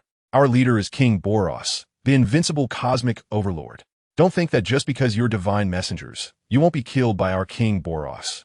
With disdain for the arrogance of the 3 Akatsuki members, the octopus alien issued a final ultimatum without hesitation. Seeking death, the 3 Akatsuki members, especially Akatsuki Momoshiki, had never been humiliated like this before. He immediately retorted, even demanding Boros to kneel and apologize in person. Faced with such a confrontational situation, the octopus alien showed no hesitation. Fire. Boom. In an instant, the cannons originally meant for the first round of bombardment on Blue Star cities were fired at the Akatsuki spacecraft. This round of cannon fire was enough to damage a large city by more than 90% in just 3 seconds. Now focused on a small spacecraft, the power was naturally even more terrifying. Even though Akatsuki Kinshiki immediately activated the spacecraft's shield upon Momoshiki's command, their spaceship was still destroyed in an instant. Not only that, under the terrifying firepower, Momoshiki felt his life was severely threatened. In desperation, he had to let Akatsuki Kinshiki consume what they called the elixir to barely survive. Looking at the unfortunate Akatsuki Urashiki, he didn't even have a chance to struggle and was instantly erased along with the fishing rod weapon he was holding outside Blue Star's atmosphere. Take him away, lock him up, and wait for him to wake up before handing him over to Lord Boros for personal handling. Even the fortunate Akatsuki Momoshiki, who barely survived, was now in a deep coma, a state of apparent death, and was captured by the octopus alien using telekinesis. An unexpected confrontation erupted outside the atmosphere of Blue Star, swiftly concluding with the dark matter cosmic pirate crew achieving a resounding victory. Chapter 209, The Arrogant S-Class Heroes. Just as Boros's side captured Akatsuki Kinshiki and prepared to land on Blue Star according to the original plan, A group of S-Class heroes was summoned for an emergency meeting in the specially reinforced building of the Hero Association headquarters. However, among the S-Class heroes, there was one exception, Saitama, who was invited by his disciple Genos. After half a month's efforts and accumulated achievements, Saitama successfully upgraded from a C-Class hero to a B-Class hero. Although Saitama did not particularly care about hero rankings, he still valued the difference between B-Class and C-Class heroes. After being promoted to B-Class, he no longer had to worry about losing his subsidy for not completing the monthly hero activity tasks. After all, B-Class heroes receive their monthly living subsidy unconditionally. Although Saitama was now only a B-Class hero, he had already made several acquaintances among the S-Class heroes. Besides his disciple Genos, who was an S-Class hero, there was also King, known as the strongest man on the surface, and Bang, who ranked third among the S-Class heroes. However, despite the recognition of so many strong individuals, Saitama still faced disdain from many as he walked through the corridor to the meeting room due to his B-Class hero status. The fourth-ranked S-Class hero, Atomic Samurai, openly mocked Saitama as a weakling and refused to shake his hand. The second-ranked S-Class hero, Tornado, even scoffed that Saitama was just a nobody intruding on the meeting. Fortunately, Saitama did not take their taunts to heart and even turned to ask Genos how this little girl Tornado had come to the meeting. Otherwise, before the hero meeting began, there might have been injuries among two S-Class heroes. Soon, all the S-Class heroes had arrived and taken their seats in the meeting room. At the head of the oval conference table, the convener, a senior staff member of the Hero Association, announced the last words of a fortune teller before their death. Blue Star is in trouble. Regarding this cryptic prophecy, the S-Class heroes speculated among themselves, but it was ultimately the senior staff member who provided the interpretation. Based on our repeated analysis, this prophecy could represent the arrival of a god-level disaster. God level. Upon hearing this, the S-Class heroes, who had initially been indifferent, began to take it seriously. After all, the highest monster disaster level they had encountered was only dragon level, and dragon level disasters could already lead to the destruction of several cities. In fact, this level of harm was not exaggerated. According to past experiences in dealing with monster disasters, dragon-level disasters ultimately caused damage that affected at least more than one city. Thus, the crisis corresponding to a god-level disaster, which could potentially lead to human extinction, was not an unfounded classification. Because of the significance of this matter, the association urgently convened everyone to face the impending disaster. God-level disasters. Does anyone have any ideas on how to respond? At this level of disaster, no one had relevant experience. For a moment, the usually boastful S-Class heroes fell silent. Even Genos, who had always had strong confidence in Saitama, couldn't help but glance at his teacher a few more times. A god-level disaster. This time even my teacher might not be able to handle it, Genos thought silently. However, the S-Class heroes couldn't be completely intimidated by a single statement. After a brief silence, the aloof and proud Atomic Samurai immediately stood up, brandishing his katana. Since it's confirmed to be a god-level disaster, then let's go deal with it. There's no need to stay here for this meeting. In any case, no matter what kind of disaster it is, as long as it encounters me, Atomic Samurai, I will slay it with my long sword.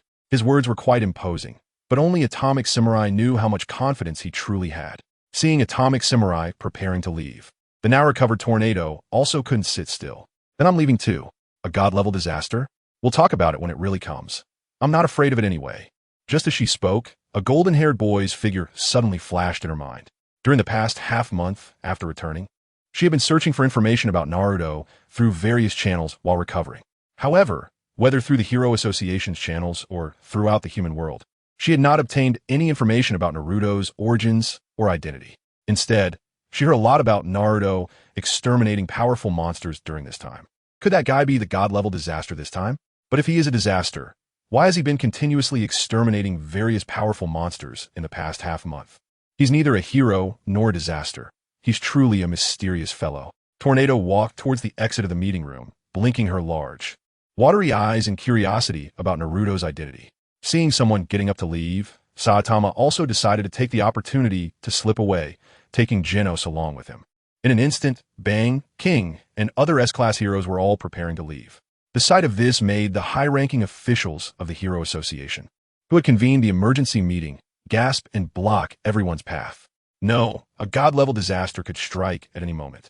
To respond with stronger combat power, Please endure temporarily and gather in this specially reinforced building by Metal Knight. They argued that when the disaster strikes, everyone would need to combine their strengths to respond. Otherwise, if they were individually overwhelmed, it would not be good. It must be said that there was some truth to their words. God-level disasters were not like dragon-level disasters. Even the top-ranked S-class heroes had good self-defense capabilities against ordinary dragon-level monsters. However, facing a god-level disaster alone would truly leave them with no chance of victory. Yet, while their words held some truth, they sounded very harsh in the ears of these arrogant S-class heroes. Are you implying that our strength is insufficient, and we need this building for protection? Atomic Samurai straightened his thumb and slightly unsheathed his katana, clearly prepared to make a move. Of course, he wouldn't easily kill the high-ranking officials of the Hero Association, but he did not trust this special building. Since this building claimed to be able to protect them, it should at least withstand one of his strikes, right? Boom! Just then, before Atomic Samurai could strike, an earth-shattering explosion erupted. Saitama, eager to see what was happening outside, immediately punched the ceiling of the building. In an instant, the building, which had just been unharmed in the fierce explosion, was directly smashed open by Saitama, creating a large hole. However, when he climbed onto the roof and saw the massive cosmic warship blocking the sky above him, he also immediately spotted a golden-haired boy who was already standing there. Golden-haired boy? Oh, it's you, the guy Genos mentioned. The moment Saitama saw Naruto, the term he had silently noted in his mind immediately resurfaced. Chapter 210.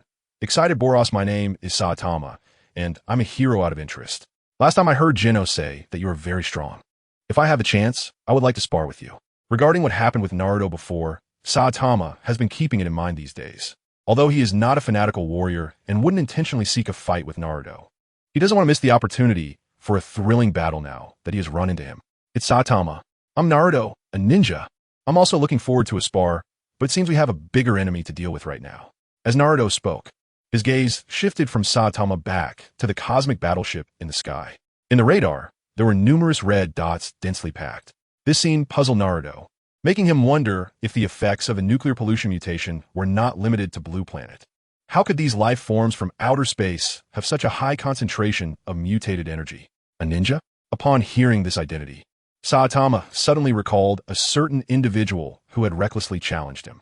Shaking his head, he felt that the aura Naruto exuded was completely different from his own. Just as there are levels of strength among heroes, there must also be significant differences among ninjas, right? You're right, Naruto, I was a bit hasty. After hearing Naruto's words, Saitama's attention also shifted back to the cosmic battleship in the sky. By the way, I just heard an old man from a hero association say that a god-level disaster might occur this time. Not long after he said that, this battleship appeared. So perhaps the disaster he mentioned refers to this big guy up there? Saitama pointed at the gigantic cosmic battleship above, clearly eager to engage. Looking at the scene of the city below suffering severe destruction, he felt that they indeed needed to deal with this unwelcome guest first. Moreover, whether Naruto's strength was as formidable as he previously thought could also be tested in this opportunity. A god-level disaster? No matter what level of disaster it is, we'll just take care of it. Saying this, Naruto bent his legs. Boom! The next moment, two footprints were left on the rooftop of the building as Naruto's body shot up toward the cosmic battleship like a rocket. Boom! In comparison to the size of the cosmic battleship, Naruto's figure was akin to an ant attacking an elephant. However, what was unexpected was that this ant's punch was far more terrifying than a nuclear explosion. The cosmic battleship, which remained unscathed against laser blasts and meteor strikes, was actually punched through, creating a large hole after Naruto's strike. What's going on, Saitama-sensei? Who was that golden meteor-like figure just now?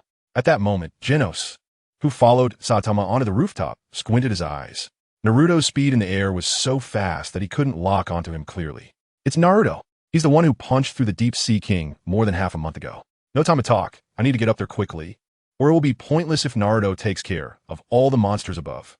After saying this, Saitama also kicked off the rooftop of the building. Another pair of footprints appeared on the supposedly indestructible rooftop. Boom!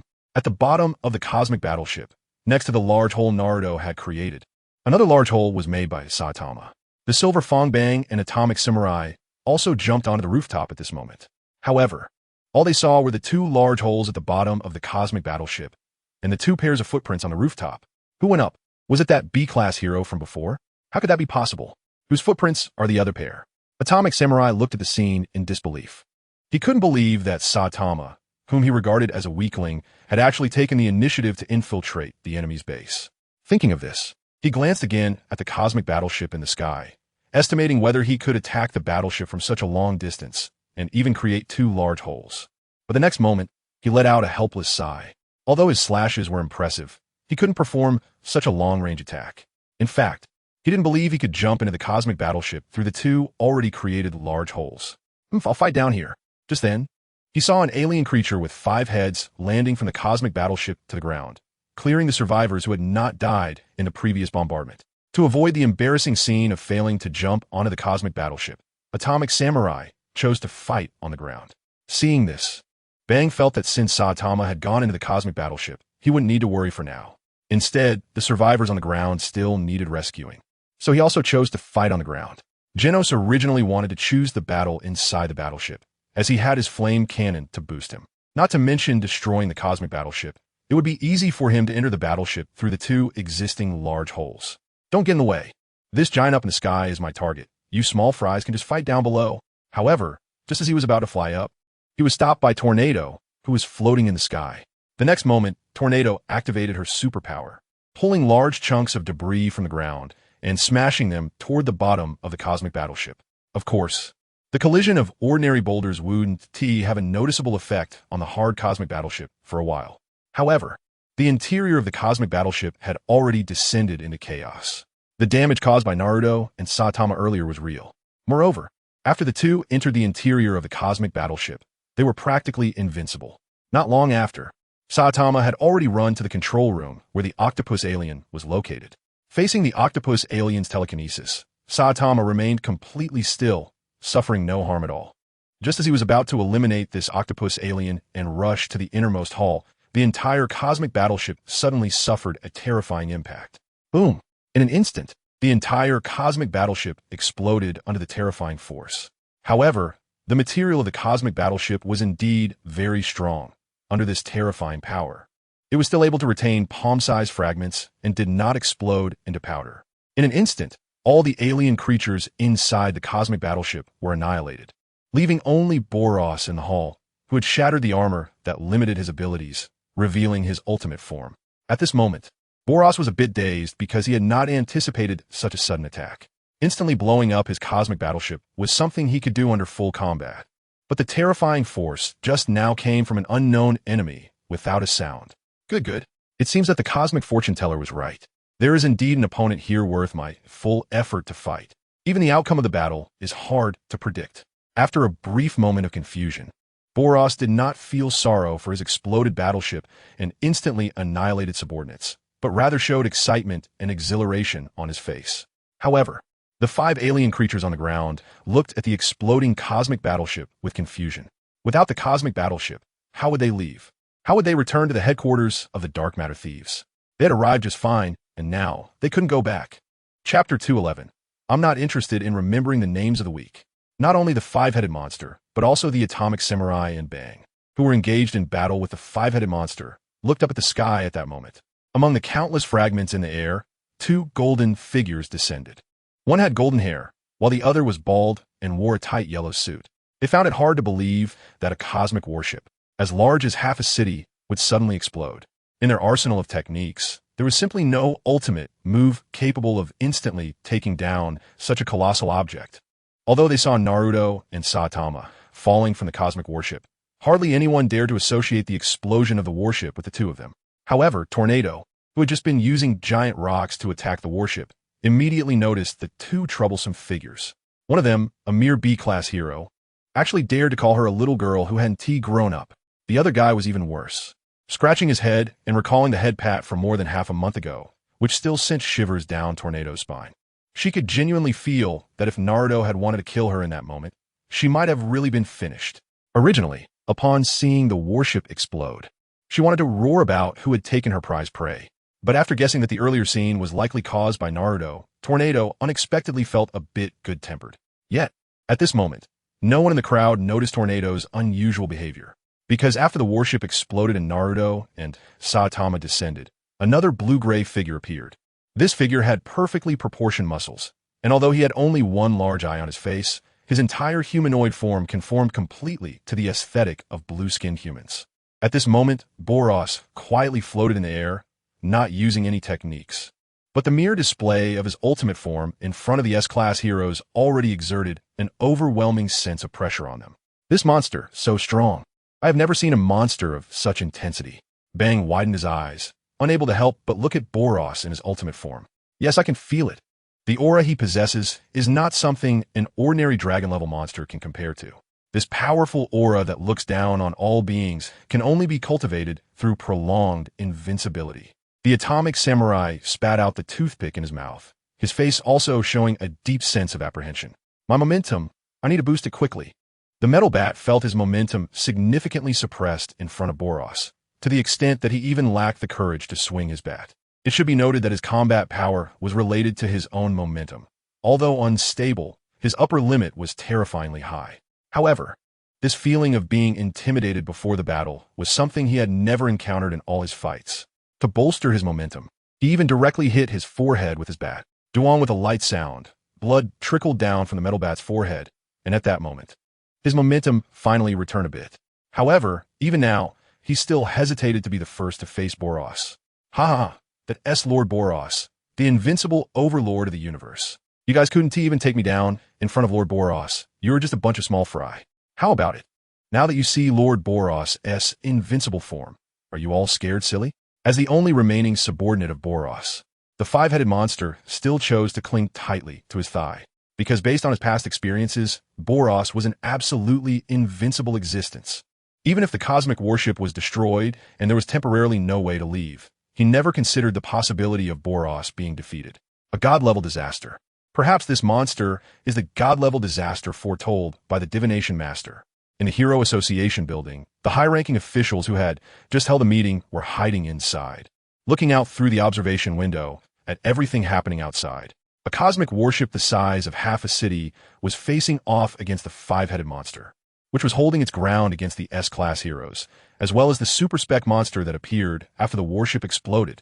For a moment, he couldn't think of how to deal with the current situation. The S-Class heroes couldn't even take down the five-headed monster. How could they deal with Boros? Or should they rely on Naruto and Saitama, who had just landed not far away? Looking at the two of them, one was too young, and the other had a face full of unreliability. He helplessly shook his head. Relying on them was worse than hoping to gather the lost Dragon Balls to make a wish. Sigh, if only the number 1 ranked S-Class hero, Blast, were still around. If he were here, he would definitely have a way to deal with this seemingly god-level disaster, right? Humans of Blue Star. I am the invincible overlord of the dark matter, cosmic pirate gang, Boros. Since my birth, I have traversed the universe without a single defeat.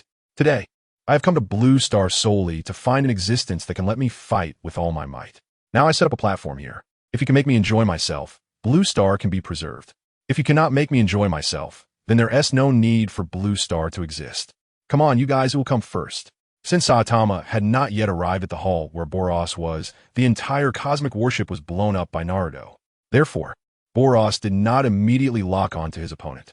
With a wave of his hand in midair, he immediately used the ruins of the city below to construct a battle platform that occupied 1/10 of a city S area.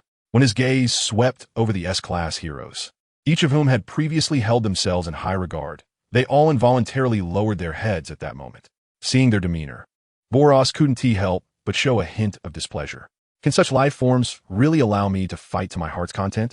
Boros had doubts about this.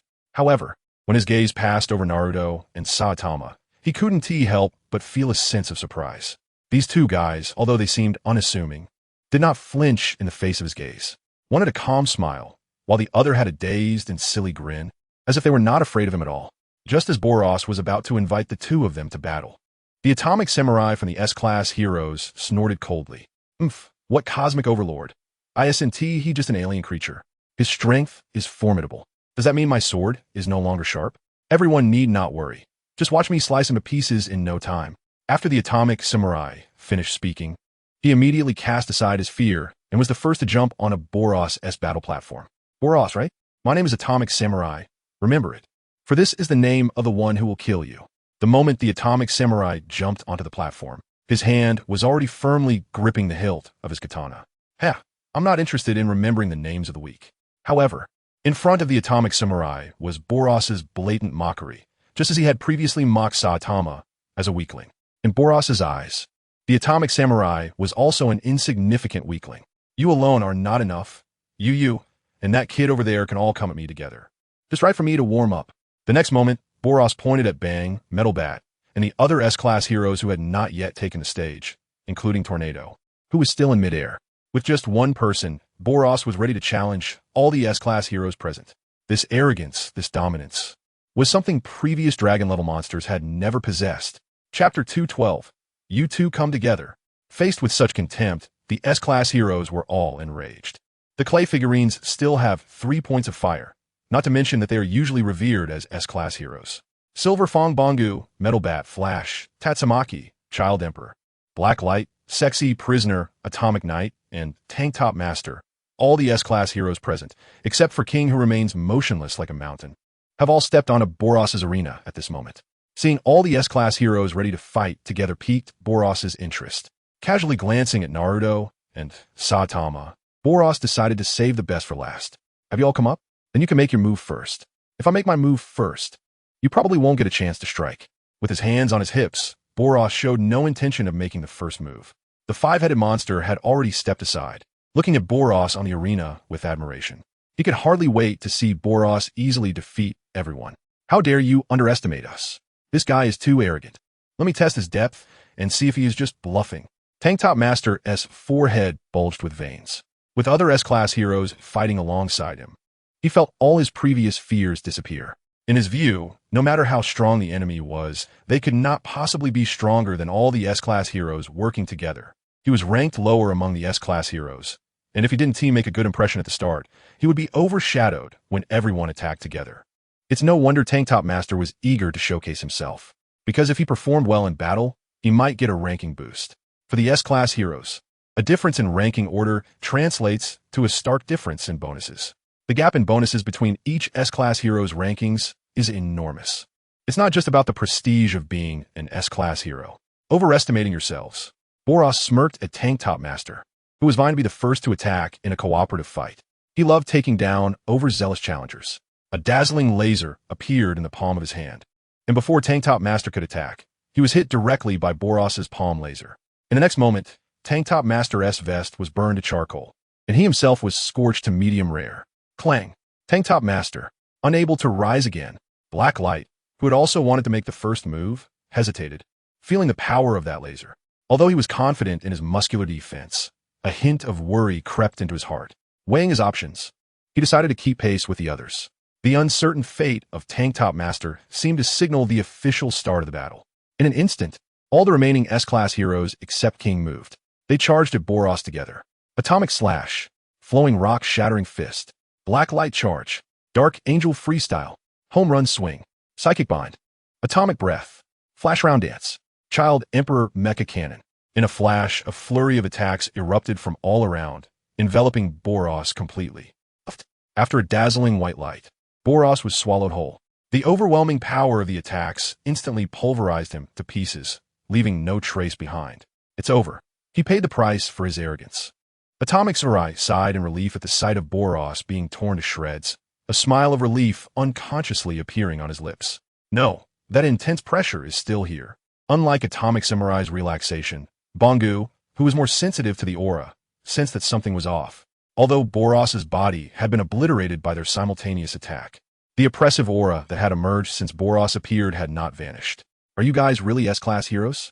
You couldn't even notice this. That guy is still alive. Tatsumaki's ability, being a psychic, allowed her to sense her surroundings more keenly than Bangu.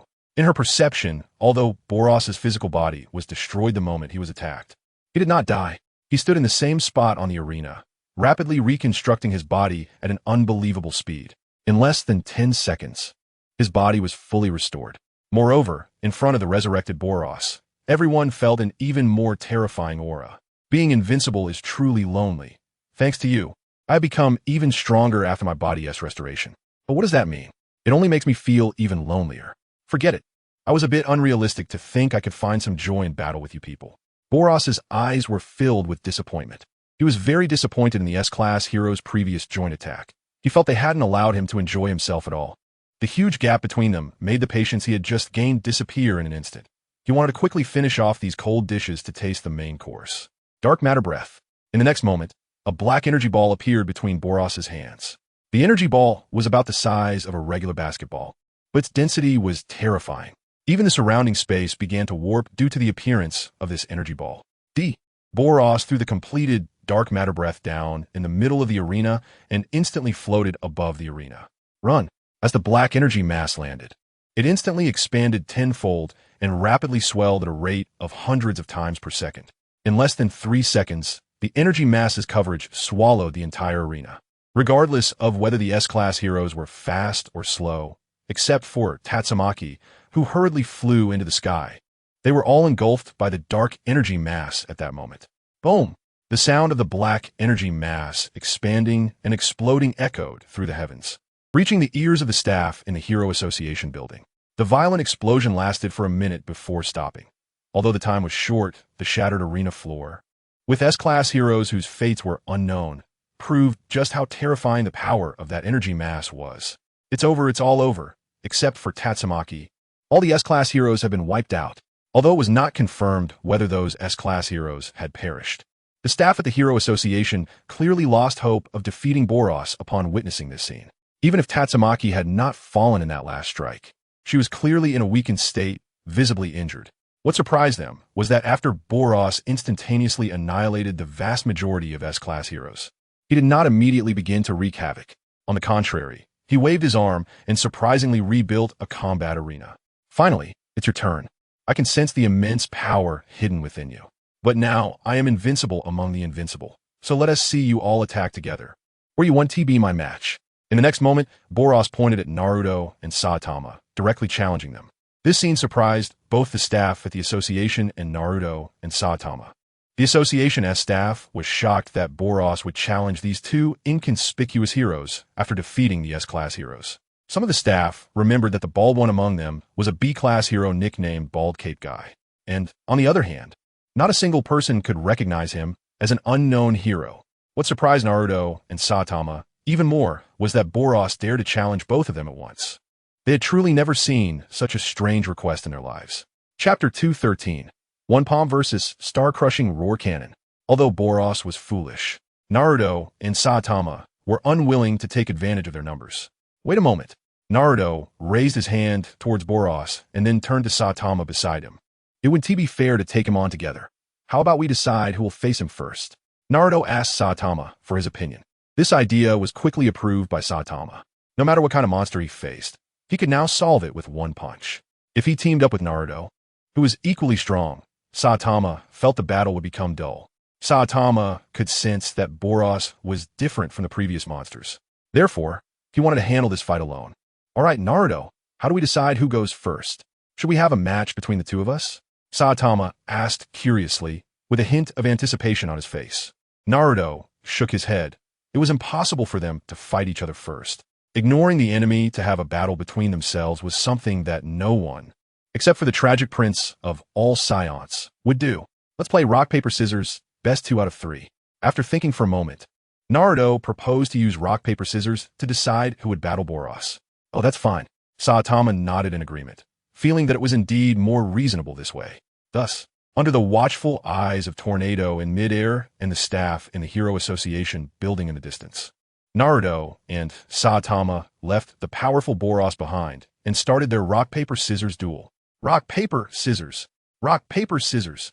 Rock, paper, scissors. Due to multiple ties in between, their best 2 out of 3 match lasted a bit longer than expected. This seemingly unimportant scene caught Boros's eye, infuriating him to the point where he almost couldn't hold back from attacking the two. Enough! Are you two done yet? Do you not see me at all?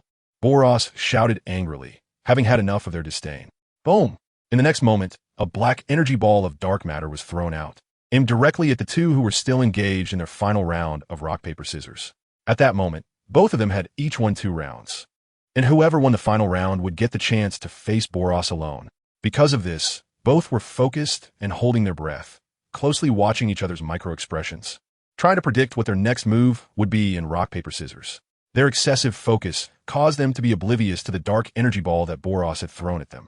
In the blink of an eye, Their figures were consumed by the expanding energy ball. It's over, it's all over. The injured tornado and the staff in the building groaned in unison, holding their foreheads. Initially, they had a glimmer of hope for a miracle happening with Naruto and Saitama. But now that hope was directly swallowed by Boros's dark matter breath and the two's indifference. Damn it, why didn't you dodge? Even Boros, who was infuriated and had acted rashly, showed a hint of regret at the sight of the two not dodging the attack. After crossing who knows how many light years, he finally found potential opponents, only to have them wiped out like this. High above, it's lonely. Only invincibility is the most lonely. Watching the two engulfed by the dark matter breath, Boros's heart was suddenly filled with endless emptiness. Since you can't let me enjoy myself, then let this planet be my apology gift.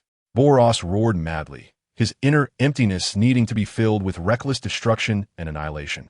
The five-headed monster beside him was startled and immediately hid behind Boros. As a longtime subordinate of Boros, he knew very well what was about to happen. In a very short time, everything in front of Boros would be completely destroyed. Ultimate move. Star-crushing roar cannon. A wave of terrifying energy gathered between Boros's palms. And Tornado felt that all of this guy's energy was rapidly concentrating into this move. If this move were successfully released, it could likely destroy everything on the surface of the entire planet in an instant. If released directly towards the ground, it could even ignite the planet's core, leading to the planet's instant destruction. A planet without strong beings has no reason to exist. Boros sighed indifferently, feeling very disappointed with this trip to Blue Star, as he had not encountered a strong opponent to unleash his full strength against. The entire journey had been a waste of time. Didn't I tell you to wait a moment? At that moment, Boros, filled with endless emptiness, suddenly felt a tingling sensation on his scalp.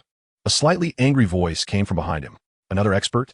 Boros instantly left his spot, appearing at another corner of the battle arena dozens of kilometers away. Where are you looking? I'm behind you. Just as Boros was about to see who had suddenly appeared behind him, he suddenly heard that person's voice from behind. Good. This is the kind of opponent I've been waiting for. Boros felt that the opponent's speed could actually suppress him, and instead of being surprised, he was delighted. The previous emptiness was swept away by the thrill of excitement coursing through him. He knew that the opponent he was looking for had appeared. At the same time, his peripheral vision caught sight of the position where his dark matter breath had just dissipated. Saitama was now standing in the ruins, looking over with a dazed smile, but completely unharmed. Not dead? Then who is this blonde boy behind me? Boros's heart tightened as he had already guessed that he was now fighting Naruto. Not good. Just then he suddenly felt a high heat between his hands. It turned out that the star-crushing roar cannon he had just gathered was ready to be unleashed. If he didn't fire it now, he could suffer severe backlash. But if he fired it directly, he was worried that the planet would be destroyed right away. Losing this platform would likely mean this long-awaited battle would never take place. Thinking of this, he raised his hands to prepare to release the star-crushing roar cannon towards the east. Go back. However, just as he made this decision, Naruto had already appeared in front of him, raising his right hand. Boros was startled. He didn't understand why Naruto, who could continue to circle around him with speed, chose to block his ultimate move at this moment. The power of this move was such that even Boros himself might not be able to withstand it. However, the arrow was on the bowstring, and it was time to shoot. In that case, let me see your endurance. Boros grinned widely and unleashed the star-crushing roar cannon at Naruto with all his might. Boom! However, in the next moment, an unbelievable scene unfolded before everyone's eyes. Boros's ultimate technique, capable of splitting Blue Star in half, was actually shattered by Naruto's palm right between the two of them. The terrifying shockwave from the palm compressed the power of the star-crushing roar cannon to a standstill, and a violent explosion erupted directly between Naruto and Boros. The terrifying power instantly engulfed both the arena beneath their feet and the two combatants. Not only that, after completely suppressing Boros's ultimate technique with a single palm strike, Naruto's palm wind continued to surge westward. A torrent of air swept across the surface of Blue Star, lifting the swordless boy who was battling the android in the ruins, knocking over Luffy and others from the Pirate King world, and then directly encircling back to the ninja world. Faced with a violent whirlwind, fortunately, Neji and Sasuke timely released their respective repulsion barriers to defend. Otherwise, the recently rebuilt ninja world would have suffered considerable damage again. Chapter 214. You might lose this battle. Meanwhile, on the arena constructed by Boros, or rather the ruins of the arena, Naruto set down his right hand that had just struck out and looked at Boros, who was now lying on the ground. At this moment, where was the well-proportioned and muscular physique Boros had just moments ago? Lying on the ground was only a nearly exhausted corpse. Boros, gasping for breath, opened his eyes and looked at the unscathed Naruto, struggling to show a hint of a relieved smile. Hehe, I'm really sorry. In the end, the one who truly couldn't let the opponent enjoy the fight was me. After saying this, Boros completely lost all signs of life. A gentle breeze swept by, and his body, which could have instantly regenerated, was blown away into dust by the light wind, completely disappearing. Was it resolved? A suspected god-level disaster was so easily resolved? At this moment, whether it was the tornado in the sky or the staff of the Hero Association in the building, they all breathed a sigh of relief in disbelief. They hadn't expected that the power of Naruto's previous palm strike was terrifying to such an astonishing degree.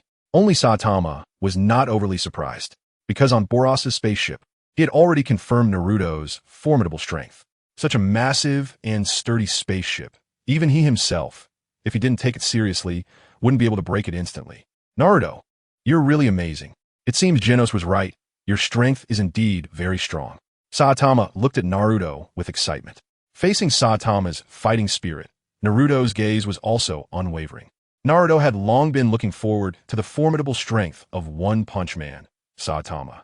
Some say Saitama is an invincible being, unbeatable anywhere. Others say Saitama's strength is probably at the level of Super Saiyan 2. Hearing is one thing, seeing is another, and how strong he is can only be known by trying. However, before that, Naruto did not waste the nuclear mutated energy that was dissipating from Boros's body. He did not forget his original goal. Even though he was about to truly fight Saitama, he would not forget his initial objective. Accompanied by the rich mutated energy from Boros being absorbed into his body, Naruto's body refinement completed tens of thousands of iterations in just 1 minute. Coupled with the mutated energy collected from the air by Kaguya over the past half-month, the mutated energy absorbed from the monsters he had exterminated, and the sage chakra condensed with the help of the Nine Tails. Boom! Moments later, Naruto's body underwent another transformation. Impervious body, 19th layer, body refinement completed. In an instant, the weight of billions of tons filled Naruto's entire being, raising his already unfathomable power to another level. The moment that terrifying power surged forth, Naruto reined it in within his body and controlled it to perfection, including the vigorous flesh power and the immense pressure brought about by his terrifying body density. They were all contained by Naruto in an instant. Otherwise, it was very likely that the surrounding space would collapse and shatter at that moment. Such subtle changes within his body were extremely difficult for others to detect.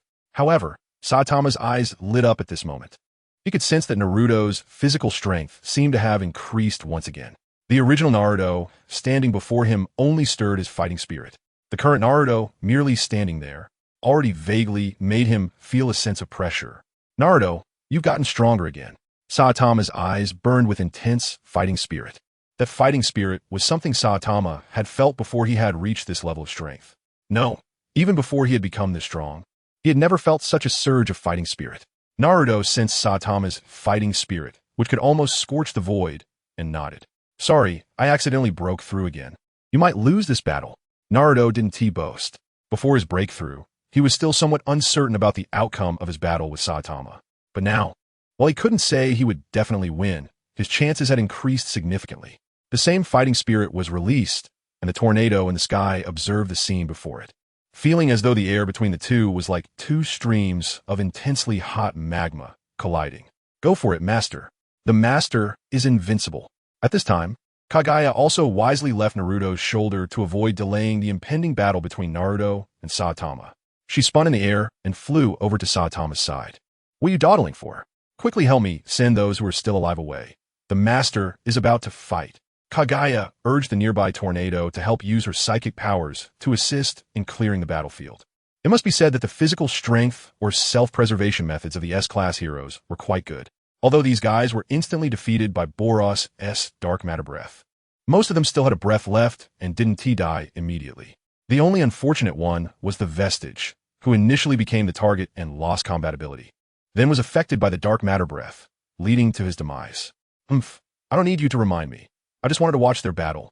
Tornado realized Kaguya was right, so she immediately activated her psychic powers to assist Kaguya in moving the surviving S-Class heroes to the Hero Association building.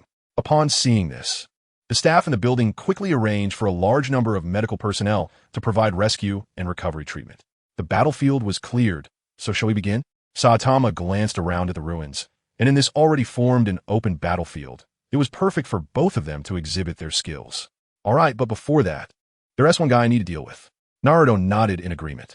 As soon as he finished speaking, the five-headed monster, who was preparing to sneak away not far away, broke out in a cold sweat.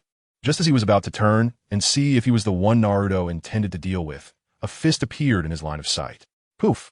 Don't say the five-headed monster only had 5 heads and 5 lives. Even if he had 1,000 or 10,000 heads, it would all be in vain at this moment.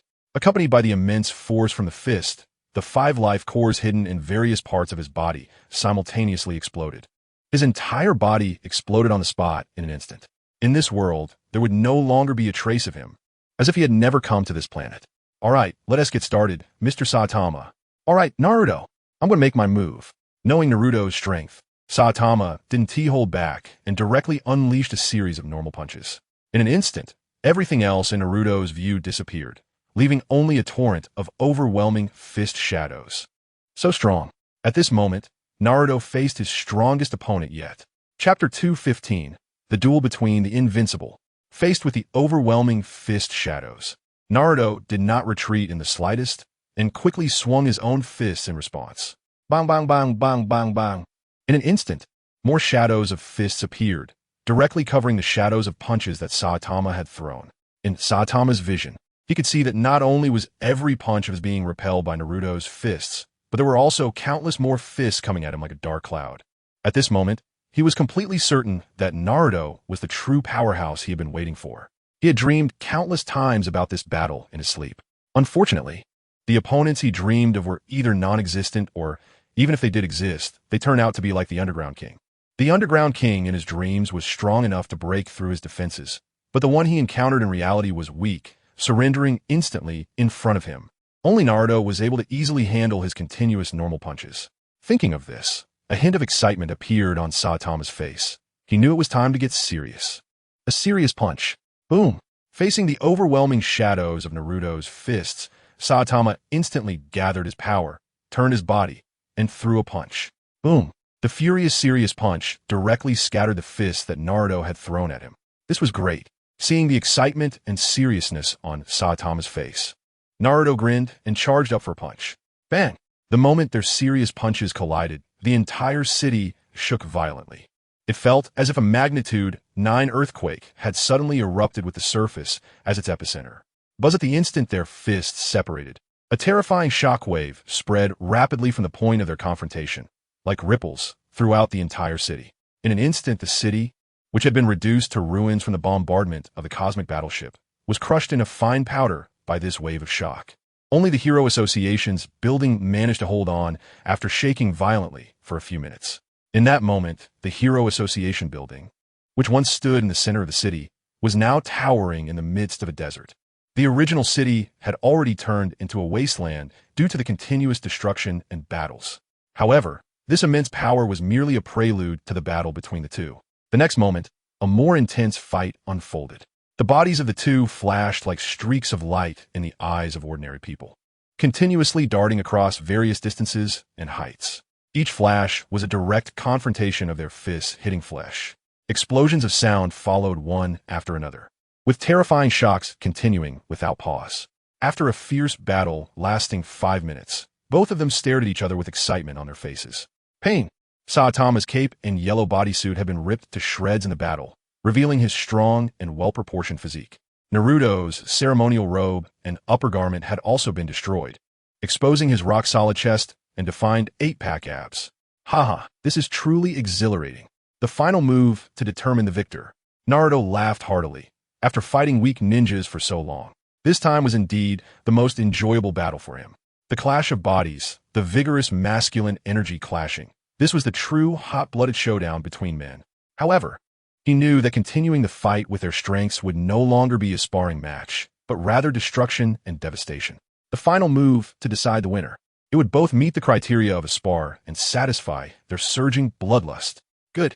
At this moment, Saitama was also incredibly exhilarated, sweat dripping from his forehead, making his bald head shine even brighter in the sunlight. Agreeing to Naruto's proposal, he decided to unleash his full power for this last move. Ultimate Serious Series. Hot-blooded punch.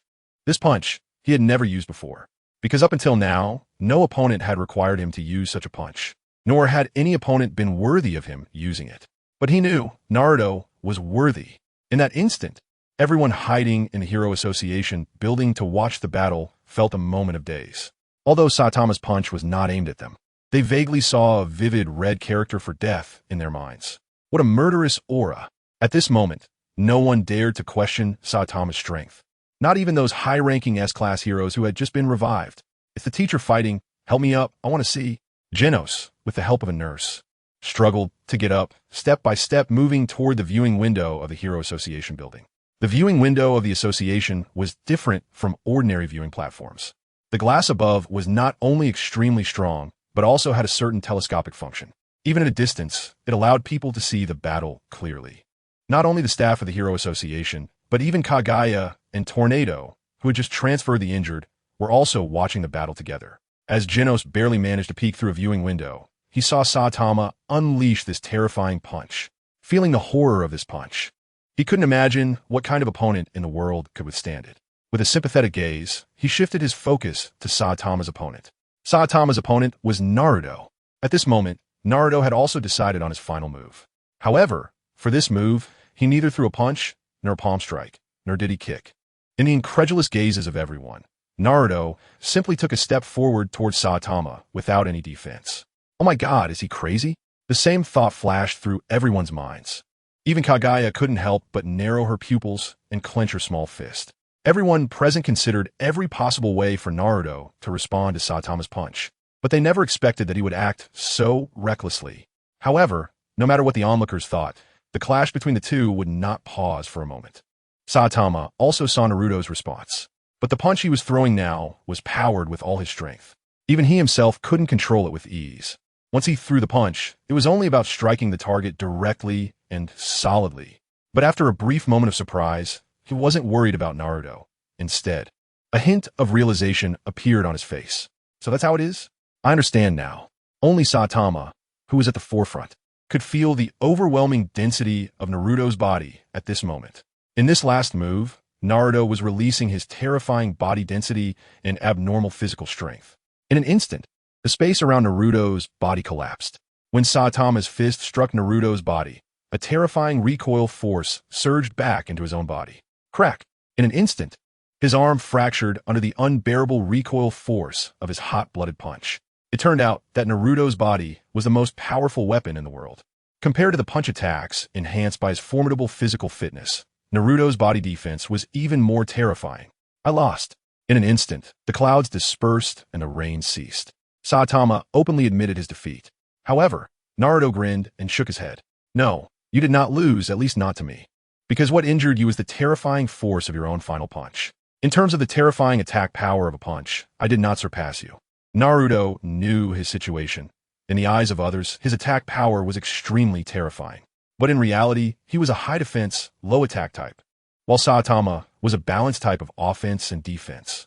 After utilizing the indestructible body to shock Saitama, Naruto immediately retracted his powerful physical condition and quickly waved his hand to piece together the collapsed spatial fragments.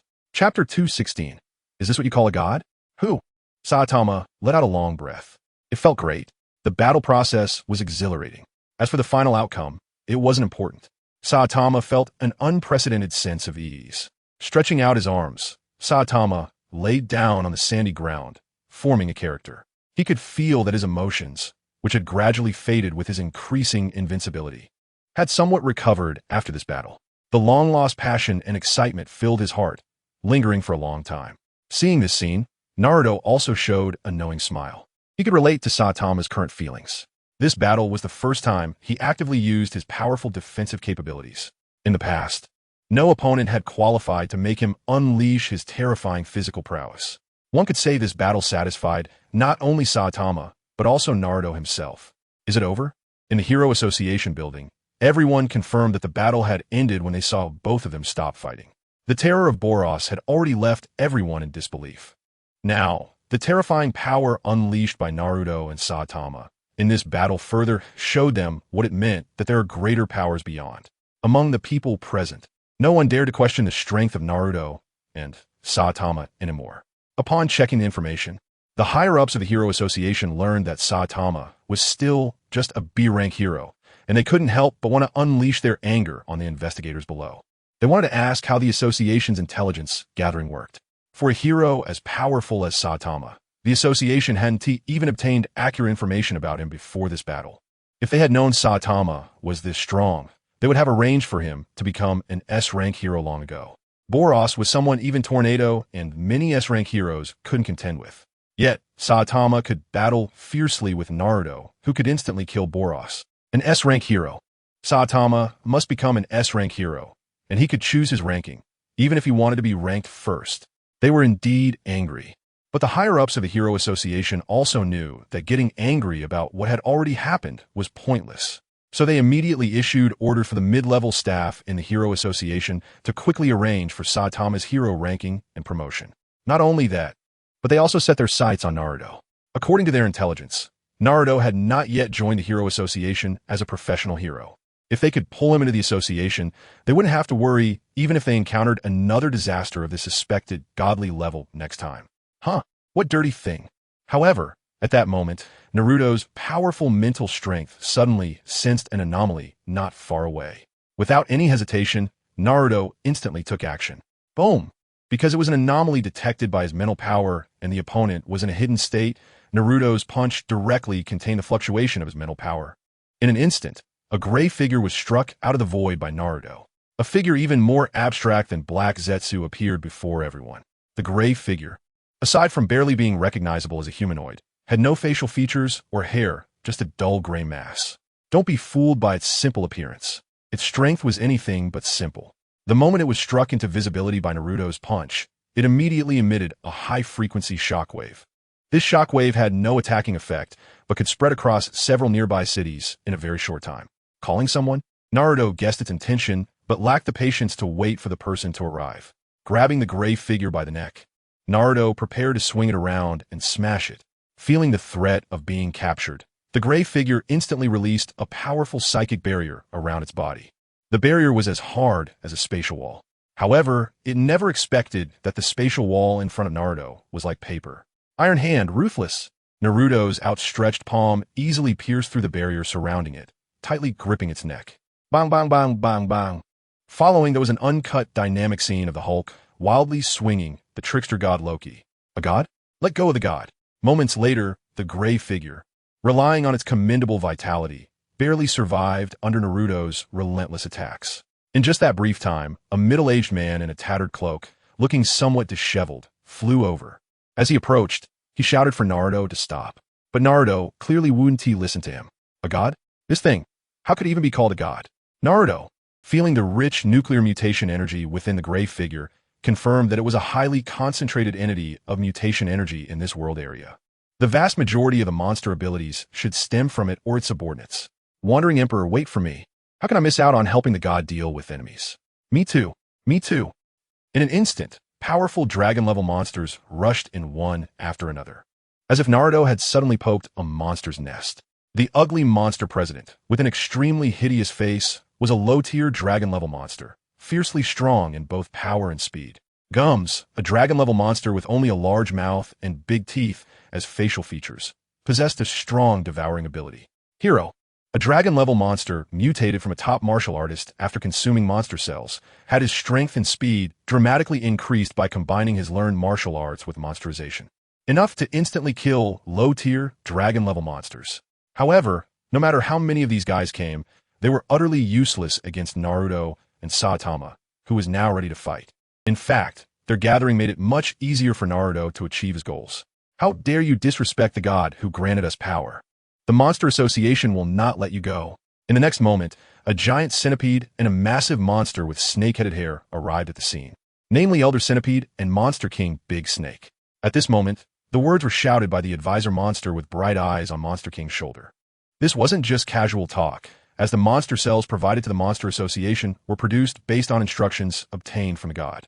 In other words, the Monster Association is fundamentally a gathering organization of monsters created by this so-called god. You want to let me go? Well then, the mutation energy delivered to my doorstep for purification. I have no intention of letting it go.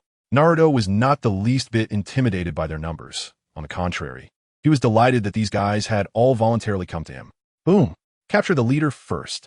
Just as Naruto's words fell, the visible leader of the Monster Association, the Monster King Big Snake. Zwa. Chapter 217, The Helpless King. Accompanied by Naruto's punch, directly smashing the Monster King Big Snake. The many monsters that had come with him were simultaneously startled. At that moment, they realized what kind of existence they had provoked. In fact, thinking about it, even the gods who grant them power cannot deal with such existences. What qualifications do they have to resist? It was only because their desire for battle and their petty thoughts of showing off in front of the gods clouded their minds that they rushed over immediately. At the same time, Saitama showed no mercy as he faced these monsters. The gaping mouth of a monster attempting to bite was directly resolved by Saitama with a single punch. What followed was a one-sided crushing battle. The monsters from the Monster Association wanted to escape, but they couldn't match the speed at which Naruto and Saitama were dispatching them. Ugly President, dead. Evil Natural Water, dead. Bulky, dead. Centipede Elder, dead. In less than 30 seconds, all the monsters that arrived were each knocked out by a punch from Naruto and Saitama. Except for special entities like Black Sperm and Evil Natural Water, all the dragon-level monsters present were killed in an instant. After Saitama's punch hit Black Sperm, he exploded. However, his body was originally a conglomeration of hundreds of billions of little black sperm. At the moment of being blown apart, although the part directly hit was destroyed, most of the little black sperm immediately disbanded to avoid the blast. The surviving Evil Natural Water had a similar reason. His special body was almost immune to all physical attacks. But as Naruto had always believed, this so-called physical immunity was simply because the power of the physical attack had not yet exceeded the opponent's tolerance limit. If the power of the attack instantly surpassed the opponent's threshold, then the so-called physical immunity would be rendered useless. Serious punch. Sure enough, the next moment, seeing that Evil Natural Water had withstood a normal punch from Saitama, he immediately became serious. After the serious punch hit, Evil Natural Water's physical immunity lost its expected effect. Evil Natural Water, dead. Black Sperm's usual state was not his strongest state. He could also let all the little black sperm disband and then reassemble into a more powerful yellow sperm. However, facing Naruto and Saitama, he didn't dare to stay for a moment. Taking advantage of Saitama delivering a finishing blow to Evil Natural Water, he prepared to sneak away. However, unexpectedly, Naruto, who had just blown up the hero, noticed him, split up and run. The moment Black Sperm felt Naruto's gaze, he was instantly filled with dread. In an instant, all the dispersed little black sperm began to flee in different directions. They didn't seek to escape in a strong state. They only hoped that at least one of the many little black sperm could get away. As long as even one little black sperm remained, he would have the opportunity to gather strength and make a comeback. However, Naruto's eyes were like a terrifyingly accurate scanner, missing not a single fleeing or hiding little black sperm. A palm to the left, a palm to the right, a palm in front, and a palm behind. In an instant, the little black sperm from all directions were directly obliterated by the violent gusts of Naruto's palms. Huh, did you think you could escape my eyes? Not only that, but even the one little black sperm that was hiding behind Naruto's heel was instantly discovered. Spare me. Boom. With the last little black sperm's plea for mercy, Naruto decisively stomped down. Black sperm, dead. So you're a monster? Now that your people have been wiped out, I wonder what other tricks you have left. Naruto did not pause for a moment after the destruction of the Monster Association. The next second, after eliminating Black Sperm, he immediately grabbed the godlike figure, that gray silhouette without facial features. This guy did not take the opportunity to escape far when Naruto and Saitama were just rampaging. Instead, he hid back into the void. Perhaps he thought Naruto discovering him earlier was just a coincidence. It's hard to say whether to call him foolish or confident. However, in any case, he had once again become Naruto's captive. The entire process from Naruto grabbing the gray silhouette to the apparent reversal of the situation with the Monster Association, and then to the annihilation of the Monster Association and the gray silhouette being captured again, seemed complex but actually occurred in just a few minutes. This drastic change in situation made the staff of the Hero Association and some of the Awaken S-Class heroes swallow hard. Although the Monster Association was wiped out very quickly, they could feel that these monsters were all dragon level. Even if each of them faced one, they might not be able to win. Yet such powerful monsters could not last a minute before Naruto and Saitama, these two monsters. In an instant, the pride that these S-class heroes had built up over the years was shattered by the stunning performance of the two. Compared to these two, what qualifications did they have to call themselves S-class heroes? Everyone's mood became very complex at this moment, while King, who had not gone on stage and was lucky enough to just be knocked out, breathed a long sigh of relief. He was relieved that he no longer had to maintain the persona of the strongest man on the surface. And he was glad that Saitama's strength was finally recognized by everyone. Just then, the atomic samurai, who had regained consciousness, looked over at King. King, your level is indeed higher than ours. You must have known that enemies like Boros are not on the same level as us. Which is why you didn't rashly intervene at that time. At that time, we these overconfident ones actually went up to attack together. The gap in our realms was just too vast. The atomic samurai glanced at King with admiration, sighing that his own realm was still too low. As soon as the others heard this, they immediately cast admiring glances at King. Feeling the admiration of the crowd, King was instantly stunned. He hadn't intervened earlier because he knew he was just a paper tiger, an ordinary person. He was clearly paralyzed by Boros' terrifying aura and then knocked out by the aftermath. Such a pathetic display. How could it be misunderstood by these guys as him being an ultra-specialized powerhouse who saw through everything? King was speechless, but no matter how he explained, in the ears of the other heroes and staff, it was taken as humility and modesty. Helpless, King knew that explaining was futile, so he could only let things take their course and shift his gaze back to Naruto and Saitama. At this moment, the gray silhouette in Naruto's hand, realizing it could not escape, actually prepared to self-destruct. Chapter 218. Saitama treats? For this gray silhouette, self-destruction would not lead to its death, because it was itself a conglomeration of mutated energy. After detonating the mutated energy inside, it only needed to absorb the mutated energy in the air again to slowly recover. Moreover, the destructive power that self-destruction could unleash was dozens of times, or even more, than its original strength. But in the next moment, before its plan could be realized, it felt a terrifying pulling force suddenly come in. The mutated energy it was about to ignite actually flowed quickly away along Naruto's palm.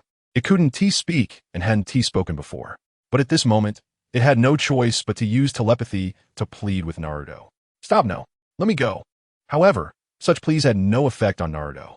1 minute, 2 minutes. It must be said that the mutated energy condensed within this gray silhouette was very thick. With Naruto's current energy absorption speed, it took about 5 minutes to completely drain this gray silhouette.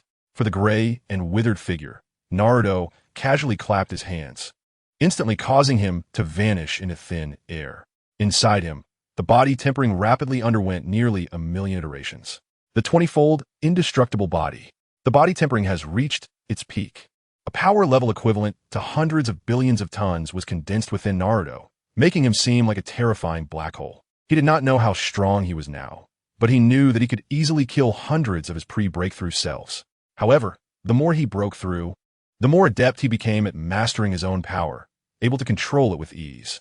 On the surface, aside from still being sunny and handsome, Naruto no longer posed any threat when he wasn't fighting. Perhaps this is what they call returning to simplicity. Have you gotten stronger again? Saitama couldn't feel Naruto's current aura, but he understood that his body had changed at that moment. He did not feel envious of Naruto's rapid breakthroughs. Instead, he felt increasingly excited. Because his own strength was the same, after his daily training, he could feel himself still rapidly growing stronger. Every day after training, Saitama felt he could easily defeat the previous day's version of himself. He had previously worried that over time, Naruto would eventually leave him behind. He would become that lonely existence with no opponents. But now, seeing Naruto make such rapid progress again, he was no longer worried. On the contrary, the emptiness that arose from being too invincible was further dispersed.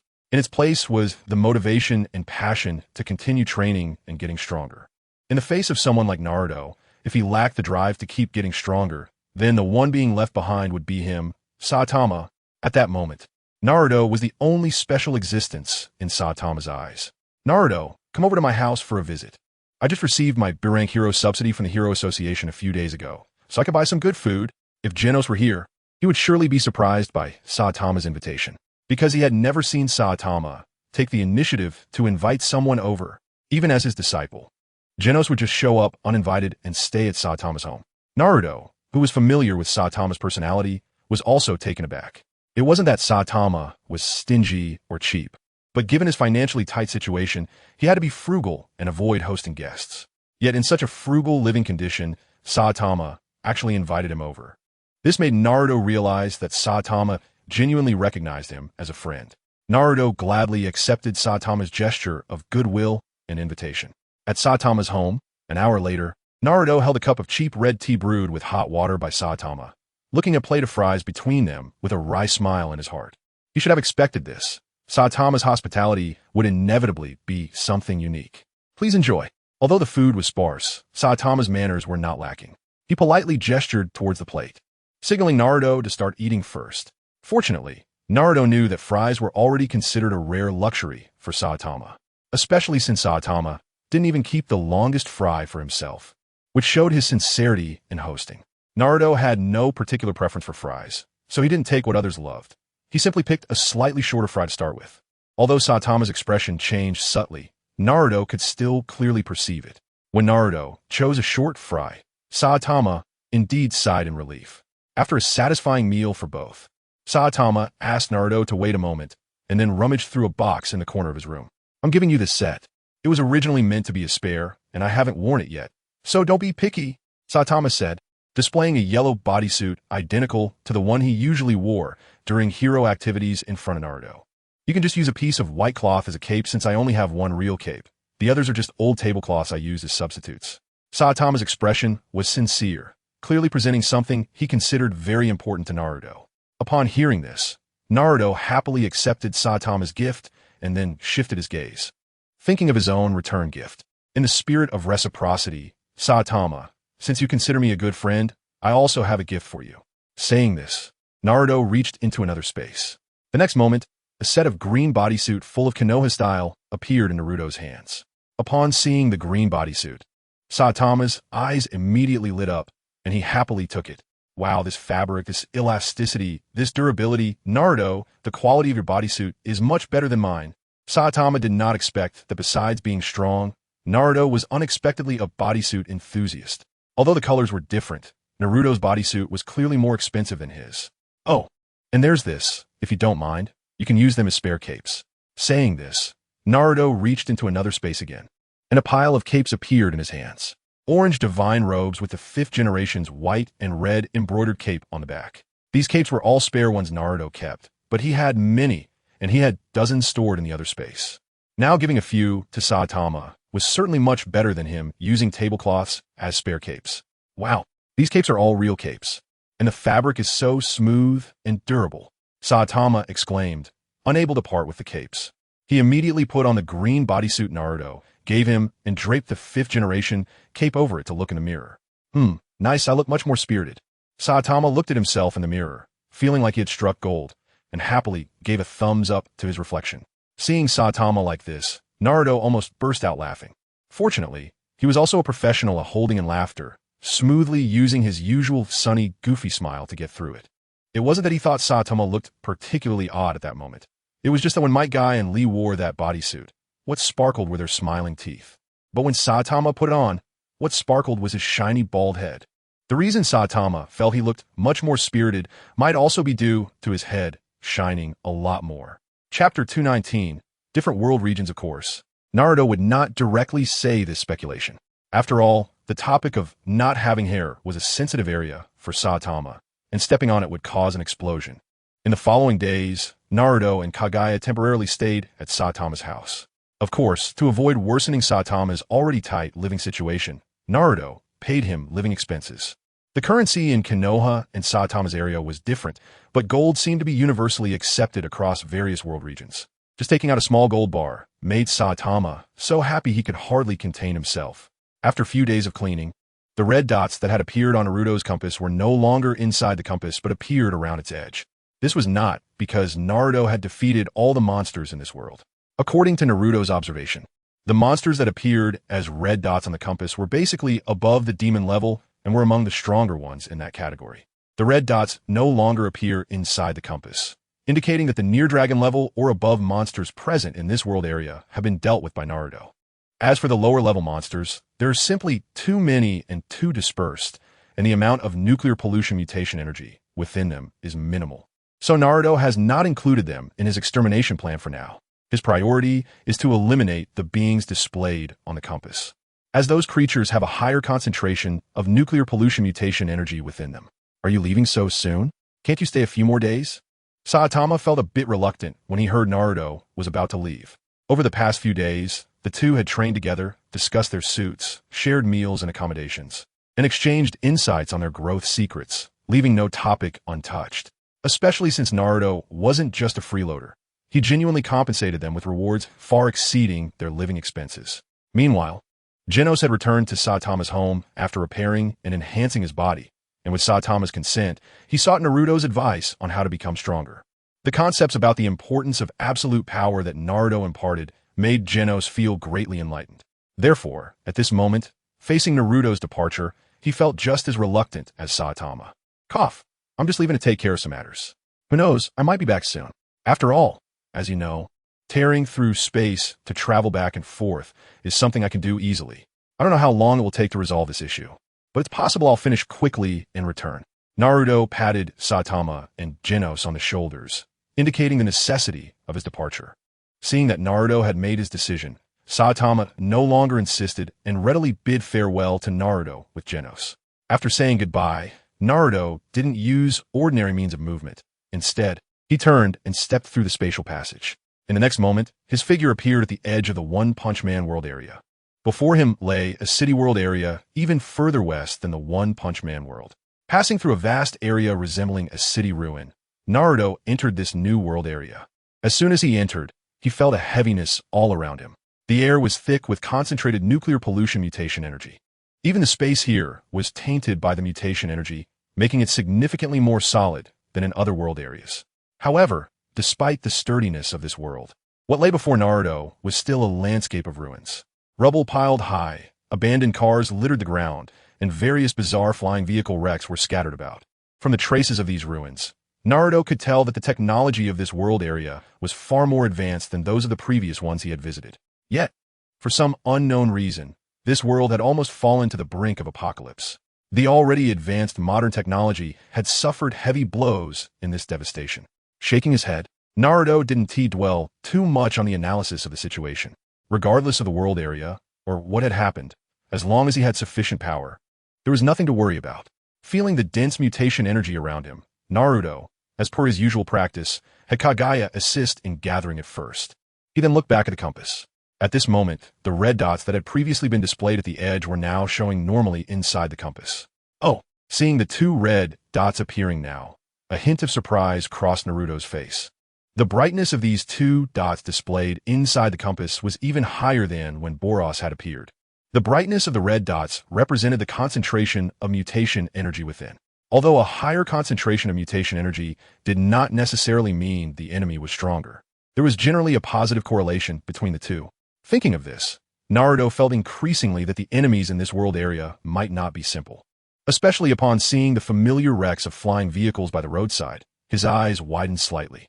Could it be? To quickly confirm his suspicions, Naruto immediately sped towards the location of the two red dots. At the same time, the two red dots also seemed to be chasing something and were moving quickly. However, despite their speed, they were still considerably slower than Naruto. After a brief chase, Naruto caught up with the two rapidly moving figures. Just then, the two who had been moving quickly happened to stop. In front of them stood a boy carrying a large sword on his back. Seeing the three figures, Naruto secretly thought that his suspicions were indeed correct. Hey kid, why did you stop running? That guy's son Gohan is dead now, and the only one left to bother us is you, annoying brat. Let us take care of you this time. The two red dots Naruto had seen earlier were indeed the man and woman standing in front of the sword-bearing boy. At this moment, they were intimidating the boy across from them, much like a cat cornering a mouse, toying with it before devouring it. Brother Gohan, you were killed by you guys. I will avenge you. The boy with the sword on his back was Trunks. Last time, he had just learned to transform into a Super Saiyan and rushed over to challenge Android 17 and 18. As a result, not only did he fail to defeat them, but he also caused Gohan, who had already lost an arm, to be killed while covering his escape. After fleeing, he had originally planned to use the time machine invented by his mother Bulma to return to the past and seek help from Mr. Goku. However, he didn't expect that his mother Bulma had already been killed, and the time machine had been secretly destroyed, with no other escape routes left. He recalled the powerful wind from the battle with Android 17 and 18 and decided to head towards the direction from which that powerful blow had come, hoping to find the strong one who had delivered it to help him. However, as soon as he reached the vicinity of the life vacuum zone, he was directly discovered and pursued by Android 17 and 18. Faced with the current situation of being cornered, along with the hatred from Gohan's death, Trunks knew he was no match for them, but he could only fight with all his might. "I will make you pay for Brother Gohan." Raising his large sword high, Trunks suddenly slashed down from midair. However, he was still no match for Android 17 and 18. One of them merely stepped forward to face him and easily blocked his seemingly unstoppable attack. "You no longer have any value for our amusement." With a punch, Android 17 sent Trunks' sword flying, coldly stating with disdain. Losing his sword, Trunks was caught off guard and was lifted by Android 17 by the throat with one hand. In Android 17's other hand, a terrifying energy ball began to condense in an instant. Just as the energy ball was about to hit Trunks, Naruto's hand suddenly appeared. He grabbed the arm of Android 17 that was about to throw the energy ball. "Go back." Then, Naruto pressed down on the energy ball in Android 17's palm, instantly rebounding the massive energy back into Android 17's body. Chapter 220. There's no such thing as running away in my dictionary. In an instant, Android 17's modified body began to smoke, clearly suffering considerable damage. Fortunately, his modified body was not made of ordinary materials. Otherwise, just this blow could have destroyed him. Android 17 could activate an energy shield to block attacks during combat, and as a cyborg, his energy was said to be infinite. However, for the kind of attack that hasn't been fully released yet and has been directly pushed back by a rebound, he really doesn't have a suitable countermeasure.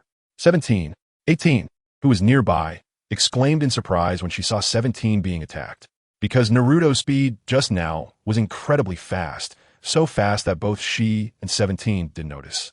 However, after seeing that Naruto was just a human, she felt a bit relieved. Since they had dealt with Dr. Gero, who created them, they didn't know how many humans they had exterminated along the way. Ordinary humans posed no threat to them at all. Only these scions, when transformed, could cause them a little trouble. Upon seeing 17 retreating after receiving the energy backlash, Naruto didn't immediately pursue him. He had already assessed the situation in this world. This should be the future timeline of the Dragon Ball world. In this timeline, Goku died early from heart disease. After the androids emerged and caused disasters, other Dragon Ball fighters fell one after another, and even Gohan lost an arm. From listening to Trunks' earlier conversation with 17 and 18, it was clear that Gohan had also been killed by these two evil androids. In this timeline, Trunks was isolated and helpless. But because of the immense pressure of the environment, this Trunks had become the only scion who could keep his head above water. Naruto appreciated this version of Trunks. Having encountered him now, he naturally wanted to lend a helping hand. Moreover, these evil 17 and 18 were precisely the targets indicated by his compass. Of course, the most important thing was that his strength was sufficient to deal with these two. Run away. However, just as Naruto was about to take action against these two, Trunks rushed over desperately and grabbed his arm. As soon as he grabbed hold, he pulled Naruto's body with all his might, preparing to escape together. Naruto's earlier move was quick, and he hadn't sensed it in advance. Even 17 had suffered a loss at Naruto's hands. But having faced the oppression of the androids for so long, and now being the only remaining Dragon Ball warrior, Trunks had to be cautious when confronting 17 and 18. In his opinion, the reason Naruto was able to make 17 suffer was largely due to a sneak attack. In a real fight, Naruto, who didn't seem very strong, should not be 17's match. Moreover, even if Naruto's strength surpassed 17's, they had two enemies. 18's strength was similar to 17's. If both attacked at once, neither he nor Naruto could win. According to Trunks' plan, he intended to quickly escape and hide, then continuously train to become stronger during that time. He didn't need to become invincible, but at least he needed to match 17's strength before he could reappear. In the current situation, fighting head-on was the worst decision. Want to escape? No way. The humiliated 17, furious after being caught off guard, immediately predicted the direction Trunks was trying to escape and rushed toward the spot he was about to pass. However, the next moment, 17 ended up empty-handed, because Trunks, at this moment, hadn't moved an inch. This wasn't because Trunks had suddenly changed his mind about escaping, nor was it because he had predicted 17's prediction. The reason he hadn't moved was that he was shocked to find that he couldn't pull Naruto at all. The seemingly not very strong Naruto was actually stronger than him. A hint of confusion flashed across Trunks' face as he couldn't understand why Naruto wouldn't run away. But thinking back to how Naruto had just saved him, Trunks couldn't just abandon his savior and escape alone. Moreover, 17 and 18 had already reacted. It was too late to escape now. Since he couldn't escape, Trunks decided to stay and fight alongside Naruto. Perhaps a miracle could happen? In Naruto Uzumaki's dictionary, there were no words for running away. Androids? Infinite energy? I love to squeeze every bit out of infinite energy. Seeing that Trunks was willing to stay and fight alongside him instead of abandoning his life-saving benefactor, Naruto felt even more admiration for him. In Trunks' astonished gaze, Naruto moved like lightning, instantly appearing in front of 17. The two androids, who were already explosive and quick to kill at the slightest provocation, were even more enraged by Naruto's taunts. Their eyes were filled with a desire to smash Naruto into pieces. However, before they could make a move, where Naruto's gaze fell, his figure had already arrived. Eyes on, body on, hands on. Accompanied by Naruto's hand pressing down with nowhere to escape, 17 immediately felt a terrifying pulling force. Against an opponent with such a vast power disparity, Naruto didn't even need to fight. The suction alone could probably drain the opponent dry instantly. 17 felt the energy within him being crazily siphoned away and initially tried to struggle free. But he was shocked to find that his power was like a newly hatched chick in Naruto's palm. Struggling was utterly meaningless. Help me. The helpless 17 could only shout loudly. His cry for help awakened the stunned 18. The two had been siblings before their transformation, and now they were in a precarious situation. Even though 18 was extremely wary of Naruto's terrifying abilities, she immediately fired a large number of energy blasts at Naruto from a distance. Seeing this, Trunks immediately rushed to help Naruto fend off these energy blasts, allowing Naruto to focus on 17. However, he was stopped halfway by Naruto. You don't need to intervene. As Naruto's words fell, Trunks saw Naruto's figure already appearing beside 18, who was frantically firing blasts. The next moment, Naruto had each of the evil 17 and 18 by the throat in his hands. The two evil androids struggled meaninglessly in Naruto's grip, while their integrated permanent energy furnaces were being crazily drained by Naruto. If someone unaware were to see this scene, they might think that Naruto was the real villain. But in Trunks' eyes, it brought nothing but disbelief and admiration. To be able to render the evil androids completely powerless, this level of strength was powerful, truly too powerful. Seeing the situation completely under the control of the suddenly appearing Naruto, Trunks finally let out a slight sigh of relief. However, he wouldn't fully relax until he saw the two evil androids dead with his own eyes. He shifted his gaze from Naruto to survey the surrounding environment. That is. Upon surveying, Trunks discovered a sneaky figure hiding in the shadows. Chapter 221. You don't need to be so afraid of me, TSK. This guy's really ugly. After seeing the figure's face clearly, Trunks couldn't help but silently critique. The figure looked like a green grasshopper walking upright, covered in black spots. Although he didn't seem very strong, Trunks kept a close eye on him, ready for any sudden movements. Damn it, 17 and 18 were actually drained of energy by someone else. I even secretly destroyed Bulma and the time machine. At this moment, besides Dr. Gero's other android cell hiding in the shadows and secretly observing the battle, there was no one else. According to the instructions and settings inputted into the computer program for creating Cell before Dr. Gero's death, Cell, having grown from cells into an independent being, could not yet be considered a complete form. His strength was slightly stronger than Android 17 or 18, but not by much. To reach his final complete form, he must absorb both androids 17 and 18. Recently, he had already discovered the whereabouts of 17 and 18 and was prepared to take action against them. However, to avoid Trunks using Bulma's time machine to disrupt his plans, he specifically went to cut off Trunks' escape route first. Unexpectedly, the 17 and 18 that were already within his grasp were seized and absorbed for energy by Naruto first. As a result, his earlier action of destroying the time machine did not cut off Trunks' escape route, but instead, it cut off his own. With the situation having turned out this way, Cell could only pray that after Naruto absorbed some of their energy, he would discard them like trash. If that happened, he could take the opportunity to pick up the discarded trash and quietly absorb androids 17 and 18. As for rushing out to snatch 17 and 18 from Naruto's hands, Cell dare not do so. His power was only slightly stronger than 17, while Naruto could easily handle both of them. The gap in strength was clear even to someone with little combat experience. The only thing Cell could do now was wait patiently for that unlikely opportunity.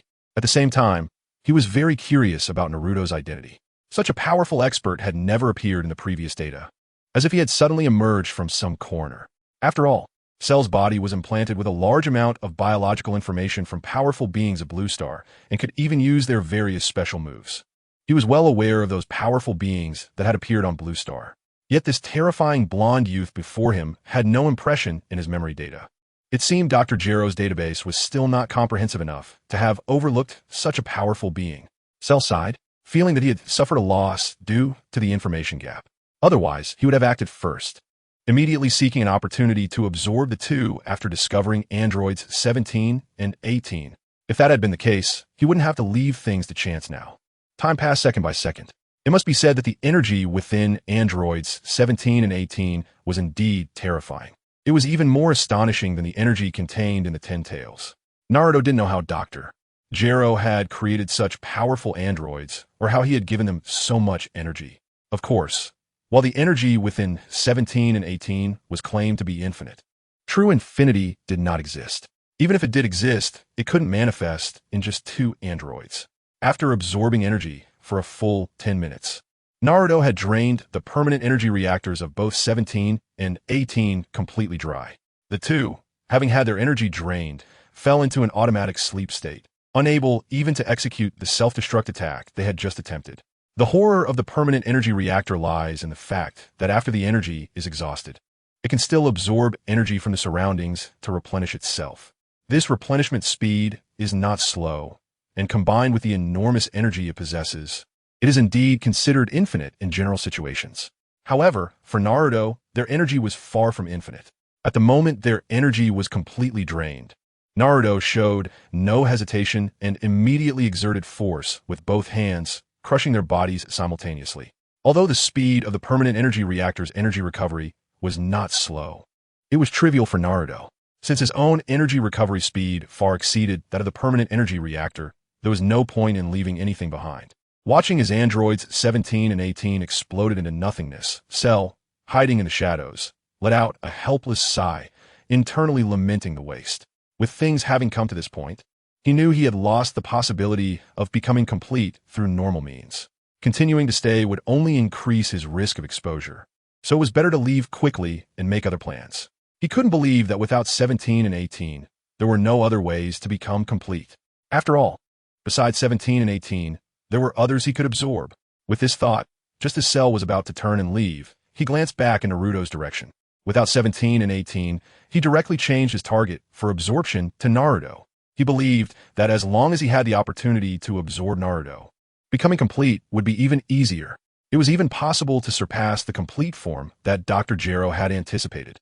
However, the moment he turned around, he saw Naruto standing right in front of him with an innocent smile. Wow! Caught off guard, Cell let out a scream and jumped back 100 meters. Hehe, you're Cell, right? I'm not some kind of devil. You don't need to be so afraid of me. Seeing Cell nearly scared out of his wits, Naruto couldn't help but feel amused. In fact, if Trunks had already discovered the bug, how could Naruto not have noticed? It was just that the level of creepiness from this guy surprised Naruto a bit. Up until the moment Naruto crushed androids 17 and 18, this guy had not given up on the opportunity to act like a sneaky opportunist, even though the probability of that opportunity arising was extremely slim. If Naruto had just thrown 17 and 18 away earlier, it might have allowed this guy to become complete. Of course, even a complete Cell would not pose any threat to Naruto now. Hehe, this hero, do you know me? Hearing that Naruto actually knew him, Cell felt a chill run down his spine. Sure enough, the information gap between them was too great. He didn't even know anything about this blonde youth. Yet this blonde youth knew his name clearly. Cell distinctly remembered that since leaving the machine that created him, he had never revealed his name to anyone. But this mysterious blonde youth accurately called out his name. Cell felt as if his previous attempts to lurk in the shadows and wait for an opportunity had turned into an open book before Naruto, completely exposed. However, despite his surprise, for the sake of his life, Cell maintained a very cordial attitude on the surface. While addressing Naruto as a hero, he put on a flattering smile. You're right, hero, my name is Cell. With someone as handsome and powerful as you, I naturally have no fear. I just thought my appearance was ugly and worried it might scare you. So, I immediately backed off this far, to increase his chances of survival. Cell began to flatter Naruto further. What Cell didn't know was that Naruto already knew exactly what kind of person he was and would certainly not let this opportunist go. Hehe, it's good that you're not afraid of me. Naruto smiled gently, and Cell felt there might be a chance for mercy. But Naruto's next words made his slightly warming heart drop into an icy abyss. Because killing you will be quick. Quick enough that you won't feel fear or pain. As the words fell, Cell suddenly saw Naruto reappear right in front of him. When he wanted to plead for mercy again, he found that he could no longer make any sound. Even the sensation of pain could not be conveyed in time. And Sheru's entire body was directly obliterated by an overwhelming force. Chapter 222, The Last Dragon Ball Warrior. My name is Trunks. Thank you for saving me just now. Seeing the artificial beings that had oppressed him and nearly destroyed the entire world being easily killed one after another by Naruto, Trunks was astonished and stood in place for quite a while. The first thing he did when he came back to his senses was to express his gratitude to Naruto. If Naruto hadn't appeared in time, he would have likely been killed by androids 17 and 18 by now. Once he was dead, the last chance for resistance against the androids in this world would also vanish. This wasn't Trunks being narcissistic, but rather what Gohan had told him before. To defeat the evil androids, they had to rely on their transformation into Super Saiyans. Moreover, they needed to continue training to become stronger on top of being Super Saiyans. However, with Naruto's appearance, this problem was directly resolved. Although he still didn't know Naruto's origins, Trunks felt nothing but deep gratitude towards him. Hello, Trunks. I am Naruto Uzumaki. Saving you just now was merely a small effort on my part. You don't need to take it too much to heart. This wasn't Naruto being intentionally polite. The reason he saved Trunks, besides his admiration for him, was because the evil androids 17 and 18, as well as Sheru hiding nearby, were targets he intended to deal with. Saving Trunks could also be considered a convenient action to achieve his goal. Trunks certainly wouldn't truly disregard his gratitude just because Naruto said it was a small effort. It was just that after the immense pressure was suddenly lifted from his shoulders, all that remained in Trunks' heart was a sense of grievance. Even though these evil androids had all been eliminated, the people who had already died could not come back. His mother Bulma, his brother Gohan, and his father Vegeta, who had already died in battle when he was still young, along with all the other Dragon Ball warriors. These people could never be revived. Sigh, if only the Dragon Balls were still here. Trunks sighed. He had heard his mother Bulma say that there once existed a magical treasure called the Dragon Balls in this world. As long as someone could successfully gather all 7 Dragon Balls, they could summon the Eternal Dragon and make a wish. Unfortunately, both the Dragon Balls and the Eternal Dragon became ineffective after the Supreme Kai on Blue Star was killed by the androids. Even though there were still the Dragon Balls on Namek, no one knew the coordinates of the new Namek, except for the late Mr. Goku, who had died long ago from heart disease. It was already impossible to recover everything. Shaking his head, Trunks suppressed the grievances and pain that suddenly surged in his heart. The past cannot be pursued. At least, he in this world still had a future. He couldn't let down the life that Gohan had sacrificed himself for him to obtain. Even if he was the last warrior left in this world, he would bravely continue to protect it. Trunks wiped away the bitter tears that had unconsciously spilled from his eyes. The brief yet intense psychological struggle made his character grow once more. Mr. Naruto, I would like to request one more thing from you. Trunks stubbornly raised his head. The stubbornness he was fighting against was not a person, but the disaster of the entire world. Oh, what is it? Seeing Trunks actually make a request surprised Naruto a bit. Could it be that he wanted him to revive his mother Bulma? Or perhaps to help him meet his father Vegeta? Or maybe to save Gohan, who would help him the most? These requests might not work in other world regions, but in the Dragon Ball world that was now before them, it was not impossible. Naruto, who was aware of the storyline, naturally knew that the Dragon Balls on Blue Star had become ineffective. As for the coordinates of the new Namek, he had no way of knowing. However, wasn't there a realm of the afterlife in the Dragon Ball world? With his current strength, going directly to the afterlife in the Dragon Ball world to bring someone back was not impossible. Please be sure to accept me as your disciple. However, to Naruto's surprise, Trunks' request was this. The unexpected request left Naruto momentarily stunned, but after a thought, he felt that it indeed aligned with Trunks' character. Teaching a man to fish is better than giving him a fish. With Trunks' resilient character, he must have already excluded those previous requests for unearned gains from his mind and buried the past tragedies deep in his heart. This self-reliance and unwavering forward-looking attitude made Naruto appreciate him even more. It should be noted that Trunks' potential was quite significant. The reason he had struggled so much in this timeline was mainly due to Goku, Vegeta, and others dying too early, which caused the training system of the Dragon Ball warriors to be severed. For Naruto, who was familiar with the process of Dragon Ball warriors becoming stronger, it would not be difficult to stimulate Trunks' potential and help him grow stronger. Bulma died, and no one was there to build a gravity chamber? That wouldn't pose a challenge for Naruto at all. Kaguya, his little assistant, had a gravity space built in. The entire space was in a state of increased gravity, and adjusting the gravity to several hundred or thousand times wasn't a problem. It was just that Kaguya initially didn't know how to use that gravity space. Otherwise, if he didn't enter that gravity space, but directly transferred others into it and increased the gravity by several hundred or thousand times, wouldn't he be able to crush enemies in an instant? Of course, this tactic would also be futile for Naruto.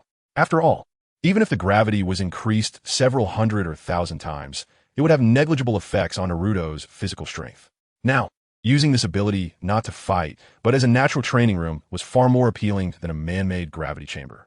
Alright, with that thought, Naruto didn't hesitate or decline, directly accepting Trunks as his disciple. Teacher Naruto, when do we start training? Trunks was immensely admiring of Naruto's strength displayed earlier. Eager to improve his own power since he had just begun, he couldn't wait to start training. Not in a hurry. I need to examine the abnormal energy situation in this world region first. Naruto didn't let Trunks start training immediately, but took out a compass to observe again. To Naruto's surprise, aside from the 3 androids he had just eliminated, there were actually no other red dots displayed on the compass. Teacher, what is this? And what do you mean by abnormal energy? Trunks looked at Naruto with some confusion, feeling that Naruto's previous words and current actions were hard for him to understand. Naruto didn't hide anything and directly explained that he came from another world region called the Ninja World. He elaborated that the various world regions were originally different realms. But due to the infiltration and corrosion of nuclear pollution and abnormal energy, the dimensions of each world were distorted and fused. This led to the current situation where every region on Blue Star fused with different worlds. So that's how it is. After hearing Naruto's explanation, Trunks, although still not particularly clear, understood why such a powerful being as Naruto suddenly appeared like a bolt from the blue. It turned out that the two of them were originally beings from different worlds, and it was only because the myriad worlds were corrupted by the same kind of abnormal energy that they had the chance to meet. However, it was precisely because of this that Trunks increasingly felt that his meeting with Naruto was a divine arrangement. Even across myriad worlds, this master-disciple bond could be formed. Strange. Why is there no red dot displayed? The sense of repression from the mutation energy hasn't really decreased much, right? After explaining, Naruto strangely looked back at the empty compass. Trunks, seeing this, also began to think, and suddenly he noticed some dim red light flickering in the palm of Naruto's hand, where he was holding the compass. Teacher, look at the back of the compass. It seems to have light. Upon seeing this, Naruto immediately flipped the compass over and was surprised to find that the back was filled with countless flickering red dots. A gathering point of mutation energy appears on the back. The back of the compass? Naruto muttered quietly, pondering the meaning of this scene. If the compass represents a world area, then does the back of the compass represent the opposite of that world area? Positive and negative. Yin and yang. A smile appeared at the corner of Naruto's mouth. It seems he must go to the underworld of the Dragon Ball world. Chapter 223. Nuclear pollution across the heavens, how to get to the underworld? That's a question. According to the plot of Dragon Ball, there is a long, winding snake path connecting King Kai's planet and the underworld. But where exactly is King Kai's planet? Trunks didn't know, and neither did Naruto. However, given that there is a passage between King Kai's planet and the underworld, it seems that living humans can also enter the underworld.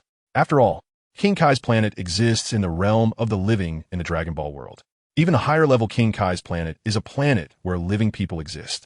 Although, due to special rules, ordinary living people cannot break through the rule barrier to enter special planets like King Kai's planet. Rules are always made for the weak.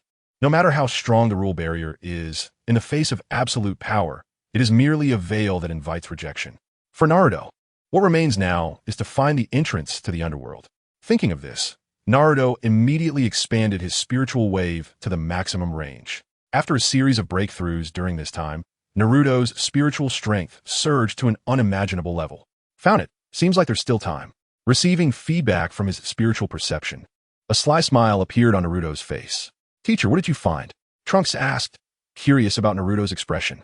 I'll explain later. First, come with me to a place, or we might miss it. Saying this, Naruto placed his hand on Trunks' shoulder and stepped forward in the direction he sensed. Naruto's pace wasn't fast, but after each step, Trunks found that he had already advanced hundreds of kilometers with Naruto. Compared to flying with instant transmission, this way of traveling was much faster and smoother. 1 step, 2 steps, 3 steps. Naruto led Trunks in the Dragon Ball world for a total of 10 steps and arrived in front of a mountain range nearly 10,000 kilometers away. This should be it. Naruto didn't come here randomly. When he expanded his spiritual power earlier, he had already locked onto the soul of Cell, which floated away after he killed him.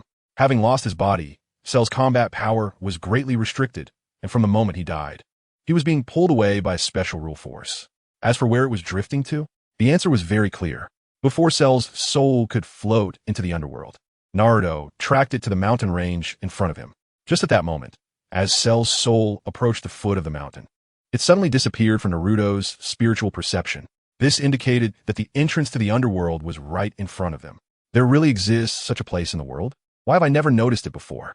Trunks looked in surprise at the countless mountain ranges and the desolate sandy land in front of him, feeling that this place was completely out of place compared to the world he usually saw.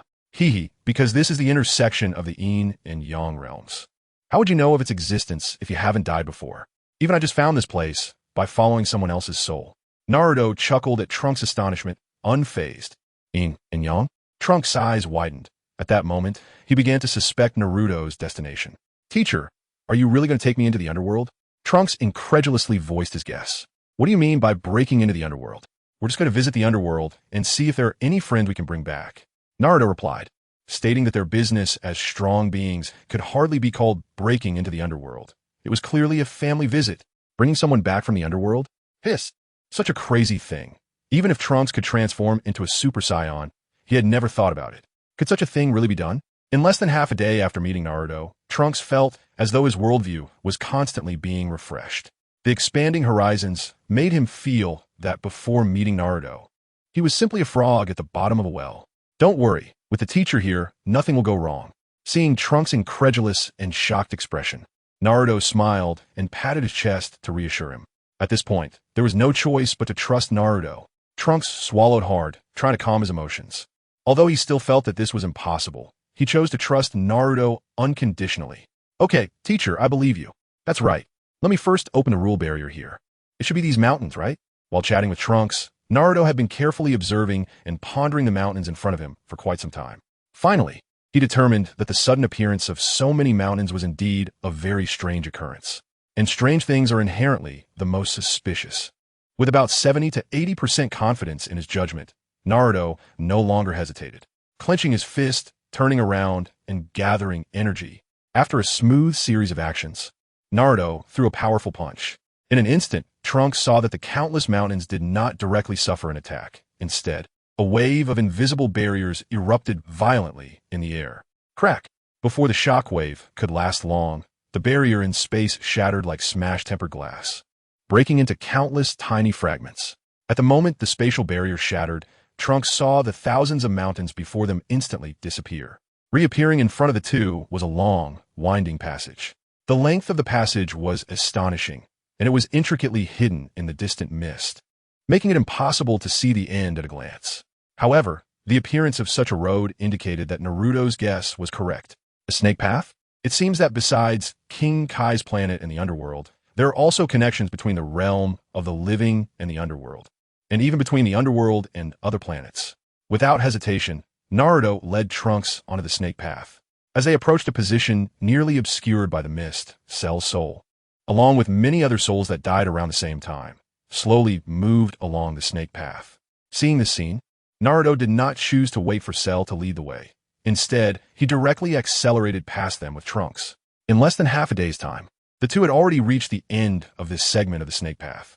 At the end was the underworld they were heading to. However, the environment and buildings in this underworld seemed somewhat different from what Naruto remembered of the Dragon Ball world's underworld. Who are you? How dare you intrude into the Soul Society? Are you two also traitors and helpers of Aizen? At this moment, a silver-haired boy has already swung his katana at Naruto and Trunks. Come on, Ice will pill. Freeze them. How did the afterlife of the Dragon Ball world get taken over by the Soul Society of the Shinigami world? Looking at the captain of the 10th Division, Hitsugaya Toshiro, who has already launched an attack, Naruto suddenly felt speechless. It's all because of that damned nuclear waste mutation that has thrown all the worlds into chaos. Trunks, seeing that Naruto did not make a move, thought this was a test from his master, so he immediately drew his sword to engage in battle. Clang! The swords of both sides collided, producing a crisp sound. Even without transforming into a Super Saiyan, Trunks' sword was still able to firmly block Tashiro's attack. Chapter 2:24 You're busy. Some strength. No wonder you're insubordinate. Tashiro felt the recoil from the power of his Zanpakuto, and a hint of seriousness appeared on his face. What Aizen? What subordinate? Trunks was a bit confused by Tashiro's words. Shukai. Tashiro thought Trunks' confusion was an act and ruthlessly increased the intensity. With a low shout, the Zanpakuto Ice Will Pill underwent a transformation. A chain extended from the hilt of the Ice Will Pill. Anything entangled by the chain, as long as Tashiro thought about it, even air would be frozen. Bird Ice Pillars. After completing his Shukai, Tashiro immediately made a move, continuously releasing ice projectiles toward Trunks, like a flock of birds attacking in succession. However, this intensity posed no pressure for Trunks. With a few swift slashes of his sharp sword in midair, he shattered the ice projectiles, nullifying their attack. Ice Dragon Tail. Seeing that his previous attack had no effect, Tashiro was unwilling to give up and immediately launched another ultimate move. The tip of the Zanpakuto traced a path, quickly freezing a large area of the ground and air, seemingly aiming to freeze everything. Trunks felt a chill and continuously retreated as Tashiro released this move, trying to escape the freezing range. However, the freezing speed was too fast. He couldn't completely escape and could only swing his sword to counterattack. With a single swing, the trend of freezing was instantly suppressed, and even the already frozen area was shattered by the shockwave. TCH, you're quite difficult to deal with, huh? Even as Aizen's subordinate. You shouldn't be a nameless nobody, right? Seeing his attack once again neutralized, Tashiro felt that Trunks was becoming increasingly tricky to handle. As for Naruto, who was observing from the side, he didn't think Trunks was that powerful. Unfortunately, now that he was only facing Trunks alone, he felt it was hard to suppress him. If they both attacked together. No, I must end this quickly to avoid being overwhelmed. Tashiro worried that Naruto might team up with Trunks against him if his attacks couldn't harm Trunks. So, he waved his right hand, and the Ice Will Pill Zanpakuto transformed once more. Bankai. With the release of his Zanpakuto's power, Tashiro's spiritual pressure exploded. At the moment, the spiritual pressure erupted. Naruto sensed something unusual. Their strength was somewhat suppressed under the influence of the spiritual pressure. After all, this was the Soul Society, the afterlife, and the rules were different from the real world. Spiritual pressure had a home field advantage in the Soul Society, imposing a certain degree of strength suppression on Naruto and Trunks. Of course, Tashiro's spiritual pressure did not significantly suppress Naruto, but it did impose some limitations on the usual Trunks. A human? Aizen can even recruit humans as subordinates now. However, humans are supposed to be constrained by spiritual pressure in the Soul Society. Believing he found a breakthrough, Tashiro exerted his spiritual pressure even more to limit Trunks' strength. The Ice Wheel Pill Zanpakuto also released a gigantic ice dragon with this ultimate liberation. The ice dragon surged forward with a swing of his arm, directly attacking Trunks. Millennium Ice Prison. Don't even think about escaping. Just stay here and accept the judgment of the Godai 13. Tashiro leaped high into the air, striking down toward Trunks below. Just when he thought Trunks would be sealed due to the dual pressure of spiritual pressure and his ultimate move, Trunks' aura suddenly surged. Super Saiyan. The powerful aura broke through the constraints of the spiritual pressure, allowing Trunks to unleash strength beyond Tashiro's imagination. There were no fancy moves. He simply pointed his sword, and after a quick cross-swing in midair, Tashiro's so-called Millennium Ice Prison had not even fully formed before it was directly shattered. Damn, how can a human be this strong? And even become Aizen's subordinate? When thinking of similarly powerful humans, Tashiro's mind immediately recalled Kurosaki Ichigo. Could this sword-wielding boy before him also be a being similar to Kurosaki Ichigo? Tashiro's mind was racing, but the battle had to continue. Seeing that his second major ultimate move had no effect, Tashiro gritted his teeth and could only place his last hope on his final ultimate move. Great Scarlet Lotus Ice Wheel Pill. Ice Heaven 100 Flower Burial. Holding the belief of killing his opponent, Tashiro unleashed his strongest move. In an instant, all the moisture in the surrounding area was drawn and solidified by Tashiro's Zanpakuto. Layers of frozen flowers bloomed in the air, covering Trunks' body like a torrential rain. Once hit, the opponent would instantly lose the ability to counterattack and would bloom a full 100 ice flowers in a short time. When the 100th ice flower bloomed, it would signify the end of the opponent's life. Break. Unfortunately, Trunks in Super Saiyan form was not someone to be easily subdued. Facing the falling ice flowers, Trunks quickly slashed to create an impenetrable defense. The ice flowers had no chance to cover his body and were directly turned to ice shavings in the air. Trunks had been living in an environment where life and death were a daily threat, so he was certainly not an indecisive person. After feeling Toshiro's intent to kill him, he showed no mercy in his counterattack. At the moment he broke through Toshiro's ultimate move, he charged forward. Ha ha ha! In Super Saiyan form, Trunks launched several slashes, and Toshiro's body was torn apart by the sharp sword. As his body shattered, Naruto sensed a surge of anomalous energy beginning to dissipate not far away.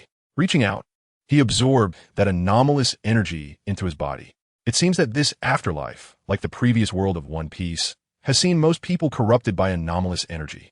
After utilizing the anomalous energy he just absorbed, Naruto glanced at the densely packed red dots on the compass and thought to himself, "Good job. This trip has probably given you some real combat training." Naruto patted Trunks' shoulder approvingly. With such a capable apprentice by his side, it saved him the trouble of frequently making a move. Chapter 225, Since Ancient Times, Those on the Left Have Lost. After defeating the Winter Lion King, Naruto and Trunks continued deeper into the afterlife. According to the previous Snake Path, the environment of the afterlife in the Dragon Ball world should not have changed. But the Soul Reapers that were supposed to be in the Soul Society had also wandered in. The battle just now made quite a noise, and after advancing less than a few kilometers, they encountered several Soul Reapers at the Vice Captain level or regular member level. Among them were Renji Yamada, Rukia Kachiki, and Ranjika Matsumoto. These Soul Reapers had been infected by the energy of nuclear contamination, and as soon as they saw Naruto and Trunks, they attacked without hesitation. Throughout the process, Naruto did not make a move. Trunks was in a state of easily slaughtering these ordinary Soul Reapers, even those captains who were not particularly strong. After all, he was a Super Saiyan, and he had retained his physical body when entering the afterlife. Even though spiritual pressure could impose some combat power suppression, the gap in strength between the two sides was still too great. After Trunks effortlessly dealt with several Soul Reapers, they encountered another type of enemy, Hollows. Those ordinary Hollows, although large in size, were no match for Trunks and could be taken down with a single blow. It wasn't until they faced a group of Hollows that had transformed into humanoid forms and wore skeletal masks that Trunks encountered some resistance. Under the leadership of Aizen, the strongest 10 Hollows became the Espada. It was only at the Espada level that Trunks found it slightly more challenging to cut them down. Nevertheless, in the previous few hours, Trunks had already dealt with 4 or 5 Espada. When a 10-blade level Hollow with bat-like demon wings appeared before Naruto and Trunks, an intense battle truly began.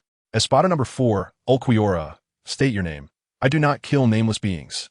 All the Espada were powerful Hollows selected by Aizen and Hueco Mundo, who were then transformed into Arankars with the power of the H-Gyoku.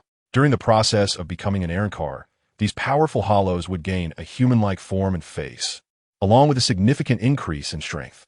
The strength of the Espada is generally related to their numerical order, but as Aizen's test subjects, their true strength rankings do not necessarily correspond to their numbers. Just like Ulquiorra in front of them, even though he is the 4th Espada, his true strength exceeds his rank. Trunks. Without any hesitation, Trunks decided to eliminate the obstacle in front of him. All right, Trunks, you could die at my hands. Ulquiorra sensed that Trunks was not weak and immediately entered combat mode without any probing. Release. Accompanied by the completion of the sword's release, a special light sword appeared in Ulquiorra's hand. At the same time, powerful black raindrops containing spiritual pressure fell from the sky. The raindrops landed on Trunks, significantly suppressing his strength. Super Saiyan. Without hesitation, Trunks transformed. Although the suppression from the spiritual pressure rain was strong, it could not completely limit him in his Super Saiyan form. Whoosh! One sword. Moonlight sword. The two slashes collided instantly. Crack! To Ulquiorra's surprise, his light sword in release form was instantly severed by Trunks. Moreover, the great sword that broke through the light sword continued to slash towards him. Thud! In their first encounter, Ulquiorra was directly slashed, losing a section of his arm, and a fresh red wound appeared on his chest. Interesting. Seeing himself injured, Ulquiorra's expression did not change at all. The moment he was at a disadvantage, he quickly retreated, increasing the distance between himself and Trunks. Because of this, Trunks' follow-up slashes did not manage to completely dismantle him. Losing an arm or having a wound on the chest might be serious injuries for a human. However, as the fourth Espada, Ulquiorra possessed the terrifying ability of rapid regeneration. Just during his retreat, his arm regrew, and the wound on his chest healed rapidly. Second release. Realizing that his first release was no match for Trunks, Ulquiorra transformed again without any hesitation. This transformation was also his hidden ultimate state, one that even other Espada or Aizen had never seen. Thunder Spear. Completing his second transformation, Ulquiorra raised his finger. Whoosh, accompanied by a dazzling white light. A sharp and extraordinary spiritual pressure attack shot towards Trunks like a spear. Trunks was still regretting that he hadn't been able to completely dismantle his opponent. Now, seeing his opponent heal instantly and grow stronger to counterattack, his anger surged even more. Wielding his great sword, he quickly swung it to block the Thunder Spear. However, the moment the Thunder Spear was blocked, it instantly transformed into countless small currents of spiritual pressure that impacted Trunks' body. This impact made Trunks feel a tingling sensation similar to that of an ordinary person receiving an electric shock, causing his body to stiffen for a moment. Now's my chance. Ulquiorra knew this was his opportunity to win and immediately opened his mouth. Ultimate Zero. In reality, for an ordinary Zero, Ulquiorra could release it directly with his finger. However, after a brief confrontation, he had confirmed that Trunks was not an opponent who could be dealt with using an ordinary Zero. Only this Ultimate Zero, which condensed his entire spiritual pressure intensity in an instant, could be the decisive blow. But he underestimated Trunks' willpower and physical strength. The feeling of stiffness lasted only a brief moment before Trunks broke free. Faced with the already launched Ultimate Zero, Trunks had no time to evade. In an instant, he pressed his palms together, and the energy between his hands gathered wildly. Kamehameha. This was Gohan's technique, Trunks thought to himself, then forcefully pushed the energy condensed between his palms towards the incoming Ultimate Zero. Ultimate Zero versus Kamehameha. At the moment the two ultimate techniques collided, they seemed evenly matched. But this was only for a short time. Even though Trunks' strength was suppressed by the powerful spiritual pressure, the Kamehameha unleashed in Super Saiyan form was still incredibly fierce. More importantly, at this moment, Trunks was on the right side. Historically, the left side loses to the right. The outcome was predictable. After a brief stalemate, the Ultimate Zero was ultimately overwhelmed and completely suppressed by the ferocity of the Kamehameha. Ugh! Ulquiorra finally showed a hint of pain on his face under the coverage of Trunks' Kamehameha. As the smoke cleared, Trunks returned to Naruto's side, panting. Claps. At that moment, applause rang out. Not bad strength, Trunks, right? How about joining my plan to conquer the afterlife? At that time, we will both stand above the heavens. Aizen, wearing glasses, walked over from a distance, appearing seemingly harmless. Chapter 226, Shatter. Mirage. 1. Aizen Sasuke, originally the captain of the 5th Division of the Godiai 13, defected and took control of Hueco Mundo, becoming the new leader of the Hollows, and used the power of the H-Gyoku to enhance the existence of the Espada. Who are you? In the realm of the underworld, nonsense was being spoken. We came to find King Enma, to take someone away, and we have no interest in participating in your plans. Trunks didn't know who the newcomer was, but from his words, he could tell that this guy was not from the underworld. The underworld was under attack. He wondered if his mother and father-S souls were all right. Trunks felt a bit anxious. He originally thought that upon arriving in the underworld, he would easily find the souls of Bulma and Vegeta, and then figure out a way to bring them back to the living world. However, the actual situation was far from what he had anticipated. The mysterious underworld in his mind was actually under siege? King Enma? Oh, so he was from the native side of the underworld. Those natives had been suppressed and sealed long before the Soul King's puppet arrived, and he never expected there would be someone as capable as you on the outside. The smile on Aizen's face faded. After realizing Trunks' stance, he abandoned the idea of recruiting him. He took off his glasses and ran his hand through his thick hair. Aizen's secret technique, hair gel technique. What had once looked somewhat fluffy and disheveled suddenly became glossy and sleek as if styled with hair gel. Since you're on the side of the underworld natives, there's nothing more to discuss. Before I take the place of the Soul King in the heavens, let us deal with you first. Although Aizen mentioned you, he was only referring to Naruto in passing. The only one who caught his eye after Trunks had just fought was Trunks himself. As for Naruto's strength, Aizen didn't care. In his mind, even if Naruto had some strength, it would only be on par with Trunks. As for Trunks, he already had a way to defeat him. Who gets taken down first is still uncertain.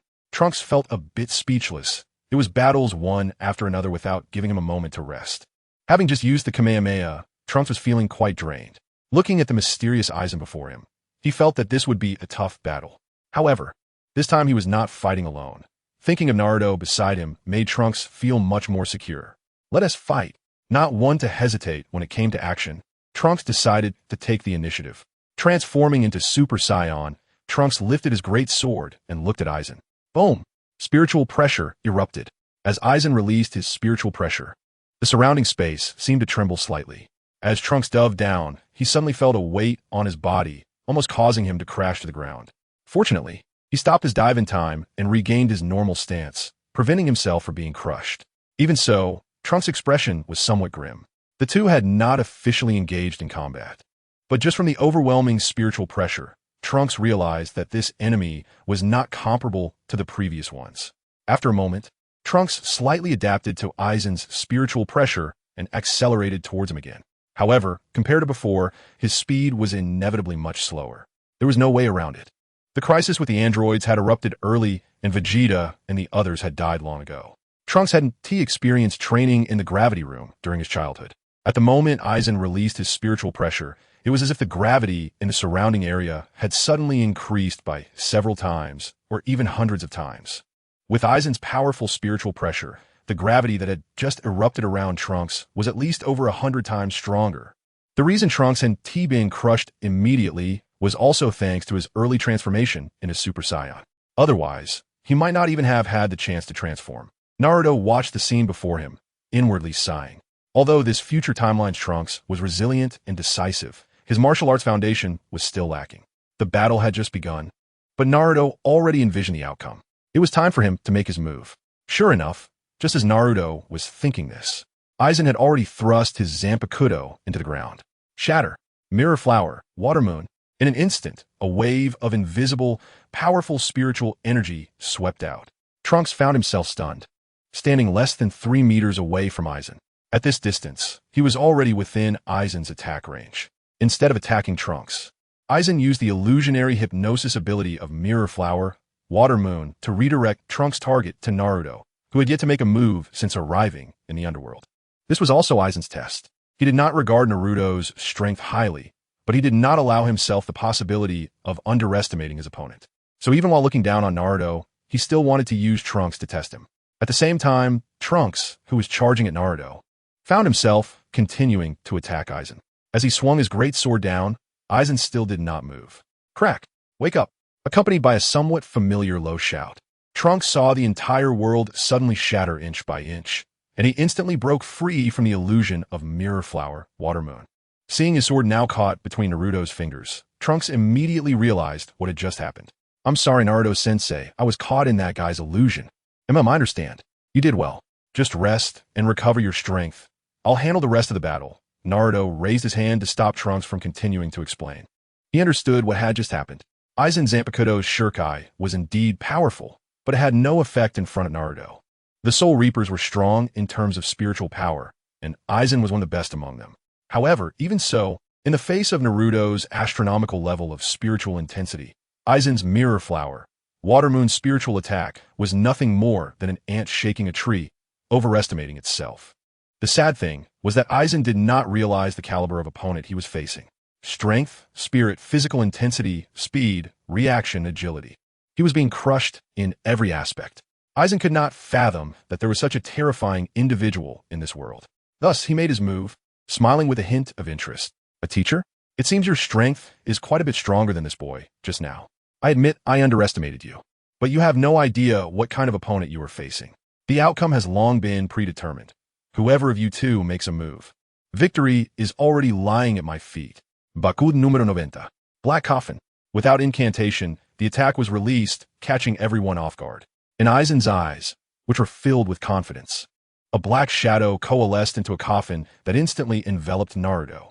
Countless shadow blades erupted, attempting to pierce Naruto, who was wrapped inside the black coffin, full of holes. Just like the terrifying punishments in the living world, Aizen would impose the death penalty on anyone who stood in his way. Teacher, Trunks, who had retreated to recover his strength, exclaimed in shock upon seeing Naruto under attack. But in the next moment, the black coffin exploded, and Naruto emerged unscathed from within. Is that it? That barely tickles. Walking out of the black coffin, Naruto looked at Aizen with disdain and mockery, as if the opponent hadn't even provided him with a proper challenge. This scene left Aizen both shocked and furious. He couldn't understand how Naruto could emerge from the black coffin unscathed. That was his black coffin, not a technique that just anyone could use. Even if Captain Yamamoto were locked inside, without using a technique to counter, it would be impossible to withstand it without a scratch.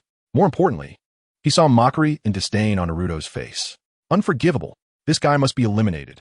Chapter 227, Shatter. Mirage. Part 2. Of course, Aizen, who was able to lurk in the Soul Society for so long before his betrayal, is naturally a person of deep schemes. The anger he felt towards Naruto was not easily expressed on his face.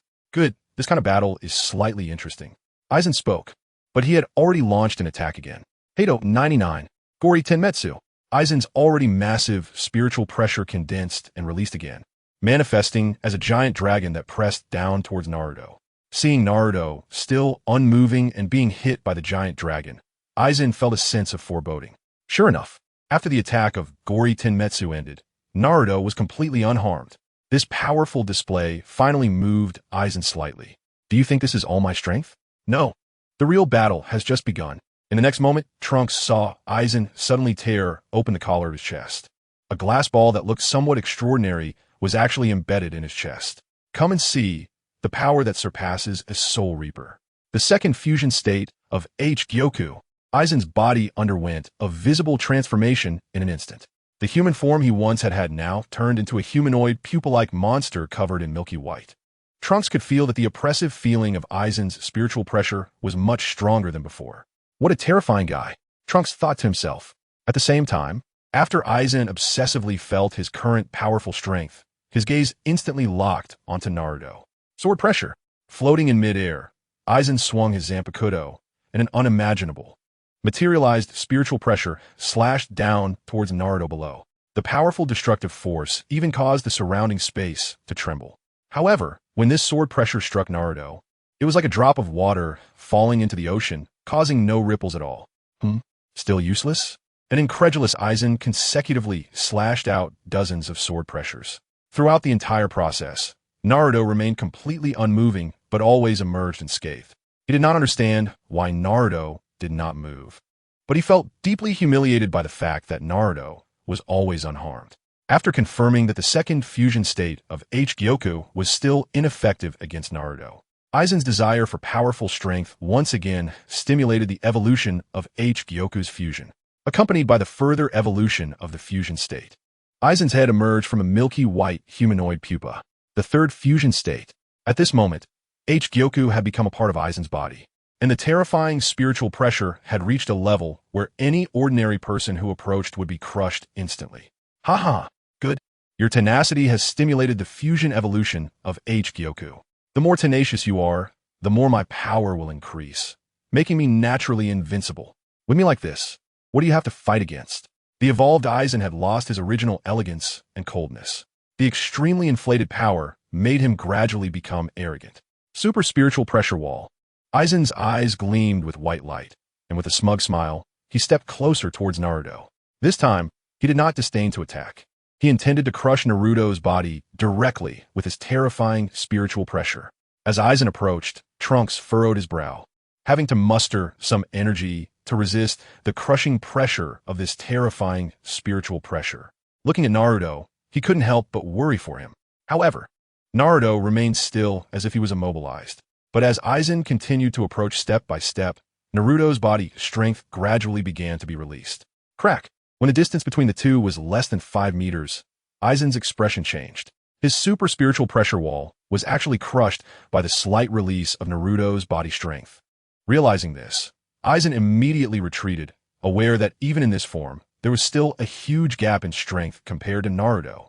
The desire for even stronger power and the unwillingness in his heart prompted H-Gyoku within Aizen to evolve once more. The fourth fusion state.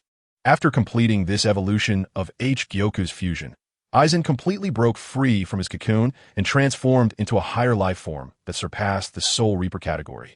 The milky white pupa on his body completely disappeared, and a crack resembling a third eye appeared on his forehead, while 3 pairs of enormous butterfly wings grew from his back. This monster has actually become so strong. Trunks was somewhat shocked to see Aizen in this state.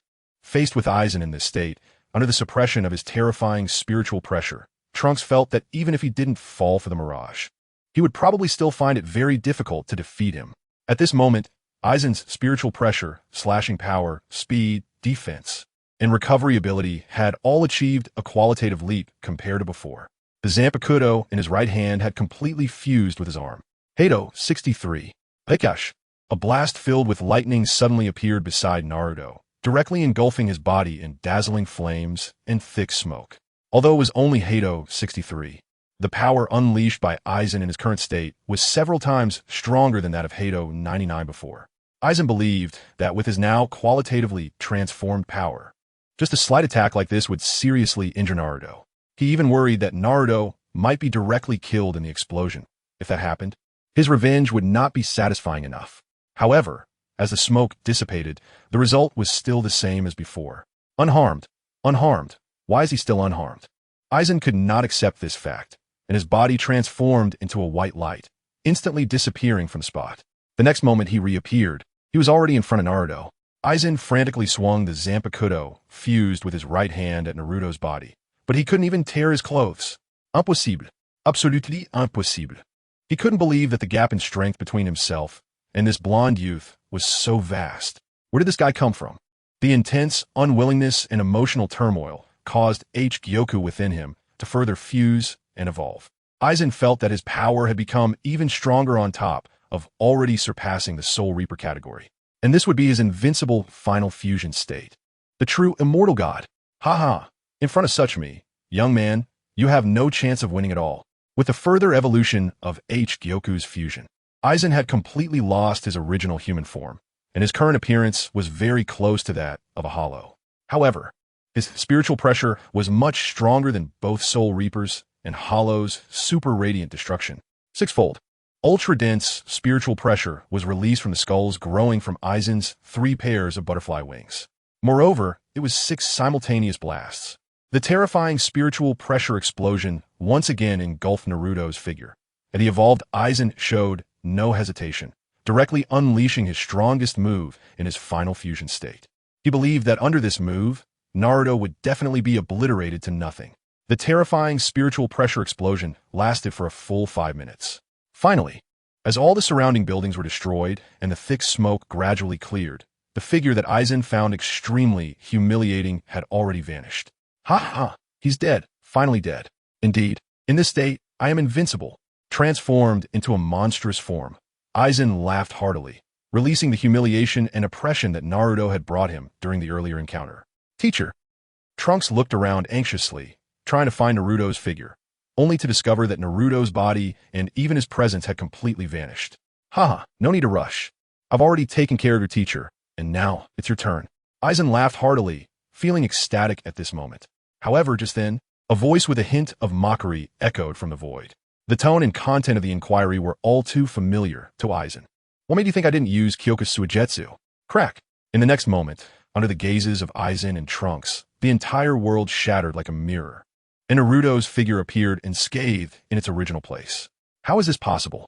How could you use Kyoka's Suigetsu? Aizen's voice was filled with disbelief. He had actually fallen for Kyoka Suigetsu. How could this happen? Tell me, how can you use my Kyoka Suigetsu? Aizen roared in madness, losing his usual elegance and composure. Kyoka Suigetsu? Is it that difficult? My spiritual power far surpasses yours. I just saw you use it once, and I learned it. Learned it after seeing it once. Both Aizen and Trunks were stunned. Such an illusion technique could actually be learned after seeing it once. What kind of talent was this? In reality, they had misunderstood Naruto. With Naruto's level of spiritual strength, learning Aizen's Kyoka Suigetsu was merely a dimensional suppression, and had nothing to do with talent. It's like a volleyball player who is 9 meters tall has a perspective that a 5-meter tall girl can barely see. However, for a basketball player who is over 2 meters, it is easily visible. This is the terror of dimensional suppression. Stronger spiritual power? Is that so? No. You don't even have a Zanpakuto. How could you possibly release Kyoka Suigetsu? Aizen felt he had discovered a flaw in Naruto's words and continued to question. Zanpakuto? Who told you I don't have one? The moment his words fell, a dagger appeared in Naruto's hand. This dagger was taken from the Shinigami responsible for the Shiki F gene and had been kept in his spiritual space. Just now, Naruto had tried to use this dagger as a Zanpakuto and succeeded. A dagger-type Zanpakuto? At that moment, Aizen believed he had indeed fallen for Naruto's Kyoka Suigetsu. Is this what they call shooting oneself in the foot? Aizen never expected that one day he would also be played with by someone. When was it? Aizen mentally replayed the previous battle, trying to deduce the timing of Naruto's use of Kyoka Suigetsu. Was it right before the final fusion state? No, even earlier? Was it during the second fusion state? No. After replaying, Aizen discovered an even more astonishing fact. Was it the moment you released my Kyoka Suigetsu for that boy? The timing of your use of Kyoka Suigetsu? Aizen looked at Naruto in disbelief. Naruto nodded, not denying it. Hehe, I didn't expect that you had just learned Kyoka Suigetsu and had already grasped the timing of its application so perfectly. Aizen covered his forehead and laughed self-deprecatingly. However, you overlooked one thing. It is precisely because of your manipulation that I have fused with the H-Gyoku to become this powerful. In the end, I will win, because my strength is above yours now. Although being toyed with by someone else was a huge disgrace for Aizen, the process was not important compared to the final victory. He had absolute confidence in his current strength. Although it was an illusion just now, he had successfully killed Naruto in the illusion, right? Now, it was just a matter of replicating the process of killing Naruto in reality. It's time to end this farce. As the one who successfully toyed with me. Before Aizen, tell you my name, you can leave your name first. Aizen's body slowly rose into the air, a kingly figure looking down on all beings. It's time to end this, but Aizen, you're not worthy to know my name. Uzumaki Naruto. Trunks, listening to their conversation, was left dumbfounded. What exactly were these two trying to do? Share their names or not? What Trunks didn't know was that this was a subtle contest of momentum. Very well. Uzumaki Naruto, then let us destroy you with the name you don't want to reveal. Aizen sneered, preparing to unleash another super radiant destruction on Naruto. However, unlike in the illusion, the real Naruto did not remain stationary. Just as Aizen was about to launch his attack, Naruto had already vanished. Zulfust. Aizen was startled, wanting to capture Naruto's movements, but suddenly felt a deathly crisis enveloping him. Impossible. How can I feel the fear of death? I am now a truly immortal existence. Aizen found it hard to accept and began to doubt his instincts. Just then, a fist rapidly enlarged in front of his eyes. The word death occupied all his thoughts, becoming the last thought in his consciousness. Poof! In the next moment, Aizen's body, which had completed the final fusion with the H-Gyoku, exploded like tempered glass. Under Naruto's terrifying punch, the shattered remnants were countless times smaller than the particles of tempered glass. Aizen perished. Looking at Aizen, who had been blown to the point of evaporating, Naruto wanted to ask him, when did you develop the illusion that your strength was above mine? However, that question was no longer relevant. If Aizen had time to think before disappearing, perhaps he would have realized that reality and illusion were opposites. Killing Naruto in the illusion was something he could not do in reality. The reason Naruto took the initiative was not because he couldn't withstand Aizen's bombardment, but simply because it was unnecessary. More importantly, in the illusion, no matter how many sword slashes and explosions he endured, he could do so without even tearing his clothes. At that moment in reality, while his body could withstand it, the quality of his clothes was not good enough to remain intact under the bombardment of super radiant destruction. To avoid the embarrassing scene of his clothes exploding in front of Trunks, Naruto decided to strike first. Fortunately, Aizen was completely dead otherwise. If he knew the truth at this moment, it would surely hurt him even more. After all, he could not accept the fact that the threat posed by his spiritual pressure bombardment only made Naruto worry about his clothes exploding.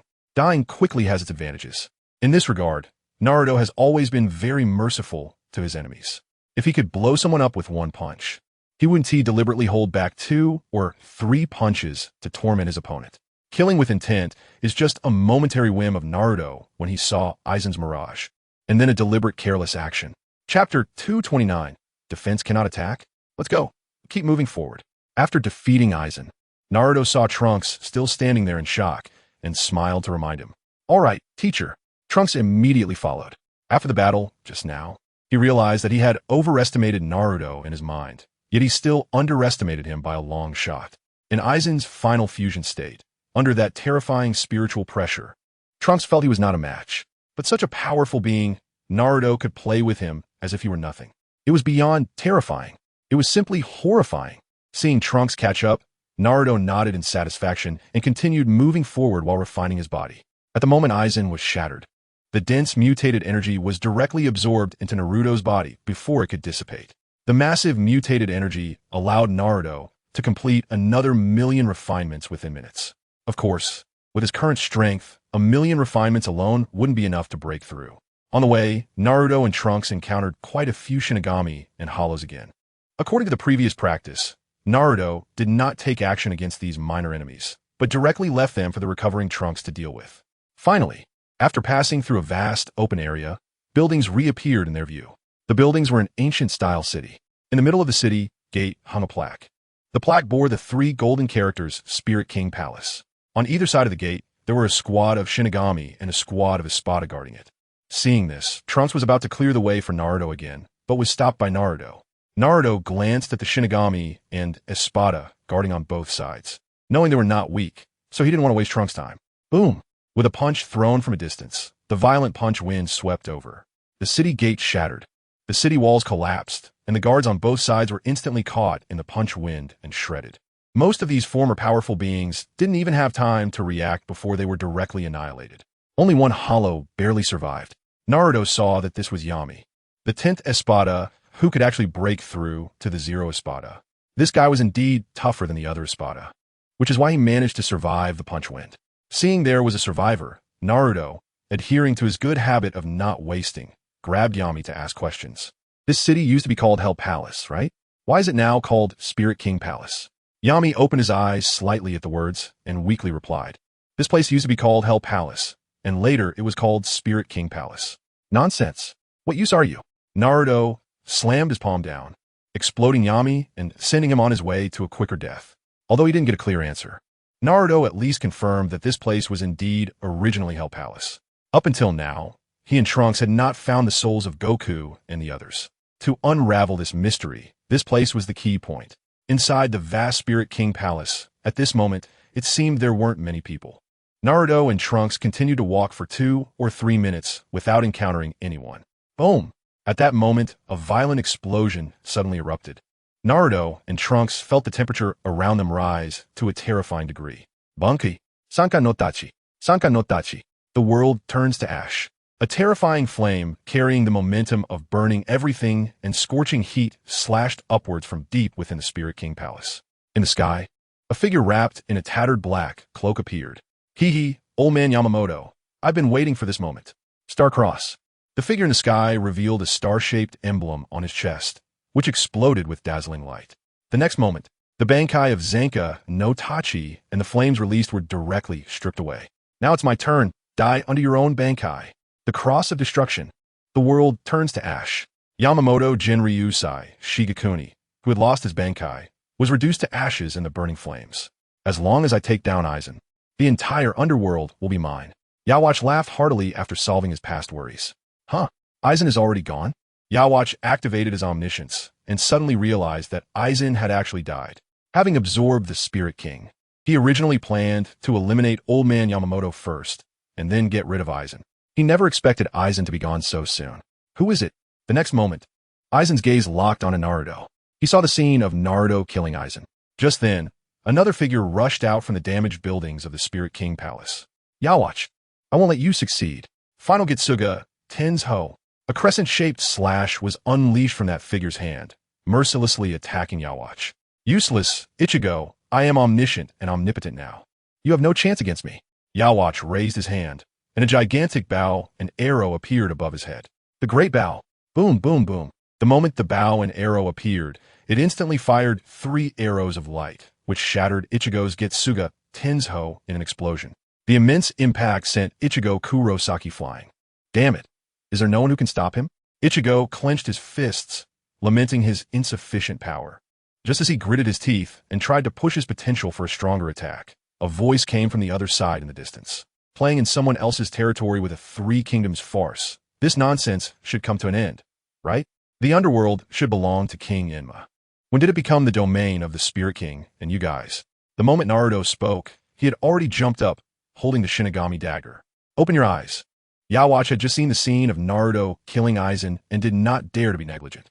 In an instant, his body transformed into countless black waves, each covered with wide-open eyes.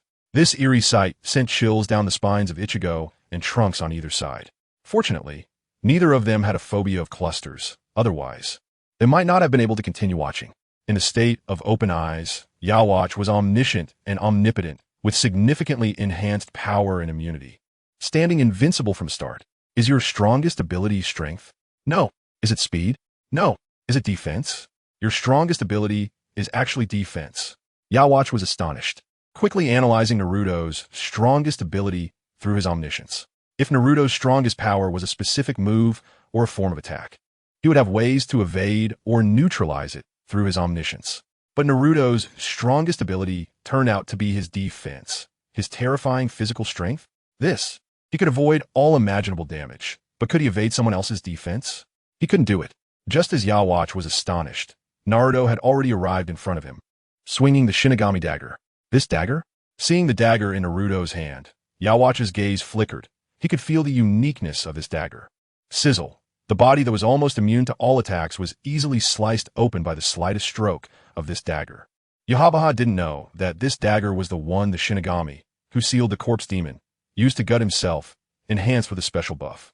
It's useless. Although your dagger is sharp, my recovery ability is even stronger. If your dagger were a bit longer, it might be able to cut a bigger wound. But that wouldn't matter either. Your strongest ability is defense. How can you win against me with just defense? Yhwach realized that since the opponent's strongest ability was defense, it posed no threat to him. So what was there to fear? The reason Aizen was defeated was mainly because he wasn't omniscient and omnipotent. But he was different. He was the supreme existence. The more Yhwach thought about it, the more excited he became, feeling that his ambition had been fulfilled. Oh, who said I wanted to kill you with a dagger? I was just testing the knife. Looking at your disgusting appearance, the battle should be over now. Naruto put away the Shinigami's dagger, his face showing a serious expression. Impossible. I can't do anything against your defense right now, but your defense can't attack me either. Yhwach felt a chill in his heart when he saw the expression on Naruto's face. What made you think that defense couldn't be used to attack? As the words fell, Naruto slightly bent his legs. Secret technique. Serious repeated side jumps. In an instant, Naruto's terrifying physical strength was unleashed, and his body, through ultra-high-speed repeated side jumps, formed a wall of nearly 1,000 figures. As the wall formed, it also moved forward. 10 seconds later, when the wall of terrifying physical strength ruthlessly rolled over Yhwach's wave-like body, the world became refreshed. Chapter 230. Really step to death who claims to be invincible? Who claims to be undefeated? In front of Naruto, another self-proclaimed invincible strongman fell. Ichigo, Kurosaki, and Trunks stood in place, dazed for a while before coming to their senses. How did you do that? Looking at the already vanished Yhwach, Ichigo Kurosaki's eyes were filled with curiosity. That was an opponent he couldn't break through even with his full power using his final Getsuga Tensho. The blonde boy in front of him was tall, but seemed younger than himself. How did he manage to do it? Moreover, during the previous battle, he didn't feel any spiritual pressure emanating from Naruto. Even before the final confrontation, he had put away his Zanpakuto, the seemingly ordinary dagger. Trunks also approached Naruto. Ichigo Kurosaki voiced his curiosity. He felt he hadn't seen the battle clearly. The reason for his uncertainty was that what they saw was Naruto's repeated side jumps forming a wall. The wall rolled over Yhwach's wave-like body, and then the battle was over. However, believing that Yhwach was directly stepped to death was something they couldn't accept. How could such a powerful person be directly stepped to death? Yet Naruto's answer was precisely that. Huh, didn't you see? I just jumped repeatedly and then stepped over to end it. Naruto was speaking the truth. But even after hearing this fact, the two still found it hard to accept for a moment. In reality, what Naruto said was indeed the case. But the true reason behind defeating Yhwach was not that simple. Because while Naruto was repeatedly jumping, he released his powerful physical qualities. The terrifying body density was even scarier than a human-shaped black hole. On the surface, Yhwach was stepped over by Naruto, but in reality, it was a black hole with several times or even dozens of times the density rolling over his body. With the density of an ordinary black hole, even light could be distorted and absorbed, let alone Naruto's current body density being higher than a black hole. It was also thanks to Naruto's ability to control his body's strength freely. Otherwise, if he stood still, the entire space would likely be crushed by him. Naruto ignored the two who were still digesting the facts, busy using the mutated energy absorbed from Yahabaha's body for rapid body tempering. In just 3 minutes, Naruto completed millions of body tempering repetitions. Just as the mutated energy absorbed from Yahabaha was used up, another change occurred within Naruto's body. Boom! It was like a massive volcano erupting, undergoing another tremendous transformation. The 21st layer of the indestructible body, body tempering complete. A terrifying force of trillions of pounds surged within Naruto. From this moment on, as long as Naruto wished, every move he made could carry that terrifying force of trillions of pounds. However, at the moment of breaking through, Naruto fully mastered the surging power and body strength, controlling the terrifying physical strength to a level that this space could withstand. Just then, several shouts came from afar. Naruto turned to see that the newcomers were Ichigo Kurosaki's companions. Under Ichigo's introduction, Naruto and Trunks got to know each other. However, Naruto didn't spend too much time on them and directly asked Ichigo about their reason for being here.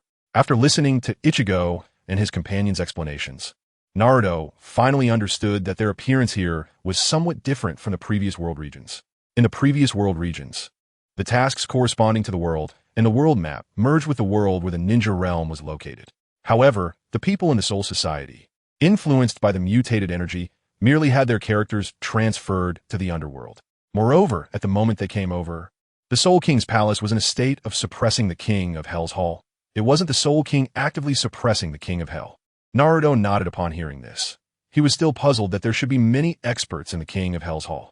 Although good and evil are different, they shouldn't be so easily suppressed by the Soul King's palace.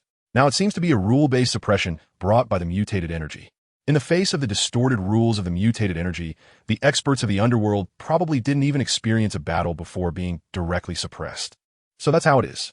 Let's go. We need to check the core area of the Soul King's palace. Naruto initially thought that defeating Yahabaha would automatically restore everything to normal. Now it seems that his tasks are not yet finished. Without hesitation, since they had already invaded the Soul King's palace, they should check the deepest core area regardless of whether there were any clues. The others dared not voice any objections and followed along. Moreover, Ichigo and his companions also wanted to see if there was any way to return to their original world. Unlike other Shinigami, they had no sense of belonging to this unfamiliar underworld. They still wanted to return to their own world, including Ichigo's companions. They had previously seen Naruto and Yahabaha's battle from a distance and were in awe of Naruto's strength to an unparalleled degree. If they had any hope of returning, it would definitely be on Naruto. This should be the place.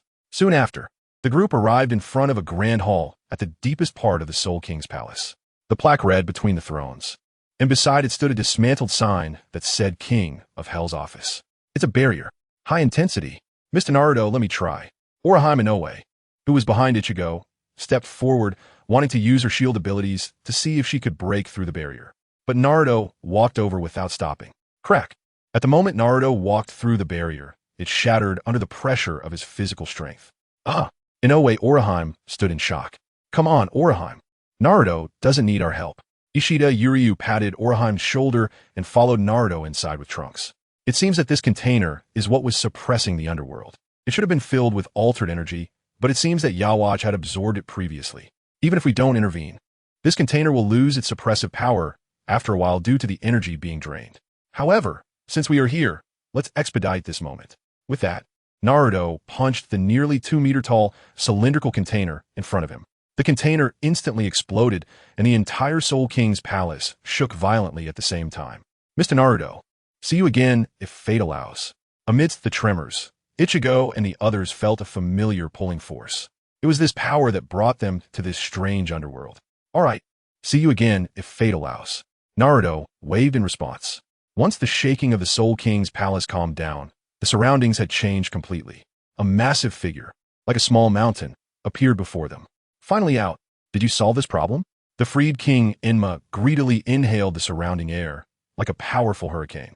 He had seen the scene of the container being broken and knew that it was Naruto and Trunks who helped him and the entire suppressed underworld escape. Chapter 231. Resurrection is very reasonable. Trunks, seeing King Enma thanking them, was about to boast about how powerful their enemy was when he fought Naruto, but was directly stopped by Naruto raising his hand. Since that's the case, there's no need for excessive thanks. We came to the underworld to bring a few people back to the living world. I hope you can make it convenient for us. Naruto got straight to the point without beating around the bush. Although repaying kindness with kindness is not a glorious act, pretending to be courteous while having a purpose is truly foolish. Rather than being both courteous and straightforward, it's better to get to the point. Trunks was taken aback. Naruto's boldness was beyond his expectations. Even King Enma, who was still expressing gratitude, was slightly stunned by Naruto's directness. Ha! It's been a long time since I've seen such an open-minded youth. However, your request is indeed difficult for me. As King Enma, I must maintain the order of yin and yang within my capabilities.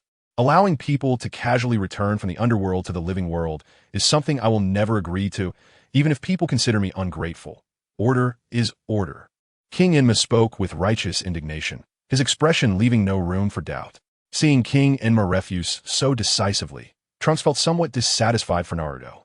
He had worked hard to help the underworld deal with those powerful interdimensional visitors. Well, it wasn't that hard. However, King Enma's behavior of being ungrateful still made him uncomfortable. Just as he was about to argue again, Naruto turned to stop him with a glance. Because Naruto understood that the King Enma of the Dragon Ball world was not such a rigid existence. Sure enough, after a moment, King Enma continued, seeming to have pondered deeply. I can never do something that tramples on the order of yin and yang. However, this time the underworld has encountered a great calamity. Even the King Enma's hall was directly suppressed.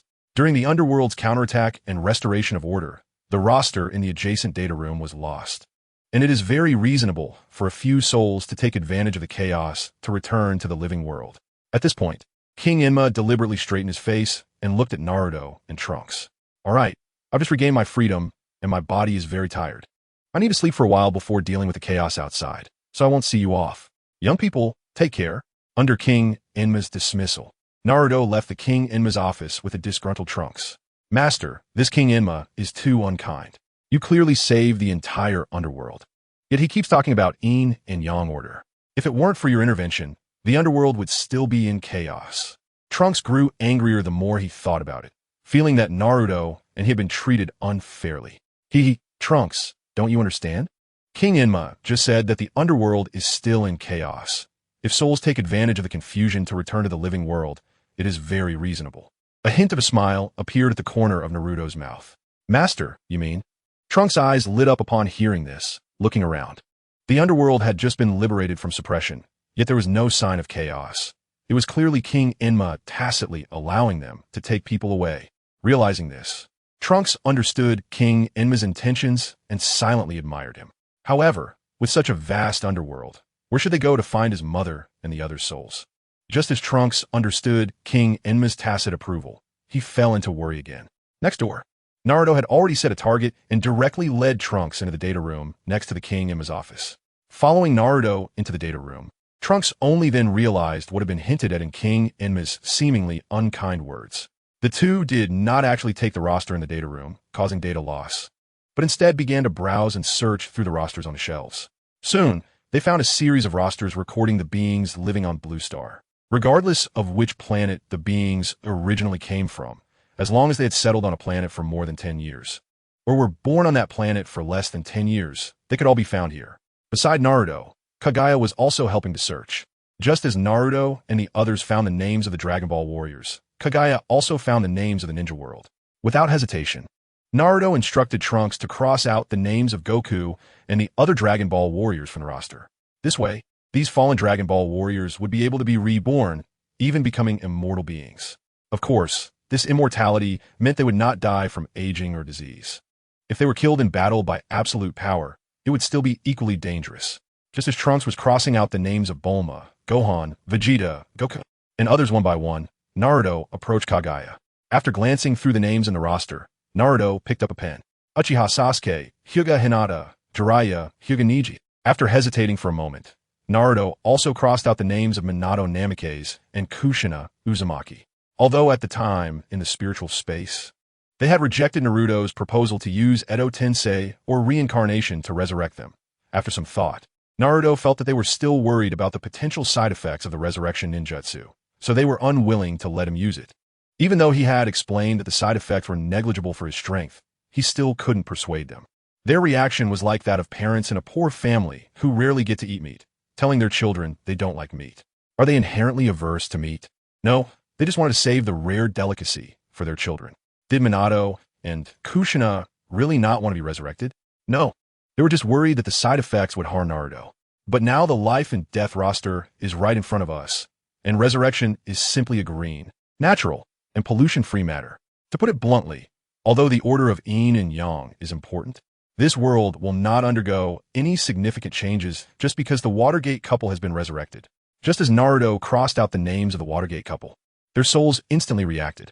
The Pure Land is merely a small alternate space attached to the underworld, and the power of its rules naturally applies to the Pure Land. The souls of the Watergate couple felt a flash of white before suddenly reappearing in Konoha, regaining their youthful bodies and powers. Of course, there is only one Ninetales, which is currently working diligently within Naruto. Didn't we return to the Pure Land? Why does it seem like we are alive again? Kushina touched her face and body, then pinched Minato's ear. Upon hearing Minato's wail, she immediately understood that this was not an illusion or a dream, but true reality. They were resurrected. Naruto. It should be Naruto who resurrected us. He ultimately did this. Minato sighed, thinking the same as Naruto, compared to their own resurrection. He was more worried about the backlash Naruto might be suffering from their resurrection. What? This foolish kid. He is too disobedient. Just seeing him once after death was enough for us. Why did he have to risk incurring such a huge cost to resurrect us? Kushina's fiery red hair defied gravity in her anger. However, this anger lasted only a moment. Her eyes were filled more with comfort and emotion. This is still Konoha, right? Let's go. Since we have already been resurrected, let's go see Naruto. Although Konoha has undergone tremendous changes, with technological elements more integrated into civilian life, Kushina still recognized Konoha in some streets and on the distant Hokage rock. Filled with excitement and emotion, she pulled Minato towards the Hokage office. Chapter 232, Go on. You have done well enough. Unfortunately, when the couple arrived at the Hokage office with enthusiasm, they were met with the Nara father and son, who were working at full capacity. There was no choice. After the last era-defining battle, Konoha and the ninja world had a massive amount of daily paperwork to handle. Naruto, the fifth Hokage, was carefree, waving his sleeves and heading off to another world to fight. The mountain of mess and documents left behind had to be dealt with by someone. Reluctantly, the Nara father and son had to bury themselves in a mountain of paperwork. The fourth Hokage, seeing Minato's appearance, Shukaku's eyes lit up. How about letting Minato help Naruto with the paperwork? After all, Minato was also a Hokage and Naruto's father. His identity was perfectly suitable. The moment Shukaku, with heavy dark circles under his eyes, saw Minato, this thought crossed his mind. However, his brain was faster than the average person's. He had just been a bit dazed from the continuous overtime work, which was why he hadn't reacted immediately. Fourth Hokage, you are back. Thanks to Naruto. Looking at the mountain of paperwork in the office, Minato realized the situation was not good. He had originally planned to leave the office to avoid being dragged in, but Kushina pushed him from behind, and he stumbled right into the pile of documents. After some questioning to clear up misunderstandings, when Minato tried to leave, he found it was too late. Just after being resurrected, he had to join the paperwork processing, which left him speechless. What a hassle. Fortunately, Minato was highly intelligent, and his speed in processing documents was not much slower than Shikamaru and his father. The three of them worked together, and they indeed managed to reduce the seemingly endless pile of documents. That kid Naruto definitely hasn't studied theoretical knowledge properly. It's all our fault for dying early. No one supervised him. When he returns, we will have to help him catch up and make him a competent leader of the ninja world. Kushina was also somewhat speechless about Minato being dragged into paperwork, and she puffed out her cheeks in anger, making a decision. Far away in the Dragon Ball world, Naruto suddenly felt a chill on his back, as if someone was plotting to harm him from behind. After crossing out the names of those selected, Naruto and Trunks headed straight back to the present world. At the moment they left, the sleeping King Enma next door woke up, looked at the two departing figures, smiled faintly, and began to handle the restoration of order in the underworld. Meanwhile, Goku, Krillin, Bulma, Vegeta, Gohan, and Piccolo had all been resurrected in the present world of the Dragon Ball region. Strange, didn't I die of a heart disease? How am I back? After being resurrected, Goku looked around in disbelief. However, he felt no strangeness in his body at all. After all, after dying from a heart disease, Goku received special treatment in the underworld due to his many times saving the world. Before being affected by nuclear pollution, he was training with Vegeta in the underworld. Although Vegeta didn't have much credit, he was killed in the battle against the androids. So, at Goku's request, he was allowed to retain his body and train with Goku. At first, they were a bit anxious about the androids in the real world, but there was nothing they could do. After all, without the Dragon Balls, they, the deceased, couldn't do anything about the present world. Over the years, Trunks had grown up so much, their training in the underworld had indeed improved greatly. Although they didn't know who resurrected them, it seemed that the world was not very peaceful. Master Roshi, leaning on a wooden cane taller than himself, looked worriedly at the ruins everywhere. Sigh, it's not easy for friends living in the present world. They even managed to resurrect us in such circumstances. Krillin blinked a couple of times. The world has been destroyed to this extent. It must be very difficult for the surviving warriors to persist. If he had been the last one alive, he might not have been able to hold on until the day of resurrecting everyone. Gohan, my poor child, you were also killed? You must have endured for many years, having grown up so much. Resurrected Chi-Chi looked at Gohan, who bore the marks of hardship with tears streaming down her face. His arm, which had been severed during the battle with the androids, was fully restored upon resurrection. But the scars on his face and body that did not affect his strength remained. Mom, I'm already an adult. Feeling the warmth of Chi-Chi's embrace, Gohan, who had endured alone for many years and even sacrificed himself to protect Trunks after losing an arm, couldn't help but feel touched.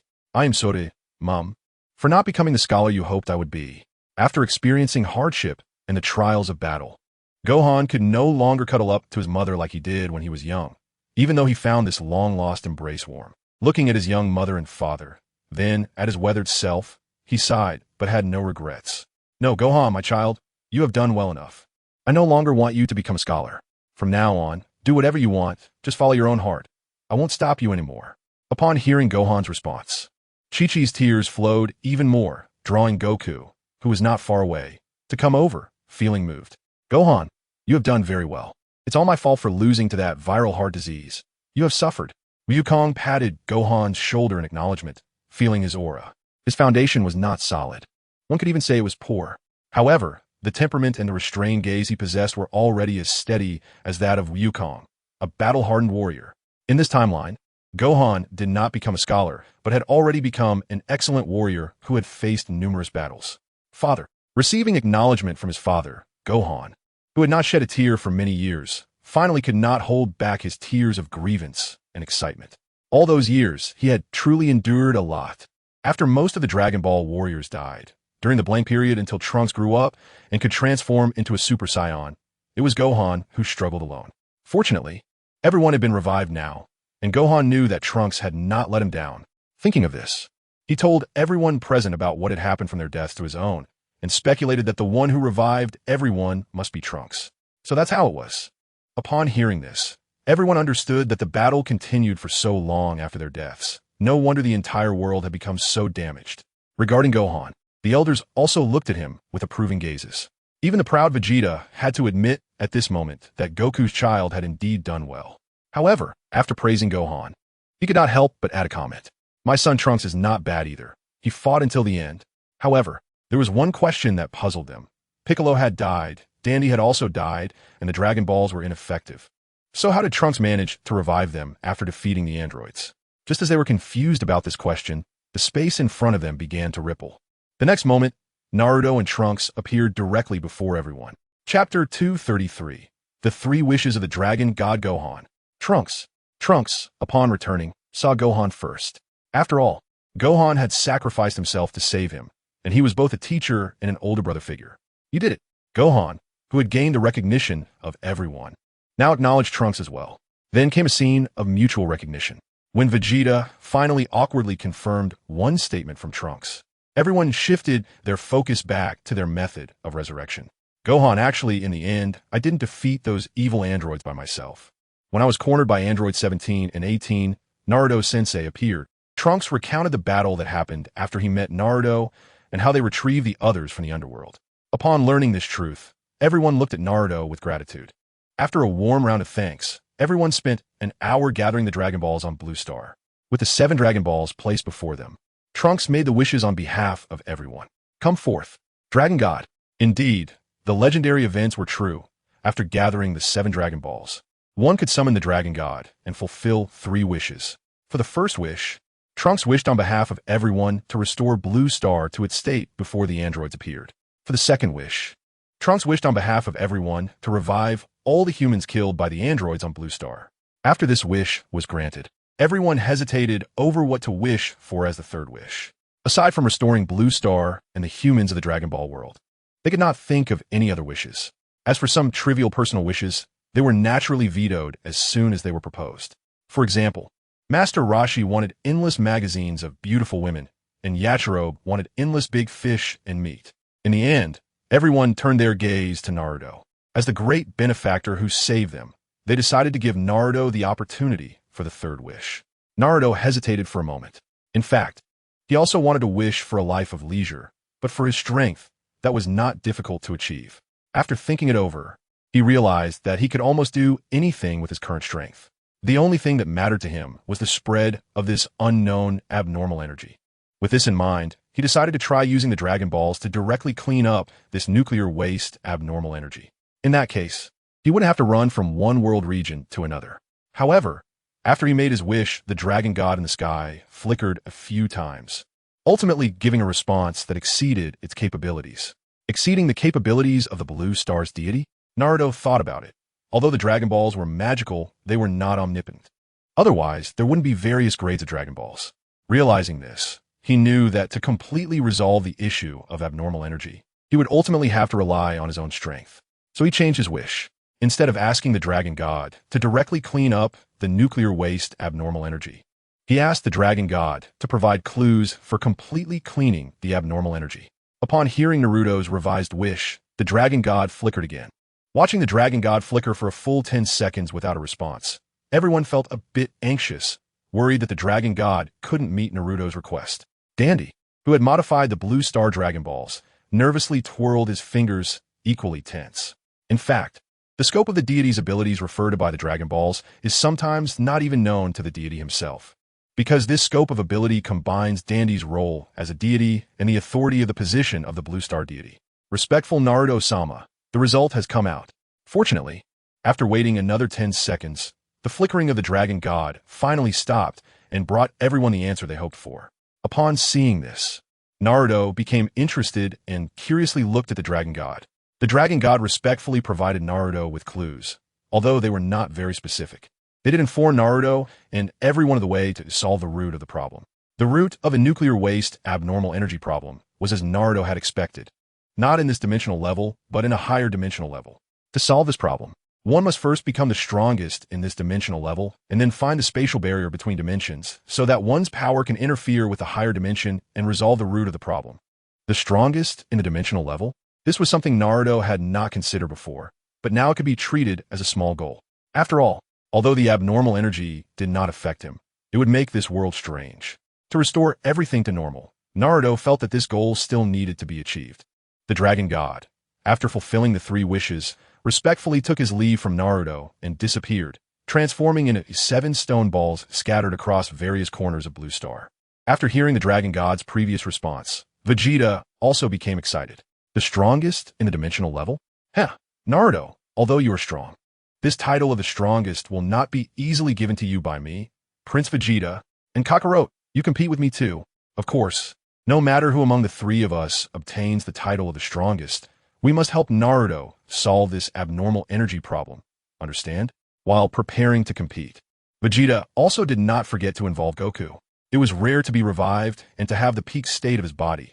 Vegeta's combative genes naturally began to awaken. Huh, the strongest? I'm not too concerned about this, but I can join in helping Naruto solve problems. Of course, during this process, we will encounter many stronger opponents, right? Unlike Vegeta's combative nature, Goku's is not about pursuing the strongest, but rather striving for greater strength. In his dictionary, there are no words for the strongest, because he is always pushing towards greater heights. Seeing the 2 of them, who had finally arrived at this point, but were now so entrenched in preparation for battle, Bulma and Chi-Chi both sighed helplessly. However, after experiencing this trial and death, their thoughts had changed as well. Some people are born to be warriors and fighters. Thinking of this, Chi-Chi looked at Gohan and couldn't help but regret her previous way of raising him. Although everyone has been revived now, She thought that if she had agreed to let Gohan train with Goku earlier, then after Goku's heart attack and death, Gohan's strength would have been greater than before. In that case, her poor child wouldn't have to struggle so hard against those androids for so many years and would not have lost an arm and been killed. Goku, keep it up, and Gohan, you too. After understanding this, she felt her mindset rejuvenate just like her body at that moment. Just like when she first met Goku. She would secretly cheer for him in battle and even join the fight instead of stopping him. Chi-Chi, I'm sorry, you've worked hard all these years. Hearing Chi-Chi's encouragement, Goku was also moved and said nothing more, just holding her in his arms. The revived people each went off to adjust and adapt, and Naruto casually chose a villa in Bulma's property to rest for the night. Hehe.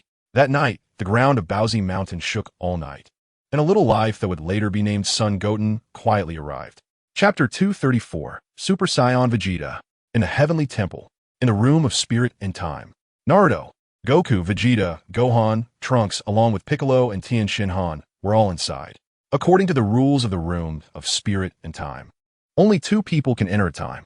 However, in the face of overwhelming power, it was not necessarily obligatory to follow the rules. Naruto's rules are the rules.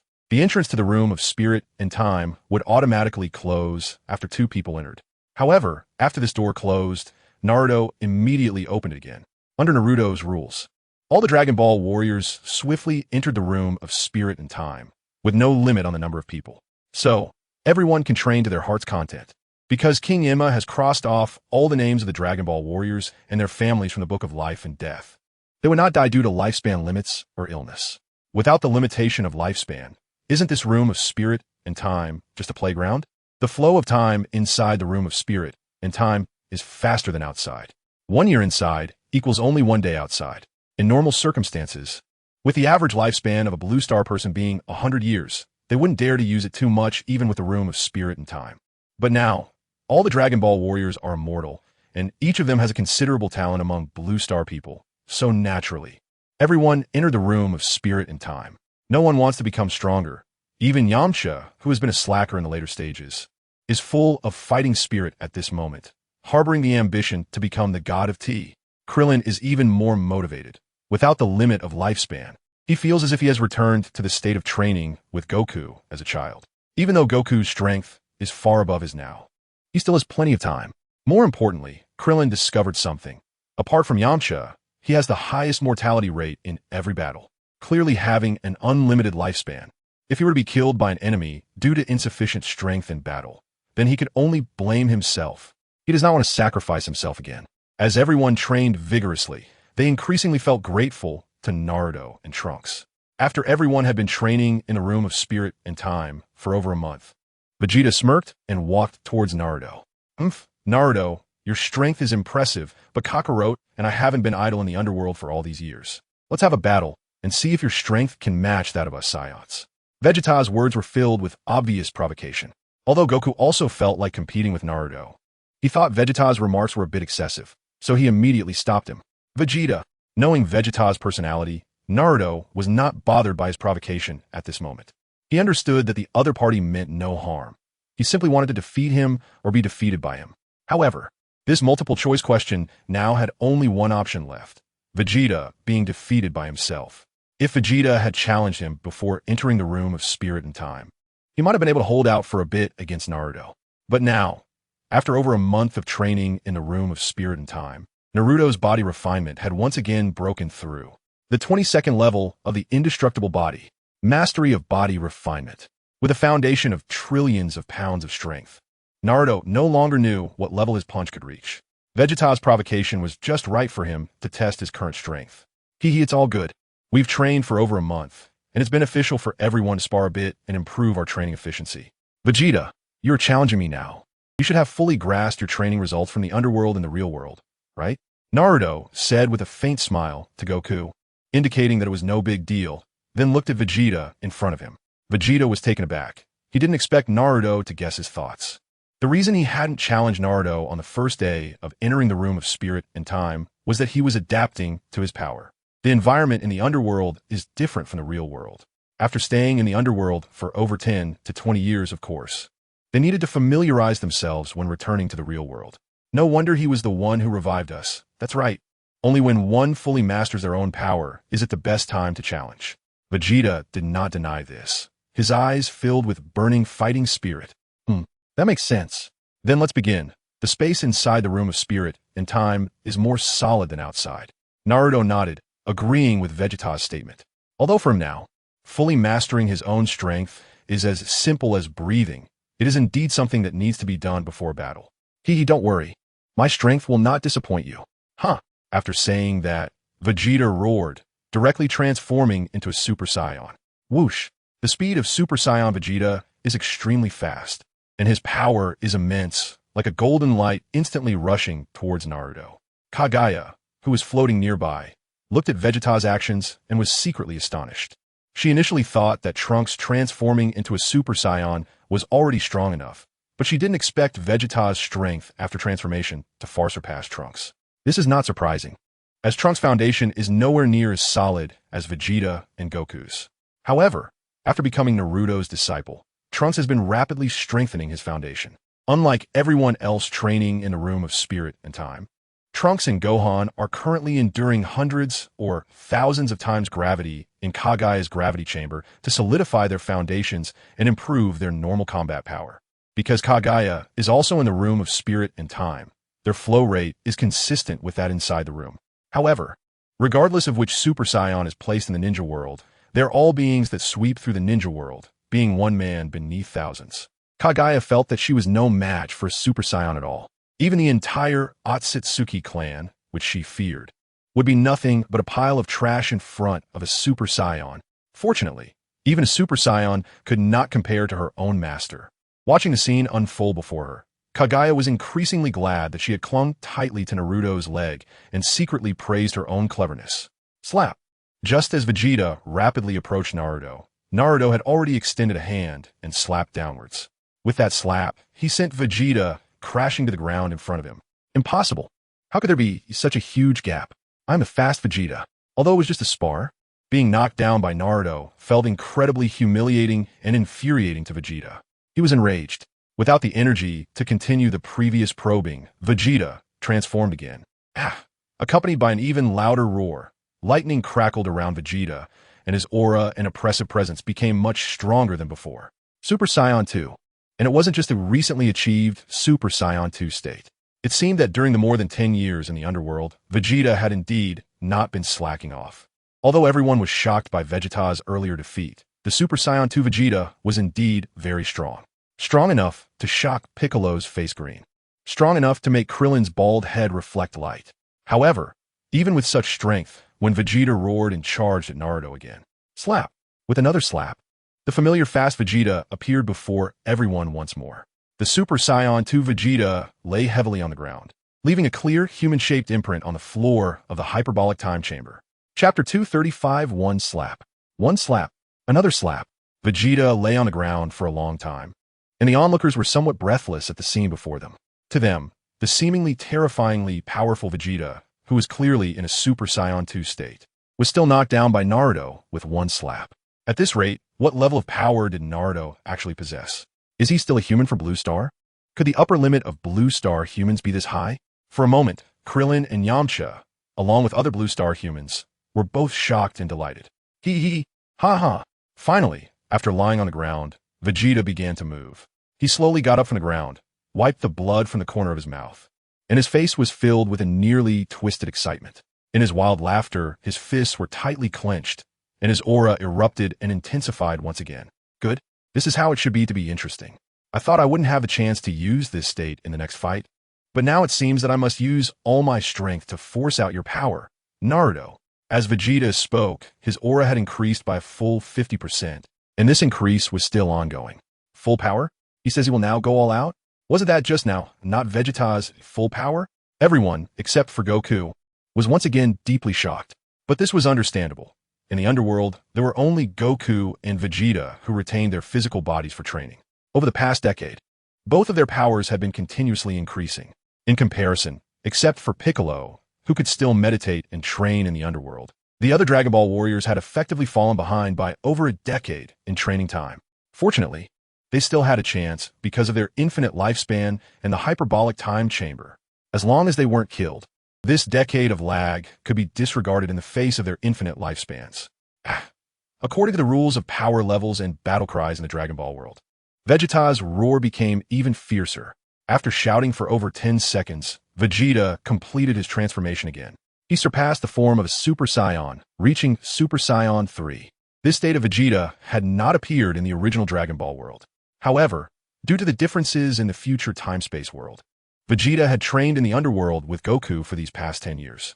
Following the unique state of Kakarot, Prince Vegeta could not lack spirit, and training alongside Goku allowed Vegeta to enter this form as well. The reason the transformation took so long was that this was his first time transforming into Super Saiyan 3 in the current world. Additionally, over a month of training in the hyperbolic time chamber had allowed him to overcome the drawback of Super Saiyan 3 leaking energy in the current world. Seeing Vegeta with golden hair down to his waist, Tien and Krillin couldn't help but tremble slightly from their souls. This was not because they were afraid, but because the gap in power between the two sides was so great that it triggered an instinctive response. Super Saiyan 3. Aside from Naruto and Vegeta, who were currently fighting, Goku was the only one who understood this form. He took it upon himself to explain to the other warriors. While Goku was explaining to everyone, Vegeta, with no eyebrows, revealed a charming smile. In my Super Saiyan 3 state, Naruto, how will you respond? The power that was strong enough to almost distort the space of the hyperbolic time chamber allowed Vegeta, who had been knocked down twice in a row, to regain his confidence. The sky cleared, the rain stopped, and Vegeta felt he was back in the game. Looking at Vegeta's current appearance, Naruto couldn't help but think of Sasuke, far away in Konoha. Sasuke has learned his lesson now, but Vegeta before him has probably not changed his original intention. In fact, Vegeta felt that his current strength could indeed compete with Naruto, and it wasn't baseless arrogance. In his Super Saiyan 2 state, he felt that he still couldn't force open the entrance of the hyperbolic time chamber. However, now he was certain that Naruto could forcibly open the entrance of the hyperbolic time chamber, and under his full power, he could do the same. From this point of view, Vegeta's judgment was not wrong. Unfortunately, he overlooked one thing. He could forcefully open the entrance of the hyperbolic time chamber because his strength limit was right here, while Naruto could open the entrance because he only needed to use this much power. Thus, amidst everyone's expectations and Vegeta's confidence, Vegeta charged at Naruto again. This time, they should be able to witness a fierce battle of equals, right? Everyone thought so, and Vegeta believed so as well. However, Goku, watching the calm smile on Naruto's face, raised his eyebrows slightly. He vaguely felt that things might turn out a bit differently than everyone expected. Slap. Sure enough, as Goku had sensed, the powerful fast Vegeta once again quickly lay down before Naruto. Super Saiyan, 1 slap. Super Saiyan 2, 1 slap. Super Saiyan 3, still 1 slap. He was strong, and he was strong. The gentle breeze brushed the mountain ridge, and he was arrogant, and he was arrogant. The bright moon shone on the great river. After 3 consecutive slaps, even someone as proud as Vegeta felt a deep sense of defeat at this moment. Fortunately, Naruto had no killing intent towards him and held back during his attack, only using a slap instead of a punch. Otherwise, Vegeta might have to recall the despair of being casually trampled and dominated by Frieza many years ago. This, sigh, unfathomable, truly unfathomable. Everyone's eyes were wide open. Although it was Vegeta who was directly knocked down, the shock in the hearts of the onlookers was no less than Vegeta's. Vegeta had become so powerful, yet he still couldn't engage in an equally intense battle with Naruto. For a moment, Naruto became increasingly mysterious in the eyes of everyone. At the same time, their gaze also turned to Goku, who sensed the attention and naturally understood their meaning. However, faced with Naruto's unfathomable depth, he could only helplessly scratch the back of his head, forcing a bitter smile. My current strongest state is Super Saiyan 3, and my power is not much different from Vegeta's. If I want to have a fierce battle with Naruto, I probably need to train even harder. Goku frankly admitted the power gap between himself and Naruto. However, his desire to compete with Naruto did not wane. On the contrary, he became even more filled with fighting spirit. If Super Saiyan 3 isn't enough, then I'll train hard to become stronger, strong enough to have an intense battle with Naruto. At that moment, Naruto spoke up. Goku, Vegeta, you two team up to fight me. I want to see your training progress in Super Saiyan 3 state. Hearing this, Vegeta climbed back up. Although he outwardly resisted teaming up with Goku, after years of fighting side by side and training in the other world, His body had become accustomed to working alongside Goku. In that moment, Vegeta's confidence, which had just been defeated, reignited. Kakarot, let us go. Don't make me look down on you. Although it was an invitation for Goku to join forces, Vegeta's words remained aggressive and impolite. Alright, even though I was just planning to become stronger before challenging Naruto, it's obviously better to fight now. Goku did not object and excitedly walked to Vegeta's side. Feeling Goku team up beside him, a fleeting smile appeared at the corner of Vegeta's mouth. After years of training in the other world, their synergy as a duo was far greater than 1 + 1. Are you ready, Naruto? Vegeta thought to himself as he prepared to attack alongside Goku. Chapter 236. The Noble Bloodline of the Saiyan Prince. Following Vegeta, Goku also transformed with a loud shout. The two Super Saiyan 3s simultaneously launched an attack on Naruto. Seeing this, Naruto did not directly strike back, but raised his hand to block just as their fists were about to hit him. Bang, bang, bang, bang, bang. The clash of fists in the four hands caused the sturdy space in the hyperbolic time chamber to begin to tremble. The sound of their fists colliding was like the deafening explosion of massive explosives. However, the scene of the battle in the eyes of the onlookers was far less intense than the sound of the collisions. Naruto faced the combined assault of Goku and Vegeta, yet he appeared to be handling it with ease. With one hand, he effortlessly deflected Goku's punches and kicks, while with the other hand, he easily countered Vegeta's attacks. Although Naruto only had two hands, Goku and Vegeta felt as if the entire space was filled with Naruto's hands during the fierce battle. We can't get through. We can't get through it all. Hiss! As the battle continued, Piccolo, the strongest among the onlookers, couldn't help but gasp in shock. What's wrong? Yamcha, hearing Piccolo's reaction, couldn't he help but feel curious. Haven't you noticed? Piccolo looked at the ongoing battle in amazement, leaving everyone even more confused. However, he had no intention of keeping them in suspense, immediately continuing, since Goku and Vegeta teamed up to attack, although it appears to be back and forth. Naruto hasn't moved his feet an inch. Hiss! After Piccolo pointed it out, they all noticed this terrifying fact. Such a power gap made them recall their own initial training state. It was clearly the teacher guiding the students that could achieve such a level. Despite facing two Super Saiyan 3s, was Naruto still not using his full strength? Even though they had tried to overestimate Naruto's power in their hearts after witnessing the earlier battle, it now seemed they had still vastly underestimated his strength. Pat! The next moment, as if to confirm everyone's suspicions, Naruto stopped passively blocking and reached out his hands directly toward Goku and Vegeta. Both were startled and immediately attempted to retreat to create distance. However, before they could escape the range of Naruto's grasp, their shoulders were firmly caught by a light sound. Facing Naruto, who had his hands on her shoulders, they attempted to break free by unleashing their Super Saiyan 3 energy. The result, however, was that they exhausted their energy and still could not escape Naruto's grip. As they returned to their normal states, Naruto also withdrew his hands from their shoulders. Alright, let us stop for now. It seems you have both fully mastered the Super Saiyan 3 battle state. So, let us recover for a bit, and then you can try to get even stronger. Follow me. Goku and Vegeta felt a bit defeated at that moment, but upon hearing Naruto say they could become stronger, they immediately became excited again. Okay, thus, without further questions, they began to wolf down the food stored in the hyperbolic time chamber. Seeing this, Naruto and the others also started their meal early. Not long after, the well-fed group temporarily left the hyperbolic time chamber. Huh, you're out so soon? Bobo, with a dark expression, stared at the group leaving the hyperbolic time chamber with his big intelligent eyes, somewhat surprised. Although more than a month had passed inside the hyperbolic time chamber, the actual time outside was less than half a day. Krillin and Bobo explained the events that occurred in the hyperbolic time chamber, and then followed the group outside. Soon after, the Dragon Ball warriors, following Naruto, arrived in a wilderness area of this world. It must be said that the area of the Dragon Ball world is different from previous world regions. This area is much larger than those before. On the blue planet, this area might just be a small section. However, being in this area, one could truly feel how vast it is. It felt like a different world. Naruto could sense that the actual area inside this region was at least 100 times larger than the area it occupied on the blue planet. And the space here was also much more solid than previous regions. Now let us begin, Kaguya. Once Goku and Vegeta took their positions, Naruto instructed the others to hide at a safe distance before turning to Kaguya, who was floating beside him. All right, master. Little Kaguya obediently nodded at Naruto. then spun around in midair before extending her arms. Was the next moment, the Rinne Sharingan on her forehead erupted with power. God! Planetary devastation. Accompanied by the release of power, everyone saw a giant meteor appear in the sky. However, this meteor did not fall. Instead, it ascended higher. As the meteor continued to rise, it gradually shrank to the size of a basketball.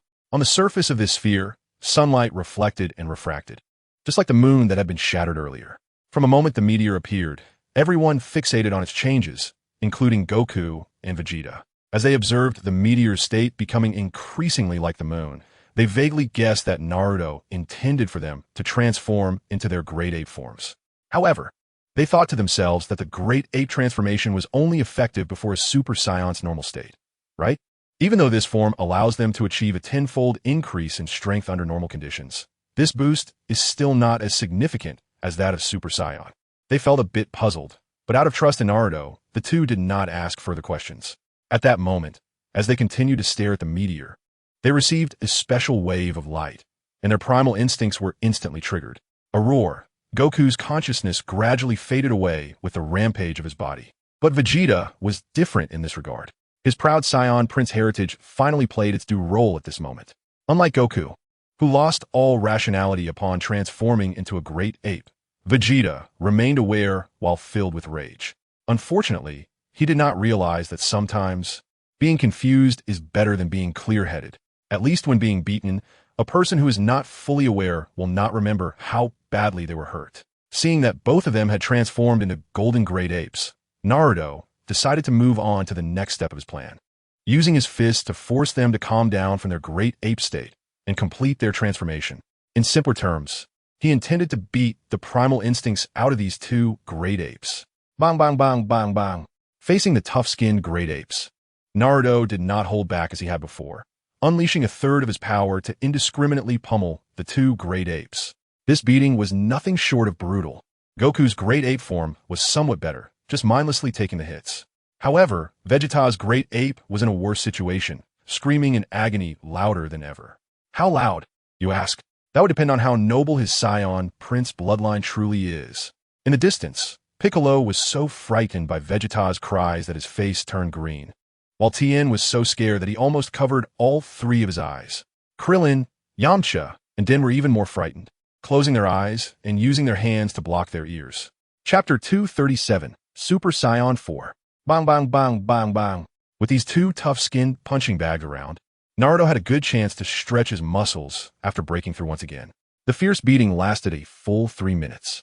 Finally, under Naruto's iron fists, the primal instincts of the two great apes were beaten back from the surface to their very core, leaving them no choice but to submit. Of course, Goku and Vegeta's beating was not in vain, as the two great apes were left on the brink of collapse. Their primal instincts finally transformed from a chaotic state to one that was restrained and controllable. In the next moment, their bodies shrank back down, and their fur receded. After a cloud of smoke cleared, everyone saw two even more powerful, handsome figures with red hair and black hair, dressed in red tops and black leather pants. With flashy purple-red eyeshadow, they exuded an aura of wildness and a harmonious beauty of solid power. Based on the Super Saiyan 3, Naruto's beating allowed them to break through their bottleneck and elevate their strength. Super Saiyan 4. This was a new form that surpassed the Super Saiyan state. Kakarot, I feel great. Vegeta, so do I. The two exchanged glances and saw the intent in each other's eyes. In the next moment, without any warning, they suddenly vanished from their spots and attacked Naruto from the left and right. Bang! The overwhelming power erupted as Naruto raised his hand to block their kicks. The terrifying shockwaves stirred up dust for miles around. Ora, ora, ora, ora. Muda, muda, muda, muda.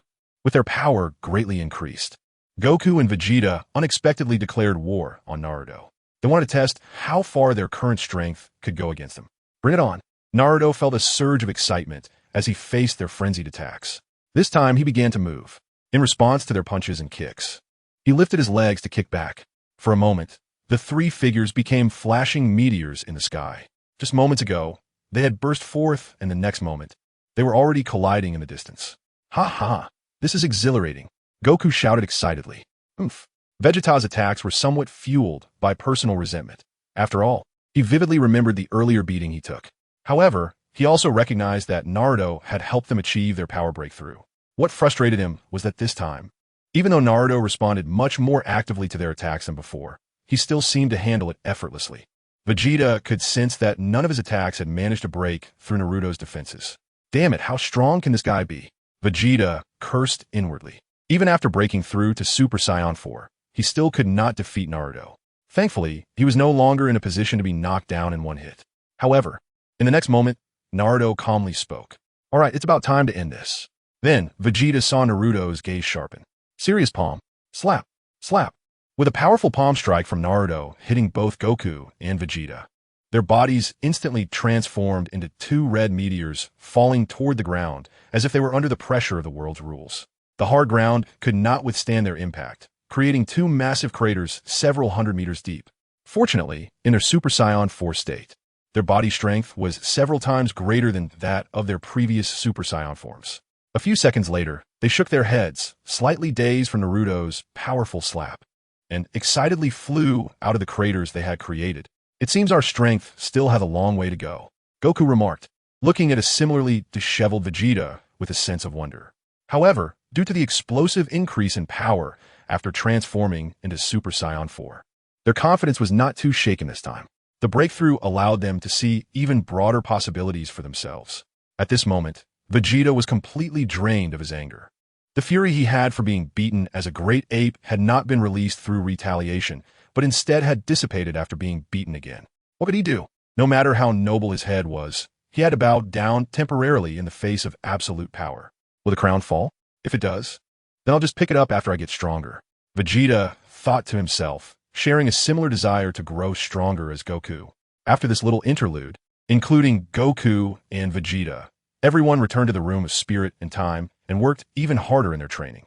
In the midst of this intense training, 3 days passed swiftly in the outside world, while the people inside the room of spirit and time had trained for a full 3 years. Even though Naruto's training was not as aggressive as the others, the 3 years of training still allowed him to make breakthroughs in his body refinement progress. Indestructible Body Level 23. Body Refinement Complete. Indestructible Body Level 24. Body Refinement Complete. Terrifying power at the level of trillions of tons was contained within Naruto's body, resulting in a qualitative change in his strength. Over the course of 3 years, Goku and Vegeta had also completely mastered their powers in the Super Saiyan 4 state. Furthermore, their base strength had seen a leap compared to 3 years ago. Not only that, while they had not discovered any further transformations beyond Super Saiyan 4, they had realized the infinite possibilities inherent in the Super Saiyan 4 state itself. Even without transforming into Super Saiyan 4, they faintly sensed the possibility of their power multiplying, even by dozens of times. Of course, over the past 3 years, the ones whose strength had increased the most were still Trunks and Gohan. After all, their training environment benefited from both increased gravity and the flow of time. The foundation of both had become incredibly solid after 3 years of honing. Even in their Super Saiyan state, they could probably crush their 3-year-ago selves with just a single finger. Moreover, both Gohan and Trunks had also made breakthroughs on top of Super Saiyan and learned to transform into Super Saiyan 2. However, just as everyone was preparing to continue their training, news suddenly came from Bobo and Dandy outside the hyperbolic time chamber, saying that a monster named Majin Buu was rampaging outside and had caused significant damage to the rebuilt world. Even the high and mighty Kaioshin had come to Earth, looking for an opportunity to seal Majin Buu. However, due to Majin Buu awakening more suddenly than he had anticipated, Kaioshin was now too frightened to leave the sacred world of the Kais. Chapter 238. The Trembling Kaioshin. It seems it's time for us to get out and stretch a bit. Naruto relayed Bobo's message to everyone and then opened the door to the hyperbolic time chamber. Upon hearing this, Goku and Vegeta both showed excited expressions. Compared to Naruto, their strength was somewhat lacking, but they felt they could still handle Majin Buu. Not just the two of them, but Piccolo and others who had also made significant improvements during these 3 years looked eager to join the fight. Speaking of Piccolo, as a combat genius from Namek, his rate of power increase had been quite fast. Meanwhile, Tien and Krillin, having fallen behind for over a decade, found it unrealistic to catch up to the level of combat with just 3 years of hard training. Of course, Naruto didn't directly crush their expectations. With their current strength, although they couldn't make a critical impact on the battle, they could still manage to observe from a distance. Moreover, While Majin Buu's strength was not weak, it was still just comparable to Goku and the others from 3 days ago. Now that the two had trained for 3 years in the hyperbolic time chamber, their strengths were incomparable. Is this the Kaishin? Before long, everyone had exited the hyperbolic time chamber and returned to the sacred world of the Kais. Looking at the young god, who was now pale and clearly scared out of his wits, everyone couldn't help but feel a bit of disdain. Just look at Dandy beside him. Such a small child and only a Kai on Earth, yet he showed no fear at all. This so-called Kaishin really had a weak constitution, didn't he? Shut up. The Kaishin is a high and mighty being. How can you insult him so casually? At this moment, the Kaishin was holding his head and trembling, lost in a fierce internal struggle, with no mind to care about the group's disdain. His attendant, Jebit, was getting anxious and immediately spoke up to stop everyone from being disrespectful to the Kaishin. Forget it, this so-called Kaishin is just a scared young man. Let us go find that Majin Buu instead. We can't let the world we just restored be destroyed again.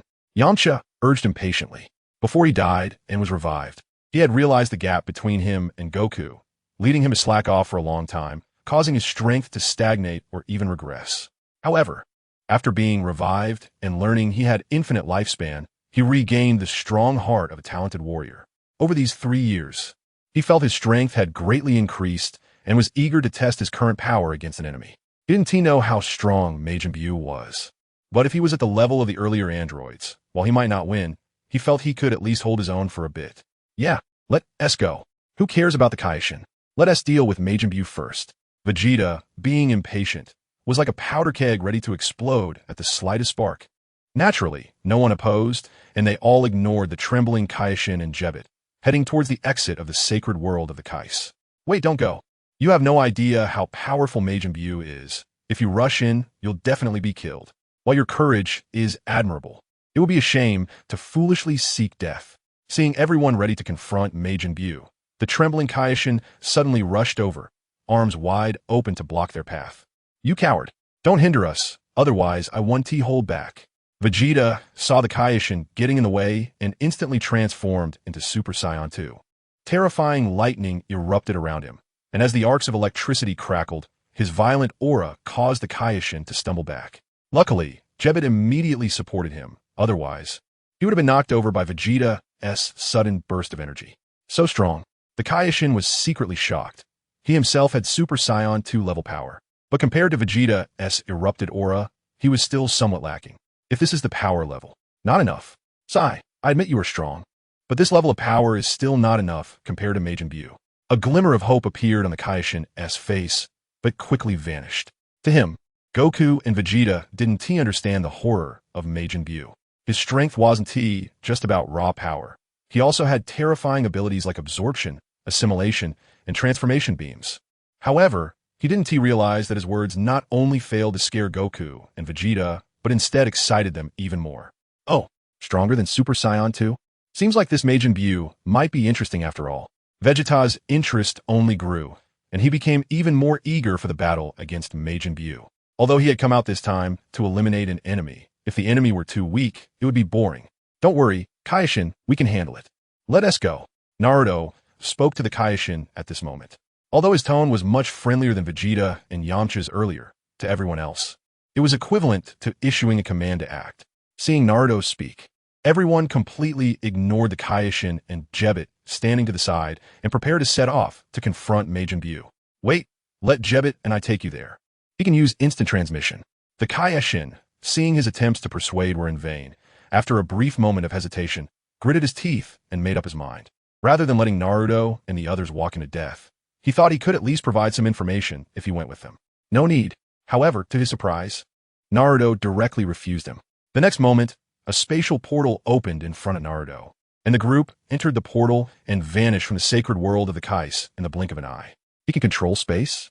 Who is that blonde kid? Watching the scene unfold, both the Kaishin and Jebit were stunned. Controlling space is a power of the gods. Could this blonde kid also be a god? But soon he shook his head. He didn't sense any divine power from Naruto. His reflecting on the earlier situation, he suddenly realized a terrifying fact. Naruto's ability to manipulate space isn't due to any power related to space rules. It's purely because his strength is immense, so great that even the rules must give way. Jebit, quickly teleport and catch up. Maybe they really have a chance to defeat Majin Buu. In shock, the Supreme Kai felt a wave of joy. Though he was terrified of Majin Buu, he absolutely didn't want to miss this opportunity to defeat him. He wanted to see if Naruto and his group could really destroy Majin Buu. Chapter 239. Won't play until near death as Jebbit completed his teleportation. The Supreme Kai saw the others who had arrived first. For safety reasons, Yamcha and the others hid behind a small hill several kilometers away from Majin Buu, while Naruto, Goku, and Vegeta went directly to face Majin Buu. The Supreme Kai, who appeared near Yamcha and the others, was taken aback by the scene. He had intended to provide them with information about Majin Buu, but how did they just go straight for him? Now that Naruto and the others had already encountered Majin Buu, even though he wanted to help, the Supreme Kai didn't dare to act recklessly. He thought to himself, I can only take it step by step. Meanwhile, Naruto and Goku had already arrived in front of Majin Buu. What do you think? Naruto glanced at Majin Buu and asked Goku and Vegeta. A bit surprising, Goku assessed Buu with a hint of regret on his face. Yeah, I didn't expect this guy to be so weak.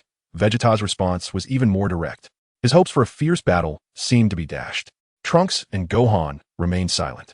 While Majin Buu's strength was indeed inferior to Goku and Vegeta, it was still much stronger than the current abilities of the two of them, with their elders showing off. They felt it was best not to interject. Huh? Did you just say I'm weak? I'm angry. However, Goku and Vegeta's words, though not directed at Majin Buu, made him feel a tremendous humiliation. Since his birth, some had called him ugly, some had called him evil, but no one had ever called him weak. These guys, do they want to die? The furious Majin Buu looked enraged, steam billowing from the rows of vents on his head. Take this. The chubby Majin Buu immediately attacked the group. Seeing this, Vegeta transformed into Super Saiyan 3. Even a mosquito is still meat, although the enemy is a bit weak. It's still a battle. Vegeta didn't pick and choose, ultimately deciding to take on Majin Buu himself, having mastered the Super Saiyan 3 state. Vegeta's strength was far beyond what Buu could compare to. After resolving the issue of losing power, Vegeta finally shed the title of Speedy Vegeta. After a brief bout, Majin Buu was brutally smashed into thousands of pieces under his prince's fighting style. As expected, this Majin Buu is still a bit weak. He was defeated so quickly. Vegeta scoffed. The previous battle lasted less than 3 minutes. Although the fight was intense, it was clear that Vegeta was dominating Majin Buu. So strong. This turn of events left the Supreme Kai, who was hiding with Yamcha and the others, in shock. The former Grand Supreme Kai could also suppress Majin Buu like this. Grand Supreme Kai? Suddenly, the Supreme Kai realized something and shouted loudly, "Be careful. Majin Buu's pieces can regenerate, and he has the ability to absorb." However, just as the Supreme Kai called out, a piece of Majin Buu's flesh had already wriggled its way to Vegeta's heel. What? Vegeta was taken aback and immediately prepared to blast the piece of flesh. But before he could act, the thousands of pieces of Majin Buu quickly gathered together, wrapping around Vegeta's body. He let his guard down. Vegeta stumbled, and when Majin Buu reemerged, his body no longer resembled the chubby form from before. Instead, he bore some of Vegeta's physical characteristics. His power had multiplied several times. Although Vegeta was absorbed in his Super Saiyan 3 state, and Majin Buu couldn't transform into Super Saiyan 4 using Vegeta's abilities, after assimilating Vegeta, he had integrated some of the strength from Vegeta's Super Saiyan 4 state. As a result, his power was naturally much greater than before. Feeling his power surge, Majin Buu smacked his lips in delight. Wow, this guy actually contained such terrifying power? No wonder he underestimated me earlier, but now this power is mine. Majin Buu's terrifying regenerative and absorption abilities made everyone feel his fear for the first time. Trunks and Gohan frowned, secretly annoyed that Vegeta hadn't finished him off, blowing those pieces to bits. Now, with such a powerful Majin Buu, even they had to retreat to hide with Yamcha and the others to watch. It's over, all over. The Supreme Kai felt as if the sky had fallen. Vegeta hadn't completely destroyed Majin Buu, but instead made him stronger. Information. This is the consequence of not having enough intel. The Supreme Kai felt regret. If only he could have informed Vegeta about Majin Buu sooner. But just then, Goku stepped forward. What did you do to Vegeta? Hehe. His body is nice. I want it. Majin Buu's eyes sparkled with excitement. After absorbing Vegeta, he felt invincible and didn't take Goku seriously.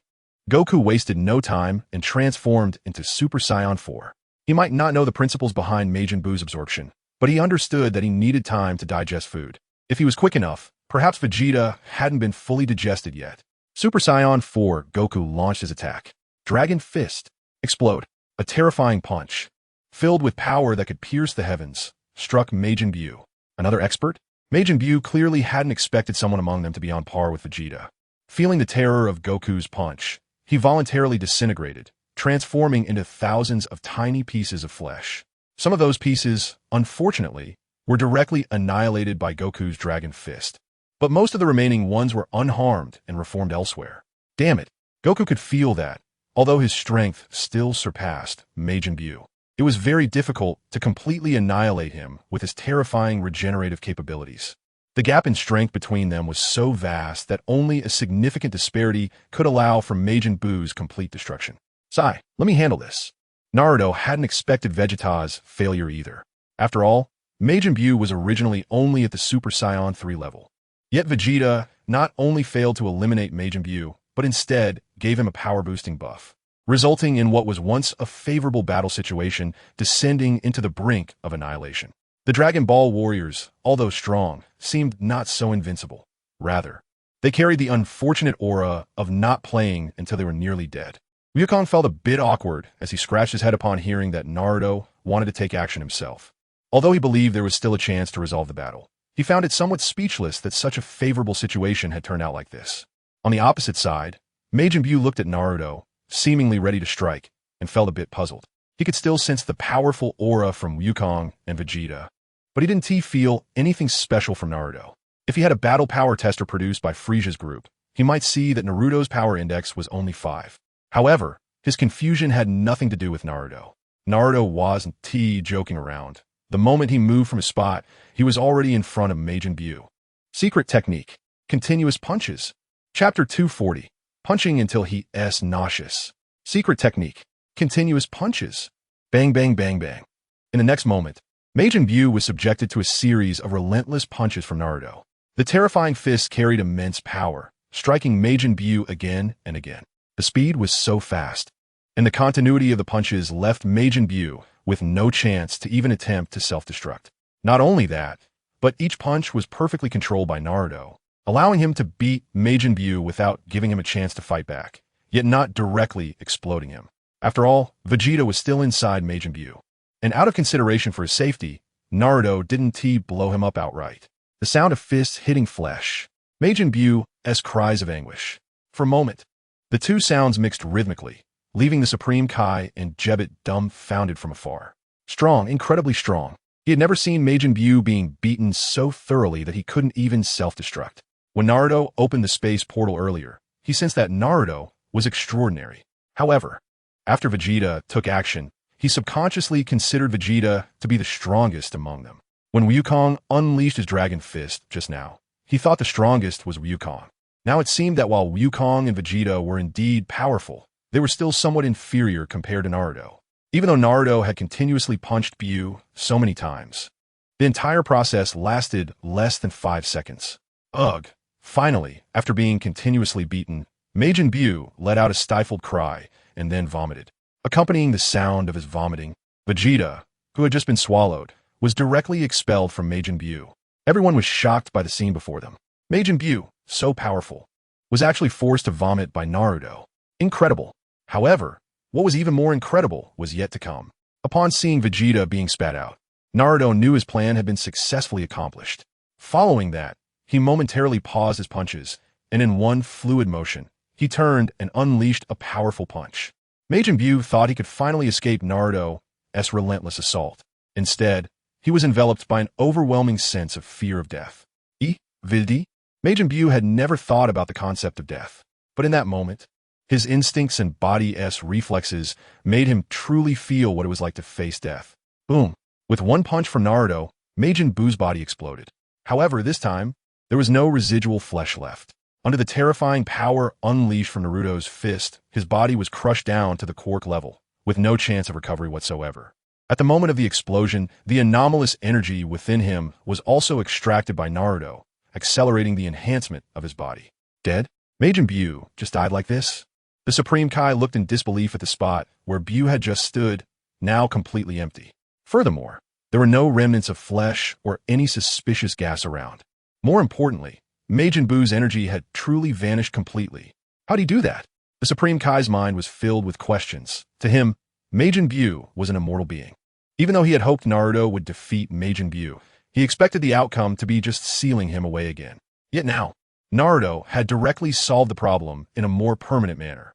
If it weren't for his identity as the Supreme Kai, he would have been unable to resist turning into a fanboy and asking Naruto for an autograph right away. However, even without directly asking for an autograph, he quickly approached Naruto and Wukong, expressing that their defeat of Buu had saved the entire universe. For this, he could use his authority as the Supreme Kai to grant them one request. Regarding this request, everyone had no particular thoughts and handed the decision-making power over to Naruto. After all, it was Naruto who ultimately defeated Majin Buu. Naruto glanced at the Supreme Kai, then looked at Gohan and Trunks, and an idea formed in his mind. Since Trunks acknowledged him as his teacher and Gohan also regarded him as a master in his heart, he wouldn't skimp on giving them the benefits they deserved. A request? Then take us to the Supreme Kai realm. I want to meet the old Supreme Kai. Old Supreme Kai? The young East Supreme Kai was unaware of the existence of the old Supreme Kai in the Supreme Kai realm, but this was something Naruto couldn't keep from him. The Supreme Kai was puzzled but still led everyone to the Supreme Kai realm as Naruto requested. Upon arriving at the Supreme Kai realm, Naruto looked around and spotted the so-called divine sword that sealed the old Supreme Kai. Without any effort, he pulled out the sword that was said to be unmovable by anyone, then snapped it in half with 2 fingers, directly releasing the old Supreme Kai. Naruto didn't bring the old Supreme Kai out just to chat. As soon as the old Supreme Kai appeared, still bewildered, Naruto got straight to the point and made his request. Old Supreme Kai, I've released you, so as a thank you, please help my 2 disciples unlock their potential. Potential? Unlock? Huh? The old Supreme Kai squinted his eyes, wanted to play dumb with Naruto.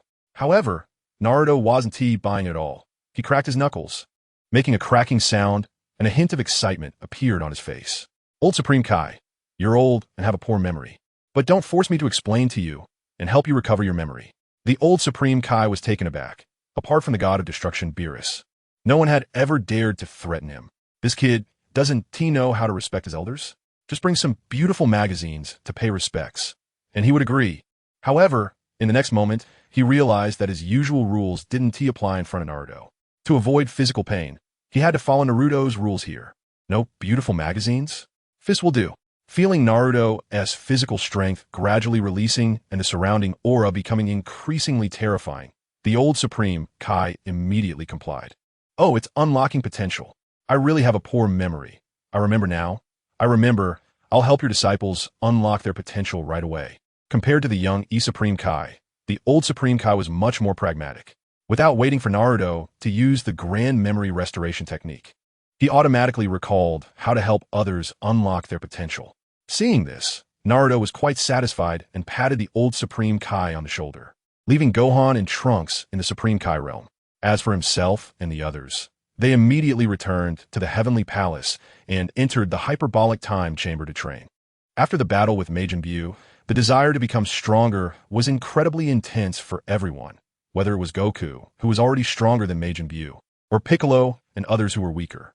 Even Vegeta, who had awakened, was filled with shame and anger after his defeat and longed to become stronger endlessly. The Saiyan Prince's pride led him not to reflect on the arrogance that caused his defeat. He only felt he wasn't strong enough and thought to himself that he needed to become stronger, strong enough that even with arrogance, he wouldn't be defeated again. Chapter 241. We're not a heartless factory. Stimulated by Naruto's powerful strength, the Dragon Ball warriors collectively transformed into training fanatics.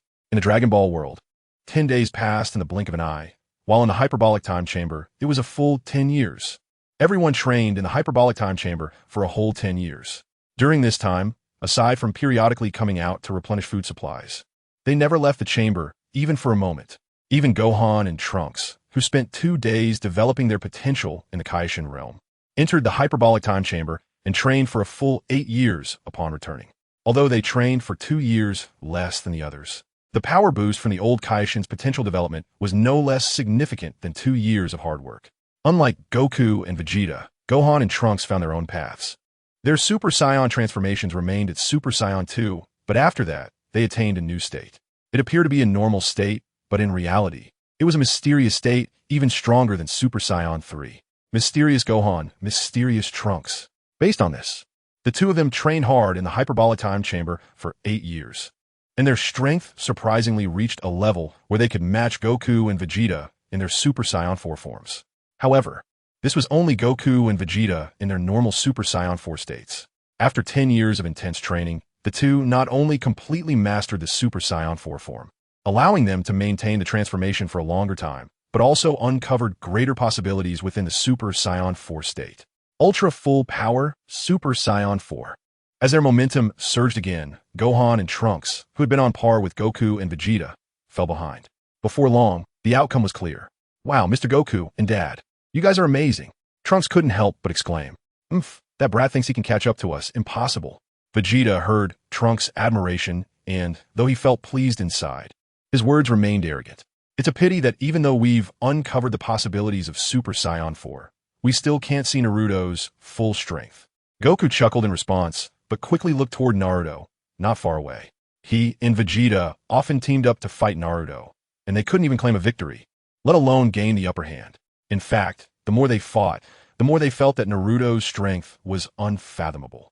This was understandable since Naruto's body refinement was ongoing at all times. Furthermore, during these 10 years, he focused on full body refinement, which significantly increased his speed compared to his previous state of relying solely on the Nine Tails and Kaguya.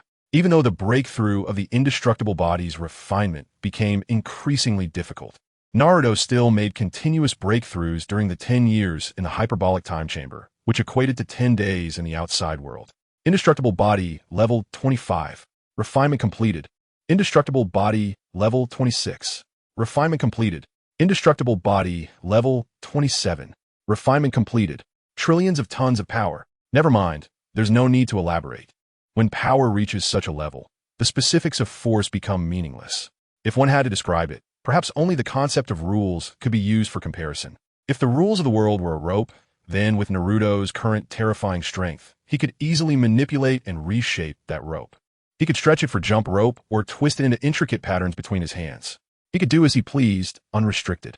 Of course, this rule refers to the rules of this world. As for the higher dimensional spatial barriers, Naruto had yet to perceive any specific direction. Perhaps to completely resolve the energy of nuclear pollution and mutation, he would first need to become the strongest in the dimensional universe, as suggested by the dragon. After 10 days of training, everyone finally left the hyperbolic time chamber. After all, even training fanatics needed some life adjustments.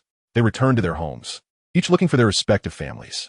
During the time the Dragon Ball warriors scattered to adjust, Naruto took the opportunity to cross space and return to Konoha. To his surprise, he was immediately caught by the Minato couple in the office. Minato, who had always treated people with warmth and kindness, now looked at Naruto with a hint of resentment. Half a month. Half a month. Does anyone know how I've spent this half month? Even when I was the 4th Hokage, I never dealt with so many documents continuously for such a long time. This mess was all left for me by you. The ninja world had indeed been unified, but the paperwork generated from the reconstruction was far more than when he merely managed the scope of Konoha. Naruto, you need to seriously catch up on your theoretical knowledge. Although your strength is great and you've unified the ninja world, it's easy to take a throne but hard to keep it. To maintain long-lasting peace in the ninja world, you must have sufficient theoretical capability to govern it properly. Kushina was also somewhat dissatisfied. During the half-month since her revival, Minato had been buried in work and hadn't spent any time with her. Only today did he finally finish all the piled-up documents with the Nara father and son. Naruto's return was indeed timely. After all, they revived in young, vigorous bodies, not in old, frail ones. Young people have needs.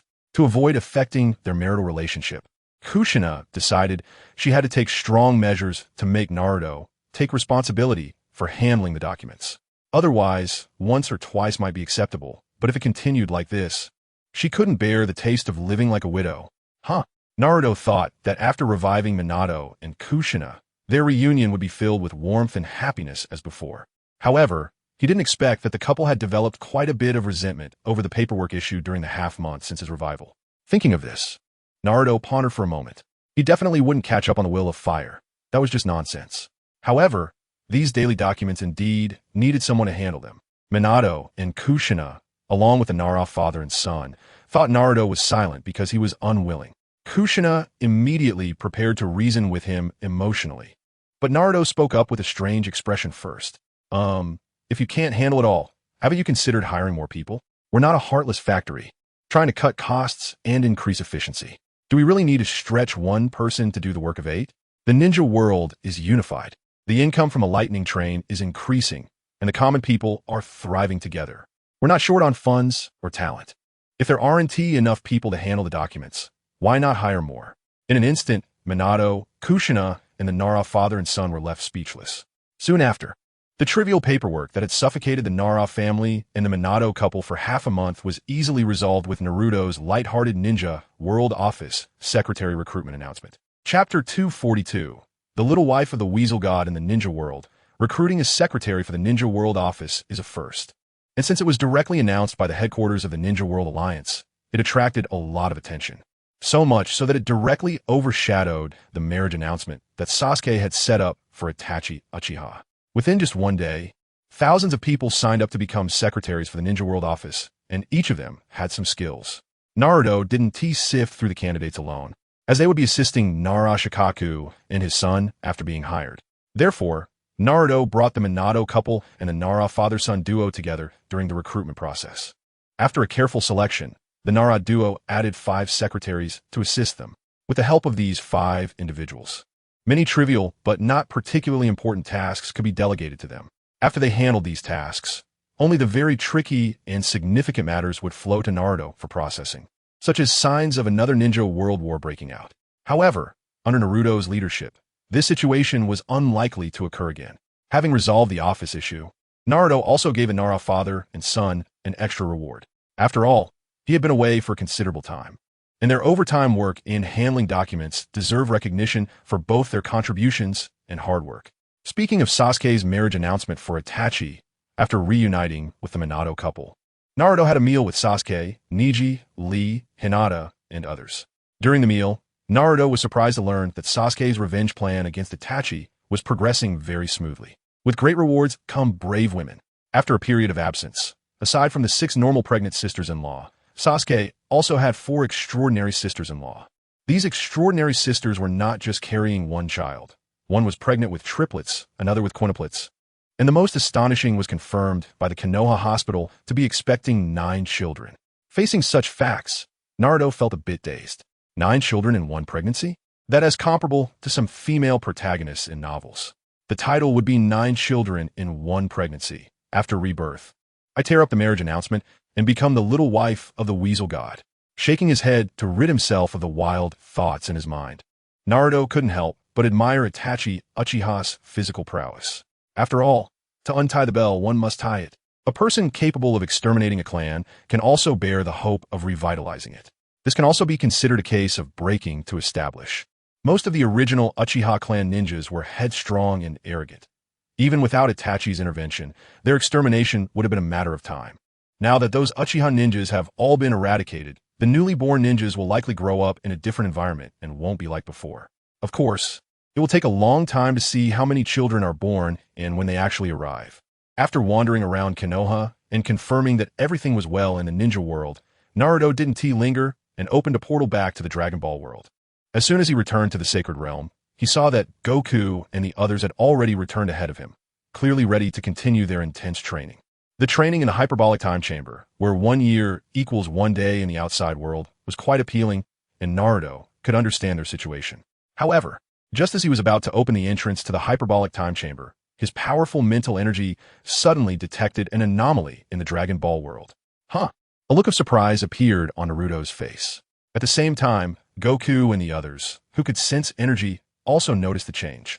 Such a strong, evil aura.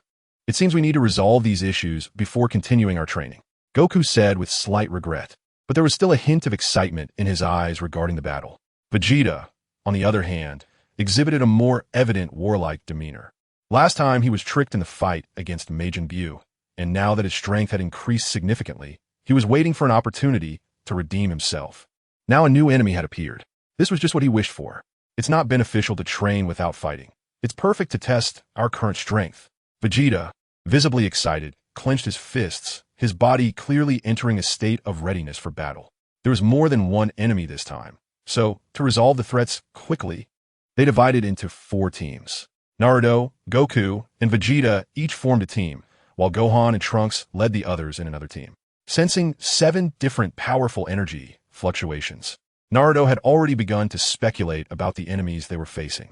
When he arrived at the source of the strongest fluctuation, he saw a half-dragon monster with 2 small mustaches and a black Dragon Ball embedded in its forehead. Clearly, the enemy this time was an evil dragon born from the Dragon Balls, tainted by its own negative energy. The reason for its early appearance might be due to the excessive use of the Dragon Balls combined with the effects of nuclear pollution energy. I recognize you. You made a wish with the Dragon Balls once, wishing to find a way to completely resolve the nuclear pollution energy. Because Naruto had made a wish with the Dragon Balls, the one-star dragon immediately recognized him upon his arrival. You really recognize me? Hearing the one-star dragon's words, Naruto's face revealed a strange expression. What? Is it strange? When you used the Dragon Balls, I learned your identity information, even your combat abilities and fighting style. Ninja? You know nothing about me, yet I know everything about you. In terms of intelligence, I've already surpassed you by too much. The one-star dragon wore a smug expression, feeling that he had the upper hand due to the information disparity. However, Naruto applauded him for his intelligence gathering. Not bad. For a regular ninja, intelligence is indeed very important. But in the face of absolute strength, intelligence is no longer the key to victory. Moreover, your intelligence is insufficient. Naruto's words made the one-star dragon frown, and a vague sense of unease crept into his heart. Oh, is there something about me that I don't know? The one-star dragon, who thought he had a complete understanding of Naruto, now looked grave. Heh, when you can still calmly ask me this question, it exposes your ignorance. Because those who truly know me and understand me have already started to flee. As soon as his words fell, Naruto's fist had already swung out. The one-star dragon's face changed drastically upon hearing this, but he still swung out a punch at Naruto. Boom! The result was without suspense. The one-star dragon exploded and vanished the moment their fists collided. Clearly, he thought he understood everything about Naruto, but in reality, he knew nothing. Chapter 243. The Strongest Opportunity to the Dimensional Dimension. While Naruto dealt with the one-star dragon, the others heading to the other 3 directions also encountered their opponents. Goku faced the 4-star dragon, Vegeta encountered the 6-star dragon, and Gohan and Trunks met the 3-star dragon. If they had not undergone training during this time, the appearance of these evil dragons might have caused them to fall into a hard battle. However, with the current strength of the Dragon Ball warriors, although these evil dragons caused some trouble along the way, they were ultimately resolved smoothly. Even the 4-star dragon that Goku faced was easily defeated after Goku used his full power in Super Saiyan 4. After Wukong and Vegeta dealt with their opponents, Naruto single-handedly defeated 4 evil dragons. At the moment when all the evil dragons were defeated, a pitch-black Shenlong appeared in the sky.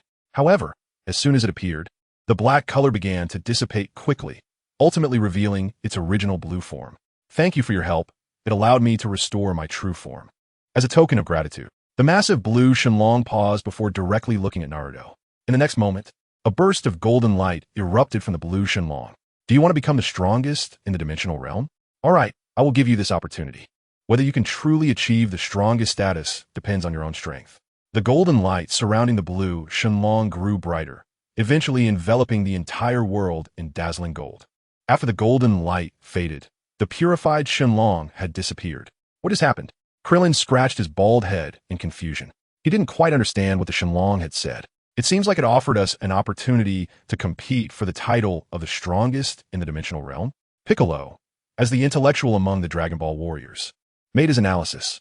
Strongest? Tien thought that word felt very distant, even though he had always persisted in martial arts without giving up. He hadn't even achieved the title of the strongest on Blue Planet, let alone the strongest in this dimensional realm.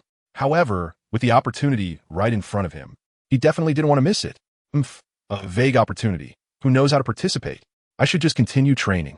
Vegeta snorted, feeling increasingly anxious. He sensed that with his current strength, he had no chance of competing with Naruto for the title of the strongest. It wasn't that he wasn't interested in this opportunity. On the contrary, he cared a lot about it, which is why he was eager to break through his limits again. He could feel that ultra full power Super Saiyan 4 was not his limit. There was definitely more room for improvement.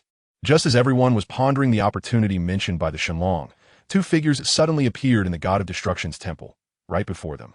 Beerus, are you sure this is the right place? The God of Destruction, Kampa, rubbed his big belly, looking skeptically at the angel, Vados, beside him. No mistake. According to the real-time guidance of the crystal ball, all the warriors we need for the Tournament of Power from Universe 6 are on this planet, Vados replied, looking up at the crystal ball on her staff. At that moment, all the golden dots in the crystal ball were flashing and jumping. But didn't you say before we set off that these warriors are scattered all over Universe 6? And among the scions we heard about, there should be 1 man and 2 women. Now it seems like all these scions are men, and the numbers don't seem to match. Kompa still had some doubts upon hearing Vados' confirmation. The situation he saw now didn't align with what he had heard before setting off. The guidance of the crystal ball is real-time, and it's normal for changes to occur along the way. In any case, according to the latest guidance, they're the ones we need to find, Vados explained, firmly believing that there was no problem with the crystal ball's guidance. All right, then let's choose them. It doesn't matter who they are, as long as they can help me surpass that annoying guy, Beerus. Kompa, seeing Vados' insistence, no longer questioned it. After all, he didn't care who the warriors participating in the Tournament of Power were. What he cared about was that the warriors from Universe 6 under his command could defeat Beerus' Universe 7. Moreover, these individuals before him seemed to be stronger than what he had previously learned. Thinking of this, he directly looked at Naruto and Wukong. As he just heard, I am Kompa, the god of destruction of Universe 6. Because the Omni King is holding a tournament of power on a dimensional level, each universe must select 5 to 10 warriors to participate in the battle. You are the strongest beings in Universe 6 besides Vados and me, so congratulations. You have been chosen by me. Do well. Kompa got straight to the point, explaining his intentions without wasting words. Wukong, Vegeta, and the others suddenly realized and secretly speculated whether the opportunity mentioned by the Shenlong referred to the situation in front of them. After all, they had never heard of gods of destruction and angels before. However, having met the Supreme Kai, they easily accepted the existence of gods of destruction and angels, and each of them began to feel excited about the high level of competition in the Tournament of Power. Naruto, on the other hand, thought more deeply since he originally knew more. After hearing Kompa's words, he quietly wondered how they ended up being part of Universe 6. It should be noted that in the story of Dragon Ball Super, Blue Planet of Universe 6 had already been destroyed. From the conversation between Kompa and Vados, it could also be deduced that the warriors they originally sought were the same batch. It was very likely that the Shenlong that had burst with golden light had specifically brought them this opportunity. Realizing this, Naruto accepted the situation naturally. Previously, he had been at a loss regarding how to explore and advance the clue of becoming the strongest in the dimensional realm. Now that Kompa and Vados had come directly to him, it saved him the trouble of digging for clues elsewhere. Kompa, unlike Beerus, who was combative, still needed to take the warriors representing his universe in the Tournament of Power seriously. Therefore, he turned to Vados beside him. Vados, take them back to the sacred world of the Kais. I want to test their strength. Clearly, a strength test was unavoidable. Otherwise, if their strength was too weak and they embarrassed themselves during the tournament, it would be a disgrace to Kompa. Chapter 244. Are we confirmed to all go together? On the God of Destruction's planet, Naruto, Wukong, Vegeta, Gohan, Trunks, Piccolo, Tin, Krillin, Yamcha, and Master Roshi, a total of 10 people, were brought to the God of Destruction Kompa's planet by Vados after a single sentence from Kompa. Of course, Naruto was accompanied by Kaguya, and Tien was with Kaiotsu. Kaguya and Kaiotsu were not counted among the warriors participating in this tournament. However, Kaguya and Kaiotsu had different identities. Kaiotsu and Tien were 2 independent individuals. Although they were often inseparable, they indeed existed separately. Kaguya, on the other hand, while able to move within a certain range of Naruto, was in fact sealed within Naruto's body. If she didn't want to be active outside, she could even directly return to Naruto's body. Of course, the control over entering and exiting Naruto's body still lay with Naruto. Kaguya couldn't come and go as she pleased. Well, although it's called a test, I'm quite busy and don't have time to deal with you one by one. How about this?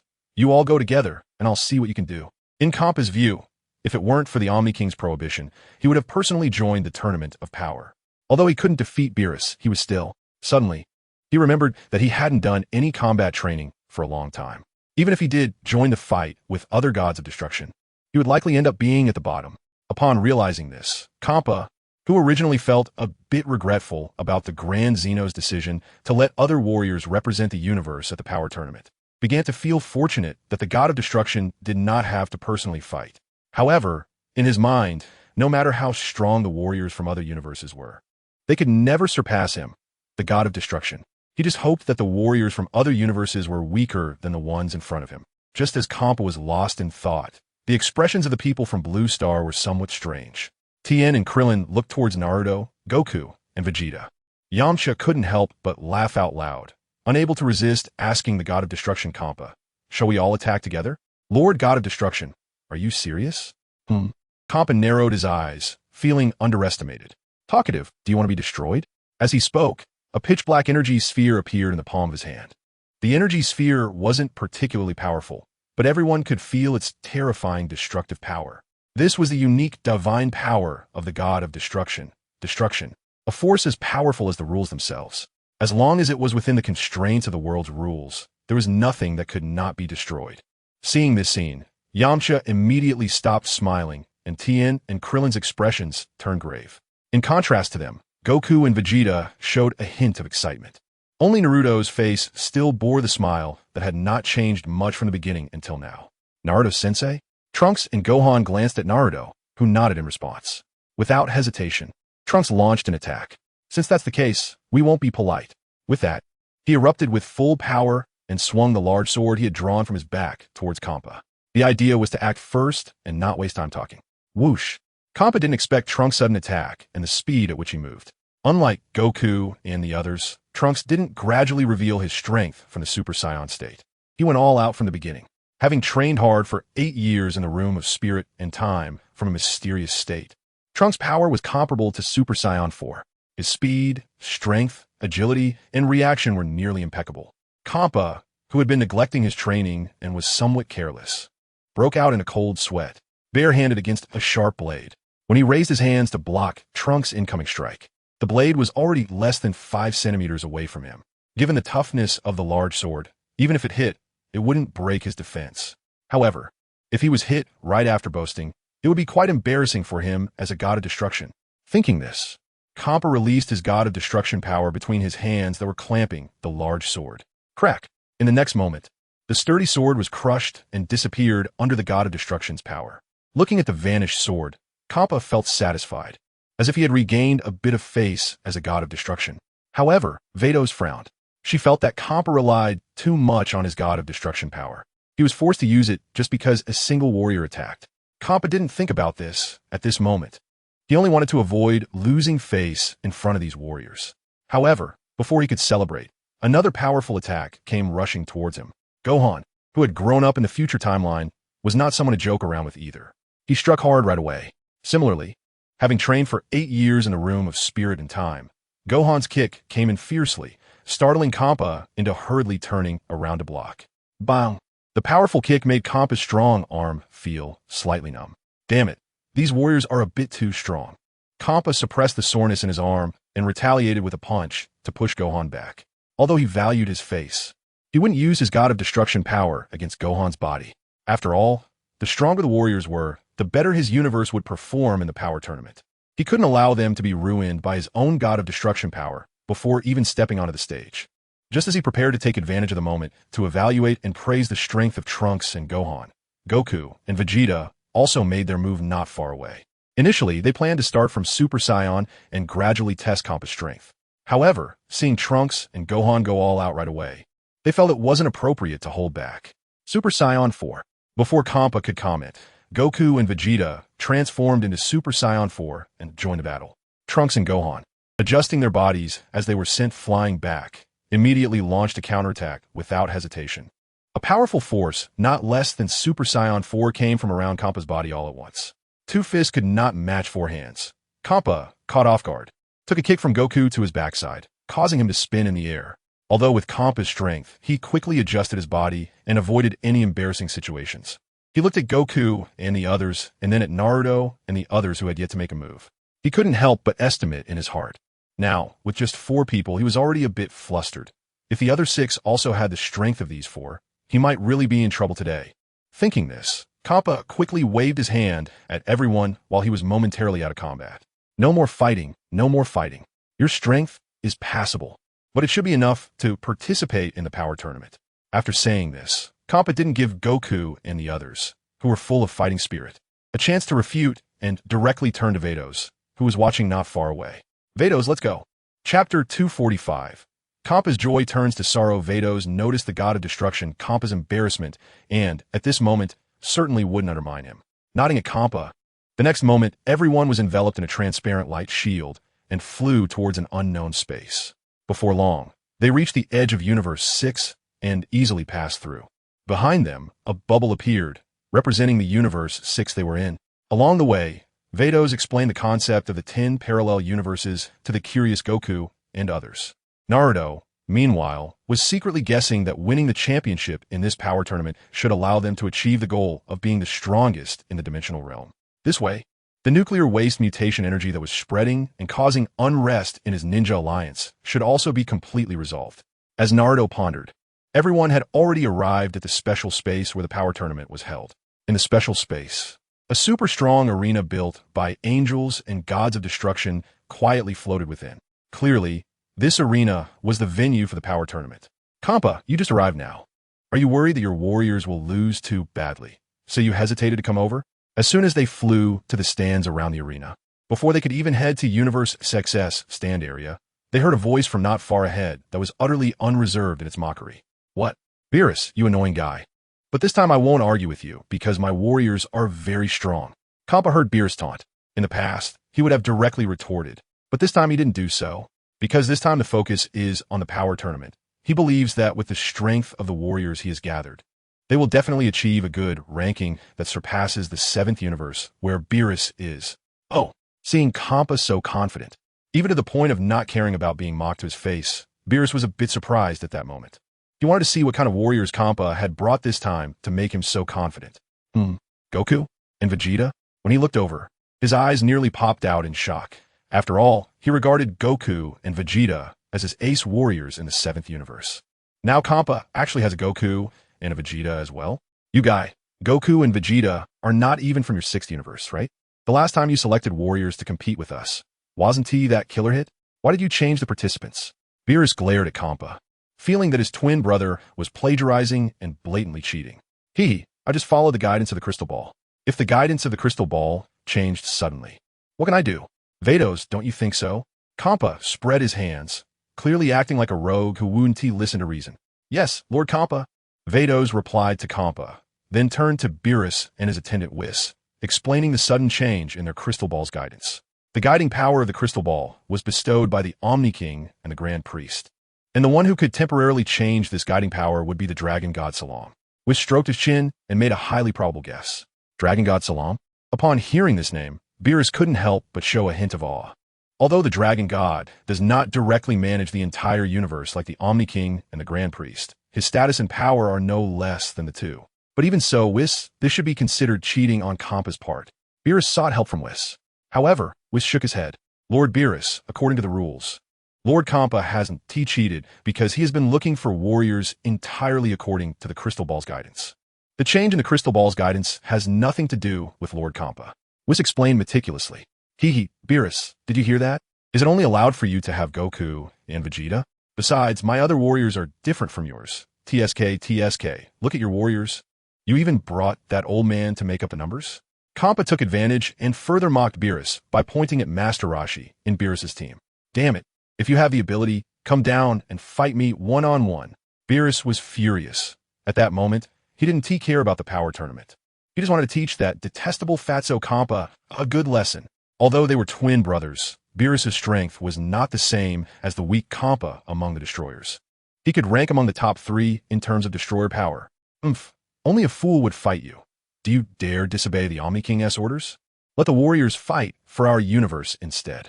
Seeing Beerus disapproving of him, but unable to do anything about it, Kampa felt increasingly fortunate that he had found Naruto and his team as his warriors. Meanwhile, while Beerus and Kampa were at odds, Naruto's Goku and Vegeta were also bonding with their counterparts from the 7th universe. Another me? Normal state combat power is already so strong. I really want to have a match with you soon. The 7th universe's Goku, being a martial arts fanatic, directly approached Naruto's Goku for a thorough appraisal and challenge. Naruto's Goku appeared more mature and wise. Same here, looking forward to meeting in the arena. The encounter between the two Gokus was somewhat harmonious, but the two Vegetas on the side were full of tension. I didn't expect to meet another me. Indeed, no matter which universe in the dimensional realm, this prince is among the strongest. Naruto's Vegeta said proudly. This comment didn't mean much to ordinary people. At most, it was a bit arrogant. However, it instantly ignited the 7th universe's Vegeta. You're right, but the strongest should be me, this prince, not you. It's this prince. It's me, this prince. It's this prince. It's me, this prince. For a moment, the two were in a heated argument. It's too noisy. Just then, a childish voice rang out, startling all the destroyers who had already arrived. Although the angels were not as frightened as the destroyers, they all respectfully turned to the direction of the voice. Lord Omni-King, Kampa, and Beerus hurriedly stopped the bickering between the two Vegetas and quietly awaited the Omni-King's instructions. Fortunately, the Omni-King was not angry about this small matter. Instead, he pointed to the arena and looked at the surrounding destroyers. You all, go and have a match to see if the arena is sturdy enough. Upon hearing this, all the destroyers were immediately startled. They didn't expect that they too would have to enter the arena and fight. Then, the expressions on the faces of the destroyers changed. Kampa's face instantly turned as purple as an eggplant, and he fearfully turned to Beerus. Beerus's purple face now showed a hint of a sinister smile, and he was even more excited to roll up his sleeves. Hehe, come on, Kampa, let us have a one-on-one. You don't want the Omni-King to think you're disobeying his orders, do you? Chapter 246, The Power Tournament begins. Ugh, hearing Beerus bring up the Omni-King. Kampa's face looked as if he had eaten a fly. He had just used this tactic against Beerus, and now it was being used against him. The wheel of fortune really turns. Although he was unwilling, Kampa truly didn't have the guts to disobey the Omni-King's orders. The destroyers of the 12 universes descended one after another, engaging in a battle aimed at testing the sturdiness of the arena before the power tournament officially began. Boom! Boom! In an instant, each destroyer showcased their abilities. The same type of destroyer power was used differently by each destroyer in actual combat. Some destroyers were accustomed to condensing their destructive energy into the shape of weapons for slashing. Others covered their bodies with destructive energy and engaged in grand, aggressive battles. Among the many destroyers, Kampa simply utilized his destructive energy in the most straightforward manner, condensing it into an energy ball and throwing it out. Hitting or missing wouldn't necessarily affect the other destroyers much. If he missed, he would directly fall into a disadvantage.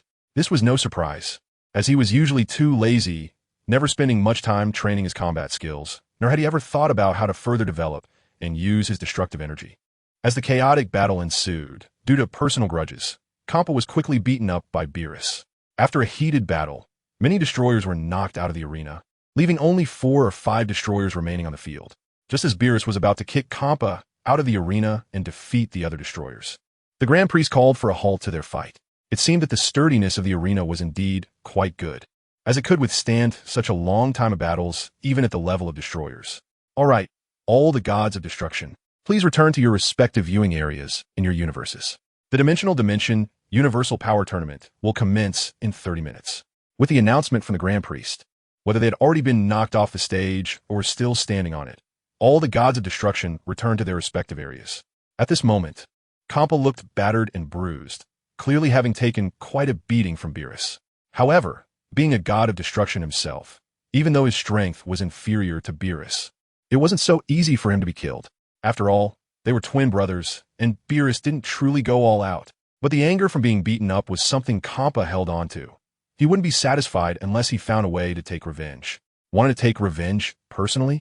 Kampa thought that even if the Grand Priest hadn't stopped the fight, he would just end up getting beaten more if he fought again. Therefore, his hopes for revenge were pinned on the upcoming power tournament. Turning to the warriors in his area, Kampa approached Goku and Vegeta. You two must achieve a good ranking. Even if you can't win it all, you must eliminate all the fighters from Universe 7 managed by Beerus. Goku and Vegeta exchanged strange looks at Kampa's earnest request. Did this guy even realize who the strongest among us was? They thought to themselves as their gazes unconsciously shifted to Naruto, who was quietly observing from the side. With his power having reached Naruto's level, he could control his aura and physical condition at will. Since Kampa hadn't had the chance to fight Naruto before backing out, he knew nothing about Naruto's strength, treating him like Krillin and the others whom he hadn't fought. Soon afterward, the power tournament officially began. However, just before the start, the Grand Priest added a last-minute directive from the Omni-King. The directive was about the rewards for winning the tournament and the penalties for losing. The winning universe would have the opportunity to make a wish using the dimensional dimension universal Super Dragon Balls. As for the losing universe, it would be completely erased by the Omni King. The criteria for determining victory or defeat would be based on whether any warriors from each universe remained on the stage. If a warrior from a universe remained the last one standing, that universe would be the winner. Conversely, if all the warriors from a universe were knocked off the stage, that would mean that universe had been defeated. During the battle, contestants couldn't directly kill their opponents. The only way to eliminate them was to knock them off the stage. Erased? In an instant, all the warriors and gods of destruction from every universe realized the serious consequences of this battle. Of course, angels were the exception, as the angels from each universe were independent and not bound to their corresponding universes. However, the gods of destruction would disappear along with the erasure of their universes. Goku, Vegeta, I take back what I just said. First, you must take first place, or else the sixth universe along with me will be erased. Kampa shouted towards Naruto and the others already on the stage, mainly directing his words at Goku and Vegeta. The battle begins. There were 12 existing universes in the entire cosmos, 4 of which did not need to participate in the power tournament due to meeting the cosmic comprehensive level standards. In reality, 8 universes would be participating. Each universe had 10 warriors, totaling 80 fighters, who would compete for the final victor within the time limit of the power tournament, which was 48 minutes. As soon as the battle started, the stage descended into chaos. Naruto stood still, not attacking for the time being. Meanwhile, Goku, Vegeta, and the others had already taken the initiative to attack warriors from other universes. The strength of warriors from various universes varied, but the minimum was close to the level of Super Saiyans. However, even such fighters were eliminated by the experienced Master Roshi from Universe 7. Although Naruto had seen this segment before, witnessing it unfold before his eyes still surprised him. It was quite remarkable for Master Roshi to achieve this with his strength. While Naruto was observing the battle, someone had set their sights on him, the seemingly idle participant. There's an opening. The Pride Troopers from Universe 11, particularly the speedster Dispo, targeted Naruto. Taking advantage of the chaotic battle and his incredible speed, he had already knocked 3 warriors off the stage within the first 5 minutes of the match. Those 3 hadn't even had the chance to figure out what had happened before being sent flying. Now, Dispo saw Naruto, who appeared to have many openings, as his 4th target. Whoosh! Like a laser beam, Dispo's figure shot toward Naruto, aiming to knock him off the stage in one go. However, halfway through his sprint, he suddenly slammed on the brakes. This guy. Something's off. Dispo was alarmed, as he noticed that the numerous openings he had seen on Naruto had vanished into thin air. Chapter 247. 5 at once. Could this guy be feigning weakness? No. To ensure the Pride Troopers' ultimate victory, I can't take risks. I should eliminate others first. Sensing something strange about Naruto, Dispo had already changed his mind. His responsibility was to help the warriors of Universe 11 eliminate weaker opponents as much as possible so that Toppo and Jiren could focus on fighting strong opponents. Clearly, his instincts hinted that Naruto was not just a weakling. With this in mind, he turned away from Naruto's position to eliminate other warriors first. Unfortunately, his earlier actions had already caught Naruto's attention. Naruto had not planned to take the initiative to attack, but someone like Dispo targeting him was just bad luck for the opponent. Just as Dispo thought he had escaped from danger by changing direction, a cheerful voice called out from beside him. Hey, what are you looking at?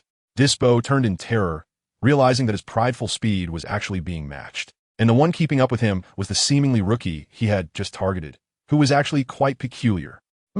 However, he still had absolute confidence in his speed. Although he was already fast, he was not yet at his full speed state.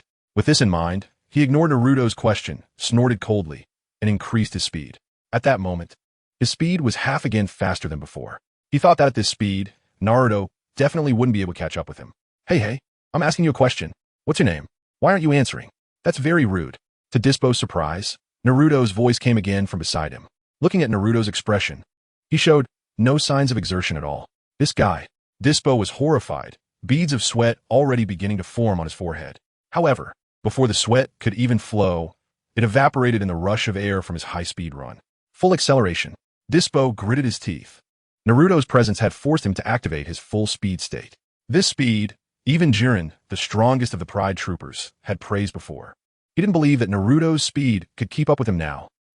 Forget it, then you'll just go down. Seeing that Dispo was not in the mood to talk to him, Naruto felt that continuing to run alongside him was pointless. So he ran up to Tispo again and seemingly threw a slow punch. However, this punch, though it seemed slow, was actually so fast that Tispo couldn't dodge it at all. Bang! Tispo's body, while sprinting, was hit by this punch and went flying out of control like a car, losing control on a highway. In just a second, Tispo was sent flying off the stage. Even on his way out, his body collided with several other warriors from different universes. Haha, well done, Naruto! Kampa cheered excitedly for Naruto from the stands after witnessing this scene on the stage. He had originally placed his hopes on Goku and Vegeta. However, after 5 minutes, although Goku and Vegeta had each eliminated a warrior from another universe, their efficiency was still a bit low.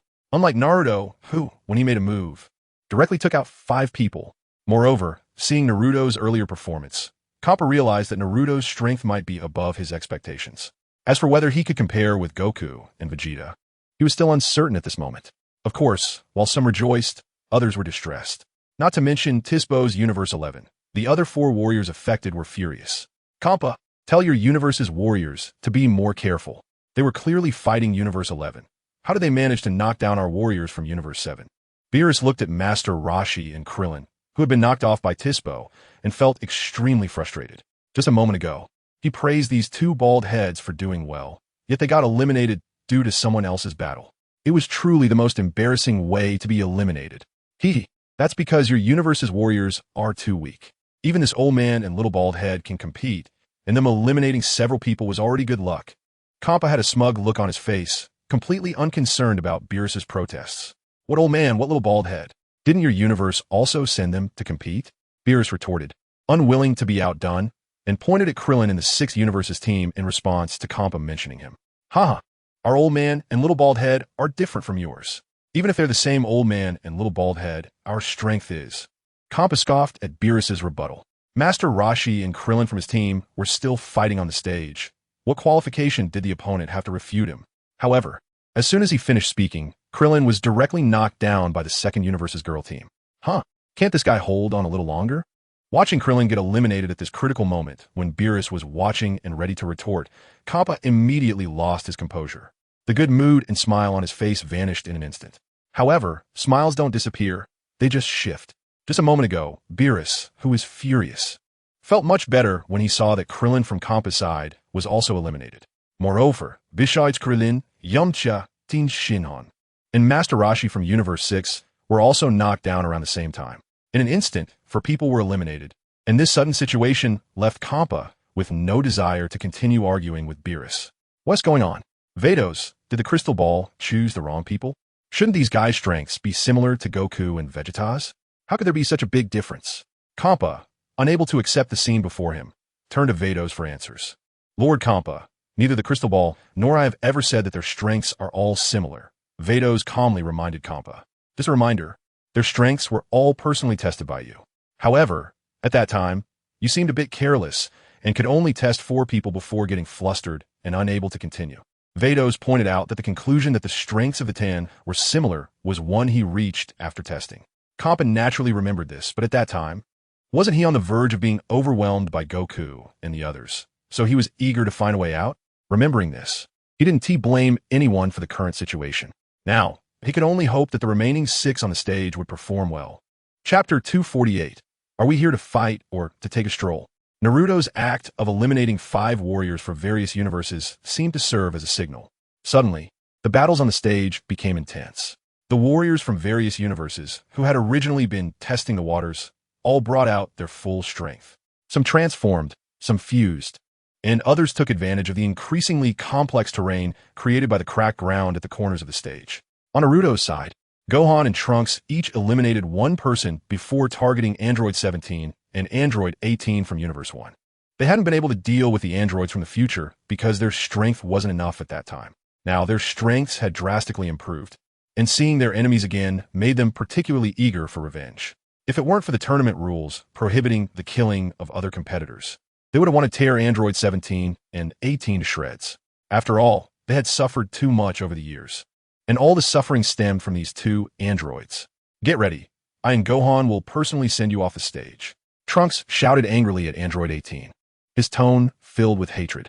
Gohan was also glaring at Android 17, looking like he was ready to devour him. The androids from Universe 7, seeing this situation, were completely stunned, unsure of when they had offended Gohan and Trunks. Is there some misunderstanding between you two? We had no grievances with you before. Why do you look like you hate us so much? Android 17 and Android 18 from the future had no idea about the events in the future timeline. Even after joining the Dragon Ball fighters, they only had a vague understanding of Trunks' situation and were not particularly clear. I know you're not related to those two evil androids. That's a different matter. But let's just say we're avenging our personal grievances. We didn't have a chance to defeat those two evil androids ourselves back then. Today, we'll make up for that regret through you. Gohan had already clarified the relationship between the two sides. To put it simply, there was originally no issue between the androids from Universe 7 and the two from the future. It was entirely because of the evil deeds of the latter in another timeline that the present androids were caught in the crossfire. Fine. Although I still don't quite understand your reasoning, if it's a fight you want, then let us fight. Android 17 was not one to back down easily. After realizing that a confrontation between the two sides was unavoidable, he readily accepted the challenge. Regardless of whether there was truly any enmity between them or how deep that enmity might be, when they represented their respective universes in battle, a confrontation was inevitable. It was either fighting Gohan and Trunks or fighting others from Universe 6. All right, let us do this.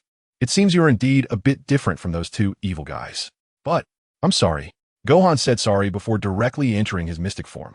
Trunks, standing nearby, was equally determined and also entered a mysterious state. Mysterious Gohan and Mysterious Trunks faced off against Android 17 and Android 18. After developing their potential and training hard for so long, both Mysterious Gohan and Mysterious Trunks now possess strength comparable to Super Saiyan 4. This level of power was almost overwhelming for Android 17 and 18. Even though the two had unlimited energy and were tireless, they were still pushed back repeatedly when faced with such overwhelming strength. Moreover, Mysterious Gohan and Trunks were not like other Saiyans who were reckless. Taking advantage of their position, the two pressed on and soon knocked Android 17 and 18 out of the ring. Damn it, Kampa! Are you even listening to me? Control your fighters, exclaimed Beerus. Why are your fighters always targeting those from Universe 7? Seeing two of his universe's fighters eliminated by those from Universe 6, Beerus was nearly furious. They were supposed to be of the same origin, yet Kampa let his universe's fighters deliberately target his own universe's people. Where's the respect? Kampa shrugged and pointed to the scene unfolding in the arena. Aren't your universe's fighters also eliminating one of ours right now? Beerus turned to look at the arena and saw Piccolo from Naruto's group being thrown off the stage by Golden Frieza from Universe 7. Damn it, I didn't expect Frieza from Universe 7 could transform and increase in power to this extent. After being eliminated, Piccolo appeared in the stands of Universe 6. His eyes filled with frustration. With Piccolo's current strength, he should not have lost to the original Frieza, as he was already close to the power of Android 17 and Android 18. Who knew that Golden Frieza from Universe 7 was so fierce and instantly threw him down? As a result, the number of fighters remaining from Universe 6 had decreased from 10 to 5. This number was the lowest among the various universes still with fighters in the arena, as others still had at least 5 fighters left. However, Kampa was not worried, as he saw Naruto's current actions. He was leisurely strolling around the arena, not intentionally attacking anyone. But if anyone had the misfortune of being near him, well, the fighter would be sent back to the stands for a rest. One punch, another punch, yet another punch. The number of fighters on the field continued to decrease due to Naruto's leisurely stroll. By the 24th minute of the tournament, which was exactly halftime, the number of fighters remaining from Universe 6 had gone from last place to first. Who is this guy? Kampa, how did you find such a fighter?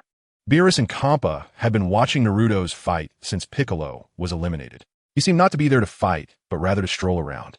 Yet, this casual behavior had halved the number of participating fighters. Faced with Naruto's stunning performance, both Goku and Vegeta, whom they initially favored, suddenly seemed less impressive. Is this even a question? Of course, my eye for talent is better than yours, Beerus. Admit it, Kampa said proudly, feeling that Naruto had earned him enough face in front of Beerus. You're full of crap. Beerus immediately retorted. You think you have good taste? It's clearly just luck. But don't get too cocky. This fighter named Naruto may have eliminated many, but compared to my Goku, we still don't know who is stronger.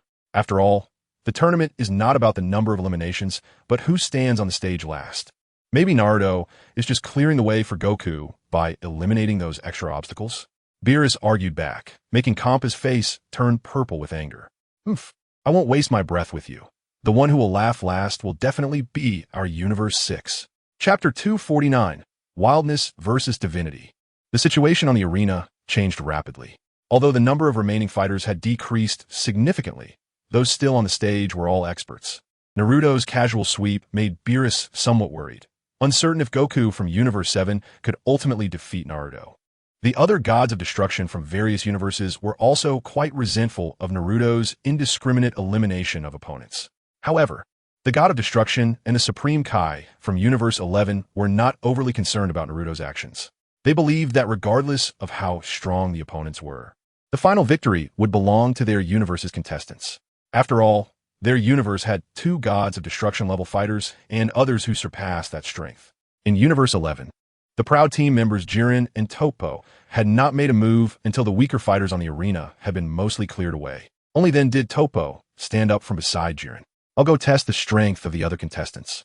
If all goes well, you might not need to make a move, Toppo said to Jiren. Jiren had been meditating with his eyes closed since the tournament began and did not respond noticeably to Toppo's words, only nodding slightly in agreement. Toppo had long since grown accustomed to Jiren's indifference. He was not worried about Universe 11's chances of victory.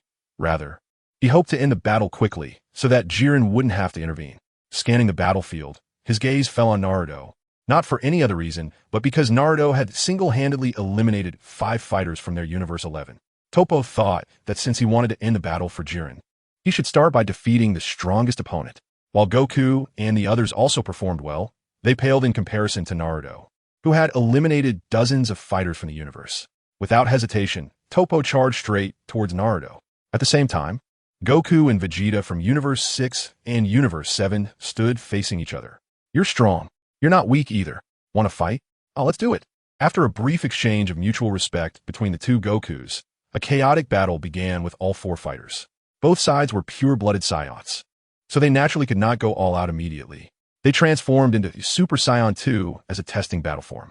With punches landing hard, it was difficult to separate them, giving the feeling of a sparring session between brothers where neither side could break through. Of course, this was not surprising, as they were not actually brothers, but different versions of themselves from another timeline. With different timelines, the Gokus and Vegetas from both sides had grown differently on their paths. However, on the path of Super Saiyan 2, both versions of Goku and Vegeta were consistent. Of course, having the same battle form did not mean their strengths were equal. The future versions of Goku and Vegeta had trained for many more years in the other world and the hyperbolic time chamber. In terms of base combat power, they were significantly stronger than their Universe 7 counterparts. The gap in base combat power, when compounded by the Super Saiyan 2 transformation, resulted in a large difference in actual strength. Within just a minute, the stalemate that marked the beginning of their confrontation was broken. In the future timeline, Goku and Vegeta relied on their superior strength to quickly push the Goku and Vegeta of Universe 7 back. Forced to the edge of the arena, Universe 7's Goku and Vegeta had nowhere to retreat and stopped testing their opponents. With a loud roar, the two transformed once more. A brand new version of the Saiyan form, never seen before by the future Goku and Vegeta, appeared before them. Blue flames surrounded Universe 7's Goku and Vegeta, and their power underwent a dramatic transformation. In just a few punches and kicks, they initiated a counterattack. Caught off guard, the future Goku and Vegeta were sent flying back toward the center of the arena by the two from Universe 7. What is this form? The battle returned to the center of the arena. In the future, Goku curiously looked at his counterpart from Universe 7. What is this form? I've never seen a Super Saiyan like this before. For the future Goku and Vegeta, the Super Saiyan Blue form was indeed something they had never encountered. The Super Saiyan Blue is an advanced transformation based on the Super Saiyan God. Universe 7's Goku did not hold back and directly explained his current form to his future counterpart. The Super Saiyan God? I didn't expect this legend to be real. After hearing the explanation, the future Goku had no clear concept, but Vegeta beside him looked surprised. As the prince of the Saiyan race, he clearly understood the ancient legends of the Saiyan race better than Goku, who had been sent to Earth as a low-level warrior. If you two are still stuck in the Super Saiyan 2 state, then the battle might end here. Universe 7's Vegeta, now in Super Saiyan Blue, saw that the two from the future clearly had never encountered this form and felt that their strength could not match his and Goku's. Although their base power was significantly stronger, it seemed they had not explored the transformations beyond Super Saiyan 2 as thoroughly as he and Goku had. However, just as his slightly mocking words fell, The Goku and Vegeta across from him exchanged glances and nodded. The next moment, a completely new form, never before seen by Universe 7's Goku and Vegeta, appeared. Super Saiyan 4. What is this form? Super Saiyan Blue Vegeta looked astonished at the two who transformed into Super Saiyan 4, realizing that the other version of himself and Goku from another timeline had also discovered forms beyond Super Saiyan 2 and Super Saiyan 3. Moreover, Vegeta felt that this form seemed more in line with the aesthetic of the Saiyan race. This wild beauty contained the desire inherent in the warrior genes of the Saiyan race, didn't it? In an instant, Super Saiyan Blue Vegeta and Super Saiyan Blue Goku seemed to understand the principle behind the transformation of their counterparts. On the other hand, Super Saiyan 4 Goku and Super Saiyan 4 Vegeta also sensed the divinity emanating from Super Saiyan Blue Goku and Vegeta. Wildness versus divinity. At that moment, both sides saw a fervent desire for battle in each other's eyes. The fierce battle reignited, but this time, the intensity was far greater than the previous clashes between their Super Saiyan 2 forms. Chapter 250, A Treasure Found. The battle between Super Saiyan 4 and Super Saiyan Blue was about to erupt. In an instant, the entire arena trembled slightly. The two Gokus and two Vegetas from different timelines engaged in a fierce battle. Bang, bang, bang. The collisions of fists and kicks sent shockwaves that rippled through the arena, causing some weaker warriors to stop their fights. In the face of such terrifying aftershocks, they had to exert all their strength to resist the immense shockwaves, lest they be knocked out by the force. Can human fighters really reach this level? Such power is not far from the threshold of the Destroyer level. The Destroyer of Universe 11 commented in surprise. He did not expect warriors from other universes to achieve this level. However, upon hearing this high praise, Kappa felt somewhat offended. What do you mean by the threshold of Destroyer level power? Are you talking about me? It must be about me, right? Kappa wanted to refute, but found himself unable to speak, as his power was indeed the weakest among the Destroyers. Frustrated, Kappa sought an outlet for his anger and began scanning the arena. The next moment, he was surprised to see a bearded warrior from Universe 11 charging at Naruto. Naruto, knock that bearded warrior from Universe 11 away. Of course, Kappa was just talking big. Even he knew that at this point, those still in the arena, even if weaker, wouldn't be too far off in strength. Those who were relatively weaker were using all their might to withstand the shockwaves from the battle between Super Saiyan 4 and Super Saiyan Blue. Therefore, those who could disregard the battle's aftershocks and attack Naruto were certainly not ordinary beings. Sure enough, at the moment Kappa shouted, he saw the Destroyer of Universe 11 not showing a hint of worry, but instead revealing an excited expression. Knocked away by Naruto? The Destroyer of Universe 11 thought he had heard the funniest joke in the Tournament of Power. You actually let your fighter knock away Toppo? Do you have any idea that Toppo already possesses Destroyer-level strength? Moreover, it is beyond the threshold of Destroyer-level power. Even if you personally entered the arena, you might not be Toppo's opponent. You actually expect one of your universe's fighters to knock him away? As the Destroyer of Universe 11 spoke, he looked at Kappa with an expression akin to seeing a fool. Kappa was taken aback by these words. Real Destroyer-level power? Kappa felt a bit guilty, but even though he felt guilty, he stubbornly retorted. So what? Even if a Destroyer went up, Naruto might still be able to knock him away. Of course, Kappa's words were completely bluster. The moment he said it, even he didn't believe it was true. In an instant, all the Destroyers from various universes focused their attention on Kappa. Compared to the clownish appearance of the Destroyer of Universe 11, Kappa felt more like a fool being laughed at by everyone. When Naruto couldn't knock away Toppo later, or even got defeated or knocked away by Toppo, he would be utterly humiliated. However, the next moment, an unexpected scene unfolded before everyone present. Originally not taken seriously by the Destroyers, Naruto merely took a slight step back as Toppo charged at him. One punch. Toppo rushed in from a distance and swung a punch at Naruto. In his mind, he thought that even if he couldn't knock Naruto away with this punch, it would at least make him take a few steps back.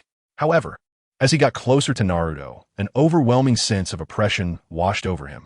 What did he see? A fist. A rapidly enlarging fist. The closer he got to Naruto, the larger the fist became. Just before his fist collided with Naruto's, he felt as if the entire world was overshadowed by Naruto's fist. This feeling reminded him of when he practiced with Jiren. Has this guy's strength already reached Jiren's level? Just as this thought flashed through Toppo's mind, his body was sent flying backward, flying over 100 meters, flying over 1,000 meters, flying out of the arena, eliminated in just one punch. Naruto directly knocked Toppo out of the competition. In an instant, all the gods of destruction and supreme kais from the 12 universes stood up. Even the angels beside them couldn't help but open their mouths slightly in astonishment. Wow, how impressive! The Omni King, sitting in the center of the arena, jumped down from his throne and extended his fist to mimic Naruto's punch. The Grand Priest glanced at the Omni King, then looked back at Naruto and nodded slightly. An interesting guy. Despite lacking divinity, he can unleash terrifying power that exceeds that of a god of destruction. At that moment, the battle between Super Saiyan 4 and Super Saiyan Blue faded into the background. Except for Goku and Vegeta, who were still fighting, everyone else's attention was focused on Naruto.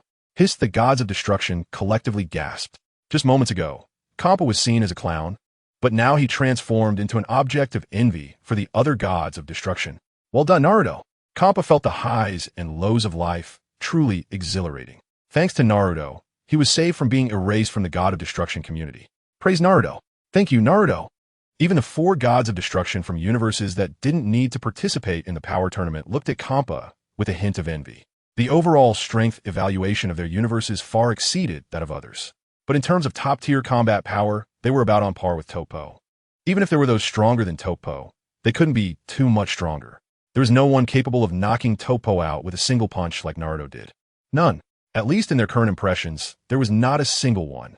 The only exception was the god of destruction from Universe 11. His gaze turned to Jiren. Could this guy named Naruto actually possess strength comparable to Jiren? The god of destruction from Universe 11 thought bitterly. Damn it, what luck Kampa has had.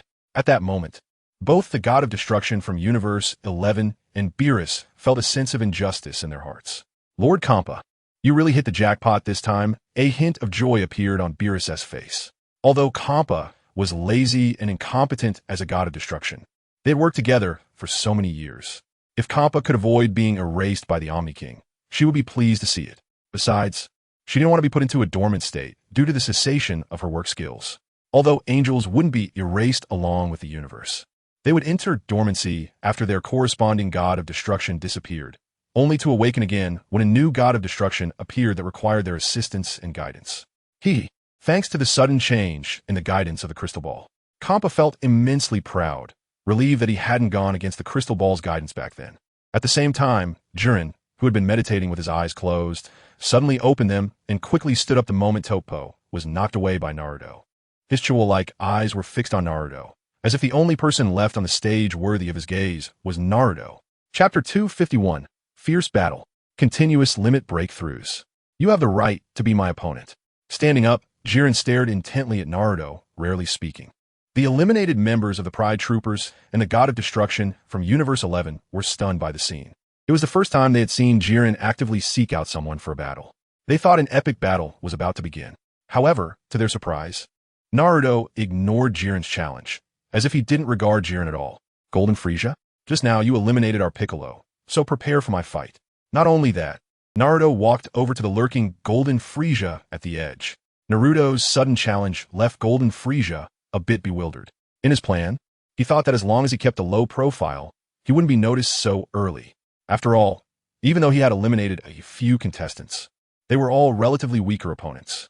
Damn it, this guy has set his sights on me. How can I conserve my energy for the end now? My chance for a comeback, my ultimate domination plan, will all be affected. Golden Frieza's expression turned extremely serious.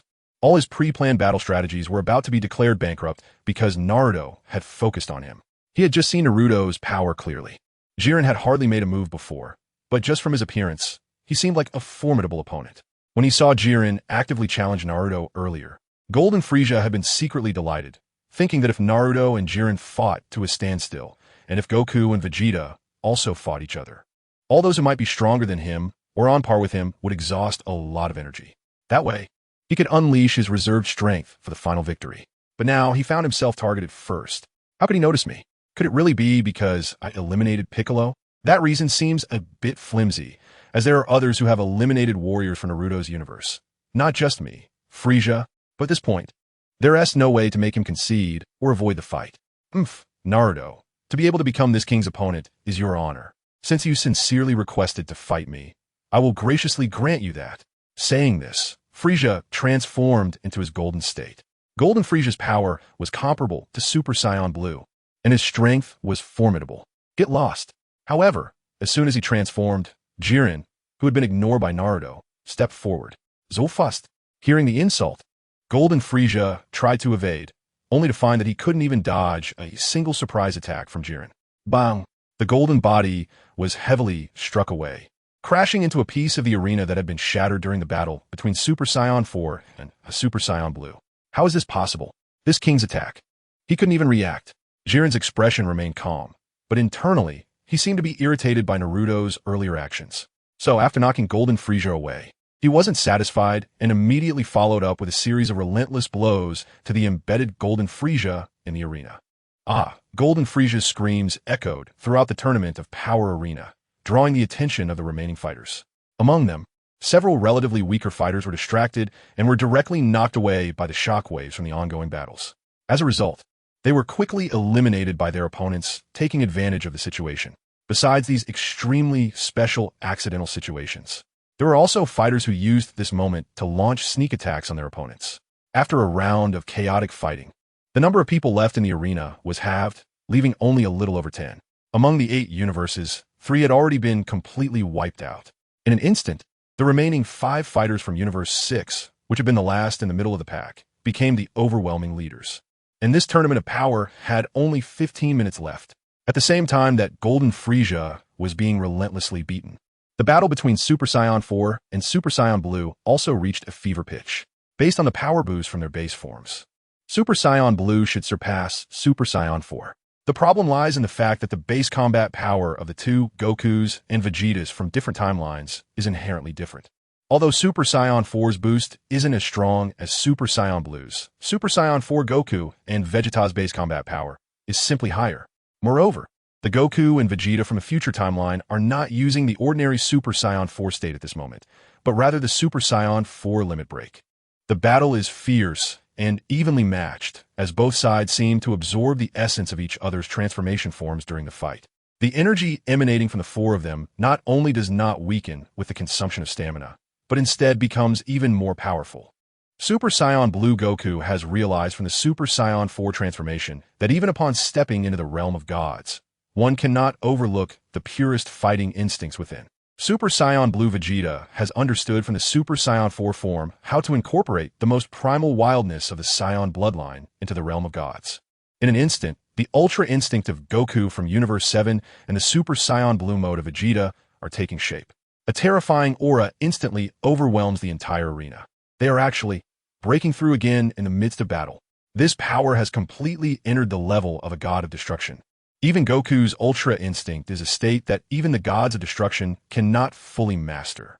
However, the expected one-sided situation does not occur. Because just at the moment when Goku and Vegeta from Universe 7 make further progress, Super Saiyan 4 Goku and Vegeta finally break through the bottleneck they had vaguely sensed before participating in the power tournament. So that's how it is. By activating the most primal wildness of Super Saiyan 4 and merging a trace of divinity, they can step into the wild realm of gods. Goku and Vegeta exchange a glance, and then simultaneously break through.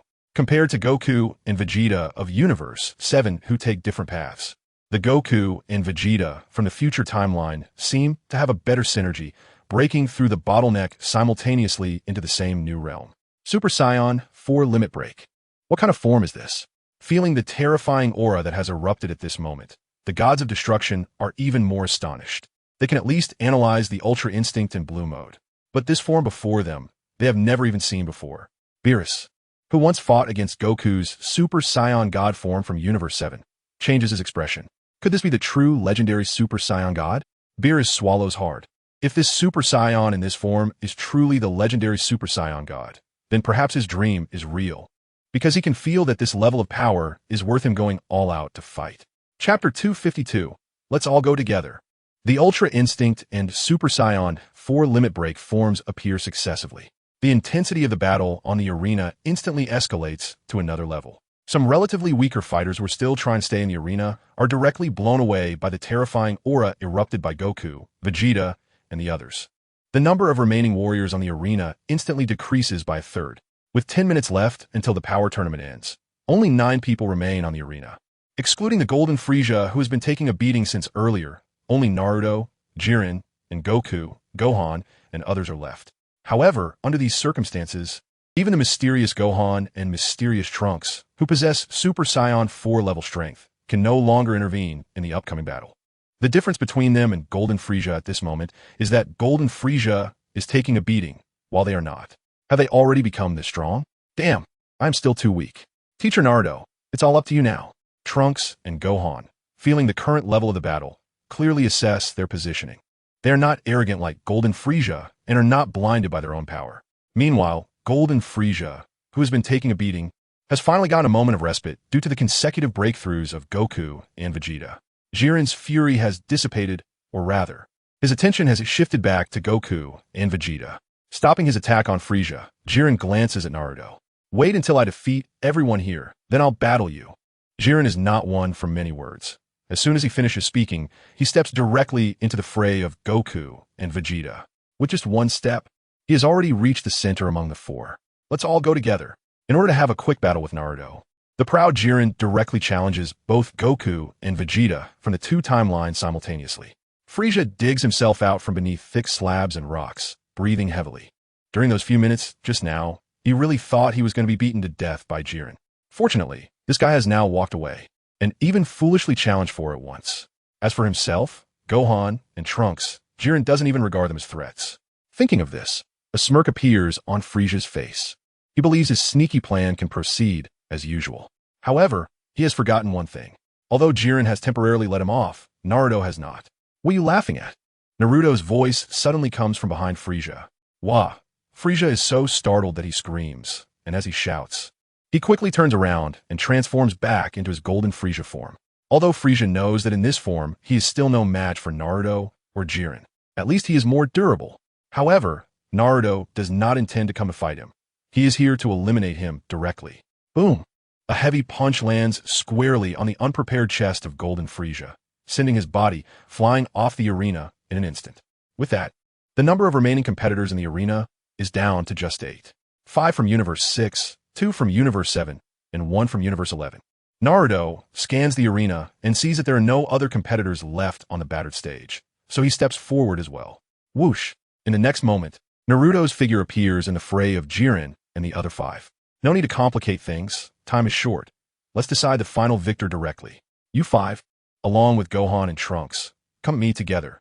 The final victor will be me. The remaining gods of destruction and angels were originally shocked by Jiren's bold challenge to 4 opponents. Now, with Naruto stepping in, he directly wants to challenge all the remaining competitors alone. At this moment, not only the gods of destruction are astonished, but even the angels are in shock. The Omni King hops down from his throne. Is he really going to take on everyone left by himself? And he even intends to defeat his own universe as fighters as well. This is interesting, very interesting, don't you think, Grand Minister? The Omni King has never seen such an interesting situation and is even more excited about the upcoming battle. Will the side with more people win? Or will the side with fewer people win? The Omni King mumbles to himself. From this moment on, the battle on the arena has no distinction between parallel universes or timelines. What remains is the undisputed strongest being across dimensions. Even the Grand Minister did not expect the battle to develop to this point. Because although the level of the power tournament battles is high, it does not encompass all the powerful warriors from the entire 12 universes, nor does it filter out strong beings from different timelines. However, if Naruto can truly achieve this, he believes such strength can be called the true strongest. Because even among those 4 universes that do not need to participate in the tournament, as well as the multitude of angels, no one can accomplish this. Even he himself and the Omni King, without relying on the power of rules, cannot guarantee they can achieve this either. The power of rules seem to have no special effect in front of Naruto. Naruto-sensei, Naruto, Goku, Gohan, and Trunks, who are also representing Universe 6, looked shocked after hearing Naruto's words. They didn't understand why Naruto would make such a decision. Only Vegeta's face showed a hint of eagerness. He hoped to fight strong opponents. In his Super Saiyan 4 state, he wasn't Naruto's match, but what about this new form? His inner combativeness made him not reject Naruto's decision. Let's fight. Although it's a power tournament, it's also a sparring match to determine the strongest in the dimensional realm. Don't you all want that? Naruto smiled and encouraged Goku and the others. Upon hearing Naruto's explanation, those who knew about his previous wish understood the significance of this battle. From this moment on, The arena was no longer a battle for the survival of a parallel universe, but rather a contest for the strongest in the dimensional realm. Only Kampa, who didn't understand the context, was as anxious as an ant on a hot pan, shouting wildly, "Why do this? Wouldn't it be better to eliminate the other universe's contestants one by one?" Seeing the favorable situation for Universe 6, Kampa was ready to pop the champagne early. Unexpectedly, Naruto gave him such a big surprise. 1 against 7? Who do you think you are? Don't pull any tricks on me. Kampa felt like crying, but couldn't stop what was happening in the arena. Upon hearing this, Jiren frowned, feeling even more disrespected. It had been many years since anyone dared to underestimate him like this. Boom! Without any words, Jiren instantly charged at Naruto with a powerful punch. That's right, Jiren. Defeating him is the most important thing, even if it's a siege. Seeing that Jiren didn't hold back because it was a siege, the god of destruction from Universe 11 was excitedly dancing around. Combined with his McDonald's clown appearance, it looked quite comical. At the moment Jiren's punch landed, his expression changed instantly. Standing still, Naruto simply raised one hand and directly caught Jiren's fist. Keep in mind, this was a powerful punch coming from his dive. Usually, when training with Toppo, he was the one standing still to counter, while Toppo continuously charged from various directions to attack him. Now, Naruto had become the one to counter, and he had turned into Toppo's role. This scene made Jiren feel a sense of déjà vu realizing this. He thought he should calm down and regroup for another attack. That punch earlier was a bit rushed. However, when he tried to pull his fist out of Naruto's palm, he was surprised to see a flicker of astonishment on Naruto's otherwise calm face. Such strong power, he couldn't pull away. Jiren tugged at his arm and found it utterly immovable. Oomph. Although it's a bit unfair, since you chose this, I won't hold back. Here comes my punch. At that moment, the Deep Blue Vegeta from Universe 7 charged at Naruto. From another direction, Goku from Universe 7 also joined the battle in his Ultra Instinct form. Seeing this, Naruto kicked out, sending Deep Blue Vegeta flying 100 meters. Ultra Instinct Goku faced Naruto's other foot, but instinctively dodged it. It must be said that Ultra Instinct had nearly maxed out in terms of evasion. Seeing this, Naruto directly grasped Jiren's fist and threw him 100 meters away. Even with Ultra Instinct Goku, Naruto had ways to deal with him. Secret technique. Fist Wind Explosion. The evasion of Ultra Instinct was limited to small-scale dodges. When faced with the massive attack range of the fierce Fist Wind, there was no way to evade. To dodge such a large attack range involves speed capabilities, which doesn't completely coincide with evasion abilities. Boom! In an instant, the Fist Wind erupted, and Ultra Instinct Goku was sent flying 100 meters. Even the hardest arena built by the Grand Priest and the angels shattered in the wind of the punch. In a moment, everyone except Naruto was almost directly eliminated. Luckily, amidst the chaos, they each found a place to land, barely remaining within the arena's boundaries. Seeing that everyone had not been directly eliminated, a satisfied smile appeared on Naruto's face. A hint of excitement, long absent from his eyes, showed up, but it still wasn't enough to make him use his full power. Goku, Vegeta, Gohan, Trunks, what are you doing? Why didn't you attack me together just now? Do you actually think I will lose? Or do you not want to see me challenge the strongest in the dimensional realm? Everyone, attack me with all your might. The time to ignite is now. This moment is youth, the invincible golden beast of Konoha. Here I come, Naruto shouted, and at that moment, he held nothing back. For those on the fragments of the arena, he took the initiative to attack. So fast, with Naruto's explosion. His speed was so quick that even the Grand Priest could only catch a glimpse of shadow. Jiren, the farthest from Naruto, felt his chest deform without warning. By the time his body uncontrollably flew backward, the sound of his fist hitting his chest finally arrived. Boom! As soon as the first punch echoed, the remaining 7 on the arena had all been sent flying with deformed chests. So fast, too fast. This speed had surpassed the rules of the dimensional universe. Gravity, light, space, even time.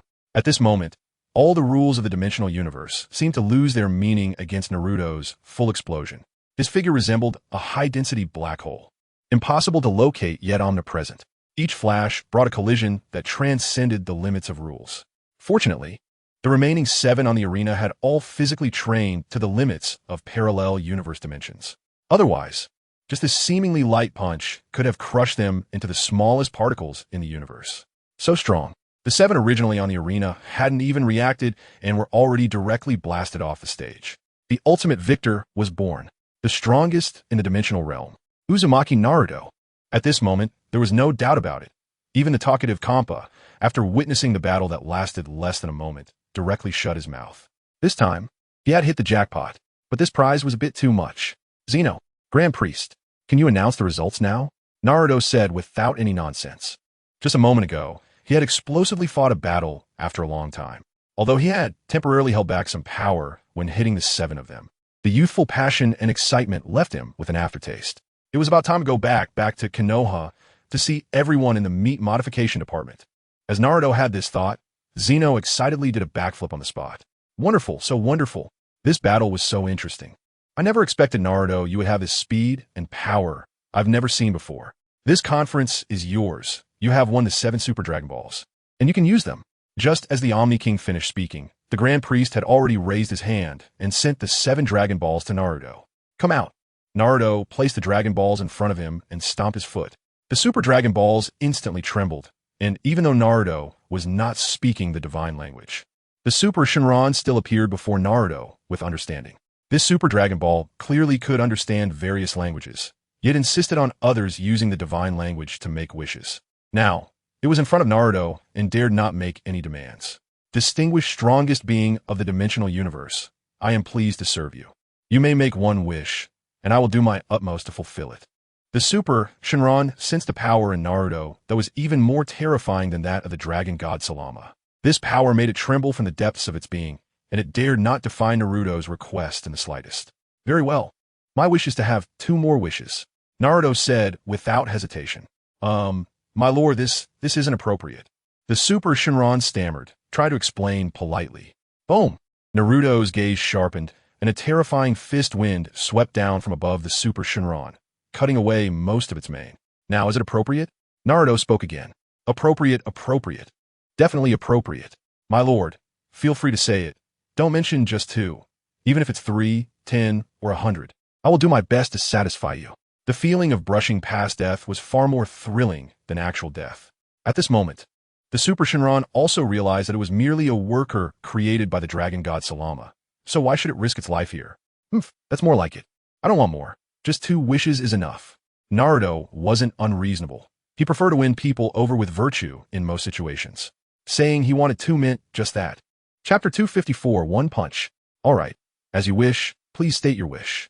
The Super Shinran nodded and respectfully said to Naruto, My first wish is to restore all the universes that were previously erased. Naruto did not make any special requests for this wish. He still followed the plan of the Omni King and others to restore the 7 universes that had just been erased. Upon hearing this, the Super Shinran's golden body emitted an even more dazzling golden light. The next moment, the gods of destruction and contestants who had been erased with Naruto's final victory reappeared in their original places on the other 7 platforms. What is this? We have come back to life. Beerus looked at his body with some surprise. It was Naruto who used a wish to restore the 7 universes, Compass said, pouting with a dissatisfied expression. However, in reality, he was very happy to see Beerus able to reappear, distinguished strongest being of the dimensional universe. Your first wish has been fulfilled. Please state your next wish.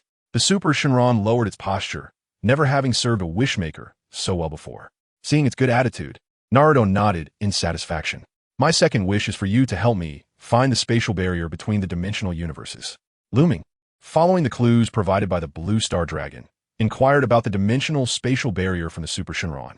As for directly asking the Super Shinran to solve the problem, Naruto had never considered it. Some things must be accomplished by oneself for a greater sense of achievement. All right, since this wish involves the origin mysteries of the dimensional universe, I will take you to meet someone. Please follow me. The Super Shinran nodded and then released a golden light extending in front of Naruto. Seeing this, Naruto did not hesitate and stepped onto the golden light. Then I will go solve the problem of the anomalous energy first. See you later. As he stepped onto the golden light, Looming turned to wave at Trunks and the others from the future time, signaling that they could leave after finishing. The next moment, the Super Shinran took Looming and began traversing through various parallel universes, moving through the future, present, and past of the dimensional realms. In a realm of darkness, after flying for an unknown amount of time, the Super Shinran stopped.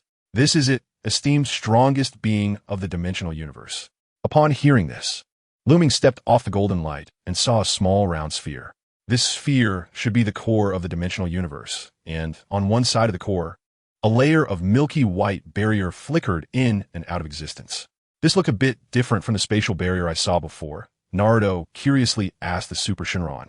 Yes, in fact, the barrier of the dimensional universe, rather than being a spatial barrier, is more accurately described as a time-space barrier that combines both time and space.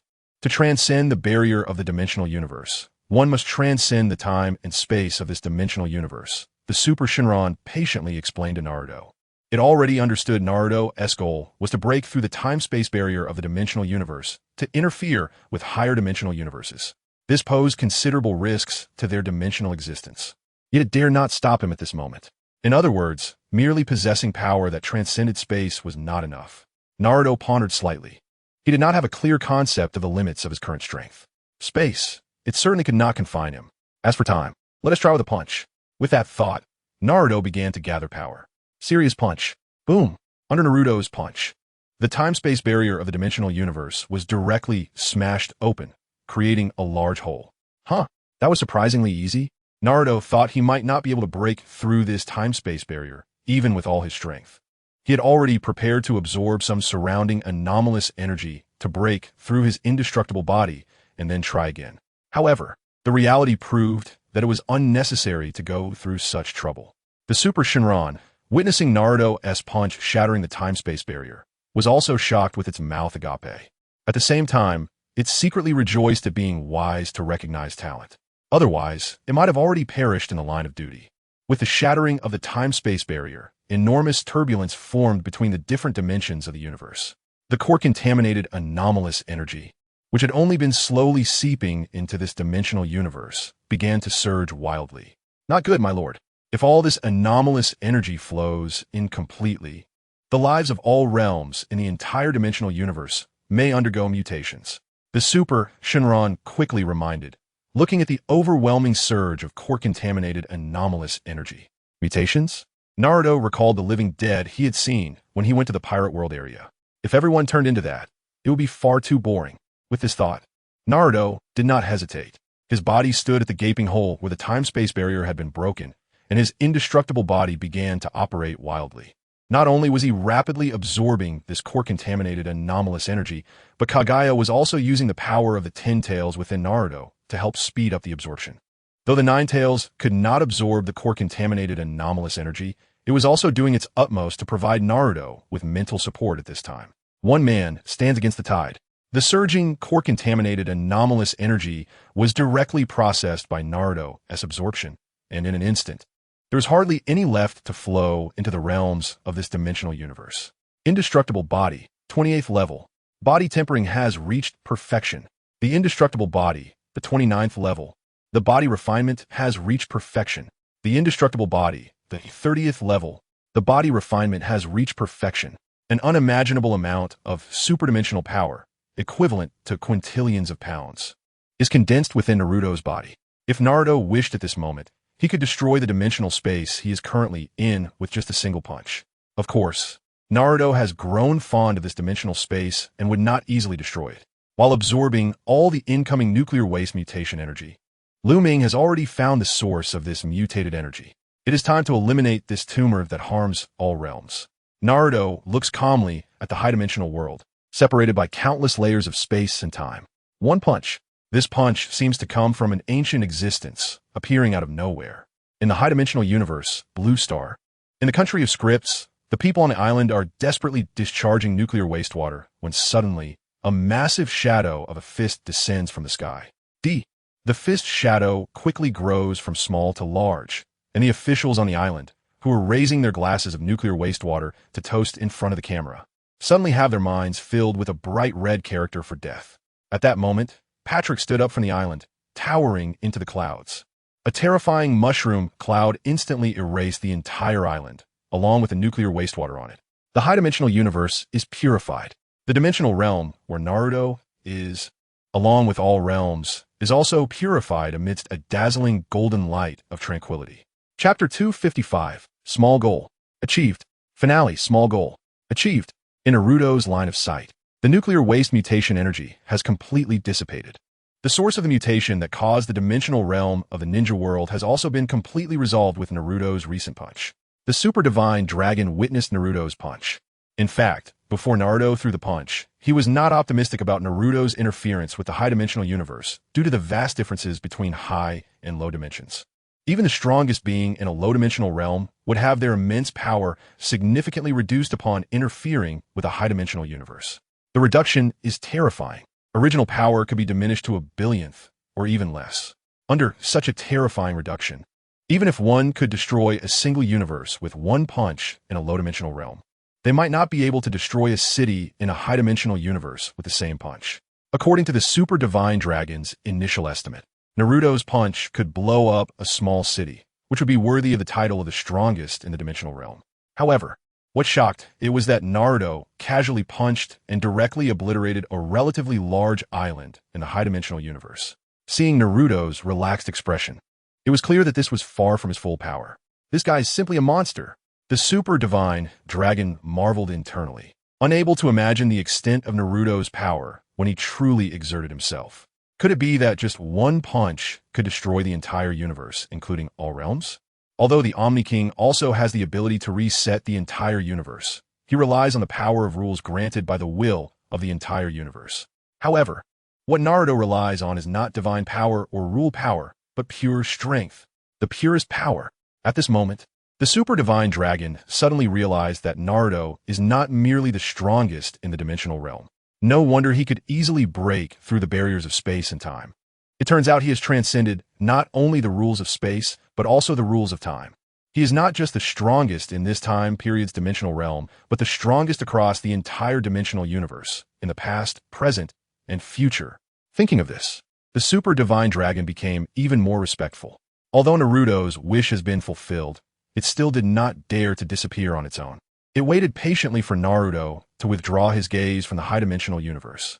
Forget it, regardless of which dimension I'm in now, it makes no difference to me. I'll just settle in the ninja world for a few thousand years, and then see how I feel about visiting the high dimension.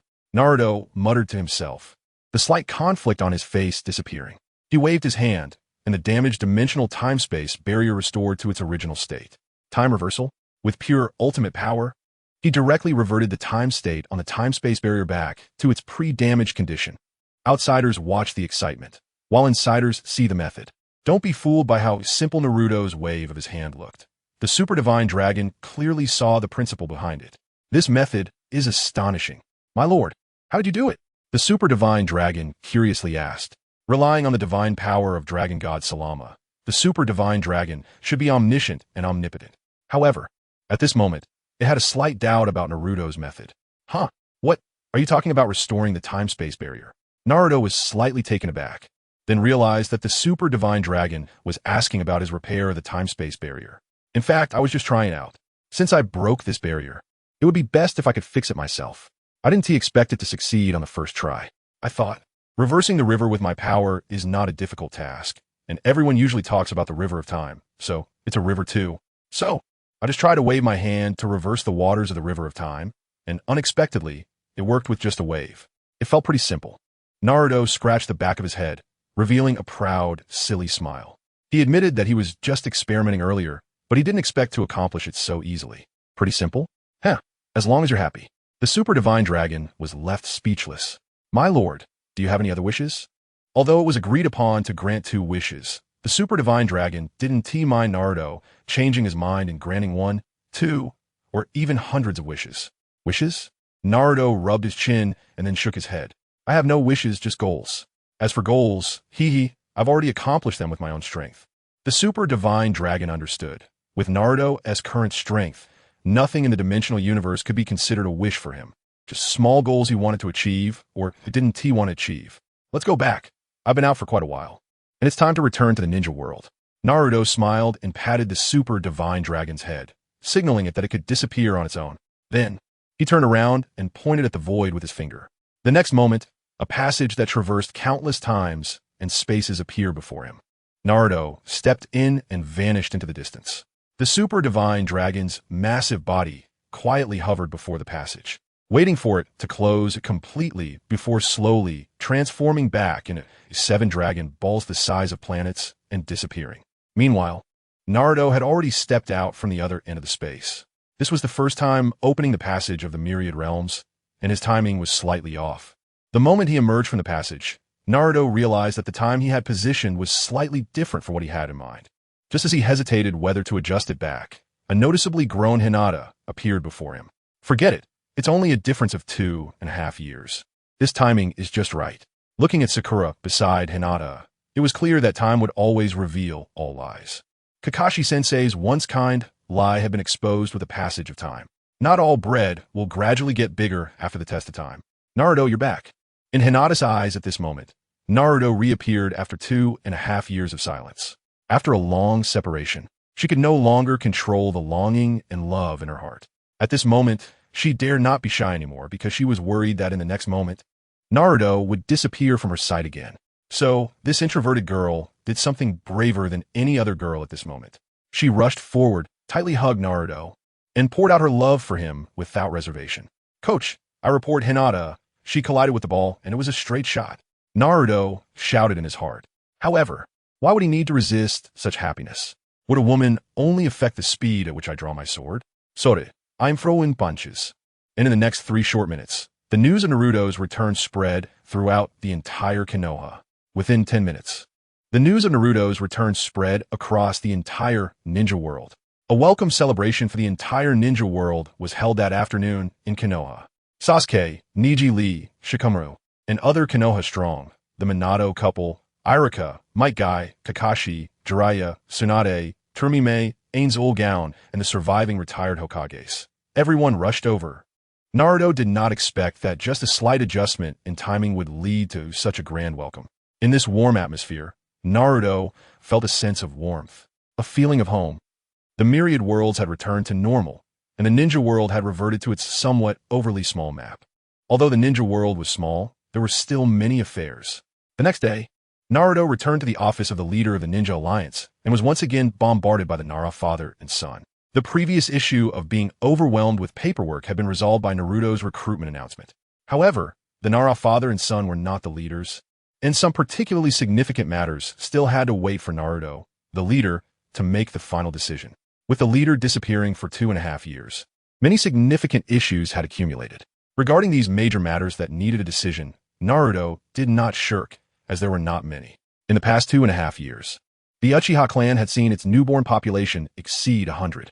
The application for the renovation and reconstruction of Uchiha clan buildings? Seeing this application, a hint of amusement appeared on Naruto's face. Uchiha Itachi, you have really been impressive in these past 2.5 years, directly exceeding 100 newborns? Truly, it's about getting back up from where you fell, right? To untie the bell, one must tie it. Whoever destroyed the clan must also bring it back, right? Naruto shook his head with a smile and then spoke. Approved. Allocate 350 million. Rebuild well. With a wave of his hand, Naruto directly approved an amount 10 times that of Asuma's, more than enough for the reconstruction of the Uchiha clan's territory. The Thundercar RD department reported that the heavy lifting equipment was insufficient, resulting in the inability to break through the bottleneck in the efficiency of laying the Thundercars in tracks. Naruto furrowed his brow, then thought of the pair of Rinnegan he had confiscated before defeating Pain. Heavy lifting equipment? I'll directly give you a pair of Rinnegan. Shinra Tensei for blasting, opening mountains, directly blasting to create tunnels. Bansho Tenin for lifting and pulling, incredible load capacity, safe and pollution-free. With a wave of his hand, Naruto directly allocated a pair of Rinnegan to the RD department for technological manufacturing and production. The Rinnegan combined with chakra storage devices could be used in an infinite loop. A total of about 10 significant matters, with Naruto's divergent thinking, were processed in just 1 hour. In the ninja world he managed, there was no room for the existence of overtime. Standing up, Naruto stretched. He turned his gaze to the window, where tiny snowflakes slowly fell. Naruto took a sip of the hot tea in his cup and exhaled a breath of hot air against the glass. A layer of white mist rose on the glass, and Naruto extended his finger, drawing line by line. I wish everyone could face all difficulties in life with one punch of invincibility. May all your small goals in the new year be achieved. Happy New Year. Summary. The story begins with draining the Nine-Tails chakra to refine the body, achieving the first major success of the indestructible body. D-class mission to catch a cat? Sasuke, are you playing house? If you don't stop Zabuza, is this all the 7 Ninja Swordsmen? During the Chunin Exams, when a one-tail Shukaku goes berserk, my giant fist tells you an ancient saying, material way, Junjia. It's out in the open, no more pretending. I am invincible. Do as you please.